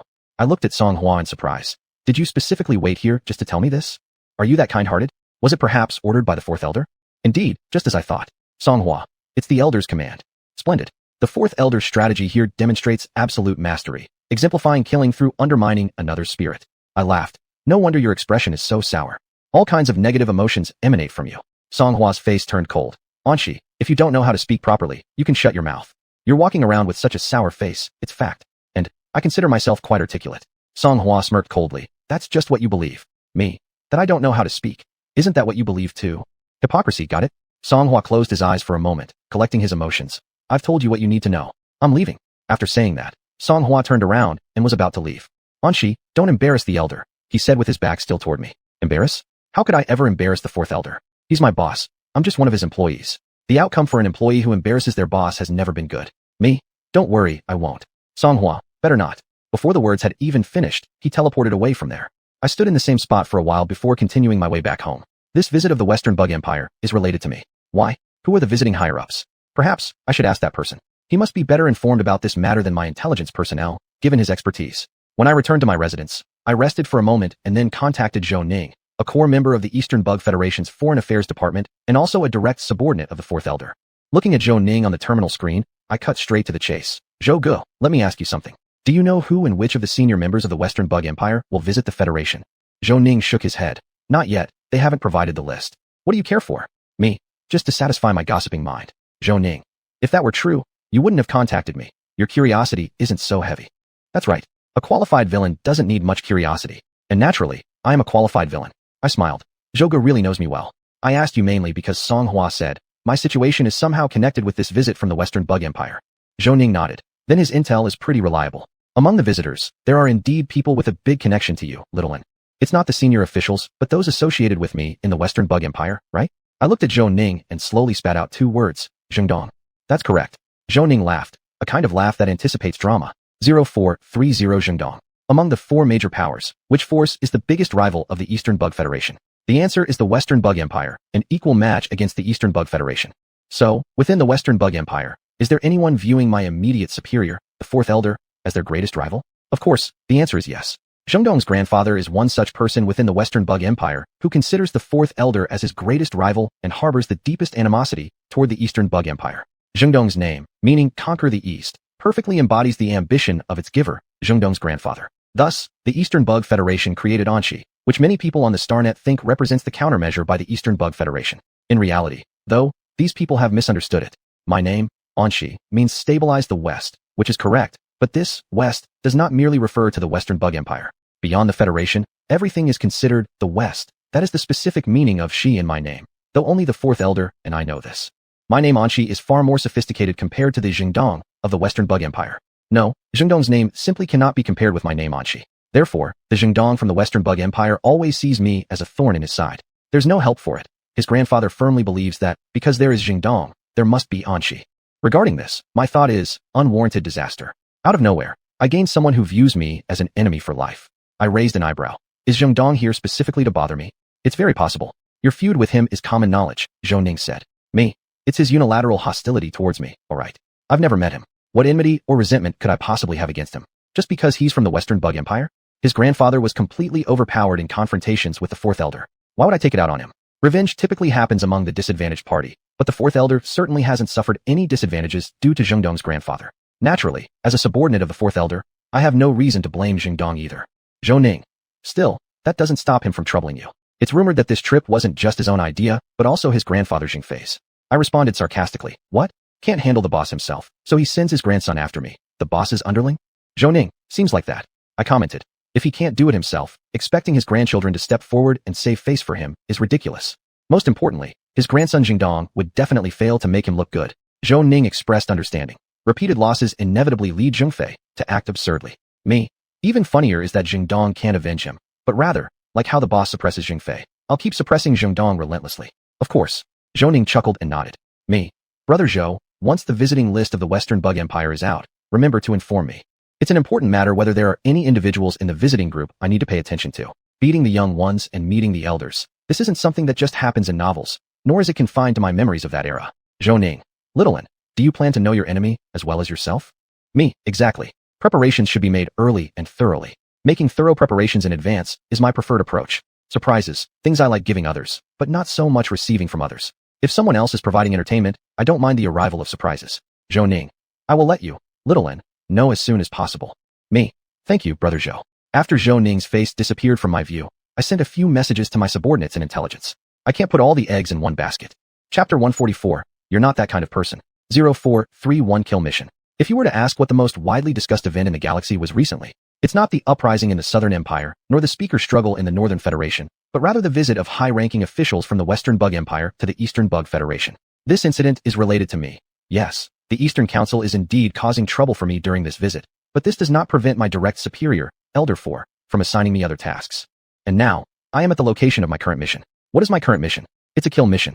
80% of the tasks assigned by Elder 4 are kill missions, and clearly, my current task falls right into this category. Who to kill? How many people? To eliminate someone who has caused some losses to Elder 4, a second-tier figure. As for exactly how many people will die, it depends on how many loyal followers this person has. What did my target do to cause losses to Elder 4? He killed someone he shouldn't have, just like Dongwu Chuan. The difference is, this guy killed intentionally, while Dongwu Chuan did it unintentionally. But to Elder 4, there's no difference. And to me, there's also no difference. Taking revenge is usually something successful people like to do. Whether or not they can succeed in their vengeance depends on how high their achievements are.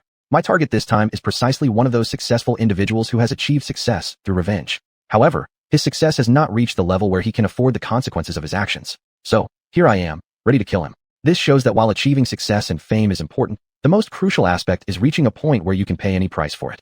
Of course, it's also possible that the person seeking revenge has set a low goal, willingly dying alongside the enemy as an act of vengeance. But my target this time is not such a person, because he ran, and he ran fast. He's about to escape from the Eastern Bug Federation. Naturally, he won't be able to leave the Eastern Bug Federation because the one handling this mission is me. I looked at the underling of my target, whom I had tracked down. Do you mind telling me, where's your boss right now? The underling remained silent, glaring at me with anger. Me, why bother resisting? If you don't tell me, he will still meet his end at my hands. If you do tell me, you might feel better. The sensation of impending death is unbearable. It's probably easier to just accept death. The underling sneered coldly. And she, I won't say anything. Me, loyal people, I respect them. But what I respect more are those loyal to me. What I respect even more are those loyal comrades on my side. After a pause, I continued. But are you sure you can bear the consequences of your loyalty? Your family and friends will all suffer the same fate due to your loyalty. I've said it before, Elder 4 doesn't mind collective punishment. A family must stay intact. That's something Elder 4 agrees with. If you enjoy prosperity together, you must also endure hardship together. That's Elder 4's view on anyone who damages his interests. The underling showed some signs of hesitation, a flicker of sorrow crossing his face, but quickly returning to its original determination. And she, I won't betray my brother. Me. So it seems that, in your heart, your boss is more important than all your family and friends combined. Perhaps, even the most important thing. Sacrificing secondary figures for the primary ones. I understand this. But whether or not the people involved with you can understand, that's another matter. Me. I will pass your words on to your family and friends. They deserve to know who the person responsible for sending them to death really is. Don't thank me. I'm happy to play the role of Lei Feng when it comes to ensuring they die understanding why. I looked at the underling, who was silent with unmasked anger on his face. I have a question for you. In your eyes, how strong is your boss? Would he even be aware of my arrival? It's time to destroy his spirit. If I don't do it soon, this man will soon return to the embrace of death. 0432 Destroying the spirit. The underling trembled, his pupils dilating. And she, what do you mean? You understand what I mean. Otherwise, you wouldn't react this way. Me. Can your boss sense my presence, right? He knew I captured you, but didn't take any measures to rescue you, right? One who abandons others will eventually be abandoned by others. Just as you have abandoned your family and friends, your boss has abandoned you. For his sake, you're willing to sacrifice the lives of your loved ones. Yet he didn't even take action, or even contemplate, to save you. After sensing you being captured by me, he left the planet without hesitation, firmly determined to escape my pursuit. Underling. And she, stop trying to drive a wedge between me and my brother. His actions are entirely justified, and I understand him. Really? If you truly understood him, your body wouldn't be trembling. Me. To be honest, your boss isn't worth all this. Counting this time, he has run away twice. Both times were to save his own life. Both times he was being chased, and both times someone else sacrificed their life to hold off his enemies. From these two instances of running, we can say that your boss hasn't improved at all over the years. He's still someone who hides behind others and runs, a coward.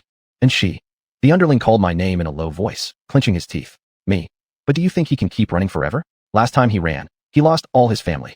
This time he runs, he'll lose all his loyal subordinates. Do you think he'll still have a chance to run again? Underling. And she, my brother will avenge me. I laughed. He won't. He won't kill himself, so he cannot avenge you. The underling was stunned. I looked at the underling and smiled gently. Suicide not only can be controlled by the person committing it, but also by others. As I've said before, self-detonation is a new trend in interstellar warfare. I released my suppression on the underling, allowing him to successfully explode due to the minor actions of my target. Rest assured, I will avenge you. You won't be alone. Your family and friends will come to join you soon. Believe me, they're not far from death either. Boom. This was the sound of the underling's self-explosion, the sound of his belief collapsing. Big brother, why? This was his last words. Why did I say so much to this underling? Because I was using him to pass the time while striking at his heart. Killing someone and breaking their spirit is something I like, very much. 0433 Hidden Goods. Alright, the fool is dead now. It's time to go find my target for some fun. After completely burning the remains of the subordinate, I left the spot. Soon after, I stopped the spaceship. I watched the spaceship. More accurately, I was watching my target inside. Why are you running? Get down. Thus, the spaceship crashed.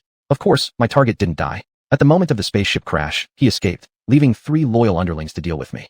I looked at the 3 subordinates surrounding me in a triangular formation. Do you know what a locust trying to stop a cart means?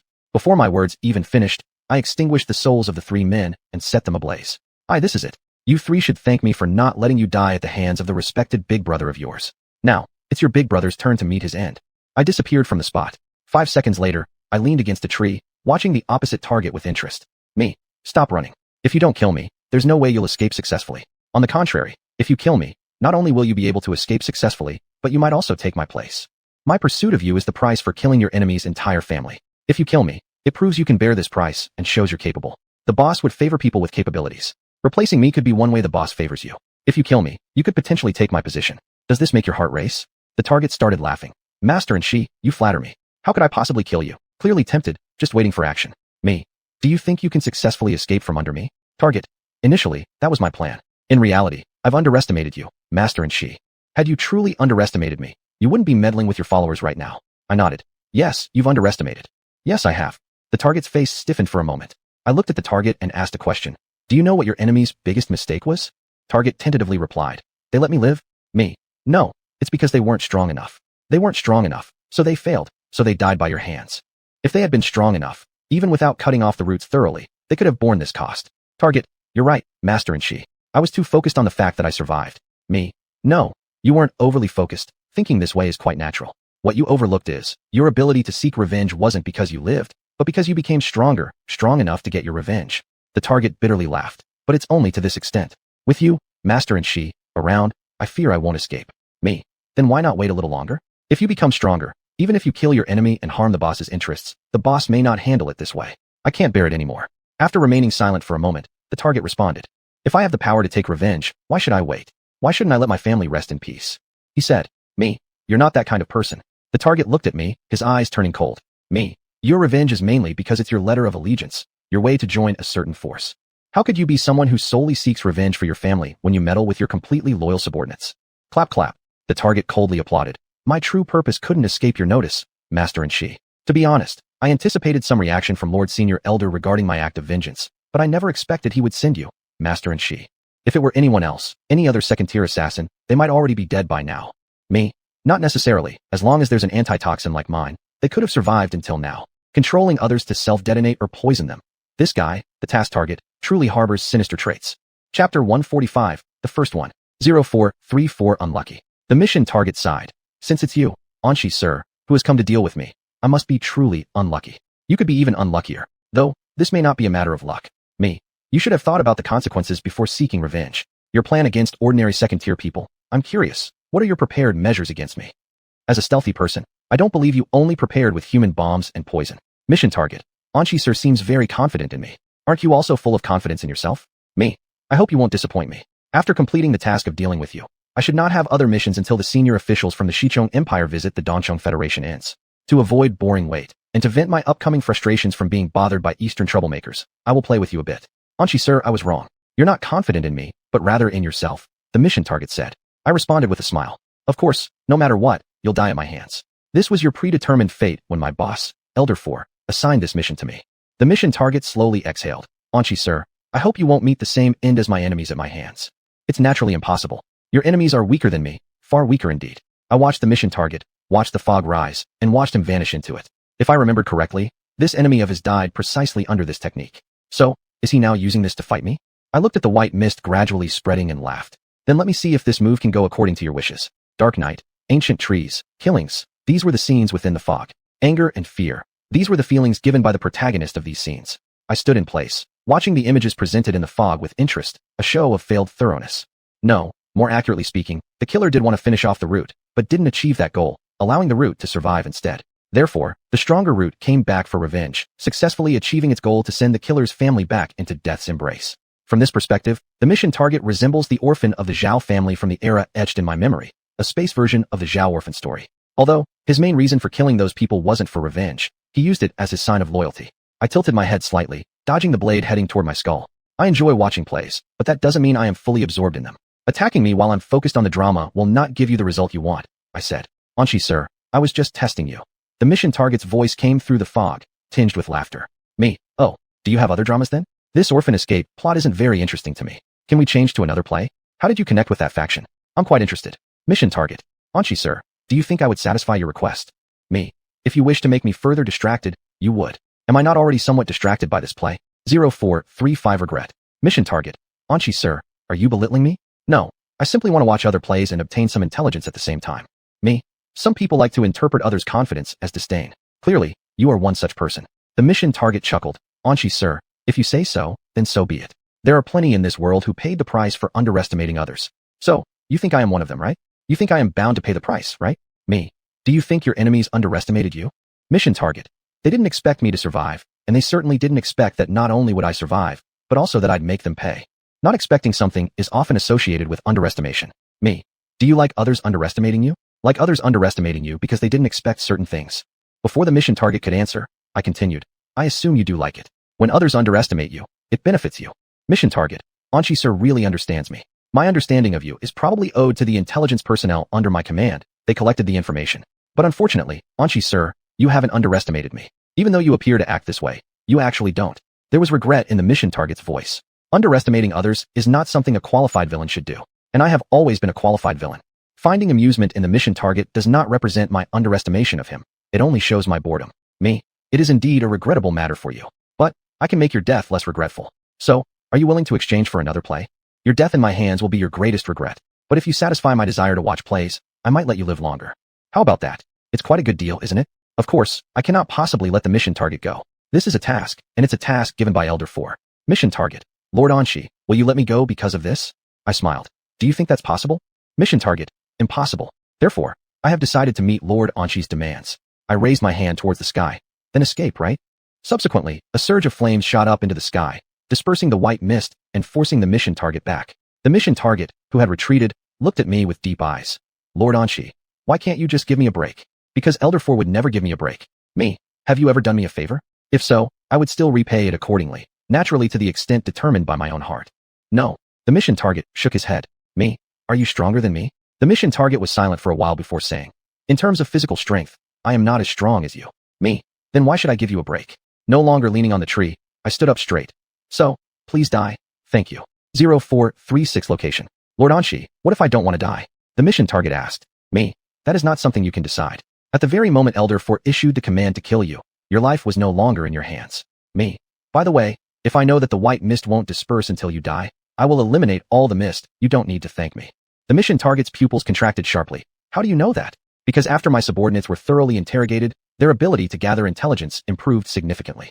I said nothing, but unleashed my fire-based extraordinary abilities to the fullest extent, letting flames appear everywhere where the white mist existed, like in this forest, several residential buildings, and even the loyal subordinates of the mission target who were still alive. I watched the mission target and saw him become listless as the white mist burned away completely. Now, you can die. As soon as these words left my mouth, the mission target's soul fire extinguished, his corpse spontaneously combusted, then dissipated into space dust. A cremation must burn so thoroughly that not even ashes remain. I touched the star-shaped earring in my right ear. Mission complete. 2 days later, I returned to the 4th main planet. There, someone was already waiting for me. Zhou Ning, upon seeing me return, Little N, you're back. I nodded at him. Big brother Zhou. This time, the location for the visit has been set. I asked him. Zhou Ning nodded. Yes, just set. On the 2nd main planet. The 2nd main planet? The territory of the 2nd Elder? I showed surprise. Are the visiting Western Bug Empire people willing to go to the 2nd Elder's domain? Why choose any place other than the main planet? Can they feel safe going to the 2nd main planet? Zhou Ning smirked. That's why they debated for so long. But in the end, Might couldn't win against right? I asked. Since the visiting location is set on the 2nd main planet, do they mainly wish to discuss matters with the 2nd Elder? Zhou Ning, perhaps. We currently don't know how many elders will show up, but you, Little N, will definitely appear on the 2nd main planet. Me. Because of Jingdong. Yes, exactly because of Jingdong. Zhou Ning seemed quite pleased at the prospect of my troubles. I arched an eyebrow. Big brother Zhou, you'll be there too, right?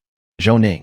As a member of the Foreign Affairs Department, I will naturally be present on the 2nd main planet, but it's uncertain whether the Western Bug Empire people will bother me. For me being bothered, being targeted by Jingdong, it has already become inevitable, hasn't it? Me. Big brother Zhou, your expression right now makes you look very deserving of a beating. Zhou Ning, do I? Little N, you can't vent your anger on me just because I tell the truth.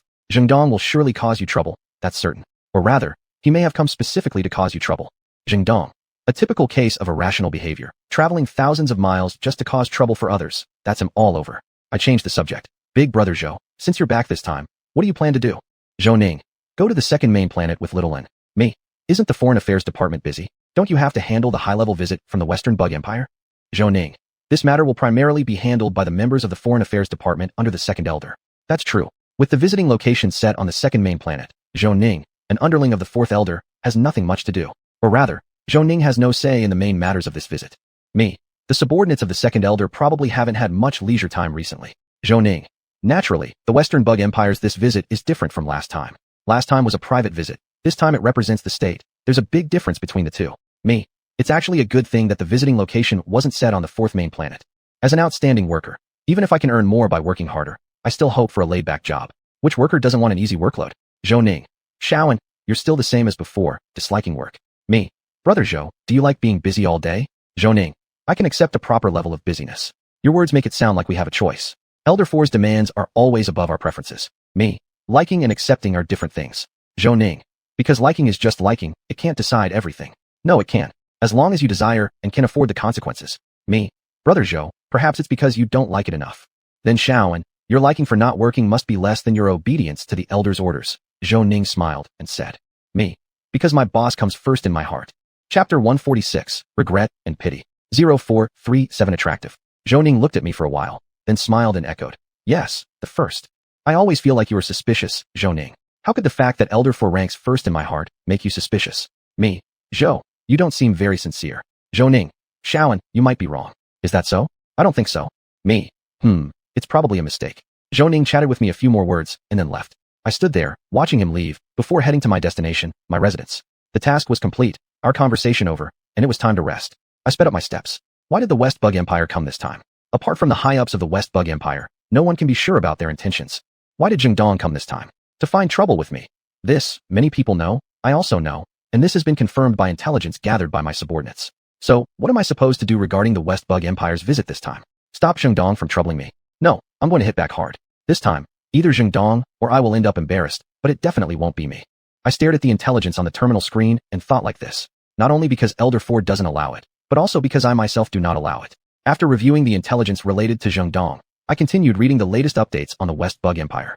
Until, Delina Dola contacted me. Looking at the person on the terminal screen, I said, Director Delina, that you still remember me and have contacted me is truly an honor for me, and really as I expected. Shaoanshi, haven't seen you in days, and you're still so appealing to me. Delina said, smiling at me. Appealing to you? It's not because I'm appealing that you see me smoothly. Me. It's been a while since we last met. Director Delina, your continued focus on me is my honor. If you didn't value me, you wouldn't contact me, right? Moreover, if I'm not mistaken, your contacting me has something to do with this visit of the West Bug Empire. Delina smiled. Shaoanshi, you should know the list of personnel visiting this time from the West Bug Empire. Indeed, I know. There's no you on the list, which makes me quite relieved. I nodded. Delina, what do you think, Shaoanshi, about my absence from the list? Without breaking a sweat, I replied, a bit regretful. No question about it, this is a lie. Delina, I also regret not being able to meet you personally in the East Bug Federation. What a relief, I wouldn't want to deal with you. Me. Director Delina, you don't need to feel regretful. If you wish to see me, this time isn't crucial. There'll be plenty of opportunities. This statement is half true and half false. Compared to when Delina was a free transcendent, it's much harder for her to meet me now. Because she is Delina of the B race now, Delina of the West Bug Empire. Delina, but I cherish every chance to meet with you, Shaoanshi. Take this sentence lightly, don't take it seriously. Me. I also cherish every chance to meet with you, Director Delina. Not at all. Delina, chatting with you, Shaoanshi, gives me comfort. My frustration about not being able to see you has dissipated considerably. Oh, but I don't want to chat with you. Your heavy focus on me. I can't bear it. The more you focus on me, the more hostile the Queen Bee becomes towards me, right? Even if your attention wasn't solely due to me directly. Me. Director Delina, you place too much emphasis on me. Delina, if I don't place importance on you, who else would I emphasize? 0438 Sharp Edge Release. By the way, Shaoanshi, I heard that during this visit, Zhengdong plans to cause you trouble. Are you prepared? Delina asked me. Me. Naturally, I'm ready. No matter how he causes trouble, I'll counterattack accordingly, at least twice as much. As someone who repays even small offenses, this is what I should do. Delina laughed and asked, Shaoanshi, you won't let Jingdong succeed in causing you trouble, will you? If he succeeds, Elder Four, my direct superior, would never forgive me. Me. Director Delina is correct. Delina, unfortunately, I can't personally witness this confrontation between you and Jingdong. It must be very interesting. If you were present, would you cheer for me? Probably not. Since you wouldn't, your coming actually makes no difference. The main point is, I don't want you to come. After all, if you came, it would most likely be me hosting you. Me. Director Delina, you shouldn't feel regret. A clash between two second-tier individuals isn't worth watching. As a first-tier powerhouse, your perspective shouldn't lower itself. Delina, but one of the combatants is you, Shaoanshi. You're not just any second-tier individual. Regardless, I am still a second-tier person, not a first-tier powerhouse. Me. Director Delina, you don't need to think so highly of me. Delina, I'm just speaking the truth, not thinking too highly. Dong is not here with good intentions this time. Xiao, are you confident in handling him? How could I not be? Me? I am confident. Delina nodded slightly. I thought so. Compared to Dong, I see more potential in you, Xiao. Should I thank you for your faith in me? So, Xiao, let your edge shine freely, Delina said. I smiled. I will. That's a lie. We'll see. This is the truth. After ending the communication with Delina, I stood up. Releasing my edge isn't up to me. It depends on Dong and Elder 4. As for the former's strength, I don't know, since intelligence cannot be trusted entirely. And as the latter's tool, I must follow his orders. Elder 4 being first is no idle talk. Right, Elder 4? I touched the star earring on my right ear. This confrontation between me and Dong. It's up to you how much effort I'll put in. To be precise, it depends on how much effort you want me to exert. Having such an obedient subordinate is truly Elder 4's good fortune. Having such a considerate employee is the boss's luck. Speaking of obedience, I rank first among Elder 4's direct subordinates. When it comes to consideration, I'm top tier 2.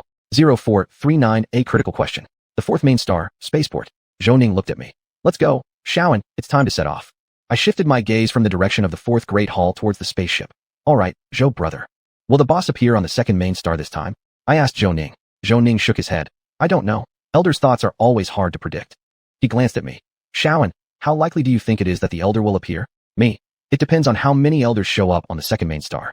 Elder 2 will definitely appear, but the other Elders aren't certain. Especially Elder 7, who prefers solitude and usually doesn't attend events like these. Zhou chuckled. Xiaoan, are you dodging the question? Me. No, I'm answering your question. I asked about likelihood, Zhou said. Me. What I answered is still relevant to your question. Zhou looked at me and changed the topic. Xiaoan, Dong is coming with great momentum. Are you prepared? Zhou brother, do you have confidence in me? I countered. Zhou. I do. Me. Then you can look forward to Dong losing both wife and soldiers. Zhou raised an eyebrow. So confident? Me. Absolutely confident. Grandfather Zheng Feiyuan isn't a match for our boss. And how could Dong possibly be a match for me? If the grandfather can't win, the grandson steps in to settle scores. I understand that. But I won't let the grandson win. Because the person the grandson seeks out is me, not anyone else. Zhou smiled warmly.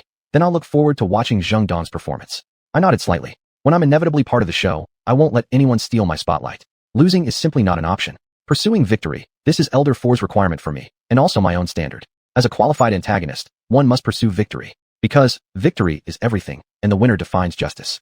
In that case, am I not a villain who pursues justice? Yes, I am a villain who pursues justice. I looked at Zhou.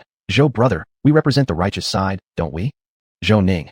Naturally, we are the victors, thus the righteous. I smiled faintly. Yes, we define justice. A day later, the spaceship arrived at the second main star, and Zhou and I stepped onto the soil of the second main star. I observed the busy scene at the spaceport. Truly lively. It will get even livelier next, Zhou said.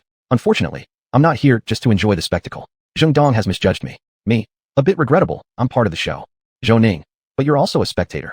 Director Zhou. Director Anqi, this way please. A staff member approached respectfully. Zhou. Let's go, check out our accommodations for these days. I followed behind Zhou and went along with the staff to our lodgings. Oh, familiar faces. I squinted slightly at the figures ahead. Mu Jin and Muda, familiar faces. Looks like this time, I can watch the show involving the subordinates of Elder 3. At least, Muda's performance should be interesting. Xiaoan, why did you suddenly cheer up? Zhou beside me asked. Me. Meeting old acquaintances naturally calls for joy. Mu Jin and Muda stopped simultaneously, looking at Zhou and me. Mu Jin greeted. Zhou Anqi. Muda, long time no see, Anqi. Indeed, it has been a while, Uncle Muda. Me. Uncle Muda, Mu Jin. Weeks ago, I was addressing you as such. Uncle Muda doesn't seem to mind my spite at all. Greeting Mu Jin and Muda the same way, Zhou glanced at me. Yes, I hold grudges. Hence why I insist on calling Muda Uncle Muda. The staff member leading our 4 to the accommodations waited patiently beside us as we exchanged greetings. Zhou conversed with Mu Jin, while I engaged in casual chit-chat with Muda, specifically about his family affairs. Uncle Muda, how is Mu Ran? Is she fully recovered from her injuries? I heard Mu Yubai is making strong advances towards her now. I looked at Muda. Muda, she's fine. There's no need for you to worry, Anqi, nor do you need to concern yourself with her romantic matters. Me. Uncle Muda, I'm just being nosy. Not showing care, you get that? Expressionless, Muda said. Anqi, I have no obligation to indulge your curiosity. Me. Then I'll change the subject. Uncle Muda, will Elder 3 be coming to the second main star this time? Whether Elder 3 would come, and how many elders would attend due to the Western Bug Empire's visit to the second main star, were critical questions. Chapter 147, Aesthetics. 0440 Mood. Muda looked at me. Anqi, I don't know. If you really have questions, compared to me, Mu Jin is a much better person to answer them. Muda, are you trying to pass the buck? I refuse. No. I think you, Uncle Muda, are a good person to answer these questions, better than Mu Jin. Mu Jin's drama pales in comparison to yours, doesn't it? Muda's expression mocked. Anshi, am I just for your entertainment? Yes, you seem quite self-aware. Uncle Muda, you're joking. I've always thought of you as an uncle. Even though I call you that, it's somewhat mocking the fact that you're older and weaker but still try to bully me. Muda, you've always seen me as someone to mock, haven't you, Anshi? Uncle Muda, it's wrong of you to think this way about me. Remember, I'm the one who saved your sister, Miran. If it weren't for you saving her, my attitude toward you, Anshi, would be even worse. Muda's expression turned cold. Your mood isn't great, Muda. I looked at Muda. It seems that Mu Yobai's pursuit of Miran has upset you a lot, Uncle Muda. People obsessed with their sisters easily get angry over matters concerning their siblings. Especially when their sister has admirers they simply cannot tolerate. Muda, Anshi, you've misjudged. Is that so? I haven't misjudged at all. Uncle Muda, regarding the matter between Miran and Mu Yubai, you should open your heart. After all, even if you don't relax, there's nothing you can do since you're weaker than Mu Yubai and can't stop him from pursuing her. Anshi, how I act is none of your business. Muda's eyes grew colder. I was merely offering advice. At that moment, Mu Jin finished his conversation with Zhou Ning and turned his gaze to me and Muda. Muda, Anshi, you two seem to be having an unpleasant chat? Mu Jin noticed Muda's furrowed brows. Zhou Ning, Mu Jin, you're mistaken. Littlin and Muda have no conflicts. How could their conversation be unpleasant? That's right. What conflict do I have with Muda besides making him lose face? Mu Jin showed an apologetic look. Guess I made a mistake. Anshi, Muda and I still have work to do, so we won't disturb you and Zhou Ning. He said while looking at me. Please go ahead. Thus, Mu Jin and Muda left under the guidance of a staff member, heading toward their accommodations. Watching them leave, I asked Zhou Ning, Big brother Zhou, will their place be near ours? Though nearby, the distance is considerable. As the largest among the 8 main stars, the second main star is rich in land resources, thus the distance between 2 residential buildings is vast. Compared to the arrangements for us by Nanren Empire under the second elder, their arrangement seems more modest. Zhou Ning laughed and asked me, Littlin, do you still intend to see Mu Da's show? If given the chance, I wouldn't mind watching his farce. Zhou Ning smiled. Let's head to our accommodation then. I responded with a nod. Alright. So, after stopping midway, Zhou Ning and I resumed our journey to our accommodation. 0441 opportunity. Looks like I won't be seeing Muda's farce anymore. Standing before our accommodation, I thought this. Although nearby, the distance is not short. The second main star, being the largest among the 8 major stars, boasts abundant land resources, meaning the distances between residences are great. Compared to the arrangements made for Zhou Ning and me under the second elder, those by the Nanren Empire seem somewhat small scale. Zhou Ning smiled at me and asked, Littlin, are you still hoping to watch Mu Da's performance? There will still be opportunities to see his antics. Isn't the chance very slim? Zhou Ning raised his eyebrows. Exactly. Zhou Ning. Littlin, remember, don't let others see your downfall. You mean the confrontation between Zheng Dong and me, correct? Don't worry. As the character in the play, I won't let others laugh at me. If anyone laughs, it should be at another character's downfall. The next couple of days passed extremely peacefully for me. Since troubles didn't come looking for me, nor did I look for them. To tell the truth, I feel a little disappointed. Before becoming a central figure, I wish to witness more other people's failures. Unfortunately, these last 2 days offered little spectacle for me, leaving me to read through intelligence reports and news for amusement. Staring at the information displayed on my terminal screen, I awaited some grand performances. Then, I waited for the news. The Western Bug Empire's delegation had arrived at the second main star. They've come. Thus, the clash between me and Zheng Dong is about to begin. I stood up and gazed into the distance toward the spaceport. The latest news, Elder 6 has arrived at the second main star. Zhou Ning entered the living room and told me. I looked at him and asked, in person or projection? Zhou Ning, does it make a difference? His arrival proves the extraordinaire of the Western Bug Empire's visit this time. There's still a difference between a real presence and a projection. Just like Song Hua, between the projection of the 4th elder and the 4th elder himself, he absolutely respects the latter more. Pausing for a moment, I continued. At least, all the high-level members of the Western Bug Empire who came to the second main star are in person, not projections. Zhou Ning, they are projections, but it doesn't rule out the possibility that Elder 6 has personally visited the second main star. There's still a difference between a real presence and a projection. What's Zheng Dong's expression? What's his expression upon arriving here? I asked Zhou Ning. Zhou Ning operated his terminal and sent me a video clip. You'll know once you watch it. Looking at the video, I commented, Zheng Dong is just like his grandfather Zheng Fei, looks down on others. Zhou Ning, the grandson resembles the grandfather. This is quite normal. If it weren't for the blow inflicted by an elder on Zheng Fei back then, Zheng Dong might be even worse now, I replied. Instead, he'd be even more arrogant and disdainful of others, right? Zhou Ning nodded. I will make Zheng Dong learn humility. Humility is a virtue. The Eastern Bug Federation's territory does not allow Western Bug Empire people to be arrogant. This is a matter of position, a matter of camps. I'm looking forward to it, Zhou Ning said. Brother Zhou, you will see Zheng Dong's show. As long as he picks a fight with me, you'll get to see it. The probability of him not picking a fight with me is extremely small, almost zero. Zhou Ning, I have always believed, Littlin, that you will bring me some interesting shows related to Zheng Dong. I chuckled. 0442 Beauty. What kind of person is the second elder of the Eastern Bug Empire? A beautiful person, a person beautiful to the extreme. Her beauty lies in her brilliance, in giving people a sense of depth. Her beauty has earned her the title of the most beautiful woman in the Eastern Bug Federation, making her countless admirers, and also making countless people fear her because of her beauty. Is this beauty something a living being can possess? This is the doubt of those who fear her. Beauty is like a knife, silently injuring people without them realizing it. This describes the second elder. And today, I will witness the beauty of the second elder, the true beauty of the second elder herself, not the beauty shown in videos or photographs. Little one, are you unusually excited today? Zhou Ning looked at my invigorated self from the hover car. He guessed, because of Zheng Dong? No, because of the beauty, I smiled. Zhou Ning, beauty? Do you mean the second elder? Me? Yes, her. Among the famous beauties in the interstellar space, the face of the second elder appeals to me the most. Raven black lustrous hair, black gemstone eyes, snow-like skin, crimson lips, a lazy posture. Everything makes me like her. Zhou Ning. The second elder indeed fits your aesthetics. I looked at Zhou Ning. Doesn't she fit yours too? Zhou Ning coughed lightly. Little one, you know the preferences of the second elder, right? Zhou Ning, you diverted the topic too unnaturally. Admitting that the second elder fits your aesthetics, what's there to be embarrassed about? Me. Brother Zhou, your ears are red. Zhou Ning looked serious. Little one, you're mistaken. Me. They're getting redder. Zhou Ning. It's because the weather is hot. I remained silent and only looked outside the hover car. A gentle breeze rustled the leaves. The sky was cloudless. Is this the hot weather you're talking about? I slowly said. Brother Zhou, honesty is a beautiful quality. Zhou Ning. Little one, knowing too much is not a good thing. This is a threat, an obvious threat. I looked at Zhou Ning. Oh. Zhou Ning didn't want to talk to me anymore and opened his terminal. 5 minutes later, the spaceship arrived at the destination for Zhou Ning and me, the welcoming platform of the second main star. I teased. Brother Zhou, you're about to meet the second elder, are you happy? Zhou Ning said nothing and walked straight toward the welcoming platform. Shy, or perhaps both shy and annoyed. I shook my head and followed behind Zhou Ning. Anqi, long time no see. As soon as I entered the welcoming platform, someone walked toward me. I looked at the person. Long time no see, Evelyn. Evelyn Cell, a direct subordinate of the second elder, a female insect race with blonde hair and blue eyes. Evelyn swung the glass of wine in her hand and asked with a smile. Anqi, you've been on the second main star for so long, and I only see you today. Are you upset with me? Of course not. Work comes first. Recently, the busiest ones have been you subordinates of the second elder, haven't they? As a fellow worker bee, I still empathize with other workers. Evelyn. Anqi, you are always considerate. Zhou Ning glanced at Evelyn, his expression peculiar.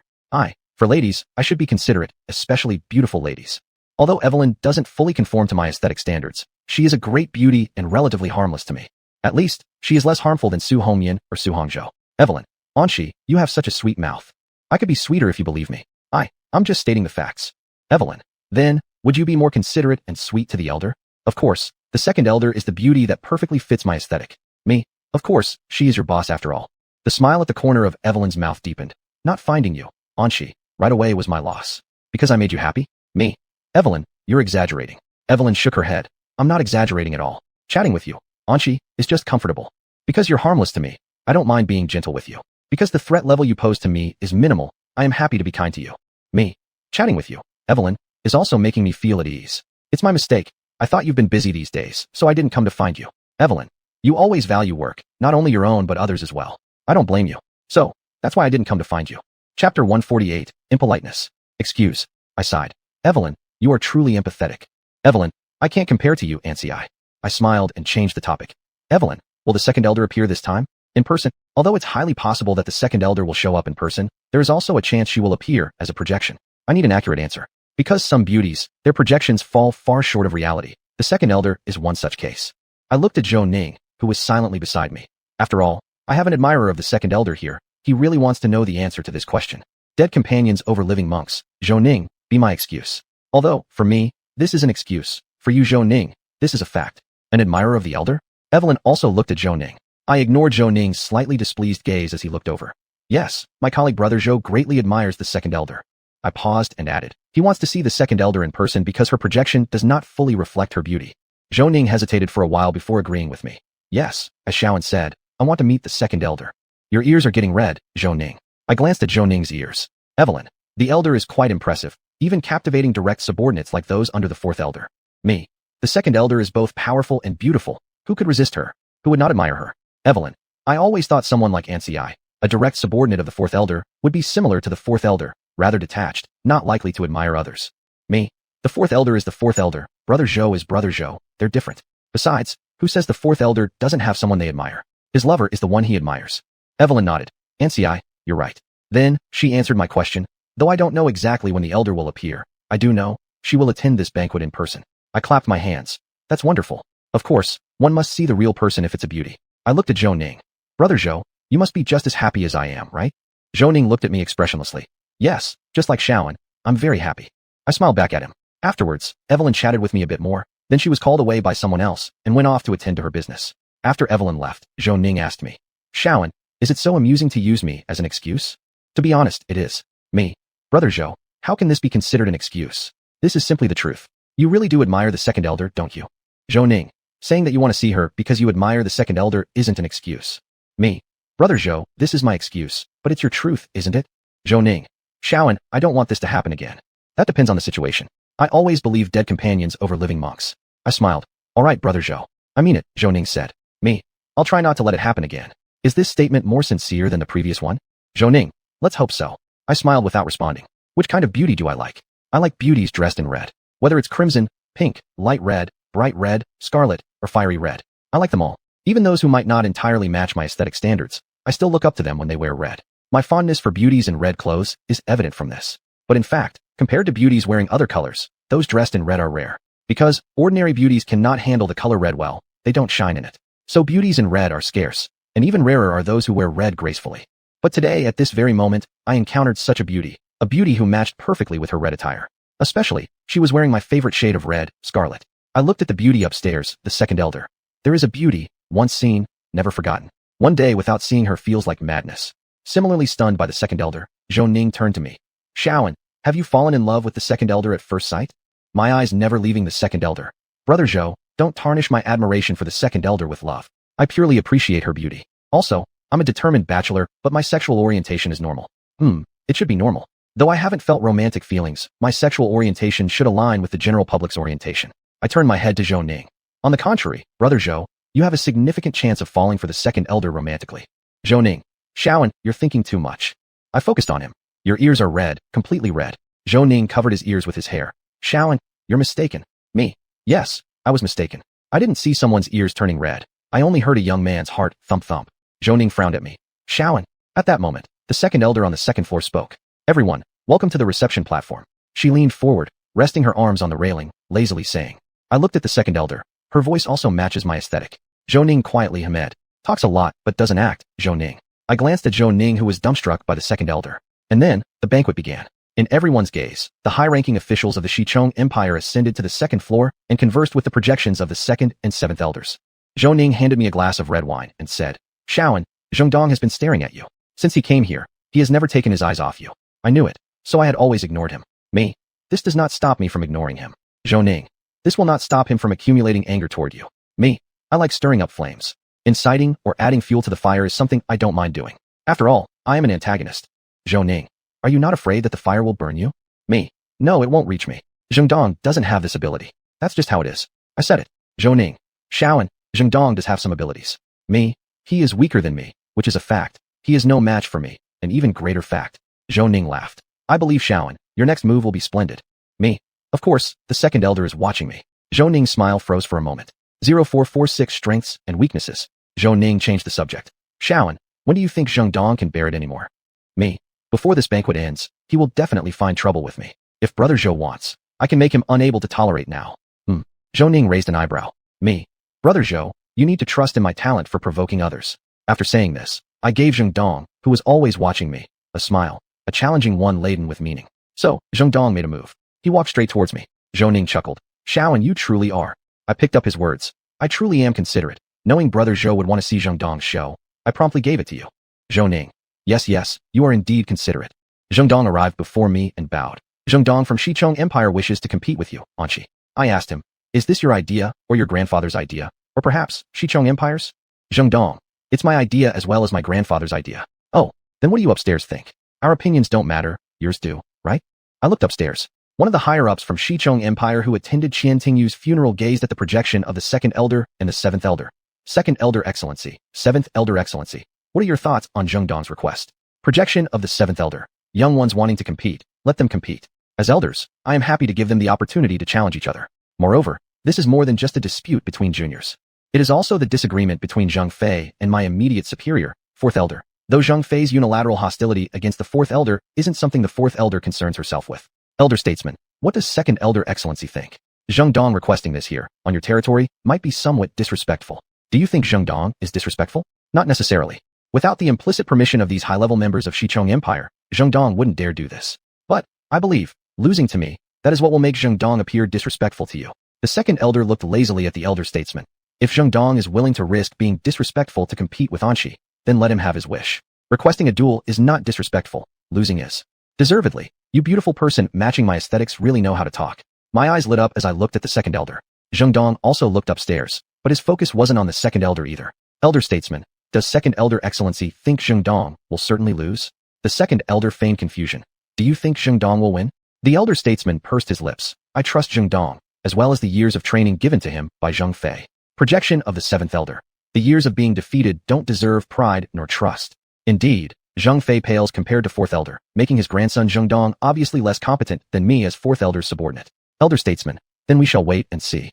Zheng Dong, do not disappoint your grandfather's expectations. Zheng Dong bowed respectfully. Yes, Sir Elder Statesman. How could he possibly meet his grandfather's expectations? I smiled with a sneer, mocking someone I wasn't sure of. The next 5 minutes were a busy time for the staff, because they had to prepare the stage for my battle with Zheng Dong. After all, it's a match between two individuals of the second tier. We couldn't just pick a random spot on the welcoming platform as the battlefield. I watched the busy staff and touched the star-shaped earring on my right ear. How much strength should I use? Why haven't you given an order yet, boss? At that moment, a deep male voice said, Anshi. I looked toward the second floor and paid respect in one direction. Boss. There stood the projection of the fourth elder. In the welcoming area, everyone with lower rank or status than the fourth elder did the same as me and bowed respectfully to him. You've arrived, fourth brother. The projection of the seventh elder smiled. The second elder, however, looked at the fourth elder's projection with a neutral expression. The projection of the fourth elder. The projection of the seventh elder raised an eyebrow. Here for Anshi? The projection of the fourth elder just happened to arrive at this time. Clearly, the projection of the seventh elder didn't believe it. Just happened, huh? He laughed with hidden meaning. The projection of the fourth elder ignored him and instead focused on me. Anshi's skills.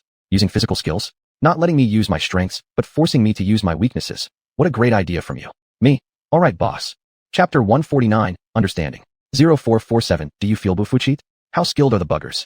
Judging from their physical attributes, the buggers' skills should be pretty good. Indeed, that's true. Compared to humans, the average skill level of the buggers is higher, but that doesn't change my dislike for close combat. Because I prefer ranged attacks over close ones. Because in close combat, I have suffered great losses before. That one loss had me lying in a recovery pod for 3 days and resting with my injuries for an entire week. Because of this, I developed resentment towards close combat. Zheng Dong looked at me, squinted slightly, and said, Anshi, it seems your skills aren't too great. Usually, you only rely on your extraordinary abilities to kill and accomplish missions. Me. Compared to my extraordinary abilities, my martial skills are indeed not as strong. But this does not hinder my ability to handle you. Oh no, to defeat you. Zheng Dong asked me. Anshi, do you intend to follow the instructions of Elder Number 4? As if I could choose not to listen to him. Me. Isn't that what you're also doing? Following Lord Elder's command. Zheng Dong sneered and said, My obedience and your obedience are different things. Different where? The degree of voluntariness between you and me? You wish to fight me. You volunteer, whereas I'm reluctant to use my skills, and less voluntary, right? Me. It's the same thing, and the result will not change because of it. Zheng Dong's gaze turned cold. Yes, the result will not change. I will win. It will always be me who wins. I looked at him and laughed, laughing mockingly, unrestrainedly. After looking coldly at me for some time, Zheng Dong then jumped onto the combat platform built by the staff. I followed immediately after, jumping up too. Under everyone's watchful eyes, under various thoughts crossing the minds of the spectators, under the whistle blown by Elder Seven's projection serving as referee, my duel against Zheng Dong began. This duel started slowly but ended swiftly. Zheng Dong's pupils contracted, shocked beyond measure as he looked at me. How?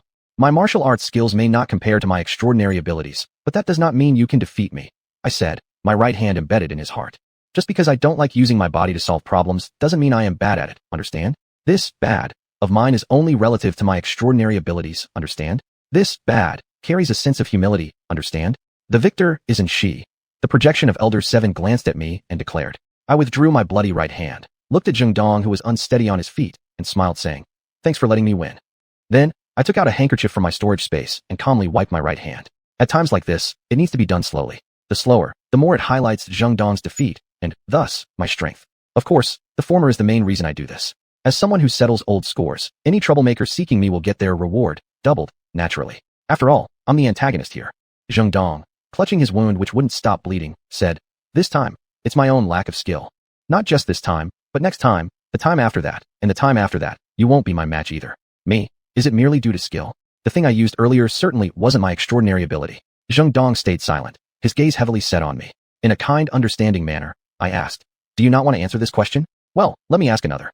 Zheng Dong, do you feel Bufuqi about losing to me?" And after a pause, I reminded him, "It can happen once, but not twice. Silence as a strategy works only once with you." 0448 Spear Point. At this moment, Senior Elder on the second floor spoke. "And you seem to be excessively arrogant." He frowned, looking at me while speaking. "As the winner, how is being arrogant wrong? Moreover, I don't even think I'm arrogant." I looked toward the second floor reception podium. The projection of Elder 7 looked at the Senior Elder and said, "Senior Elder, sir, this is something among juniors, and you're their elder." Well said. A matter of juniors. Why should elders interfere? Elder 7, I support you. The Senior Elder made eye contact with Elder 7's projection. Zheng Dong is one of us, from the Western Bug Empire. Elder 7's projection countered. Isn't she not from our Eastern Bug Federation?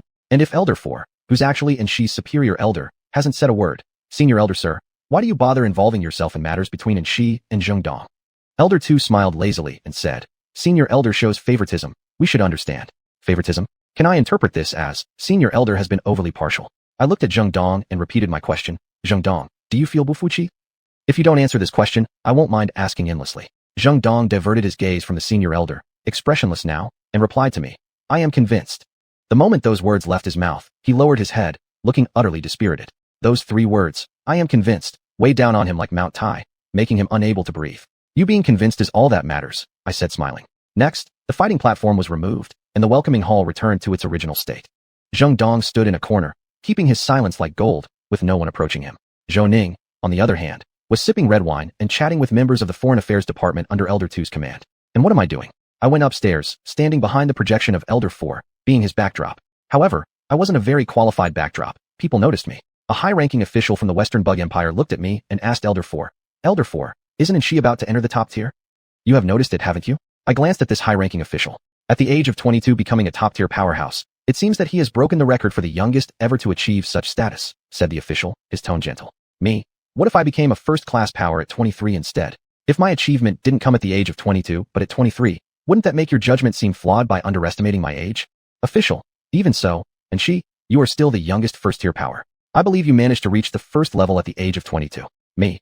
Sir, you truly have confidence in me." The official smiled. "Your strength gives me confidence. And she can achieve such prowess at this young age, largely due to the efforts of Elder 4, said the elder. He glanced at me, continuing, "Without Elder 4, there would be no and she. One just wonders whether Elder 4 has only produced one and she. So much chit-chat finally reveals your purpose. Targeting Elder 4 is not a wise move." I waited quietly for Elder 4's response. 0449 Blessings. Projection of Elder 7. "It seems that you two are not really concerned about alcohol, but something else. The deep concern for Elder 4 from both of you is touching indeed. And I'm also touched, amazed by your audacity. One important reason why Elder 4 ranks first in my heart is that he's someone not to mess with." With just these words, you two have given him enough reasons to remember you. And those who get remembered by Elder 4 usually don't end up well. With a faint expression, the projection of Elder 4 replied, "There is only one and she." Of course, there is only one and she. Not all bioengineered bugs are named and she. Each engineered bug is unique, without any duplicates. When I say and she, I refer only to the name and she. The eyes of the official narrowed slightly. Then it's truly a pity. If there were more bugs like and she, our bug race would surely become even stronger. At this moment, it's our insect race rather than my Western Insect Empire or your Eastern Insect Federation. Humans are fickle, and bugs are no different. I express my disdain. Although I am fickle as well, that does not stop me from looking down upon other changeable creatures. Double standards, standard for villains. Old master. I still prefer naturally born bugs. The glory of the insect race should belong to natural-born bugs. Meaning, you are a traditionalist? No wonder you have always been hostile towards me. I used to think it was because of the force I belonged to. Projection of Elder 7. Master Old. It is incorrect to be too rigid. Old Master. 7 Master. Naturally born bugs conform to the development of the bug race and natural aesthetics. Projection of Elder 7. Master Old. You are narrow-minded. That's correct, just plain narrow-minded. Master Old. You're not only an old conservative, but also a narrow-minded one. And conservatives will eventually be abandoned by time. The high-ranking official turned around to look at Master Old with a righteous face. Master Old. And she is one of us, the bug clan. She's no different from a natural bug. Master Old still disagreed, but did not voice further dissent. In the remaining time, I performed as a decent backdrop. To be specific, because no one on the second floor of the reception platform paid attention to me anymore. Thus, I remained as the backdrop until the banquet ended. Still, I, as the backdrop, did not learn anything I shouldn't know. After finishing discussing my matters, the senior officials from the Western Bug Empire began talking idly with the 3 elders, not discussing any substantial issues. I was disappointed about this. No good show. Naturally, I'm disappointed. At 10:36 p.m., I ended my gossip time, meaning browsing Space Network news and Space Network gossip. Because Elder 4 assigned me a mission. More precisely, the projection of Elder 4 gave me a task. I asked the projection of Elder 4. Boss, do I need to carry out this mission now? Do you think so? The projection of Elder 4 countered. If I were the boss, I'd want my employees to complete the tasks quickly and finish them as soon as possible. Me. Then I'll leave second primary star right away. Projection of Elder 4. I've already informed Elder 2. So consider it, thank you very much. I smiled. Thank you, boss. The projection of Elder 4 nodded to me, thus concluding this communication. Hence, I left my room. Thus, Zhou Ning, who was working in the living room, looked at me. What's wrong, Shaoan? He asked. Received a mission, I said. Zhou Ning raised an eyebrow. Are you going to complete the mission now? I nodded. Of course, missions come first. This is a task assigned by an elder, isn't it? You're usually not like this for regular tasks, Zhou Ning noted. Isn't it normal to be proactive when given a task by my superior? I seriously said. Brother Zhou, I always actively approach my tasks. Zhou Ning smiled slightly. But you are especially proactive with tasks from elders. I said, Brother Zhou, a boss is a boss, others are just others. The boss matters most to me. Zhou Ning switched topics. Shaoan, are you leaving second primary star? Yes, I replied. May everything go well for you, Shaoan. Zhou Ning wished me. I returned the wish. Enjoy your stay on second primary star, Brother Zhou. Everything go well? This mission of mine will not be so easy. Chapter 150. Current clan leader and former clan leader. What is my mission this time? It's an assassination mission. The target is someone from the Mo's family, and it's someone in the Mo's family I am capable of killing. The one to be killed is within my power to deal with, meaning anyone in the Mo's family except for those at the first tier level can be dealt with by me. Of course, even members of the Mo's family in the first tier could possibly fall to my efforts. After all, my strength is already not far off from reaching the first tier. A day later, I arrived near the Mo's family's base, a location closely monitored by my intelligence operatives. Looking at the planet in the distance, I contacted the intelligence personnel responsible for monitoring here. Since I gave the order, has no one left this planet? I asked the intelligence operative. Intelligence operative. Yes, Anshi Lord. Me. Are you sure? Intelligence operative. I'm sure, and the other intelligence operatives also confirm it. Me. Then continue monitoring here. If someone comes out shortly, just ignore them. Understood, Anshi Lord. The intelligence operative respectfully said. After ending the communication with the intelligence operative, I stretched lazily. Next, it's my turn to shine. It's uncertain if the Mo's family will give me any surprises, unexpected surprises. With these thoughts, I left the spaceship and headed toward the planet where the Mo's family was located. As I've mentioned before, members of the insect race can traverse space physically. 5 minutes later, I arrived in front of the Mo's family's base. Looking at the Mo's family members guarding the entrance, who were staring blankly at me, I said, You're not going to inform your people about my arrival, guard? If you don't announce soon, you'll lose the chance. The guard came to his senses, cautiously watching me while reporting the situation to his superior. That's right, I nodded. After completing the report, both the guard and his fellow guards spontaneously combusted after their soul flames were extinguished by me. Anshi Lord, what did our family's guards do to offend you, causing you to act against them? A first-tier powerhouse of the Mo's family leaped over, glaring at me. Behind him, a squad of Mo's family guards followed. It's not that they offended me. It's that the entire Mo's family has offended my immediate superior, Elder 4. They should have known. Sometimes they're correct in their assessment. When I show up, there's usually no good news. First-tier powerhouse. Anshi Lord, what do you mean? I mean exactly as it sounds. Why are you deceiving yourself? Just as you expect, I have come to the Mo's family today without any good intentions. Before my words faded away, the guards behind the first-tier powerhouse began to spontaneously combust. The first-tier powerhouse's face turned sullen as he questioned heavily. Anshi Lord, is this your doing or the wish of Elder 4? There you go deceiving yourself again. In certain circumstances, I represent Elder 4, and this is one such circumstance. Think so yourself. First-tier powerhouse. Elder 4 should know. Our Mo's family isn't someone he can casually dispose of. Oh, I responded indifferently. First-tier powerhouse. Anshi, we from the Mo's family aren't people you can randomly kill. After his words, the ground beneath my feet sank due to his extraordinary abilities. Amidst flying dust, I looked at him and smiled, saying, You're wrong. I don't randomly kill people. I deliberately kill them. I've come here to kill people of the Mo's family. Half an hour later, I walked out of the ruins. Well, solving someone at the first-tier level with second-tier strength really wastes time. Some of the Mo's family have fled by now. I sighed, looking at the main residence of the Mo's family. Then, I smirked towards a specific place. That place housed the Mo's family's surveillance equipment, which was monitoring my position. Do you feel surprised? Unexpected? Between him and me, I win. I said. Thus, squads of the Mo's family's guards rushed out from various locations, several second-tier members of the Mo's family approaching me. Kill. For the family. Anshi, you will definitely die today, by our hands. Anshi, next year on this day will be your death anniversary. Anshi, everyone can spout tough talk, but whether it can be realized is another story. And you guys obviously can't. Because you aren't my match, collectively or individually. All of you will die today by my hand. That's what I said. 10 minutes later, I moved slowly towards the main residence of the Mo's family. Don't misunderstand. It's not that I'm heavily injured or have exhausted my extraordinary abilities. It's just that I've chosen to walk this way. Those who could leave already did. Those who should have left are gone too. As for the rest, they've already escaped from my grasp. So why should I hurry? Slowness is a form of elegance. Rushing isn't. Killing is an art, and I am practicing my art right now. I stepped through the main residence's gate, looking curiously at the people inside. Most clan leader, why didn't you leave with them? Why didn't you go with your respected former clan leader? With a clear path to survival, why choose to stay and die? Current clan leader, Anshi, does this question matter to you? Me. It doesn't, but I'm curious. Of course, you might think I asked this because I'm bored. Why are you attacking our Mo's family? The current clan member asked me. I countered, what do you think I am attacking you for? I wanted to know how clear-headed you were. Although staying clear-headed won't change anything, the Mo's family continues to head further down the wrong path. The current clan leader's tone became low. As part of the insect race, we resemble humans too much. Alan is a case in point. Me. If you knew that so clearly, why didn't you stop the Mo's family? Was it because you didn't want to or couldn't? The current clan leader looked at me. Anshi, do you think I could have stopped them? Me. You couldn't have. But you could have chosen to leave a way out for your Mo's family. You abandoned that choice. Because you didn't choose to forsake the dark side and embrace the light, the Mo's family had no way out. Current clan leader. People say our Mo's family is a clan filled with family supremacists, but in truth, we don't value the clan as much as we value the former clan leader, his will. I raised an eyebrow. Are you defending yourself, Mo's clan leader? Current clan leader. No, I'm just reflecting. I thought I was clear-minded. I knew the clan was doing something wrong, but I still wasn't clear-minded enough, prioritizing the former clan leader over the clan itself. Are you repenting, Mo's clan leader? Me. So, you intentionally stayed behind. You didn't leave with the former clan leader, correct? Current clan leader. Correct. I deserve to make amends. For the Mo's family, for the sacrificed clansmen. I wasn't a good clan leader. I feel unworthy of them. I raised an eyebrow again. Do you blame yourself for their deaths? Is it because you failed to give them a way out? Current clan leader. I'm the clan leader. I should have been the one to protect them. Hearing that, it seems like you really wanted to be a good clan leader, yet in reality, you weren't. Me. Did you ever consider that the reason you became clan leader was because you still placed the former clan leader first? I considered it. The current clan leader fell silent for a long while before speaking. Me. Then have you ever considered that the clan members see the former clan leader as their true leader, not you? Current clan leader. I have. I smiled. So, how could you possibly protect them? They never regarded you as their clan leader, did they? Am I striking deeply at your heart, Mo's clan leader? After the current clan leader fell silent, he changed the subject. Anshi, why are you telling me all of this? You're wondering, why don't I chase after those people who haven't gone far yet? Me. You can guess.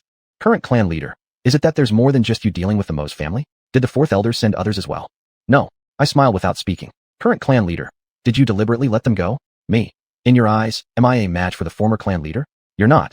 The current clan leader said firmly. That answer of yours is quite annoying. I looked at the current clan leader. Current clan leader. Even though you killed one of our top-tier clansmen, you're absolutely no match for the former clan leader. Me. That's exactly what I think. Then why should I fight to the death with the former clan leader? Key point. It's unnecessary. The fourth elder hasn't made such a request. Current clan leader. Anshi, your target isn't the former clan leader but us. These people who stayed behind, right? Me. Are you just figuring this out now? My intentions were very obvious, weren't they? Letting the guards announce my arrival, calmly eliminating your resistance forces, and chatting leisurely with you here. Current clan leader. I don't believe the fourth elder would let the former clan leader go. Of course the fourth elder won't let them go, but that's not your concern. It's not the concern of someone about to die. Me. You should focus on yourself. Even if your death is inevitable. Current clan leader. I stayed behind with no intention of surviving, but my death must mean something. I perked up. How do you plan to make your death meaningful? By defeating me. Current clan leader. I can't defeat Anshi, but I can ensure that you're gravely injured. Me. You overestimate yourself. You're not the former clan leader. In my eyes, you're not, and neither are you in the eyes of your people. Current clan leader. People need dreams, don't they? Me. But most dreams remain unattainable. The current clan leader said nothing and rushed straight at me. Drip. That was the sound of blood hitting the ground. To be precise, it was the sound of my blood dripping to the ground. I looked at the current clan leader, who was on fire. I told you, your dream won't come true. I didn't sustain a serious injury, just a minor one. But you should feel proud. As someone from the second tier, you managed to injure me lightly, just like your top-tier clansmen.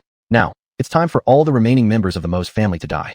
I began to unleash my extraordinary abilities extensively, and one after another, spontaneous combustions occurred. Chapter 151, Grand Maneuver. 0453 Fireworks.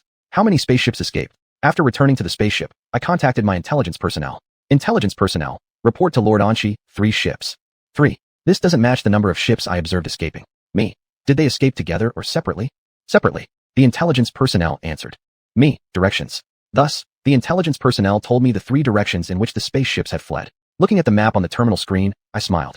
Escaping to the territories of the other 3 major powers respectively? An interesting choice. After removing the map, I asked the intelligence personnel. Aside from watching the Mo's family leave, you didn't do anything unnecessary, did you? An obedient subordinate is a qualified one. Are you qualified? Intelligence personnel. No, we strictly followed your instructions, Lord Anshi. I smiled. That's good. Monitoring them is the job of other intelligence personnel. You must not steal this task. I sat on the single-person sofa and gave the order. Continue to monitor here. Not a single person coming and going should be overlooked. Yes, Lord Anchi. The intelligence personnel lowered their head. After the communication ended, I took one last look at the planet where the Mose family was located. The mission is complete. It's time for me to return, slowly heading back to the fourth main star. It's not like before. There's no need to rush to finish the mission. An hour later, I topped the StarNet hot search list. 1.5 hours later, I moved from the 9th place in the trending list to the 3rd. 2 hours later, I ranked first on the hot search list. 17 minutes after 2 hours, the StarNet headline bore my name. Shock, underdog rise, dangerous Anchi. This was the StarNet headline. In a leisurely manner, I read the description of my experiences, analysis of my actions, and speculations about my strength in the headline. Then, I showed my speechlessness. Exaggerated. The headline exaggerated my danger. What does it mean that dealing with Anchi is best achieved through numbers rather than skill, that a first-tier powerhouse can't handle her? What does it mean that Anchi has always hidden her true strength, pretending to be weak, while secretly being powerful all along? All of these are slander against me. Whether a first-tier power could deal with me depends on the quality of that powerhouse. Apparently, the quality of the first-tier individual from the Mose family that I eliminated was insufficient. I never concealed my abilities. I just hadn't targeted any first-tier individuals previously because they weren't my mission objective, certainly not due to pretending to be weak while actually being strong. If the headline accuses me of such things, it's clearly spreading rumors and exaggerating facts. You can imagine how much misunderstanding and caution this headline news will create among interstellar beings regarding me. Sigh. It's hard to be a person, even harder to be someone who made it to the StarNet headline. Although this isn't my first time on the StarNet headline. Of course, the StarNet headline isn't the first to feature me either. Born into miracles, I appeared on the StarNet headline right after birth. It can be said that my birth was closely watched by many, my growth drew worldwide attention, and my death would likely attract the same attention. There's no way around it. Exceptional people always draw attention. For example, now someone is observing me in secret, with spaceships following me. I raised my hand and released my extraordinary ability towards a certain direction. Then, a brilliant firework lit up in space. Compared to the fireworks from the era in my memory, I prefer the ones I created in this era. I admired the beauty of the blooming firework. 0454 valuing. A day later, Delina contacted me. Delina looked at me on the terminal screen, smiling. Little Anchi, have you reached the first tier? Me. Director Delina, why do you ask such a question? This question, it's not suitable for you to ask. Delina, if Little Anchi you've reached the first tier, naturally I would increase my focus on you. Why can't I ask? You can ask, but I can't answer this question directly. Me. Director Delina, you're no longer a free, extraordinary individual. You are part of the Western Bug Empire, while I am a member of the Eastern Bug Federation, understand? Delina suddenly understood. Almost forgot, I've returned to the B clan. Little Anchi, truly sorry, I forgot that my identity has changed. You haven't forgotten. Me. Director Delina, as long as you understand. If you don't understand, I can't do anything to you, right? You aren't that first-tier individual from the Mose family, someone that the current me can handle. Little Anchi, you've become a rising star on the StarNet these few days. Defeating Zheng Dong in one move, successfully killing a first-tier person with second-tier strength. Delina laughed. But my strength still falls short compared to yours, right? Me.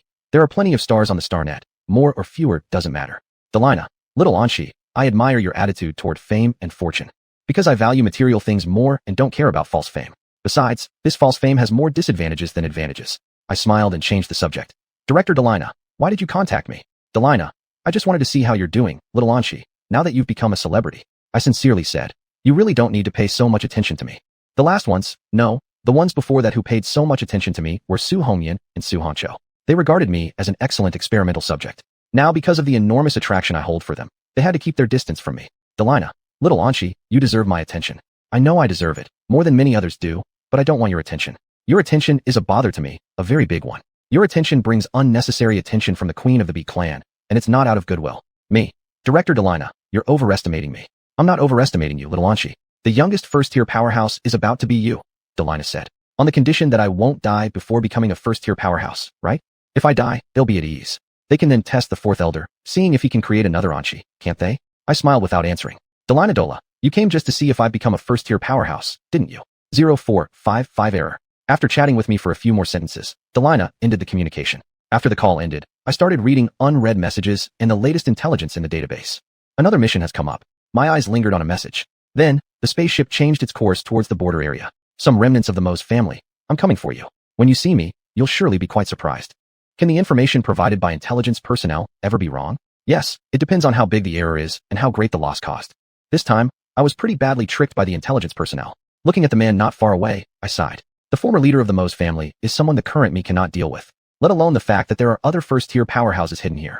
Anchi. The former leader looked at me and softly called my name. Me. Former leader of the Mose family. You've evaded the probe of intelligence personnel, and made me encounter you. Former leader.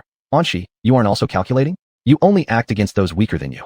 In fact, all battles, all duels, involve strong against weak, and strong triumphing over weak. A weak person defeating a strong person isn't actually weak. They're strong, stronger than the two sides originally assumed. I stared oddly at the former leader. What you're doing now isn't exactly the same as what I've done, is it? How I dealt with the Mo's family, isn't that how you're treating me? No, to be precise, you're being more excessive than me. I went into the Mo's family alone, but you're not dealing with me solo. To deal with me, you brought in reinforcements that are also in the first tier. I looked toward a certain place. Are you helping the former leader of the Mo's family now because of him, or purely to target me? Whether it's the former or the latter, it matters, but it also doesn't matter. A person completely covered by a cloak appeared. Miss Anshi has sharp eyesight. Not really. If I had truly sharp eyesight, I wouldn't have come here. Me. You calling me adult is inappropriate, don't you think? You want to kill me while possessing strength superior to mine, and you might even have a rank higher than mine. Cloaked person, it's appropriate. Miss Anshi having such strength at 22 years old makes calling her adult not at all improper. Should I feel honored about that? Me. Did you come specifically to kill me right before I entered the first tier? Cloaked person. Miss Anshi, you shouldn't have entered the first tier so quickly. I raised an eyebrow. So when do you think I should enter? Regardless of when I enter, there will always be people wanting to kill me, won't there? For some people, my birth was already a mistake that needs to be corrected. Because I am already able to pose a threat to them. Because they don't want more people like me around. Miss Anshi, your danger level is simply too high. The cloaked person said. My tone softened. People who don't think about getting stronger would consider others dangerous. No, these people probably can't get stronger. Cloaked person, maybe so. Miss Anshi, please die today, please die at our hands. I looked at the former leader. Even though this person seems to have nothing to do with you, former leader Mose, I still have a feeling. You two know each other. You two are very familiar. Former leader Mose, am I right? This person definitely has something to do with you. I swear on my intuition. Former leader, Anshi, your intuition is wrong. I shook my head. You're still denying the relationship between you and him, former leader Mose. Your actions are truly making me sad. The former leader's eyes grew cold. Anshi, you talk too much. Me. Former leader, your patience is lacking. For the current leader of the Mose family, I let him blabber on before acting. Though, this was mainly to satisfy my curiosity. A trace of sorrow flashed across the former leader's face. He shouldn't have died. I smiled at the corner of my mouth. It was his choice, his repentance. Rest assured, he died peacefully like the rest of the Mose family members, so thoroughly that not even ashes remained. So should you thank me? Former leader. Anshi, you're deliberately provoking me, the former leader said, darkening his expression. No, I'm striking at your heart. I don't only do it when killing people. Me. I'm just stating facts. The current leader and some of your clan members were wiped out completely. Suddenly, the former leader started laughing. I coughed up blood. I looked down at the hand piercing through my chest. 3 first-tier powerhouses coming after me. What a grand effort. They really took me seriously. Chapter 152. I want. 0456 to want or not to want. In the lab, a person with unclear features and a blurry figure looked at me through the glass wall and asked, Anshi, do you want to get out? I stared at this person. A mechanical tone? Could this guy possibly be a robot? No, he probably isn't. He's more likely someone who conceals his identity. Me? Who are you? This person. Is that question important? I'm interested, so it's important. I said. If I wasn't interested, it wouldn't matter. This person's voice carried a hint of laughter. I won't tell you who I am. I sat on the floor, propping my chin with both hands. I've guessed it. If you wanted me to know your identity, you wouldn't appear like this. Still, I can be certain you're from Elder Force side. I asked this person, what do you mean by asking if I want to go out? Do you think just because I want to, I'll be able to leave instead of being confined here in this lab? This person, all I need is your answer. Do you want to or not? I tilted my head. Do you know who I am? How much Elder Force values me? This person, yes, I know. Do you think I can go out? I raised an eyebrow and asked. Fragile, yet powerful. That describes me right now. Do you think Elder Force would let me go out? Would let me, this hard to create artificial insect race, go out? This person, if you want, you can go out. Big talk. I thought I could go out. I haven't even thought about it myself. My rebellious nature kicked in. What if I don't want to? This person, I respect your choice. If you don't want to, you stay here. Are this person's words true or false? Can I trust him or her? Would Elder Force agree for me to leave? What if Elder Force disagrees? Is this person one of Elder Force's spies? I quietly stared at this person for a while and said, I have a question. I hope you answer truthfully. This person, please. I asked, do you hope I want to go out or don't? This person, I respect your choice. Rubbish, this is pure nonsense. Dissatisfied, I said, is this your truthful response? This person, yes, Anshi. Whether a person wants to go out or not is entirely up to that person to decide. You know it's entirely, don't you? Being born artificially, do I really have the right to choose, the right to decide? I spoke somberly. Elder Force won't allow me to leave. This person, whether he allows it or not has nothing to do with whether you want to go out. He can decide whether I can go out or not, but there's no conflict? Me. If I want, can I really leave? This person, Anshi, you need to believe in yourself. Shouldn't I be believing in you? Shouldn't it be you handling things with Elder Force? I remained silent for a few seconds. Did you mix it up? This person, what do you think? You messed it up, you're just playing with me. I stood up and issued a guest expelling order to this person. You can leave now. This person shook his head. Anshi, you haven't answered my question yet. Do you want to go out? I lowered my head and didn't say anything. Do I want to go out? After witnessing the prosperity of that era in my memories, do I want to see what this star age looks like now? Frankly speaking, I do. I looked up at this person and decisively said, I want. This person nodded. If you want, that's enough. I will come to visit you again. When I do, I'll bring you good news. 0457 normal. So, did this person deliver? They did. I came out, thanks to my own efforts. Am I truly dying now? It's time. The first-tier powerhouse who was hiding made his move at just the right moment, and with just the right amount of force, leaving no possibility for me to survive. So, is my life about to end? Years of wandering outside are over, but the real me, my life, will not end now. The third first-tier powerhouse who ambushed me stepped before me, gazing intently. Anshi, you're about to die.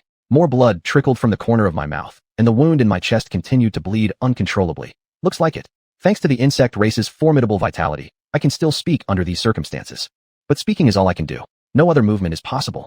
You guys sure do value me, huh? My brow furrowed slightly, sending 3 top-tier people after me. The cloaked figure. Anshi, you must die. There can be no possibility of you surviving. There can be no possibility of me surviving. Why? Because of Elder 4? I looked at the cloaked person. You fear me.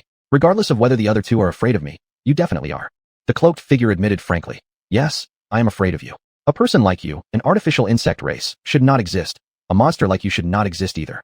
To fundamentally deny my existence is to say that you fundamentally fear me. Me, coward. The cloaked figure ignored my comment about him. Anshi, you will end up just like those people you killed. Not even a trace of ashes will remain. Incineration? I approve, but you won't have the chance. Me? There's no need for you to do it. I can handle it myself. As soon as I finished speaking, I dispersed into thin air, dissipating like the wind. How is this possible? The cloaked figure was shocked. The former clan leader asked the third first-tier powerhouse, is Anshi dead? Holding the space bug, I reappeared in front of the 3. Not at all. What died was merely one of my incarnations, a spiritual projection. That person who told me to believe in myself wasn't just talking for fun. I managed to come out because of my own efforts, my own spirit force. Of course, this incarnation lacks its own consciousness and is fully controlled by me. Calling it an incarnation may not be quite right. Perhaps shell would be more accurate. My incarnation has been active outside for 12 years. It hasn't been easy. Why do you insist on targeting her? I looked at the 3 of them. First-tier powerhouses. Anshi, you've long been a first-tier powerhouse. The former clan leader looked at me with great caution. For me to become a top-tier powerhouse is normal. If I didn't have this strength, my incarnation wouldn't have appeared so easily, let alone escaped. Me. This fully proves my extraordinary talent. Though this is mainly thanks to Elder 4, a small part is due to my effort. The third first-tier powerhouse remained silent, only staring intently at me. I looked at him and sighed.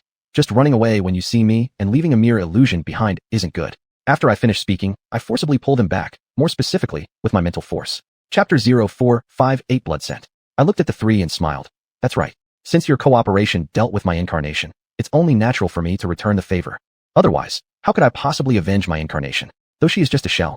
One from the West Insect Empire, one human, one from the East Insect Federation. I glanced at the third top-tier powerhouse, the cloaked figure, and the former clan leader. Since you chose to collaborate, there must be no halfway withdrawal. You only killed my incarnation, not me, so there's no reason to quit. I won't allow it. I looked at the former clan leader. Former clan leader Mose. It's not appropriate to call yourself someone from the East Insect Federation now, but I'll change that later. Rest assured. Anshi, do you think you have us cornered? The former clan leader's eyes were icy cold. I always enjoy bullying the weak. If I didn't already have you pinned down, why would I bother to show up personally? Me. Then how come some of you tried to run? The former clan leader said nothing, glancing at the third top-tier powerhouse. Anshi, do you really think you can kill all 3 of us? The third top-tier powerhouse questioned. Me. I have the ability. Cloaked figure. Can you bear the cost of doing so? To be honest, I can indeed bear it. Me. Since you're prepared to kill me, shouldn't I be ready to counterkill? Let alone that I actually have the ability to counterattack. Then try it. The cloaked figure disappeared instantly, being the first to attack me. What's the difference between fear and terror? People who are afraid might still have the possibility of attacking what they fear, but those who are terrified usually don't. Me. It's not me trying. Rather, it's you 3 proving whether together you match me. Trying leads to death. This applies perfectly to you 3. A domain unfolded. The domain of the former clan leader. The third top-tier powerhouse also joined the fight, abandoning his attempt to escape. I stood still, smiling. This battle counts as my true form's first actual combat. I touched the star earring on my right ear. Elder 4, let's see how strong your weapon truly is. 10 minutes later, the battle ended. I looked at the former clan leader whom I had deliberately spared, speaking gently. Do you know why I spared you, but not the others? The former clan leader lay half dead on the ground, unwilling to open his mouth. Me. Because I want to kill all the members of the Mose family in front of you, letting you witness the extinction of the Mose family. However, that's not the main reason. The former clan leader struggled to raise his head, glaring at me with hatred. Me. No need to thank me. It's what I'm supposed to do. I cannot transfer love to hatred because I don't have such an emotion as love, but transferring anger, I excel at. With Elder 4 as my boss, someone who excels at transferring anger, how could I not follow suit? Right, extreme racist, Elder 4. Thinking of something, I said to the former clan leader, by the way, the human hiding behind you, I will find out too. The former clan leader's pupils suddenly shrank. Me. You sent only a top-tier powerhouse from the human race to deal with me. This is disrespect to who? At least 2 or 3 should have been sent. I am an artificial insect race, so far the best one ever created. Former clan leader. Anshi, you shouldn't treat me like this. The insect race shouldn't be so hostile towards the human race. Shouldn't? This isn't up to you to decide. It is decided by the powerful. The strong ones determine the fate of the weak, right? But you are not one of the strong. Me. Whether it's appropriate or not is not up to you to say. The relationship between the insect race and the human race is certainly not for you to decide. At this moment, my terminal vibrated. Looking at the message displayed on the terminal screen, I curled up the corner of my lips. Me. Former clan leader Mose, do you smell something? The former clan leader looked at me. I asked and answered myself. I smell a wave of blood scent caused by a fierce battle. The former clan leader opened his eyes wide in disbelief. Chapter 153, Speculation. 0459 Grievance. The battle has begun. What battle? The war between the insect race and the human race. Today, just moments ago, the insect race declared war on the human race. More precisely, the Eastern Insect Federation declared war on the Southern Human Empire, while the Western Insect Empire declared war on the Northern Human Federation. I looked at the former clan leader with a brilliant smile. The Eastern Insect Federation and the Western Insect Empire have reached an agreement. Solve the problem with the human race first before dealing with internal issues within the insect race. Are you happy about this? You should be unhappy because your body is with the insect race, but your heart is with the human race. Although your body is insect-like, your spirit leans towards the human race. Former clan leader, it's not necessarily that the insect race will win. Me. But the human race has a high probability of losing. With Elder 4 around, the human race can only lose. The former clan leader said nothing, coldly staring at me. I shook my head at him. You're doing a fine job being a running dog for the human race instead of properly staying in the insect race. Former clan leader MOC. Being on the wrong side. How could my direct superior, Elder 4, possibly allow your existence? The former clan leader still remained silent, with a cold expression. Me. It seems that you quite agree with becoming a running dog for the human race. Your existence truly disgraces the insect race. You are a typical representative of an insect trader. Fortunately, there are more human traders. The insect race isn't a match for the human race in this regard, which is a good thing. A huge transparent insect appeared, swallowing the former clan leader into its belly. Me, former clan leader MOC, bear with it for a moment in the spatial device. Don't worry, I'll release you when I deal with the remaining members of the MO family. I will let you personally witness the destruction of the MO family. Inside the transparent insect's stomach, the former clan leader's face briefly showed a trace of sadness, but it quickly disappeared. Ah, you do care about your people, just not to a high degree. Me. I imagine they'll be very excited to see former clan leader MOC. They'll be excited that their leader didn't die by my hands, then fall into despair. This is the best psychological warfare against them. The former clan leader closed his eyes, no longer looking at me. I placed the transparent insect containing him into a specially made spatial device. Now it's time for the hunt, my hunting time. If only my true self wasn't so murderous from the start. All this would be Elder 4's fault. I touched the star earring on my right ear. 3 hours later, I took an interested look at the former clan leader who had his eyes tightly closed, and also at the last remaining member of the MO family. Your former clan leader doesn't want to see you, I said with a smile. Or, perhaps he's too ashamed to face you. Me. He brought your MO family to today's situation, a fate leading to extinction, but he doesn't even dare to give you a glance. One of the MO family members said, it's correct for our clan leader not to look at us. We've disappointed him and made him sad. Clearly, this was one of the former clan leader's devoted followers. I looked at the former clan leader. See, former clan leader, even now there are still people who stubbornly believe there's nothing wrong with you. What a touching thing it is. Although I wasn't moved at all, it actually seemed quite funny. The former clan leader's eyelids flickered, but in the end, he did not open his eyes. I looked toward the nearby remaining members of the MO family. Do any of you have grievances against your former clan leader? Isn't it true that he hasn't dared to face you until now? A one-armed Mosdu person coldly said, even if we have grievances, we are still bound to die. We can't escape your palm, and she. Those who've survived till now still have some wisdom among them. They aren't blindly worshippers. Me. So, you decide to die with grievances? 0460 not allowed. The one-armed MO person remained silent for a while before asking. And she. If we vent our grievances as you say, will you spare us? No. Eliminating you is Elder 4's order. Me. Why don't you try? You won't lose anything by doing so. Instead, it might benefit you, isn't it? Using the former clan leader to purge the hearts of the remaining Mosju members, and using the remaining Mosju members to punish the former clan leader's heart. It's reasonable even if the former clan leader merely cares about them. And she. We do hate him, but we hate you even more. The one-armed MO person said. The other Mosju people nodded in agreement. I nodded, I understand. Since you've all said this, you might as well die. I originally intended to let you live a little longer. Thus, everyone in the MO family, except the former clan leader, died. I looked at the former clan leader who still had his eyes closed. Congratulations, former clan leader. Thanks to your efforts, the Mo family has successfully achieved extinction. And don't you fear that you'll ultimately be the ones to lose?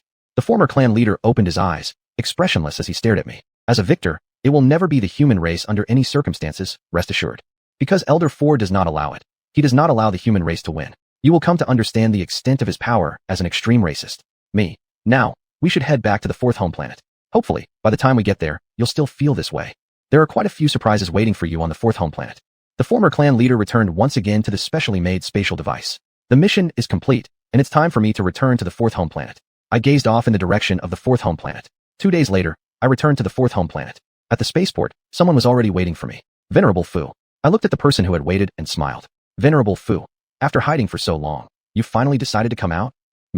Venerable Fu, this isn't hiding.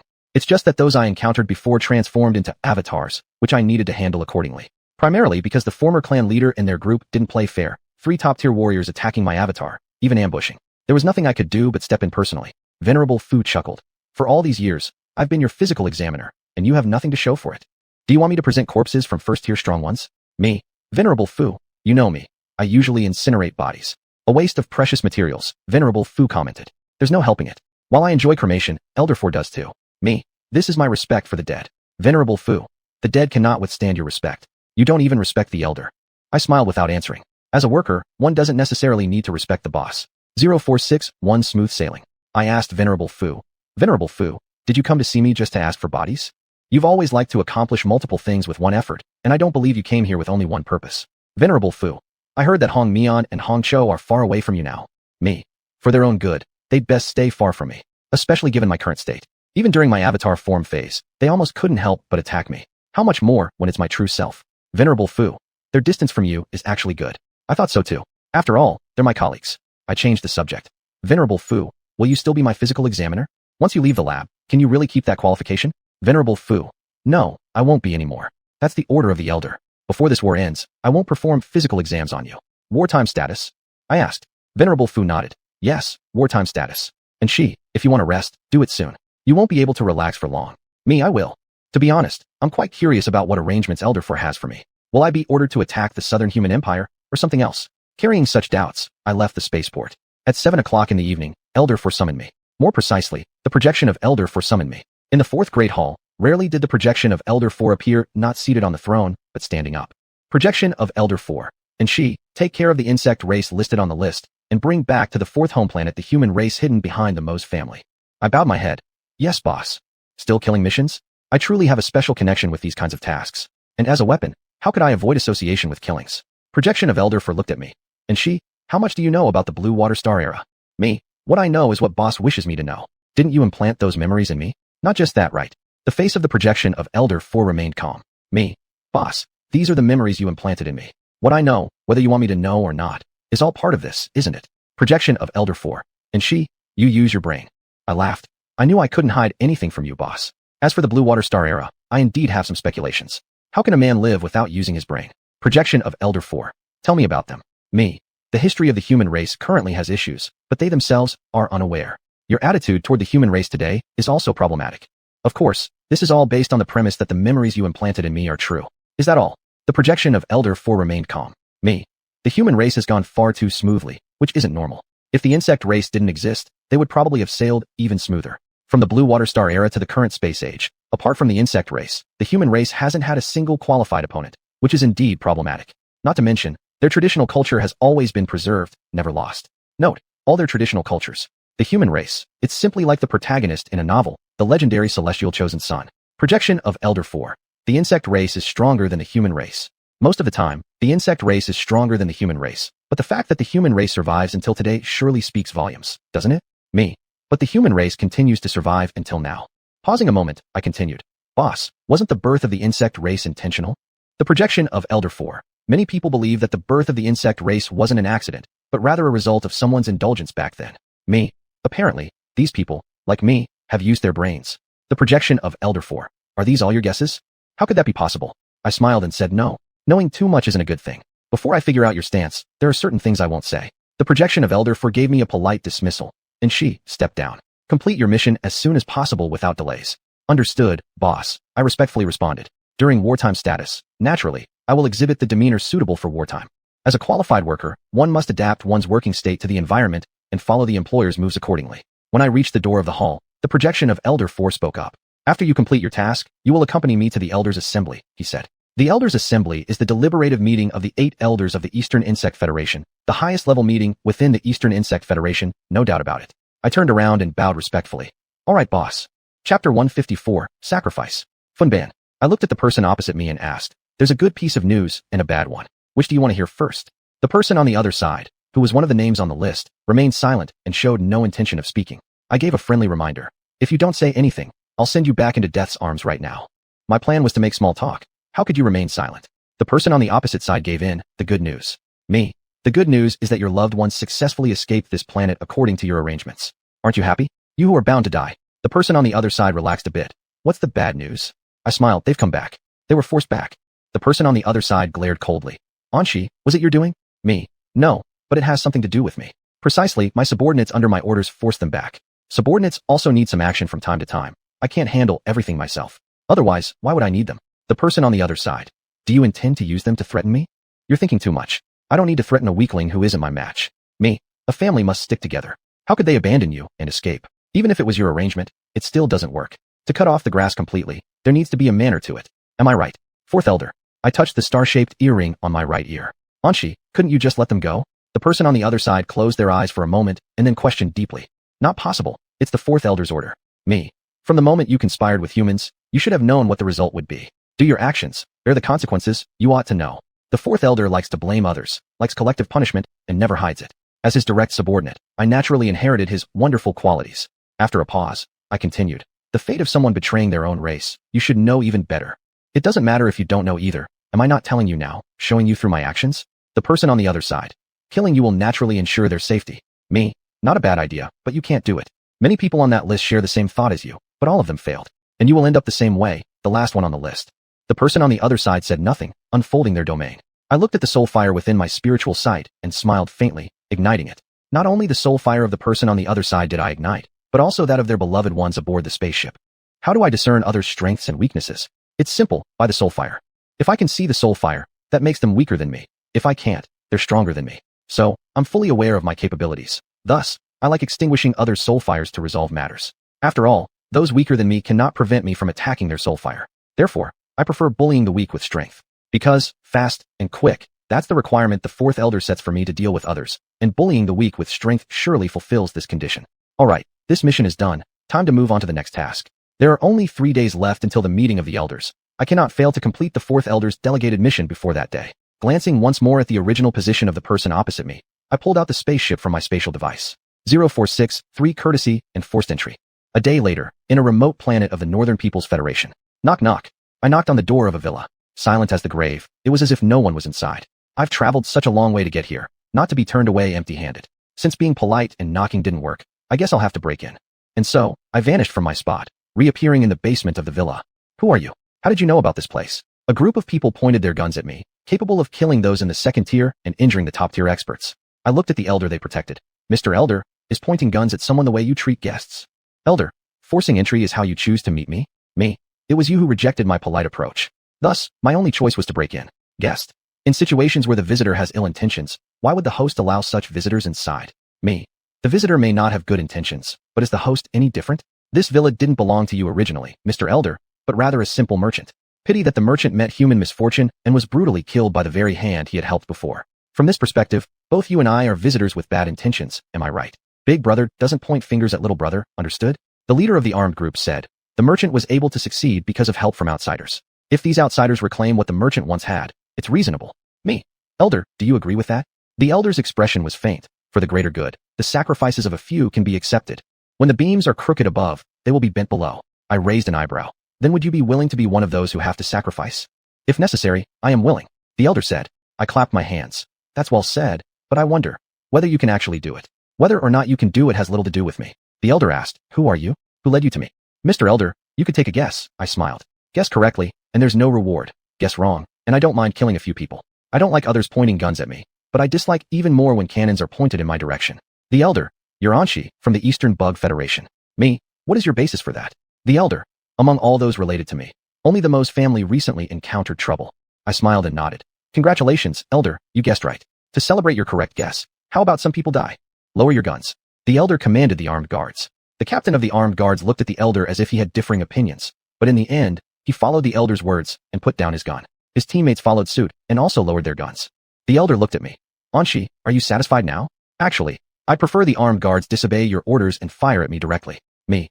If you don't let me deal with them, how could I possibly be satisfied? Chapter 0464, Loser.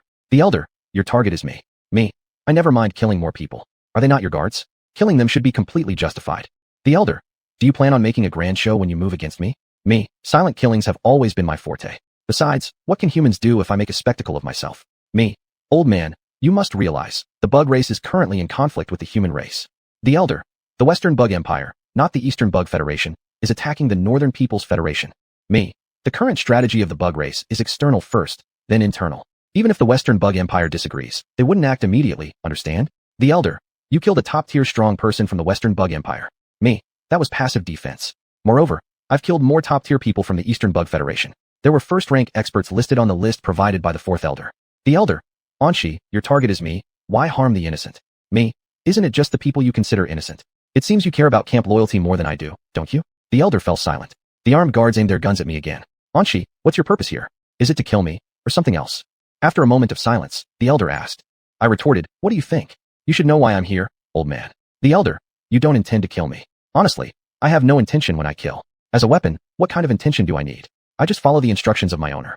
I looked up at the ceiling of the basement, sacrificing an entire planet to resolve me. Must say, Elder, you and the previous clan leader of Mo's have both shown great ambition. The Elder. In facing someone like you, Anshi, only grand gestures provide peace of mind. I looked at the Elder. Cloning technology has always been forbidden by both the human and bug races. Judging from you and your guards, the humans might be removing the ban on cloning technology. The Elder smiled but said nothing. Is this an acceptance of it? Humans have cloning technology, but I have incarnations. Clones versus avatars, that's excellent. Boom, boom. This was the sound of starship cannons continuously bombarding the planet. To be precise, it was the starship cannons continuously hitting the villa where I was. Loudly, is it over? Inside the starship, the armed guard captain asked the Elder. I appeared inside the starship. Nope, it's not over yet. The armed guard captain widened his eyes looking at me, unable to do anything, because his soul was locked by me. I glanced around the interior of the starship. This starship, I'll accept as my reluctant prize. The Elder looked at me expressionlessly. I looked at him. Old man, you have only one clone among your subordinates, while you yourself have many. Are you cautious, or don't you trust them? The Elder collapsed. Thinking suicide among clones will make it impossible for me to catch you? Dream on. I dropped the space bug. This starship is entrusted to you. After consuming it, find me. The space bug nodded its head. A day later, I returned to the fourth main planet. After sending the old man to where he belonged, I arrived at the fourth grand hall. Inside the hall, the fourth Elder sat solemnly on the throne. Boss. I bowed my head and called out. Fourth Elder. Board the spaceship at 4 in the afternoon, heading to the first main planet. Me. Yes, boss. Fourth Elder. Go back and sleep for a while. There are some things you should know. Of course, you have tampered with me. As a weapon, I truly have no rights. The weapons never really do. I bent down. As you command, boss. Is there no other way? This is the best way, the most likely to succeed. We've already settled for second best, and cannot compromise further. How is settling for second best considered success? Even if it succeeds, it will only be half successful. An incomplete success is failure. I opened my eyes. So, the fourth Elder was a loser after all. Chapter 155, The Painting. 0465 Gap. Whoever's troops first penetrate the core region of the Southern People's Empire will become the leader of the Federation. How does that sound? Said Elder 7 in the meeting room. I have no objection, but my having no objection doesn't matter much. I glanced at the elders in the meeting room. Elder 3. Elder 7. You might as well say directly that you want Elder 4 to be the leader of the Federation. Don't say it like that. My extraordinary ability-carrying colleague, whose prohibition orders are followed without exception, has a regiment that is the closest to the core zone, but that doesn't mean their regiment will be the first to invade the core region. Anything can happen before they actually make it into the core region, right? Elder 3, do you have so much confidence in Elder 4's subordinates? Asked Elder 7 with an arched eyebrow. Elder 5, Gu Wei is a once-in-a-lifetime talent, especially in military strategy. It's normal for Elder 3 to hold high regard for Gu Wei. I'm happy about what you've said about my colleague, but surely you won't agree with this method of selection, Elder 5. You still care about the position of the boss leader, don't you? As expected, things unfolded exactly as I predicted. Elder 5 changed tone and said, but I don't recommend choosing the leader of the Federation in this way. Many factors need to be considered to become the leader of the Federation, not just considering the combat abilities of your subordinates' regiments. Elder 7 looked at Elder 5. Oh? What suggestions does Elder 5 have? Elder 5, the Emperor. Let the basis for election be on whose hands the death of the Emperor of the Southern People's Empire rests. What do you think? Elder 8 asked Elder 5. Do you intend to take him on personally? Elder 5. If only our intervention can solve him, I don't mind taking action myself. While speaking, his gaze lingered on me for a few seconds. Why look at me? You cannot command me. Elder 2 leaned lazily against his chair. What if you can't handle him? Elder 5 was very confident. Elder 2, you probably overestimate that Emperor too much. I never overestimate anyone, said Elder 2. Truly worthy of my admiration. This great beauty remains crystal clear in thought. I applaud Elder 2's clarity. Actually, mainly I'm appreciating her looks. Elder 5. Elder 2, do you think I am not his match? Elder 2, 4-to-6 ratio. 6 parts for you, 4 for him, not much difference. Elder 5 smiled. Now let's vote. Those who support my suggestion, please press the approval button. Elder 3, it's too one-sided. Add the condition of being the first to infiltrate the core region. How does that sound? In this era, it belongs not only to us, but also to those under our command. The younger generation has produced quite a number of capable people. We need to give them a chance to show themselves. I wouldn't have guessed it, Elder 3. You are someone who values young, strong individuals. No, come to think of it, it makes sense. After all, you have granted all your direct subordinates the surname Mu, which you prefer. I looked at Elder 3. Elder 3 even gave an example. For instance, Enshi and Guwei under Elder 4's command are very capable young warriors. If you hadn't added that sentence, I might have thought higher of you. You are deliberately targeting Elder 4, deliberately provoking hostility against him. There are more than just my direct subordinates among the elders in the meeting room. 0466 overstepped. Elder 7, agreed. Elder 8, approved. 6th Elder, the quietly loyal supporter, pressed the approval button silently. Elder 5 fixed his eyes on Elder 4. Elder 4, what do you think? Elder 4, I have no objections. Elder 5, same as Elder 4. With 6 votes, even if Elder 1 and Elder 2 disagree, it won't matter. Although it seems they don't really oppose it either. Elder 1, the only elder in the meeting room, decisively concluded, then it's decided. Use these 2 conditions as the basis for selecting a leader. Elder 2, if that emperor doesn't die at the hands of our bug clan, then there's only one basis left, isn't it? Elder 1 expressed calmly. One criterion doesn't stop us from selecting a leader. Agreed. For a leader, who else could it be other than Elder 4? My direct supervisor? Yes, I have that much confidence in Guwei. An extraordinary ability, such as carrying out orders without exception, suits military strategy perfectly. Elder 5 opened his mouth, seemingly wanting to say something, but in the end remained silent. Following that, the Elder Council ended. On the way back, Elder 4, Enshi, your thoughts on this meeting? I smiled. Regardless of the final outcome, boss, if you want to be the leader of the Federation, it will definitely be you. Elder 4 looked at me. Why so sure? Because you failed once already, and you won't allow yourself to fail again. Me. Because you are my boss. Elder 4 gave an order. The painter crossed the line. Go deal with him. I nodded. Yes, boss. It was no surprise that the painter crossed the line. Those who seek their own demise can hardly suppress the impulse to do so. In a human-style villa, I asked the painter opposite me. Do you have any unfulfilled wishes, painter? The painter didn't stop painting, and his gaze never left the artwork in front of him. Enshi, will you help me fulfill my wish? Of course not. We are neither related nor acquainted. Why would I help you fulfill your wish? I just want to chat with you before you die. After all, you are my former colleague, I said. Former? The painter questioned. I nodded with a smile. Yes. Ever since Elder 4 issued the order to kill you, you're no longer my colleague. The one coming to kill me is ultimately you, and she, the painter said. Who else did you think it would be? I asked. The Songhua, but it's most likely you, the painter responded. Songhua is weaker than me. Naturally, I'm the one who will deal with you. Songhua, he is certainly not your match right now, right? The painter who recently ascended to the 1st tier. Even if Songhua and you were equally strong, it's still more likely that you would come to deal with me, the painter stated. Why do you think that? I questioned. Because among all direct subordinates, I am most like Elder 4? Because so far, I am the best artificial insect race created by Elder 4? 0467 revered race. The painter kept looking at his artwork while continuing to paint. Because you are a weapon, specifically crafted by the Elder. Your interests and his are completely aligned. If loyalty to the boss is the benchmark, Songhua can be compared with me, I replied. Though Songhua has only this much loyalty as an advantage. You and Songhua are different. Songhua and the Elder have a layer between them, while you and the Elder practically have none, the painter pointed out. I could clearly tell you that there exists a layer between me and Elder 4. A weapon and its owner never have equal status. Painter, you pay a lot of attention to the boss, I noted. Because I don't understand the Elder, I don't understand his attitude towards humans. Didn't you notice, and she? The Elder's attitude towards humans wavers from time to time. It's not wavering from time to time. He just has good feelings towards some humans and bad feelings towards others. Our boss is an extreme racialist, this is well known. But his attitude towards the insect race isn't particularly good either, the painter added. I laughed. Our boss is indeed a racialist, but who says he venerates the insect race? Elder 4 has never said such a thing, painter. The painter fell silent for a moment and looked at me. Does the Elder revere the human race? Not exactly the human race, I replied. At least, not the current state of the human race. After a pause, I continued. Compared to the insect race, our boss dislikes the human race even more. However, if the insect race cannot achieve victory in this war against the human race, Elder 4 wouldn't mind switching the positions of the human race and the insect race. You see, this is the gap between Songhua and you. You know far more than Songhua. The the painter commented. You perceive quite a bit too, I noted. A flicker of sadness crossed the painter's face. I merely stand on the shoulders of giants. It was the female painter who discovered something wrong with the elder. So, she had to die? I commented. To discover and insist on drawing it. It's the way to meet her doom. If she hadn't drawn it, she might not necessarily have died. So, because of this, I must also return to the embrace of death, right? The painter questioned. No, it's because you overstepped. The boss does offer certain privileges to direct subordinates, I explained. Don't you assume that there are no smart people among our colleagues? A few colleagues know about Elder 4's lack of regard for the insect race. Because I've had close interactions with the human race, the painter asked. The boss still despises the human race more, I replied. At least for now, the boss despises the current human race to the extent of wiping them out. He's an extreme racialist. These words aren't meant lightly. And do you treat all mission targets like this, explaining their doubts before killing them? The painter wondered. It depends on my mood and the situation. You used to be my colleague. That's a bonus point for you. I responded. Well, at least you're the first-tier colleague I've killed, naturally making you special. The painter's face showed sarcasm. And you and the elder are alike, devoid of extra emotions, let alone camaraderie. But I like gossips and drama. I chuckled and pointed at the painter's work in front of him. Painter, do you mind if I take a look at your paintings? Your final piece before dying should be more interesting than regular ones. If I minded, would you not look? The painter scoffed coldly. How could that be possible? If I want to see it, then I will definitely see it. How can you be my opponent? Me? I want to see it, and you can't stop me, just like how you can't escape your fate of death. Painter, and you're always so confident. Because I saw your soul flame. Me?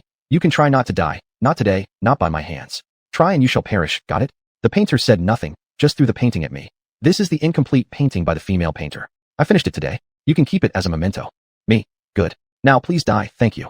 As soon as I finished speaking, the painter's soul flame extinguished, and he combusted.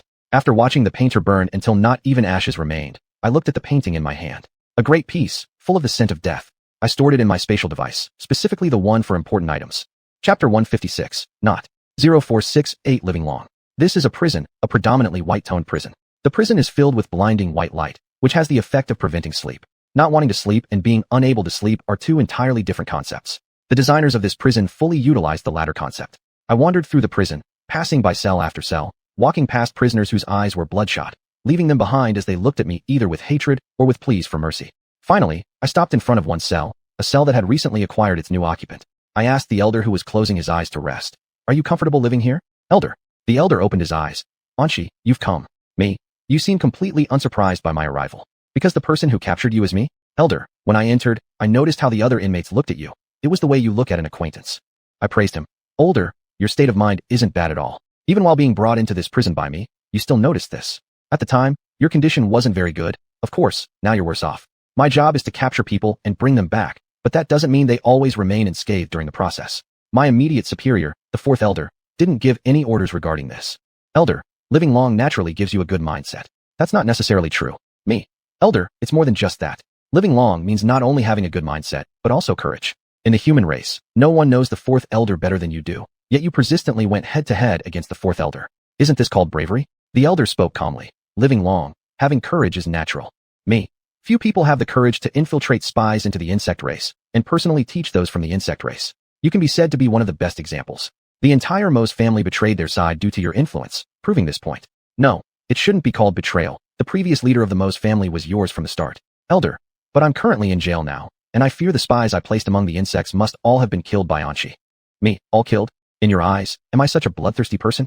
Don't make it sound like I'm some reckless barbarian who kills indiscriminately. A barbarian wouldn't use their brain. The elder remained silent, staring at me quietly. I met his gaze. Elder, you should know.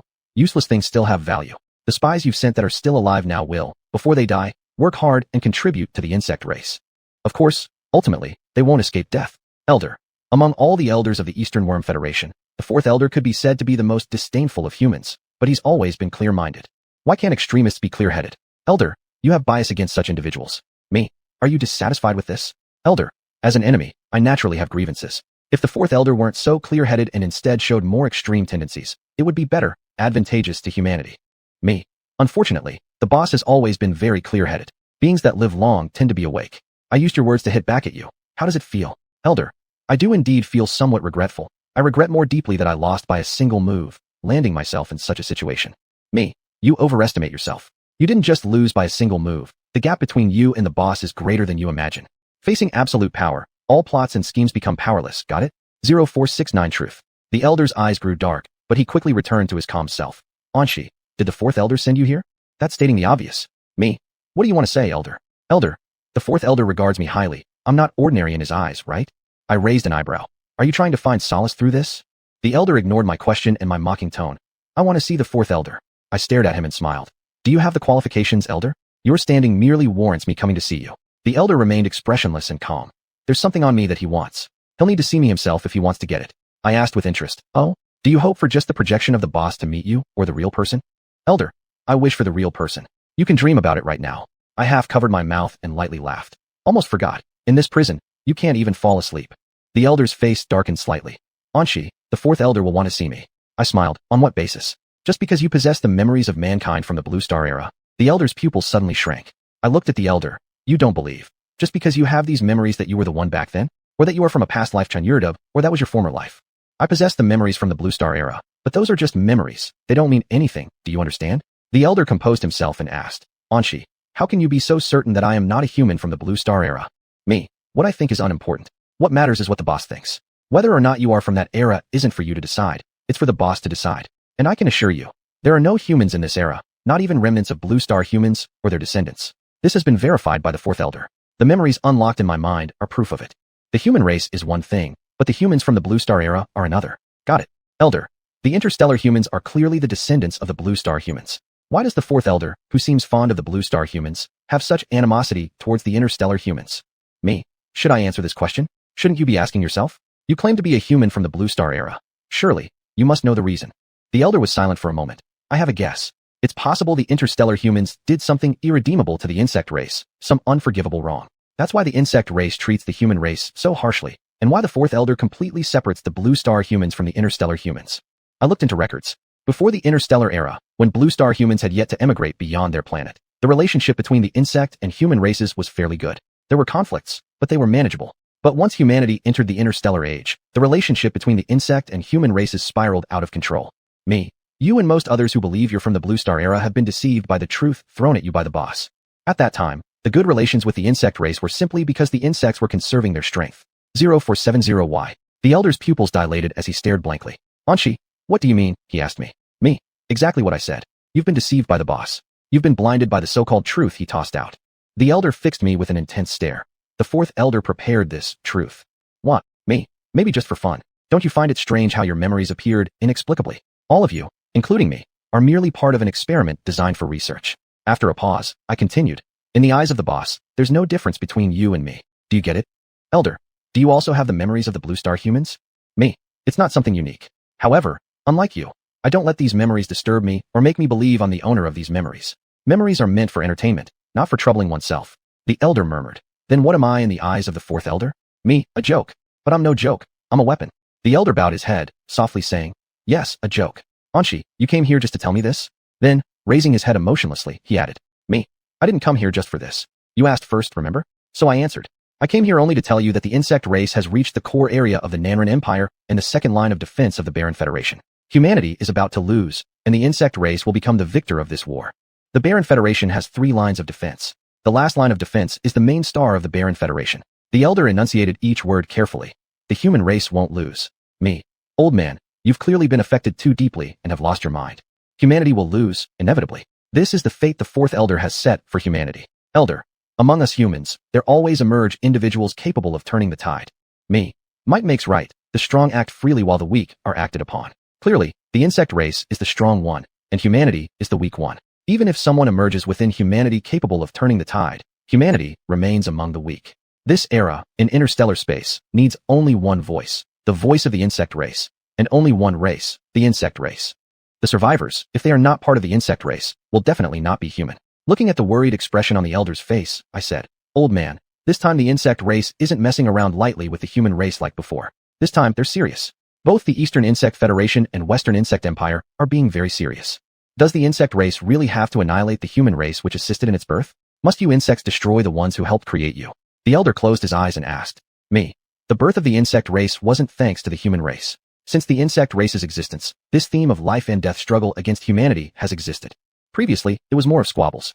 Now, it's full-scale warfare. The elder whispered, why? Me. Because you are not them, and you have no connection to them. Elder, who are they? Are they the humans of the Blue Star era? Me, what do you think? After chatting with the elder for a few more sentences, I left the prison. But after leaving the prison, I didn't return to my quarters. Instead, I went to the fourth grade hall. I looked at the fourth elder seated on his throne. Boss, the mission is complete. After this, the human race should no longer hold any Jiaoxing psychology. If the human race's high-ranking members knew that the insect race was serious this time and still held Jiaoxing psychology, they would inevitably suffer a crushing defeat. Fourth elder, Anshi, are you puzzled by my actions? Me, not at all. You just want to observe the strength of the two races under life and death circumstances. You're merely using this war to vent your anger, to release the deeply buried rage in your heart, aren't you? Chapter 157, Desperate Struggle. 0471 Rumors. Anshi, shall we talk? This was a message sent to me by Delina Dora. Now, Delina is much more courteous to me. Thinking this way, I reached out to Delina. After all, Delina is currently nothing more than a minor trouble for me. Of course, the most important thing is, I want to see her play her part.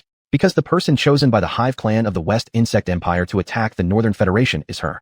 The Hive clan can be said to be the most aggressive insect species in attacking the Northern Federation in the West Insect Empire. At least, it was like that before the low-tier version of Mary Sue died. Looking at Delina on the terminal screen, I came straight to the point. Director Delina, what do you want to talk about? Do you want to talk about that low-tier version of Mary Sue's business? Delina, little Anshi, with your strength, you don't need to use respectful terms with me. I smiled. It's a habit, and I don't want to change. Not yet, anyway.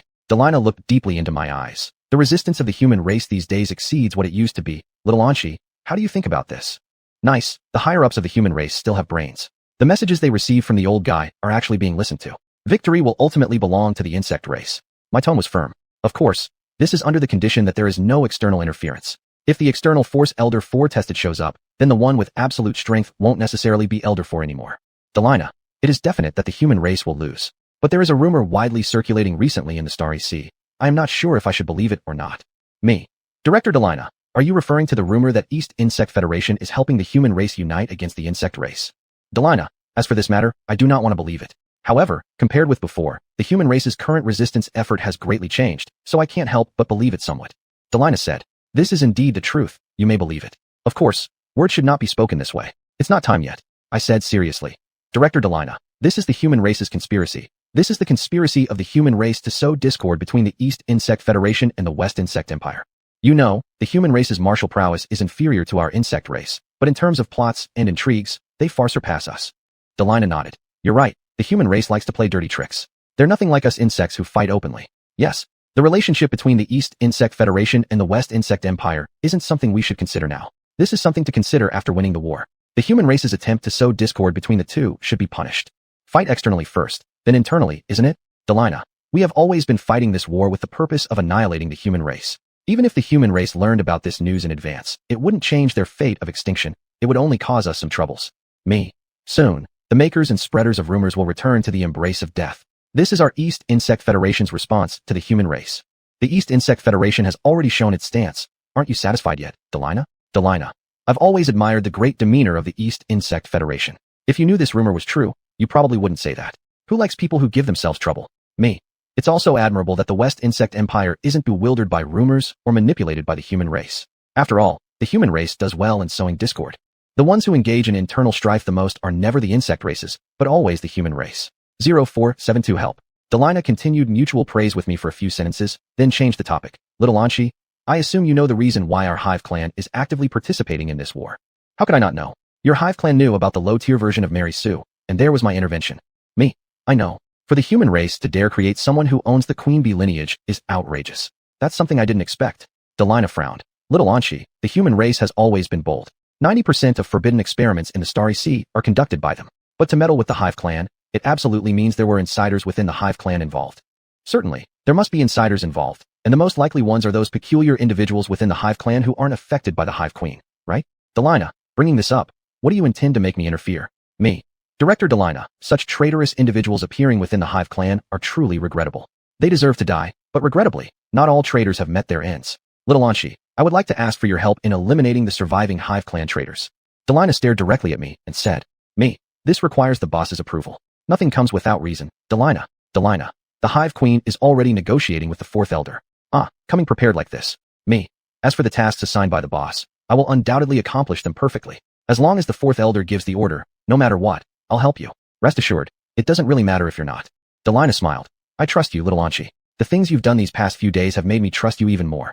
You seem quite confident in my ability to kill people. After all, the past few days, besides killing, all I did was kill. Me. Director Delina, I won't let you down. As long as the fourth elder issues the command to help you. After a few more words, Delina ended this communication. And I looked at the unread messages. After confirming there was no message from the fourth elder or the task department, I continued with the action I had been interrupted from earlier, looking at the latest intelligence of this war. Although the outcome of this war is already set without external forces participating, the process of the war is still worth watching. Surprises usually happen during the process, don't they? For example, humanity's widespread use of cloning technology and humanity's limit one-for-one tactic. The limit one-for-one tactic is a strategy designed by humans to counter the commanders of the insect armies. At the cost of lives weaker than those of insect army commanders, it allows the insect army commanders to return to death's embrace. Those who can utilize this tactic among the human race must meet two conditions. 1. The disparity in strength between the user and the insect commander should not be too great. At least, they need to be on the same level. 2. The user must be specially trained extraordinary individuals bred carefully by humanity. The human race does enjoy artificial intervention when it comes to extraordinary abilities, and this serves as proof. 0472 Regret. 4 days later, after dealing with the traitors within the B race, I returned to the fourth main planet spaceport and encountered Song Hua. Song Hua fresh off the battlefield. Seeing me, Song Hua pursed his lips. Anshi, you haven't left the Federation these past few days? I undertook some tasks outside the Eastern Insect Federation. Me. Isn't your question something else? Song Hua, aren't you asking why the boss didn't send me to the battlefield? Song Hua, I have always understood your envy and resentment towards me. If I don't go to the battlefield, you will envy me. If I do, you'll also envy me, right? Song Hua, the arrangements made by the elders won't be wrong. Smiling, I said, but that doesn't stop you from envying me, right? You resent that the boss didn't send me to the battlefield and that I am closer to the boss than you are. Anshi, Song Hua's tone grew heavier. Me. I'm listening. My ears are fine. No need to raise your voice. Song Hua. Anshi, I have no complaints about the elders' arrangements. Me. Indeed, you don't have complaints, but you harbor envy directed at me. But I don't think someone who has been taken off the battlefield has the qualification to envy others. That applies to you, Song Hua. I don't know if there will be other direct subordinates of the fourth elder who are also removed from the battlefield next, but I do know that you were the first to be replaced by the fourth elder. Initially, I didn't intend to mock you, but why do you insist on finding trouble with me? Being petty is something a qualified antagonist should do. Song Hua lowered his face. No matter how bad I am better than someone who hasn't stepped onto the battlefield. What qualifies someone who hasn't been to the battlefield to evaluate those who have? Me. In principle, that's true. But Song Hua, I am stronger than you. Isn't it normal for a strong person to judge a weak person? For the strong, their words are the truth, got it? Looking at Song Hua's tightly clenched fists, I continued. Song Hua, you should know that the painter I dealt with the other day had reached the first tier. And you're still part of the second tier. Song Hua fell silent. Me. Song Hua, whether you admit it or not, the boss cares more about the painter than you. This isn't because the painter is close to the human race, but simply because he is stronger than you. He is a strong person of the first tier. I reminded you before, strength is the foundation, but you didn't listen. Are you regretful now, Song Hua? This is mainly sarcasm and not to awaken Song Hua. Because Song Hua can no longer break through the second tier to become a first-tier strong person. Because the severe injuries he suffered on the battlefield prevent him from advancing further. There exist individuals within the human race capable of blocking another person's path to advancement. Unfortunately, Song Hua's luck is exceptionally good, and he encountered one such person. Song Hua. Anshi, I will become a first-tier strong person. Me. I believe so. After all, anything is possible in dreams. Song Hua. Anshi, since you have come into being and survived till now, why can't I possibly enter the first tier? Comparing yourself with me is incorrect. Me. Because you are not me, because the boss values me more. I am a weapon specially created by the fourth elder, you are not. That's the biggest difference between you and me. Weapons, of course, are better when they're stronger, as long as the owner can control them, right? I approached Song Hua and patted his shoulder. Song Hua, I really feel sorry for you. As if. Song Hua. Anshi, you're gloating. Me. You've given me the chance to gloat. It was you who came to pick a fight with me. I was just retaliating. I'll go find old Fu. Let him upgrade me, said Song Hua. I reacted indifferently. Oh, just a futile struggle. Why pay attention? This applies to you, Song Hua, and the human race too. Chapter 158, The Spearhead. 0474 Teacher-Student Bonding. Using cloning technology isn't enough, and now they're releasing viruses? The human race has some great ideas, but in the end, it's all just a dying struggle. My hand, which had patted Song Hua's shoulder, erupted into flames, roaring and burning fiercely. Half an hour later, Elder Fu contacted me. Elder Fu. Song Hua just came to see me and asked me to upgrade him. I looked at Elder Fu on the terminal screen with interest. And then? Elder Fu, did you agree to his request? Elder Fu. No. Upgrading him would bring no benefit. An incapable person remains incapable even if he grows stronger. Elder Fu, Song Hua is after all our colleague. Although this doesn't stop me from mocking him, I regard his experiences with a sense of schadenfreude. Anshi, do you need me to remind you of your relationship with Song Hua? Elder Fu asked. I smiled. That won't be necessary. Elder Fu's expression remained calm. Anshi, you've met Song Hua. You should have noticed something unusual about him. Of course, I noticed it, and I verified my findings by touching him. When Song Hua was fighting the humans, someone tampered with him. and he brought back things he shouldn't have. Apparently, Songhua's incompetence surpasses the average. Elder Fu glanced at me before continuing his experiment. The humans have initiated viral warfare. Their bottom line keeps dropping indeed. Because they don't want to lose, we must understand the losers who have no way out. Besides, if they win, their use of forbidden weapons during the war will be meaningless, right? Victory is justice. This is the truth. Elder Fu, understand? Anshi, we don't need to understand them. We only need to crush them. I agreed. Of course, we will crush them. Understanding is just understanding, not approval, nor can it ever be approval. Elder Fu, you don't need to remind me. Understanding yet annihilating. This is the approach of the fourth elder, as well as mine. As an extreme racial supremacist, the fourth elder understands others' love for their own races and the existence of other races, but this does not hinder him in wiping out those races he doesn't admire. Elder Fu, Songhua probably won't easily give up on the enhancement issue. I refused him, and he may seek others. After all, Songhua would never dare to approach the fourth elder. He cannot afford such humiliation. Sisters Hongyan and Hongzu would be good choices. Specimens that offer themselves willingly. How could Su Hongyan and Su Hongzu possibly refuse? Elder Fu, the elder has arrangements for Songhua. Anshi, watch over them carefully so they don't go too far. What a touching teacher-student bond. I will, Elder Fu. Elder Fu looked up at me. Anshi, don't get too close to them. Even at this moment, you still warn me to keep my distance from them. Elder Fu, you truly are a great teacher, a wonderful teacher for Su Hongyan and Su Hongzu. I nodded. Rest assured, Elder Fu, I'll pay attention.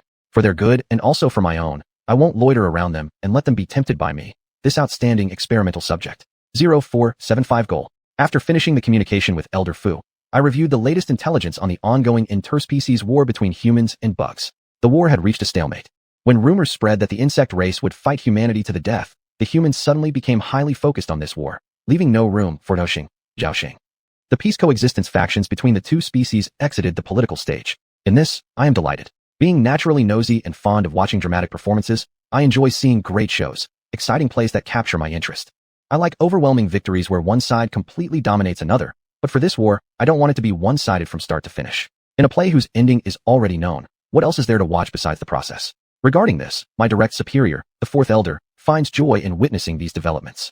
The explosion of racial strength under life and death crises by the human and bug races is precisely what he wants to witness. He wishes to understand clearly through this war the strengths and weaknesses of both the humans and the insects, make comparisons, and evaluate accordingly. Of course, he has other purposes, to test theories. Whether any external force will intervene in this war is something he wishes to verify, and whether the power behind humanity will reveal itself is something he seeks to know. To the fourth elder, aiming for one goal is insufficient. Aiming for multiple objectives is more appropriate. In the days ahead, my life remained unusually tranquil. I either carried out tasks assigned by the fourth elder or was on the way to carry them out. It's inevitable since most of my colleagues are already on the battlefield, leaving me as the task doer among us.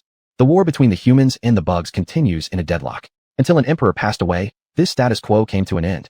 It was the emperor of the Southern People Empire, the autocratic ruler who had maintained power since the founding of the empire, who had died. The human race didn't believe this news. To be precise, they didn't want to believe it. Their morale dropped accordingly.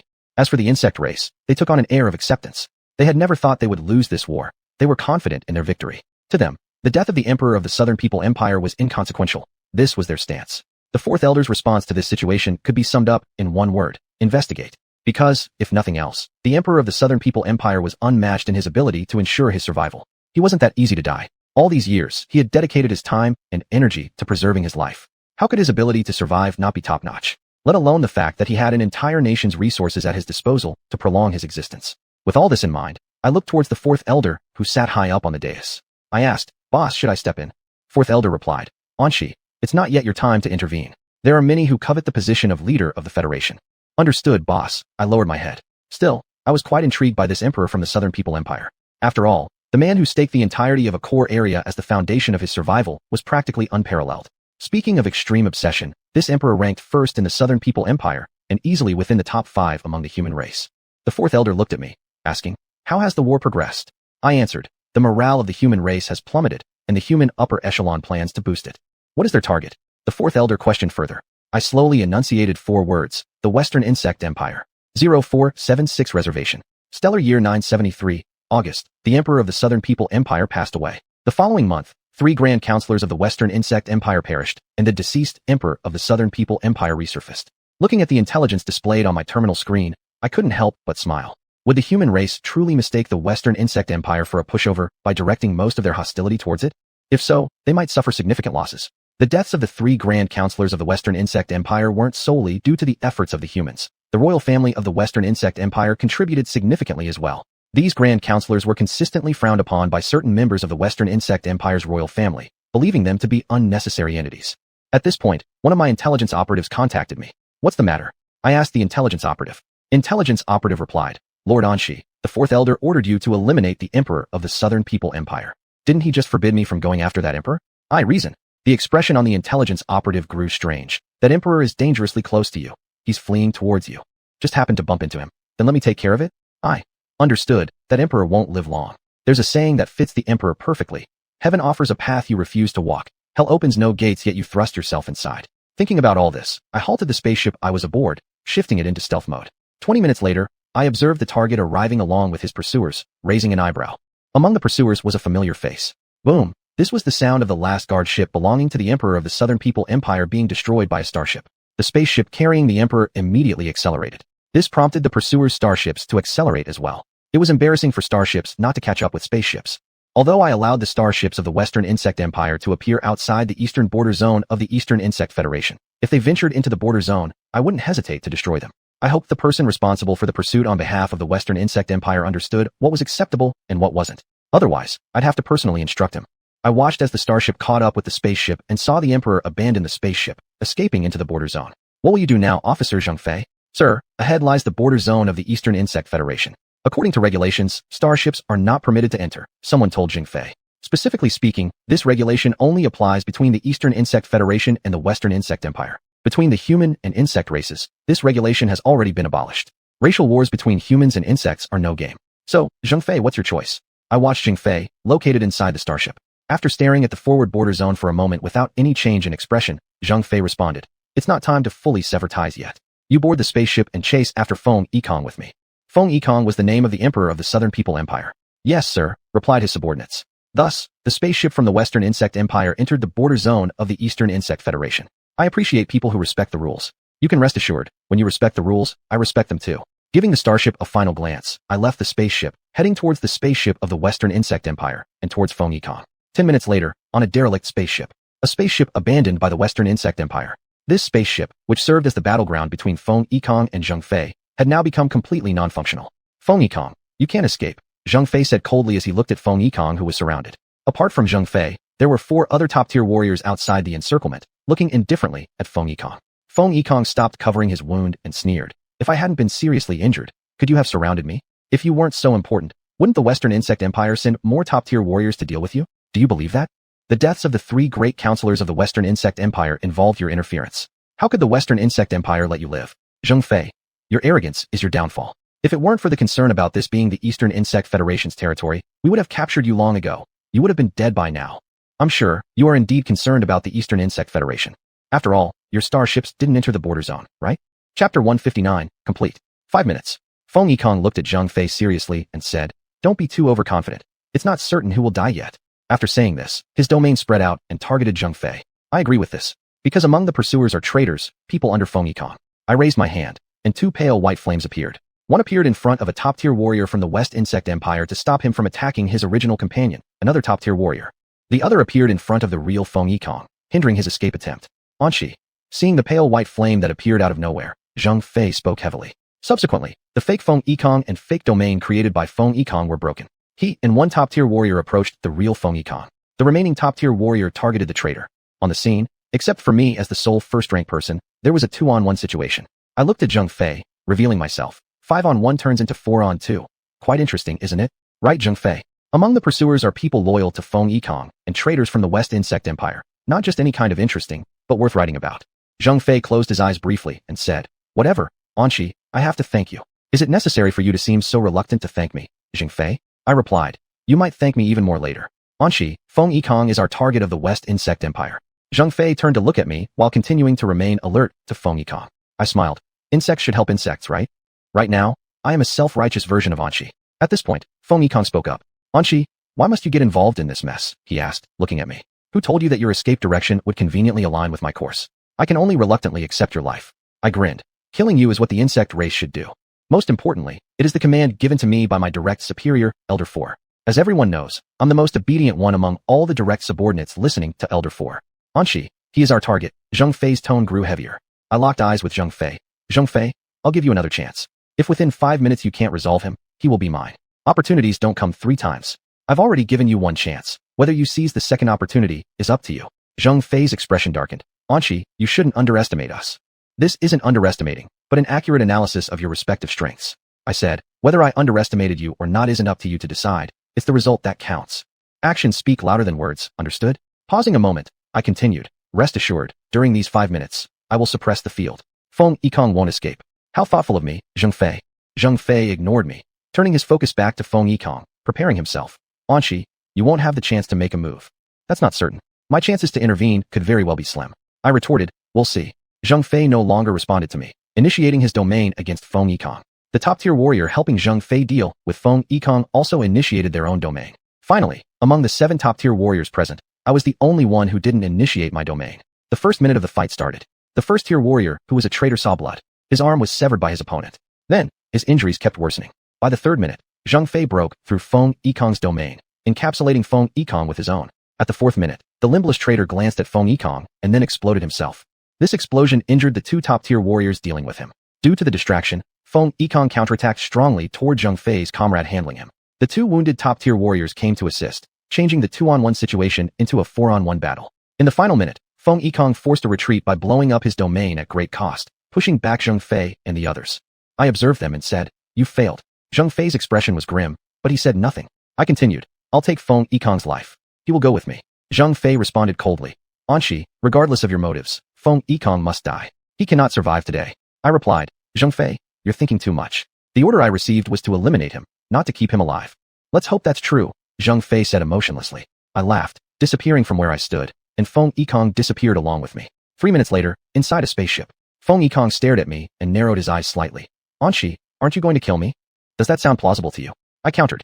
At least, until now, I have no intention of letting you go. Elder 4 hasn't changed the command to kill you, has he? Feng Yikong, you haven't killed me yet, which indicates that I still have some value. As long as I hold value, it means there's still a chance for me to survive. Killing you, Feng Yikong, is one of the conditions for one of the 8 elders to become the leader of the Federation.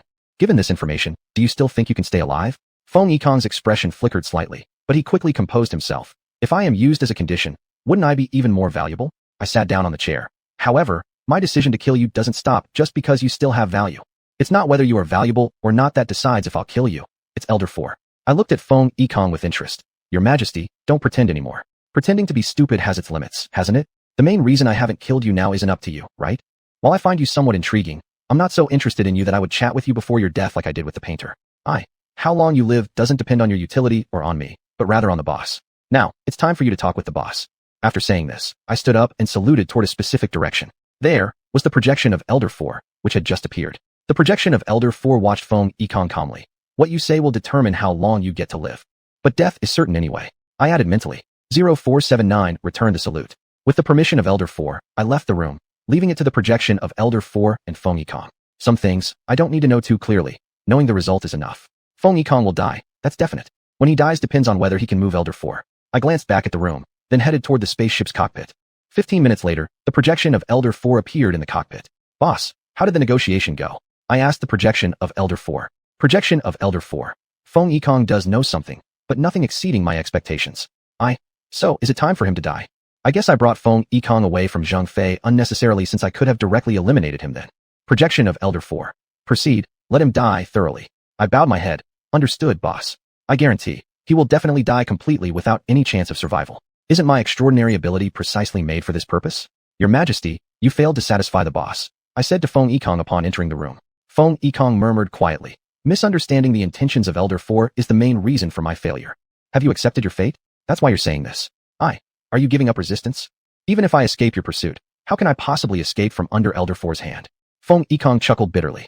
Rest assured, you can't even escape my chase. I commented. Facing death calmly is good. Feng Yikong gazed at me intensely.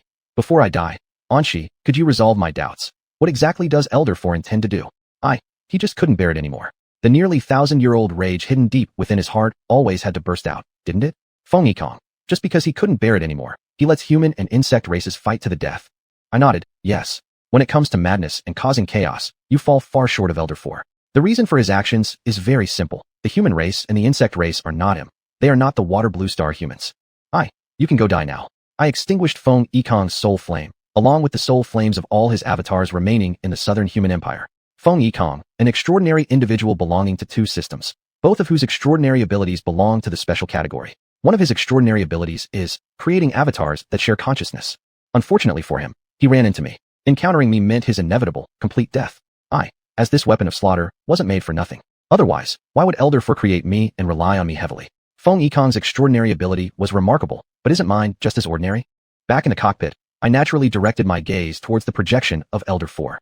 In the presence of the boss, how could subordinates possibly ignore his existence? Not to mention, this boss never sought harmonious relationships with his workers. Projection of Elder Four. The war between the human and insect races is coming to an end.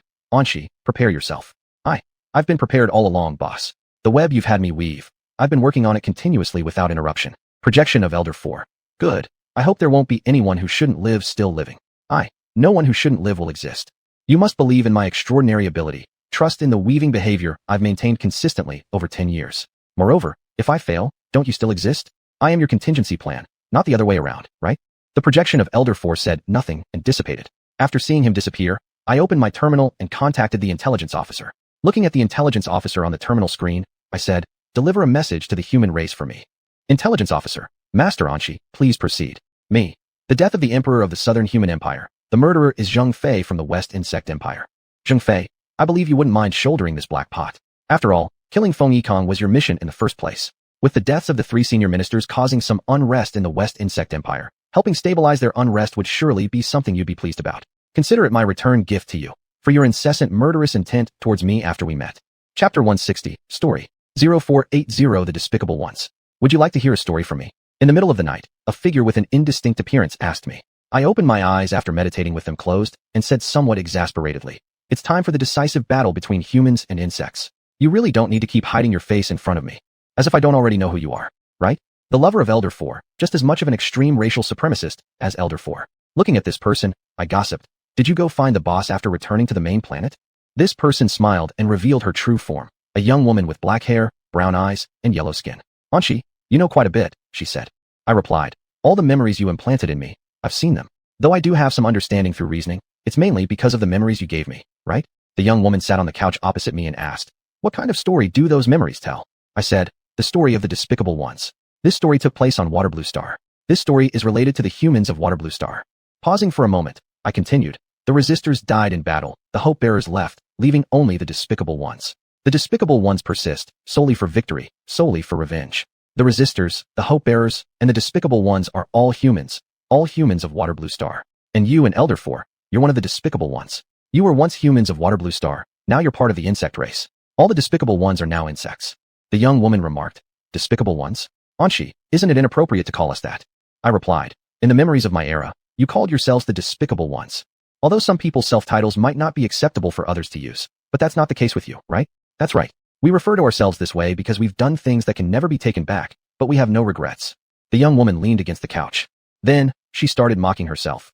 Ironically, even though we did such a thing, the success we achieved wasn't our most desired type, but rather second best. There's no helping it. Your opponents back then were possessors of absolute power. Just like today's human and insect races, no, perhaps it should be said that the side Elder Four belongs to, the Despicable Ones, are unable to resist their opponent's absolute power. In my era's memories, your so-called success was actually a failure, a partial success equating to defeat, I stated. The young woman's gaze turned distant as she lost herself in reminiscing about the past. Yes, we failed. Back then, all we wanted was to win that war. But in the end, we had no choice but to preserve part of humanity, letting them leave Water Blue Star. Such is the sorrow of the weak. Fortunately, I am among the strong, one of the victors. Please bear your loss, I offered. Bear the loss. Grief, we do have, but what we feel more strongly is anger. Anshi, look, our fiery rage burns so beautifully now, she said, looking in a certain direction, the direction of the battlefield between the humans and the insects. I agreed. It truly is beautiful, and soon it will reach its most spectacular moment. After all this preparation, the final battle between humans and insects is imminent. 0481 Fuel. The young woman. Let's return to the original topic. Anshi, would you like to hear a story from me? My posture became increasingly upright. I would. Although I've learned a lot from the memories, I still want to hear a first-hand account. After all, who could understand the content of a story better than someone who lived through it? The young woman cleared her throat. Then I'll start. This is a story about the Despicable Ones. Long ago, there was a star like that. It lived for more than 40 billion years, a blue star. On it existed such creatures, humans, known as the pinnacle of all beings. Humans are naturally arrogant creatures, divided into different countries and regions due to differences in skin color, culture, and language. But in the extraordinary age, humanity finally came together. All nations and regions merged into one alliance, the Water-Blue Alliance. The extraordinary age was the most glorious and splendid era of human civilization. However, brilliance often accompanies decline, and splendor frequently heralds destruction. At this point, the crisis facing humanity arrived. And this was a crisis that meant the downfall of an entire race. How did this crisis begin? It began with the silence of some individuals. That day, humanity was shocked to discover there was no news at all from the political center of the Water-Blue Alliance, the Water-Blue Flying Island. Then, people on land discovered in terror that everyone on Water-Blue Flying Island was dead, bodies intact, souls extinguished. Afterward, the culprit, aliens, appeared. They announced that this was their doing and warned everyone. All humans on Water-Blue Star would meet the same fate, a fate of soul death. Thus, the war broke out. The humans of Water-Blue Star embarked on their inspiring, yet sorrowful history of resistance, their fight for survival. Unfortunately, it was all to no avail. Faced with an overwhelming force, human technology and extraordinary abilities couldn't prevent the aliens from reaping human lives or destroying human souls. Under such circumstances, some humans stopped hoping for outright victory in the war. They settled for sending a few humans away from Water-Blue Star, ensuring these humans escaped persecution by the aliens in order to preserve the embers of human civilization and the hope of human inheritance. These who settled for less named themselves fuel that burned everything to send the embers away. But how do we achieve this? By using the power of Water-Blue Star. What do you mean? Let Water-Blue Star reveal its planetary will, then personify that will. With the strength of planetary will, we can achieve the goal of sending the embers away. You plan to act against Water-Blue Star, against our home planet, against humanity's mother? This is the most likely way to send the embers away. For humanity, even if the price is the destruction of the entire Water-Blue Star, we must do it. Don't forget, we are fuel that burns everything for the sake of the embers. Specific methods. Release those guys from the prison. They'll be the main force against Water-Blue Star. Whether forcing the planetary will to appear or personifying it, they are more capable than us. Those dangerous ones can only contribute here. Good. In the face of human survival, we must utilize all available forces. 0482 Rest. The young woman took out a steaming cup of tea from her spatial device, sipped it gently, and asked me, Anshi, do you want to hear the rest of the story? Me. If you're willing to tell it, I'd be glad to listen. The young woman looked at me quietly for a few seconds. Anshi, as an artificial insect race member, you're different from ordinary ones. Me. You mean, I'm especially brave? Yes, other artificial insect races, when facing me and him, though they hide their emotions well, I can always detect their tension and fear. You're different. Facing me is no different than facing a regular person. The young woman said, with identical goals and interests, why should I fear you, an elder for? Me. As a weapon-born artificial insect race, it has to be different from regular ones. The young woman smiled. Listen to my story. The fuel succeeded.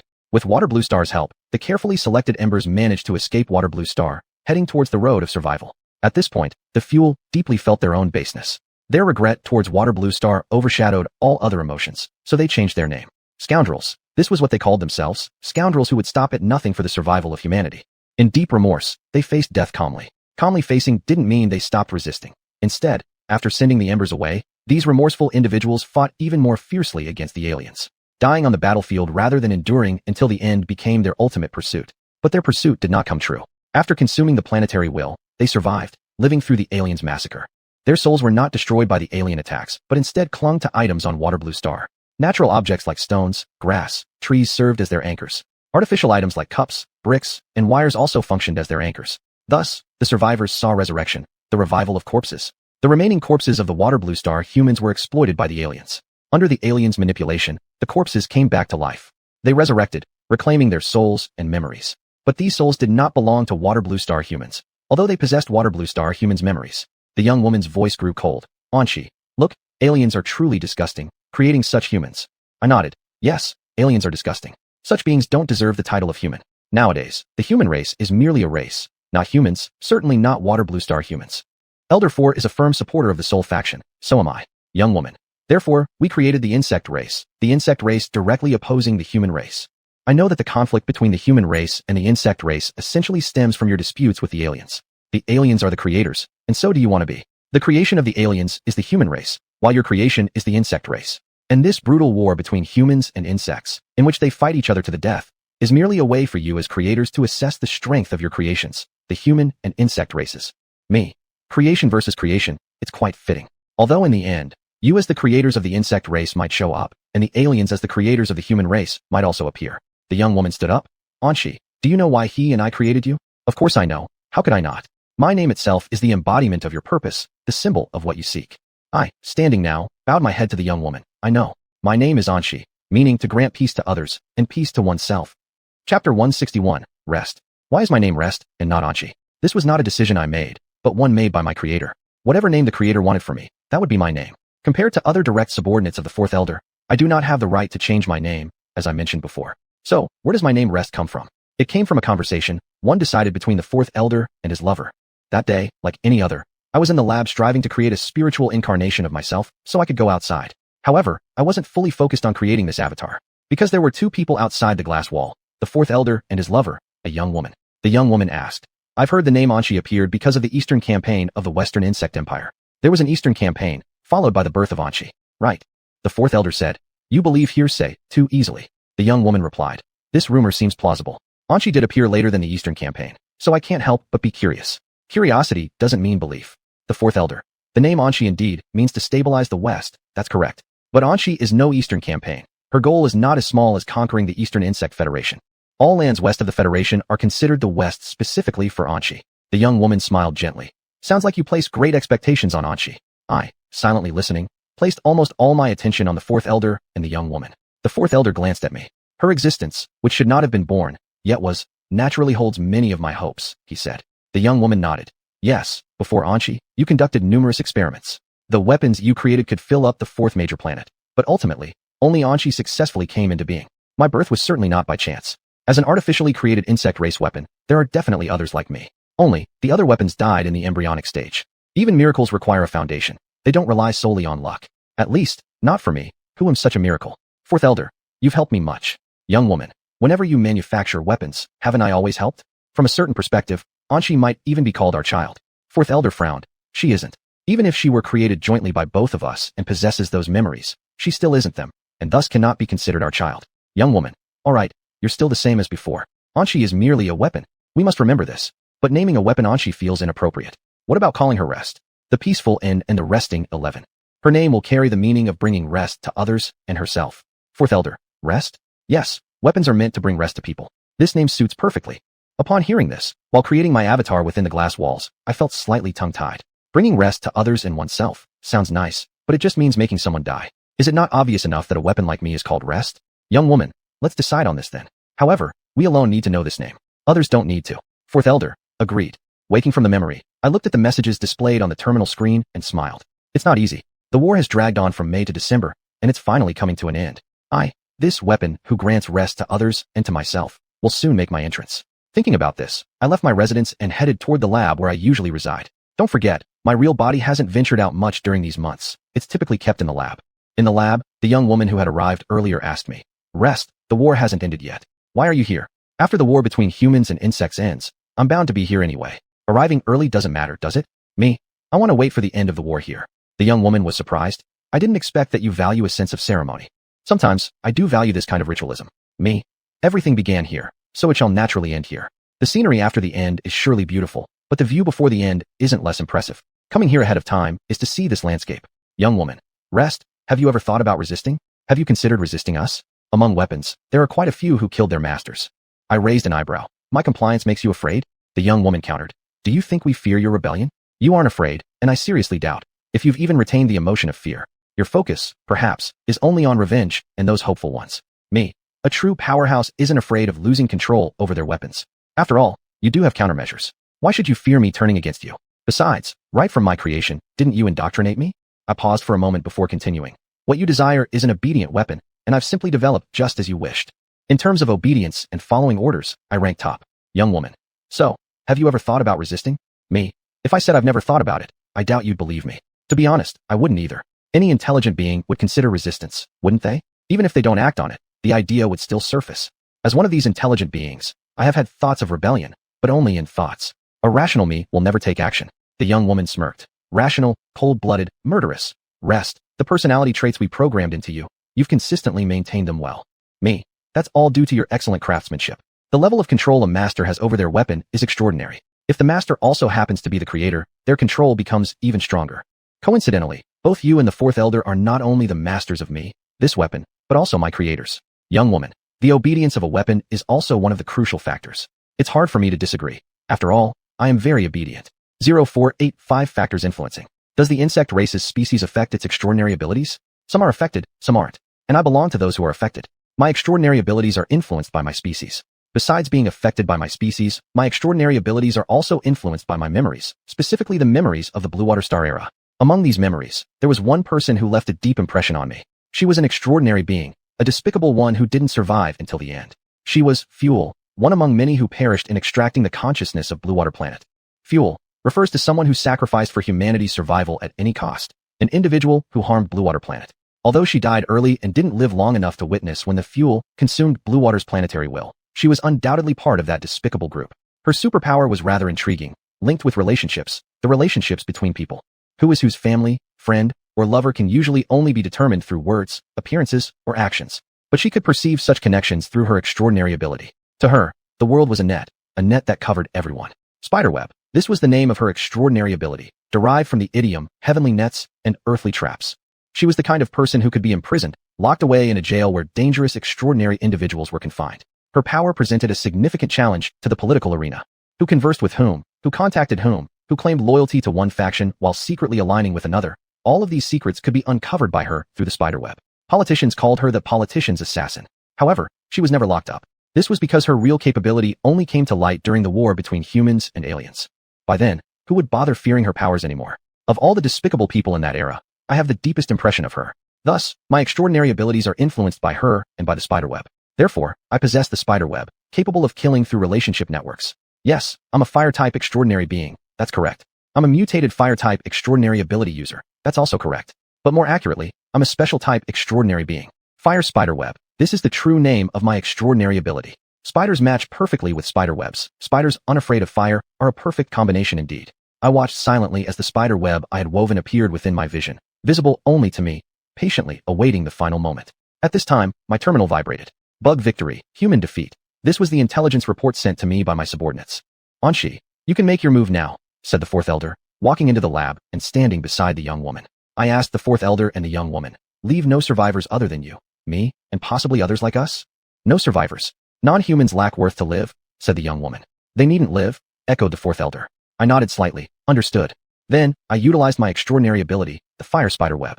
As a result, the victorious insectoids and the defeated humans fell back into the embrace of death under my extraordinary abilities and the spider web I created, dying without a trace. Young woman, Anshi, burn all the bodies. Death must be clean. Me, understood.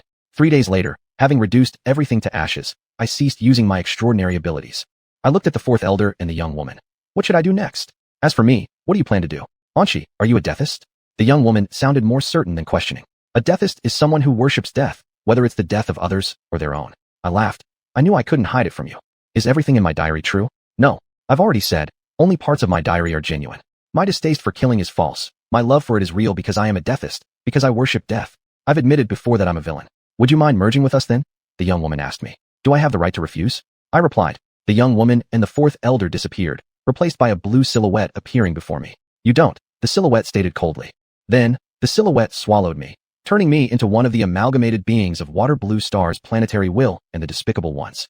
Thus, my diary writing days came to an end. The end.